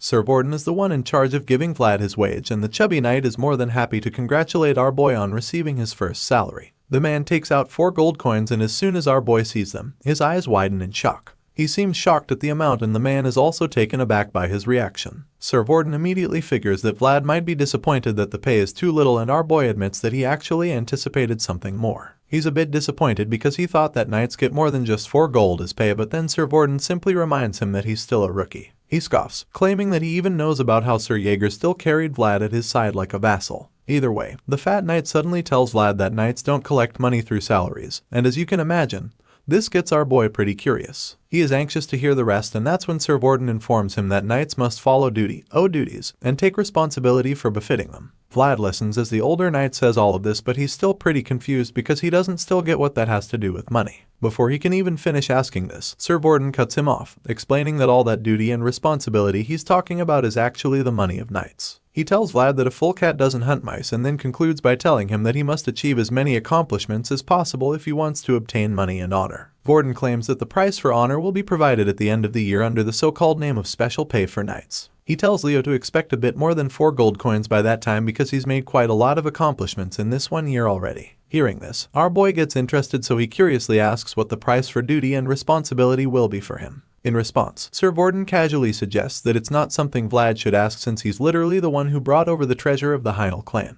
At this point, the senior knight reveals that he heard about Leo's new epithet following the Dragon Slayer title. At this point, it's clear that Sir Vorden also sees the whole thing as a big deal, just like the other knights. He starts talking about how Vlad is the man who put 2 handkerchiefs in his bosom and finally calls him the debauchee of the north, Vlad of Sora. As you can imagine, this new title catches our boy off guard because he never imagined that this conversation would take such a turn so quickly. Vlad starts feeling pretty awkward now because Sir Vorden is suddenly acting like a fan. The senior knight leans over to him and tells him not to forget him in the future when he finally becomes a noble. Later that morning, he joins his master Joseph for some tea. The young mayor of Sora tells him that he must take upon himself the responsibilities and duties befitting his class now that he's become a knight as well. That being said, Joseph reveals that he'll be assigning Vlad to a patrol area. Of course, this is a pretty big deal to our boy who has very little experience with such things. He is surprised by the news but also pretty concerned that he'll be doing it by himself. Thankfully, Joseph will be giving him guards too, but Vlad will be in charge of everything. Hearing this, the young knight is relieved, so he acknowledges his new assignment, and that's when Joseph decides to reveal the second part of this new duty. The young master suggests that the back alleys will be the best area to post Vlad to, and our boy agrees with him. He's excited about it because that's literally his hometown. Unfortunately, he will be lacking some men for his patrol area because Sir Gregory, Maxim, and Kate are all using personnel. Either way, Joseph is ready to offer salary for up to 4 people, so he encourages Vlad to hire the people who will be under him. This part of the assignment comes as a shock to our boy, so he expresses his confusion, and that's when Joseph reminds him that this is a completely different position compared to when he was a mercenary captain in the past. Joseph explains that a knight is one who leads, and someone who can become a representative anywhere, and even though our boy knows this already, he still has one big problem with the whole arrangement. He doesn't really see the likelihood of finding suitable members for his team because the only useful people he knows in the back alleys are the gang members. He feels that recruiting such people would be a problem for Lord Joseph, but the young master assures him that he has nothing to worry about and admits that Vlad is so honorable for thinking in that line. The reason why it won't even be a problem for him is because he's not giving Vlad the position through the Bayezid name. Joseph even claims that he would have brought Vlad out of Rose's smile from the get-go if he cared about his reputation in that regard. Nevertheless, the young lord knows that using people for good is actually much more difficult than cutting them down, and for this reason, he understands Vlad's concerns. So, he offers to personally recommend and send him an employee since it's Vlad's first time being assigned to a patrol area. Hearing this, our boy expresses his gratitude and Joseph tells him to be on his way. Our boy takes his leave, and while he's still walking out of the room, Sir Jaeger quietly asks the young master what he's really trying to do. It turns out that there's a group of people that Joseph wants Vlad to work with, and this whole meeting was just a scheme to do it without letting the boy have any idea. Sir Jaeger seems a little concerned about the plan, but the Bayezid's son is confident that it's a possible attempt because it's Vlad. But he also knows that he'll have to take a chance on the young knight's unpredictability this time as well. The scene shifts and we catch up with our boy, who is already recruiting the first member of his team. Goth is the lucky guy who makes the cut first, and he literally sheds tears of joy when Vlad tells him that they're being assigned to the back alleys. As you can imagine, our boy isn't a fan of the crying, so he tells Goth to stop being dramatic about it. Right now, he just needs his buddy to get back into the mode he was during the mercenary assignment. Hearing this, the guy concludes that he made the right choice by not running away during his mercenary era, even though he was scared that he would die. As such, he's convinced that he is being rewarded for his bravery in such a wonderful way. All this time, he's been cleaning up horseshit while getting bullied by the horses, but now, the torture and humiliation is finally over, so he can't help but shed a few tears. He even encountered all kind of weird things while following his captain Vlad, so now that he's being called up like this, he is so glad that all that wasn't for nothing. As far as he's concerned, all those trials led up to this moment now because he believes that he's finally become a squire. Despite Vlad's warning, the guy is still unable to get a grip of himself. He keeps sobbing and talking about what a great idea it was to stick right next to Vlad all this time. Unfortunately, his joy is about to be cut short because as soon as he calls himself a squire, our boy doesn't hesitate to correct him. Vlad turns to him and asks him what the hell he's even talking about. Our boy doesn't remember telling him he was a squire, so when Goth starts getting too excited, he draws the guy to reality and informs him that he's just an employee. Just like that, all the tears stop flowing as the wave of realization hits him. For a few seconds, he's speechless, but he quickly gives himself hope again. As far as he's concerned, anything is possible because Vlad starts out as a mercenary too before becoming a squire. Even though Goth hasn't shown any promise of actually becoming a swordsman one day, Vlad figures that it's best not to stomp on his dreams, so he advises him to work hard and keep trying his best. This short exchange just now reminds our boy why he has to keep Goth next to him at all times. The guy talks too much and gets scared way too often, but the one thing Vlad knows for sure is that the guy does his work properly. While he's still thinking about this, his thoughts are suddenly interrupted by the lady at the bar who tells him to take someone with him as well. Vlad is shocked and confused because he doesn't even know who she's talking about. That's when she points to the tall Jack dude standing guard at the door. Surprisingly, our boy already knows the guy. Remember Otter? Well, it turns out that guy has gotten even more ripped. The lady claims that it's a waste for someone his size to be staying in the shop that doesn't even have any fights. She reveals that he got so jacked shortly after she started feeding him well, and now he's been helping with security at the shop. Hearing what she has to say, our boy admits that he can actually trust Otter. The guy looks quite effective and focused. On top of that, he knows the back alley's circumstances and he's loyal too. As much as it would be fine if he took Otter along with him, our boy knows better than to take away her only security. As far as he knows, there always seems to be quarrels where there's alcohol, but she just laughs when he says this. She claims that no one even dares to quarrel these days, especially since he arrived. She's surprised that Vlad still isn't aware of his own position around here. Our boy is confused when she says this, so she proceeds to explain that Rose's has now become the safest place in the back alleys because of him. She reveals that every customer comes here to drink and rest peacefully, and business is booming thanks to that. And of course, the reason for this is the fact that this is the place where Sir Vlad stays. Our boy literally brought Rose's smiles back to life after wiping out one Armor Jack's forces and taking power back from them. Ever since he took down those guys, the bar has been like a safe haven, and the lady assures him that he can even bring anyone he's working with over as much as he wants. After all, they receive protection because of him, so it's only fair that he obtains a base in the back alleys. Hearing this, our blue-eyed hero admits that it's nice, and the lady agrees with him, stating that they have to be clear about what they give and take. However, that's not even what our boy is talking about right now. He explains that what's really nice is the fact that he can protect someone without even having to lift his sword. Our boy says this and then stares at his reflection in his drink for a second before admitting that it's the thing he likes most after becoming a knight. Hearing him say this puts a smile on the lady's face because she's glad to see that he's finally become slightly aware of the position he holds in the back alleys. Back to the issue of recruitment, our boy now has two members other than himself. He's chosen Goth and Otter to work with him, so there's one last spot available, and he seems to already have someone in mind. In fact, Vlad feels that this person just has to be on his team. The scene shifts to the harbor where our boy gets reunited with his old friend Harvin. At the moment, the guy is pretty intoxicated with some so-called premium alcohol. He claims that it's like night and day with the Captain Q drink that the boss made. Vlad is surprised that Harvin still makes that poison like alcohol, and the tipsy fella just claims that it's the boss's only pleasure, even though the hangovers could probably kill them. In any case, Harvin admits that it's quite refreshing to drink. Seeing how grown Vlad has become is almost unbelievable to Harvin. because it feels like just yesterday when he fed and gave him and Gemina a place to sleep. He jokes about how it's always better to take in blonde animals, and the fact that he would even say such a thing confirms that he's actually drunk. Our boy can tell that the guy isn't really in his right mind, so he just ignores the comment. After messing with Vlad for a while, Harbin finally asks him what he came all this way for, hoping that it wasn't a waste of time. Our boy remembers that Harbin was once looking into navigation techniques and constellations, so he wonders if that's still the case. In response, the guy reveals that he actually quit that venture ages ago. He didn't think anyone would ever hire a lame as their navigator, so he didn't see the point of learning further and gave up on the dream. Hearing this, our boy recalls that he once said he wanted to sail, that he wanted to escape this place and go somewhere far away one day. In response, Harbin reminds Vlad that not everyone can attain just because they dream, and that not everything can be obtained just by hard work. There's a saying that people should know their place, and for the fact that a back alley urchin like him ended up like this, he feels that it's a good enough ending for him. At this point, Vlad starts to get a little upset with him for belittling himself this way. He looks Harbin dead in the eye and asks him if he really believes what he just said, and the brown-eyed man just lowers his head in shame. Seeing this, our boy tells Harbin how a bird forgets that it can fly after being locked in a cage for a long time. The brown-eyed man is taken aback by this statement, but our boy already knows exactly what must be done. Vlad shoots up from his chair and takes out his sword. It's clear that this damned place has been eating away at his friend's dreams for so long, and now he's going to do something about it.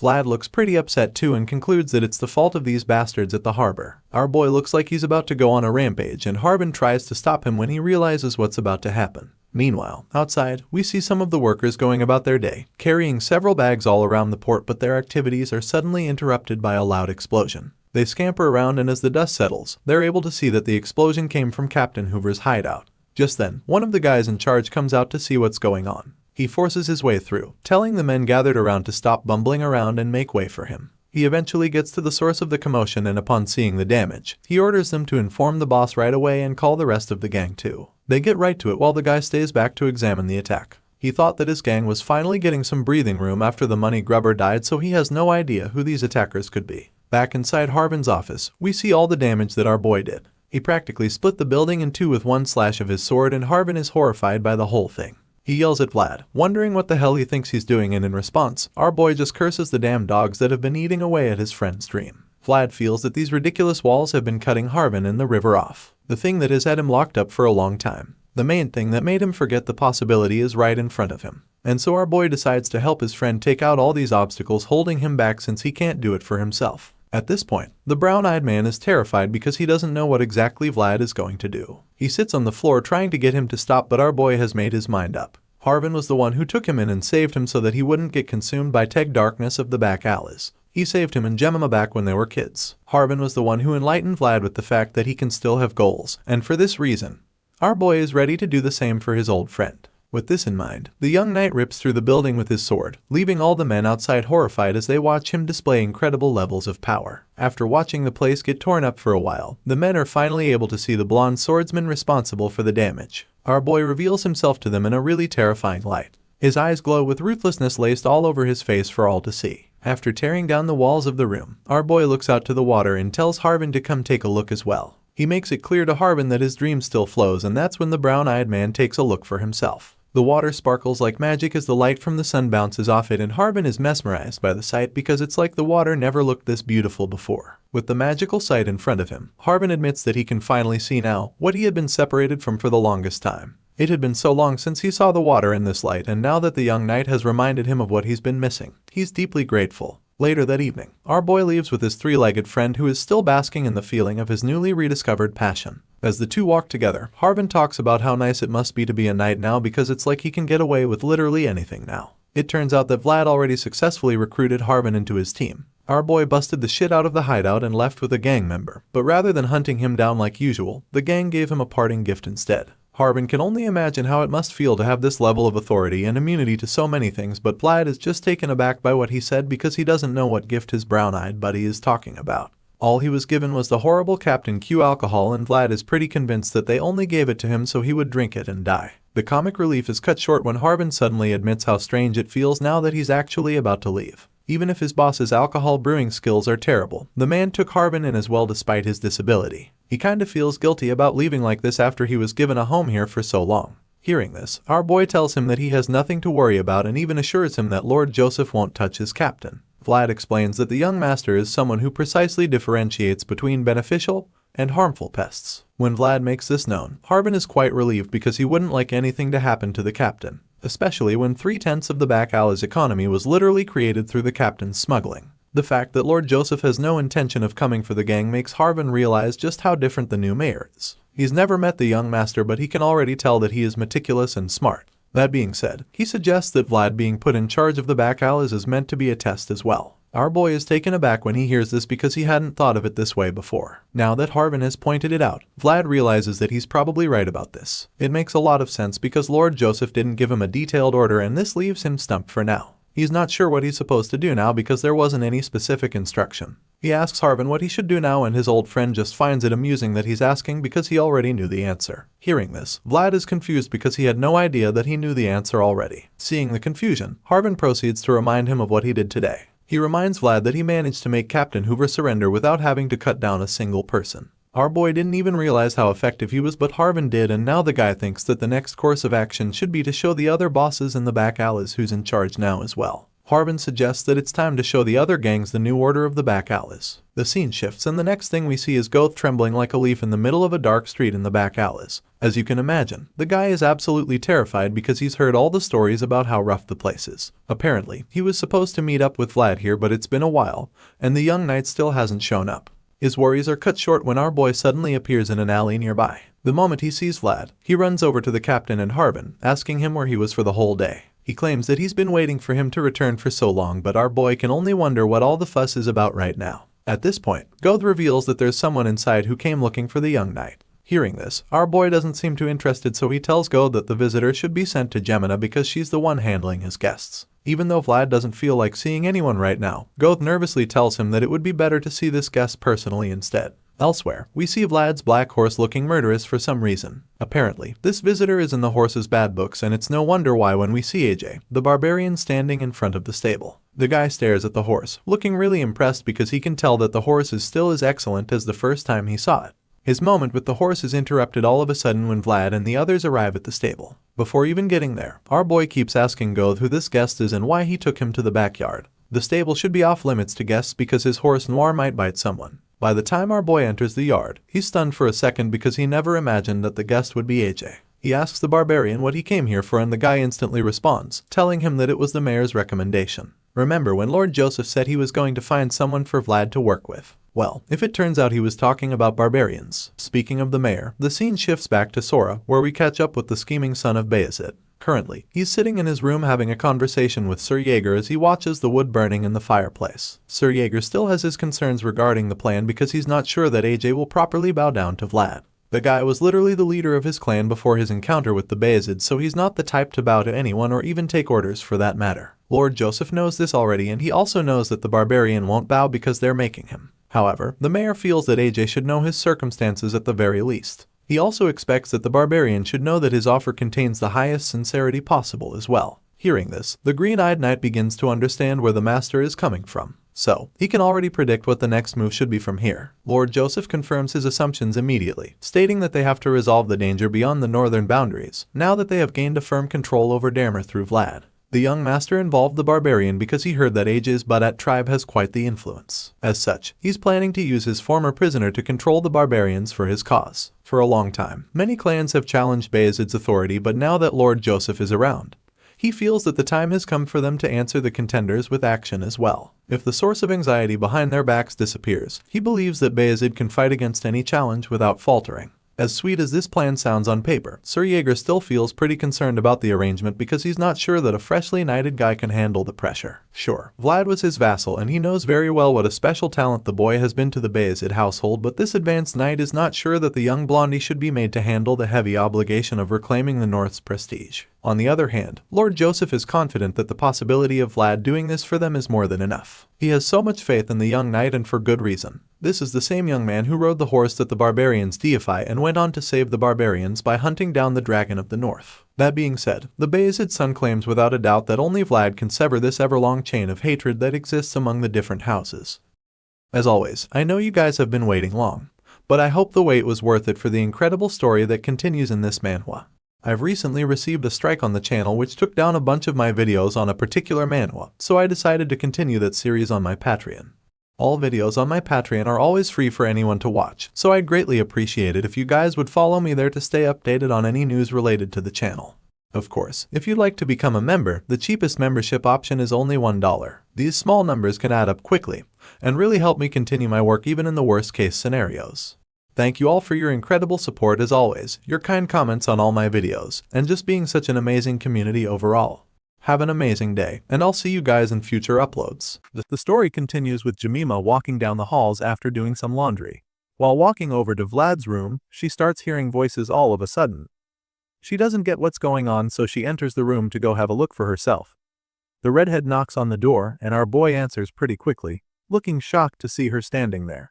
He asks her what's up, but she just stares at him in confusion because she should be the one asking him that. She heard voices coming out of his room, but after looking inside, she couldn't see anyone else. Jemima is even more baffled now because there's nobody in there with the blonde swordsman. Before Vlad can even say anything, Jemima throws the clothes at him and shoves him into the room. She quickly shuts the door behind her and then starts interrogating him. There's no one around, so she doesn't get why she can hear people talking, and this makes her wonder if Vlad is still talking to ghosts or something. Our boy looks a little baffled by this question, and she's definitely suspicious of him, but he tells her that he wasn't talking to any ghosts. Jemima would like to believe him, but she definitely heard people talking, so she tells him to change rooms. Of course, our boy is shocked by her drastic decision. He asks her where he's supposed to go, so she tells him to go to the end of the hallway. As far as she's concerned, no one else can find out what the blonde swordsman is like right now. So he doesn't feel bad about it. She promises to move to the room next to his. She says this because she feels that Vlad can't keep hiding anymore. Hearing this, our boy is a little astonished. Jemima is saying that she's willing to become his accomplice for his sake regardless of whether she's in the shabby alleys or shining in knightly armor. The red-haired girl has always been concerned about him, and it makes him feel truly grateful.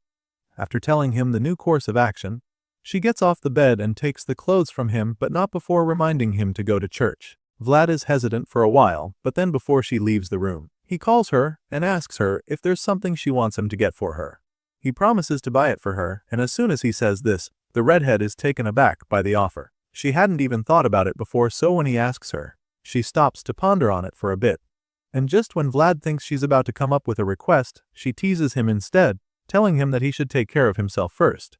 She says this, leaving him stunned, and just as she walks out the door, she advises him to at least grab some equipment or something. Our boy is stunned for a second, but he's not too surprised since he already knows what Jemima is like. He smiles as he watches her leave the room and informs her that he was only putting the offer out there. His thoughts are suddenly interrupted when Goth comes around to inform him that everything is ready for their next assignment. Our blue-eyed hero is surprised that the guy got everything ready so quickly, but he's also glad to hear it, so he gets right to business while Goth follows closely behind him. The scene shifts and the story continues in a small-town casino where our boy is in the middle of a high-stakes gambling game with some other guys. The roulette wheel spins extremely fast, and as it stops, one guy yells in frustration because it's just not his day.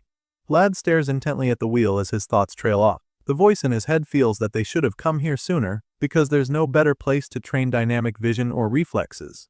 Our boy agrees as he activates his aura, using it to really examine the game. Vlad didn't even know that combat techniques could be used like this before now, and it's such a cool discovery for him. Focusing with the eyes makes time feel slower, and while he's still staring at the ball in the wheel, he notices something that catches him off guard. Of course, he's the only one that notices it, and when he expresses his shock, the voice confirms that the movement he just saw was something outside expectations. At this point, our boy takes another look at the guy running the game and realizes that there's some foul play. He figures that there must be a trick in the game, but he's not too surprised since scams in gambling houses are a given anyway. The guy running the game suddenly turns to Vlad, and when he sees the glowing blue eyes glaring at him, he begins to panic. The man knows that Vlad is onto him, and the young swordsman couldn't be happier to catch him in his scam, because this is the perfect time to start the fight he's been looking for. Unfortunately, before he can get to it, someone else appears behind him. The man in the purple suit comes out of nowhere and asks Vlad if he's enjoying himself. Our boy is taken aback by this, so he turns around to answer the guy. Judging by the two massive bodyguards standing behind the man, it's pretty clear that he's one of the people running the establishment. He claims that they would have prepared a proper welcome for him if he had told them that he was coming around, but Vlad knows the real meaning of this statement. It almost sounds like the man is saying that he needs permission to even be hearing, and even though the creepy man claims that it's not the case, his ominous laugh suggests otherwise. The man adjusts his glasses and then informs the young knight that they'll be escorting him upstairs, now where their boss is waiting for him. Vlad is a little pissed to hear that their boss is waiting for him. He finds it insulting that the man sits in a comfy chair expecting him to climb up and grovel before him. At this point, the man in the purple suit tries to say something, but before he can even get a word in, Vlad makes it clear to him that he's no longer some back alley bum. The guy with the glasses gets a little nervous at this point, but one of the big guys standing behind him doesn't seem to be intimidated by the swordsman. He tells Vlad that there's a limit to how far he can go with this behavior, even though he's now a knight, and before he can even finish talking, someone else suddenly shuts him up with a powerful kick to the side. The force from the kick sends the big guy falling to the ground as he groans in pain. Just then, we see Goth along with the other members of Vlad's new crew. It turns out Otar was the one who knocked the man down with the powerful kick, and now that they've gotten everybody's attention, Goth informs them all that the young knight in their midst is just carrying out his official duties. After making the announcement, the hooded barbarian eagerly asks Vlad if they can kill these guys, feeling that it would be okay if they did. At this point, the guy in the purple suit is really terrified because he never imagined that an actual barbarian would be in the mix. It doesn't even make any sense to him because he doesn't get how there could be a barbarian in Asura. Now that our boy has made it clear to these guys who they're dealing with, he orders them to go upstairs and tell their boss to come down. He also informs them that all operations in this gambling hall are shut down from now on. As you can imagine, Mr. Purple Suit over here tries to protest because this is obviously where he makes a living. He angrily hits back at Vlad, asking the young knight what the hell he means by that, but the blue-eyed swordsman calmly reveals that he won't repeat himself.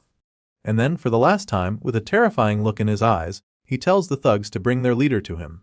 A few days later, Sir Gregory comes around to see how the newest knight is doing. The big man is really impressed with Vlad's progress because it turns out that the young swordsman has been making waves lately. He heard that the boy completely wiped out 2 back alley organizations already, and that's a really big feat. Our boy simply responds humbly as he greets the senior knight. The man then hands him something called Jamin as a gift, claiming that it's the pride of House Canner. Apparently, Portly also gave it to Vlad once when they were still kids. Our boy confirms this, admitting that he shared the Jamin with Lord Joseph, who really liked it back then. In response, Sir Gregory just laughs, suggesting that there isn't anyone who doesn't like it. Vlad receives the gift and thanks the man, claiming that he'll really enjoy it, but he's also confused because he doesn't understand why the senior knight is giving it to him. Vlad wonders if there's something that Sir Gregory wants to ask of him, and the big guy just exclaims with guilt laced all over his face. He didn't think that his bribery would be so obvious, but now that Vlad knows what's up, he figures that it's just better to make the request now. The man is hesitant at first because this is Vlad's territory, and if he steps in publicly, it would look like he has a personal agenda, but our boy assures him that it's okay and tells him to say whatever it is he has in mind freely. So, Sir Gregory finally reveals that it's about the man called Blackbeard.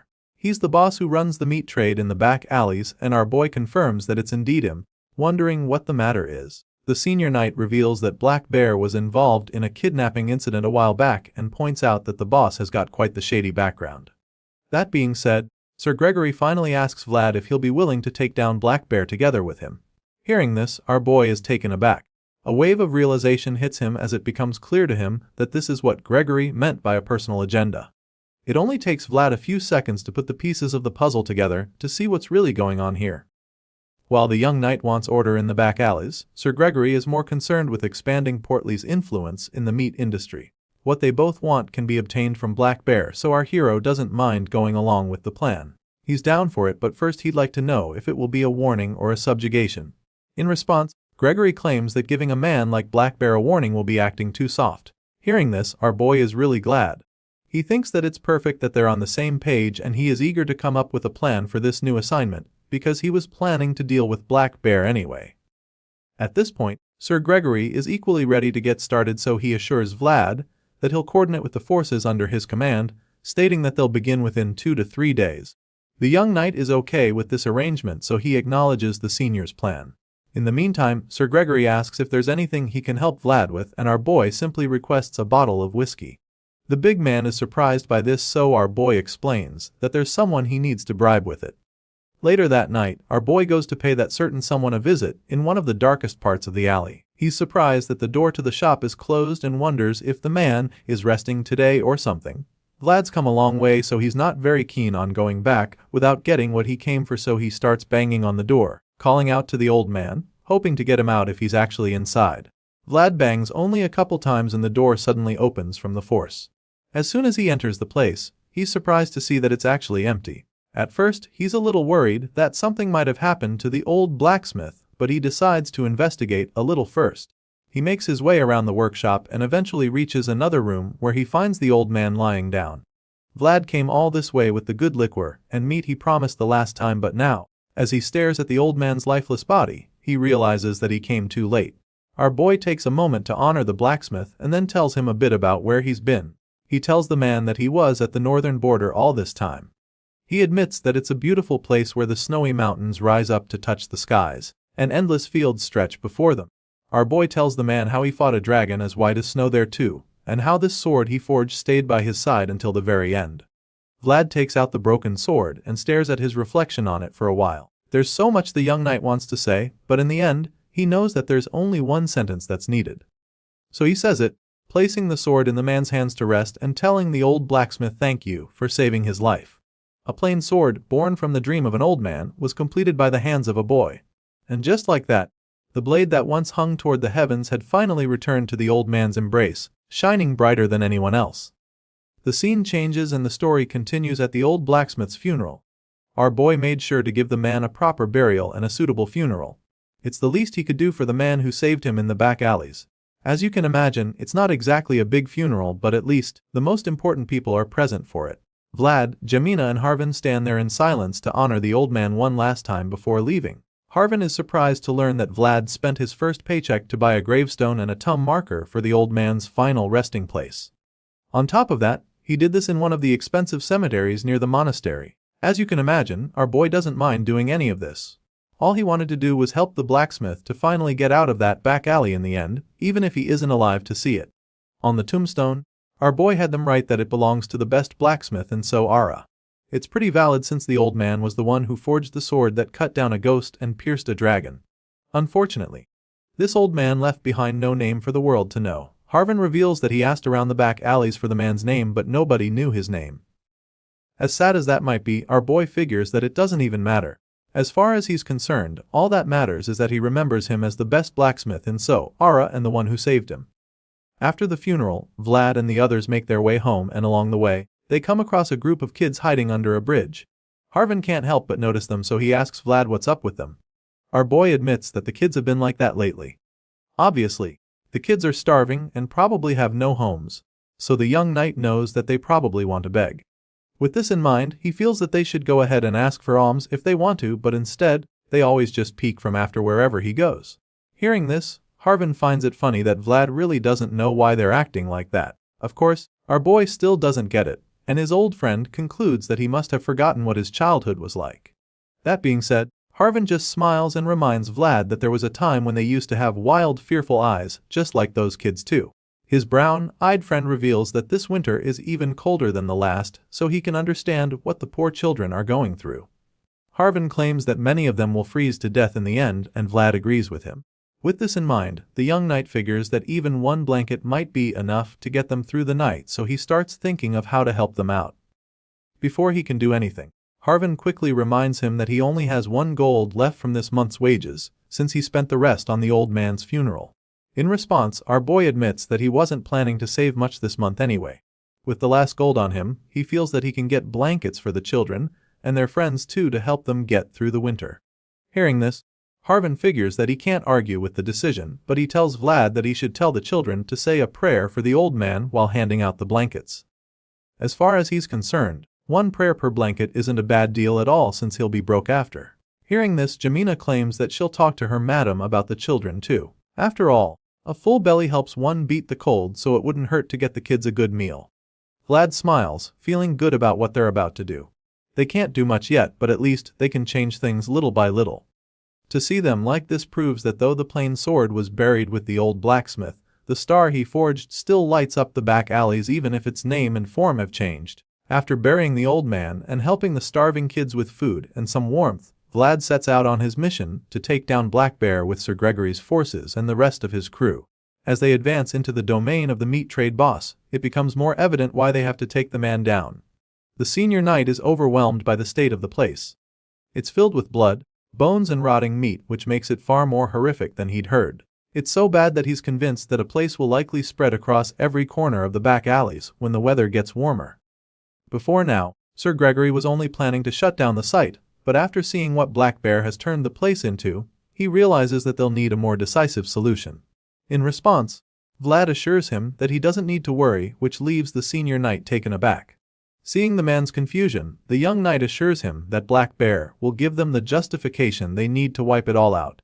The bearded knight is surprised by our boy's confidence, but Vlad informs him that the back alleys is never a place one can deal with half-heartedly. Hearing this, Sir Gregory smiles because he's glad to know that they're on the same page once again. He likes how direct the young swordsman is, so they continue to make their way to Black Bear's headquarters. Once they're there, Vlad decides that it's time for them to get started, and the senior knight reveals that he's ready. That being said, our boy makes his presence known loudly to the inhabitants of the place. He introduces himself as Vlad of Swordmaster and reveals that he has come to arrest the one who has disturbed the city's order, the one known as Black Bear. He then takes out a scroll containing the charges made against the boss, from murder, fraud, to human trafficking, as well as the crime of deceiving the rightful rulers of the noble city. Vlad announces all of this and once again calls out to the man, demanding that Black Bear come out immediately so he can face just judgment. Despite this verbal approach, there's no response from the meat trade boss. There's not even a single sound made, and it makes you wonder if there's even anyone inside the building. After a few seconds, there's still no answer, so Sir Gregory figures that Black Bear and his men would prepare to fight. He feels that it's going exactly as Vlad expected, claiming that Black Bear has just given them the justification they need to bring his empire to the ground. Our boy stares intensely at the door of the building, waiting carefully to see if it bursts open.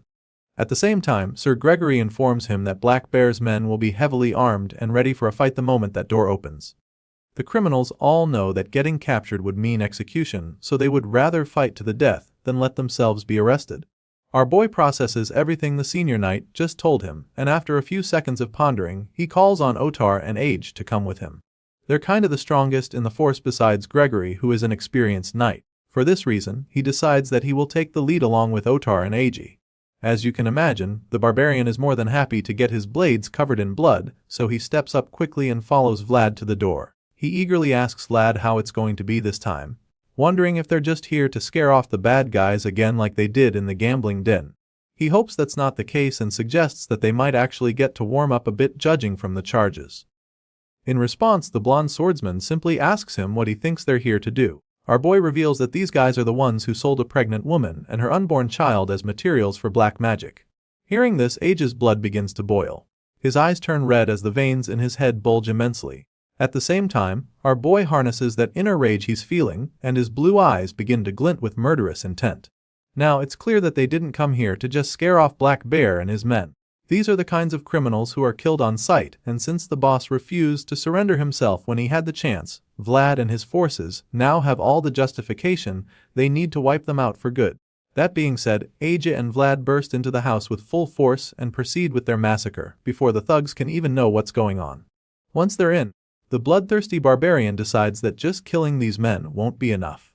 As you can imagine, they're all shocked to see an actual barbarian standing in front of them, because the last time they checked, there weren't any in Swordmaster. To make matters worse, Aja isn't any ordinary barbarian because he's from the Buddha tribe. Black Bear's thugs recognize him, and for some reason, they're still convinced that they can defeat him, so as he speeds toward them like a raging bull, they charge at him as well, determined to stop him. The red-eyed barbarian reaches them in a flash and proceeds to tear them apart with his red curved blade. With each slash, he gives the interior of the building a new splash of red paint. Age goes on a rampage, mercilessly killing all the thugs that come his way. The men conclude that he's a beast and are determined to take him down, even though they probably don't stand a chance. Right now, the one thing they have is numbers, and they attempt to use it against the barbarian, but just when it looks like Aja is about to be outnumbered and overpowered by them, Otar jumps into the fight with his battle axes. He butchers the goons around him and even helps Aja take one out by burying his axe into the guy's head.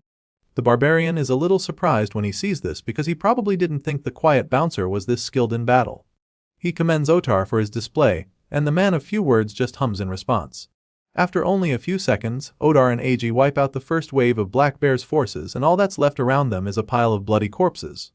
As you can imagine, that's not all the men they'll have to fight, and it wouldn't really be a battle without Vlad getting in on the action. The leader of the Black Bear's forces scolds his men for standing back and orders them to surround and attack the enemies all at once. While he's still yelling, a powerful bright light shines into the room, and you can already tell that it's coming from Vlad's world. Our boy overwhelms them with his power, and they're all stunned by it. They stand there frozen in shock as the horror washes over them, and then the young knight declares that any of them who's still standing on two legs will be cut down immediately. The power of Vlad's world terrifies them, and as they look up at him with fear laced all over their faces, he orders them to kneel before him. Eventually, Black Bear's men are overwhelmed by the sheer power of Vlad's world, and they have no choice but to kneel. They surrender to the power, and then Sir Gregory's forces take over to apprehend them. Right now, all the men on the ground floor are on their knees and the soldiers round them up. At this point, the senior knight suggests that the rest of them head up while the soldiers finish sorting out the thugs down there. Our boy agrees with this plan, and so he proceeds to head upstairs with the bearded knight and his team. On the higher floor, our blonde swordsman leads the way and the others follow until they reach a locked door. Vlad walks up to the door and boldly pushes it open, but his eyes widen in shock when he sees what's inside the room. Our boy is shocked because it appears that some kind of deliverance ceremony is going on. There's a priest laying hands on Black Bear, which is really strange because our boy never thought the gang boss would be the religious type.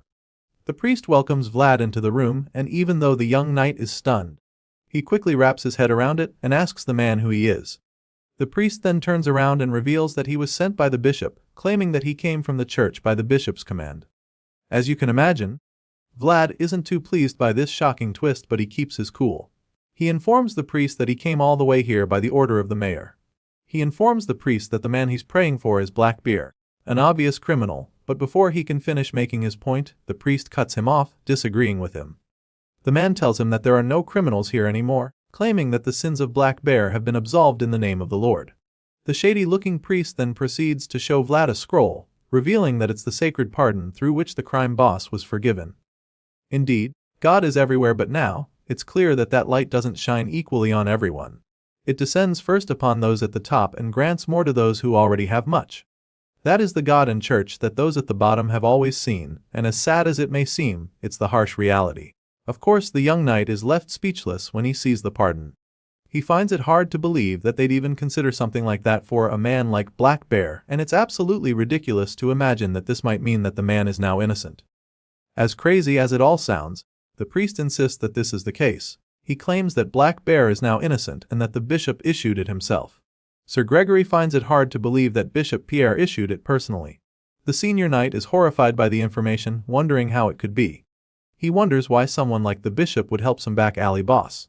On the other hand, our young knight is stunned because he can't even comprehend what he just heard.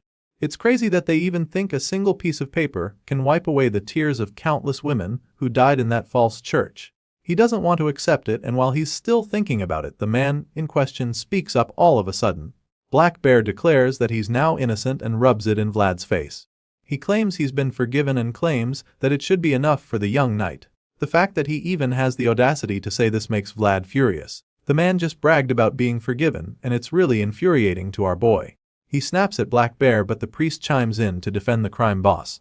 The priest claims that any sin can be absolved with sincere faith. At this point, you can already tell that something fishy is going on.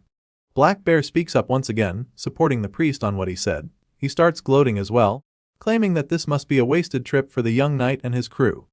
Hearing this, the young hero just stands there in shock. He doesn't understand how this could happen. The women that Black Bear sold out trembled in fear and died in the darkness. He doesn't get how the church could allow a man who led those women and children to their death to still have the audacity to smile. After all he has done and all the sins he committed, Black Bear was still left to walk free. Vlad feels that this is wrong, and he can't even understand why the priest would support such a decision. Our boy asks the man if someone can truly be forgiven, no matter what, as long as they have sincere faith. In response, the priest assures him that this is in fact the case. He claims that if one receives forgiveness from God and the church, then they can be declared innocent no matter how heinous their crimes may be. Hearing this, our boy takes a moment to process what the priest just said and then speaks to Sir Gregory something. He asks the senior knight if he remembers what he told him in that fog-covered village. The young knight recalls how the man told him that if no one is where they should be, and if no one takes responsibility where they must, then the knight must do it.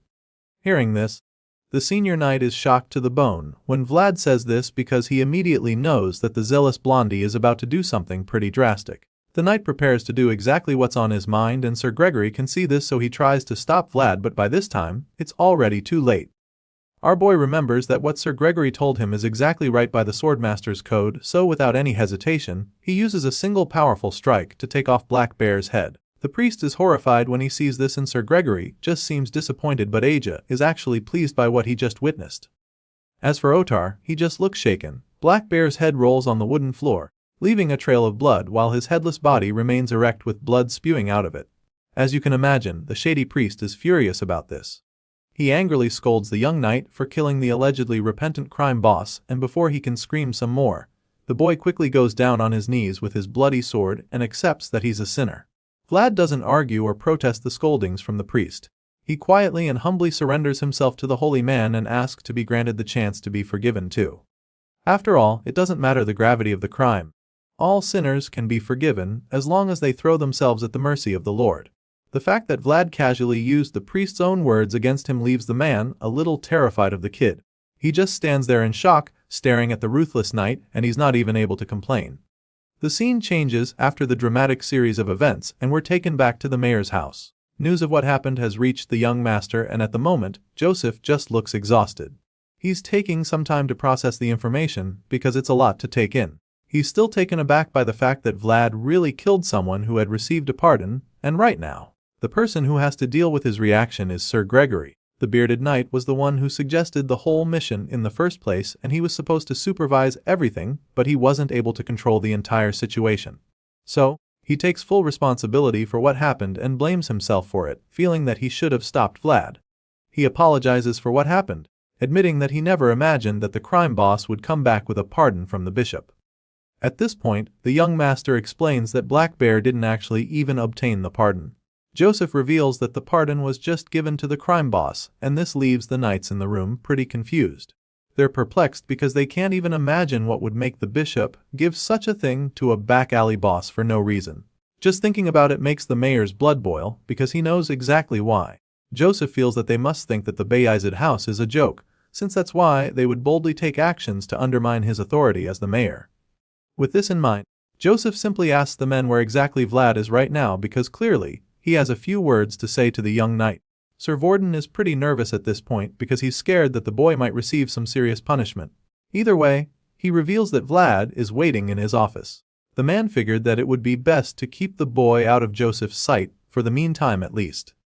They didn't want to do anything that would trigger the mayor's wrath even more, and after Vorden explains this, Master Joseph claims that it was a good call. He then calls on Sir Jaeger, and nobody in the room could have expected the next group of words that come out of the young master's mouth, because he immediately orders the advanced knight to arrest Sir Vlad immediately. Not just that, the young master also orders that the young swordsman, who had become a symbol of hope for the future of House Bayezid, be charged with murder. All the knights in the room are absolutely dumbfounded when they hear these orders, and for a second, they all stand frozen like statues. Apparently, the Bayezid son is taking this thing a lot more seriously than they could have imagined, considering how dear Vlad is to him. At the same time, it seems that the very clever mayor has a secret plan too. As far as Joseph is concerned, it was a foolish choice that Vlad made, but at the same time, it was one that he can understand. Besides, the fact that the pardon was likely issued deliberately by the church for no actual reason suggests that the bishop targeted Vlad from the start. Now that this is established in the mind of the young master, he decides that he's left with no other option. Joseph takes a dramatic pause, and in that awkward silence, he stares right into Sir Jaeger's eye. The two men make eye contact, and it's as though Joseph is telling him something he doesn't want anyone else in the room to know. The advanced knight instantly interprets this cryptic message, so he acknowledges it, claiming that he understands. But of course, the other senior knights are still worried about Vlad, especially Sir Gregory, who feels responsible for everything. The bearded knight is shocked at Sir Jaeger for taking such instructions so casually, so he tries to speak up for Vlad, hoping to lessen the punishment. However, before he can even get a word in, Jaeger reminds Gregory that Vlad was his vassal. So, he claims that he'll be the one to take the responsibility and the blame if the young knight turned out the wrong way. At this point, Sir Gregory doesn't even know what to say anymore because obviously, he can't even take responsibility. He feels so bad just thinking about a teacher being forced to arrest his own apprentice. But most of all, he feels extremely guilty about Vlad's fate. Sir Gregory feels that it's all his fault because none of this would have happened if he hadn't rushed things for the house's benefit. Well, since he's beating himself so much about it, he'll also have the chance to atone for his sins, because the young master isn't letting him off the hook either. Since the bearded knight was one of the people involved in this matter, the mayor decides that he'll have to take responsibility as well. Sure enough, the guilt-ridden man doesn't even argue or try to protest. He accepts the decision, claiming that he's ready to take full responsibility. In response, Master Joseph just thanks him for his quick thinking and proceeds to tell him what his punishment will be. The mayor hands Sir Gregory a sealed envelope with a letter inside and orders him to go to Varna at once and deliver it to someone.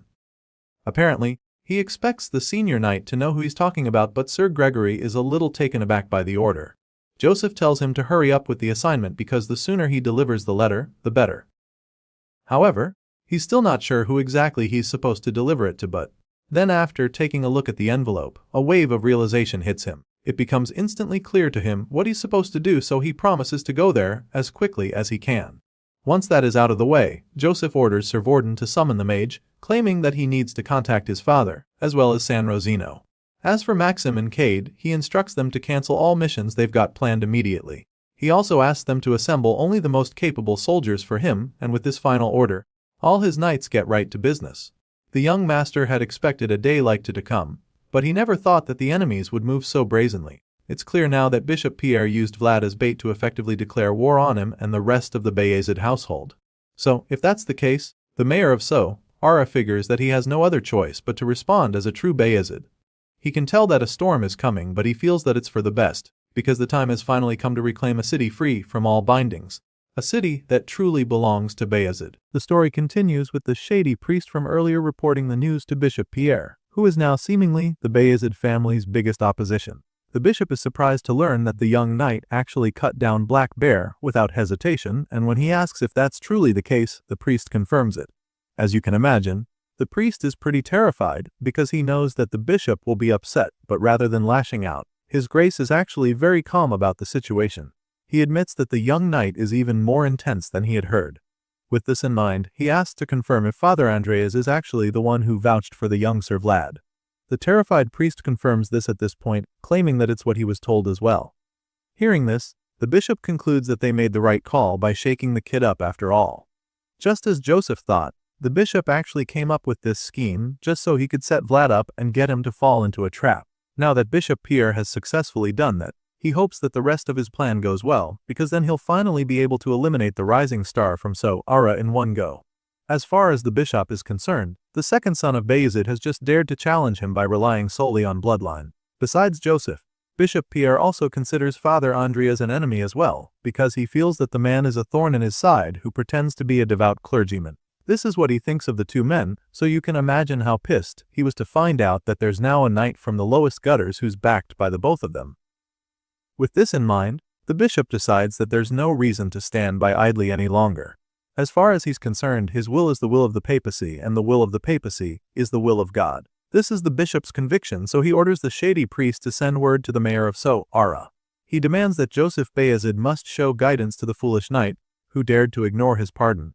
But that's not all. Bishop Pierre also orders the priest to prepare their secret weapon. As soon as the scared man hears this, he's taken aback because it probably sounds drastic. He's reluctant to believe it, but the bishop confirms that this is what he wants. It's the thing they've been preparing ever since Pierre was posted to Ara long ago. It's the one they say was struck by the black lightning.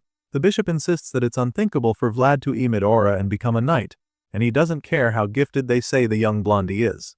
And for this reason, he concludes that there might be a dark shadow dwelling within our hero. Bishop Pierre is convinced that the truth will come to light soon enough, and he believes that all those who vouched for Vlad won't be able to escape unscathed either when that happens. The scene shifts, and we're taken back outside where a small army arrives at Vlad's doorstep. From the banners they're carrying and the cape on their leader's back, you can tell that they're from the church. Sure enough, the man at the front makes his presence known, announcing that they have come under the authority of the bishop. The white-haired knight states how Sir Vald disregarded the pardon issued by the bishop and claims that the offense is equivalent to rejecting the will of God. The man states that it is a grace offense that may even be considered blasphemy, and on that note, He loudly demands that the gates be opened to them immediately. The white-caped messenger reveals that all of them inside will be treated as heretics if they do not obey and open the gates. In response to these statements, the door is suddenly opened and the visitors are greeted by one of the Bayezid knights. The guy teases the visitors, claiming that they're making a ruckus this early in the morning, and of course, the big guy with the cape doesn't appreciate the mockery. Without wasting a second, he reaches for the sword and asks the man who he is. That's when the Bayezid servant introduces himself as Maxim, Knight of Lord Joseph. And then, he informs the visitors that Rose's Smiles is under investigation as commanded by the mayor. As you can imagine, the bishop's knight is pissed by this statement, so he hits back at Sir Maxim, informing him that this investigation is beyond his authority and claims that the people here are suspected of blasphemy. At this point, Maxim proceeds to show just how stubborn he can be.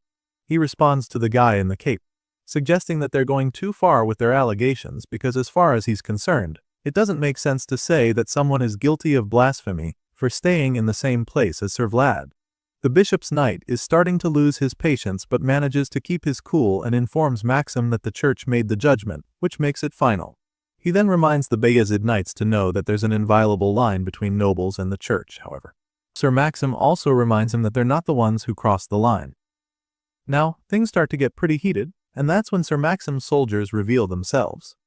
They march out with their weapons and shields, lined up behind him, and now that it's clear that they're ready for a fight, the Bayezid knight makes a declaration. He reveals that the Bayezid house is invoking legal jurisdiction to seal off this area from this moment forward. On this note, he makes it clear to the bishop's knight that he'll need to get the mayor's permission if he wants to enter. It turns out that this is exactly what was needed to ensure that the man and his forces can't get in. He's furious about it because Maxim just bested him, so he assures the man that he'll regret his actions.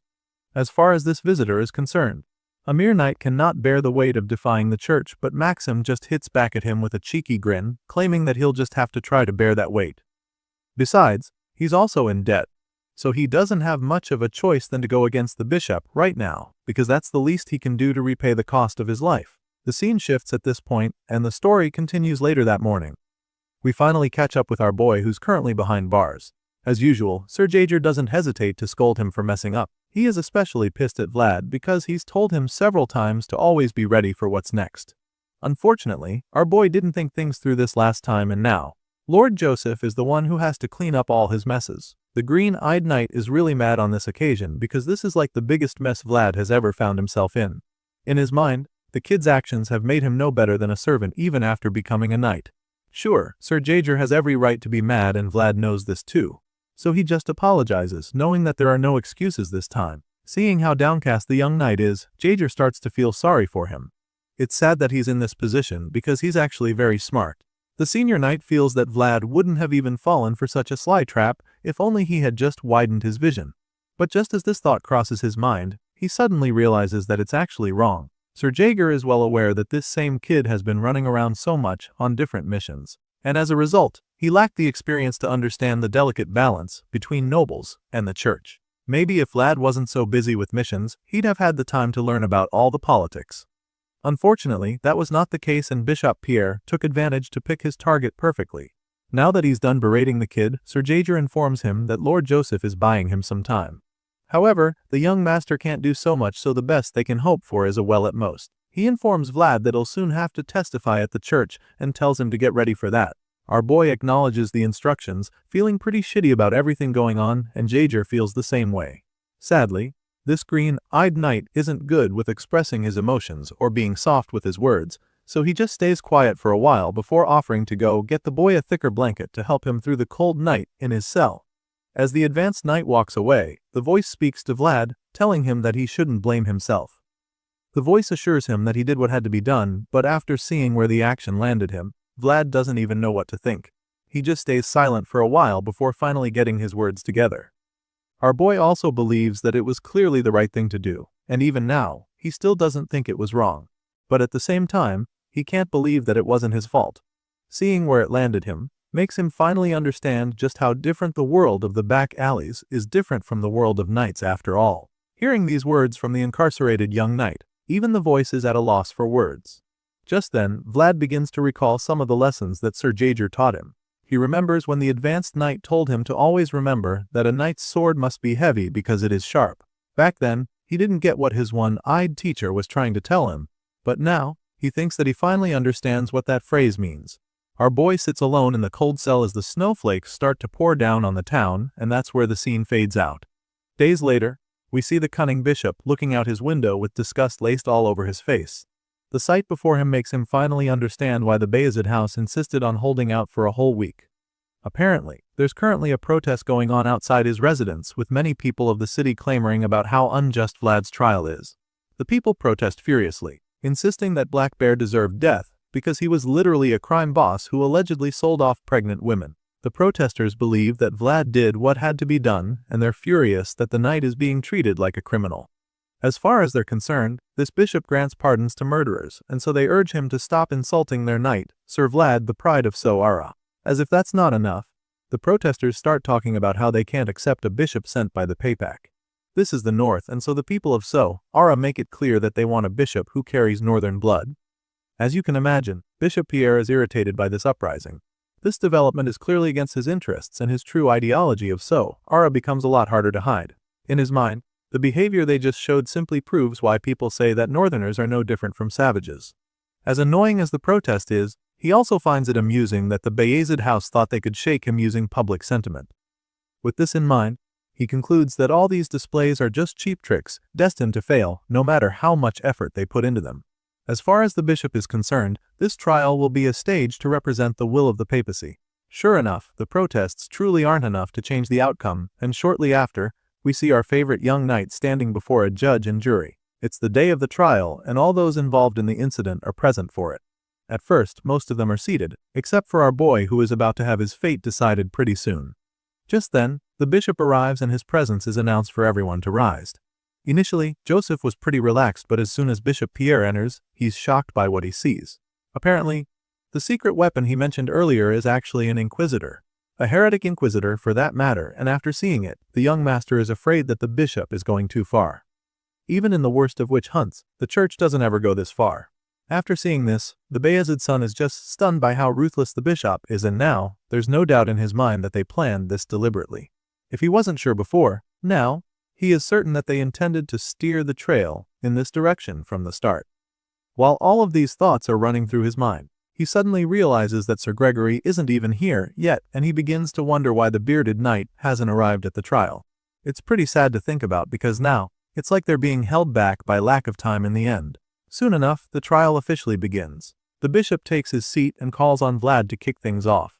One of the priests holds out a Bible in front of the knight and Pierre tells him to place his hand on it.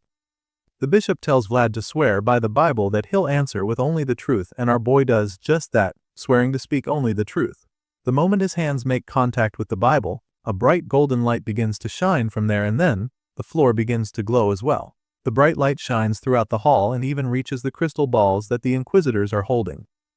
At this point, it's clear that this is a very serious trial, and most of the people present are blown away by the sight before them. They've probably never seen something like this before, but the bishop is pretty familiar with this, so he explains that the oath blessing has been engraved.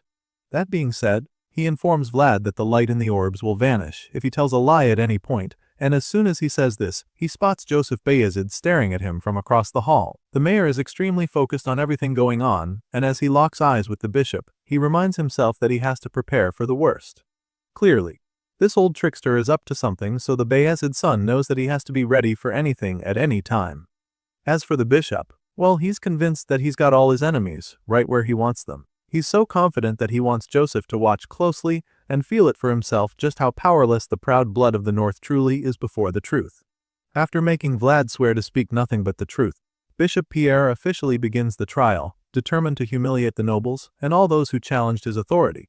The bishop starts the trial by stating the charge, which is the fact that Vlad killed a man known as Black Bear, despite the fact that the deceased had been granted pardon. He then asks the accused if this is true, and of course, our boy doesn't deny it. With his hands bound like a common criminal and his head bowed low, he confirms that he did kill the man, and just like Bishop said, the shining orb keeps glowing. Once the old man sees this, he's not surprised since that's the whole reason for this trial in the first place. After this is established, he then asks Vlad if he admits that he defied the word of God himself, which is kind of a stretch. As you'd expect, Our boy is thrown off by this next question, so he snaps, asking the old man what he's even talking about before insisting that he did not defy the word of God. The old man equally seems annoyed by the young knight's tone, but he just keeps his cool and proceeds to ask the next question. While the whole thing is going on, Joseph Bayazid is just intrigued by the lengths the bishop is willing to go to win. The mayor is irritated at how despicable the old man's method is because he can clearly see that Pierre is trying to frame Vlad using a petty leading question. The truth is that no matter what answer Vlad gave in that last one, the clever old geezer would have found a way to twist it in order to reflect his interpretation of God's will.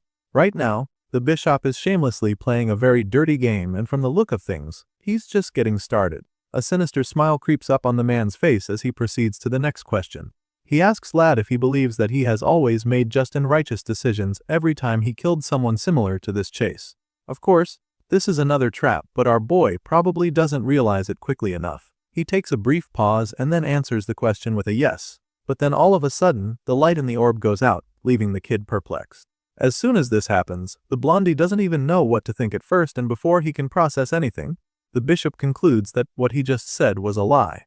Master Joseph watches everything intently, which is why he knows that Vlad just fell into the old man's trap. The truth is that no one can always make the right decision, so for Pierre to ask such a question in a trial like this confirms that he's got an agenda.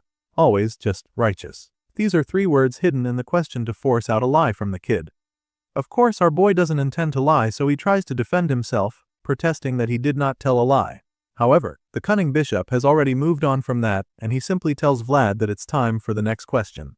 Moving on, the old man recalls an event from about a year ago in the back alleys of Asura. The bishop reveals that there was a report of a boy who was struck by a black lightning bolt. Of course, our boy is taken aback when he hears this old man talking about this, and while he's still trying to take it in, the man boldly asks him if he was that boy. This time around, Vlad is a little more patient before responding, but it doesn't change the fact that there are no right answers for this question. The young knight confirms that he was that boy, and a twisted smile appears on the bishop's face because now he can boldly say that the ominous sight was with Vlad. Our boy tries to defend himself and make a statement, but before he can get a word in, Bishop Pierre cuts him off and moves on to the next question. While Vlad is still trying to process what is going on, the bishop goes on and asks him if he heard any kind of voice after being struck by that lightning, or if he received any revelation from an unknown entity. At this point, our boy is on the hot seat because he's already told one lie from the look of things, and now, there are even more difficult questions being thrown at him. As for the people at the trial, they're just stunned because it's pretty shocking to learn that their favorite knight is marked by an ominous sign. Some refuse to believe, but it's not exactly easy to defend the young swordsman when he's unable to answer the question. It's a pretty big deal right now because it would mean that all of Vlad's achievements up until now were just because he was possessed if it turns out to be true. Just like the others in the hall, Joseph Bayazid is equally starting to panic. The young master knows that it's true that Vlad showed growth beyond common sense in the past year. But still, he doesn't believe that that alone can be used as proof that he was in communion with something heretical. Besides, he saw the truth with his own eyes many times. Joseph saw that the boy's sword shone with a radiance incomparable to anything else. While he's torn about the situation, the bishop is equally running out of patience because he's eager to prove that the kid is a fraud. The old man demands an answer from Vlad, wondering why the swordsman isn't saying anything, and of course, it's because our boy is currently overwhelmed by that question. He doesn't even know what to say right now. If he says yes, then he becomes a heretic, and if he says no, he'll just be accused of lying again, which won't be good for him at this trial. No matter how he answers, it will go exactly how the bishop wants. Just then, the voice in his head tells him to say yes, informing him that lying right now is more dangerous. He tells the boy to just say that the lightning caused some after effects and that he lost his mind briefly. Right now, this seems to be the best call, because if he says no, it will be taken as a lie, and if that happens, he won't even get a chance to explain himself. Vlad knows that there are 3 questions left, and with the way things are going, he might have you reveal the voice's true identity if things take a turn for the worst. In response, the voice simply tells him not to worry, revealing that he has a way to keep his identity hidden, which just leaves our boy confused. Meanwhile, the bishop is already running out of patience. He tells the boy, wondering what he's doing and why he hasn't answered the question yet. He has to answer right now to avoid any more suspicion, so the voice tells him to believe. At this point, Vlad finally responds to Bishop Pierre. Just when he's about to answer if he hears a voice, the trial is suddenly interrupted by someone who comes in, demanding that the whole thing be stopped. Joseph and everyone else in the hall are taken aback by this interruption. including the cunning bishop who was so close to getting the confession he's been waiting for. This unexpected guest just happens to be Father Andreas, who loudly insists that this whole trial is unfair. Vlad is shocked that the priest is here while the bishop is simply furious when he sees the old man and his students. Bishop Pierre snaps, stating that Andreas has no right to be here or even speak of fairness in this trial. However, the priest hits back at his grace, reminding him that he's the one who vouched for Sir Vlad of Ara. He was the one who picked up that name, which lay unnoticed in the dirt, and then offered it before God's name. Father Andreas explains that the bishop should have come through him first if there has been any suspicion about the young knight. At this point, Pierre realizes that he can't stop his nemesis from being present since the man knows his right too. So, he begrudgingly grants him permission to enter. Once that's done, Father Andreas walks to the middle of the hall to meet Vlad where he is standing. The boy is so glad to see the priest that he's at a loss for words. The father then holds his hands and commends him for doing well so far, but now, he wants Vlad to leave the rest to him. That being said, he asks Bishop Pierre to repeat the question, revealing that he will be the one to answer in Vlad's place from this point on. Apparently, there's nothing wrong with that either, so the bishop doesn't even protest. He just proceeds to explain the situation to Father Andreas, and then repeats the question, asking if Vlad heard any voice or received any revelation from an unknown entity after being struck by the black lightning. The old man almost seems taken aback by the question, but he wouldn't want to put his client in any more trouble, so, after sneaking a glance at the boy, he comes up with a clever response. He claims that all of Vlad's actions henceforth will be accompanied by that voice, and Pierre attempts to capitalize on this answer, asking if the priest is suggesting that the voice came from something unholy. However, Priest Andres is familiar with his game, so he quickly cuts him off and suggests that the voice is from God who resides in the skies above. As you can imagine, this statement leaves the bishop absolutely furious because it almost sounds like blasphemy. But then again, Father Andreas reminds everyone at the trial that Sir Vlad has cut through pitch black darkness with blinding light over the last year. He protected the pilgrims from the remnants of a fallen dragon, and even saved the lives of children from heretical beings. After making all of these points, Father Andreas asks the bishop to consider how rare it is for a knight to be simultaneously vouched for by himself and even San Rosino. At this point, the people at the trial are a lot more relieved because they begin to understand that the voice wasn't something unholy, but rather the voice of God. It does seem logical, especially since one of the young knight's guarantors is none other than Priest Andreas after all. Regardless, the bishop is determined to prove that Vlad is working under the influence of a dark power. He reminds everyone that the boy was born in the back alleys, a lowly place, and suggests that God wouldn't give his blessings to such a person so easily. Unfortunately for him, Father Y quickly counters this point, reminding him that a certain Lord Frozen was also the child of a fallen noble family, who endured countless hardships from the bottom and rose up. He became the one and only Swordmaster too and the founding king of the empire. On this note, the priest explains that God's blessings are not given based on where one is born, but on where one chooses to go. This response leaves the bishop speechless, so he just gives up and proceeds to ask the next question.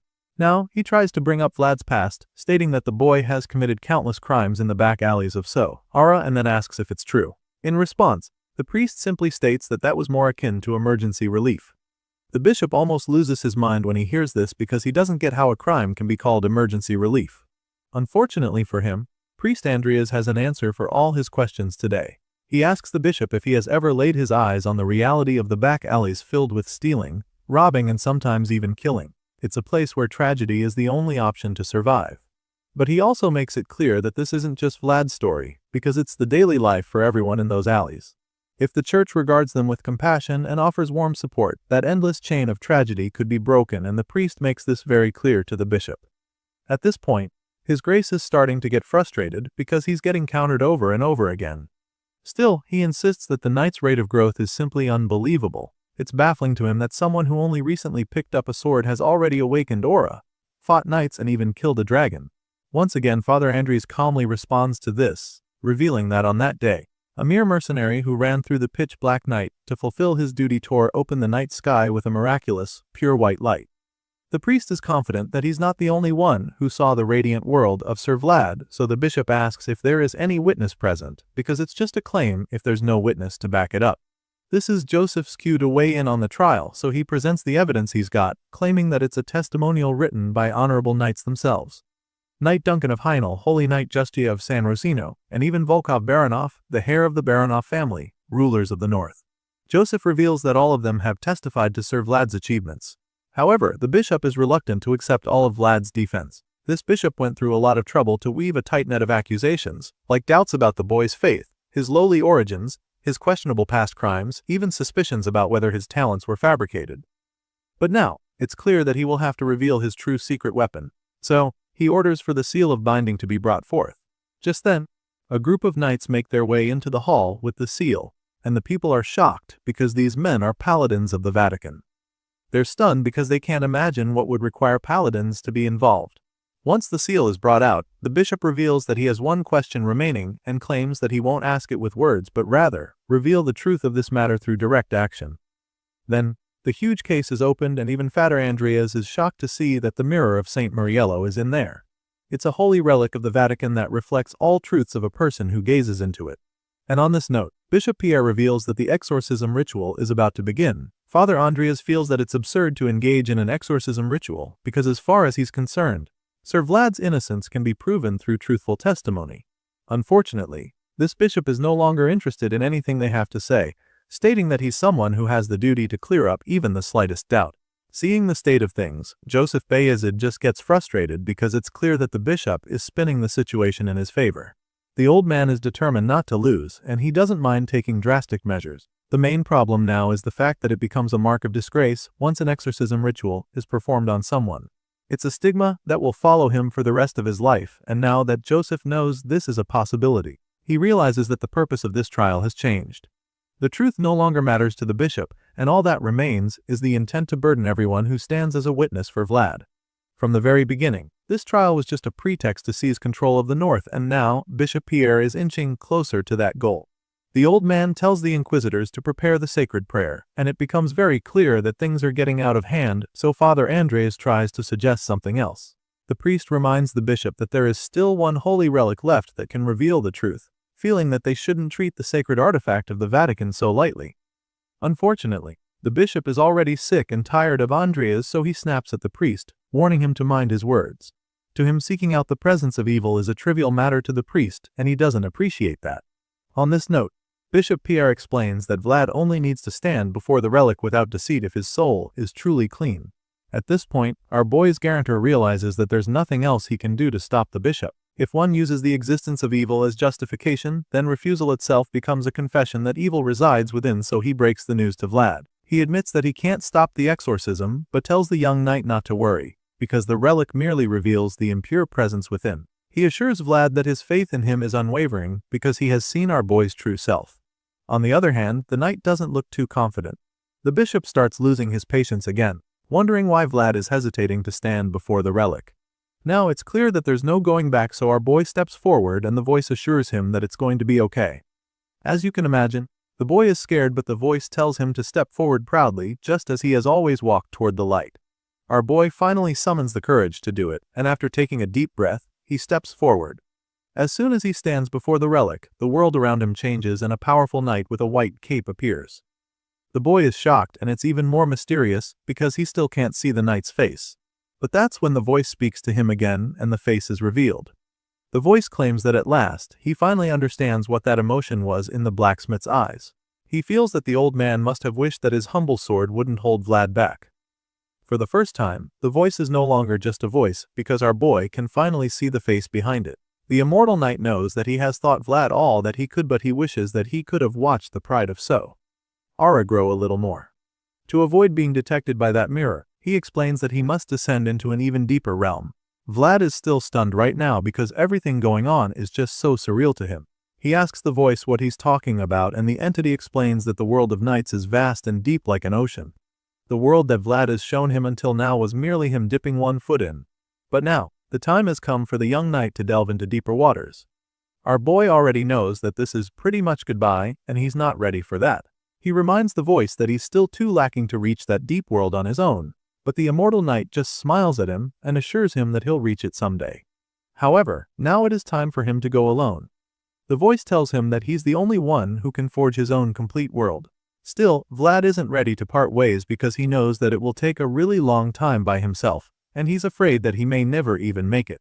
In response, the immortal knight just smiles at him and tells Vlad that he believes in him. He can't be with him any longer, so he hopes that the young knight can meet him again in the deeper world. While the voice is still saying this, he begins to disappear into a bright light and Vlad just watches in horror, wondering how he's supposed to go on by himself. Finally, the voice bids him farewell until they meet again, and in the blink of an eye, he's gone, leaving nothing but the bright light behind. Our boy reaches for the knight, desperate to hold on to him, but that's impossible, so he begrudgingly accepts his fate. He closes his eyes and his conscientiousness returns to his body in the human realm, where the bishop is busy barking at him. The old man is furious at him for closing his eyes in front of the mirror, so he orders him to open them and look into the mirror. Vlad takes a deep breath then, because now he understands what he must do, and as he opens his eyes, he vows to meet the voice again no matter what. As soon as he looks into the mirror, his eye begins to glow and the mirror shines with a blinding light that leaves everyone around in disbelief. The bishop is almost terrified by what he sees, and all the people there equally have their jaws on the floor. Father Andreas did say he has faith in Vlad, but he probably never expected the kid to pull off such a magnificent display of purity. The blinding white light fills the large hall and most people are forced to close their eyes. It's a really special moment to see the mirror of Saint Mariello bathed in the light of dawn. It is a noble light that only those with not a single speck of shame can possess. And truly, it's a really mind-blowing sight. But it doesn't end with the mirror, because all of a sudden, the clouds start to move. The white clouds up in the sky start spiraling in a circle above the cross on the roof of the cathedral. People outside are blown away when they see it, and everyone stops to stare. From the crowd outside the church to the people in the town square, to the marketplace, the harbor, and even the back alleys, everyone in the city of Sohara can see the pure white clouds circling up in the sky. It's such a bewildering sight to see, and even Jemina gets to see it all the way from Rosa's smiles. Back in the cathedral, the trial takes a very different turn, leaving the bishop feeling frustrated. He's blown away by the young knight and extremely confused. Now, our boy finally speaks up. He claims that he doesn't see a single thing he's done wrong and asks the accusers why they are all messing with him and cursing him like this. He asks why they are trying to take everything away from him, and as all the emotions build up inside him, he bursts into tears, screaming that he hasn't done anything wrong. As soon as Lad makes this loud cry, a massive bolt of white lightning comes down on the cathedral to blast the mirror. Now, the light coming from the relic is even more blinding and a lot more terrifying, because it's almost as if the heavens are angry with the bishop for what he's done. And now it's clear that the boy has done no wrong. All he did was survive. He merely did what needed to be done. As the storm rocks the entire city and lightning hammers down on the cathedral, the final witness to prove Vlad's innocence is revealed to be the lingering voice that has always been with the boy. And all the people could finally see without a doubt that this child is truly the pride of Sohara. After everything that happened outside, Bishop Pierre is absolutely livid. He stares furiously at the shattered mirror of Saint Mariello, completely lost for words. The events that just played out before him are truly unbelievable, and he finds it difficult to fathom the fact that a holy relic granted directly by the Vatican was just shattered simply because it reflected the soil of a mere fledgling knight. After pondering deeply for some time, the bishop suddenly asks one of his disciples if anyone saw what was reflected in Vlad's soul, because he is now convinced that it was not an evil being, since the inquisitors would have noticed if it was. At this point, the servant informs the bishop that those outside saw lightning strike the church spire at the end of the trial, and so, the young man suggests that it could be a presence strong enough to influence reality. However, the bishop is still very uncertain, as he couldn't tell what the presence truly was. It shined brightly, so he doesn't think it's an evil entity, but at the same time, it was way too intense to be called a blessing from God. The old man is truly bothered by what he witnessed with Vlad and concludes that they have to report this directly to the Vatican.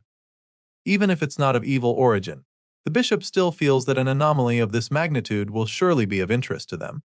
Bishop Pierre believes that this is the best way to go, especially since there's a chance that Vlad will be summoned to the tribunal again when the Vatican learns of what happened today. While he's still plotting his second attempt to destroy Vlad, he's suddenly interrupted by one of his servants who barges into the hall calling out to him. The messenger reveals that they have just received a telegram from San Rosino, and the irritated bishop coldly tells him to read it aloud.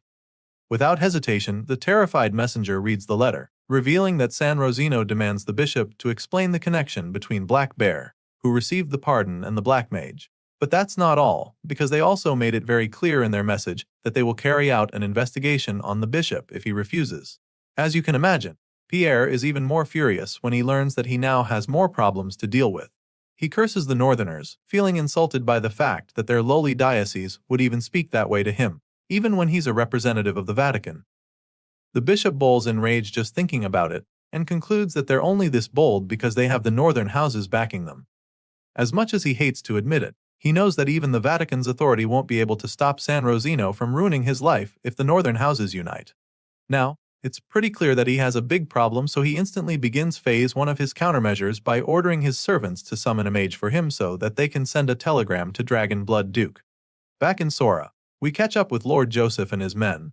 The Bayezid's son is aware that San Rosino has already sent a telegram to Bishop Pierre, and he's surprised by how quickly they took action. It was pretty fast, and so he figures that they must have held a deep grudge against the bishop for a long time. Sir Jaeger agrees, reminding his master that the Vatican's neglect of the northern diocese is well known, so it's no surprise that they'd hit back at the bishop after he attempted to destroy Vlad. Joseph confirms this, stating that the Central's bias and disdain knows no bounds. He doesn't find the new development bad at all because this way, they can secure support from San Rosino on political grounds which would have been a lot more difficult otherwise. But now, a new balance of power is forming and the young mayor is confident that it will favor his side. After all, at a time like this, he couldn't have asked for anything better than the alliance of northern lords and San Rosino. With this in mind, the young mayor suddenly asks Sir Vorden how the priest is doing, and the senior knight confirms that Father Andreas is currently resting. Unfortunately, the priest will probably have to remain in bed for a few more days after what went down recently. Apparently, the old father rushed down to Sora while braving a harsh blizzard in that frail body of his. Hearing this, the young master demands that they treat the priest with the utmost care. Joseph is so concerned that he prefers not to send Andreas back to Varna for the rest of the winter. Initially, they used Vlad as an excuse to bring the priest to Soara, but the mayor wouldn't mind letting the father stay a while longer, knowing that his presence alone is enough to pressure Bishop Pierre. The old priest is so well known that no one would question it if he were to take over as the next bishop even. Master Joseph has this in mind right now, and with everything coming together, he feels that it's at times like this that they must keep the priest in their hands. His thoughts are suddenly interrupted when someone knocks on the door. Joseph lets the guest in, and that's when we see our boy make his way in. The mayor doesn't look pleased to see Vlad right now and can't even hide the look on his face. He stares at the young knight with disdain, wondering what he's supposed to do with him now. Our boy knows that he's messed up real bad, so all he can do is apologize for all the trouble he has caused. Vlad shows remorse while the senior knights behind him just watch nervously, waiting for the master's response. Just then, the Bayezid's son begins to explain how he prefers to achieve results through meticulous planning. Unfortunately, Vlad has always been unpredictable from the very beginning until now, and as such there has not even been a single moment of predictability. That being said, he informs our boy that the Vatican will now be watching him very closely. After all, he interfered with their operations. Hearing this, all our boy can do is apologize, knowing just how complicated he has made things for everyone. Joseph suddenly informs that the priest mentioned the possibility of the blessing of God residing within him, but Vlad is shocked to hear this and finds it hard to believe. However, his master doesn't really care what he thinks about the matter, because he's determined to make that the case whether Vlad believes it or not. Our boy is still trying to wrap his head around this when the master tells him to take the sack on the table with him. He tells Vlad that it is his special allowance. Joseph explains that it's not his salary but rather a reward for his achievements. Hearing this, Vlad suddenly remembers what Sir Vorden told him. The senior knight told him that the price of honor will be paid once a year using the justification of a special allowance. As soon as he recalls that conversation, he instantly understands what the money is for. The young master reveals that there is over 300 gold in the sack, and of course, our boy feels that it's a pretty huge sum of money. He's so shocked that he can't even pretend and blurts out asking Joseph why he's received so much money. The master just ignores the question and lets Vlad know that he's also tallied up the results of every day they've worked together. And now that the blondie is a knight, Joseph feels that he's entitled to claim the credit for his past achievements. In other words, our boy is basically being paid for everything he's done for the Bayezid household since he and Joseph met. That being said, the reimbursement makes a lot more sense, and Vlad excitedly thanks his master for this very special allowance. Our boy is grinning ear to ear at this point, but before he can fully enter a state of euphoria, Joseph reminds him that he also has responsibilities to bear now that he's a knight. He makes this very clear to Vlad, determined to make the young blondie understand that things are a lot more serious now, and of course, our boy assures his master that he is ready for what is to come. Hearing this, the Bayezid's son reminds Vlad that he disregarded the pardon which carried the will of God. This was the statement Bishop Pierre made during the trial, and Joseph informs our boy that it was a clear fault on his part. As such, he concludes that Vlad must be held accountable. Sure, that's a fair judgment, but the young master feels that the boy should be punished. And in that split second, he banishes Vlad from Sora without a second thought. As you can imagine, this decree comes as a shock to our boy. Vlad is so stunned when he hears this that he can't even say a word. He just freezes on the spot with a horrified look on his face. After a few seconds, he finally asks Joseph what he just said, hoping that he had heard wrong the first time, but the Bayezid's son just gives him a cold look which confirms his fear. Sir Jaeger and Sir Vorden just stand quietly at the back, feeling sorry for the kid because there's truly nothing they can do to help him right now. Neither of them is able to look Vlad in the eye, and our boy's whole life begins to flash right before him. He trembles as he tries to make sense of what just happened to him in the blink of an eye. All of a sudden, it becomes very certain that there's no other choice. Even the slightest mistake will give the bishop and the Vatican a reason to bare their fangs at Vlad again. The young master is convinced that sending the boy away is the best call because he's a glowing target for the enemies. It's surely not easy for the Bayezid's son to send his most promising knight away for good, but he also knows that half-hearted leniency is poison. Right now, what his people need is decisive action, and that is why he ignores all other thoughts and once again orders Vlad to leave Sora within a week. The words hit our boy like daggers a second time, and so there's no longer any doubt in his mind about what the mayor wants. And so, his eyes widen in horror as harsh the reality hits him like a runaway train. While Vlad is coming to terms with his new fate, the scene shifts and we see a flashback of our boy's early life. It's in Rose's Smiles, where we see some guys drinking and chatting. One of them groans, wishing that he had 100 gold on him right now, and the other asks what he'd do with the money. Apparently, the guy dreams of buying some land so he can settle down and do something other than his current occupation. From the look of things, these guys are probably in one criminal line of work, and even though one wants to quit for a better life, his colleague just mocks him. Nevertheless, this ambitious young man refuses to be discouraged. He intends to open a business after getting a decent building somewhere too with that money. Hearing this, his partners are pretty intrigued to learn that he's actually serious. To them, it's a far-fetched dream because they feel that it's way too difficult to run a business, so the second guy just concludes that their delusional comrade will just crash and burn in no time. Still, the dreamer is undeterred because he feels that it's way better to fail at business than to keep living by the sword every day. He makes this point and then asks the rookie in the shop to back him up. That's when we see the blonde kid in the corner mopping the floors. He asks little Vlad what he would do if he had 100 gold right now, but the bitter boy just glares at the men and bluntly asks if any of them actually wants to give him the money. From the tone in his voice, the ambitious thug just teases him for having such a sour attitude. Of course, none of them have that kind of money, so the guy tries to explain that they were just having a little chat. At this point, Vlad actually gives it a thought and reveals that the first thing he'd do is pay off his debt if he has 100 gold to his name. The dreamer is shocked when he hears this because he can't imagine that a kid like that would owe someone 100 gold.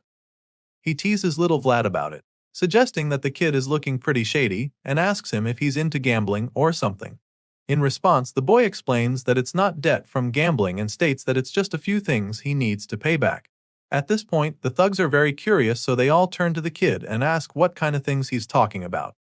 This is pretty much where the flashback ends, and back in the present, Vlad realizes that there's not much time left before he leaves, and so it's time to pay up that debt he owed.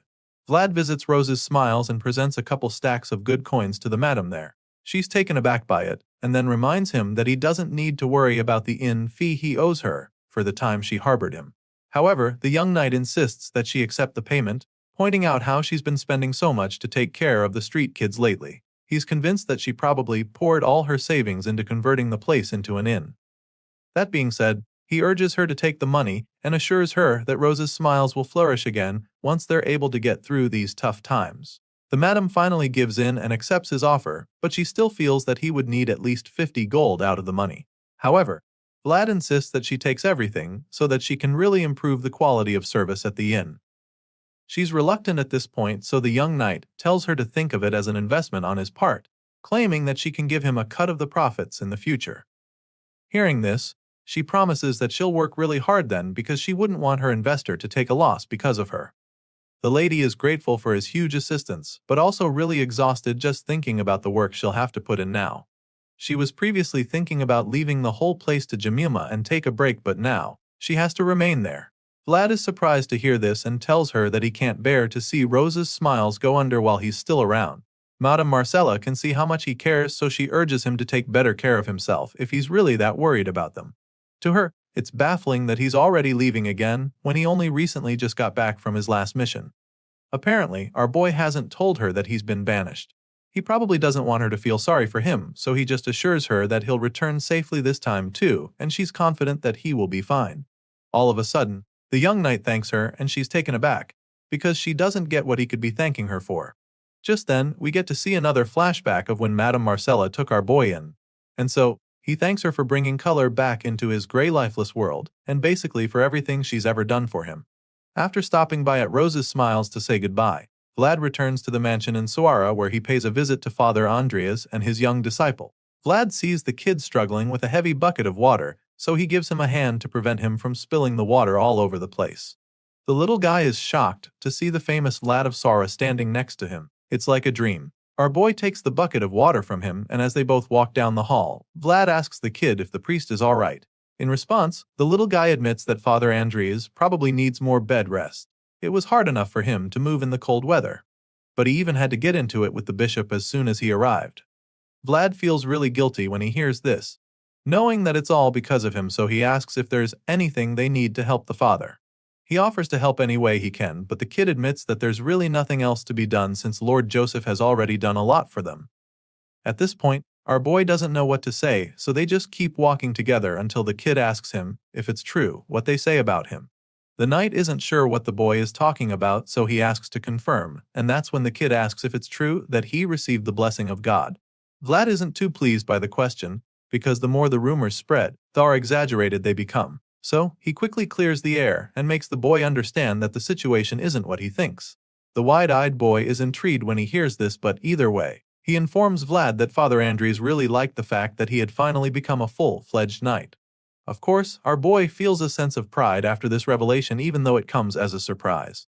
The little guy confirms it and keeps saying that Vlad received the blessing of God, even though he just told him that it's not like that. Unfortunately for our boy, the rumors might just spread even more because the little disciple suddenly asks if he can brag about their encounters to his fellow initiates later. He wants to tell everyone how he once prayed together with Vlad, and thankfully, our boy doesn't see a problem with that. He tells the little guy to go ahead even though he's not sure if that's even much to brag about. He then gives the boy the bucket back and tells him to go on, so the young disciple thanks the knight for listening to him. They part ways at this point and Vlad starts to get a little frustrated. He initially wanted to go find Father Andreas, but now that the priest is bedridden, he doesn't think it would be a good idea. With this in mind, he turns around and after taking a few steps, a harsh reality suddenly hits him. Unlike before, when he has a permanent companion, his head is now extremely quiet because there's no voice left to respond to. The voice is gone and Vlad realizes how long it's been since he experienced this overwhelming feeling of loneliness. Throughout most of his trials and adventures, he's always had the voice to talk to, but now, he's all alone, and the sad truth is that he has no choice but to get used to it now. The next morning, Vlad joins Sir Gregory for breakfast, and while they're sipping from their jugs, the senior knight just grumbles about how all their adventures together always end with one disciplinary action. There's always a punishment for one of them every time they team up, and the bearded knight is sick of it. Well, not as much as the guy who's just been exiled. Sir Gregory feels really sorry for Vlad and asks him when he's leaving Sora. Our boy reveals that he has only 5 days left, but admits that he might leave sooner if everything he needs is ready before then. The big guy is heartbroken just thinking about it. Even though the end result wasn't great, he still thanks Vlad for making sure that everything they planned was completed. With the Black Bear gone, Kenner family's expansion into Sora is a done deal and negotiations with Lord Joseph are already finalized too, so Sir Gregory owes it all to Vlad, who helped him to make it all happen. Even though it cost him his home, our boy isn't pissed. In fact, he's glad that things even worked out and they managed to get something out of the whole thing. Still, the bearded knight feels responsible for Vlad's banishment, so he admits that he owes the blondie a huge debt. On this note, he informs the young knight that his patriarch, Lord Canner, wishes to repay that debt by sponsoring him for life. Vlad is surprised to hear this, and even jokes about how he'll probably be eating free sausages forever now. The big guy laughs as well, promising to give Vlad so many of them that he'll get sick of them. After the brief moment of comic relief, the atmosphere gets all awkward and tense again, pushing Sir Gregory to make a pretty embarrassing confession. Apparently, that day when they took down Black Bear, the bearded knight felt that Vlad's actions were more knightly than any other knight he's known. The senior knight admits that he doesn't even remember when it was, but what he knows for sure is that Vlad ignored religion, politics, personal gain and ambition that day he took down Black Bear. As far as Sir Gregory is concerned, The young blondie followed only the Swordmaster's code with his actions, which is something that's rare these days. They live in a time where true knights are so very rare and the big guy states this before confessing that he felt ashamed of himself and proud of Vlad that day. Vlad was the only knight who showed true knighthood that night that most knights no longer possess. After making the confession, he tells the blue-eyed hero to take care of himself out there in the world. Our boy is stunned at first after hearing all of this, but then, the look of shock is replaced by a proud smile. The two make a toast, and he promises to take care of himself when he leaves. The scene shifts to the harbor, and at this point it's pretty clear that our boy is saying all of his goodbyes. Next on the list is definitely Harvin, because he's currently standing at the docks with his old friend. The brown-eyed young man is delighted to be spending the day with Vlad, especially since it's been forever since he properly saw a ship. They both stare at a pretty magnificent ship, and Harvin can't help but admit that it's one crack-ass vessel. He suggests that it must be tough for the captain to steer because the river is mostly frozen, and that's when our boy chimes in about how the boat is also way too expensive. This statement leaves Harvin stunned because the last time he checked, Vlad wasn't supposed to be an expert on boats. After browsing for boats, the two buddies take a walk, and then Vlad asks Harvin if he still wants to sail. Of course, he still does, so our boy asks if he still intends to go far beyond Sora. The brown-haired guy confirms this as well and then curiously asks Vlad why he's asking all these questions all of a sudden. He's acting strange by suddenly asking to go look at ships and talking about sailing. Soon they stop by another boat, and Harvin tells Vlad that it costs 200 gold, which is cheaper than the others. He explains that it's the reason why most merchants prefer to use it, and that's when Vlad reveals that it's also the reason he bought it. Once again, the brown-eyed man is dumbfounded because that's like the last thing he thought he'd hear today. On the other hand, our boy just smiles at him. Apparently, Vlad wants to give him this boat to repay him for never hesitating to support him and Gemina when they had nowhere to go. The young knight swore that he would pay the debt he owed Harvin, no matter what. Even though he limps on land, he wouldn't need to limp out there on the far sea, and our boy made sure to keep his word. While Harvin is still trying to wrap his head around what's going on, Vlad hands him the deed to the boat and tells him to sign it under his name. The brown-eyed man is bewildered by everything happening right now. It almost feels like a dream to him, but Vlad assures him that the boat belongs to him now. Harvin slowly takes the ship's deed, and the look of bewilderment is slowly replaced with gratitude. He smiles at Vlad as he collects the documents, and our boy goes ahead to give him a hat. He congratulates Harvin on his new boat and calls him captain, which instantly sets the waterworks off. Harvin is so touched as he wears the hat that tears of joy run down his cheeks. After that, Vlad gave a final farewell to the old blacksmith at the cemetery, knowing that they wouldn't see each other for a very long time. He thanked Sir Maxim, who protected the Rose's smiles in his stead, and Sir Vorden, who recited the proclamation for him. He also quietly met with Sir Gregory and Sir Cade, who had helped protect the children's future. And so, one by one, our young hero began to repay his debts and let go of the names etched in his mind, leaving behind those whose debts he could never repay. Time passed so quickly, and soon, it was time for our favorite knight to be on his way. That night, he meets with his old friends one last time. There, he tells Harvin to go to Sturma and receive the Canner family's meat shipment when the river thaws. He explains that it's not enough for sailing out to the open sea, but a good start for his first voyage. Hearing this, Harvin is surprised and asks Vlad if he has really set up a trade connection already. In response, the knight just tells him to prepare when he can. After that, he asks Odar to help Harvin with his business because it would mean a lot to him. Of course, his jacked-up friend doesn't deny his request, and so they quickly get that out of the way. Harvin then asks Vlad if he's really leaving the following day, and our boy confirms that he sets out at dawn. Hearing this, the latest captain asks him if he went to greet the mayor earlier, and Vlad simply explains that Lord Joseph is strict about separating public and private matters. The young master is currently pressuring the bishop, so Vlad couldn't meet with him. Just receiving his greeting could give the Vatican some political leverage, and that's the last thing he or the Bayezid household need right now. Hearing this, Harvin just sighs in frustration before asking Vlad if he managed to meet all the people he wanted to see before leaving. Our boy just gives him a mischievous smile in response, and reveals that there's actually one person left. The scene shifts to Jemima's room, where we see the redhead sobbing. She's probably heard that Vlad is leaving and doesn't know how to handle it. The blondie in question suddenly knocks on her door, urging her to open it up because he wants to tell her something important. She ignores him at first, and once it starts to look like she won't let him in, he threatens to break the door down if she doesn't open up. That's when he finally responds to him, revealing that Harvin told her what happened at Captain Hoover's hideout. This just makes him more eager to get to her, so he tells her to get away from the door. because he's breaking in on the count of 3. Apparently, the threat works because Gemina immediately dashes to open the door before he finishes his countdown. She's not exactly in a chatty mood. She only opened it to avoid getting her door broken, so she tells him to say what he came up say and get lost. At this point, Vlad can see the pain in her eyes, and he knows that he's the one responsible, which makes him feel even worse. Gemina is so mad at him that she can't look him in the eyes, so he tries to calm her down. He confesses that he truly wanted to wait patiently for her, but that can't work anymore since he's out of time now. So, he begs her to understand him and not hate him for what he's about to do. Before Jemima can even wrap her head around what he just said, Vlad throws her over his shoulder. He tells her to go somewhere with him, but she's still too mad, so she just keeps screaming as he carries her away. Vlad manages to get her out to the dark back alleys of Sora despite her relentless screaming.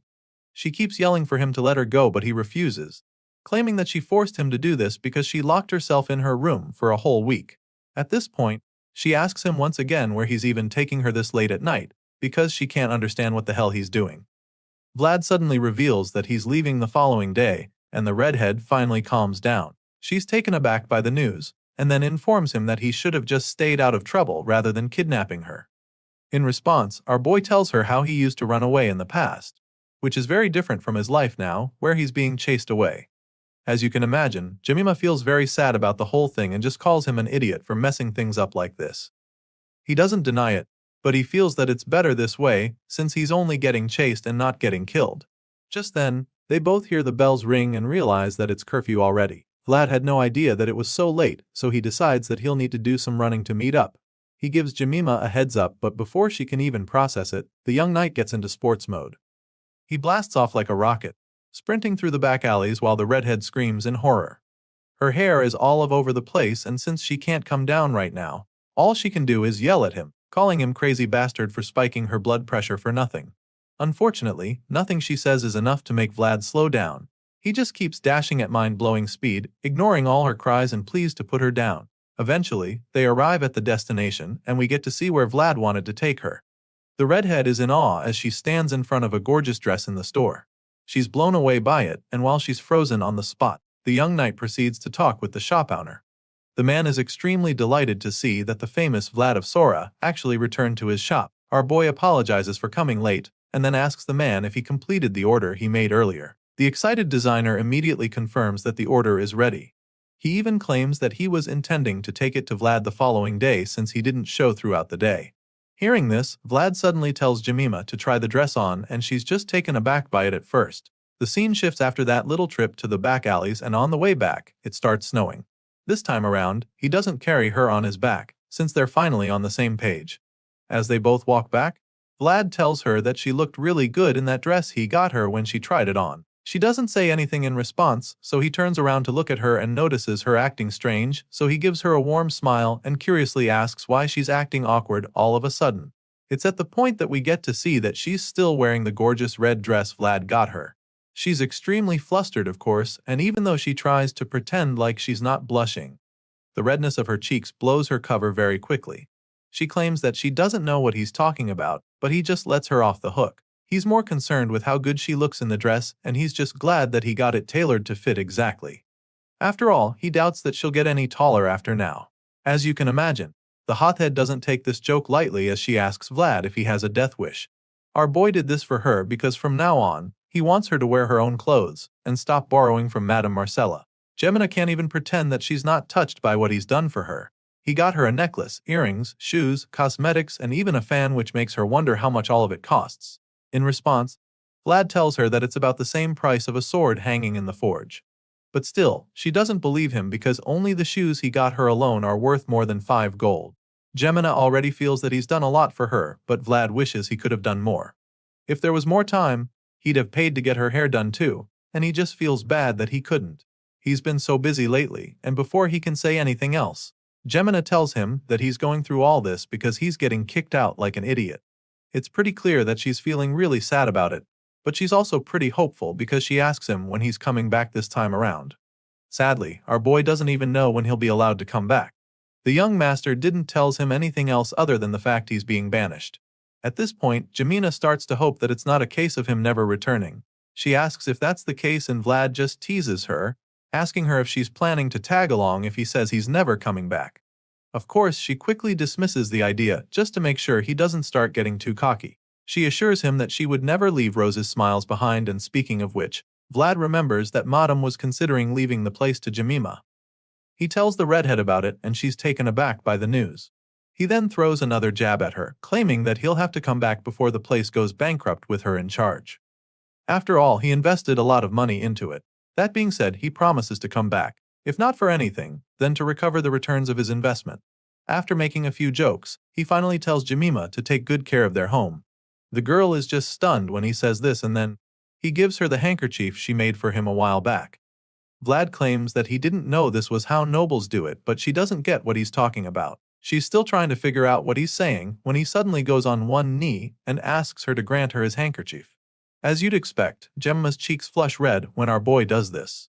She's frozen on the spot as she gets even more flustered than before. It turns out that there are two ways for a knight to receive a lady's handkerchief. The first way is with the tip of the sword, and the other is hand to hand. Just like that, in the middle of an empty plaza, a knight knelt before his lady and her handkerchief was passed from her hand to his. The lady may not have realized, but the knight, through that act, willingly took on a great duty. It was a vow to protect her. The scene changes after this, and the story continues with Vlad making his way back to the city on his horse. He meets up with Goethel, who's been freezing his ass off waiting for his boss to arrive so they can set off at dawn. Apparently, our boy wasn't aware he was waiting for him. He asks Goeth what he's doing there, and the guy reminds him that he's a knight's attendant. Hearing this, Vlad tells him to quit messing around, because he's an exiled knight. He advises Goeth to stay in Sora and make a life for himself, but the funny guy refuses. As far as he's concerned, he's invested way too much in Vlad to let it all go to waste. And with all the scammers out there, he feels that the blondie will be penniless within a week if he goes out there alone. In response, Vlad jokes about how Goeth isn't one to talk about scammers that way since he's not exactly the most straightforward person around. Either way, the guy assures Vlad that he can be trusted. So he tells our boy to come along with him, because even though Blondie thinks he's street smart, he knows the world better. Goeth heard about Vlad getting a boat for Harvin, so he wonders if the exiled knight will take good care of him like that one day too. Our boy just laughs in response, admitting that it all depends on how things go between them. At this point, it's clear that they'll be traveling together, so Goeth asks Lad where they'll be going first and the knight simply says east. That's pretty random, so the former mercenary is kinda confused. However, our boy knows exactly where he's going. There's something he needs to find there, and he makes this clear to his new companion. Hearing this, Goeth figures that it's better than wandering around aimlessly like vagabonds. As they set off, our boy takes one last look at the city he's called home for as long as he can remember. He says his final goodbye to the place and hopes that everyone in Sora takes care while he's gone.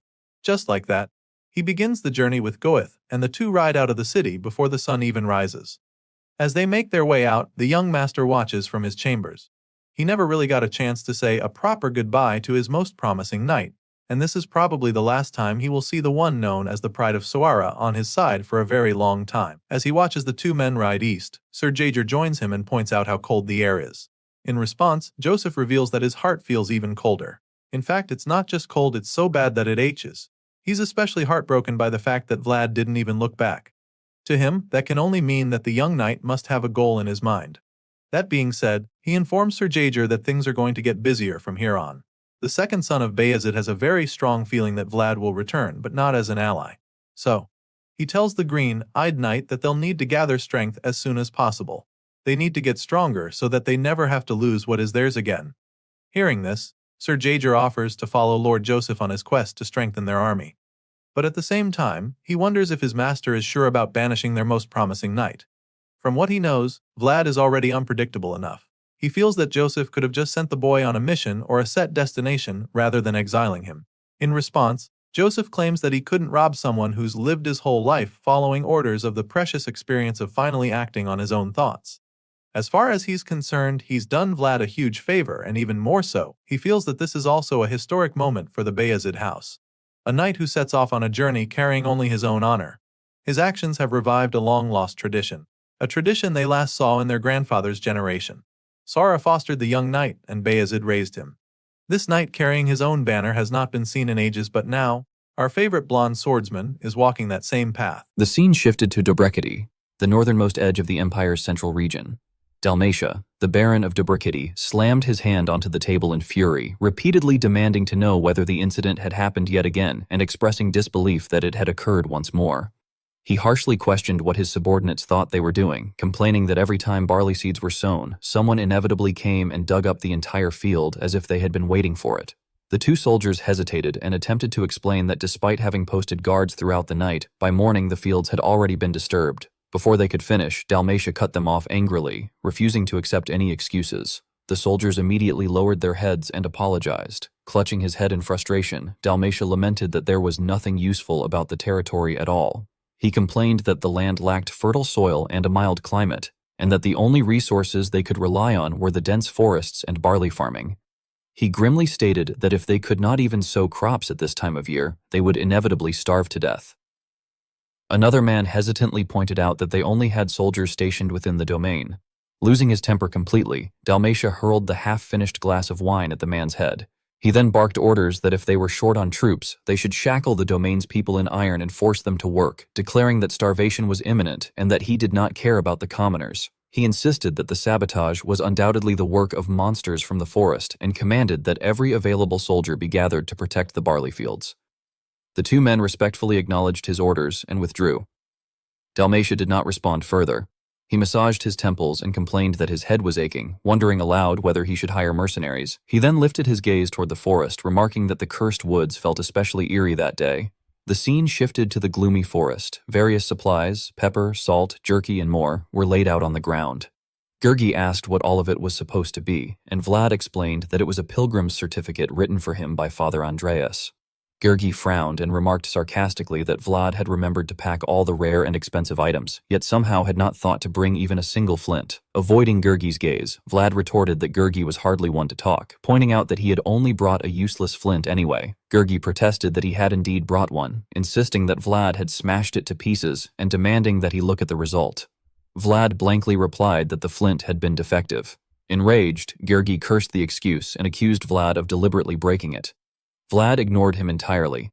Growing anxious, Gurgi urged him to hurry and start rubbing for fire, warning that if they camped there, they would freeze to death. Vlad snapped that he could not do this anymore and picked up his sword. Gurgi stiffened in fear and hurriedly waved his hands, stammering that Vlad must simply be tired and promising to start rubbing immediately. Suddenly, Vlad called out to someone nearby, asking whether they had a flint and requesting to borrow one, all while staring into the forest. Gurgi stood there in confusion, unable to grasp what was happening. From within the dark woods came a provocative sound, and a large figure emerged, commenting that it seemed Vlad had sharp ears. Gurgi reacted in horror as he realized they were bandits. One of them remarked that if the pair had noticed them, they should have run away immediately instead of trying to act tough. His expression briefly shifted in surprise as Vlad locked eyes with him in silence. Growing even more intrigued, the bandit commented that with a face like Vlad's, they could sell him anywhere for a good price. One of the subordinates chimed in mockingly, asking which noble house Vlad belonged to and suggesting that if he revealed his parents' identities, they might be able to return him to his family in exchange for a reasonable ransom. Completely unfazed, Vlad calmly asked whether any of them had a flint, bluntly telling them to check and see if they had one at all. The bandit sneered contemptuously, demanding to know what Vlad thought he was even saying and questioning whether he had lost his mind. From the very beginning, Vlad had regarded the man with barely concealed disdain. Hanging from the bandit's body was jewelry fashioned from human fingers. Vlad slowly drew his sword, remarking coldly that it no longer mattered, for when he had left his hometown, he had already made his decision. His eyes flashed sharply, causing the bandits to frown in rising tension. Vlad steeled himself inwardly, vowing that he would reclaim the dulled resolve he had possessed at the start, and ordered them to hand over everything they had. At that moment, the leader of the bandits began to tremble. Vlad's voice turned icy as he added that their lives were to be surrendered as well, declaring that they were worth less than animals. In the end, nothing remained but the screams of the bandits as they cried out in agony, their suffering spreading throughout the forest. At the entrance to the area, two guards muttered uneasily about the cursed forest, remarking that it felt especially eerie that day. The other replied that it felt as though something might leap out at any moment, then quickly urged him not to joke about such things, noting that unpleasant rumors were already circulating. Suddenly, they noticed a figure approaching. The two guards raised their spears defensively and shouted in unison, demanding to know who was there. What they saw first was a pitch-black silhouette belonging to a noir steed, with piercing eyes and gleaming white fangs. The guards recoiled in horror, believing it to be a monster. From atop the creature's back, Vlad calmly commanded it not to bite them, Only then did the guards breathe a sigh of relief, realizing it was merely a horse. Vlad instructed them to lower their spears, explaining that he had captured the bandits who had been causing trouble in the area. The guards stared at him in disbelief, asking if he meant the vicious criminals who had massacred nearby villagers. At that moment, a group of people in ragged condition was led forward, tightly bound with chains and ropes. In their hands were the severed head of their leader, a sight so horrifying it sent chills down the spine. The guards gaped, unable to believe what they were seeing. Vlad then stated his intention to meet the Lord, introducing himself as Vlad of Sawara, a knight of Bayezid. The scene shifted to a manor where Dalmatia welcomed him with cheerful laughter, expressing amazement that a knight who had proven himself would come to Debrecity.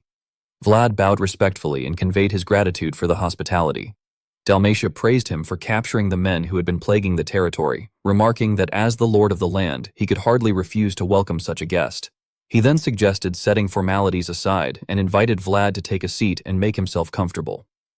Vlad sat down across from Dalmatia, who smiled broadly and confirmed that Vlad had captured 9 bandits. Vlad corrected him, stating that the number was 15 if the severed heads they carried were included, though a few had managed to escape. Dalmatia clicked his tongue in admiration and promised to reward him generously. Vlad offered his thanks with solemn composure.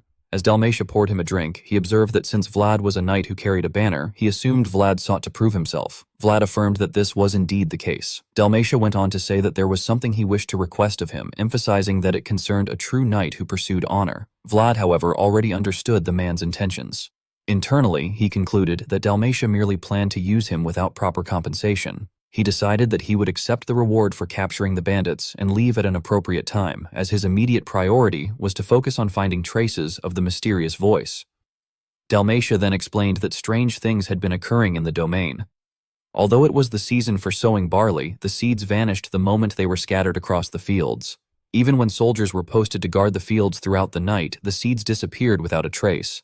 Dalmatia reasoned that if animals or monsters were responsible, the soldiers would surely have noticed something. He added that some of the elderly folk in the domain believed the phenomenon to be the work of spirits dwelling within the forest. Upon hearing this, Vlad showed visible surprise.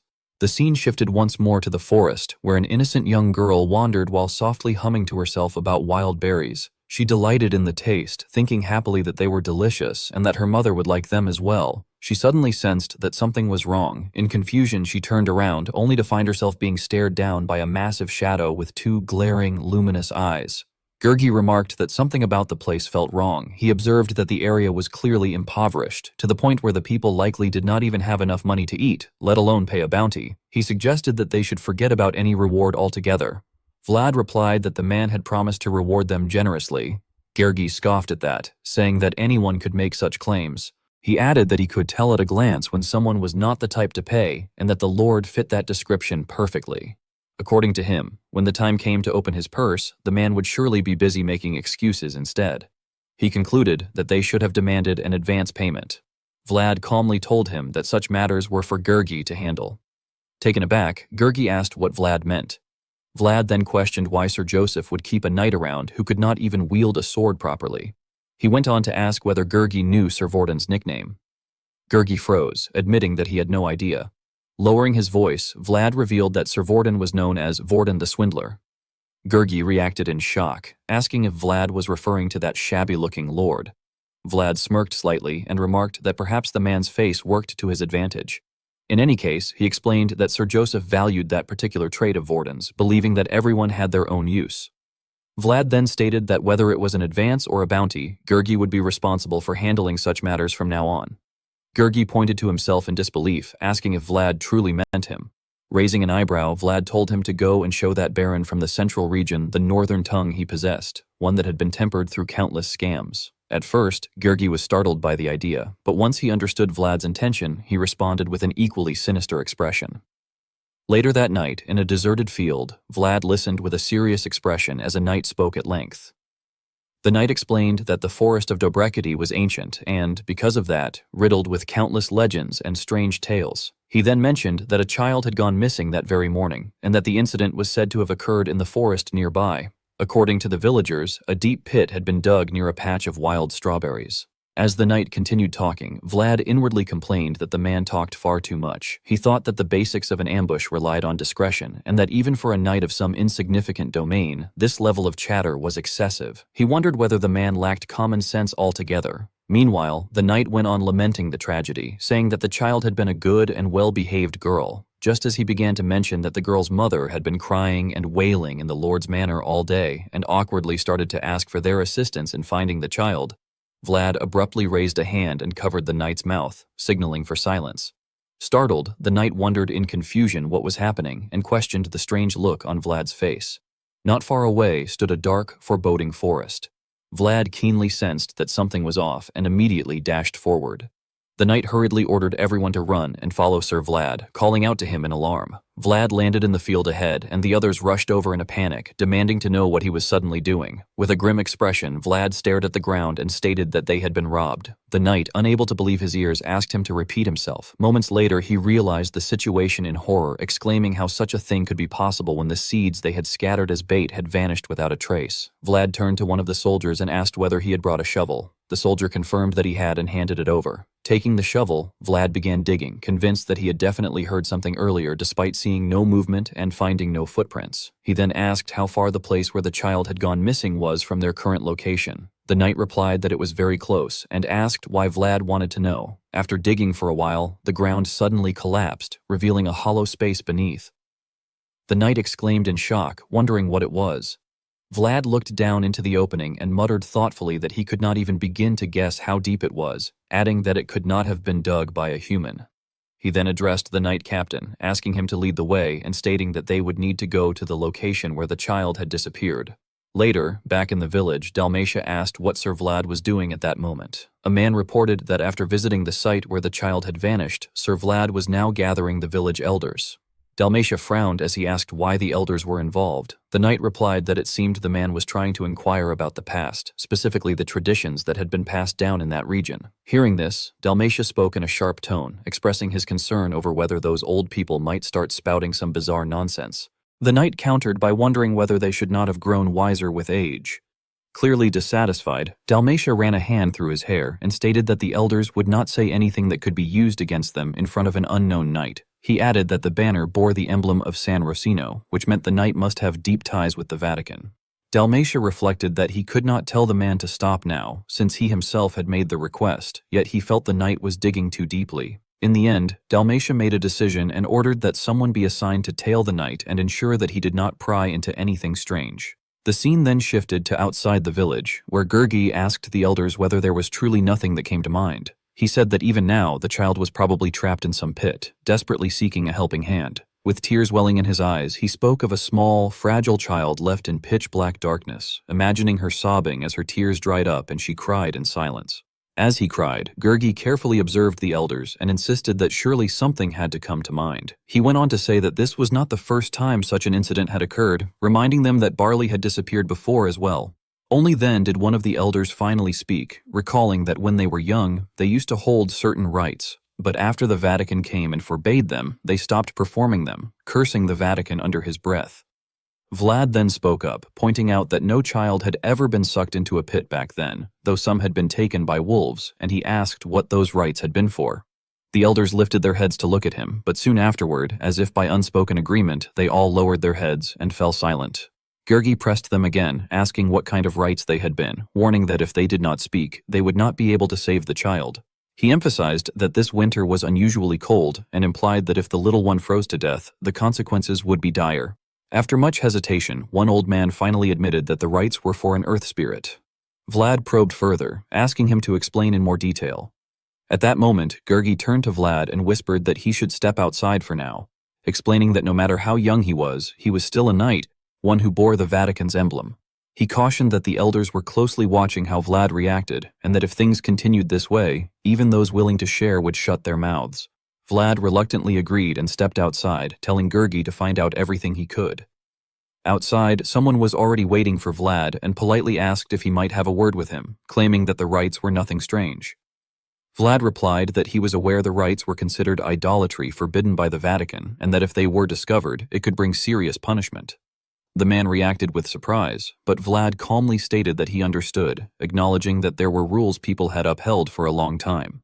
When the man hesitantly suggested what that might mean, Vlad continued by saying that he had heard nothing about earth spirits or rites in that village, swearing to God that he would focus solely on finding the missing child and the barley thief. He told the man to stop watching him and to make sure that message was clearly relayed to his lord as well. The man bowed politely, apologized for offending him, and thanked him for his consideration before leaving. Soon after, Gurgi approached and addressed Vlad. Vlad asked whether he had found anything, and Gurgi replied that the elders said it was not exactly a ghost in the frightening sense, but rather something that made the land fertile if rites were held for it. He explained that when farming, one often had to dig deep into the ground, and according to the elders, the earth spirit had done that for them. He dismissed it all as nonsense. Vlad, however, thought to himself that it might not be nonsense after all, reflecting that there were snakes that lived in trees. Gurgi then leaned in closer and added the unsettling detail that the place where the ground had been dug was the forest where the rites had been held long ago. He added that the thing seemed to like barley and lived underground. Slightly surprised, Vlad remarked that if it lived underground, it probably liked dark places as well. Inwardly, Vlad reflected that rites, earth spirits, offerings, and spirits all sounded different, but in truth, they were the same thing. He then instructed Gurgi to go get some barley. Gurgi, startled, asked why, to which Vlad replied in an eerie tone that he had already dragged a monster out from underground before, and that this time, he needed Gurgi to set the stage once again. In the gloomy forest, Gurgi voiced his lingering doubts, wondering whether the plan would truly work. He questioned Vlad about the necessity of placing the bait on top of a rock, stating that while he understood scattering it along the road, he could not comprehend the reason for putting it on stone. Vlad calmly explained that when he had been digging earlier, he could still feel the solid resistance of hard rock beneath the soil. Based on that, he reasoned that whatever creature they were dealing with likely could not break through stone to surface. Gurgi, still uneasy, raised the possibility that the creature might indeed be capable of breaking through rock and had simply chosen to tunnel through soil for some unknown reason. Before he could finish voicing his concern, Vlad signaled for him to be silent, indicating that the creature had arrived. Strange movement soon appeared ahead. The creature proceeded to consume each piece of bait that Vlad had laid out. Vlad, Gurgi, and Noir hid behind a bush and observed carefully. Eventually, the creature reached the final pile of food placed atop the rock.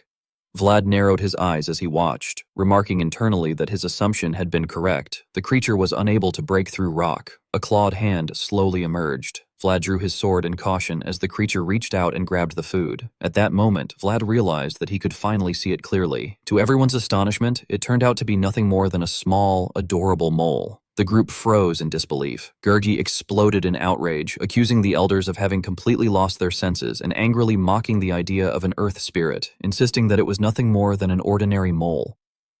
Vlad, however, merely curled his lips slightly and corrected him, stating that it was not just any mole, it was a shining mole. With that, Vlad rushed forward. The mole, caught mid-meal, froze in confusion, unable to process what was about to happen. It was only after being firmly grasped in Vlad's palm that it panicked. Vlad examined it with satisfaction, while the mole trembled in sheer terror. Suddenly, it emitted a powerful burst of light. At that exact moment, Gurgi ran over and asked if Vlad had managed to catch it. Vlad had been standing right in front of him only a second earlier, yet in the next instant, he vanished without a trace. Gurgi and Noir stared in shock. Gurgi panicked, shouting in confusion and despair, unable to comprehend where Vlad had gone and declaring that the situation was driving him insane. Noir gestured for him to turn around. When Gurgi did, he saw what Noir was pointing at, a deep, bottomless pit.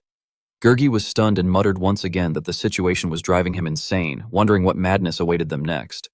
Meanwhile, Vlad was sliding uncontrollably down to the very bottom. He had fallen through the ground into a vast, pitch-dark abyss. His descent ended when he landed atop a tangled mass of tree roots. Dust slowly settled around him.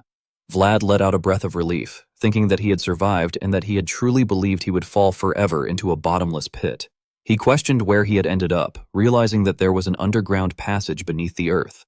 Turning his anger toward the mole, Vlad demanded to know where it had brought him and cursed the situation, blaming the creature for his predicament. Internally, he admitted that he had no idea what dangers might be lurking down there and resolved to remain on guard. Vlad activated his magic. The mole looked up at him with shimmering eyes as an immense aura of power radiated from his body. The mole let out a startled cry. Vlad reflected bitterly that nothing in this world was ever easy and concluded that climbing back up the way he had fallen was impossible. Closing his eyes, he focused his senses and detected a faint draft of air. He reasoned that somewhere along the passage there had to be a path that connected back to the outside. He then turned to the mole and threatened it, warning that if he failed to escape by the end of the day, the mole would become his breakfast the following morning. He decided that for now, the only option was to continue forward. As he walked, Vlad complained about the seemingly endless passage, remarking that no matter how far he walked, there was no sign of an end. Suddenly, everything plunged into complete darkness. Vlad grumbled, noting that it was getting dark and ordering the mole to provide light while he was still being polite. The mole immediately began to glow again, illuminating the passage. Vlad expressed his satisfaction but warned it that if the light went out again, punishment would follow, emphasizing that the creature was the very reason he was now wandering aimlessly beneath the earth. The mole-like creature waved its arms erratically. Vlad could not understand what it was trying to convey, so he questioned what it was even saying and decided that they should leave the place first, noting that the draft was drawing closer and that there was definitely an exit ahead. Before he could finish that thought, he suddenly sensed light. Realizing this, Vlad burst into laughter, convinced that this proved they were heading in the right direction. However, he abruptly sensed something unusual and wondered what that presence had been. He noticed that the mole had curled in on itself, and Vlad silently concluded that it was frightened, likely terrified of the sound. He could also feel intense vibrations and sensed an overwhelming power being transmitted through them. Frowning, Vlad decided that they should climb up carefully for now, believing that he would understand everything once he checked it himself. Vlad leapt out of the tunnel and cautiously raised his head to look around. What he saw left him stunned, and he let out a quiet gasp. Before him stood a massive monster, swinging an axe in a frenzy as it chopped down trees. Its body was enormous and imposing, with a ferocious face and rows of sharp teeth. Horrified, Vlad realized that this was not a monster that belonged to the northern regions. He then looked back at the mole, which was clutching its head in terror, and Vlad finally understood that this creature was what it had been afraid of. He further realized that the tree being destroyed must be the origin of the spirit. He reflected that he normally avoided matters that did not concern him, but this time, he knew he had no choice but to intervene. Vlad instructed the mole to hide inside the tunnel and wait quietly. Stepping fully out into the open, he reminded himself that the secret to killing an enemy in a single strike lay in launching an unexpected attack. With his sword ready, he approached slowly, lowering his stance as his gaze sharpened. Seizing the moment when the monster was not paying attention, he rushed forward and struck. At that instant, the monster sensed his movement. Vlad advanced without hesitation and delivered a clean slash that severed its head. He briefly noted that it had been a perfect strike, but he froze moments later when dark energy poured from the corpse and the monster's body began to regenerate. Cursing under his breath, Vlad expressed his frustration at encountering these creatures yet again. Meanwhile, elsewhere, Gurgi was frantically searching for Vlad. He called out desperately, asking whether his captain could hear him and begging him to say something, anything at all. Peering into a deep pit, Gurgi cursed angrily and admitted to himself that he was losing his mind, unsure of what to do. He debated whether he should climb down, but quickly rejected the idea, worrying that it could turn into a situation where he would need to pull Vlad up instead. He reasoned that borrowing a rope from the village would be the better option. While he was distracted by these thoughts, Noir caught a scent and began to move away. When Gurgi turned around and noticed this, he called out anxiously, demanding to know where Noir was going, before deciding to follow him. The eerie atmosphere made Gurgi recall the elder's words about strange cries coming from the forest, sounds that belonged to neither humans nor beasts, and he wondered if this was what they had meant. As Noir ventured deeper into the woods, Gurgi cursed again, then steeled himself and resolved to trust and follow Noir for the time being, reminding himself that it was the very spirit once revered by the barbarians. Even so, his voice trembled as he admitted that he truly did not want to proceed. Back at the battlefield, the monster launched a relentless assault on Vlad. He dodged its attacks while striking back, his blade passing straight through its body. Gritting his teeth, Vlad slashed it again and internally noted with satisfaction that his attack had worked, believing the creature could no longer use its legs. However, the monster regenerated once more, leaving Vlad shocked at what he was witnessing.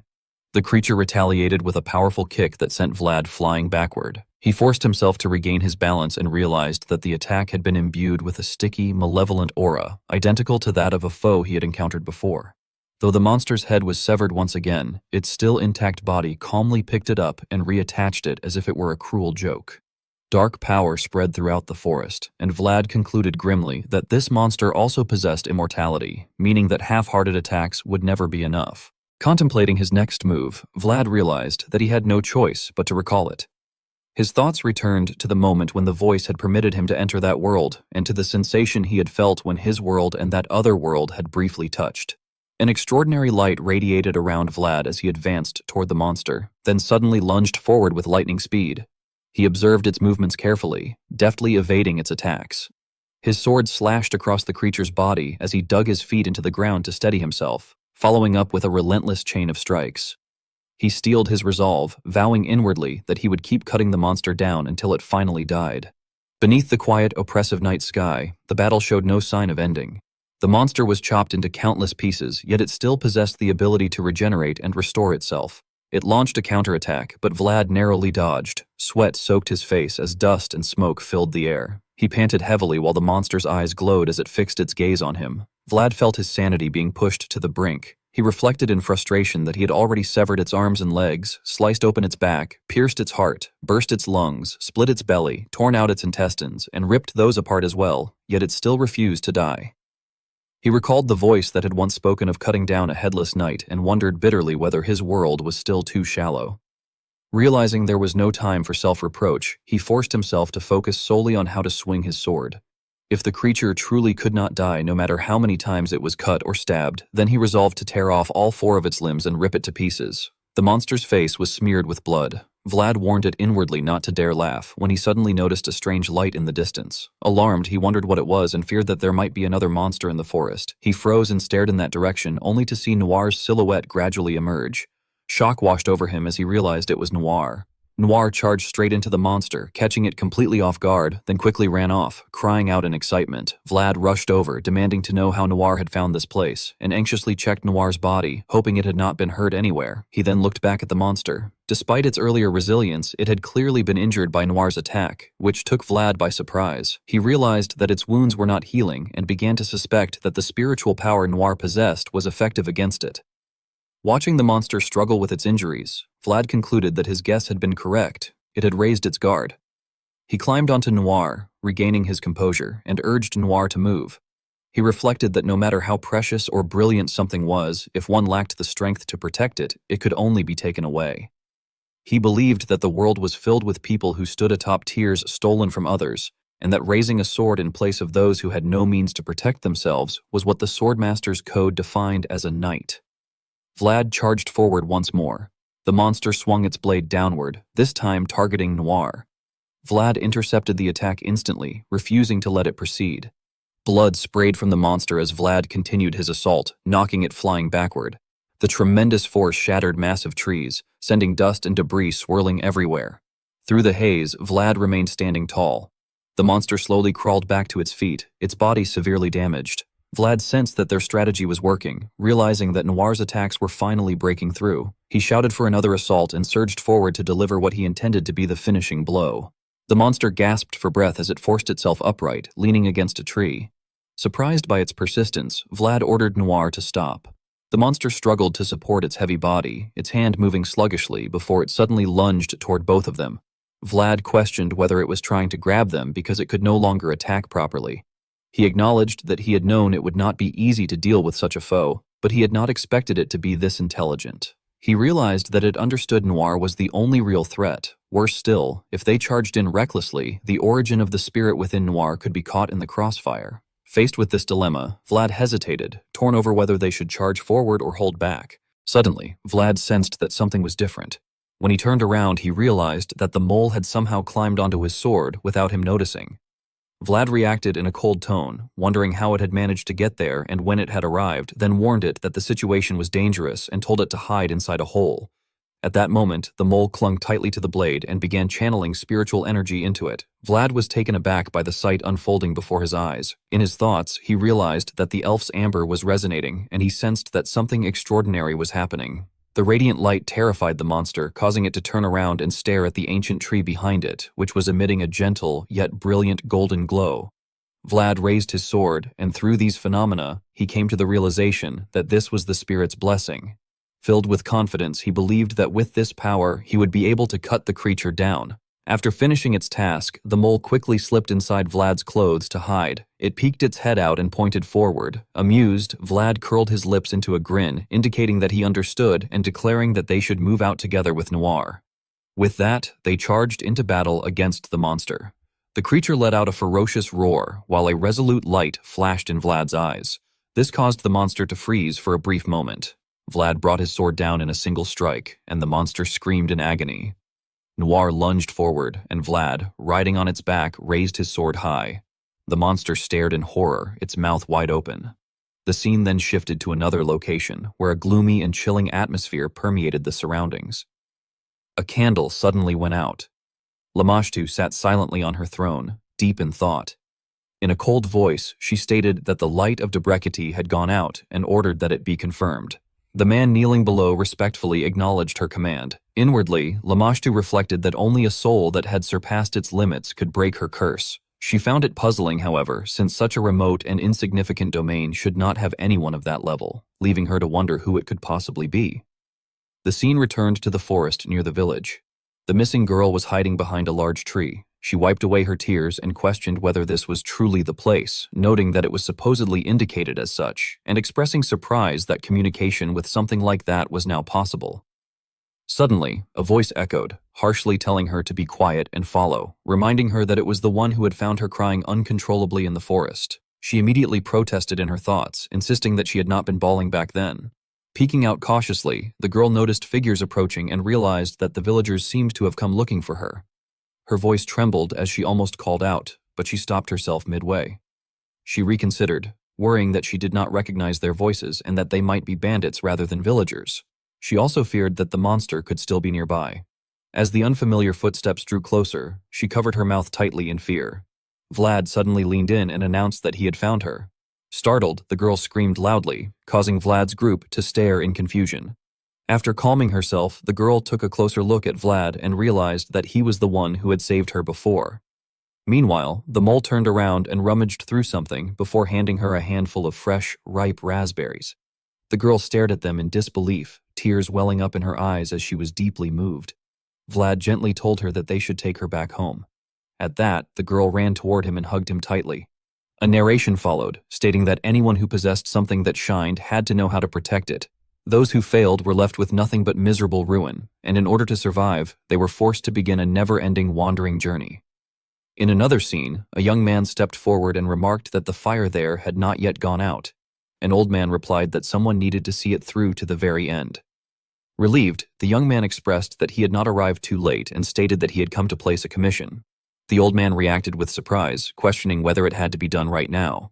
The young man then produced a pouch of silver, leaving the old man stunned. The young man explained that the metal inside was one that only the eternal flame could temper. Addressing the master of the last furnace, he earnestly implored him to forge it. The old man asked in disbelief what exactly he was supposed to forge. The young man pulled down his hood and declared loudly that he wanted a dragon-slaying sword, proclaiming that he would slay the prime dragon of Perfection. The old man stared at him in shock, taking in the sight of the young man's sharp eyes and blazing red hair. With unwavering conviction, the young man declared that he would stay and defeat the prime dragon of Perfection. The scene returned to reality. Vlad sat quietly, gazing at the still surface of the lake. Gurgi suddenly called out in surprise, asking why the captain was there, why he was awake so early, and what he was doing in that place. Vlad replied that he had slept terribly.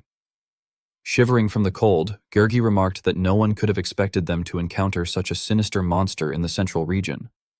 He recalled Vlad's words and asked if it was true that the monster's corpse had vanished like smoke. Lost in thought, Vlad reflected that it had left no trace. He concluded that it had clearly been a deliberate cleanup with an obvious intent, and there was no doubt it was connected to them. He then stated that they needed to report the matter to Sir Joseph. Gurgi objected, pointing out that there were no mages nearby and asking whether they should send a courier instead. Vlad firmly responded that couriers would not work, as it was winter, travel was difficult, and it would take far too long. He then asked which city east of their current location might have a mage. After some consideration, Gurgi suggested that if they were talking about the east, it would most likely be Tanovo in Vitskaya County. Satisfied, Vlad agreed and decided that it would be their next destination. He instructed Gurgi to prepare everything so they could leave at first light the next morning. Gurgi raised his hand to signal his understanding, then departed. Left alone, Vlad pondered quietly. He was certain that he had dreamed of something, yet he could not remember it at all, as if it were a mirage. He tried to recall fragments of the dream, remembering words about slaying the prime dragon of Perfection. Slaying a dragon felt strangely familiar to him, and he believed it might have been a fragment of memory left behind by that voice. Closing his eyes tightly, Vlad calmed his mind and immersed himself in his inner world, sensing that he was still connected to him and expressing a desire to meet again in a deeper world. Holding the sword imbued with immense power, he silently vowed that someday, without fail, it would happen. The next morning, everyone gathered to see them off. Dalmatia spoke up, asking why Vlad was leaving instead of waiting for the weather to improve. He questioned whether there was some urgent reason for the haste and wondered if their hospitality had been insufficient. Vlad politely declined, addressing Dalmatia as Baron and explaining that he had done what he came to do and that it was simply time for him to leave. Dalmatia, harboring sly thoughts, reflected that he had hoped to squeeze a bit more value out of Vlad before letting him go and lamented how many gold coins the man's silver tongue had already drawn from him. Vlad quietly observed his expression and reminded him not to forget what he had said the previous day. With no other choice, Dalmatia agreed, stating that he would take the words to heart. He promised that from then on, he would no longer burn the forest to expand the barley fields, nor would he cut down trees carelessly. Vlad added that from time to time, it would not hurt to offer small tributes to the forest. He explained that the previous night, he had felt that being's will flowing through the woods and that the offering was a tribute to God, who had blessed his victory. Dalmatia gazed at the gold coin before him, feeling heavy in his heart. He questioned internally how this act could be seen not as idolatry toward spirits, but as a prayer to God, and marveled at how such a barbaric northern knight could possess such nobility. Placing a hand over his chest, Dalmatia solemnly expressed his deepest gratitude for Vlad's devotion and consideration, and assured him that he would remember their conversation from the previous night. Vlad returned the bow and stated that even from afar, he would continue to pray for the prosperity of Dobrekiti. Vlad then departed. Before leaving, he looked back at the village one last time, his gaze settling on the banner at its highest point, the flag bearing the symbol of a green tree, radiating the power of a blessing. In his heart, Vlad entrusted it with a quiet farewell, wishing it well. He reflected that what spirits needed to live was presence, the memory of someone who thought of them. Feelings were what allowed spirits to exist upon the land. He believed that the girl's feelings preserved within the wild strawberries had been truly warm and that she no longer needed to be forgotten. On that day, a single bright yellow star had returned to the forest of Dobrekiti. The scene shifted to another land. Rows of people in military uniforms marched in perfect formation. Within a grand palace stood the silhouette of a man. Joseph asked whether they had discovered who the individual was. The man reported that he was said to be the biological son of Duke Dragulia, making him the half-brother of the Dragon Killer Knights' captain. Joseph pondered silently, realizing that if he was the son of the Duke of Dragonblood and the half-brother of Mircea Dragulia, then it could only mean one thing. He was Radu Dragulia. The dragon banner fluttered in the white snow. Hooves clattered against the road as a group of warriors on war horses rode into the city, and that man was none other than Radu Dragulia. Radu Dragulia was introduced as a pivotal member of the Dragon Killer Knights, alongside Mircea Dragulia. Despite his young age, he had already slain countless dragons, was an outstanding knight, and was considered one of the strongest individuals in the empire. Joseph reflected silently that it seemed Radu truly came from a family with dragon's blood, and that judging solely by his reputation, Radu appeared even stronger than Rudiger. However, Joseph could not understand why the Dragon Killer Knights were once again moving in the north. He reasoned that their movement must be related to a dragon or a danger caused by one. With that in mind, Joseph asked whether there had been any recent incidents involving dragons, such as the reappearance of a deathworm or a lindbloom. The man replied that nothing of the sort had been reported and added that the northern border had remained peaceful ever since the last conquest. Joseph fell into deep thought, his brows furrowing, as he wondered what the source of the anxiety he felt was, sensing that he might be missing something crucial. At that moment, Vorden pushed the door open and urgently informed Lord Joseph that there was critical news from Sturma, reporting that Bayezid's eyes had been found moving suspiciously throughout the north. Both Joseph and the man froze in shock. Joseph read the letter, his expression growing grim, and questioned internally whether this was the true root of his unease. He then admitted aloud that his judgment had been wrong this time, acknowledging that Sawara's power had never been Bayezid's true interest, and blaming himself for failing to properly understand someone who had lived his entire life as an exorcist. The man, puzzled, asked what Joseph meant. Joseph explained that the northern churches belonging to the Vatican had begun to move, and that both the Vatican and the Dragon Killer Knights were heading toward Moshiam, the barony of Uthman. Only then did the man finally realize the implication and voice his shock. Joseph confirmed it, stating that what Bishop Pierre truly sought was a holy war. The scene then shifted to a forest, where Vlad and Gurgi were eating as if they had been starving. Stefan, looking concerned, told them to eat slowly and reassured them that no one was going to take their food away. People behind them whispered among themselves, wondering just how long the two had been lost in the forest, as it did not look like they had only been starving for a few days. After finishing every last bit of food, Vlad expressed cheerfully that he felt much better now and thanked them, adding that if he and Gergi had not met them, they would have been in serious trouble. Stefan reacted with surprise, remarking that he had never expected to hear something like that in his life. Vlad stared blankly at the people in front of him, inwardly wondering what was going on with them. Stefan then asked whether Vlad was not from the central region. Vlad answered that he was from the north. Stefan reacted with admiration at the mention of the north, causing Vlad to momentarily question whether he had made a mistake by saying that. Stefan quickly waved his hand and denied it, explaining that it was simply his first time meeting someone from the north, which was why he was surprised. He added that those who lived at the bottom had never once heard words of thanks from someone as high-ranking as Vlad.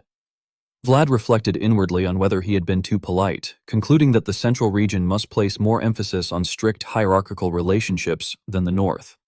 Stefan then asked where Vlad was headed. Vlad replied without hesitation that he was going to Tanovo in Vitskaya County. Stefan responded that it was a coincidence, as they were also on their way to Tanovo. Suddenly, Gergi spoke up before Vlad could react, expressing his relief and saying that it was fortunate, addressing Vlad as captain. He spoke casually, remarking that if they followed those people, they would eventually arrive at their destination.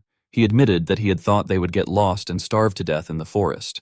Vlad cursed inwardly, telling Gergi to shut up in his thoughts and calling him insane. He berated him mentally for falling for bait without knowing who those people were and questioned who it had been that insisted on trusting them, arguing earlier that looking like bumpkins would only make them targets of crime again.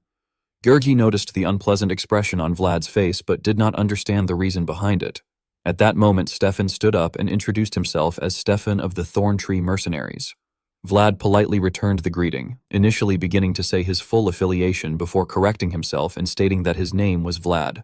Stefan expressed that it was an honor to travel with him and respectfully addressed him as Sir Vlad. The scene then shifted to the main capital of Vitskaya County, Tanobo, a city regarded as a trading hub with the Eastern Elves. Because of this, many mercenaries and merchants frequently passed through. Vlad scanned his surroundings while Stefan silently assessed him, thinking that despite his youthful appearance, Vlad was undoubtedly a knight and that it would be beneficial to build a relationship with him through a few bowls of soup and some kind words. One of the mercenaries asked whether he should look into finding some inns. Vlad replied that he already knew a few decent ones and only needed recommendations, adding that he planned to meet the lord of the area. Stefan acknowledged this, explaining that the Count's estate was the largest building in the city and that their group would be staying at the inn at the intersection ahead. He added that if Vlad needed any help, he would know where to find them. Vlad placed a hand on his chest in gratitude, saying that it sounded good and thanking them for everything. Stefan bowed and expressed his hope that they would meet again, after which the two groups parted ways. Vlad then told Gergi that he should buy them a drink later. Gergi replied that Vlad should buy them something expensive instead. Surprised, Vlad asked why.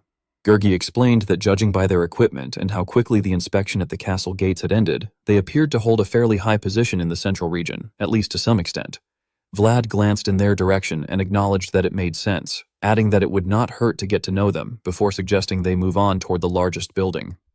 Gergi curiously pointed out that all the buildings there were huge and wondered how they were supposed to find it. Eventually, the two arrived before a magnificent palace.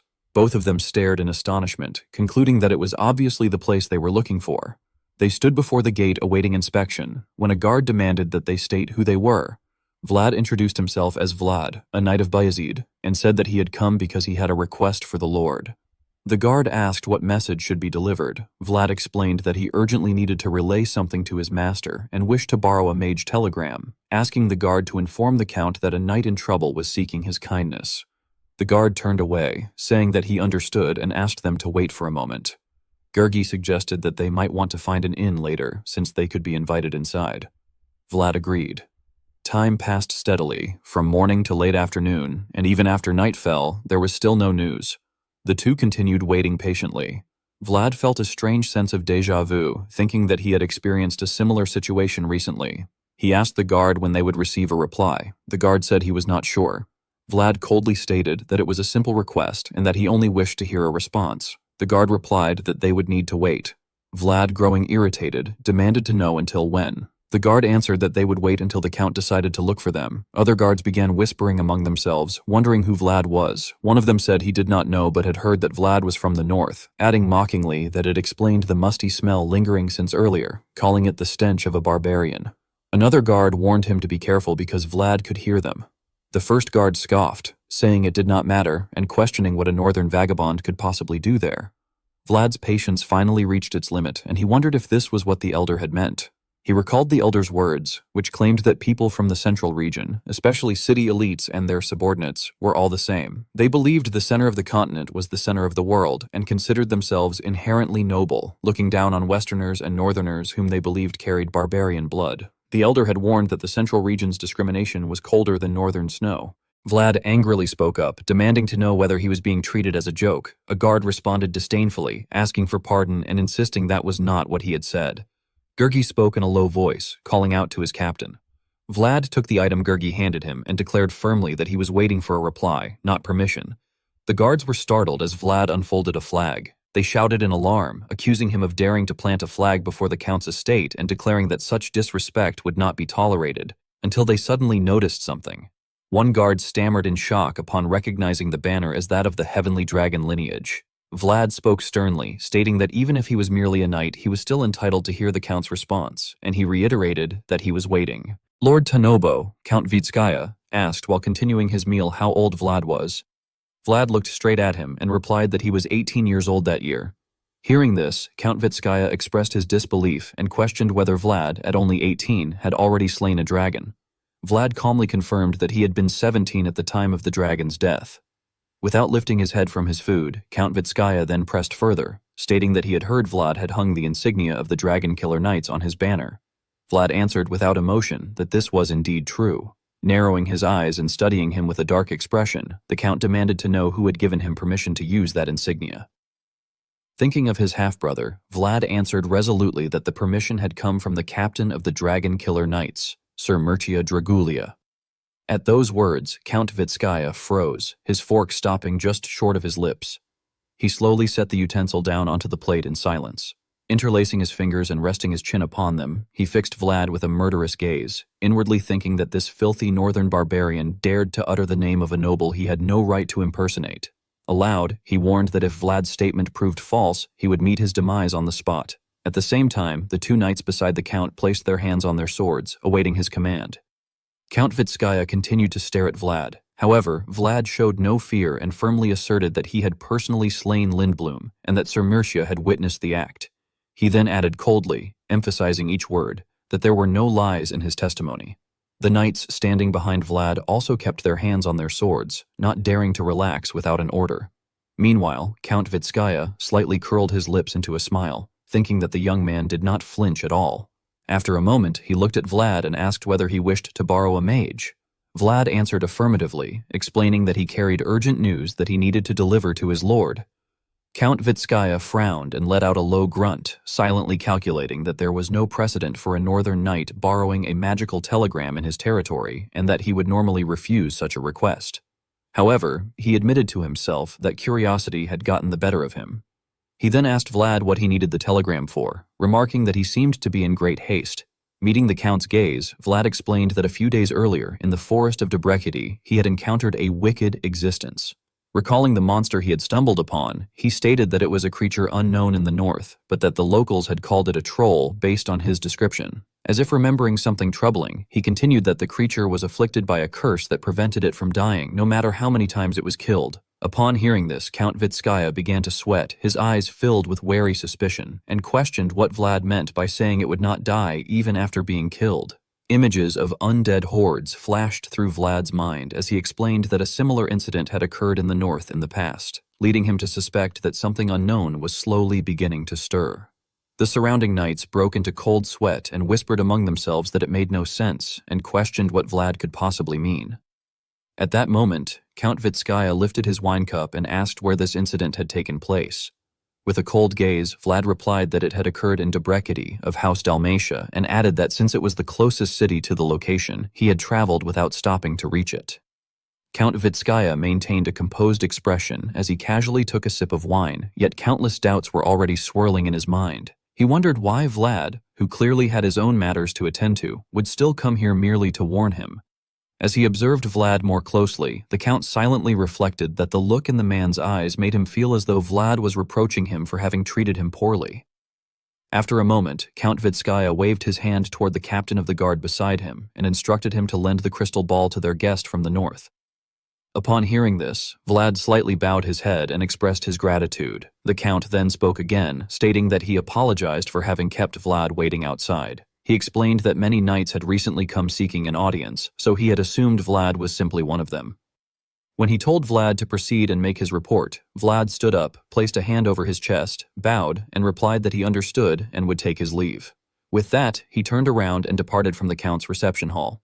Once Vlad had left, Count Vitskaya's expression darkened as he issued an order to find out the truth at once. The captain of the guard immediately acknowledged the command and said that they would send people to Dobrikety right away. However, before he could finish speaking, the Count erupted in fury, shouting that this was not what he meant and berating the captain as useless. He angrily demanded that they investigate whether Vlad had truly slain a dragon, whether he really was a knight of Bayezid, and to uncover everything related to that man. Seeing Count Vitskaya's explosive rage, the guards all bowed their heads in fear as he ordered them to get out immediately. Watching them leave, the Count snorted in irritation. He pressed his fingers to his temples and ground his teeth as he muttered bitterly, questioning the point of spending money when all he gathered were idiots. However, his expression soon turned sinister as he reflected that, although Vlad was rough around the edges, he possessed dignity. Recalling Vlad's deep blue eyes, like a vast galaxy, Count Vitskaya speculated that the man might not know his place and might be arrogant, yet he also had the confidence to back it up. Frowning and holding his forehead, the Count concluded to himself that Vlad could prove useful. Some time later, at the location where the crystal ball was kept, Vlad stared at it with wide eyes and asked in confusion if the explanation could be repeated once more. The caretaker of the crystal ball explained that sending a magic telegram cost 1 gold per character, and that the price would be even higher if the distance was great. Upon hearing this, Goethe rolled his eyes and whispered in disbelief, wondering if the man was insane, since they had barely squeezed 10 gold out of Baron Dalmatia. However, the caretaker narrowed his eyes and smiled reassuringly, telling them not to worry about the cost. He explained that since they were the Count's guests, they were allowed to use it for free. This immediately delighted Goethe, who exclaimed that the caretaker should have said that earlier, as he had thought a single telegram would leave them completely broke. The caretaker then placed his hand on the crystal ball and politely asked for Sawara's wavelength number. Vlad, however, looked utterly confused and apologized, asking what the word wavelength meant. The caretaker then explained that in order to send a magic telegram, one needed to know the wavelength number of the region. Vlad once again appeared baffled and turned to Goethe, asking if he knew it. Goethe, equally stunned, pointed to himself and questioned whether Vlad really meant him. Seeing this, the caretaker panicked internally, forced an awkward smile, and said that he would look it up himself and relay the information to them. After the matter was settled and the caretaker left, Goethe marveled that if they had gone to just any mage, they might have ended up completely stuck. Vlad, on the other hand, questioned why the whole process had to be so complicated. He then fell silent, reflecting that he now understood he had stepped outside Bayezid's fence, and that merely knowing how to swing a sword did not make one a knight. Vlad sighed inwardly, acknowledging that he still had a long way to go. Suddenly, Goethe spoke up and shared his thoughts, remarking that although their start here had not exactly been pleasant, he believed it was a good thing that they had become acquainted with the Count. Vlad looked at him in confusion and asked what he meant by that. Goethe then explained seriously that he had asked the attendants a few questions earlier, and they had told him that all the decorations were gifts from the elves. Hearing this, Vlad was startled and reacted with shock. Vlad came to a halt and surveyed the items displayed throughout the vast chamber, wondering whether everything in the room belonged there. Goethe gestured toward a painting hanging on the wall and remarked that it was said elves did not allow just anyone to enter their lands, which implied that the Count must have opened a trade route. In other words, that such access could not exist otherwise. The two of them stood before the gold-framed painting of a fairy, and Goethe went on to state that the Count was capable of communicating with the elves. Time passed quietly, and that night, within Count Vitskaya's manor, Vlad sat alone in his room, lost in thought. A green spiritual glow flickered within his eye as he stared intently at the brilliant golden gem embedded in the hilt of his sword. Suddenly, a powerful light illuminated his face as dense particles of spiritual energy burst forth from the gem. At that moment, Vlad beheld the vision of an ancient tree with golden leaves standing atop a hill, alive and vibrant.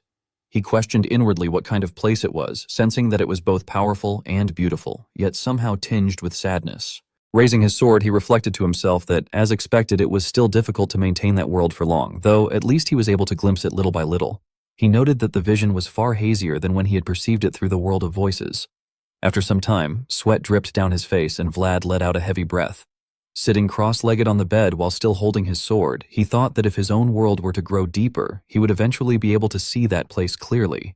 He closed his eyes tightly and focused his mind, silently reaffirming his resolve. A knock at the door suddenly drew his attention. The person outside respectfully asked whether Sir Vlad had a moment. Vlad opened the door and inquired what the matter was. He then saw the captain of Count Vitskaya's guard standing there with several men. The captain formally apologized for disturbing his rest and proposed that they have a sparring match. Vlad found the suggestion puzzling and questioned it, prompting the captain to explain that it was nothing serious, merely a light warm-up before going to sleep. Fearing Vlad might refuse, the captain added that northern knights rarely visited Tanobo, and that it would be an honor if Vlad could grant them the precious opportunity to experience the swordsmanship of the north. Though Vlad could not tell how sincere the words truly were, he hesitated slightly. Then he noticed the self-satisfied smiles worn by the soldiers standing behind the captain. Vlad reflected that there was only one way to break needless discrimination and contempt, and a faint smile curved his lips. He calmly agreed, stating that since they had helped him send a telegram and provided him with a comfortable place to sleep, it was only natural for him to pay a fair price in return. However, as a powerful aura surged from his body, he emphasized each word, declaring that this was about proving oneself. Later, Count Vitskaya sat beside the fireplace, listening as the captain of the guard delivered his report. The captain stated with certainty that Vlad was a member of the Dragon Killer Knights. Holding a cup of hot tea, the count asked what else there was to know, to which the captain replied that they had also verified Vlad's skills. He further reported that among the remaining knights, not a single one was capable of standing against him. Upon hearing this, Count Vitskaya took a sip of tea and remarked in surprise that Vlad was truly that strong. The captain began to explain that out of the 5 who had sparred with him, the count's expression darkened when the captain firmly concluded that 3 of them would be unable to carry out missions for the time being. Count Vitskaya did not speak immediately. He set his teacup down onto the saucer and interlaced his fingers, studying the captain carefully before asking what about him. The question left the captain silent for a long while, his brows knitting together in hesitation.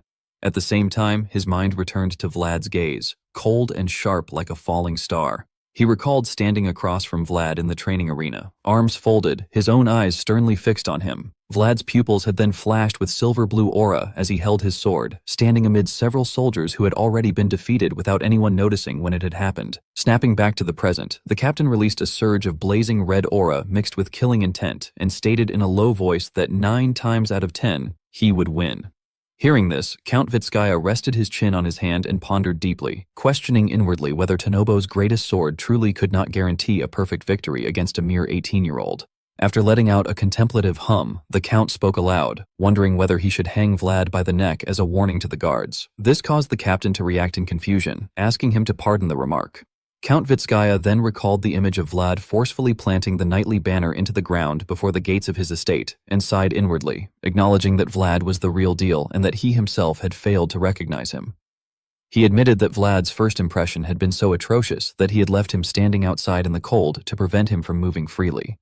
At the end of the thought, Count Vitskaya curled his lips into a mocking smile and remarked that it would have been nice if Vlad had been at least a little smarter. The next day, Vlad sat drinking tea with Count Vitskaya in a pavilion outside the garden, while a servant gently poured tea into their cups. Count Vitskaya initiated the conversation by remarking that he had heard tea culture was not well developed in the north. Vlad confirmed this, explaining that in his homeland, they would rather pick up a bottle of liquor than drink boiled leaves. Observing the pale green tea in the cup, Count Vitskaya introduced it as elven tea, explaining that it was gathered from the forests at the far eastern edge and specially processed. As he lifted the cup and slowly rotated it on the saucer, he added that one of his territory's main businesses involved trading in elven specialties, noting that people in the central region could never get enough of anything related to elves. He further explained that the mysterious ecology of a long-lived race greatly stimulated the imagination of central nobles. While gently handling the steaming cup, Count Vitskaya continued by mentioning that there were even rumors claiming the tea could extend one's lifespan, which was why it was treated as being more valuable than its weight in gold. This statement stirred Vlad's curiosity, prompting him to wonder whether it was truly worth that much. After taking a sip of tea, Count Vitskaya replied that he did not know whether it truly extended lifespan, but affirmed that it was certainly beneficial for the body and especially effective for coughs. Hearing this, Vlad lowered his gaze in thought, focusing on the word coughs. His mind drifted to the image of Lord Joseph's back, recalling how Joseph always tried to hide it in front of him, yet Vlad had seen his shoulders shaking countless times. Vlad silently reasoned that Joseph might be able to endure the winter more comfortably with such tea. Noticing that Vlad remained silent, Count Vitskaya also quietly continued drinking his tea. Soon, however, a faint, meaningful smile appeared on his face. He then asked whether he should set some of the tea aside for Vlad. The question confused Vlad, especially as Count Vitskaya looked straight at him with an expression that left no room for refusal. Vlad, filled with suspicion and clearly seeking to discern the Count's true intentions, lifted his cup and remarked that kindness often came with a reason. Count Vitskaya laughed in response, commenting that northern knights were indeed bold, while privately thinking that Vlad was clearly different from ordinary northerners, and, surprisingly, open to conversation. Setting his cup down, Count Vitskaya admitted that Vlad had seen right through him. He then adopted his habitual posture of interlacing his fingers and candidly presented his proposal, stating that because he valued the skill Vlad had shown in slaying a dragon, there was something he wished to ask of him. Count Vitskaya explained the situation by saying that recently a man had been hiding along the trade route and plundering his goods, which had become a serious headache. Upon hearing this, Vlad questioned whether the culprit was merely a bandit. Count Vitskaya frowned and sighed with his eyes closed, stating that it was probably not the case, as all the knights he had assigned to escort the caravans had been taken down. This information gave Vlad pause, as he reflected that although those knights were far inferior to Bayezid's knights, they were still Central Region knights nonetheless. He then voiced his doubt, questioning how he himself could handle the situation if even the Count's knights had failed. Count Vitskaya rested his elbow on the table and leaned slightly forward as he replied that humility turned into deceit when it went too far, and that if Vlad had been recognized not only by San Racino but also by several northern houses, then he believed Vlad was sufficiently skilled. Suddenly, Count Vitskaya placed a pouch of gold coins on the table. Exuding self-satisfaction, he emphasized that he was the type who paid properly, adding that if Vlad drove off the unknown raider, he would reward him with even more. Vlad stared at the pouch of gold in silence, lost in thought. He then raised his gaze and bargained that handling the task alone might be too difficult. As if he had anticipated this response, Count Vitskaya coldly agreed that it was acceptable, stating that merely chasing the raider away would suffice, even if it were only for a short time. Inwardly, Count Vitskaya looked down on Vlad with utter contempt, thinking that Vlad was nothing more than a cheap knight he was using temporarily. He believed that it would be ideal if Vlad solved the problem completely, but as long as Vlad held out until he could invite a truly renowned knight, Vlad would have earned his pay.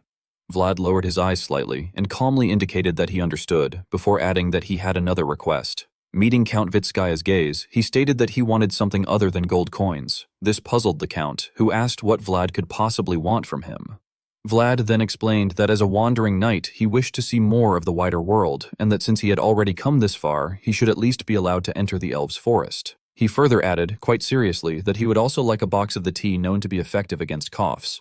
Hearing this, Count Vitskaya's aged eyes narrowed in silent irritation as he inwardly cursed Vlad as an insolent brat. He reflected that he had initially thought Vlad was merely a clueless rookie knight, yet now realized that Vlad was deliberately drawing out exactly what he wanted in such a smooth manner that refusal had become impossible. At the same time, thinking of Lord Joseph standing behind Vlad as his backer, Count Vitskaya wondered who in the world had produced such a person. After a long pause, Count Vitskaya finally spoke, stating that under those conditions, merely blocking the raider for a short time would not be sufficient, and that allowing a human to enter the elves' domain was an act that placed a heavy burden upon him as well. However, Vlad suddenly cut him off, telling him not to continue. Count Vitskaya was inwardly startled when Vlad asserted that the elves also wished for trade to return to normal, addressing him directly as Count. Exuding an aura that made him difficult to provoke, Vlad placed a hand over his chest and firmly declared that he would resolve the problem. As time passed, one night on a bridge, a carriage came to a halt in the middle of the road. Beneath the carriage, a terrified man trembled uncontrollably. He saw that the numerous escorts who had accompanied the carriage had all been slaughtered and lay scattered along the roadside. Suddenly, a heavy footstep landed beside the carriage, sending the man into panic. The one standing there had noticed his hiding place beneath the carriage and stared down at him with the eyes of a demon.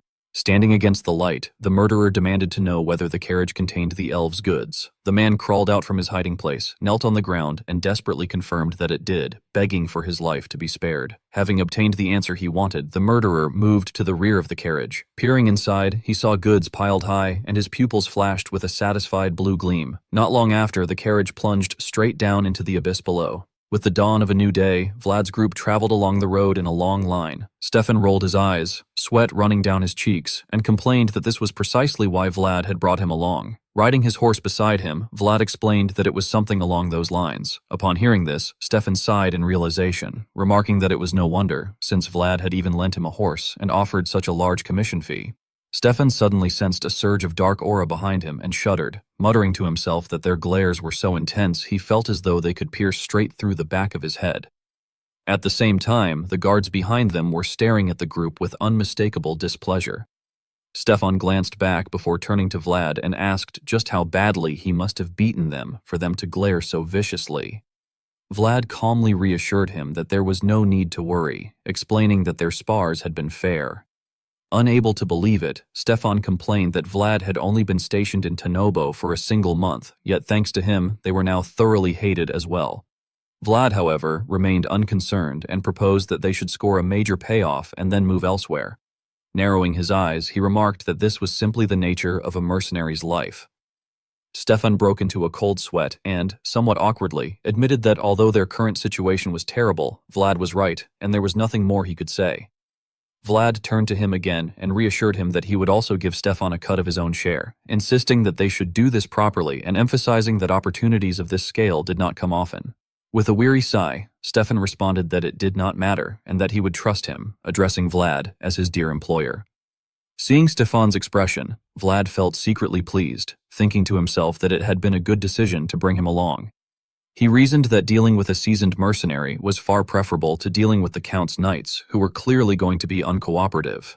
He then turned to Stefan and asked how long the journey would take. Stefan informed him that at their current pace, they would arrive within 3 days. Hearing this, Vlad frowned inwardly and thought that in 3 days he would finally be able to see the elves. He placed a hand on the hilt of his sword and reminded himself that the only clue he could use to trace the source of those voices was something obtained from the elves. Imagining an elf holding an orange crystal identical to the gem set into his sword's hilt, Vlad silently speculated that if it truly was them, they would be able to recognize what was contained within it. Finally, he looked ahead toward the lush green road stretching into the distance and loudly urged everyone to move out. The carriage rolled forward slowly under the early morning sunlight as the mounted group, led by Vlad, advanced in neat formation. At one point, Stefan pointed ahead and informed Vlad that it looked like they had arrived, urging him to look over there. Seeing a wooden house deep within the forest, the two of them inferred that it must be the trading place and concluded that it likely meant entry was only permitted up to that point. Suddenly, one of Count Vitskaya's guards turned back toward Vlad and stated that the elves should already be there. With clear displeasure on his face, the guard added that they would go ahead and return shortly, instructing Vlad to guard the luggage in the meantime. Vlad did not object and calmly agreed, telling him to do as suggested. He then remained behind with Goethe and Stefan, watching as the others moved on until they disappeared from sight. Once they were gone, Goethe clicked his tongue and complained that the group was being far too obvious about preventing them from meeting anyone. Vlad, however, smiled reassuringly and remarked that there was nothing that could be done, noting that connections with the elves were said to be the lifeline of the Vitskaya family. After that, Vlad climbed onto the roof of the carriage and told everyone to rest for the time being, explaining that raiders would not appear in a place like this. Sitting there, he gazed into the distance and reflected that the original contract had involved entering the elven forest, and that now that they had found the trading place, it would not be too late to return after finishing the mission. Placing his hands behind his head, he lay down and quietly resolved to observe how things unfolded for now and plan the next step afterward. As sunlight filtered through the tree canopy, Vlad thought idly of something else, then closed his eyes and relaxed his entire body, while remarking inwardly on how fresh the air felt. Feeling the gentle warmth of the shimmering sunlight, he noted to himself that it was the kind of air one would never experience in the north. Somewhere nearby, a cascade of golden hair suddenly fluttered in the wind. An elven woman with orange-colored eyes leaned forward attentively, standing on a tree branch as she watched Vlad sleeping atop the carriage. Meanwhile, at the trading house, the area outside was quiet and deserted. Inside, a guard of Count Vitskaya placed a small chest on the table on behalf of the group and told the elf before him that, for the moment, this was all they could pay.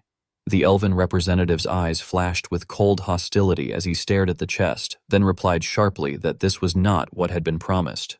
The guard flinched and began to stammer in response, but before he could finish, the elven representative continued by stating that turning Tuzan leaves into tea required tremendous effort and could not be accomplished by just 1 or 2 people. Hearing this, the guard broke into a sweat and hastily tried to justify himself, acknowledging that they were well aware of that fact and addressing her as Lady Baratus, though he hesitated to continue. Lady Baratus interrupted him, stating that she already knew that raiders were blocking the trade route. Exposed so directly, the guard pressed his lips together in fear and silently admitted that she had known all along, realizing that the negotiation might collapse entirely. A heavy silence then fell between the two sides, with neither showing any intention of speaking. After a while, Lady Baratus finally asked whether the tea was selling well. The guard quickly answered that it was, adding that if they were granted just a little more time, they would be able to pay the full amount. However, Lady Baratus did not respond immediately and instead asked how the tea was being received in regions other than the central one, wondering whether those areas liked their tea as well. The Count of Vitskaya's guard looked at him and replied that since the product was popular among the central nobles, other nobles would surely like it as well, explaining that this was simply how trends worked. Upon hearing this, Lady Baratus's expression darkened, and she coldly remarked that, in that case, other lords would also wish to trade with them directly. Her words caused the Count of Vitskaya's guard to startle, and he stammered that such a thing was before he could finish. Lady Baratus's sharp gaze, heavy with pressure, left him no chance to continue, and she warned him that this was his last chance, adding that she hoped she would not have to go through the trouble of finding another seller. Sensing her concession, the Count of Vitskaya's guard immediately affirmed that he understood and would keep it in mind, assuring her that they would prepare the remaining half of the gold as soon as possible. Suddenly, Lady Baratus tilted her head slightly and, as if speaking casually, asked about something else. She looked toward a direction outside the house and inquired about the identity of the person who had come with him. This made the guard hesitate in confusion, prompting him to ask for clarification. He then questioned whom she was referring to. Lady Baratus, as though she could see straight through the wooden walls of the house, answered that she meant the one lying on top of the carriage. Her words left the guard inwardly stunned, and he asked in disbelief what she could possibly see from there, before questioning who exactly was lying there. At that moment, a white, glowing 5-pointed star appeared within Lady Baratus's pupils. She continued staring intently at the wall of the house. Soon, silvery white streams of spiritual energy began to coil and flow before her eyes, and she thought that the presence was dizzying. Then, from a single point of light, the silvery white energy surged and gathered together, and she silently reflected that it was hard to describe clearly, unfamiliar, yet somehow familiar. The longer she observed it, the more silent Lady Baratus became. After a moment, she lowered her face slightly and spoke again, saying that it must have been difficult just to get here, and that she would treat the person to a cup of tea. This caused the Count of Vitskaya's guard to grow suspicious once more, and he asked if she truly meant tea. Recalling the white particles of spiritual energy surrounding Vlad as he lay asleep, Lady Baratus instructed him to call the one on the carriage as well. At this time, Vlad seemed to be sleeping deeply. A golden leaf fell onto the surface of a silver-colored lake, sending ripples spreading outward. At the same moment, Vlad jolted awake and opened his eyes wide. Propping himself up with one hand, he sat up in a daze and realized that he was standing in a meadow bathed in the light of dusk, which made him wonder what this place was. His eyes widened further as sweat trickled down, and he speculated that it might be a dream, yet immediately denied it to himself, thinking that it was far too vivid to be one. He stared at the golden rice fields before him, which were swaying with spiritual energy, and his confusion only deepened. Suddenly, something behind him caused Vlad to startle, and he turned around sharply, exclaiming inwardly that this place was strange. Only then did he notice a gigantic jade plant beside him, radiating dazzling golden spiritual energy with countless flowers blooming across it. He stood there in a daze, silently questioning why there were flowers there at all. Just then, one of the flowers fell. Carried by the wind, it drifted toward Vlad and, while hovering in midair, suddenly transformed into a brilliant golden butterfly.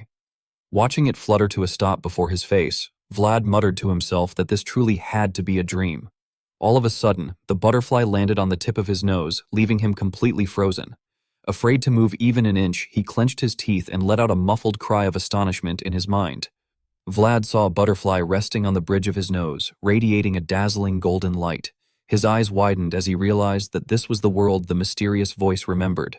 He then closed his eyes and told himself that this was the only place where that presence could be traced. While Vlad was still trying to understand the origin of the butterfly, a distant voice suddenly echoed through the void, repeatedly calling out to him as if urgently summoning its boss. As the butterfly fluttered away, it left lingering sound waves upon Vlad's nose. All of a sudden, Goethe rolled his eyes back and screamed at the top of his lungs, desperately calling for his boss. Only then did Vlad jolt awake in shock. The first thing that met his gaze was a pair of clear, orange-colored pupils staring straight at him. A fairy girl was straddling Vlad, bracing both hands on the roof of the carriage as she leaned down and fixed him with an intense stare. Goethe and the guards below witnessed the astonishing scene in full view. Breaking out in a cold sweat, Vlad blurted out in disbelief, unable to comprehend what he was seeing. Goethe, meanwhile, stood frozen with his eyes turned white and his mouth hanging open, while Stefan and the others stared at the pair in stunned silence, sweat trickling down their faces. The fairy girl did not move away from Vlad as she voiced her confusion, wondering what all of this was. She pointed at the glowing object on his chest, indicating that one in particular. Then she pointed to the jade gem embedded in the hilt of his sword, remarking that it was another one. After that, she raised her finger and pointed directly at Vlad's nose, adding that there was also that. In Vlad's eyes, the entire figure of the fairy girl was bathed in brilliant golden sunlight as she pointed curiously at him, as if emphasizing this very thing. At the same time, the golden butterfly, its whole body shimmering with metallic radiance, flapped its wings and hovered in the air. The elven girl hid behind Baratus and observed Vlad, which involuntarily made him wonder what it was this time. Facing the two elves sitting opposite him, Vlad inwardly lamented that there were now two of them. As he noticed their eyes rolling toward him, he began to sweat internally, finding the situation unbearable and wondering when the carriage would arrive. Suddenly, someone spoke up, drawing Vlad's attention to the title referring to the knight who had protected the children's breath. Baratus turned his gaze toward Vlad and asked what that meant. Vlad touched the engraved letters on his armor and explained that it was something the Northern Archdiocese of San Racino had engraved for him, adding that he had once saved children from a rather peculiar kind of being. Upon hearing this, Baratus remarked with admiration that it was splendid, while the elven girl beside him nodded in agreement. Seeing this, Vlad noticed that the girl had also been staring at his armor and the amber, which led him to think that elves and spirits must definitely share some sort of connection. At that moment, the door of the house opened, and a demon maid entered carrying a tray of drinks. Baratus turned toward her and remarked that the timing was perfect, stating that the carriage was ready. He then looked back at Vlad and expressed his respect for the knight who had stood against that peculiar being, regardless of race. Vlad narrowed his eyes slightly, nodded in acknowledgement, and replied that he was honored. As he lifted his gaze toward them, he reflected that although Baratus appeared cold, his goodwill was unmistakable, and he thought that if everything went well, he might actually be able to enter the elves' forest. The guards were also offered drinks, and they politely expressed their gratitude, saying they would drink with appreciation. Baratus gestured toward the cup on the table, inviting Vlad to drink as well.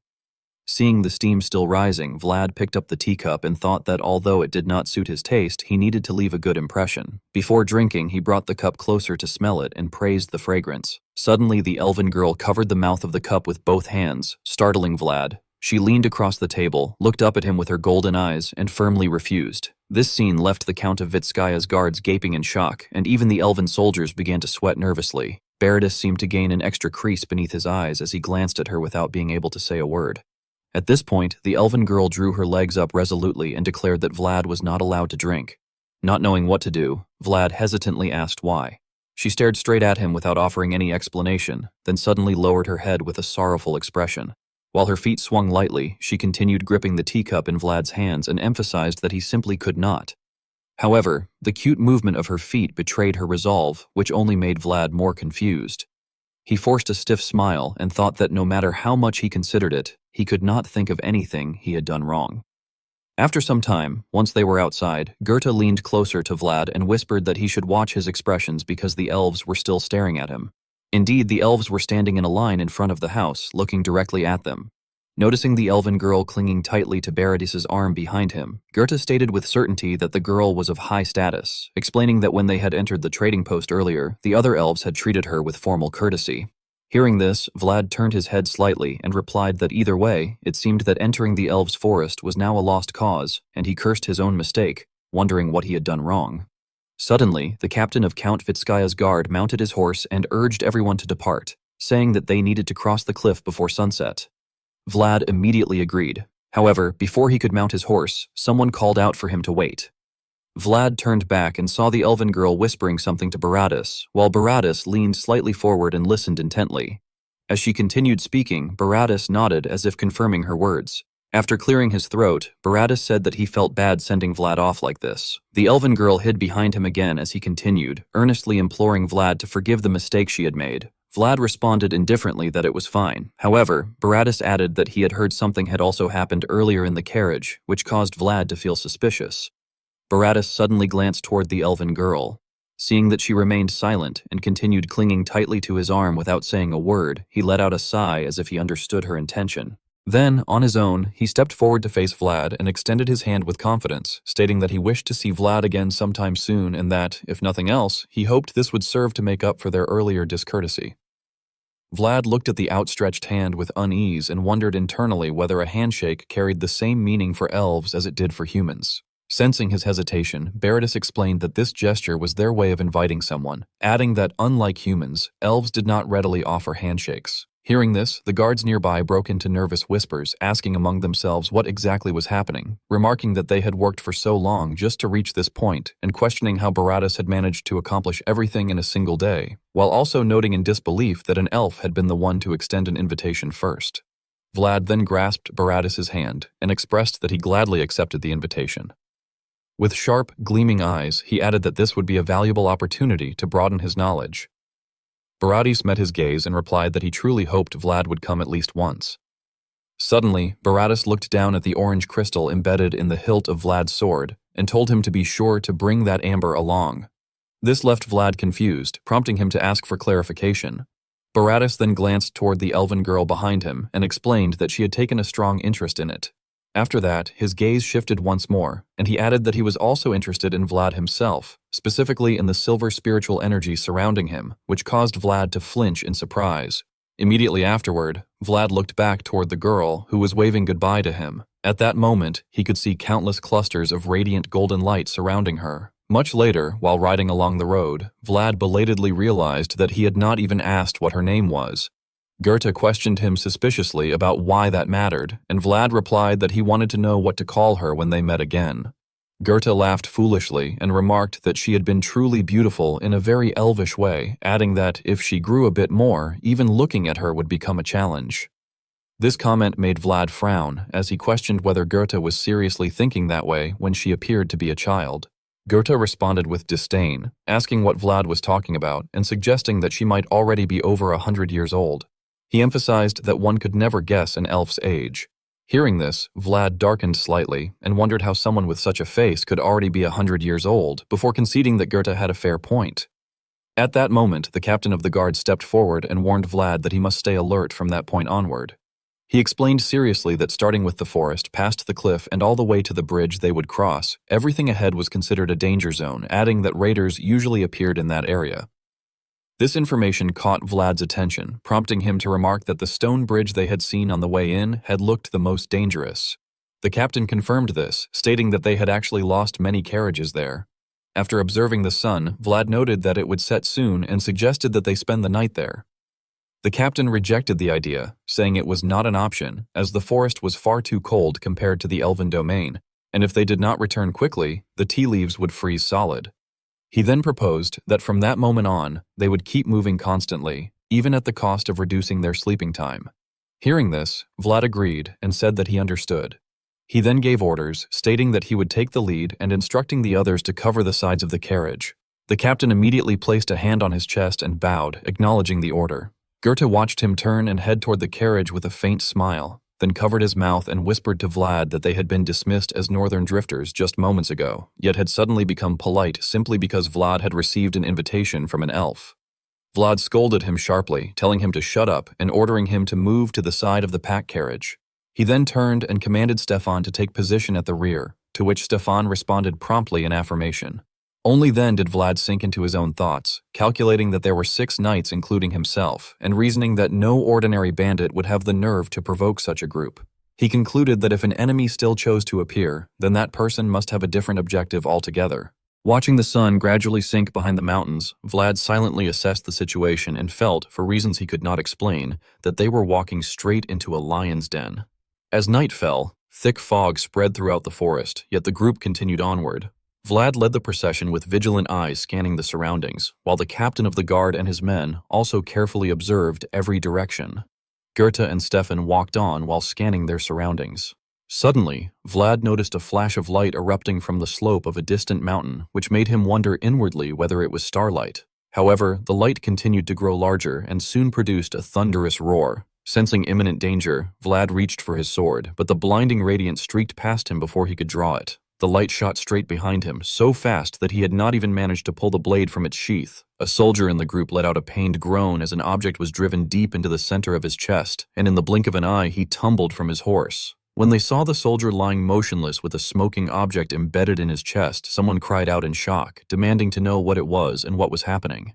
Vlad turned pale, sweat dripping down as fear gripped him, and he admitted to himself that he had not even seen the attack clearly, questioning what on earth it had been. When he finally discerned the object lodged in the soldier's chest, Vlad was thrown into confusion as he realized it was nothing more than a pebble, and he could hardly believe that such a trivial stone had pierced through plate armor. His pupils widened in terror as he concluded that such a thing should have been impossible. At that moment, the captain suddenly pointed in one direction and shouted for everyone to look over there.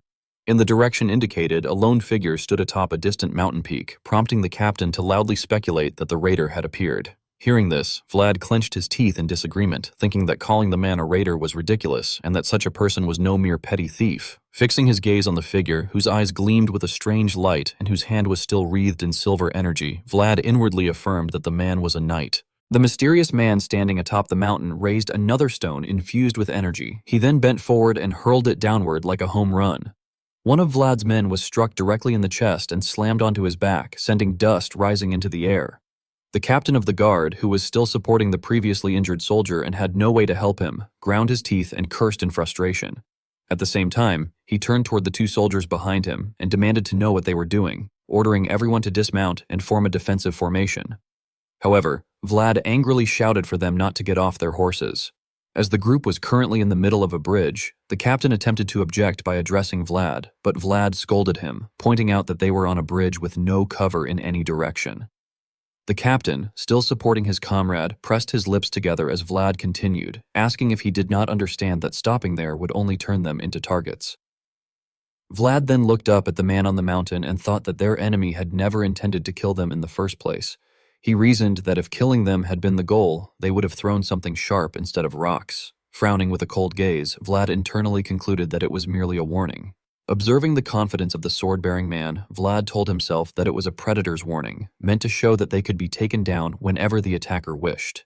Suddenly, Vlad loudly ordered everyone to run and declared that from that point onward, they would break through at full speed. As soon as he finished speaking, he spurred his horse forward and urged Noir to go. Immediately, Goethe also spurred his horse and shouted in panic for everyone to run. Stefan glanced at his own squad and instructed them that they would run as well, ordering everyone to grab hold of the reins. He then rode together with Goethe, charging after Vlad. Seeing this, several guards of Count Vitskaya turned to the captain and anxiously asked what they should do. Watching their hesitation, the captain furiously shouted back, asking what else they could do and ordering them to follow the others. In the blink of an eye, Vlad charged forward at the front, followed by Goethe and Stefan's forces. The mysterious man widened his eyes as he observed their movements, focusing particularly on the one leading them. At the same time, energy light flashed once more atop the mountain. Seeing this, someone shouted in alarm that they were coming again and told everyone to spread out. At the front, Vlad's eye emitted a white glow as he shouted reassurance, telling everyone not to worry and to keep running. At that moment, a beam of light shot down from above like a missile. Vlad's eye flashed sharply as he gritted his teeth and continued forward. The sphere of light from above struck directly into Vlad's chest, causing a brilliant explosion of light with shockwaves radiating outward. Fragments then scattered in all directions, with some falling among the group, yet none of them stopped running. This scene startled the mysterious man. Meanwhile, Vlad looked at his sword, which was radiating spiritual power, and inwardly remarked that it was working. He reflected that the first attack had been unpredictable, preventing them from reacting in time, but now they could definitely respond.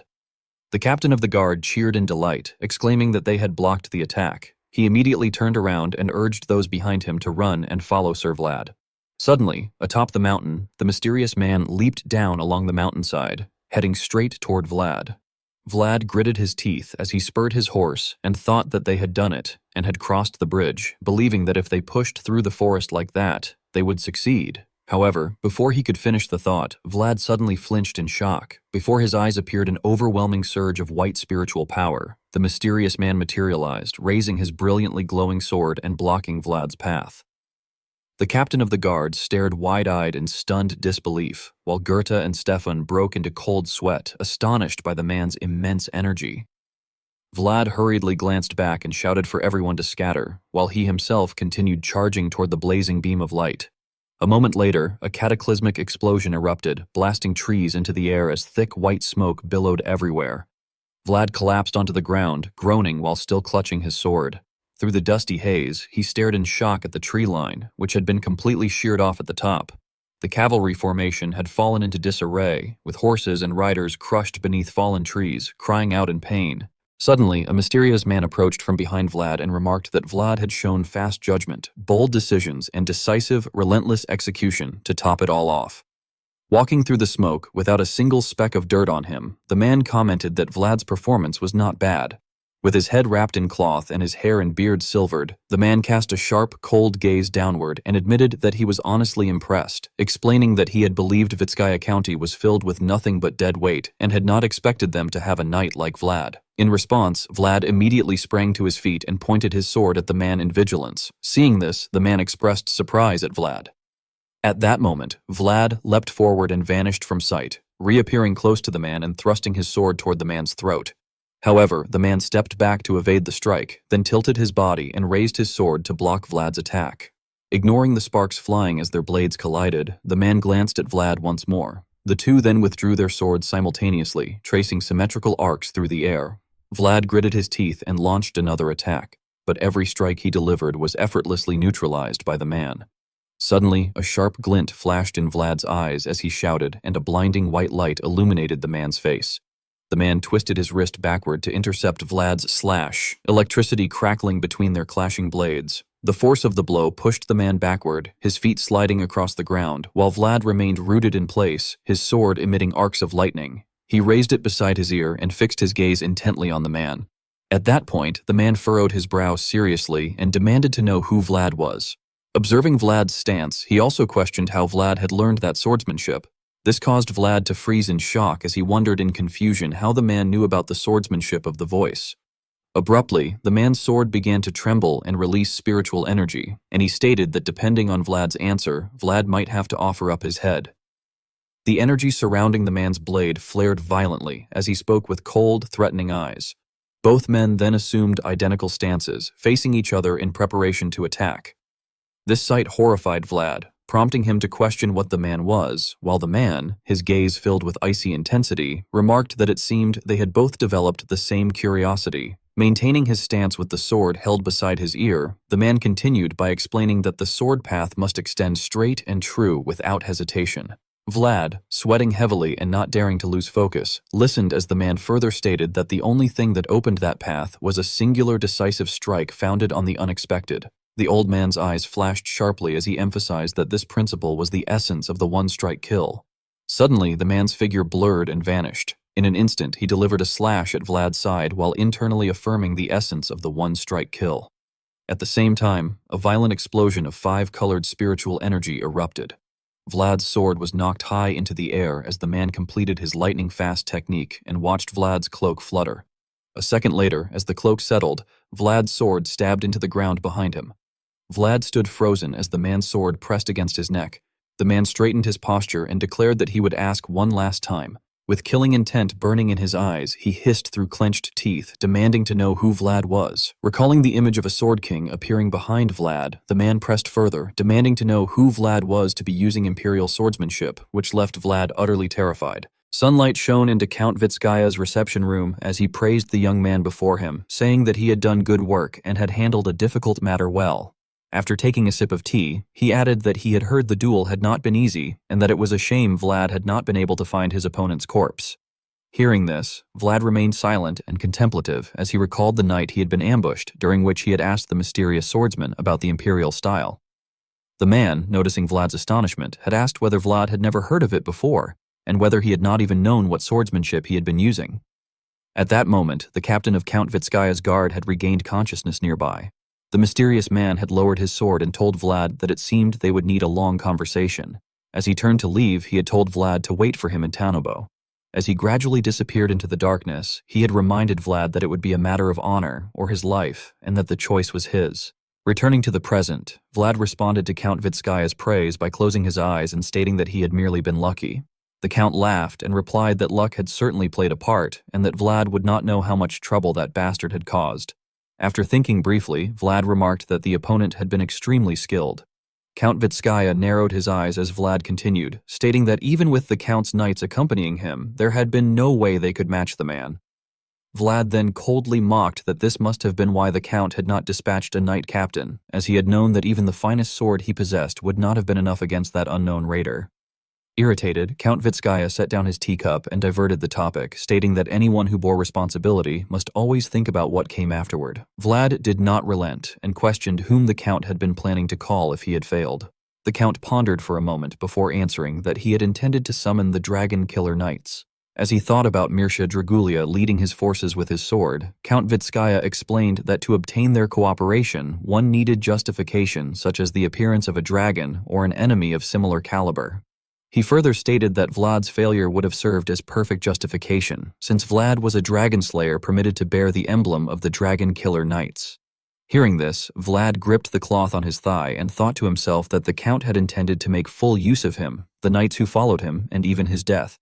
Suddenly, Count Vitskaya produced a pouch and, smiling, stated that he was truly relieved Vlad had resolved the matter and added that the Dragon Killer Knights were not cheap. He tossed the pouch onto the table and told Vlad to take it, saying that he had placed more inside than they had agreed upon. The Count then shifted to another matter, stating that since Vlad had already received an invitation from the elves, he would not need the Count's letter of recommendation, and that the payment also included compensation for that. After thinking for a moment, Vlad stated that he would be leaving. He stood up and prepared to depart, but Count Vitskaya suddenly asked whether it would not be a waste for Vlad to rot away in the north. The Count then took another sip of tea and said that he had heard Vlad had been exiled. He suggested that rather than serving the lord who had cast him aside, it might be better for him to work under someone who recognized his value. With a cunning gaze, the Count tempted him by promising treatment beyond anything Vlad could imagine in that insignificant north. However, these words caused Vlad's veins to bulge with anger. He silently restrained himself and addressed the Count respectfully, thanking him for the offer, but emphasizing that he wanted a lord he could trust. Hearing this, Count Vitskaya drank his tea and lamented that it was a great shame. Suddenly, Vlad added that he felt they would meet again someday, which made the Count raise his eyebrows in confusion. Vlad then stared directly at Count Vitskaya with a chilling glint in his eyes. The pressure from his gaze frightened the Count so much that he dropped his teacup. It shattered upon hitting the floor, scattering tea everywhere. Vlad glared silently, yet his expression alone made Count Vitskaya panic and break into a cold sweat. Seeing this, Vlad turned and walked away, thinking that he needed to collect a fair price for the Count's deception of him and the North. Ignoring the Count, who remained dumbfounded behind him, Vlad walked off coldly. As the sunlight slanted westward and filtered through the narrow streets, Vlad strolled along the empty road until a pebble suddenly struck his foot. He stopped and glanced toward the direction it came from, noticing that there was no one there, only an eerie silence. He stepped into a deserted alley where the sunlight fell across him and the only sound was his own footsteps. Suddenly sensing something, he halted without turning around and stated that no one was following him. At that moment, from a dark recess that appeared empty, a man stepped out and asked whether Vlad was not a knight of Vitskaya County. The mysterious man, whom Vlad's group had encountered in the mountains, added that if Vlad had been their knight, he would not have chosen honor. Standing before Vlad, he then asked whether they should have a proper conversation. Sometime later, at a grill shop with plates of meat set before them, the man ate while remarking that the food was not bad and asking how Vlad had found a place like that. Vlad replied that back alleys were always the same. Hearing this, the man drank his beer and thought that Vlad was a strange one. Observing Vlad comfortably eating street food, he internally judged that Vlad carried the dignity of a noble house at a glance, yet blended into the slums more naturally than anyone. Afterward, the man initiated conversation by asking why Vlad was not asking anything. Vlad, puzzled, asked what he meant, and the man clarified that he was referring to his name. However, Vlad explained while continuing to eat that retired knights did not give their names so easily. This caused the man to wonder how Vlad had known he was retired. Imagining the sharp eyes of an aged knight, Vlad looked straight at him and said that it was because the man looked exactly like someone he knew, noting that his skill, unhurried air, and even the way he looked at Vlad were similar. Hearing this, the man drank his beer again and admitted that Vlad was half correct, specifying that such traits only appeared in those who had become the lowest. Vlad countered that on the lowest road, the honor one was supposed to pick up was not theft. The man immediately grew thoughtful and confessed that there was still something he had not finished and that retirement had come far earlier than he had expected. Vlad, not expecting such a response, did not know how to reply. After a while, the man asserted that Vlad owed him his life, and when Vlad acknowledged that it was true, the man, with sharp eyes, declared that he could therefore collect a fair price. Vlad broke into a cold sweat and confirmed that it was true. The man then proposed that there was much he needed to ask and much that needed to be done, and therefore Vlad would help him for a while. Vlad, however, remained cautious and insisted that he should at least hear what it was first. The man placed a paper wrapping containing several tea leaves on the table and asked whether Vlad knew what it was. Vlad immediately replied that it was elf tea leaves, but the man denied this and revealed that it was not tea, but a drug. Thinking of the elf race, the man explained that Absalon, in the Empire's language, meant elf tea. Imagining nobles gathering and raising their glasses together, he described how its spreading fragrance was fresh enough to evoke a forest and its taste sharp enough to brighten one's eyes, which caused it to spread among young nobles in the central region. He then recalled bloodshed and explained that recently suicides among noble youths had increased sharply and that by the time the cause had been discovered, it was already too late. Hearing this, Vlad wondered whether elf tea caused hallucinations or something similar. The man denied this, explaining that if it had shown side effects from the beginning, they would have noticed long ago.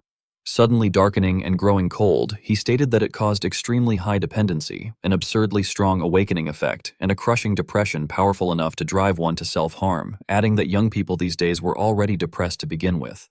Imagining a man sitting on a chair looking worn and gloomy, he revealed the cruelty of the situation by explaining that, as the Empire's condition loosened, it drove the future pillars onto the battlefield while the old took all the glorious positions, leaving not even opportunities for the young. Thinking of users collapsing with their faces hidden, the knight continued that it had been an era where everyone was depressed, so no one noticed that they had already become addicted to Absalon. These words made Vlad question whether they should simply ban it by law, now that they knew the cause. The old knight replied that young and innocent people like Vlad would not see the dark web that stretched deep within the world. Vlad, confused, asked what he meant. Imagining a mysterious man leading an organization, the knight explained gloomily that Absalon's interests had sunk roots deeply into the empire, so deep that a few deaths would not stop it.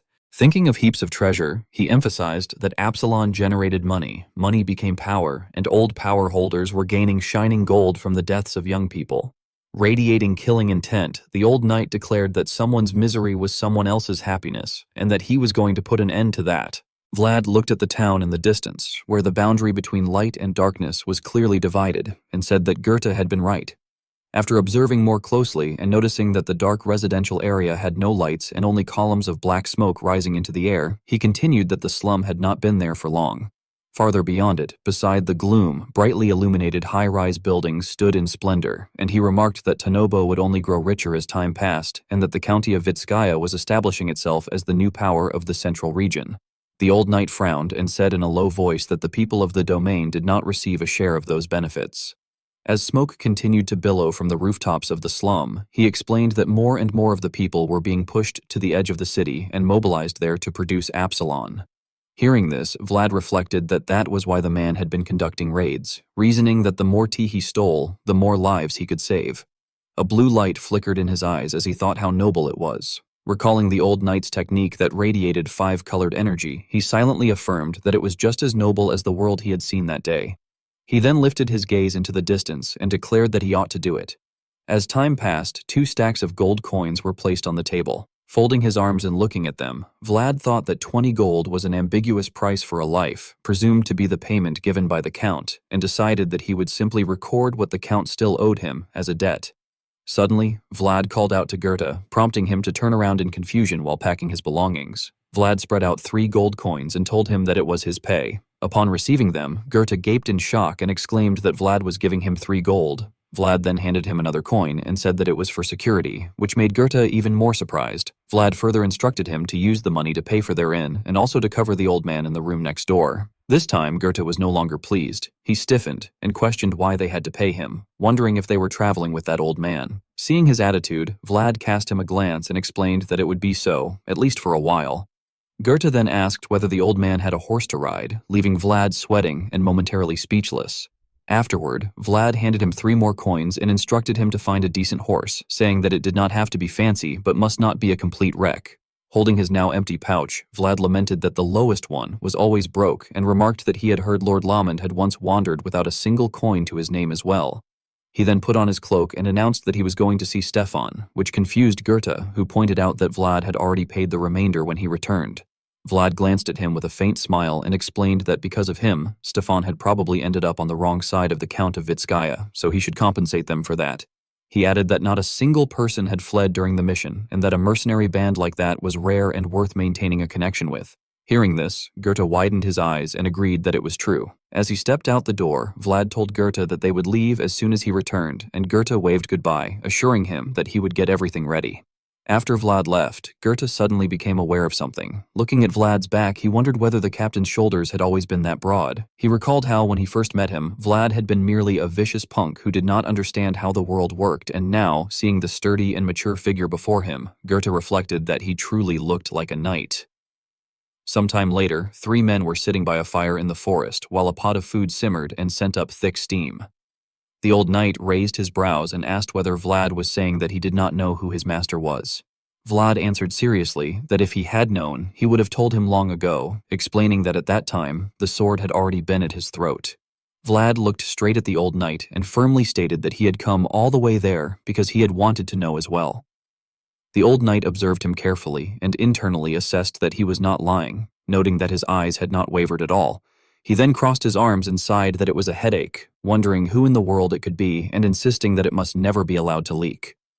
Vlad then curiously asked whether what he was using was truly the swordsmanship employed by the Imperial Knights.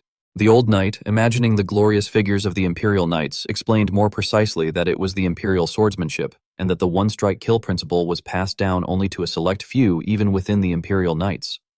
Hearing that, Vlad inwardly questioned whether it had really been that incredible, and then asked aloud whether he was not allowed to use it. The old knight narrowed his eyes and wondered if it could be that Vlad's father was the emperor or something similar. This left Vlad at a loss for words, while Goethe lowered his head and trembled as he tried to suppress his laughter. Seeing this, the old knight asked in confusion whether he was laughing. He then seriously speculated that he was not joking, and told Vlad to think carefully, suggesting that perhaps he had been born with imperial blood or had once been among the closest confidants of the imperial family.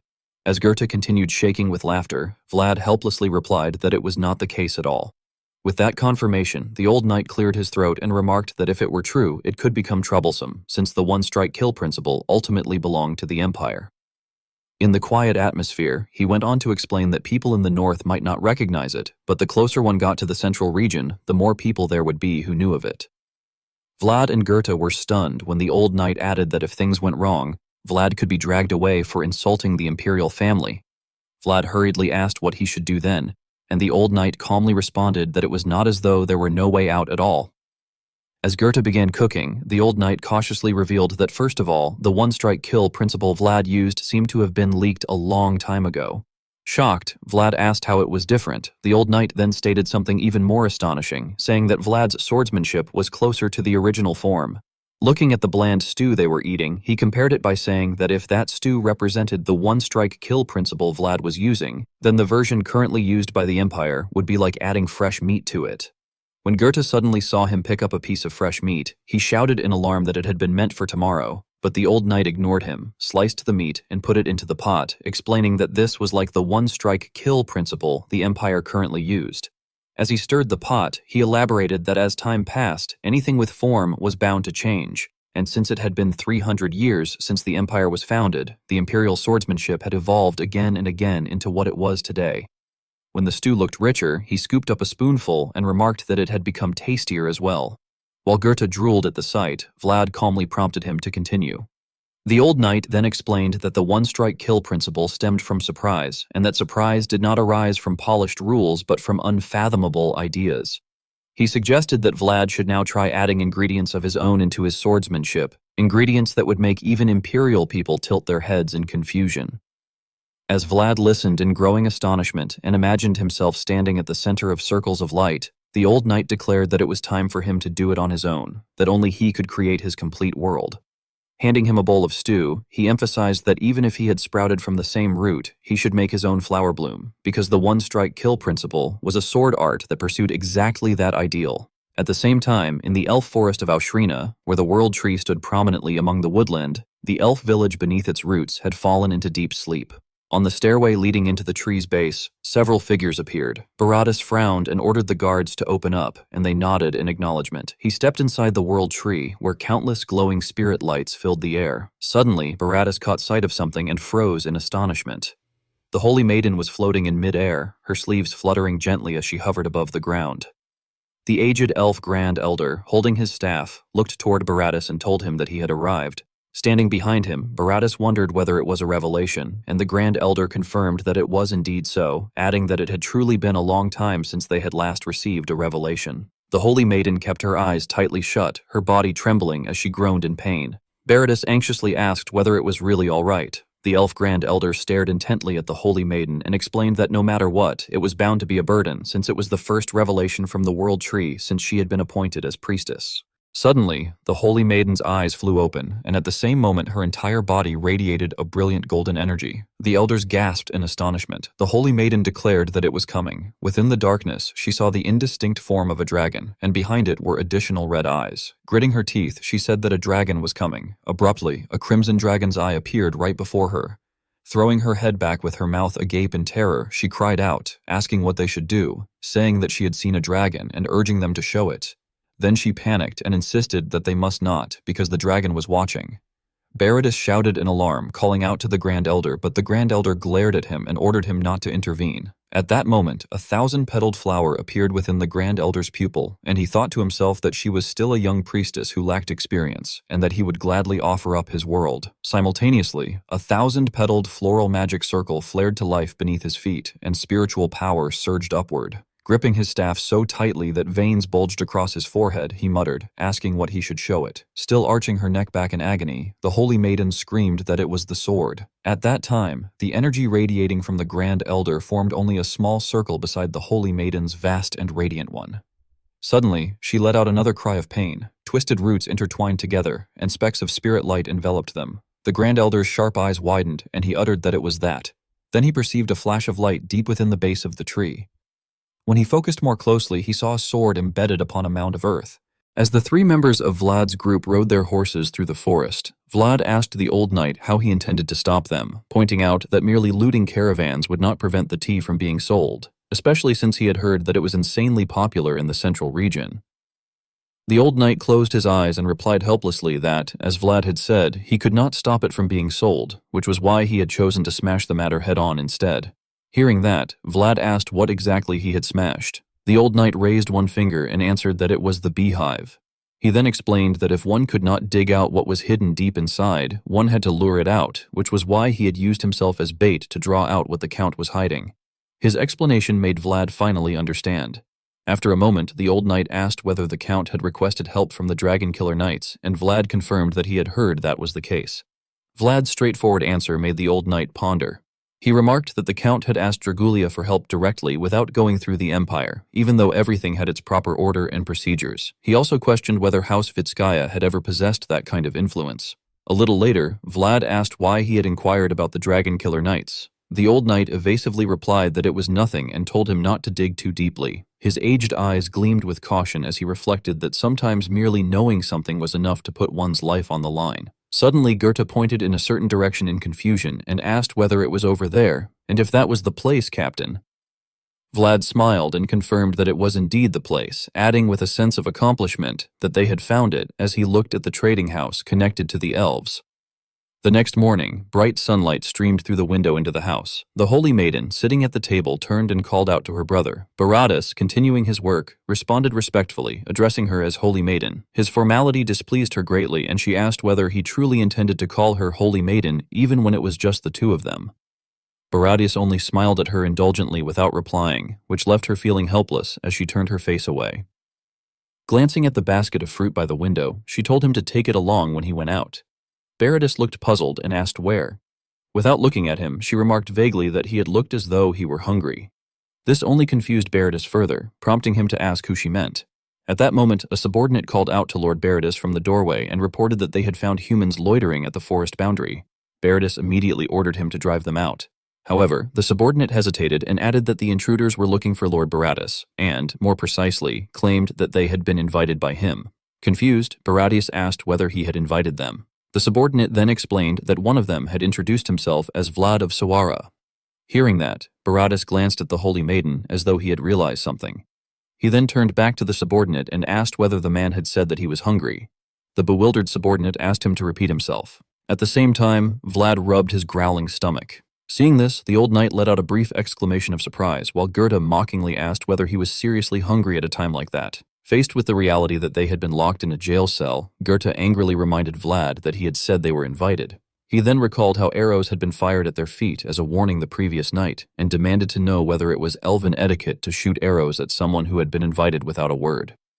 Vlad, turning pale, stammered that the arrows had not hit them and asked how he could have known they would act that way. Seated beside him, the old knight reminded him that he still had not repaid the price of his life. Vlad protested that he had at least managed to get him inside, had he not. The old knight sighed irritably and sarcastically wondered whether the North was always that shameless. Hearing that, Vlad's expression darkened, and as sweat dripped down his face, he wondered why they had invited him in the first place if they had intended to treat him like that. His gaze turned distant and sorrowful, and he thought to himself that, besides, remembering the sharp, cold eyes of the elven soldiers when they had fired arrows at them, they had seemed to be rather on edge. Suddenly, the prison door opened, and Baratus stepped inside, addressing him as Vlad of Sawara and welcoming him to their forest. Seeing him, Vlad pushed himself up from his knees and remarked that it seemed elves did their welcoming from a jail cell. Baratus handed him a basket of fruit, apologizing for what had happened and asking him to at least accept it. As Vlad took the basket, he asked whether they were not going to let them out. Baratus explained that he should wait just one day, as there were procedures they had to go through. He then added, with an awkward expression, that he hoped Vlad would understand, since everyone had been on edge lately. At that, Vlad fell silent for a moment before asking whether it was not because of them. He stared at Baratus and said that it had felt as though they had been truly wary of something. Baratus's perceptive eyes gleamed with curiosity as he thought that this was someone whom the Holy Maiden of the World Tree had taken notice of. Observing the motes of spiritual energy overflowing around Vlad, Baratus considered that it might not be a coincidence that he had come at such a time. After a pause, he admitted that it was true. However, the truth Baratus brought made Vlad stiffen, as Baratus revealed that a dragon was coming. Imagining a spiked dragon with red eyes turning toward the Tree of Life, Baratus explained that the young World Tree would soon be in bloom and that the sharpest dragon had always coveted the World Tree's potential. From outside the cell, his apologetic voice added that he was sorry they had received him at such a bad time. Vlad looked at him seriously and replied that it was fine, then asked whether there was anything he could do to help. But Baratus closed his eyes calmly and answered that even the offer was appreciated. A moment later, Baratus opened his bright eyes and observed Vlad, thinking that human souls were light and their mouths rotten, beings that could never be trusted. Yet noticing the letters engraved upon Vlad's armor, he reflected that the spirits surrounding him were speaking. His gaze then shifted to the crystal embedded in the sword's hilt. Imagining a white serpent coiling around Vlad, Baratus concluded inwardly that the spirits were saying this man was one who had been a protector. Sometime later, sunlight streamed into the room of Count Vitskaya. Holding a teacup, he asked in confusion why Mircea was there. Mircea, who had arrived with troops, replied sternly that the Count had been the one to request his presence. The overwhelming pressure made Count Vitskaya uneasy, and he stammered that he had only meant that, inwardly thinking that a noble knight whom even a duke would struggle to invite had actually come personally at his request, and wondering what was going on. Mircea said nothing further and merely stared at him, which only increased the Count's fear and confusion. Suddenly, the Count jumped to his feet and hurriedly welcomed him, inviting him to come this way. Mircea sat down in the seat of honor and crossed his legs comfortably. The Count then timidly asked whether he would like at least a cup of tea. Mircea refused, saying that elf tea did not suit his taste. The Count gave an awkward laugh and apologized, saying that of course it would not be worthy of someone as esteemed as him. He then loudly ordered his subordinate to bring black tea, the finest grade grown in the southern archipelago. Before the order could be carried out, Mircea stated that tea would not be necessary, which left the Count flustered as he began to suggest wine instead. Once again, Mircea declined and moved to the main issue, asking more importantly whether Absalon was being produced properly, since he had received a report about an unknown attacker.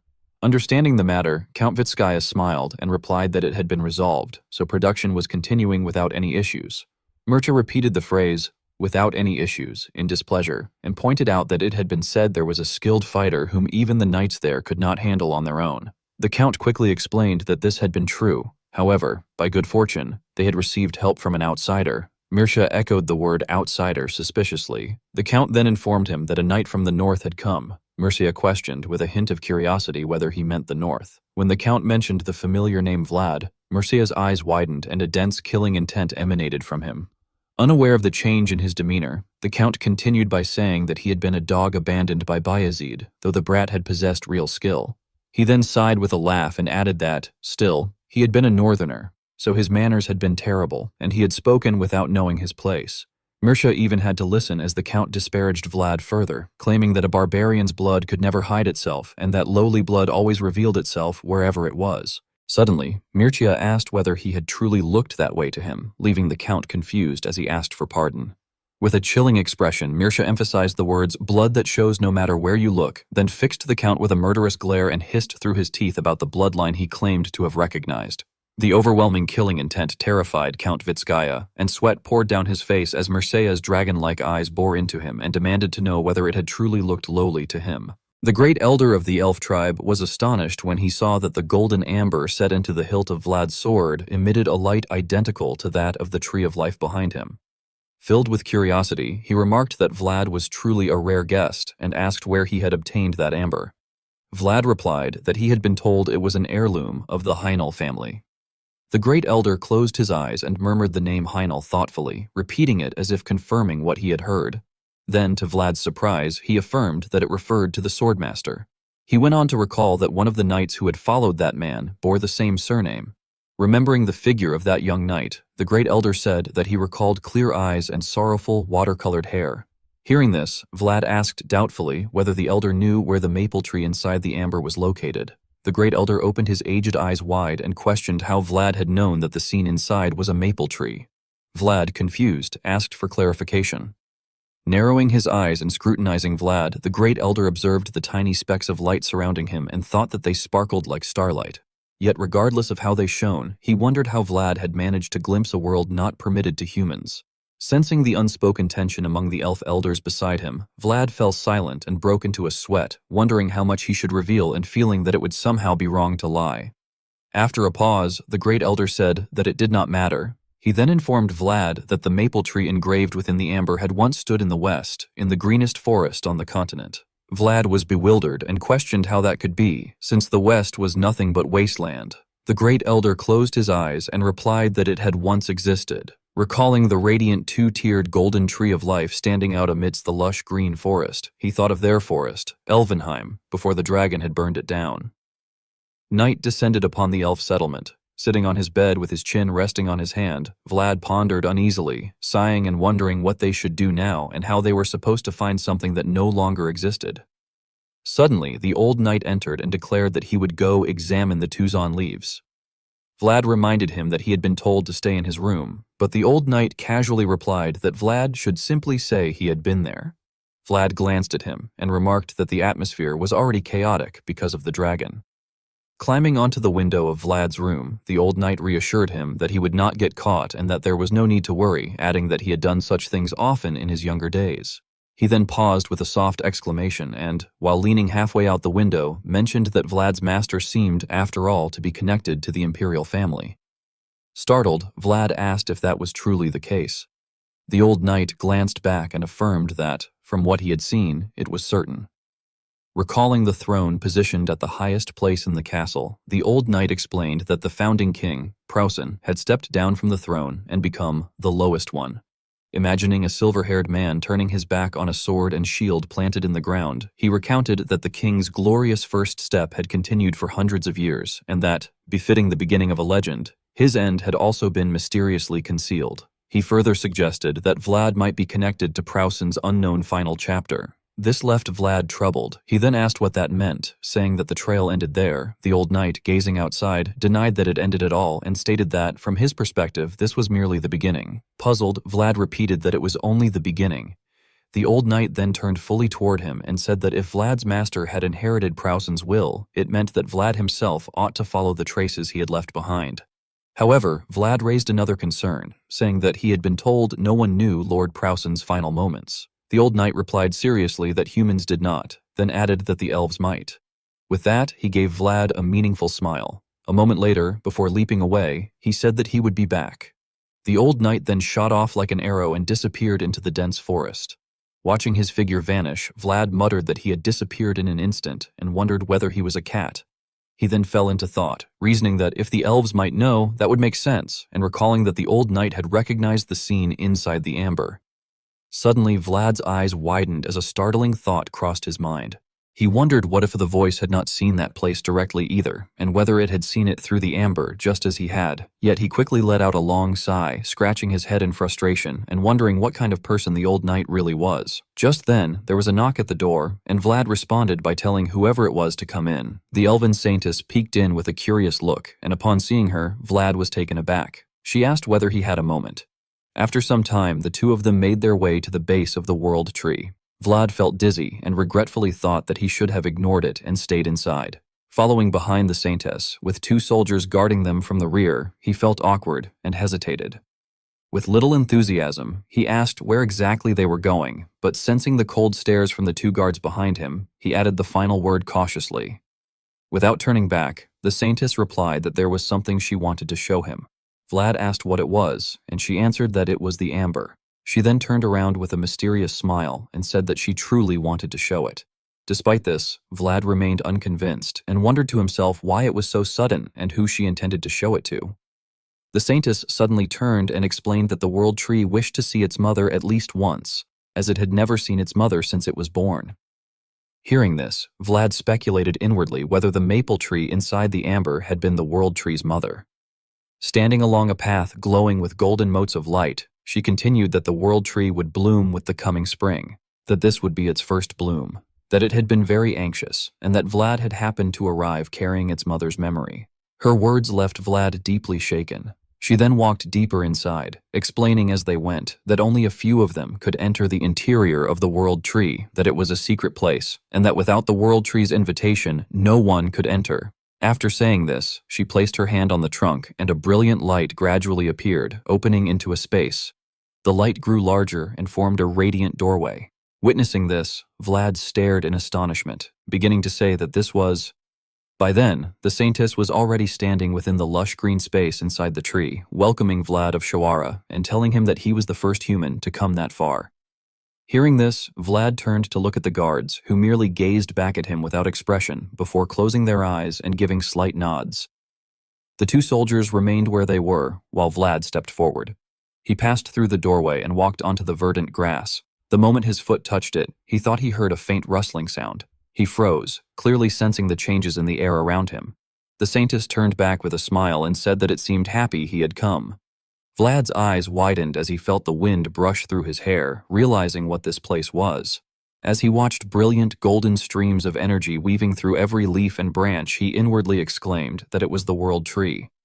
Meanwhile, deep within a desolate mountain forest, a strange noise suddenly echoed. Beneath a tree lay several figures in blue cloaks, drenched in blood. One elven guard had a gaping hole pierced straight through his chest. In the darkness, a monster with glowing red eyes slowly approached, drawn by the scent of fresh blood, its eyes flashing with a sinister crimson light.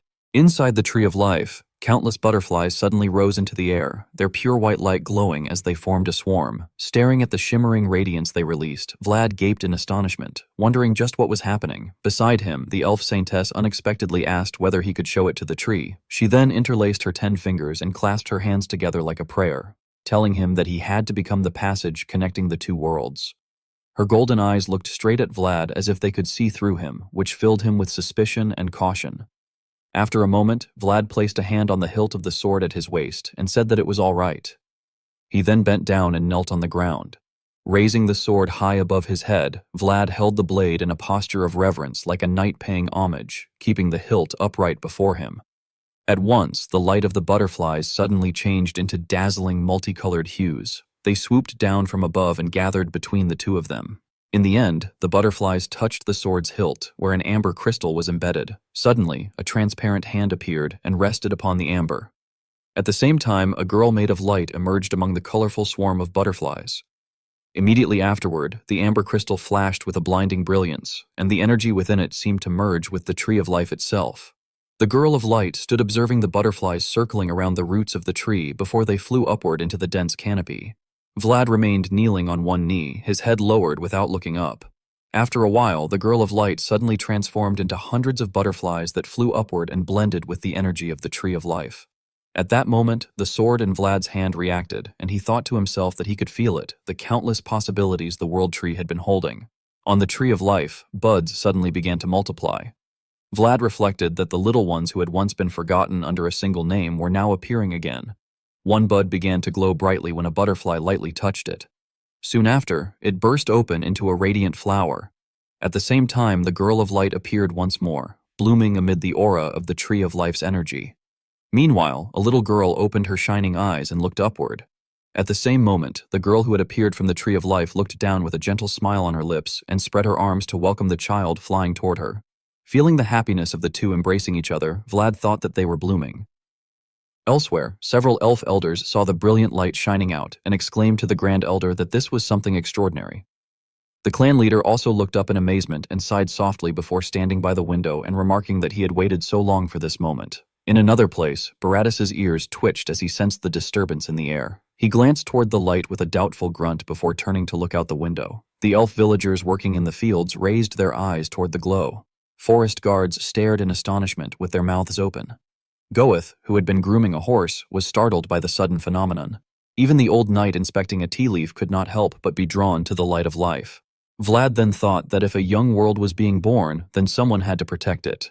As the flowers on the tree of life blossomed, he reflected that this was why the knight with blue eyes had never stopped gripping his sharp blade. The blade cut into Vlad's palm as he gripped it tightly, drawing blood. He continued thinking that the crimson descending to the earth, the red drops of blood falling onto the green grass, were the knight's gift for the children being born at that very moment, today. Each blooming flower gave birth to a spirit life in the form of white rabbits and small foxes. An old farmer stood stunned and stammered that at last it had happened, while the young woman beside him exclaimed happily that it had come at long last. Now the tree of life was no longer glowing only with golden light. Countless other colors were blossoming together, as if spring had come to Ashrina. After an unknown amount of time passed, a flower drifted down and landed on Vlad's head. He had sunk to both knees on the ground, and the sword in his hand had lowered. The hand cut deeply by the blade continued to bleed. The saintess reached out and touched Vlad's wound. Sitting down in front of him, she asked whether he was all right. Sweating heavily, Vlad asked whether the flowers had bloomed. The saintess looked at him gently and told him that they had, adding that they were saying thank you. Vlad let out a relieved laugh and said that was a relief.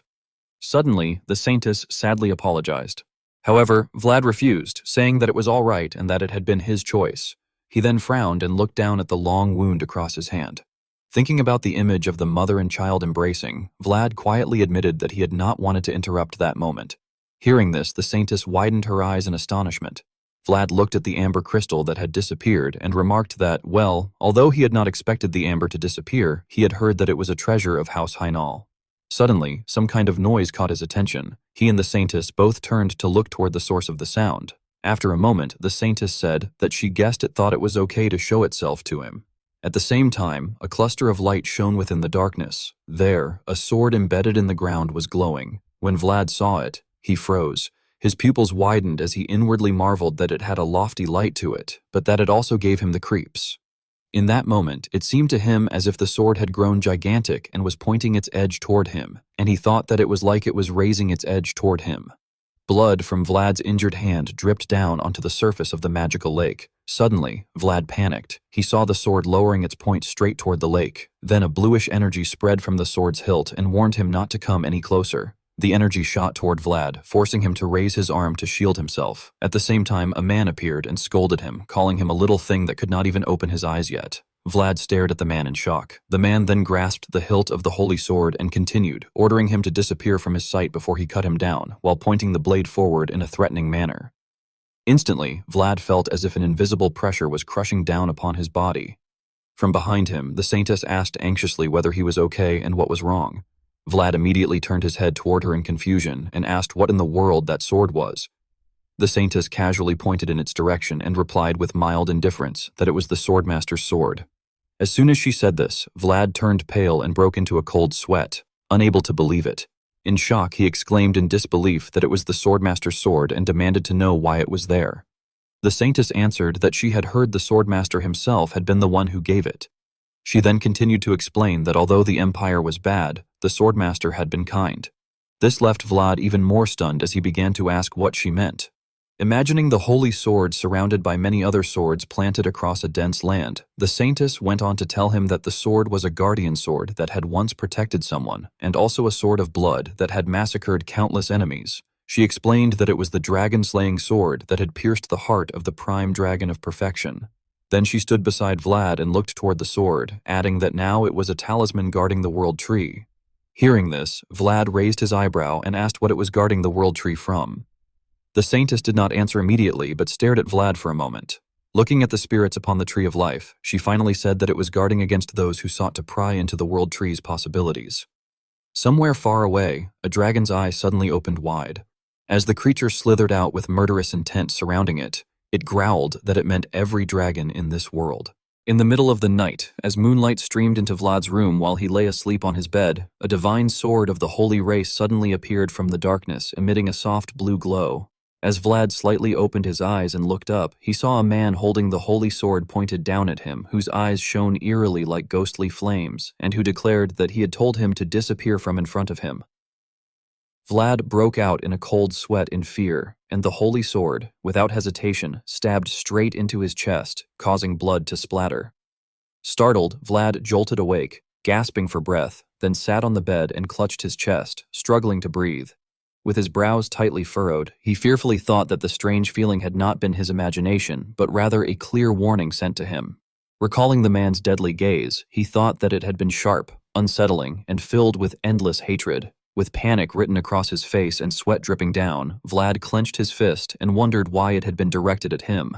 At that moment, the old knight returned, crouched by the windowsill, and asked whether he had had a nightmare.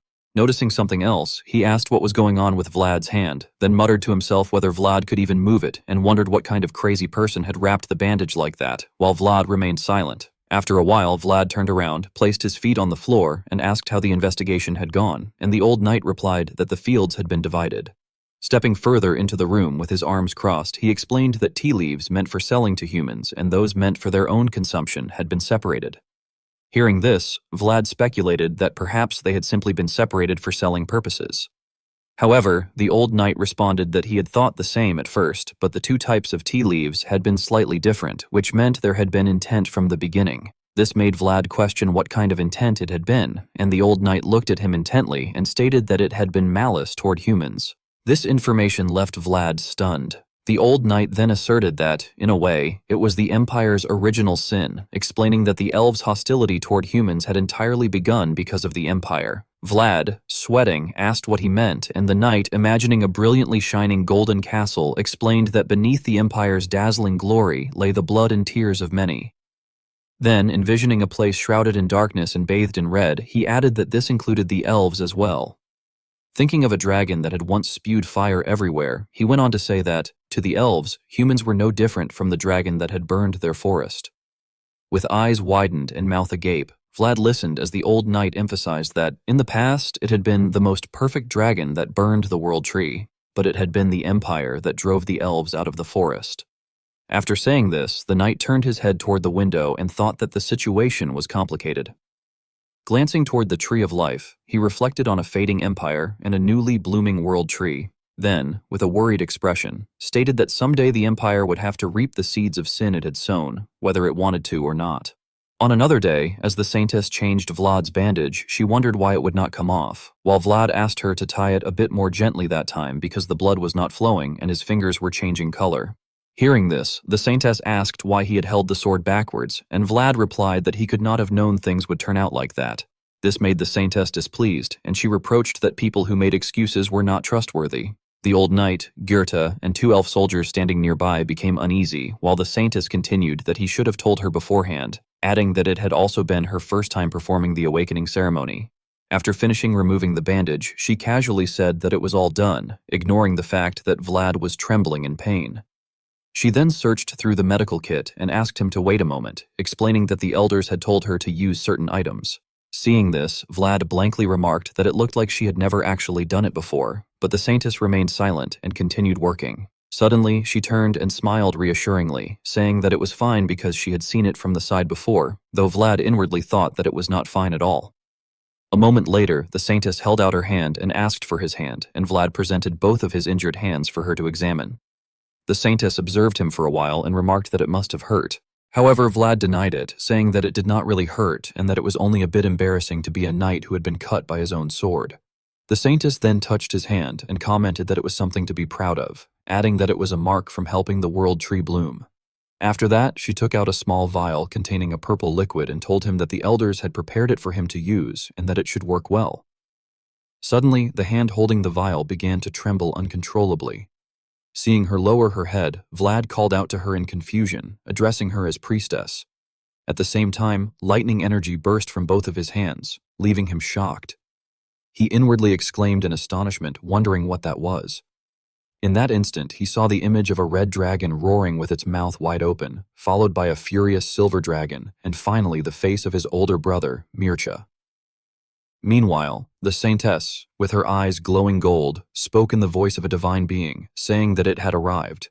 Elsewhere in the forest under the moonlight, a monster raised its clawed hand. The elven soldiers, holding shields and weapons, prepared themselves for battle. However, before they could act, a blazing red energy slashed through them, scattering their formation. The monster, its red eyes gleaming with ferocity, swung another claw and struck the elven soldiers, sending another wave of energy that cut them down. It continued its frenzied assault against the elven forces. One frightened soldier glanced back and shouted to Lord Baratus that Nidhogg was much bigger than expected. In response, Baratus drew his bow and loudly ordered them not to fall back and to hold the line. Elsewhere, 3 elders knelt on the ground, forming a circular magic array as they heard him shout that they had to buy time for the magic circle to form. Immediately, the soldiers raised their spears and responded that they understood. The monster then opened its fang-filled mouth and let out a terrifying roar before slamming its tail into the ground, sending dirt flying everywhere. Alone, it faced the entire elven army, its red eyes fixed on them. Suddenly, arrows rained down from above, striking its body one after another, yet none of them could penetrate its thick hide. Seeing this, the archers exclaimed in shock, questioning what that thing was and how it could deflect all of their attacks. Below, the shield-bearers shouted that its neck was exposed and urged the others to stab it. Dozens of spears thrust toward the monster's neck, but it raised its head, causing them to miss. At that moment, a dense, blood-red aura radiated from its eyes, and the shield-bearing soldiers froze under its overwhelming pressure. The monster then opened its massive jaws toward them. Suddenly, an arrow imbued with blue spiritual energy shot forward and pierced through the monster's eye. Struck by the attack, the creature roared in pain and fury. Meanwhile, Baratus's eyes turned into a blue star as he declared that this newly born possibility would not be taken by greed. The gigantic monster closed in on the soldiers, and its overwhelming pressure made them break out in fearful sweat. However, Baratus quickly conjured a magic circle and loudly ordered that the magic circle was ready and that everyone should fall back. At the same time, a massive 5-colored magic formation appeared above the monster, and as the rings of magic ignited one after another, the mages released their energy into the formation on the ground, immediately causing lightning energy to strike the monster's head, which triggered a powerful 7-colored explosion visible even from afar. Baratus raised his arm to shield himself from the shockwave and narrowed his eyes as he wondered whether they had gotten it. Yet in front of him, the dust and smoke thickened until, all of a sudden, a red eye flashed in the darkness and the monster revealed itself, covered in blood. Seeing this, an elder of the elf tribe shouted anxiously that there had been almost no impact, that it was already fully grown, and that it possessed considerable magic immunity. The soldiers panicked and turned back as other elders loudly added that swords did not work on it either and questioned whether they should retreat and regroup with the main force. In response, Baratus raised his bow and firmly insisted that they should settle the matter there, and that they could not use the world tree as a shield. He then shouted for everyone to prepare themselves, explaining that if they aimed for the blind spot on its right side, they could subdue it. The soldiers immediately raised their bows and responded that they understood, addressing him as Lord Baratus. As Baratus observed the monster, he thought that they needed just one more opening, but suddenly the world tree behind him began to glow, startling him even without turning around. The soldiers, drenched in sweat, looked in that direction and exclaimed in shock, asking what that was, while Beretus frowned and, filled with worry, cursed under his breath. Meanwhile, the monster scraped the ground impatiently with its forelegs, drool dripping from its mouth as it growled with desire, its red pupils fixed solely on the brightly glowing world tree. As it rushed toward the tree, it seemed to sense that there was another one. At the same time, besides scattered barrels of potion, the holy maiden weakly cried for help before lowering her head, trembling all over as she pleaded for someone to help her. Vlad, standing nearby, was startled when she revealed that the dragon was coming, and as sweat formed on his brow, he looked at her condition and questioned what it was. A nearby elf soldier explained that it was a revelation, describing how the holy maiden would kneel in prayer before the world tree and stating that the world tree could perceive beyond mortal limits, that it conveyed revelations solely through the holy maiden, and that she was the conduit connecting the world tree and the elves. Another scarred soldier added that a revelation from the world tree must never be ignored, and that the fact it was asking for help meant it might have seen hope only through Vlad. Suddenly, the two soldiers knelt down and pleaded with him to protect that newly bloomed possibility. And at the same time, the holy maiden clung to Vlad's hand. Having come out of her trance, she tearfully begged him for help. Their actions left Vlad conflicted, and he glanced toward the old knight for guidance, asking what he should do at such a moment, but the old man crossed his arms and replied that Vlad should not look at him, calling him a fool and stating that he was neither his lord nor his senior knight. Hearing this, Vlad felt awakened and realized that in that place, the only one who could give him orders was himself. Afterward, he gently wiped the holy maiden's tears and told her to dry her eyes, and with a resolute gaze, he declared that he, Vlad of Sawara, would fulfill his duty as a knight. Meanwhile, in the forest, the soldiers screamed in terror as the monster crushed one man underfoot and struck down another with its tail. Outside the village, the people fled in panic, crying out in fear that it was a dragon and urging everyone to run, while behind them the creature swung its claws, ready to pounce. Suddenly, a green magic circle formed beneath a mage, and a surge of green energy shot straight toward the monster. Witnessing this, the villagers turned back in shock, only to see that a massive magic formation had appeared, blocking the monster's advance toward them. The elf clan leader tightly gripped his staff and created a magical shield, shouting that they should hurry and flee and questioning what they were all doing. With resolute eyes and hair fluttering in the wind, he used his very life force to protect everyone. Seeing him, the people responded with relief that they understood. He then loudly ordered the warriors to quickly reorganize the battle lines, prompting the soldiers to raise their shields, step forward with their spears, and affirm that they would obey the Grand Elder. Outside, the monster clawed at the magic circle, causing cracks to spread across it, and before long, its claws were able to pierce through the barrier. This sight made someone cry out in fear that it had broken through the magic circle so easily. As he struggled to maintain the formation, sweat dripped down the clan leader's nose as he anxiously thought that the remnants of the fallen dragon, having originally broken off from the prime dragon of perfection, could not be easily deceived by magic that manipulated the world. He continued to pour energy into the shield and urged the others to layer the magic circles and stop that creature no matter what. Immediately, the elders pressed their hands against the magic circle beneath their feet and channeled their energy, surrounding the monster with formations of various colors. The yellow formation unleashed crackling lightning, the blue one transformed into towering trees, and the red one released blazing flames, all attacking the monster at once. However, the monster's claws continued to dig deeper into the green magical barrier, while the elders relentlessly cast their spells. Even so, the monster's head managed to break through the shield, causing several elders to cough up blood, its glaring eyes fixed on them before it threw its head back and roared, completely shattering the magical power created by the elf clan leader and the elders. At the same time, the clan leader spat out a mouthful of blood, prompting the soldiers to call out in alarm for the Grand Elder. Collapsing to his knees as the magic circle beneath him dimmed, he wiped the blood from his mouth and thought that with his withered old body, he could not even hold it back. Some soldiers urgently urged him to escape with the other elders and said that they would try to hold it off, but he refused inwardly, thinking that it was impossible for them to endure either and that even Baratus's elite warriors would struggle. With unwavering old eyes, he bitterly lamented in his heart that they were unable to protect the possibility that had bloomed after such a long wait.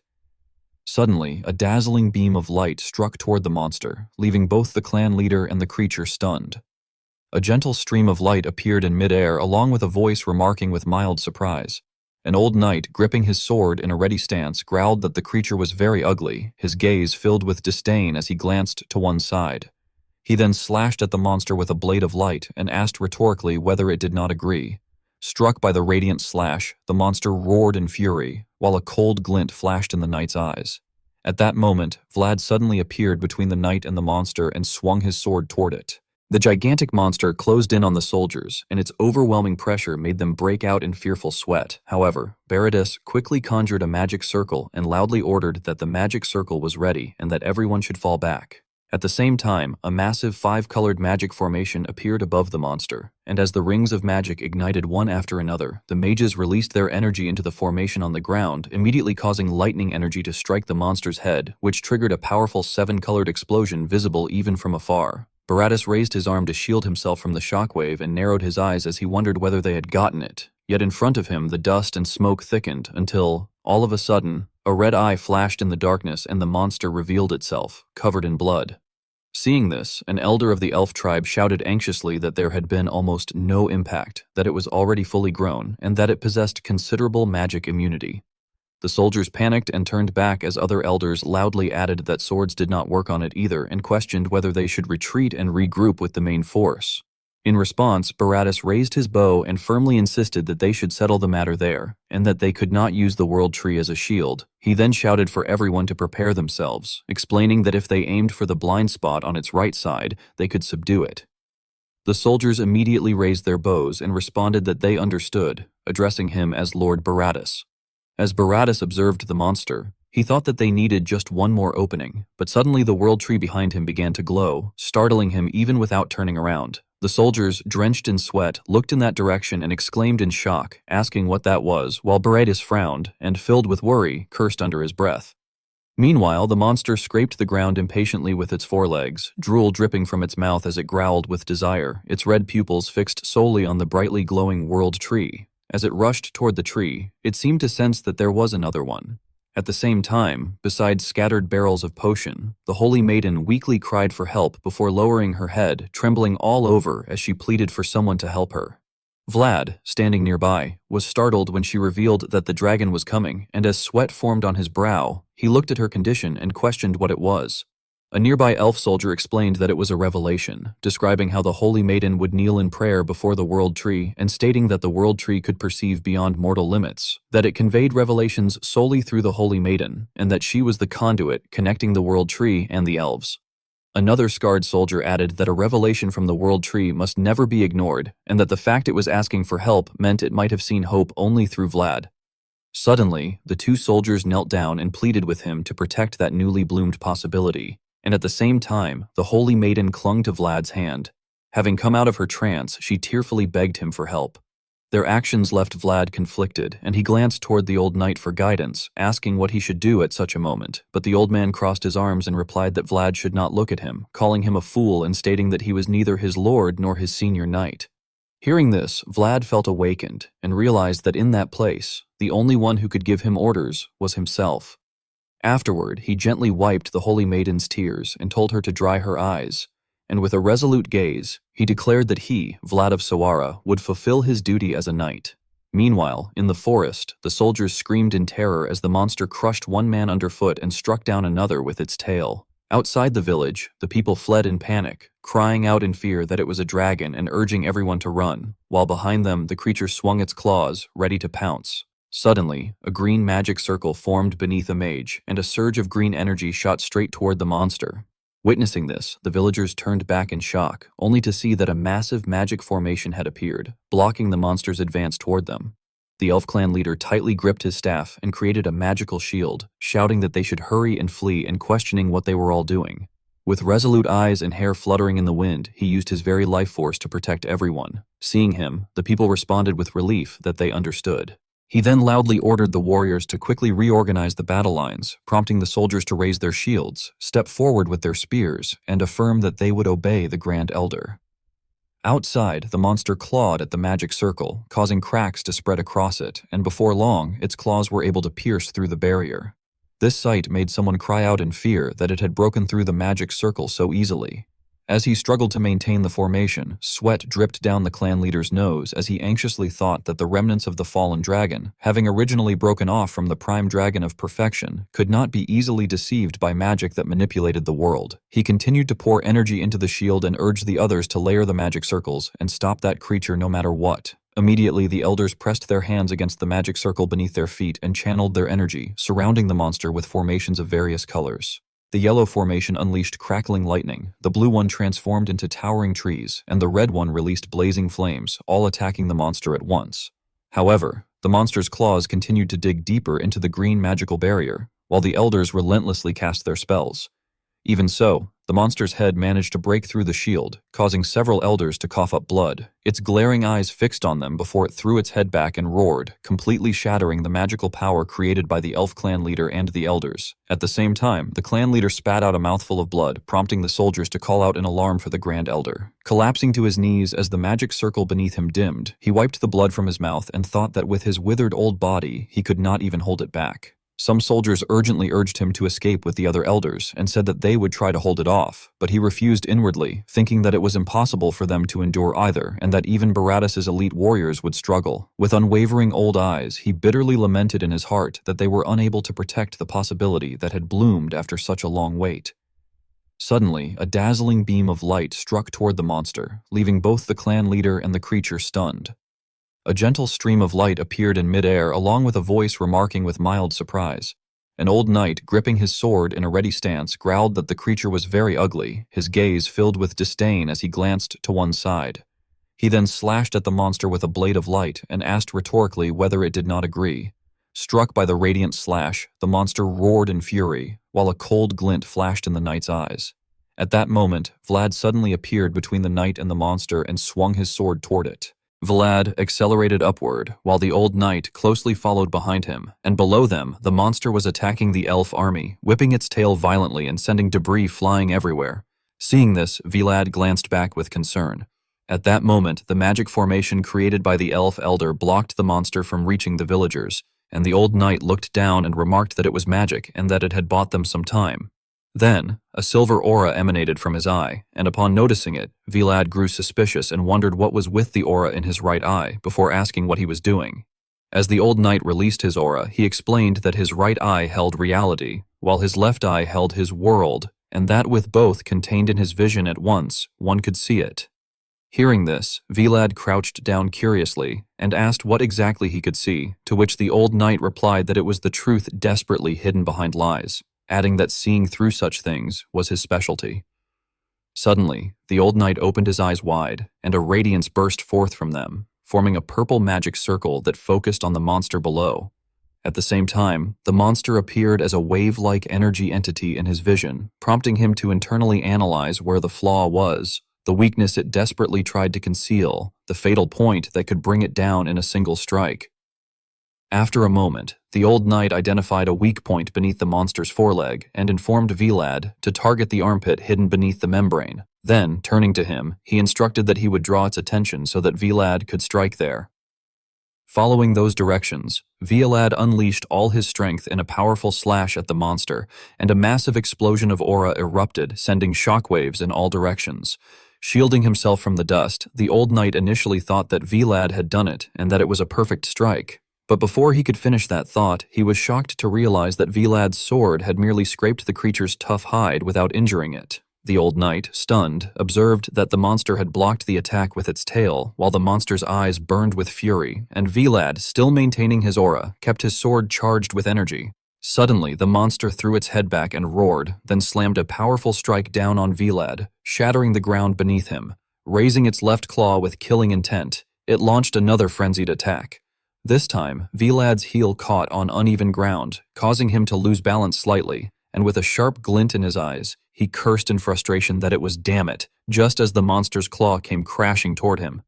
The direct hit sent Vlad flying back dozens of meters, his feet dragging along the ground and carving a deep trench, and amid the thick dust, he cried out in pain while sweating heavily and glaring at the monster, thinking that it was on a completely different level compared to Lindblom, and realizing that this was the power of a fully matured dragon. Meanwhile, the old knight charged toward the monster, which quickly noticed the incoming attack and turned to face him, roaring in rage. As the knight observed through his left eye, he grew suspicious upon seeing streams of energy arrows flying toward the monster, while from behind him, clusters of light shot forward, and as he advanced, those arrows converged in a coordinated assault.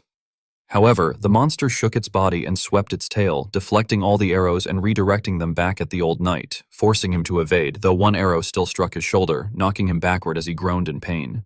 Seeing this, Vlad shouted in concern, calling out to the old man. But suddenly, he collapsed onto the ground in shock, his eyes widening. Sensing something from behind, he thought that he was too late. Yet at that instant, a green magic formation created by the LF Elder blocked a fatal blow from the monster, shattering immediately afterward, though Vlad was still injured. The LF Elder, straining to maintain the formation, called out to Vlad, and witnessing this, the old knight broke into a cold sweat. Seizing the opportunity while the monster was restrained, he leapt forward, while Vlad was knocked away and landed far from the battlefield. The old knight rushed toward him, cursing under his breath, and hearing the commotion, the monster turned its head, but paid no real attention, instead baring its teeth and growling as it shifted its gaze toward the elf soldiers below. They looked up at its massive form in shock, frozen in place. At the spot where Vlad had fallen, trees were flattened and dust filled the air, and the old knight hurried over, seeing Vlad lying motionless, and urgently called for him to get a hold of himself. After a moment, Vlad gasped and regained consciousness.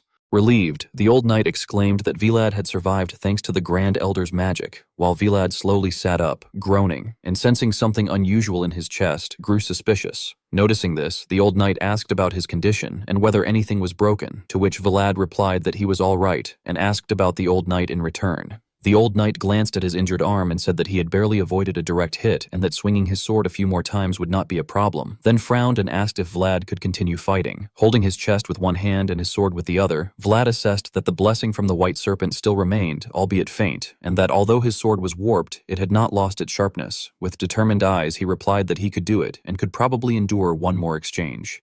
Hearing this, the old knight smiled and said that it was good and that they would end it in that single strike before the creature reached the top. Meanwhile, the monster, its claws stained with blood, climbed upward along the wall using all 4 limbs, leaving a trail of corpses at the foot of the mountain. Its eyes glowed red as it advanced, while atop the tree of life, many spirits and beasts huddled together in fear. The monster extended its tongue, drooling greedily, and then suddenly let out a deafening roar, spraying saliva everywhere. Vlad and the old knight stood before a mountain of corpses, and Vlad remarked that they had all been taken out. He then looked toward the chieftain and the elders on the other side of the pile and added that the elders had still been protected. The old knight glanced around and, noticing the monster climbing in the distance, commented that it had climbed pretty high before asking whether Vlad could climb trees. Vlad, confused, questioned whether that was important. The old knight admitted that it was true that no matter how well one could climb, they would not catch up to that thing. Vlad frowned and wondered what they should do. At that moment, a green magic circle suddenly appeared beneath their feet, leaving both of them stunned. Off to the side, Vlad saw the elf chieftain and the elders placing their hands on the ground, channeling their power into the formation. Despite sweating heavily and bleeding from his nose, the chieftain firmly stated that he was counting on the knight who carried the memory of the world tree. As soon as he finished speaking, a root burst up from beneath Vlad and the old knight, lifting them high into the air. The old knight glanced at Vlad and shouted that it had worked and told him to get ready. The root then propelled them toward the monster high above. As they closed in, they soon saw the spikes on the monster's head. Suddenly, below, the chieftain collapsed, causing an elder to cry out in alarm for the great elder. At the same time, the magic sustaining the root began to falter. Vlad looked down anxiously as someone shouted that the magic was breaking and that at this rate things would go wrong. However, the old knight remained calm and declared that it was enough as he activated the power of his left eye. He then released a surge of energy and shot into the sky, leaving Vlad behind. The old knight flew behind the monster with his sword, but before he could strike, the creature noticed him. Reacting instantly, the old knight unleashed an attack and angrily called the monster a bastard. His strike cut into the creature, leaving a wound, but it only hit the tail. Landing on the tree, he looked up and cursed under his breath that it was not good enough. The monster, enraged, turned and lashed out at him with its claws, prompting the old knight to think that he had failed to cut it properly. In the next instant, a thunderous explosion rang out, and the old knight was struck, coughing up blood as he was thrown backward. After regaining his footing, he faced the monster's fury once more. Even with his injured arm, he raised his sword and remarked that the creature could go a little easy on him. He then activated the ability of his left eye again, releasing a brilliant 5-colored light just as the monster approached. The light forced the creature to shut its eyes tightly. Suddenly, Vlad leaped out from within that light, appearing like a god wreathed in lightning. With all his strength, Vlad brought his sword down in a thunderous strike that split into the monster's head, sending blood spraying. He followed up with another blow to its forehead, gritting his teeth as he attacked. The monster roared hideously, opening its grotesque mouth. At once, Vlad drew the dagger at his waist, his eyes blazing with fury as he shouted what it was laughing at and called it a bastard. He then drove the blade deep into the monster's eye. In agony, the creature thrashed wildly, trying to shake him off, but Vlad held on and released his energy, shouting for it to die. A burst of lightning exploded outward in all directions. The monster flailed violently, shattering the world tree's trunk into fragments, yet Vlad continued to cling tightly to his dagger embedded in its eye. To avoid being caught in the destruction, the old knight leaped back. However, realizing something was wrong, he cursed in alarm as the piece of wood beneath him broke apart. As he fell, he shouted for Vlad to be careful. He crashed repeatedly against layers of the tree as he fell, before finally landing face down on the ground amid dust and debris. Trembling, he struggled to stand and muttered that he really should retire already. Meanwhile, Vlad tightened his grip on the dagger and glanced downward, thinking that at least the old knight was safe, which was good, but now he had to face the monster alone. Suddenly, the monster shook its head violently again, trying to fling Vlad away. He gritted his teeth and clung on. Then the creature charged straight toward the tree trunk, slamming its head into it. The impact struck Vlad hard, causing him to spit out blood in pain. The monster let out a furious roar and slammed into the tree again, making the entire trunk tremble. After a moment, something seemed to crack. Then Vlad was finally thrown off and sent flying into the air. This time, he fell straight downward as the monster roared after him. Vlad stared in shock as he plummeted along with the shattered remains of the elves' dwelling. Suddenly, a burst of light flashed in midair, and Vlad plunged into a surface of silver water. He continued sinking into its seemingly bottomless depths, his eyes shut tightly as white bubbles rose around him. Then, pink butterflies appeared, fluttering around him, and one of them began to glow with a radiant five-colored light. Startled, Vlad opened his eyes. He found himself lying on a golden meadow where butterflies fluttered everywhere. Sitting up, he looked around in confusion, sweating as he wondered where he was. Then his eyes widened in shock as he heard someone ask whether it hurt a lot. In the distance behind him stood a cloaked figure with his back turned. Reflected clearly in Vlad's eyes was the image of that person, golden brown hair flowing in the wind, a man leaning on a sword planted into the ground, his heroic silhouette glowing under the sunlight. Vlad was running forward quickly as the rustling sounds echoed around him, and he appeared astonished while continuing to chase ahead. When the back of a figure appeared before his eyes, he suddenly halted, his pupils shrinking as if he could not believe what he was seeing, while the white cloak on that person's shoulders fluttered in the wind. At that moment, he thought that he could not seem to close the gap, even by a little, and although he remained behind, he still seemed to be trying to catch up to that figure. As his footsteps gradually came to a stop and the sound of grass swaying in the wind filled the space, he lowered his head and hesitantly wondered whether it was still too early for him. As countless maple leaves drifted past him in the gentle breeze, Vlad clenched his trembling hand and expressed that he had worked so hard before choking up and questioning whether he could not get any closer, even a little, while reflecting that the sorrow of not having what one had sought, despite trying, left him unsure of what he could possibly say to comfort himself. Suddenly, a gentle voice echoed through the space, telling him that regardless, he was someone to be proud of, explaining that the world was a place where there were more things one could not do than things one could. Yet, he had never stopped stretching his hand toward the stars, and adding that they were proud of him for continuing to look upward even when no one acknowledged him, and that therefore the place he gazed upon would soon become his world. Vlad's expression turned contemplative as the voice urged him to lift his head, after which he looked forward and anxiously asked whether he was doing well, and the man calmly replied that of course he was. Vlad then spoke in a somewhat sorrowful tone, asking whether he could do better from there, and admitting that no matter how hard he tried, there was always a bigger world blocking his path. The man then asked Vlad whether he remembered the day he had asked to be taught the sword, and continued by recalling that at that time, Vlad had been extending his sword toward the blue moon that had been utterly beyond reach, but now his sword had already touched the moonlight. Hearing those words, Vlad was startled as if realizing something, while the man gently added that he remembered each and every one of Vlad's steps, saying that Vlad had not broken even when facing the massive world bearing down on him, and that more than anything, he had possessed a noble and radiant stride. As the image of Vlad slashing a monster and causing blood to spray appeared, the man lifted the sword planted in the ground and stated that up until now Vlad had done well enough, and that all he needed to do going forward was continue as he had, before affirming that Vlad was right and just. When Vlad saw the sharp sword spinning in the air before forcefully stabbing into the ground, he broke into a cold sweat and hesitantly thought about what it was, as a powerful white energy suddenly emanated from the blade.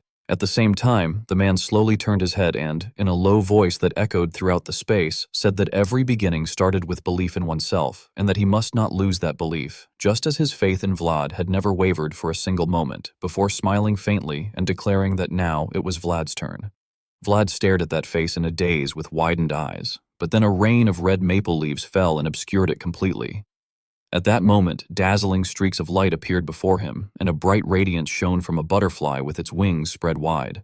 After a while, the surroundings gradually darkened, and he found himself lying on the ground, covered in blood and bewildered. Sweating, he looked up hesitantly and wondered where that place was, only to see a dark forest before him with countless butterflies fluttering around. When a sound came from behind, Vlad turned his head, and upon seeing the scene, he was startled, as he then thought that from now on, it was his turn. As the image of a monster with sharp teeth and blood-red eyes glaring forward appeared, he reflected that it did not matter that he had ascended in such a shabby form, while a group of pitiful creatures stood before it, and the monster mercilessly charged toward them, declaring that it would take the potential of those children and turn them into perfect beings. At that moment, a commanding voice told it to shut its mouth, causing the creature to flinch and look back, where Vlad, with a cold expression, addressed it as a damned lizard. He then landed lightly in front of the monster and swung the sword in his hand, while the creature showed no fear and attempted to rush at him, only to be struck heavily by Vlad's blade, immediately crying out in pain as sweat poured down its body. Vlad showed no intention of stopping and continued to point the sharp tip of his sword forward. Suddenly, he gently closed one eye and thought that he needed to go deeper, as a bottomless current appeared beneath his feet, flowing and winding within the depths like the sea, and with his eyes glowing, he affirmed in his mind that now it was his turn. Then Vlad abruptly opened his eyes wide again and declared that now it was his turn to protect, before charging straight toward the monster without hesitation. Vlad struck fiercely with the weapon in his hand, slashing into the creature's tail and causing it to cry out in pain, and it was narrated that he had no intention of stopping as he pressed forward with force. It was described that the two charged at each other without the slightest hint of restraint, while a crimson gleam flashed within the monster's eyes. At the same time, Vlad planted his foot firmly into the ground and then swung his sharp sword toward it. It was said that after taking the blow, the monster narrowed its eyes and glanced downward, while Vlad frowned, gritted his teeth, and continued swinging his sword forward. It was then described that the creature's body was severed upon impact, accompanied by a spray of fresh red blood, yet Vlad appeared unwilling to stop and continued delivering several more strikes. After venting his anger on the monster, he was said to have swiftly retreated backward. Although its body had been left in ruins, the monster still struggled to emit low growls, and suddenly it lunged forward again, roaring furiously with its target set solely on him. At that moment, veins bulged around Vlad's eyes as his pupils contracted, and it was narrated that he frowned and stared straight ahead. In his mind, Vlad thought that he could see it, that he could perceive the truth hidden beneath falsehood, and that within countless lines of death there existed a single path of life. At the same time, the ferocious monster rushed toward him, raising its massive hand in an attempt to strike him down. Vlad, with his blue pupils widened, stared directly at it, while the monster's blood-red eyes locked onto his. It was then described that countless sharp vines suddenly appeared from nowhere and restrained the creature, leaving it trembling and wide-eyed as if unable to believe what was happening. It was said that the sharp tip of a sword forcefully pierced into its body, causing red blood to seep out. And after taking the blow, the monster screamed in agony, letting out strange, fearful sounds. A tremendous force was described as emanating from the blade as it drove even deeper into the creature's body. At that moment, Vlad shouted that it was now his turn, after which he delivered a powerful slash across the monster's body. Simultaneously, a dazzling beam of light was described as bursting from the top of a tree, followed by an immediate eruption of immense energy.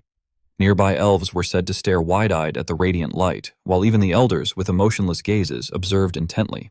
It was then described that the image of a beautiful white-haired girl praying on the ground appeared, followed by a scene of two individuals standing atop the monster's corpse. Berettis was said to break into a cold sweat as he wondered in shock what this was and what that overwhelming presence could be. Suddenly, his companion cried out in terror, exclaiming to Berettis that the dragon was falling. He was then described as immediately turning his gaze toward the Tree of Life and wondering who on earth had done that. At the same time, the sharp blade was slowly withdrawn from the monster's body, and Berettis was said to be startled as he realized what it was. Before his eyes appeared a figure with glowing eyes, and he firmly declared that it was the Swordmaster. Augustine stood before the council of the elf tribe and stated that the Grand Elder was undergoing treatment and could not be present, asking for their understanding. As he heard them inquire what he wished from them and address him as a human knight, he did not respond immediately but stared at them, thinking that those people had not yet escaped from Nidhogg's nightmare, and that this was the opportune moment since they had already weakened the firm hatred directed at the Empire.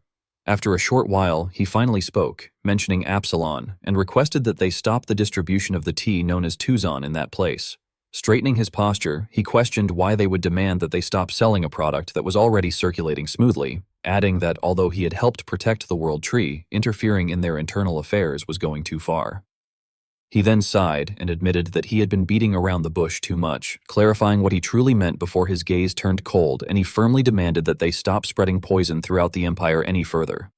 Two elders, confused, said that they did not quite understand what he meant and asked what that had to do with Tuzon. Augustine, with a hardened expression, asked whether they did not know what the distributed tea leaves actually were. This time, the elders fell silent again, appearing reluctant to speak. Immediately, Augustine continued that if Absalon continued to be sold, the newly settled forest would not be safe either.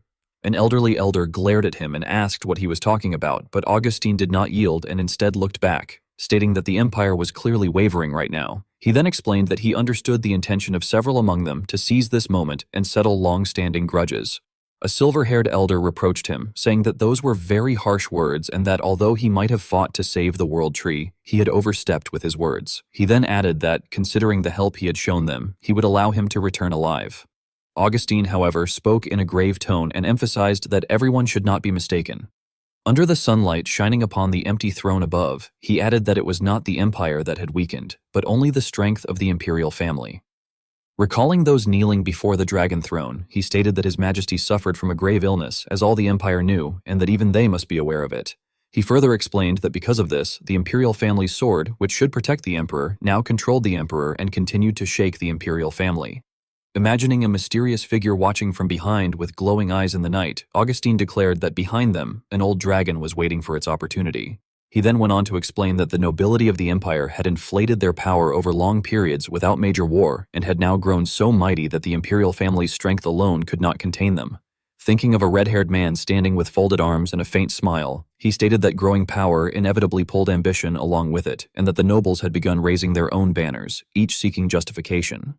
Fixing his gaze forward, Augustine declared that, from his perspective, Absalon was proving to be one of the finest justifications. The elders were startled by this claim, and a white-haired elder, sweating nervously, asked who he was. Gripping the sword embedded with a red gem, the old knight introduced himself as Augustine and revealed that he had once been the former imperial enforcer command of the empire. Upon hearing this, all the elders were shocked and exclaimed in astonishment about the imperial enforcers, recognizing them as the imperial family's swords who stood alongside the imperial guards. Suddenly, Augustine spoke again, cutting through their thoughts, warning them not to take his words lightly. He stated that the distribution of Absalon would become a lethal poison that would backfire, as he thought of the army advancing toward the World Tree. Meanwhile, in a building upon the World Tree, Vlad lay asleep on a bed, his body wrapped in bandages. Suddenly, he frowned as sweat ran down his cheek, and unable to endure the discomfort, he opened his eyes with a groan. He abruptly sat up, causing Goethe to react in confusion and ask why the captain was already awake. Vlad closed his eyes and, grinding his teeth, complained that it was too noisy. This only made Goethe more puzzled, as he pointed out that it was incredibly quiet at the moment. Then, suddenly startled, he exclaimed in realization and clapped loudly near Vlad's ear, causing Vlad's eyes to roll back. Goethe anxiously asked whether he could hear him and whether his ears had been damaged from yesterday's fight, to which Vlad responded, while rubbing his ear, that it was not the case. At that moment, a winged spirit beast appeared. Vlad, feeling dizzy as he looked at the many spirit beasts surrounding him, thought that it must be an after effect from calling upon the deep world too forcefully, since even without trying to see spirits, he kept seeing them. Resting his chin on his hand while watching the chattering spirit-like creatures around him, he inwardly sighed that he needed to take a break and asked them to give him some space.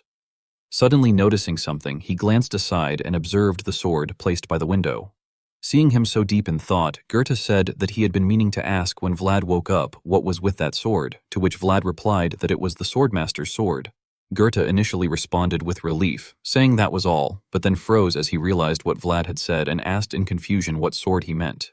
Vlad, still leaning on his hand and looking at the blade, repeated that it was the Swordmaster's sword. Goethe, stunned and pale, questioned whether he meant that Swordmaster, the founding king, the first emperor of the empire. Vlad looked at him and confirmed impatiently, asking how many times he had to answer and who else it could possibly be. At those words, Goethe broke into a cold sweat as Vlad told him not to add to the noise since his head was already pounding. Vlad then thought that he would have to ask about it properly later. As he imagined the Swordmaster's sword crackling with lightning and magma-like energy before him, Vlad thought of the man who had declared he would slay the dragon. Visualizing a white serpent basking in the sun, he reflected on the man who could see the now-forgotten world of spirits. Then, picturing the indistinct face of the Swordmaster, he murmured inwardly that he was also the man who wielded the imperial family's sword.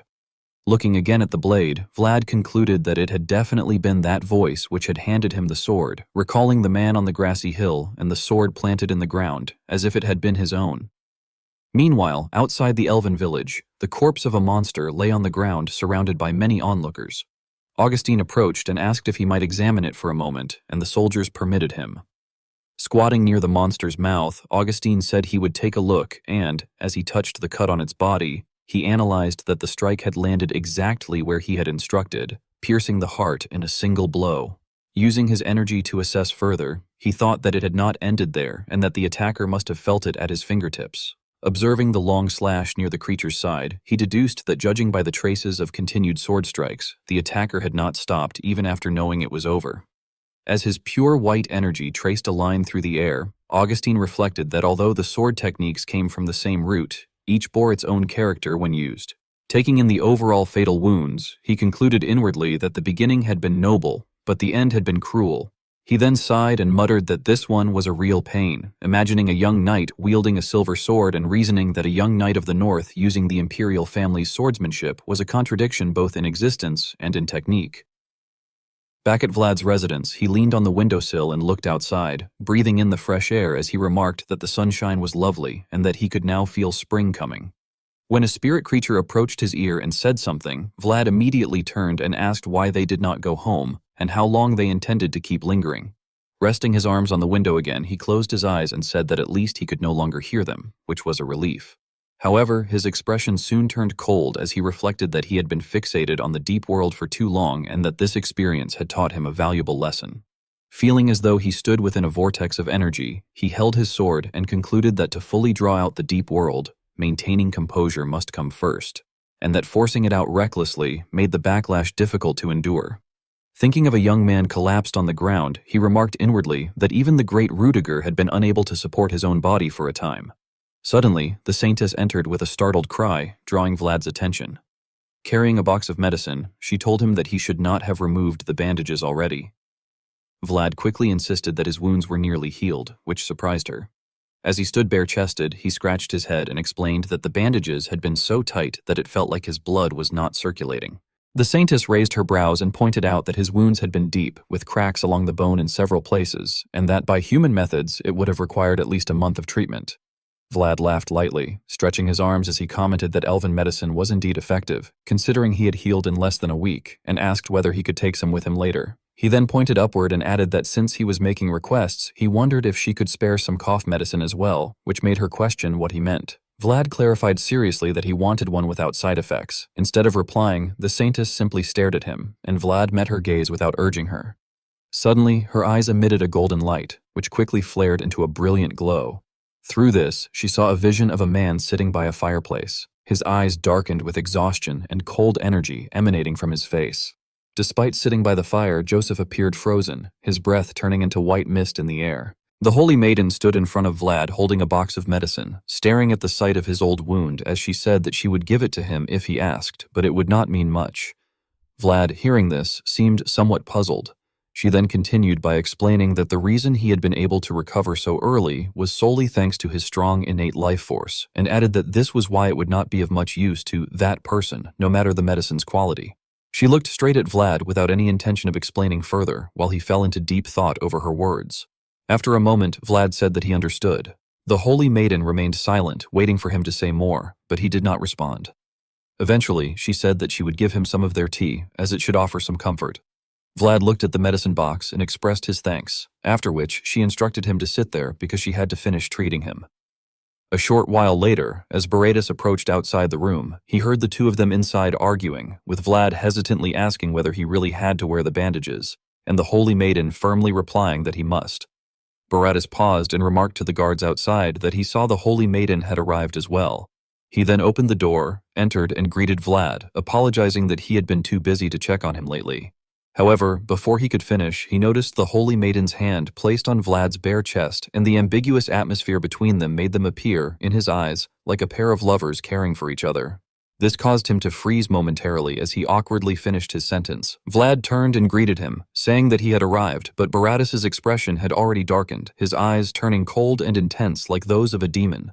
Sensing the ominous aura emanating from him, Vlad grew suspicious and quickly explained that she was merely applying medicine. However, this only made Baratus more irritated, as he clenched his jaw and veins bulged across his face. Seeing the murderous look in Baratus's eyes, Vlad shuddered and insisted that it was the truth. As time passed, sunlight shone brilliantly upon the life tree. Baratus, walking with his hands clasped behind his back, informed Vlad that the Grand Elder had wished to meet with him personally, but that it had been delayed because the Elder had needed time to recover. He then added that he hoped Vlad would not feel too disappointed, emphasizing that it was certainly not because the Elder had forgotten about him. Vlad promptly replied that he held no such misunderstandings.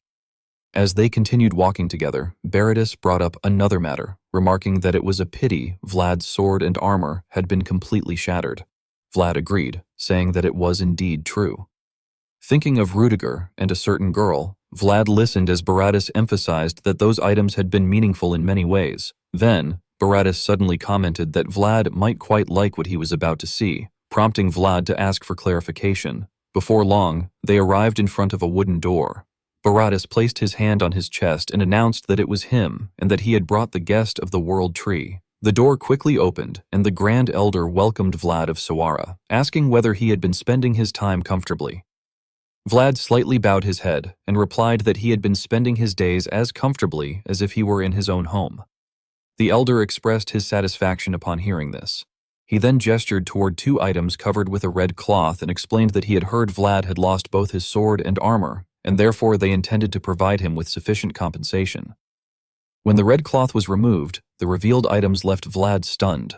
They were two sets of armor and underarmor. The Elder introduced them, explaining that one was to be worn on the outside and the other underneath. Vlad gazed at them blankly and wondered what they were. The armor gleamed nobly under the sunlight, and someone explained that a piece of his original armor had remained intact and had been attached.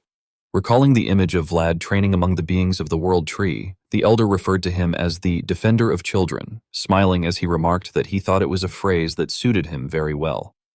Vlad, hearing this, bowed his head and expressed his gratitude for such thoughtful consideration. Suddenly, something caught the Elder's attention. He looked at the sword wrapped in cloth on Vlad's back and brought up the matter of that sword. The clan head's next words left Vlad extremely surprised, as he said that Vlad could take it if he wished.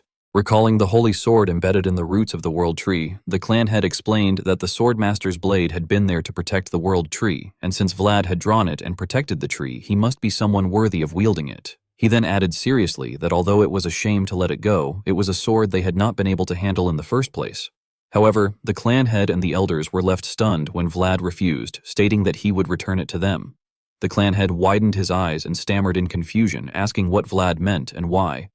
Vlad then drew the sword from its wrappings and explained that it said it did not want to. As he placed the tip of the blade on the ground and let go, the sword remained standing upright on its own. Vlad stated firmly that it said it did not want to leave that place. His actions and words left Baratus gaping in astonishment, while the clan head stared in disbelief and the elven elders broke into cold sweat, muttering in shock what in the world was happening. Vlad then extended his hand toward the upright sword and said that since they were going to give him a sword anyway, he asked them to make him a new one. With a determined gaze, he emphasized that he did not need the best sword. Thinking of the man who had once wielded that blade, he added that he only needed one that could fully contain his will, a sword that would be his alone. After some time, outside the elven village, the old knight loaded his belongings onto his horse and said that he was about to depart. While adjusting his gear, he asked Vlad if he was saying he had to stay there a bit longer, and upon hearing Vlad confirm that it would take about a week because they were making a sword through a ritual, the old knight turned back in curiosity and questioned what that meant. Vlad responded with a helpless smile that his guess was as good as his. Seeing this, the old knight did not press further and simply remarked that whatever the case, Vlad should accept what they were giving him. He then stood before Vlad and admitted that he was curious about who Vlad's master was, suggesting that perhaps the Dragon Slayer list could serve as a clue. This made Vlad question what that list was. The old knight explained that it was located in the imperial capital, Brigantes, and that House Dragulia kept thorough records of anything related to dragons. He added that if Vlad's master was a dragon slayer, it would surely be recorded there. Continuing, the old knight described that officially there was only one person who had used imperial swordsmanship to slay a dragon, King Frausen, but he noted that there might be more unofficial figures, just like Vlad. This remark startled Vlad. The old knight then silently observed him, thinking that the young knight from the north who used imperial swordsmanship was still in a precarious position, even if his individuality was beginning to bloom. He further reflected that although his own name did not carry great influence, if he invoked his former title as Imperial Enforcer Commander, Vlad might be able to avoid the worst-case scenario. Suddenly, the old knight flicked something toward Vlad and told him to take it. Vlad caught it with a puzzled expression, his eyes lighting up as he realized it was a ducat.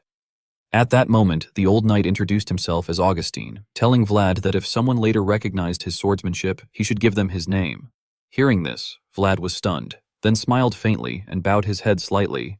He proceeded to salute the knight and thanked Augustine for teaching him so much in many ways. The old knight did not respond aloud. Instead, he thought to himself that after putting everything down, he had lived a life devoted simply to serving the empire. Yet in the end, as he looked at the young man bowing before him, he felt that he had managed to leave behind at least a faint trace. Inside the quiet room, the saintess suddenly asked whether Grandpa had left, and Vlad gently replied that he had. She remarked that she was glad, which made him, somewhat puzzled, ask why. She lowered her eyes and refused to explain, saying that she was not going to say, and Vlad glanced at her and thought that she really was consistently inconsistent. The saintess then asked about that Diomar place and whether there was really a white snake there, to which he honestly confirmed that there was and that it was really big. While playing with the sharp knife in his hand, Vlad joked that it was big enough to swallow all the kids there in one bite. Hearing that, she became a little excited and said that she wanted to see it at least once, adding that technically speaking, it was like their uncle, right? Vlad curiously asked whether they also had a family tree, and she replied that she did not know and that she just wanted to call it uncle. Vlad, somewhat speechless, thought that he could not get a hold of her at all.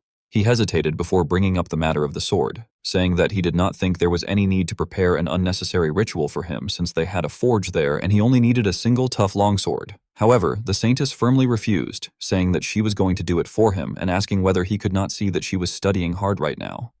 His words made her sigh as she explained that this was why she was asking why he was going out of his way, but she then continued while flipping through her book that it was a ritual she had to perform at least once anyway, because if she did not, it would not be passed down, and if it was not passed down, it would be forgotten. With determined eyes, she declared that she would not let the next priestess learn alone through books like she did. Her words stirred something within Vlad. She then smiled faintly and told him to just wait, saying that they would make him a pretty one. Vlad, startled, realized that he was not the only one who needed to find his own path and that this girl also had a duty she had to uphold by herself. His vzglad toward her changed slightly, and he smiled with relief before telling her to take it slow and that he would be waiting. The saintess glanced at him in return and smiled gently, and the two of them returned to being absorbed in their respective work. As night fell, the space outside became more lively. Goethe, feeling overwhelmed, remarked that this was a bit too much, and Vlad, equally stunned, wondered whether he really looked fine as well.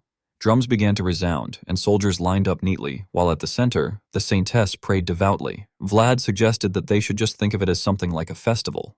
The High Elder, somewhat expectant, remarked that the sun was stern, but the moon was benevolent, and that if it were her, she would close her eyes for just a moment. He then seriously instructed Vlad to try to visualize the shape of the sword he wanted. Vlad, surprised, asked whether he only needed to visualize it, and the elder advised that it would be better if he could picture it as clearly and strongly as possible.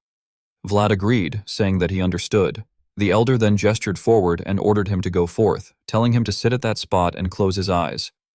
Vlad calmly walked to the designated place and sat down as instructed. From above, the saintess looked down coldly. Vlad closed his eyes and began, and she rose to her feet and walked toward him, stopping when she stood directly before him. The youths continued beating the drums in rapid succession. Raising her hand, she commanded him to visualize, while the mages beside her began casting spells. She stared deeply at Vlad and asked what it was that he wanted and what it was that he was taking, then turned and performed a ritual dance, saying that the answer to that could only be found within himself. Vlad remained seated silently at the center as magic continuously swirled around him. He wondered to himself what he wanted, and it seemed as though a point of light appeared in his mind. He slowly imagined what he wanted to take with him, and the light grew larger. Reaching out toward the sword of his dreams, he thought of the one that shone brighter than the countless stars of the night sky, his star. Yet he grasped nothing. Startled, he noticed light shining on his face, and the door before him had opened. With slight astonishment, he acknowledged that this place was the beginning of his journey, and he stepped forward. Inside was a forge where a man stood. Vlad called out that he had arrived, and the old man turned and replied that yes, he was there. Vlad smiled gently and said that he wanted to make a sword. The old man, somewhat surprised, exclaimed that it was perfect timing because a very good material had just come in. He then introduced it as a meteor, explaining that it was metal that had fallen from a star, so it had no impurities and was very hard.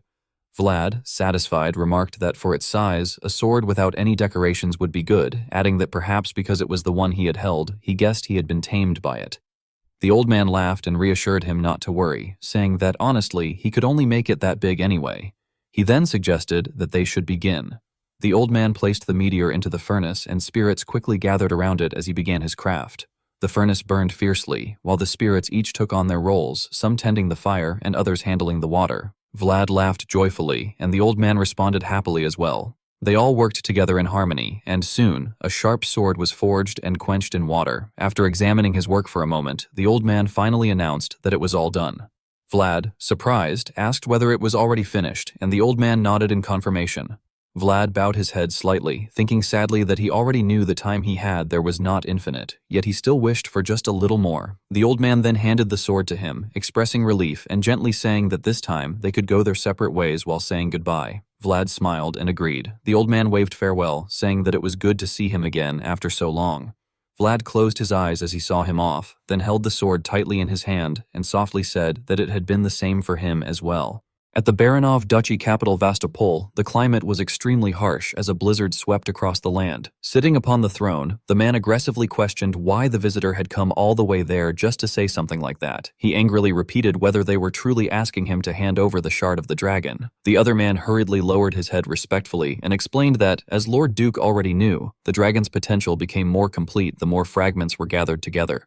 The speaker was none other than the Dragon Slayer Knight Order's head butler, DVA. The Duke raised his head and remarked that the lindworm earlier had also been attracted by that very potential, had it not? Hearing that, Devier silently thought to himself that, as expected, anything related to dragons could not be hidden from the Duke. He then continued by reporting that Ravnoma had already demonstrated the consequences of wielding a power one could not control, and that they all knew what had happened to the people who had long stood as the dominant power of the West. The man on the throne fell silent for a moment before coldly asking whether Devier was threatening him. Devier immediately bowed and explained that such a thing was never his intention and begged the Duke not to misunderstand their proposal. He carefully elaborated that the Dragulia merely wished to share the burden that had suddenly fallen upon Lord Duke's shoulders. Devier further stated that if the Steel Duke focused solely on the north, then he would more than be able to handle the matter concerning Utman barony. He lifted his head and added that if the Duke handed over the shard of the dragon, his burdens would lessen, and the Dragon Slayer Knight Order stationed in the north could also withdraw. However, Lord Duke had calculations of his own. Inwardly, he concluded that Devier was essentially forcing him to choose between the shard of the dragon and the Utman barony, and no matter which choice he made, the loss would be severe. Deviers then offered to give him time to think if making a decision immediately proved difficult. Yet at that very moment, Lord Duke suddenly stood up and declared that there was no need. He proudly proclaimed that steel never changed, and neither would his pledge to the Swordmaster, before ordering Deviers to relay those exact words to Duke Dragonblood. The man then descended the stairs and stopped directly in front of Devier like an overwhelming sovereign. Lord Duke arrogantly ordered him to stop spouting nonsense. Devier calmly replied by asking whether the Duke would truly be able to handle it. Upon hearing that, the Duke suddenly roared out the word "handle," causing an oppressive pressure to engulf the entire area. The surrounding soldiers immediately collapsed to their knees as his terrifying presence suppressed everyone around him. He sternly warned that he was the dominator of the North and the guardian of the Pact, and ordered Devier to take those ragged claws out of his sight. Devier widened his eyes in shock while the Duke firmly declared that ruined old dragons would never make steel bow before them. The gaze of the dominator of the North overflowed with killing intent. Meanwhile, back at the small village, Goethe let out a shocked exclamation upon seeing Vlad's new armor and excitedly asked how much all of it had cost. The Saintess shot him a cold glance and questioned whether he dared to put a price on such equipment. She irritably explained that the blessing of the World Tree had been imbued into the armor itself, while the scabbard had been crafted from fragments of the World Tree, making it something money could never buy. Goethe, utterly flustered, quickly apologized in confusion. Seeing the awkward atmosphere, Vlad stepped forward and remarked that the armor was comfortable to move in because the joints were flexible, while also being unbelievably light.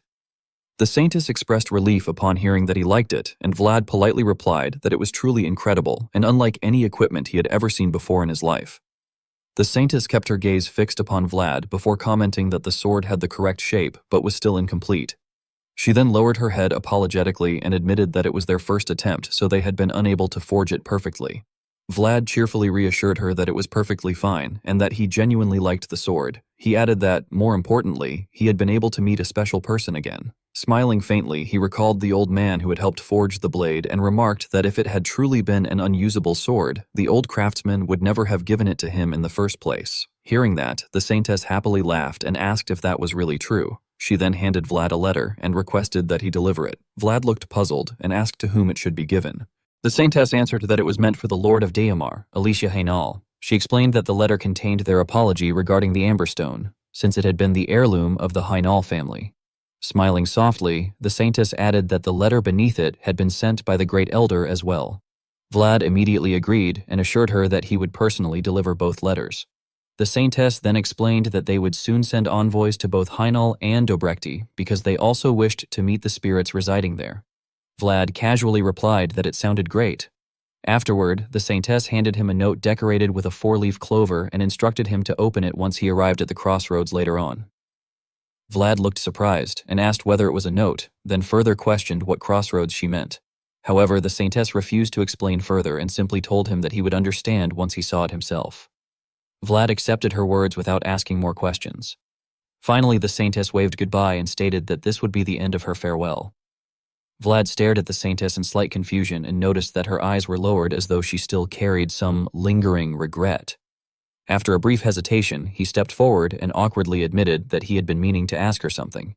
The Saintess looked back at him in confusion and asked what it was. Smiling gently, Vlad asked whether he could know her name, explaining that he had spent all that time without ever learning it. The moment those words left his mouth, everyone around them froze in shock. The Saintess's face immediately turned bright red as she repeated the word name in embarrassment before nervously asking why he wanted to know it. Vlad slowly glanced around as though finally realizing something was wrong, only to find everyone staring at him with furious expressions. Seeing the situation, Goethe quietly warned him that he had probably made a mistake. Completely bewildered, Vlad asked when exactly he had done so. An awkward silence filled the air before someone beside him scratched their nose and carefully explained that, to elves, the concept of a name carried a meaning very different from the way humans understood it, and that it was considered an extremely sensitive matter. Understanding the misunderstanding at last, Vlad quickly bowed his head and apologized sincerely. Soon afterward, the group began saying their farewells. One of them remarked that this was where they would part ways and asked whether Vlad knew the road back. Vlad politely answered that he did and thanked them for everything they had done for him. Lord Baratus smiled faintly before he and the others bowed together, insisting that they should be the ones offering thanks because Osrine would never forget the grace Vlad had shown them. Vlad returned their smiles warmly, but Lord Baratus spoke once more and reminded him not to ignore the advice the Lady Priestess had given him. Vlad bowed his head again and promised that he would remember it, thanking them for worrying about him until the very end. Lord Baratus then shook his hand and expressed his gratitude for protecting the World Tree, adding that he would wait for the day they met again. Vlad promised that they would see each other again someday before announcing that it was finally time for them to leave. He then leapt onto his horse and rode away. Even as he departed, Vlad glanced back with visible reluctance while the flag behind him fluttered fiercely in the wind. He smiled one final time in farewell as Lord Baratus and the others waved at his retreating figure. At last, the moment of separation truly arrived. After traveling for some time, Vlad muttered tiredly that she had told him he would recognize it once he saw it. Looking helplessly at the 3-way fork in the road ahead, he remarked that it truly was a crossroads. Staring at the 4-leaf clover in his hand, he wondered whether she had meant for him to open it there. Goethe studied the map and explained that the road to the right would lead them back the way they had come, passing through Tarnovo before connecting to Dobrekti. Vlad then asked about the middle road, and Goethe answered that it likely went straight through the central region. Hearing that, Vlad immediately decided that they would take the middle road. Goethe hesitated and questioned whether they should really proceed without checking the left path first. Vlad asked what lay in that direction, prompting Goethe to unfold the map and explain that the left road connected to the highway leading toward the imperial capital, Brigantes. Vlad appeared slightly tempted upon hearing that. Goethe then added that the old man had most likely gone left and reminded Vlad that he had been told to seek him out if he ever traveled to the capital. However, Vlad merely stared thoughtfully at the piece of paper in his hand, while Goethe continued speaking about needing to check the Dragon Slayer list later. Written clearly across the paper were the words telling him not to go left. The scene then shifted toward the imperial capital of Brigantes. Within the dark and smoke-filled atmosphere, the sounds of heavy breathing echoed through the streets as blood splattered everywhere alongside long, agonized cries. A man stood there panting heavily after defeating countless others, repeatedly gasping for breath as he wiped the blood from his face. Suddenly, a voice called out from behind him, startling him where he stood. The newcomer calmly remarked that it would have been better if the man had simply rested peacefully, and added that this was precisely why he had helped him retire in the first place. The bloodied man paused before glancing over his shoulder and dryly replying that he was deeply flattered, admitting that he had never expected to encounter someone so honored in a place like that. Augustine tightened his blood-stained sword and sarcastically remarked that they must have gone through a great deal of trouble to come all that way for a worthless old man. Messia Dragulia calmly replied that Augustine was being far too humble and that it was something he could easily endure. However, halfway through his response, his tone suddenly changed as he admitted that, honestly, it was quite impressive. Grinding his teeth, Messia revealed what he truly thought, saying that even though Augustine was old and had lost his teeth, he had still been hiding such sharp claws. Although blood streamed down his face, Augustine carefully pondered every word Messia had spoken. Across from him, Messia Dragulia appeared completely at ease, a stark contrast to Augustine's condition. Yet no one realized that Augustine's mind was filled with nothing but regret. He thought that if he could have taken just one more step, he would have been able to expose the evils of Absalon to the entire world. Suddenly, Messia waved his hand and interrupted Augustine's train of thought, stating that it was nothing grand.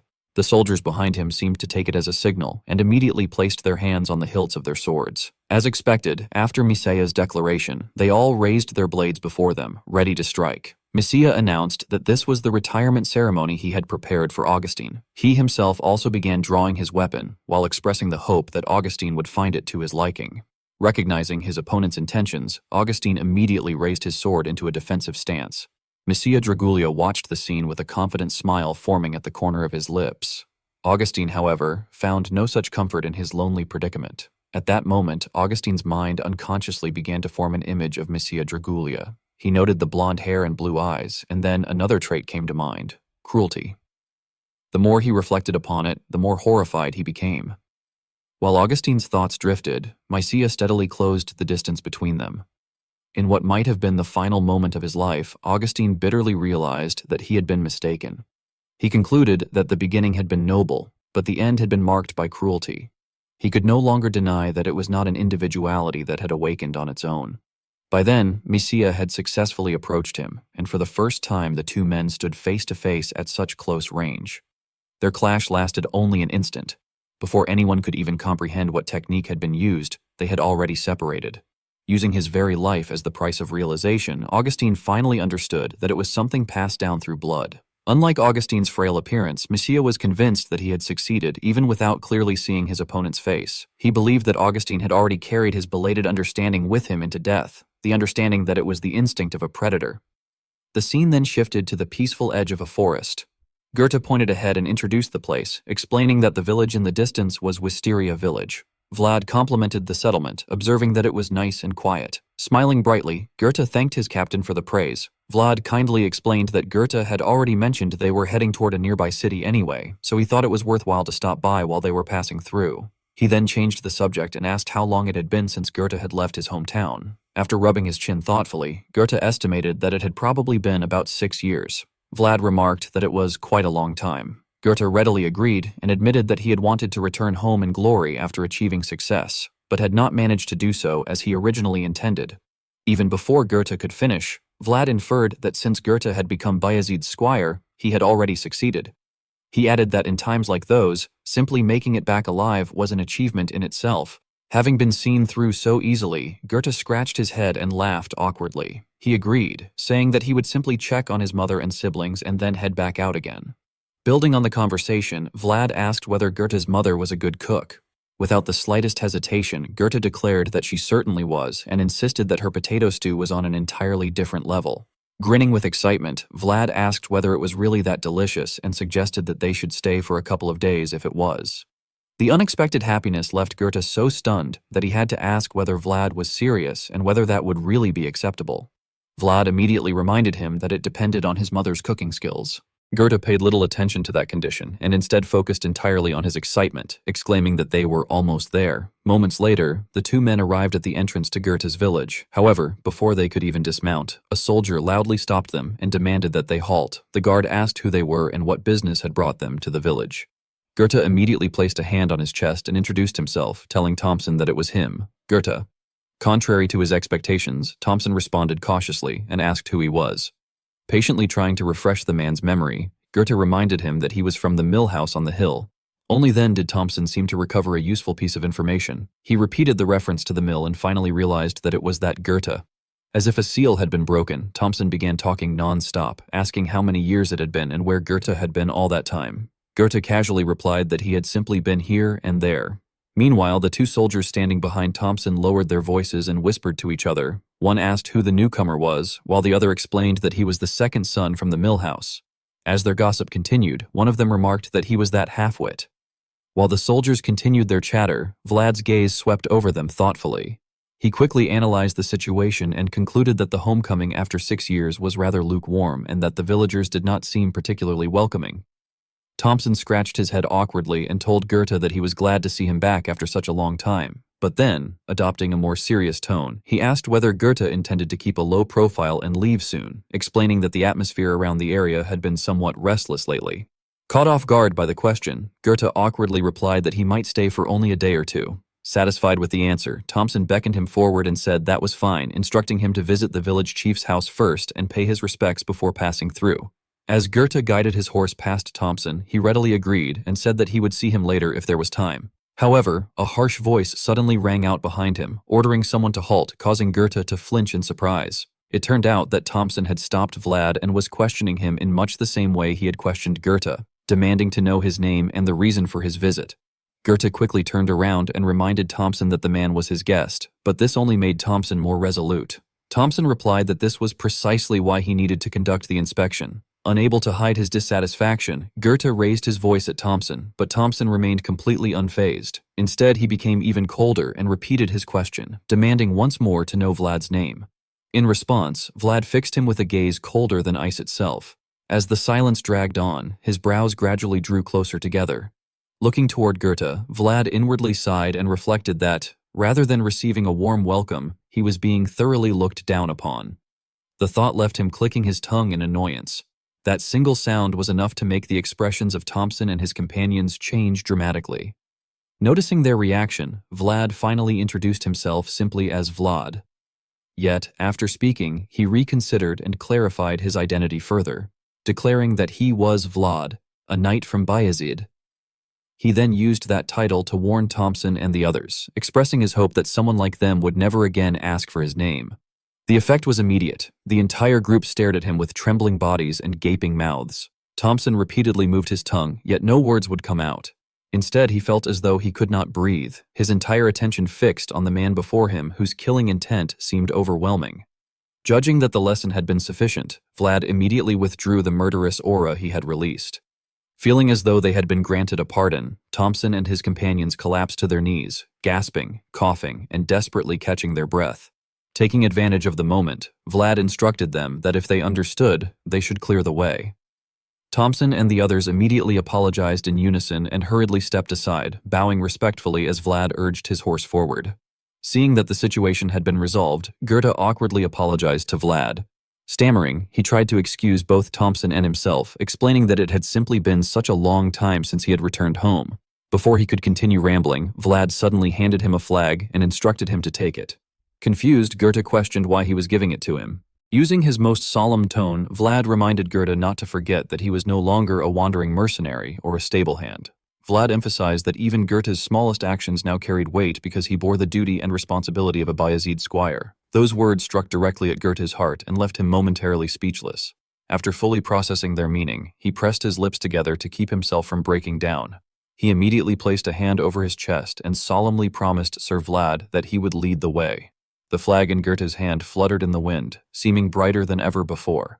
From that point onward, Goethe rode at the front of the group, proudly guiding Vlad along the road. The scene then shifted to a rather imposing house. There, the village chief raised his cup and seriously confirmed whether the second son from the mill house had truly returned. A servant promptly affirmed that the reports were correct and added that people were saying Goethe had become the squire of some knight. Before the village chief could react, the man seated beside him burst into mocking laughter and scoffed that the claim was ridiculous, questioning whether anyone actually believed the words of someone as foolish as Goethe. Remaining calm, the servant explained that the story certainly sounded suspicious, but that the knight might actually be genuine. He added that the militia had reported a very unusual atmosphere surrounding the visitors. At that point, the village chief thoughtfully remarked that Goethe had chosen a particularly troublesome time to return home with a knight while the region was already unsettled. The servant then boldly suggested that there was no telling what sort of trouble Goethe might cause again, and proposed sending a mercenary group to keep watch over him. Growing more confident as he spoke, he pointed out that the mercenary company dispatched by Baron Rosmitz happened to be available nearby. However, the village chief's son impatiently dismissed the suggestion, arguing that it was absurd to deploy a mercenary company for someone like Goethe. He questioned how the Baron would view his father if such resources were wasted on a matter so trivial. Finding some merit in his son's reasoning, the village chief reluctantly agreed and concluded that there was probably no need to inform the Baron about the situation. No sooner had he finished speaking than his son abruptly rose to his feet and asked to handle the matter personally. Cracking his knuckles with determination, he declared that there was something he intended to take back from that bastard anyway.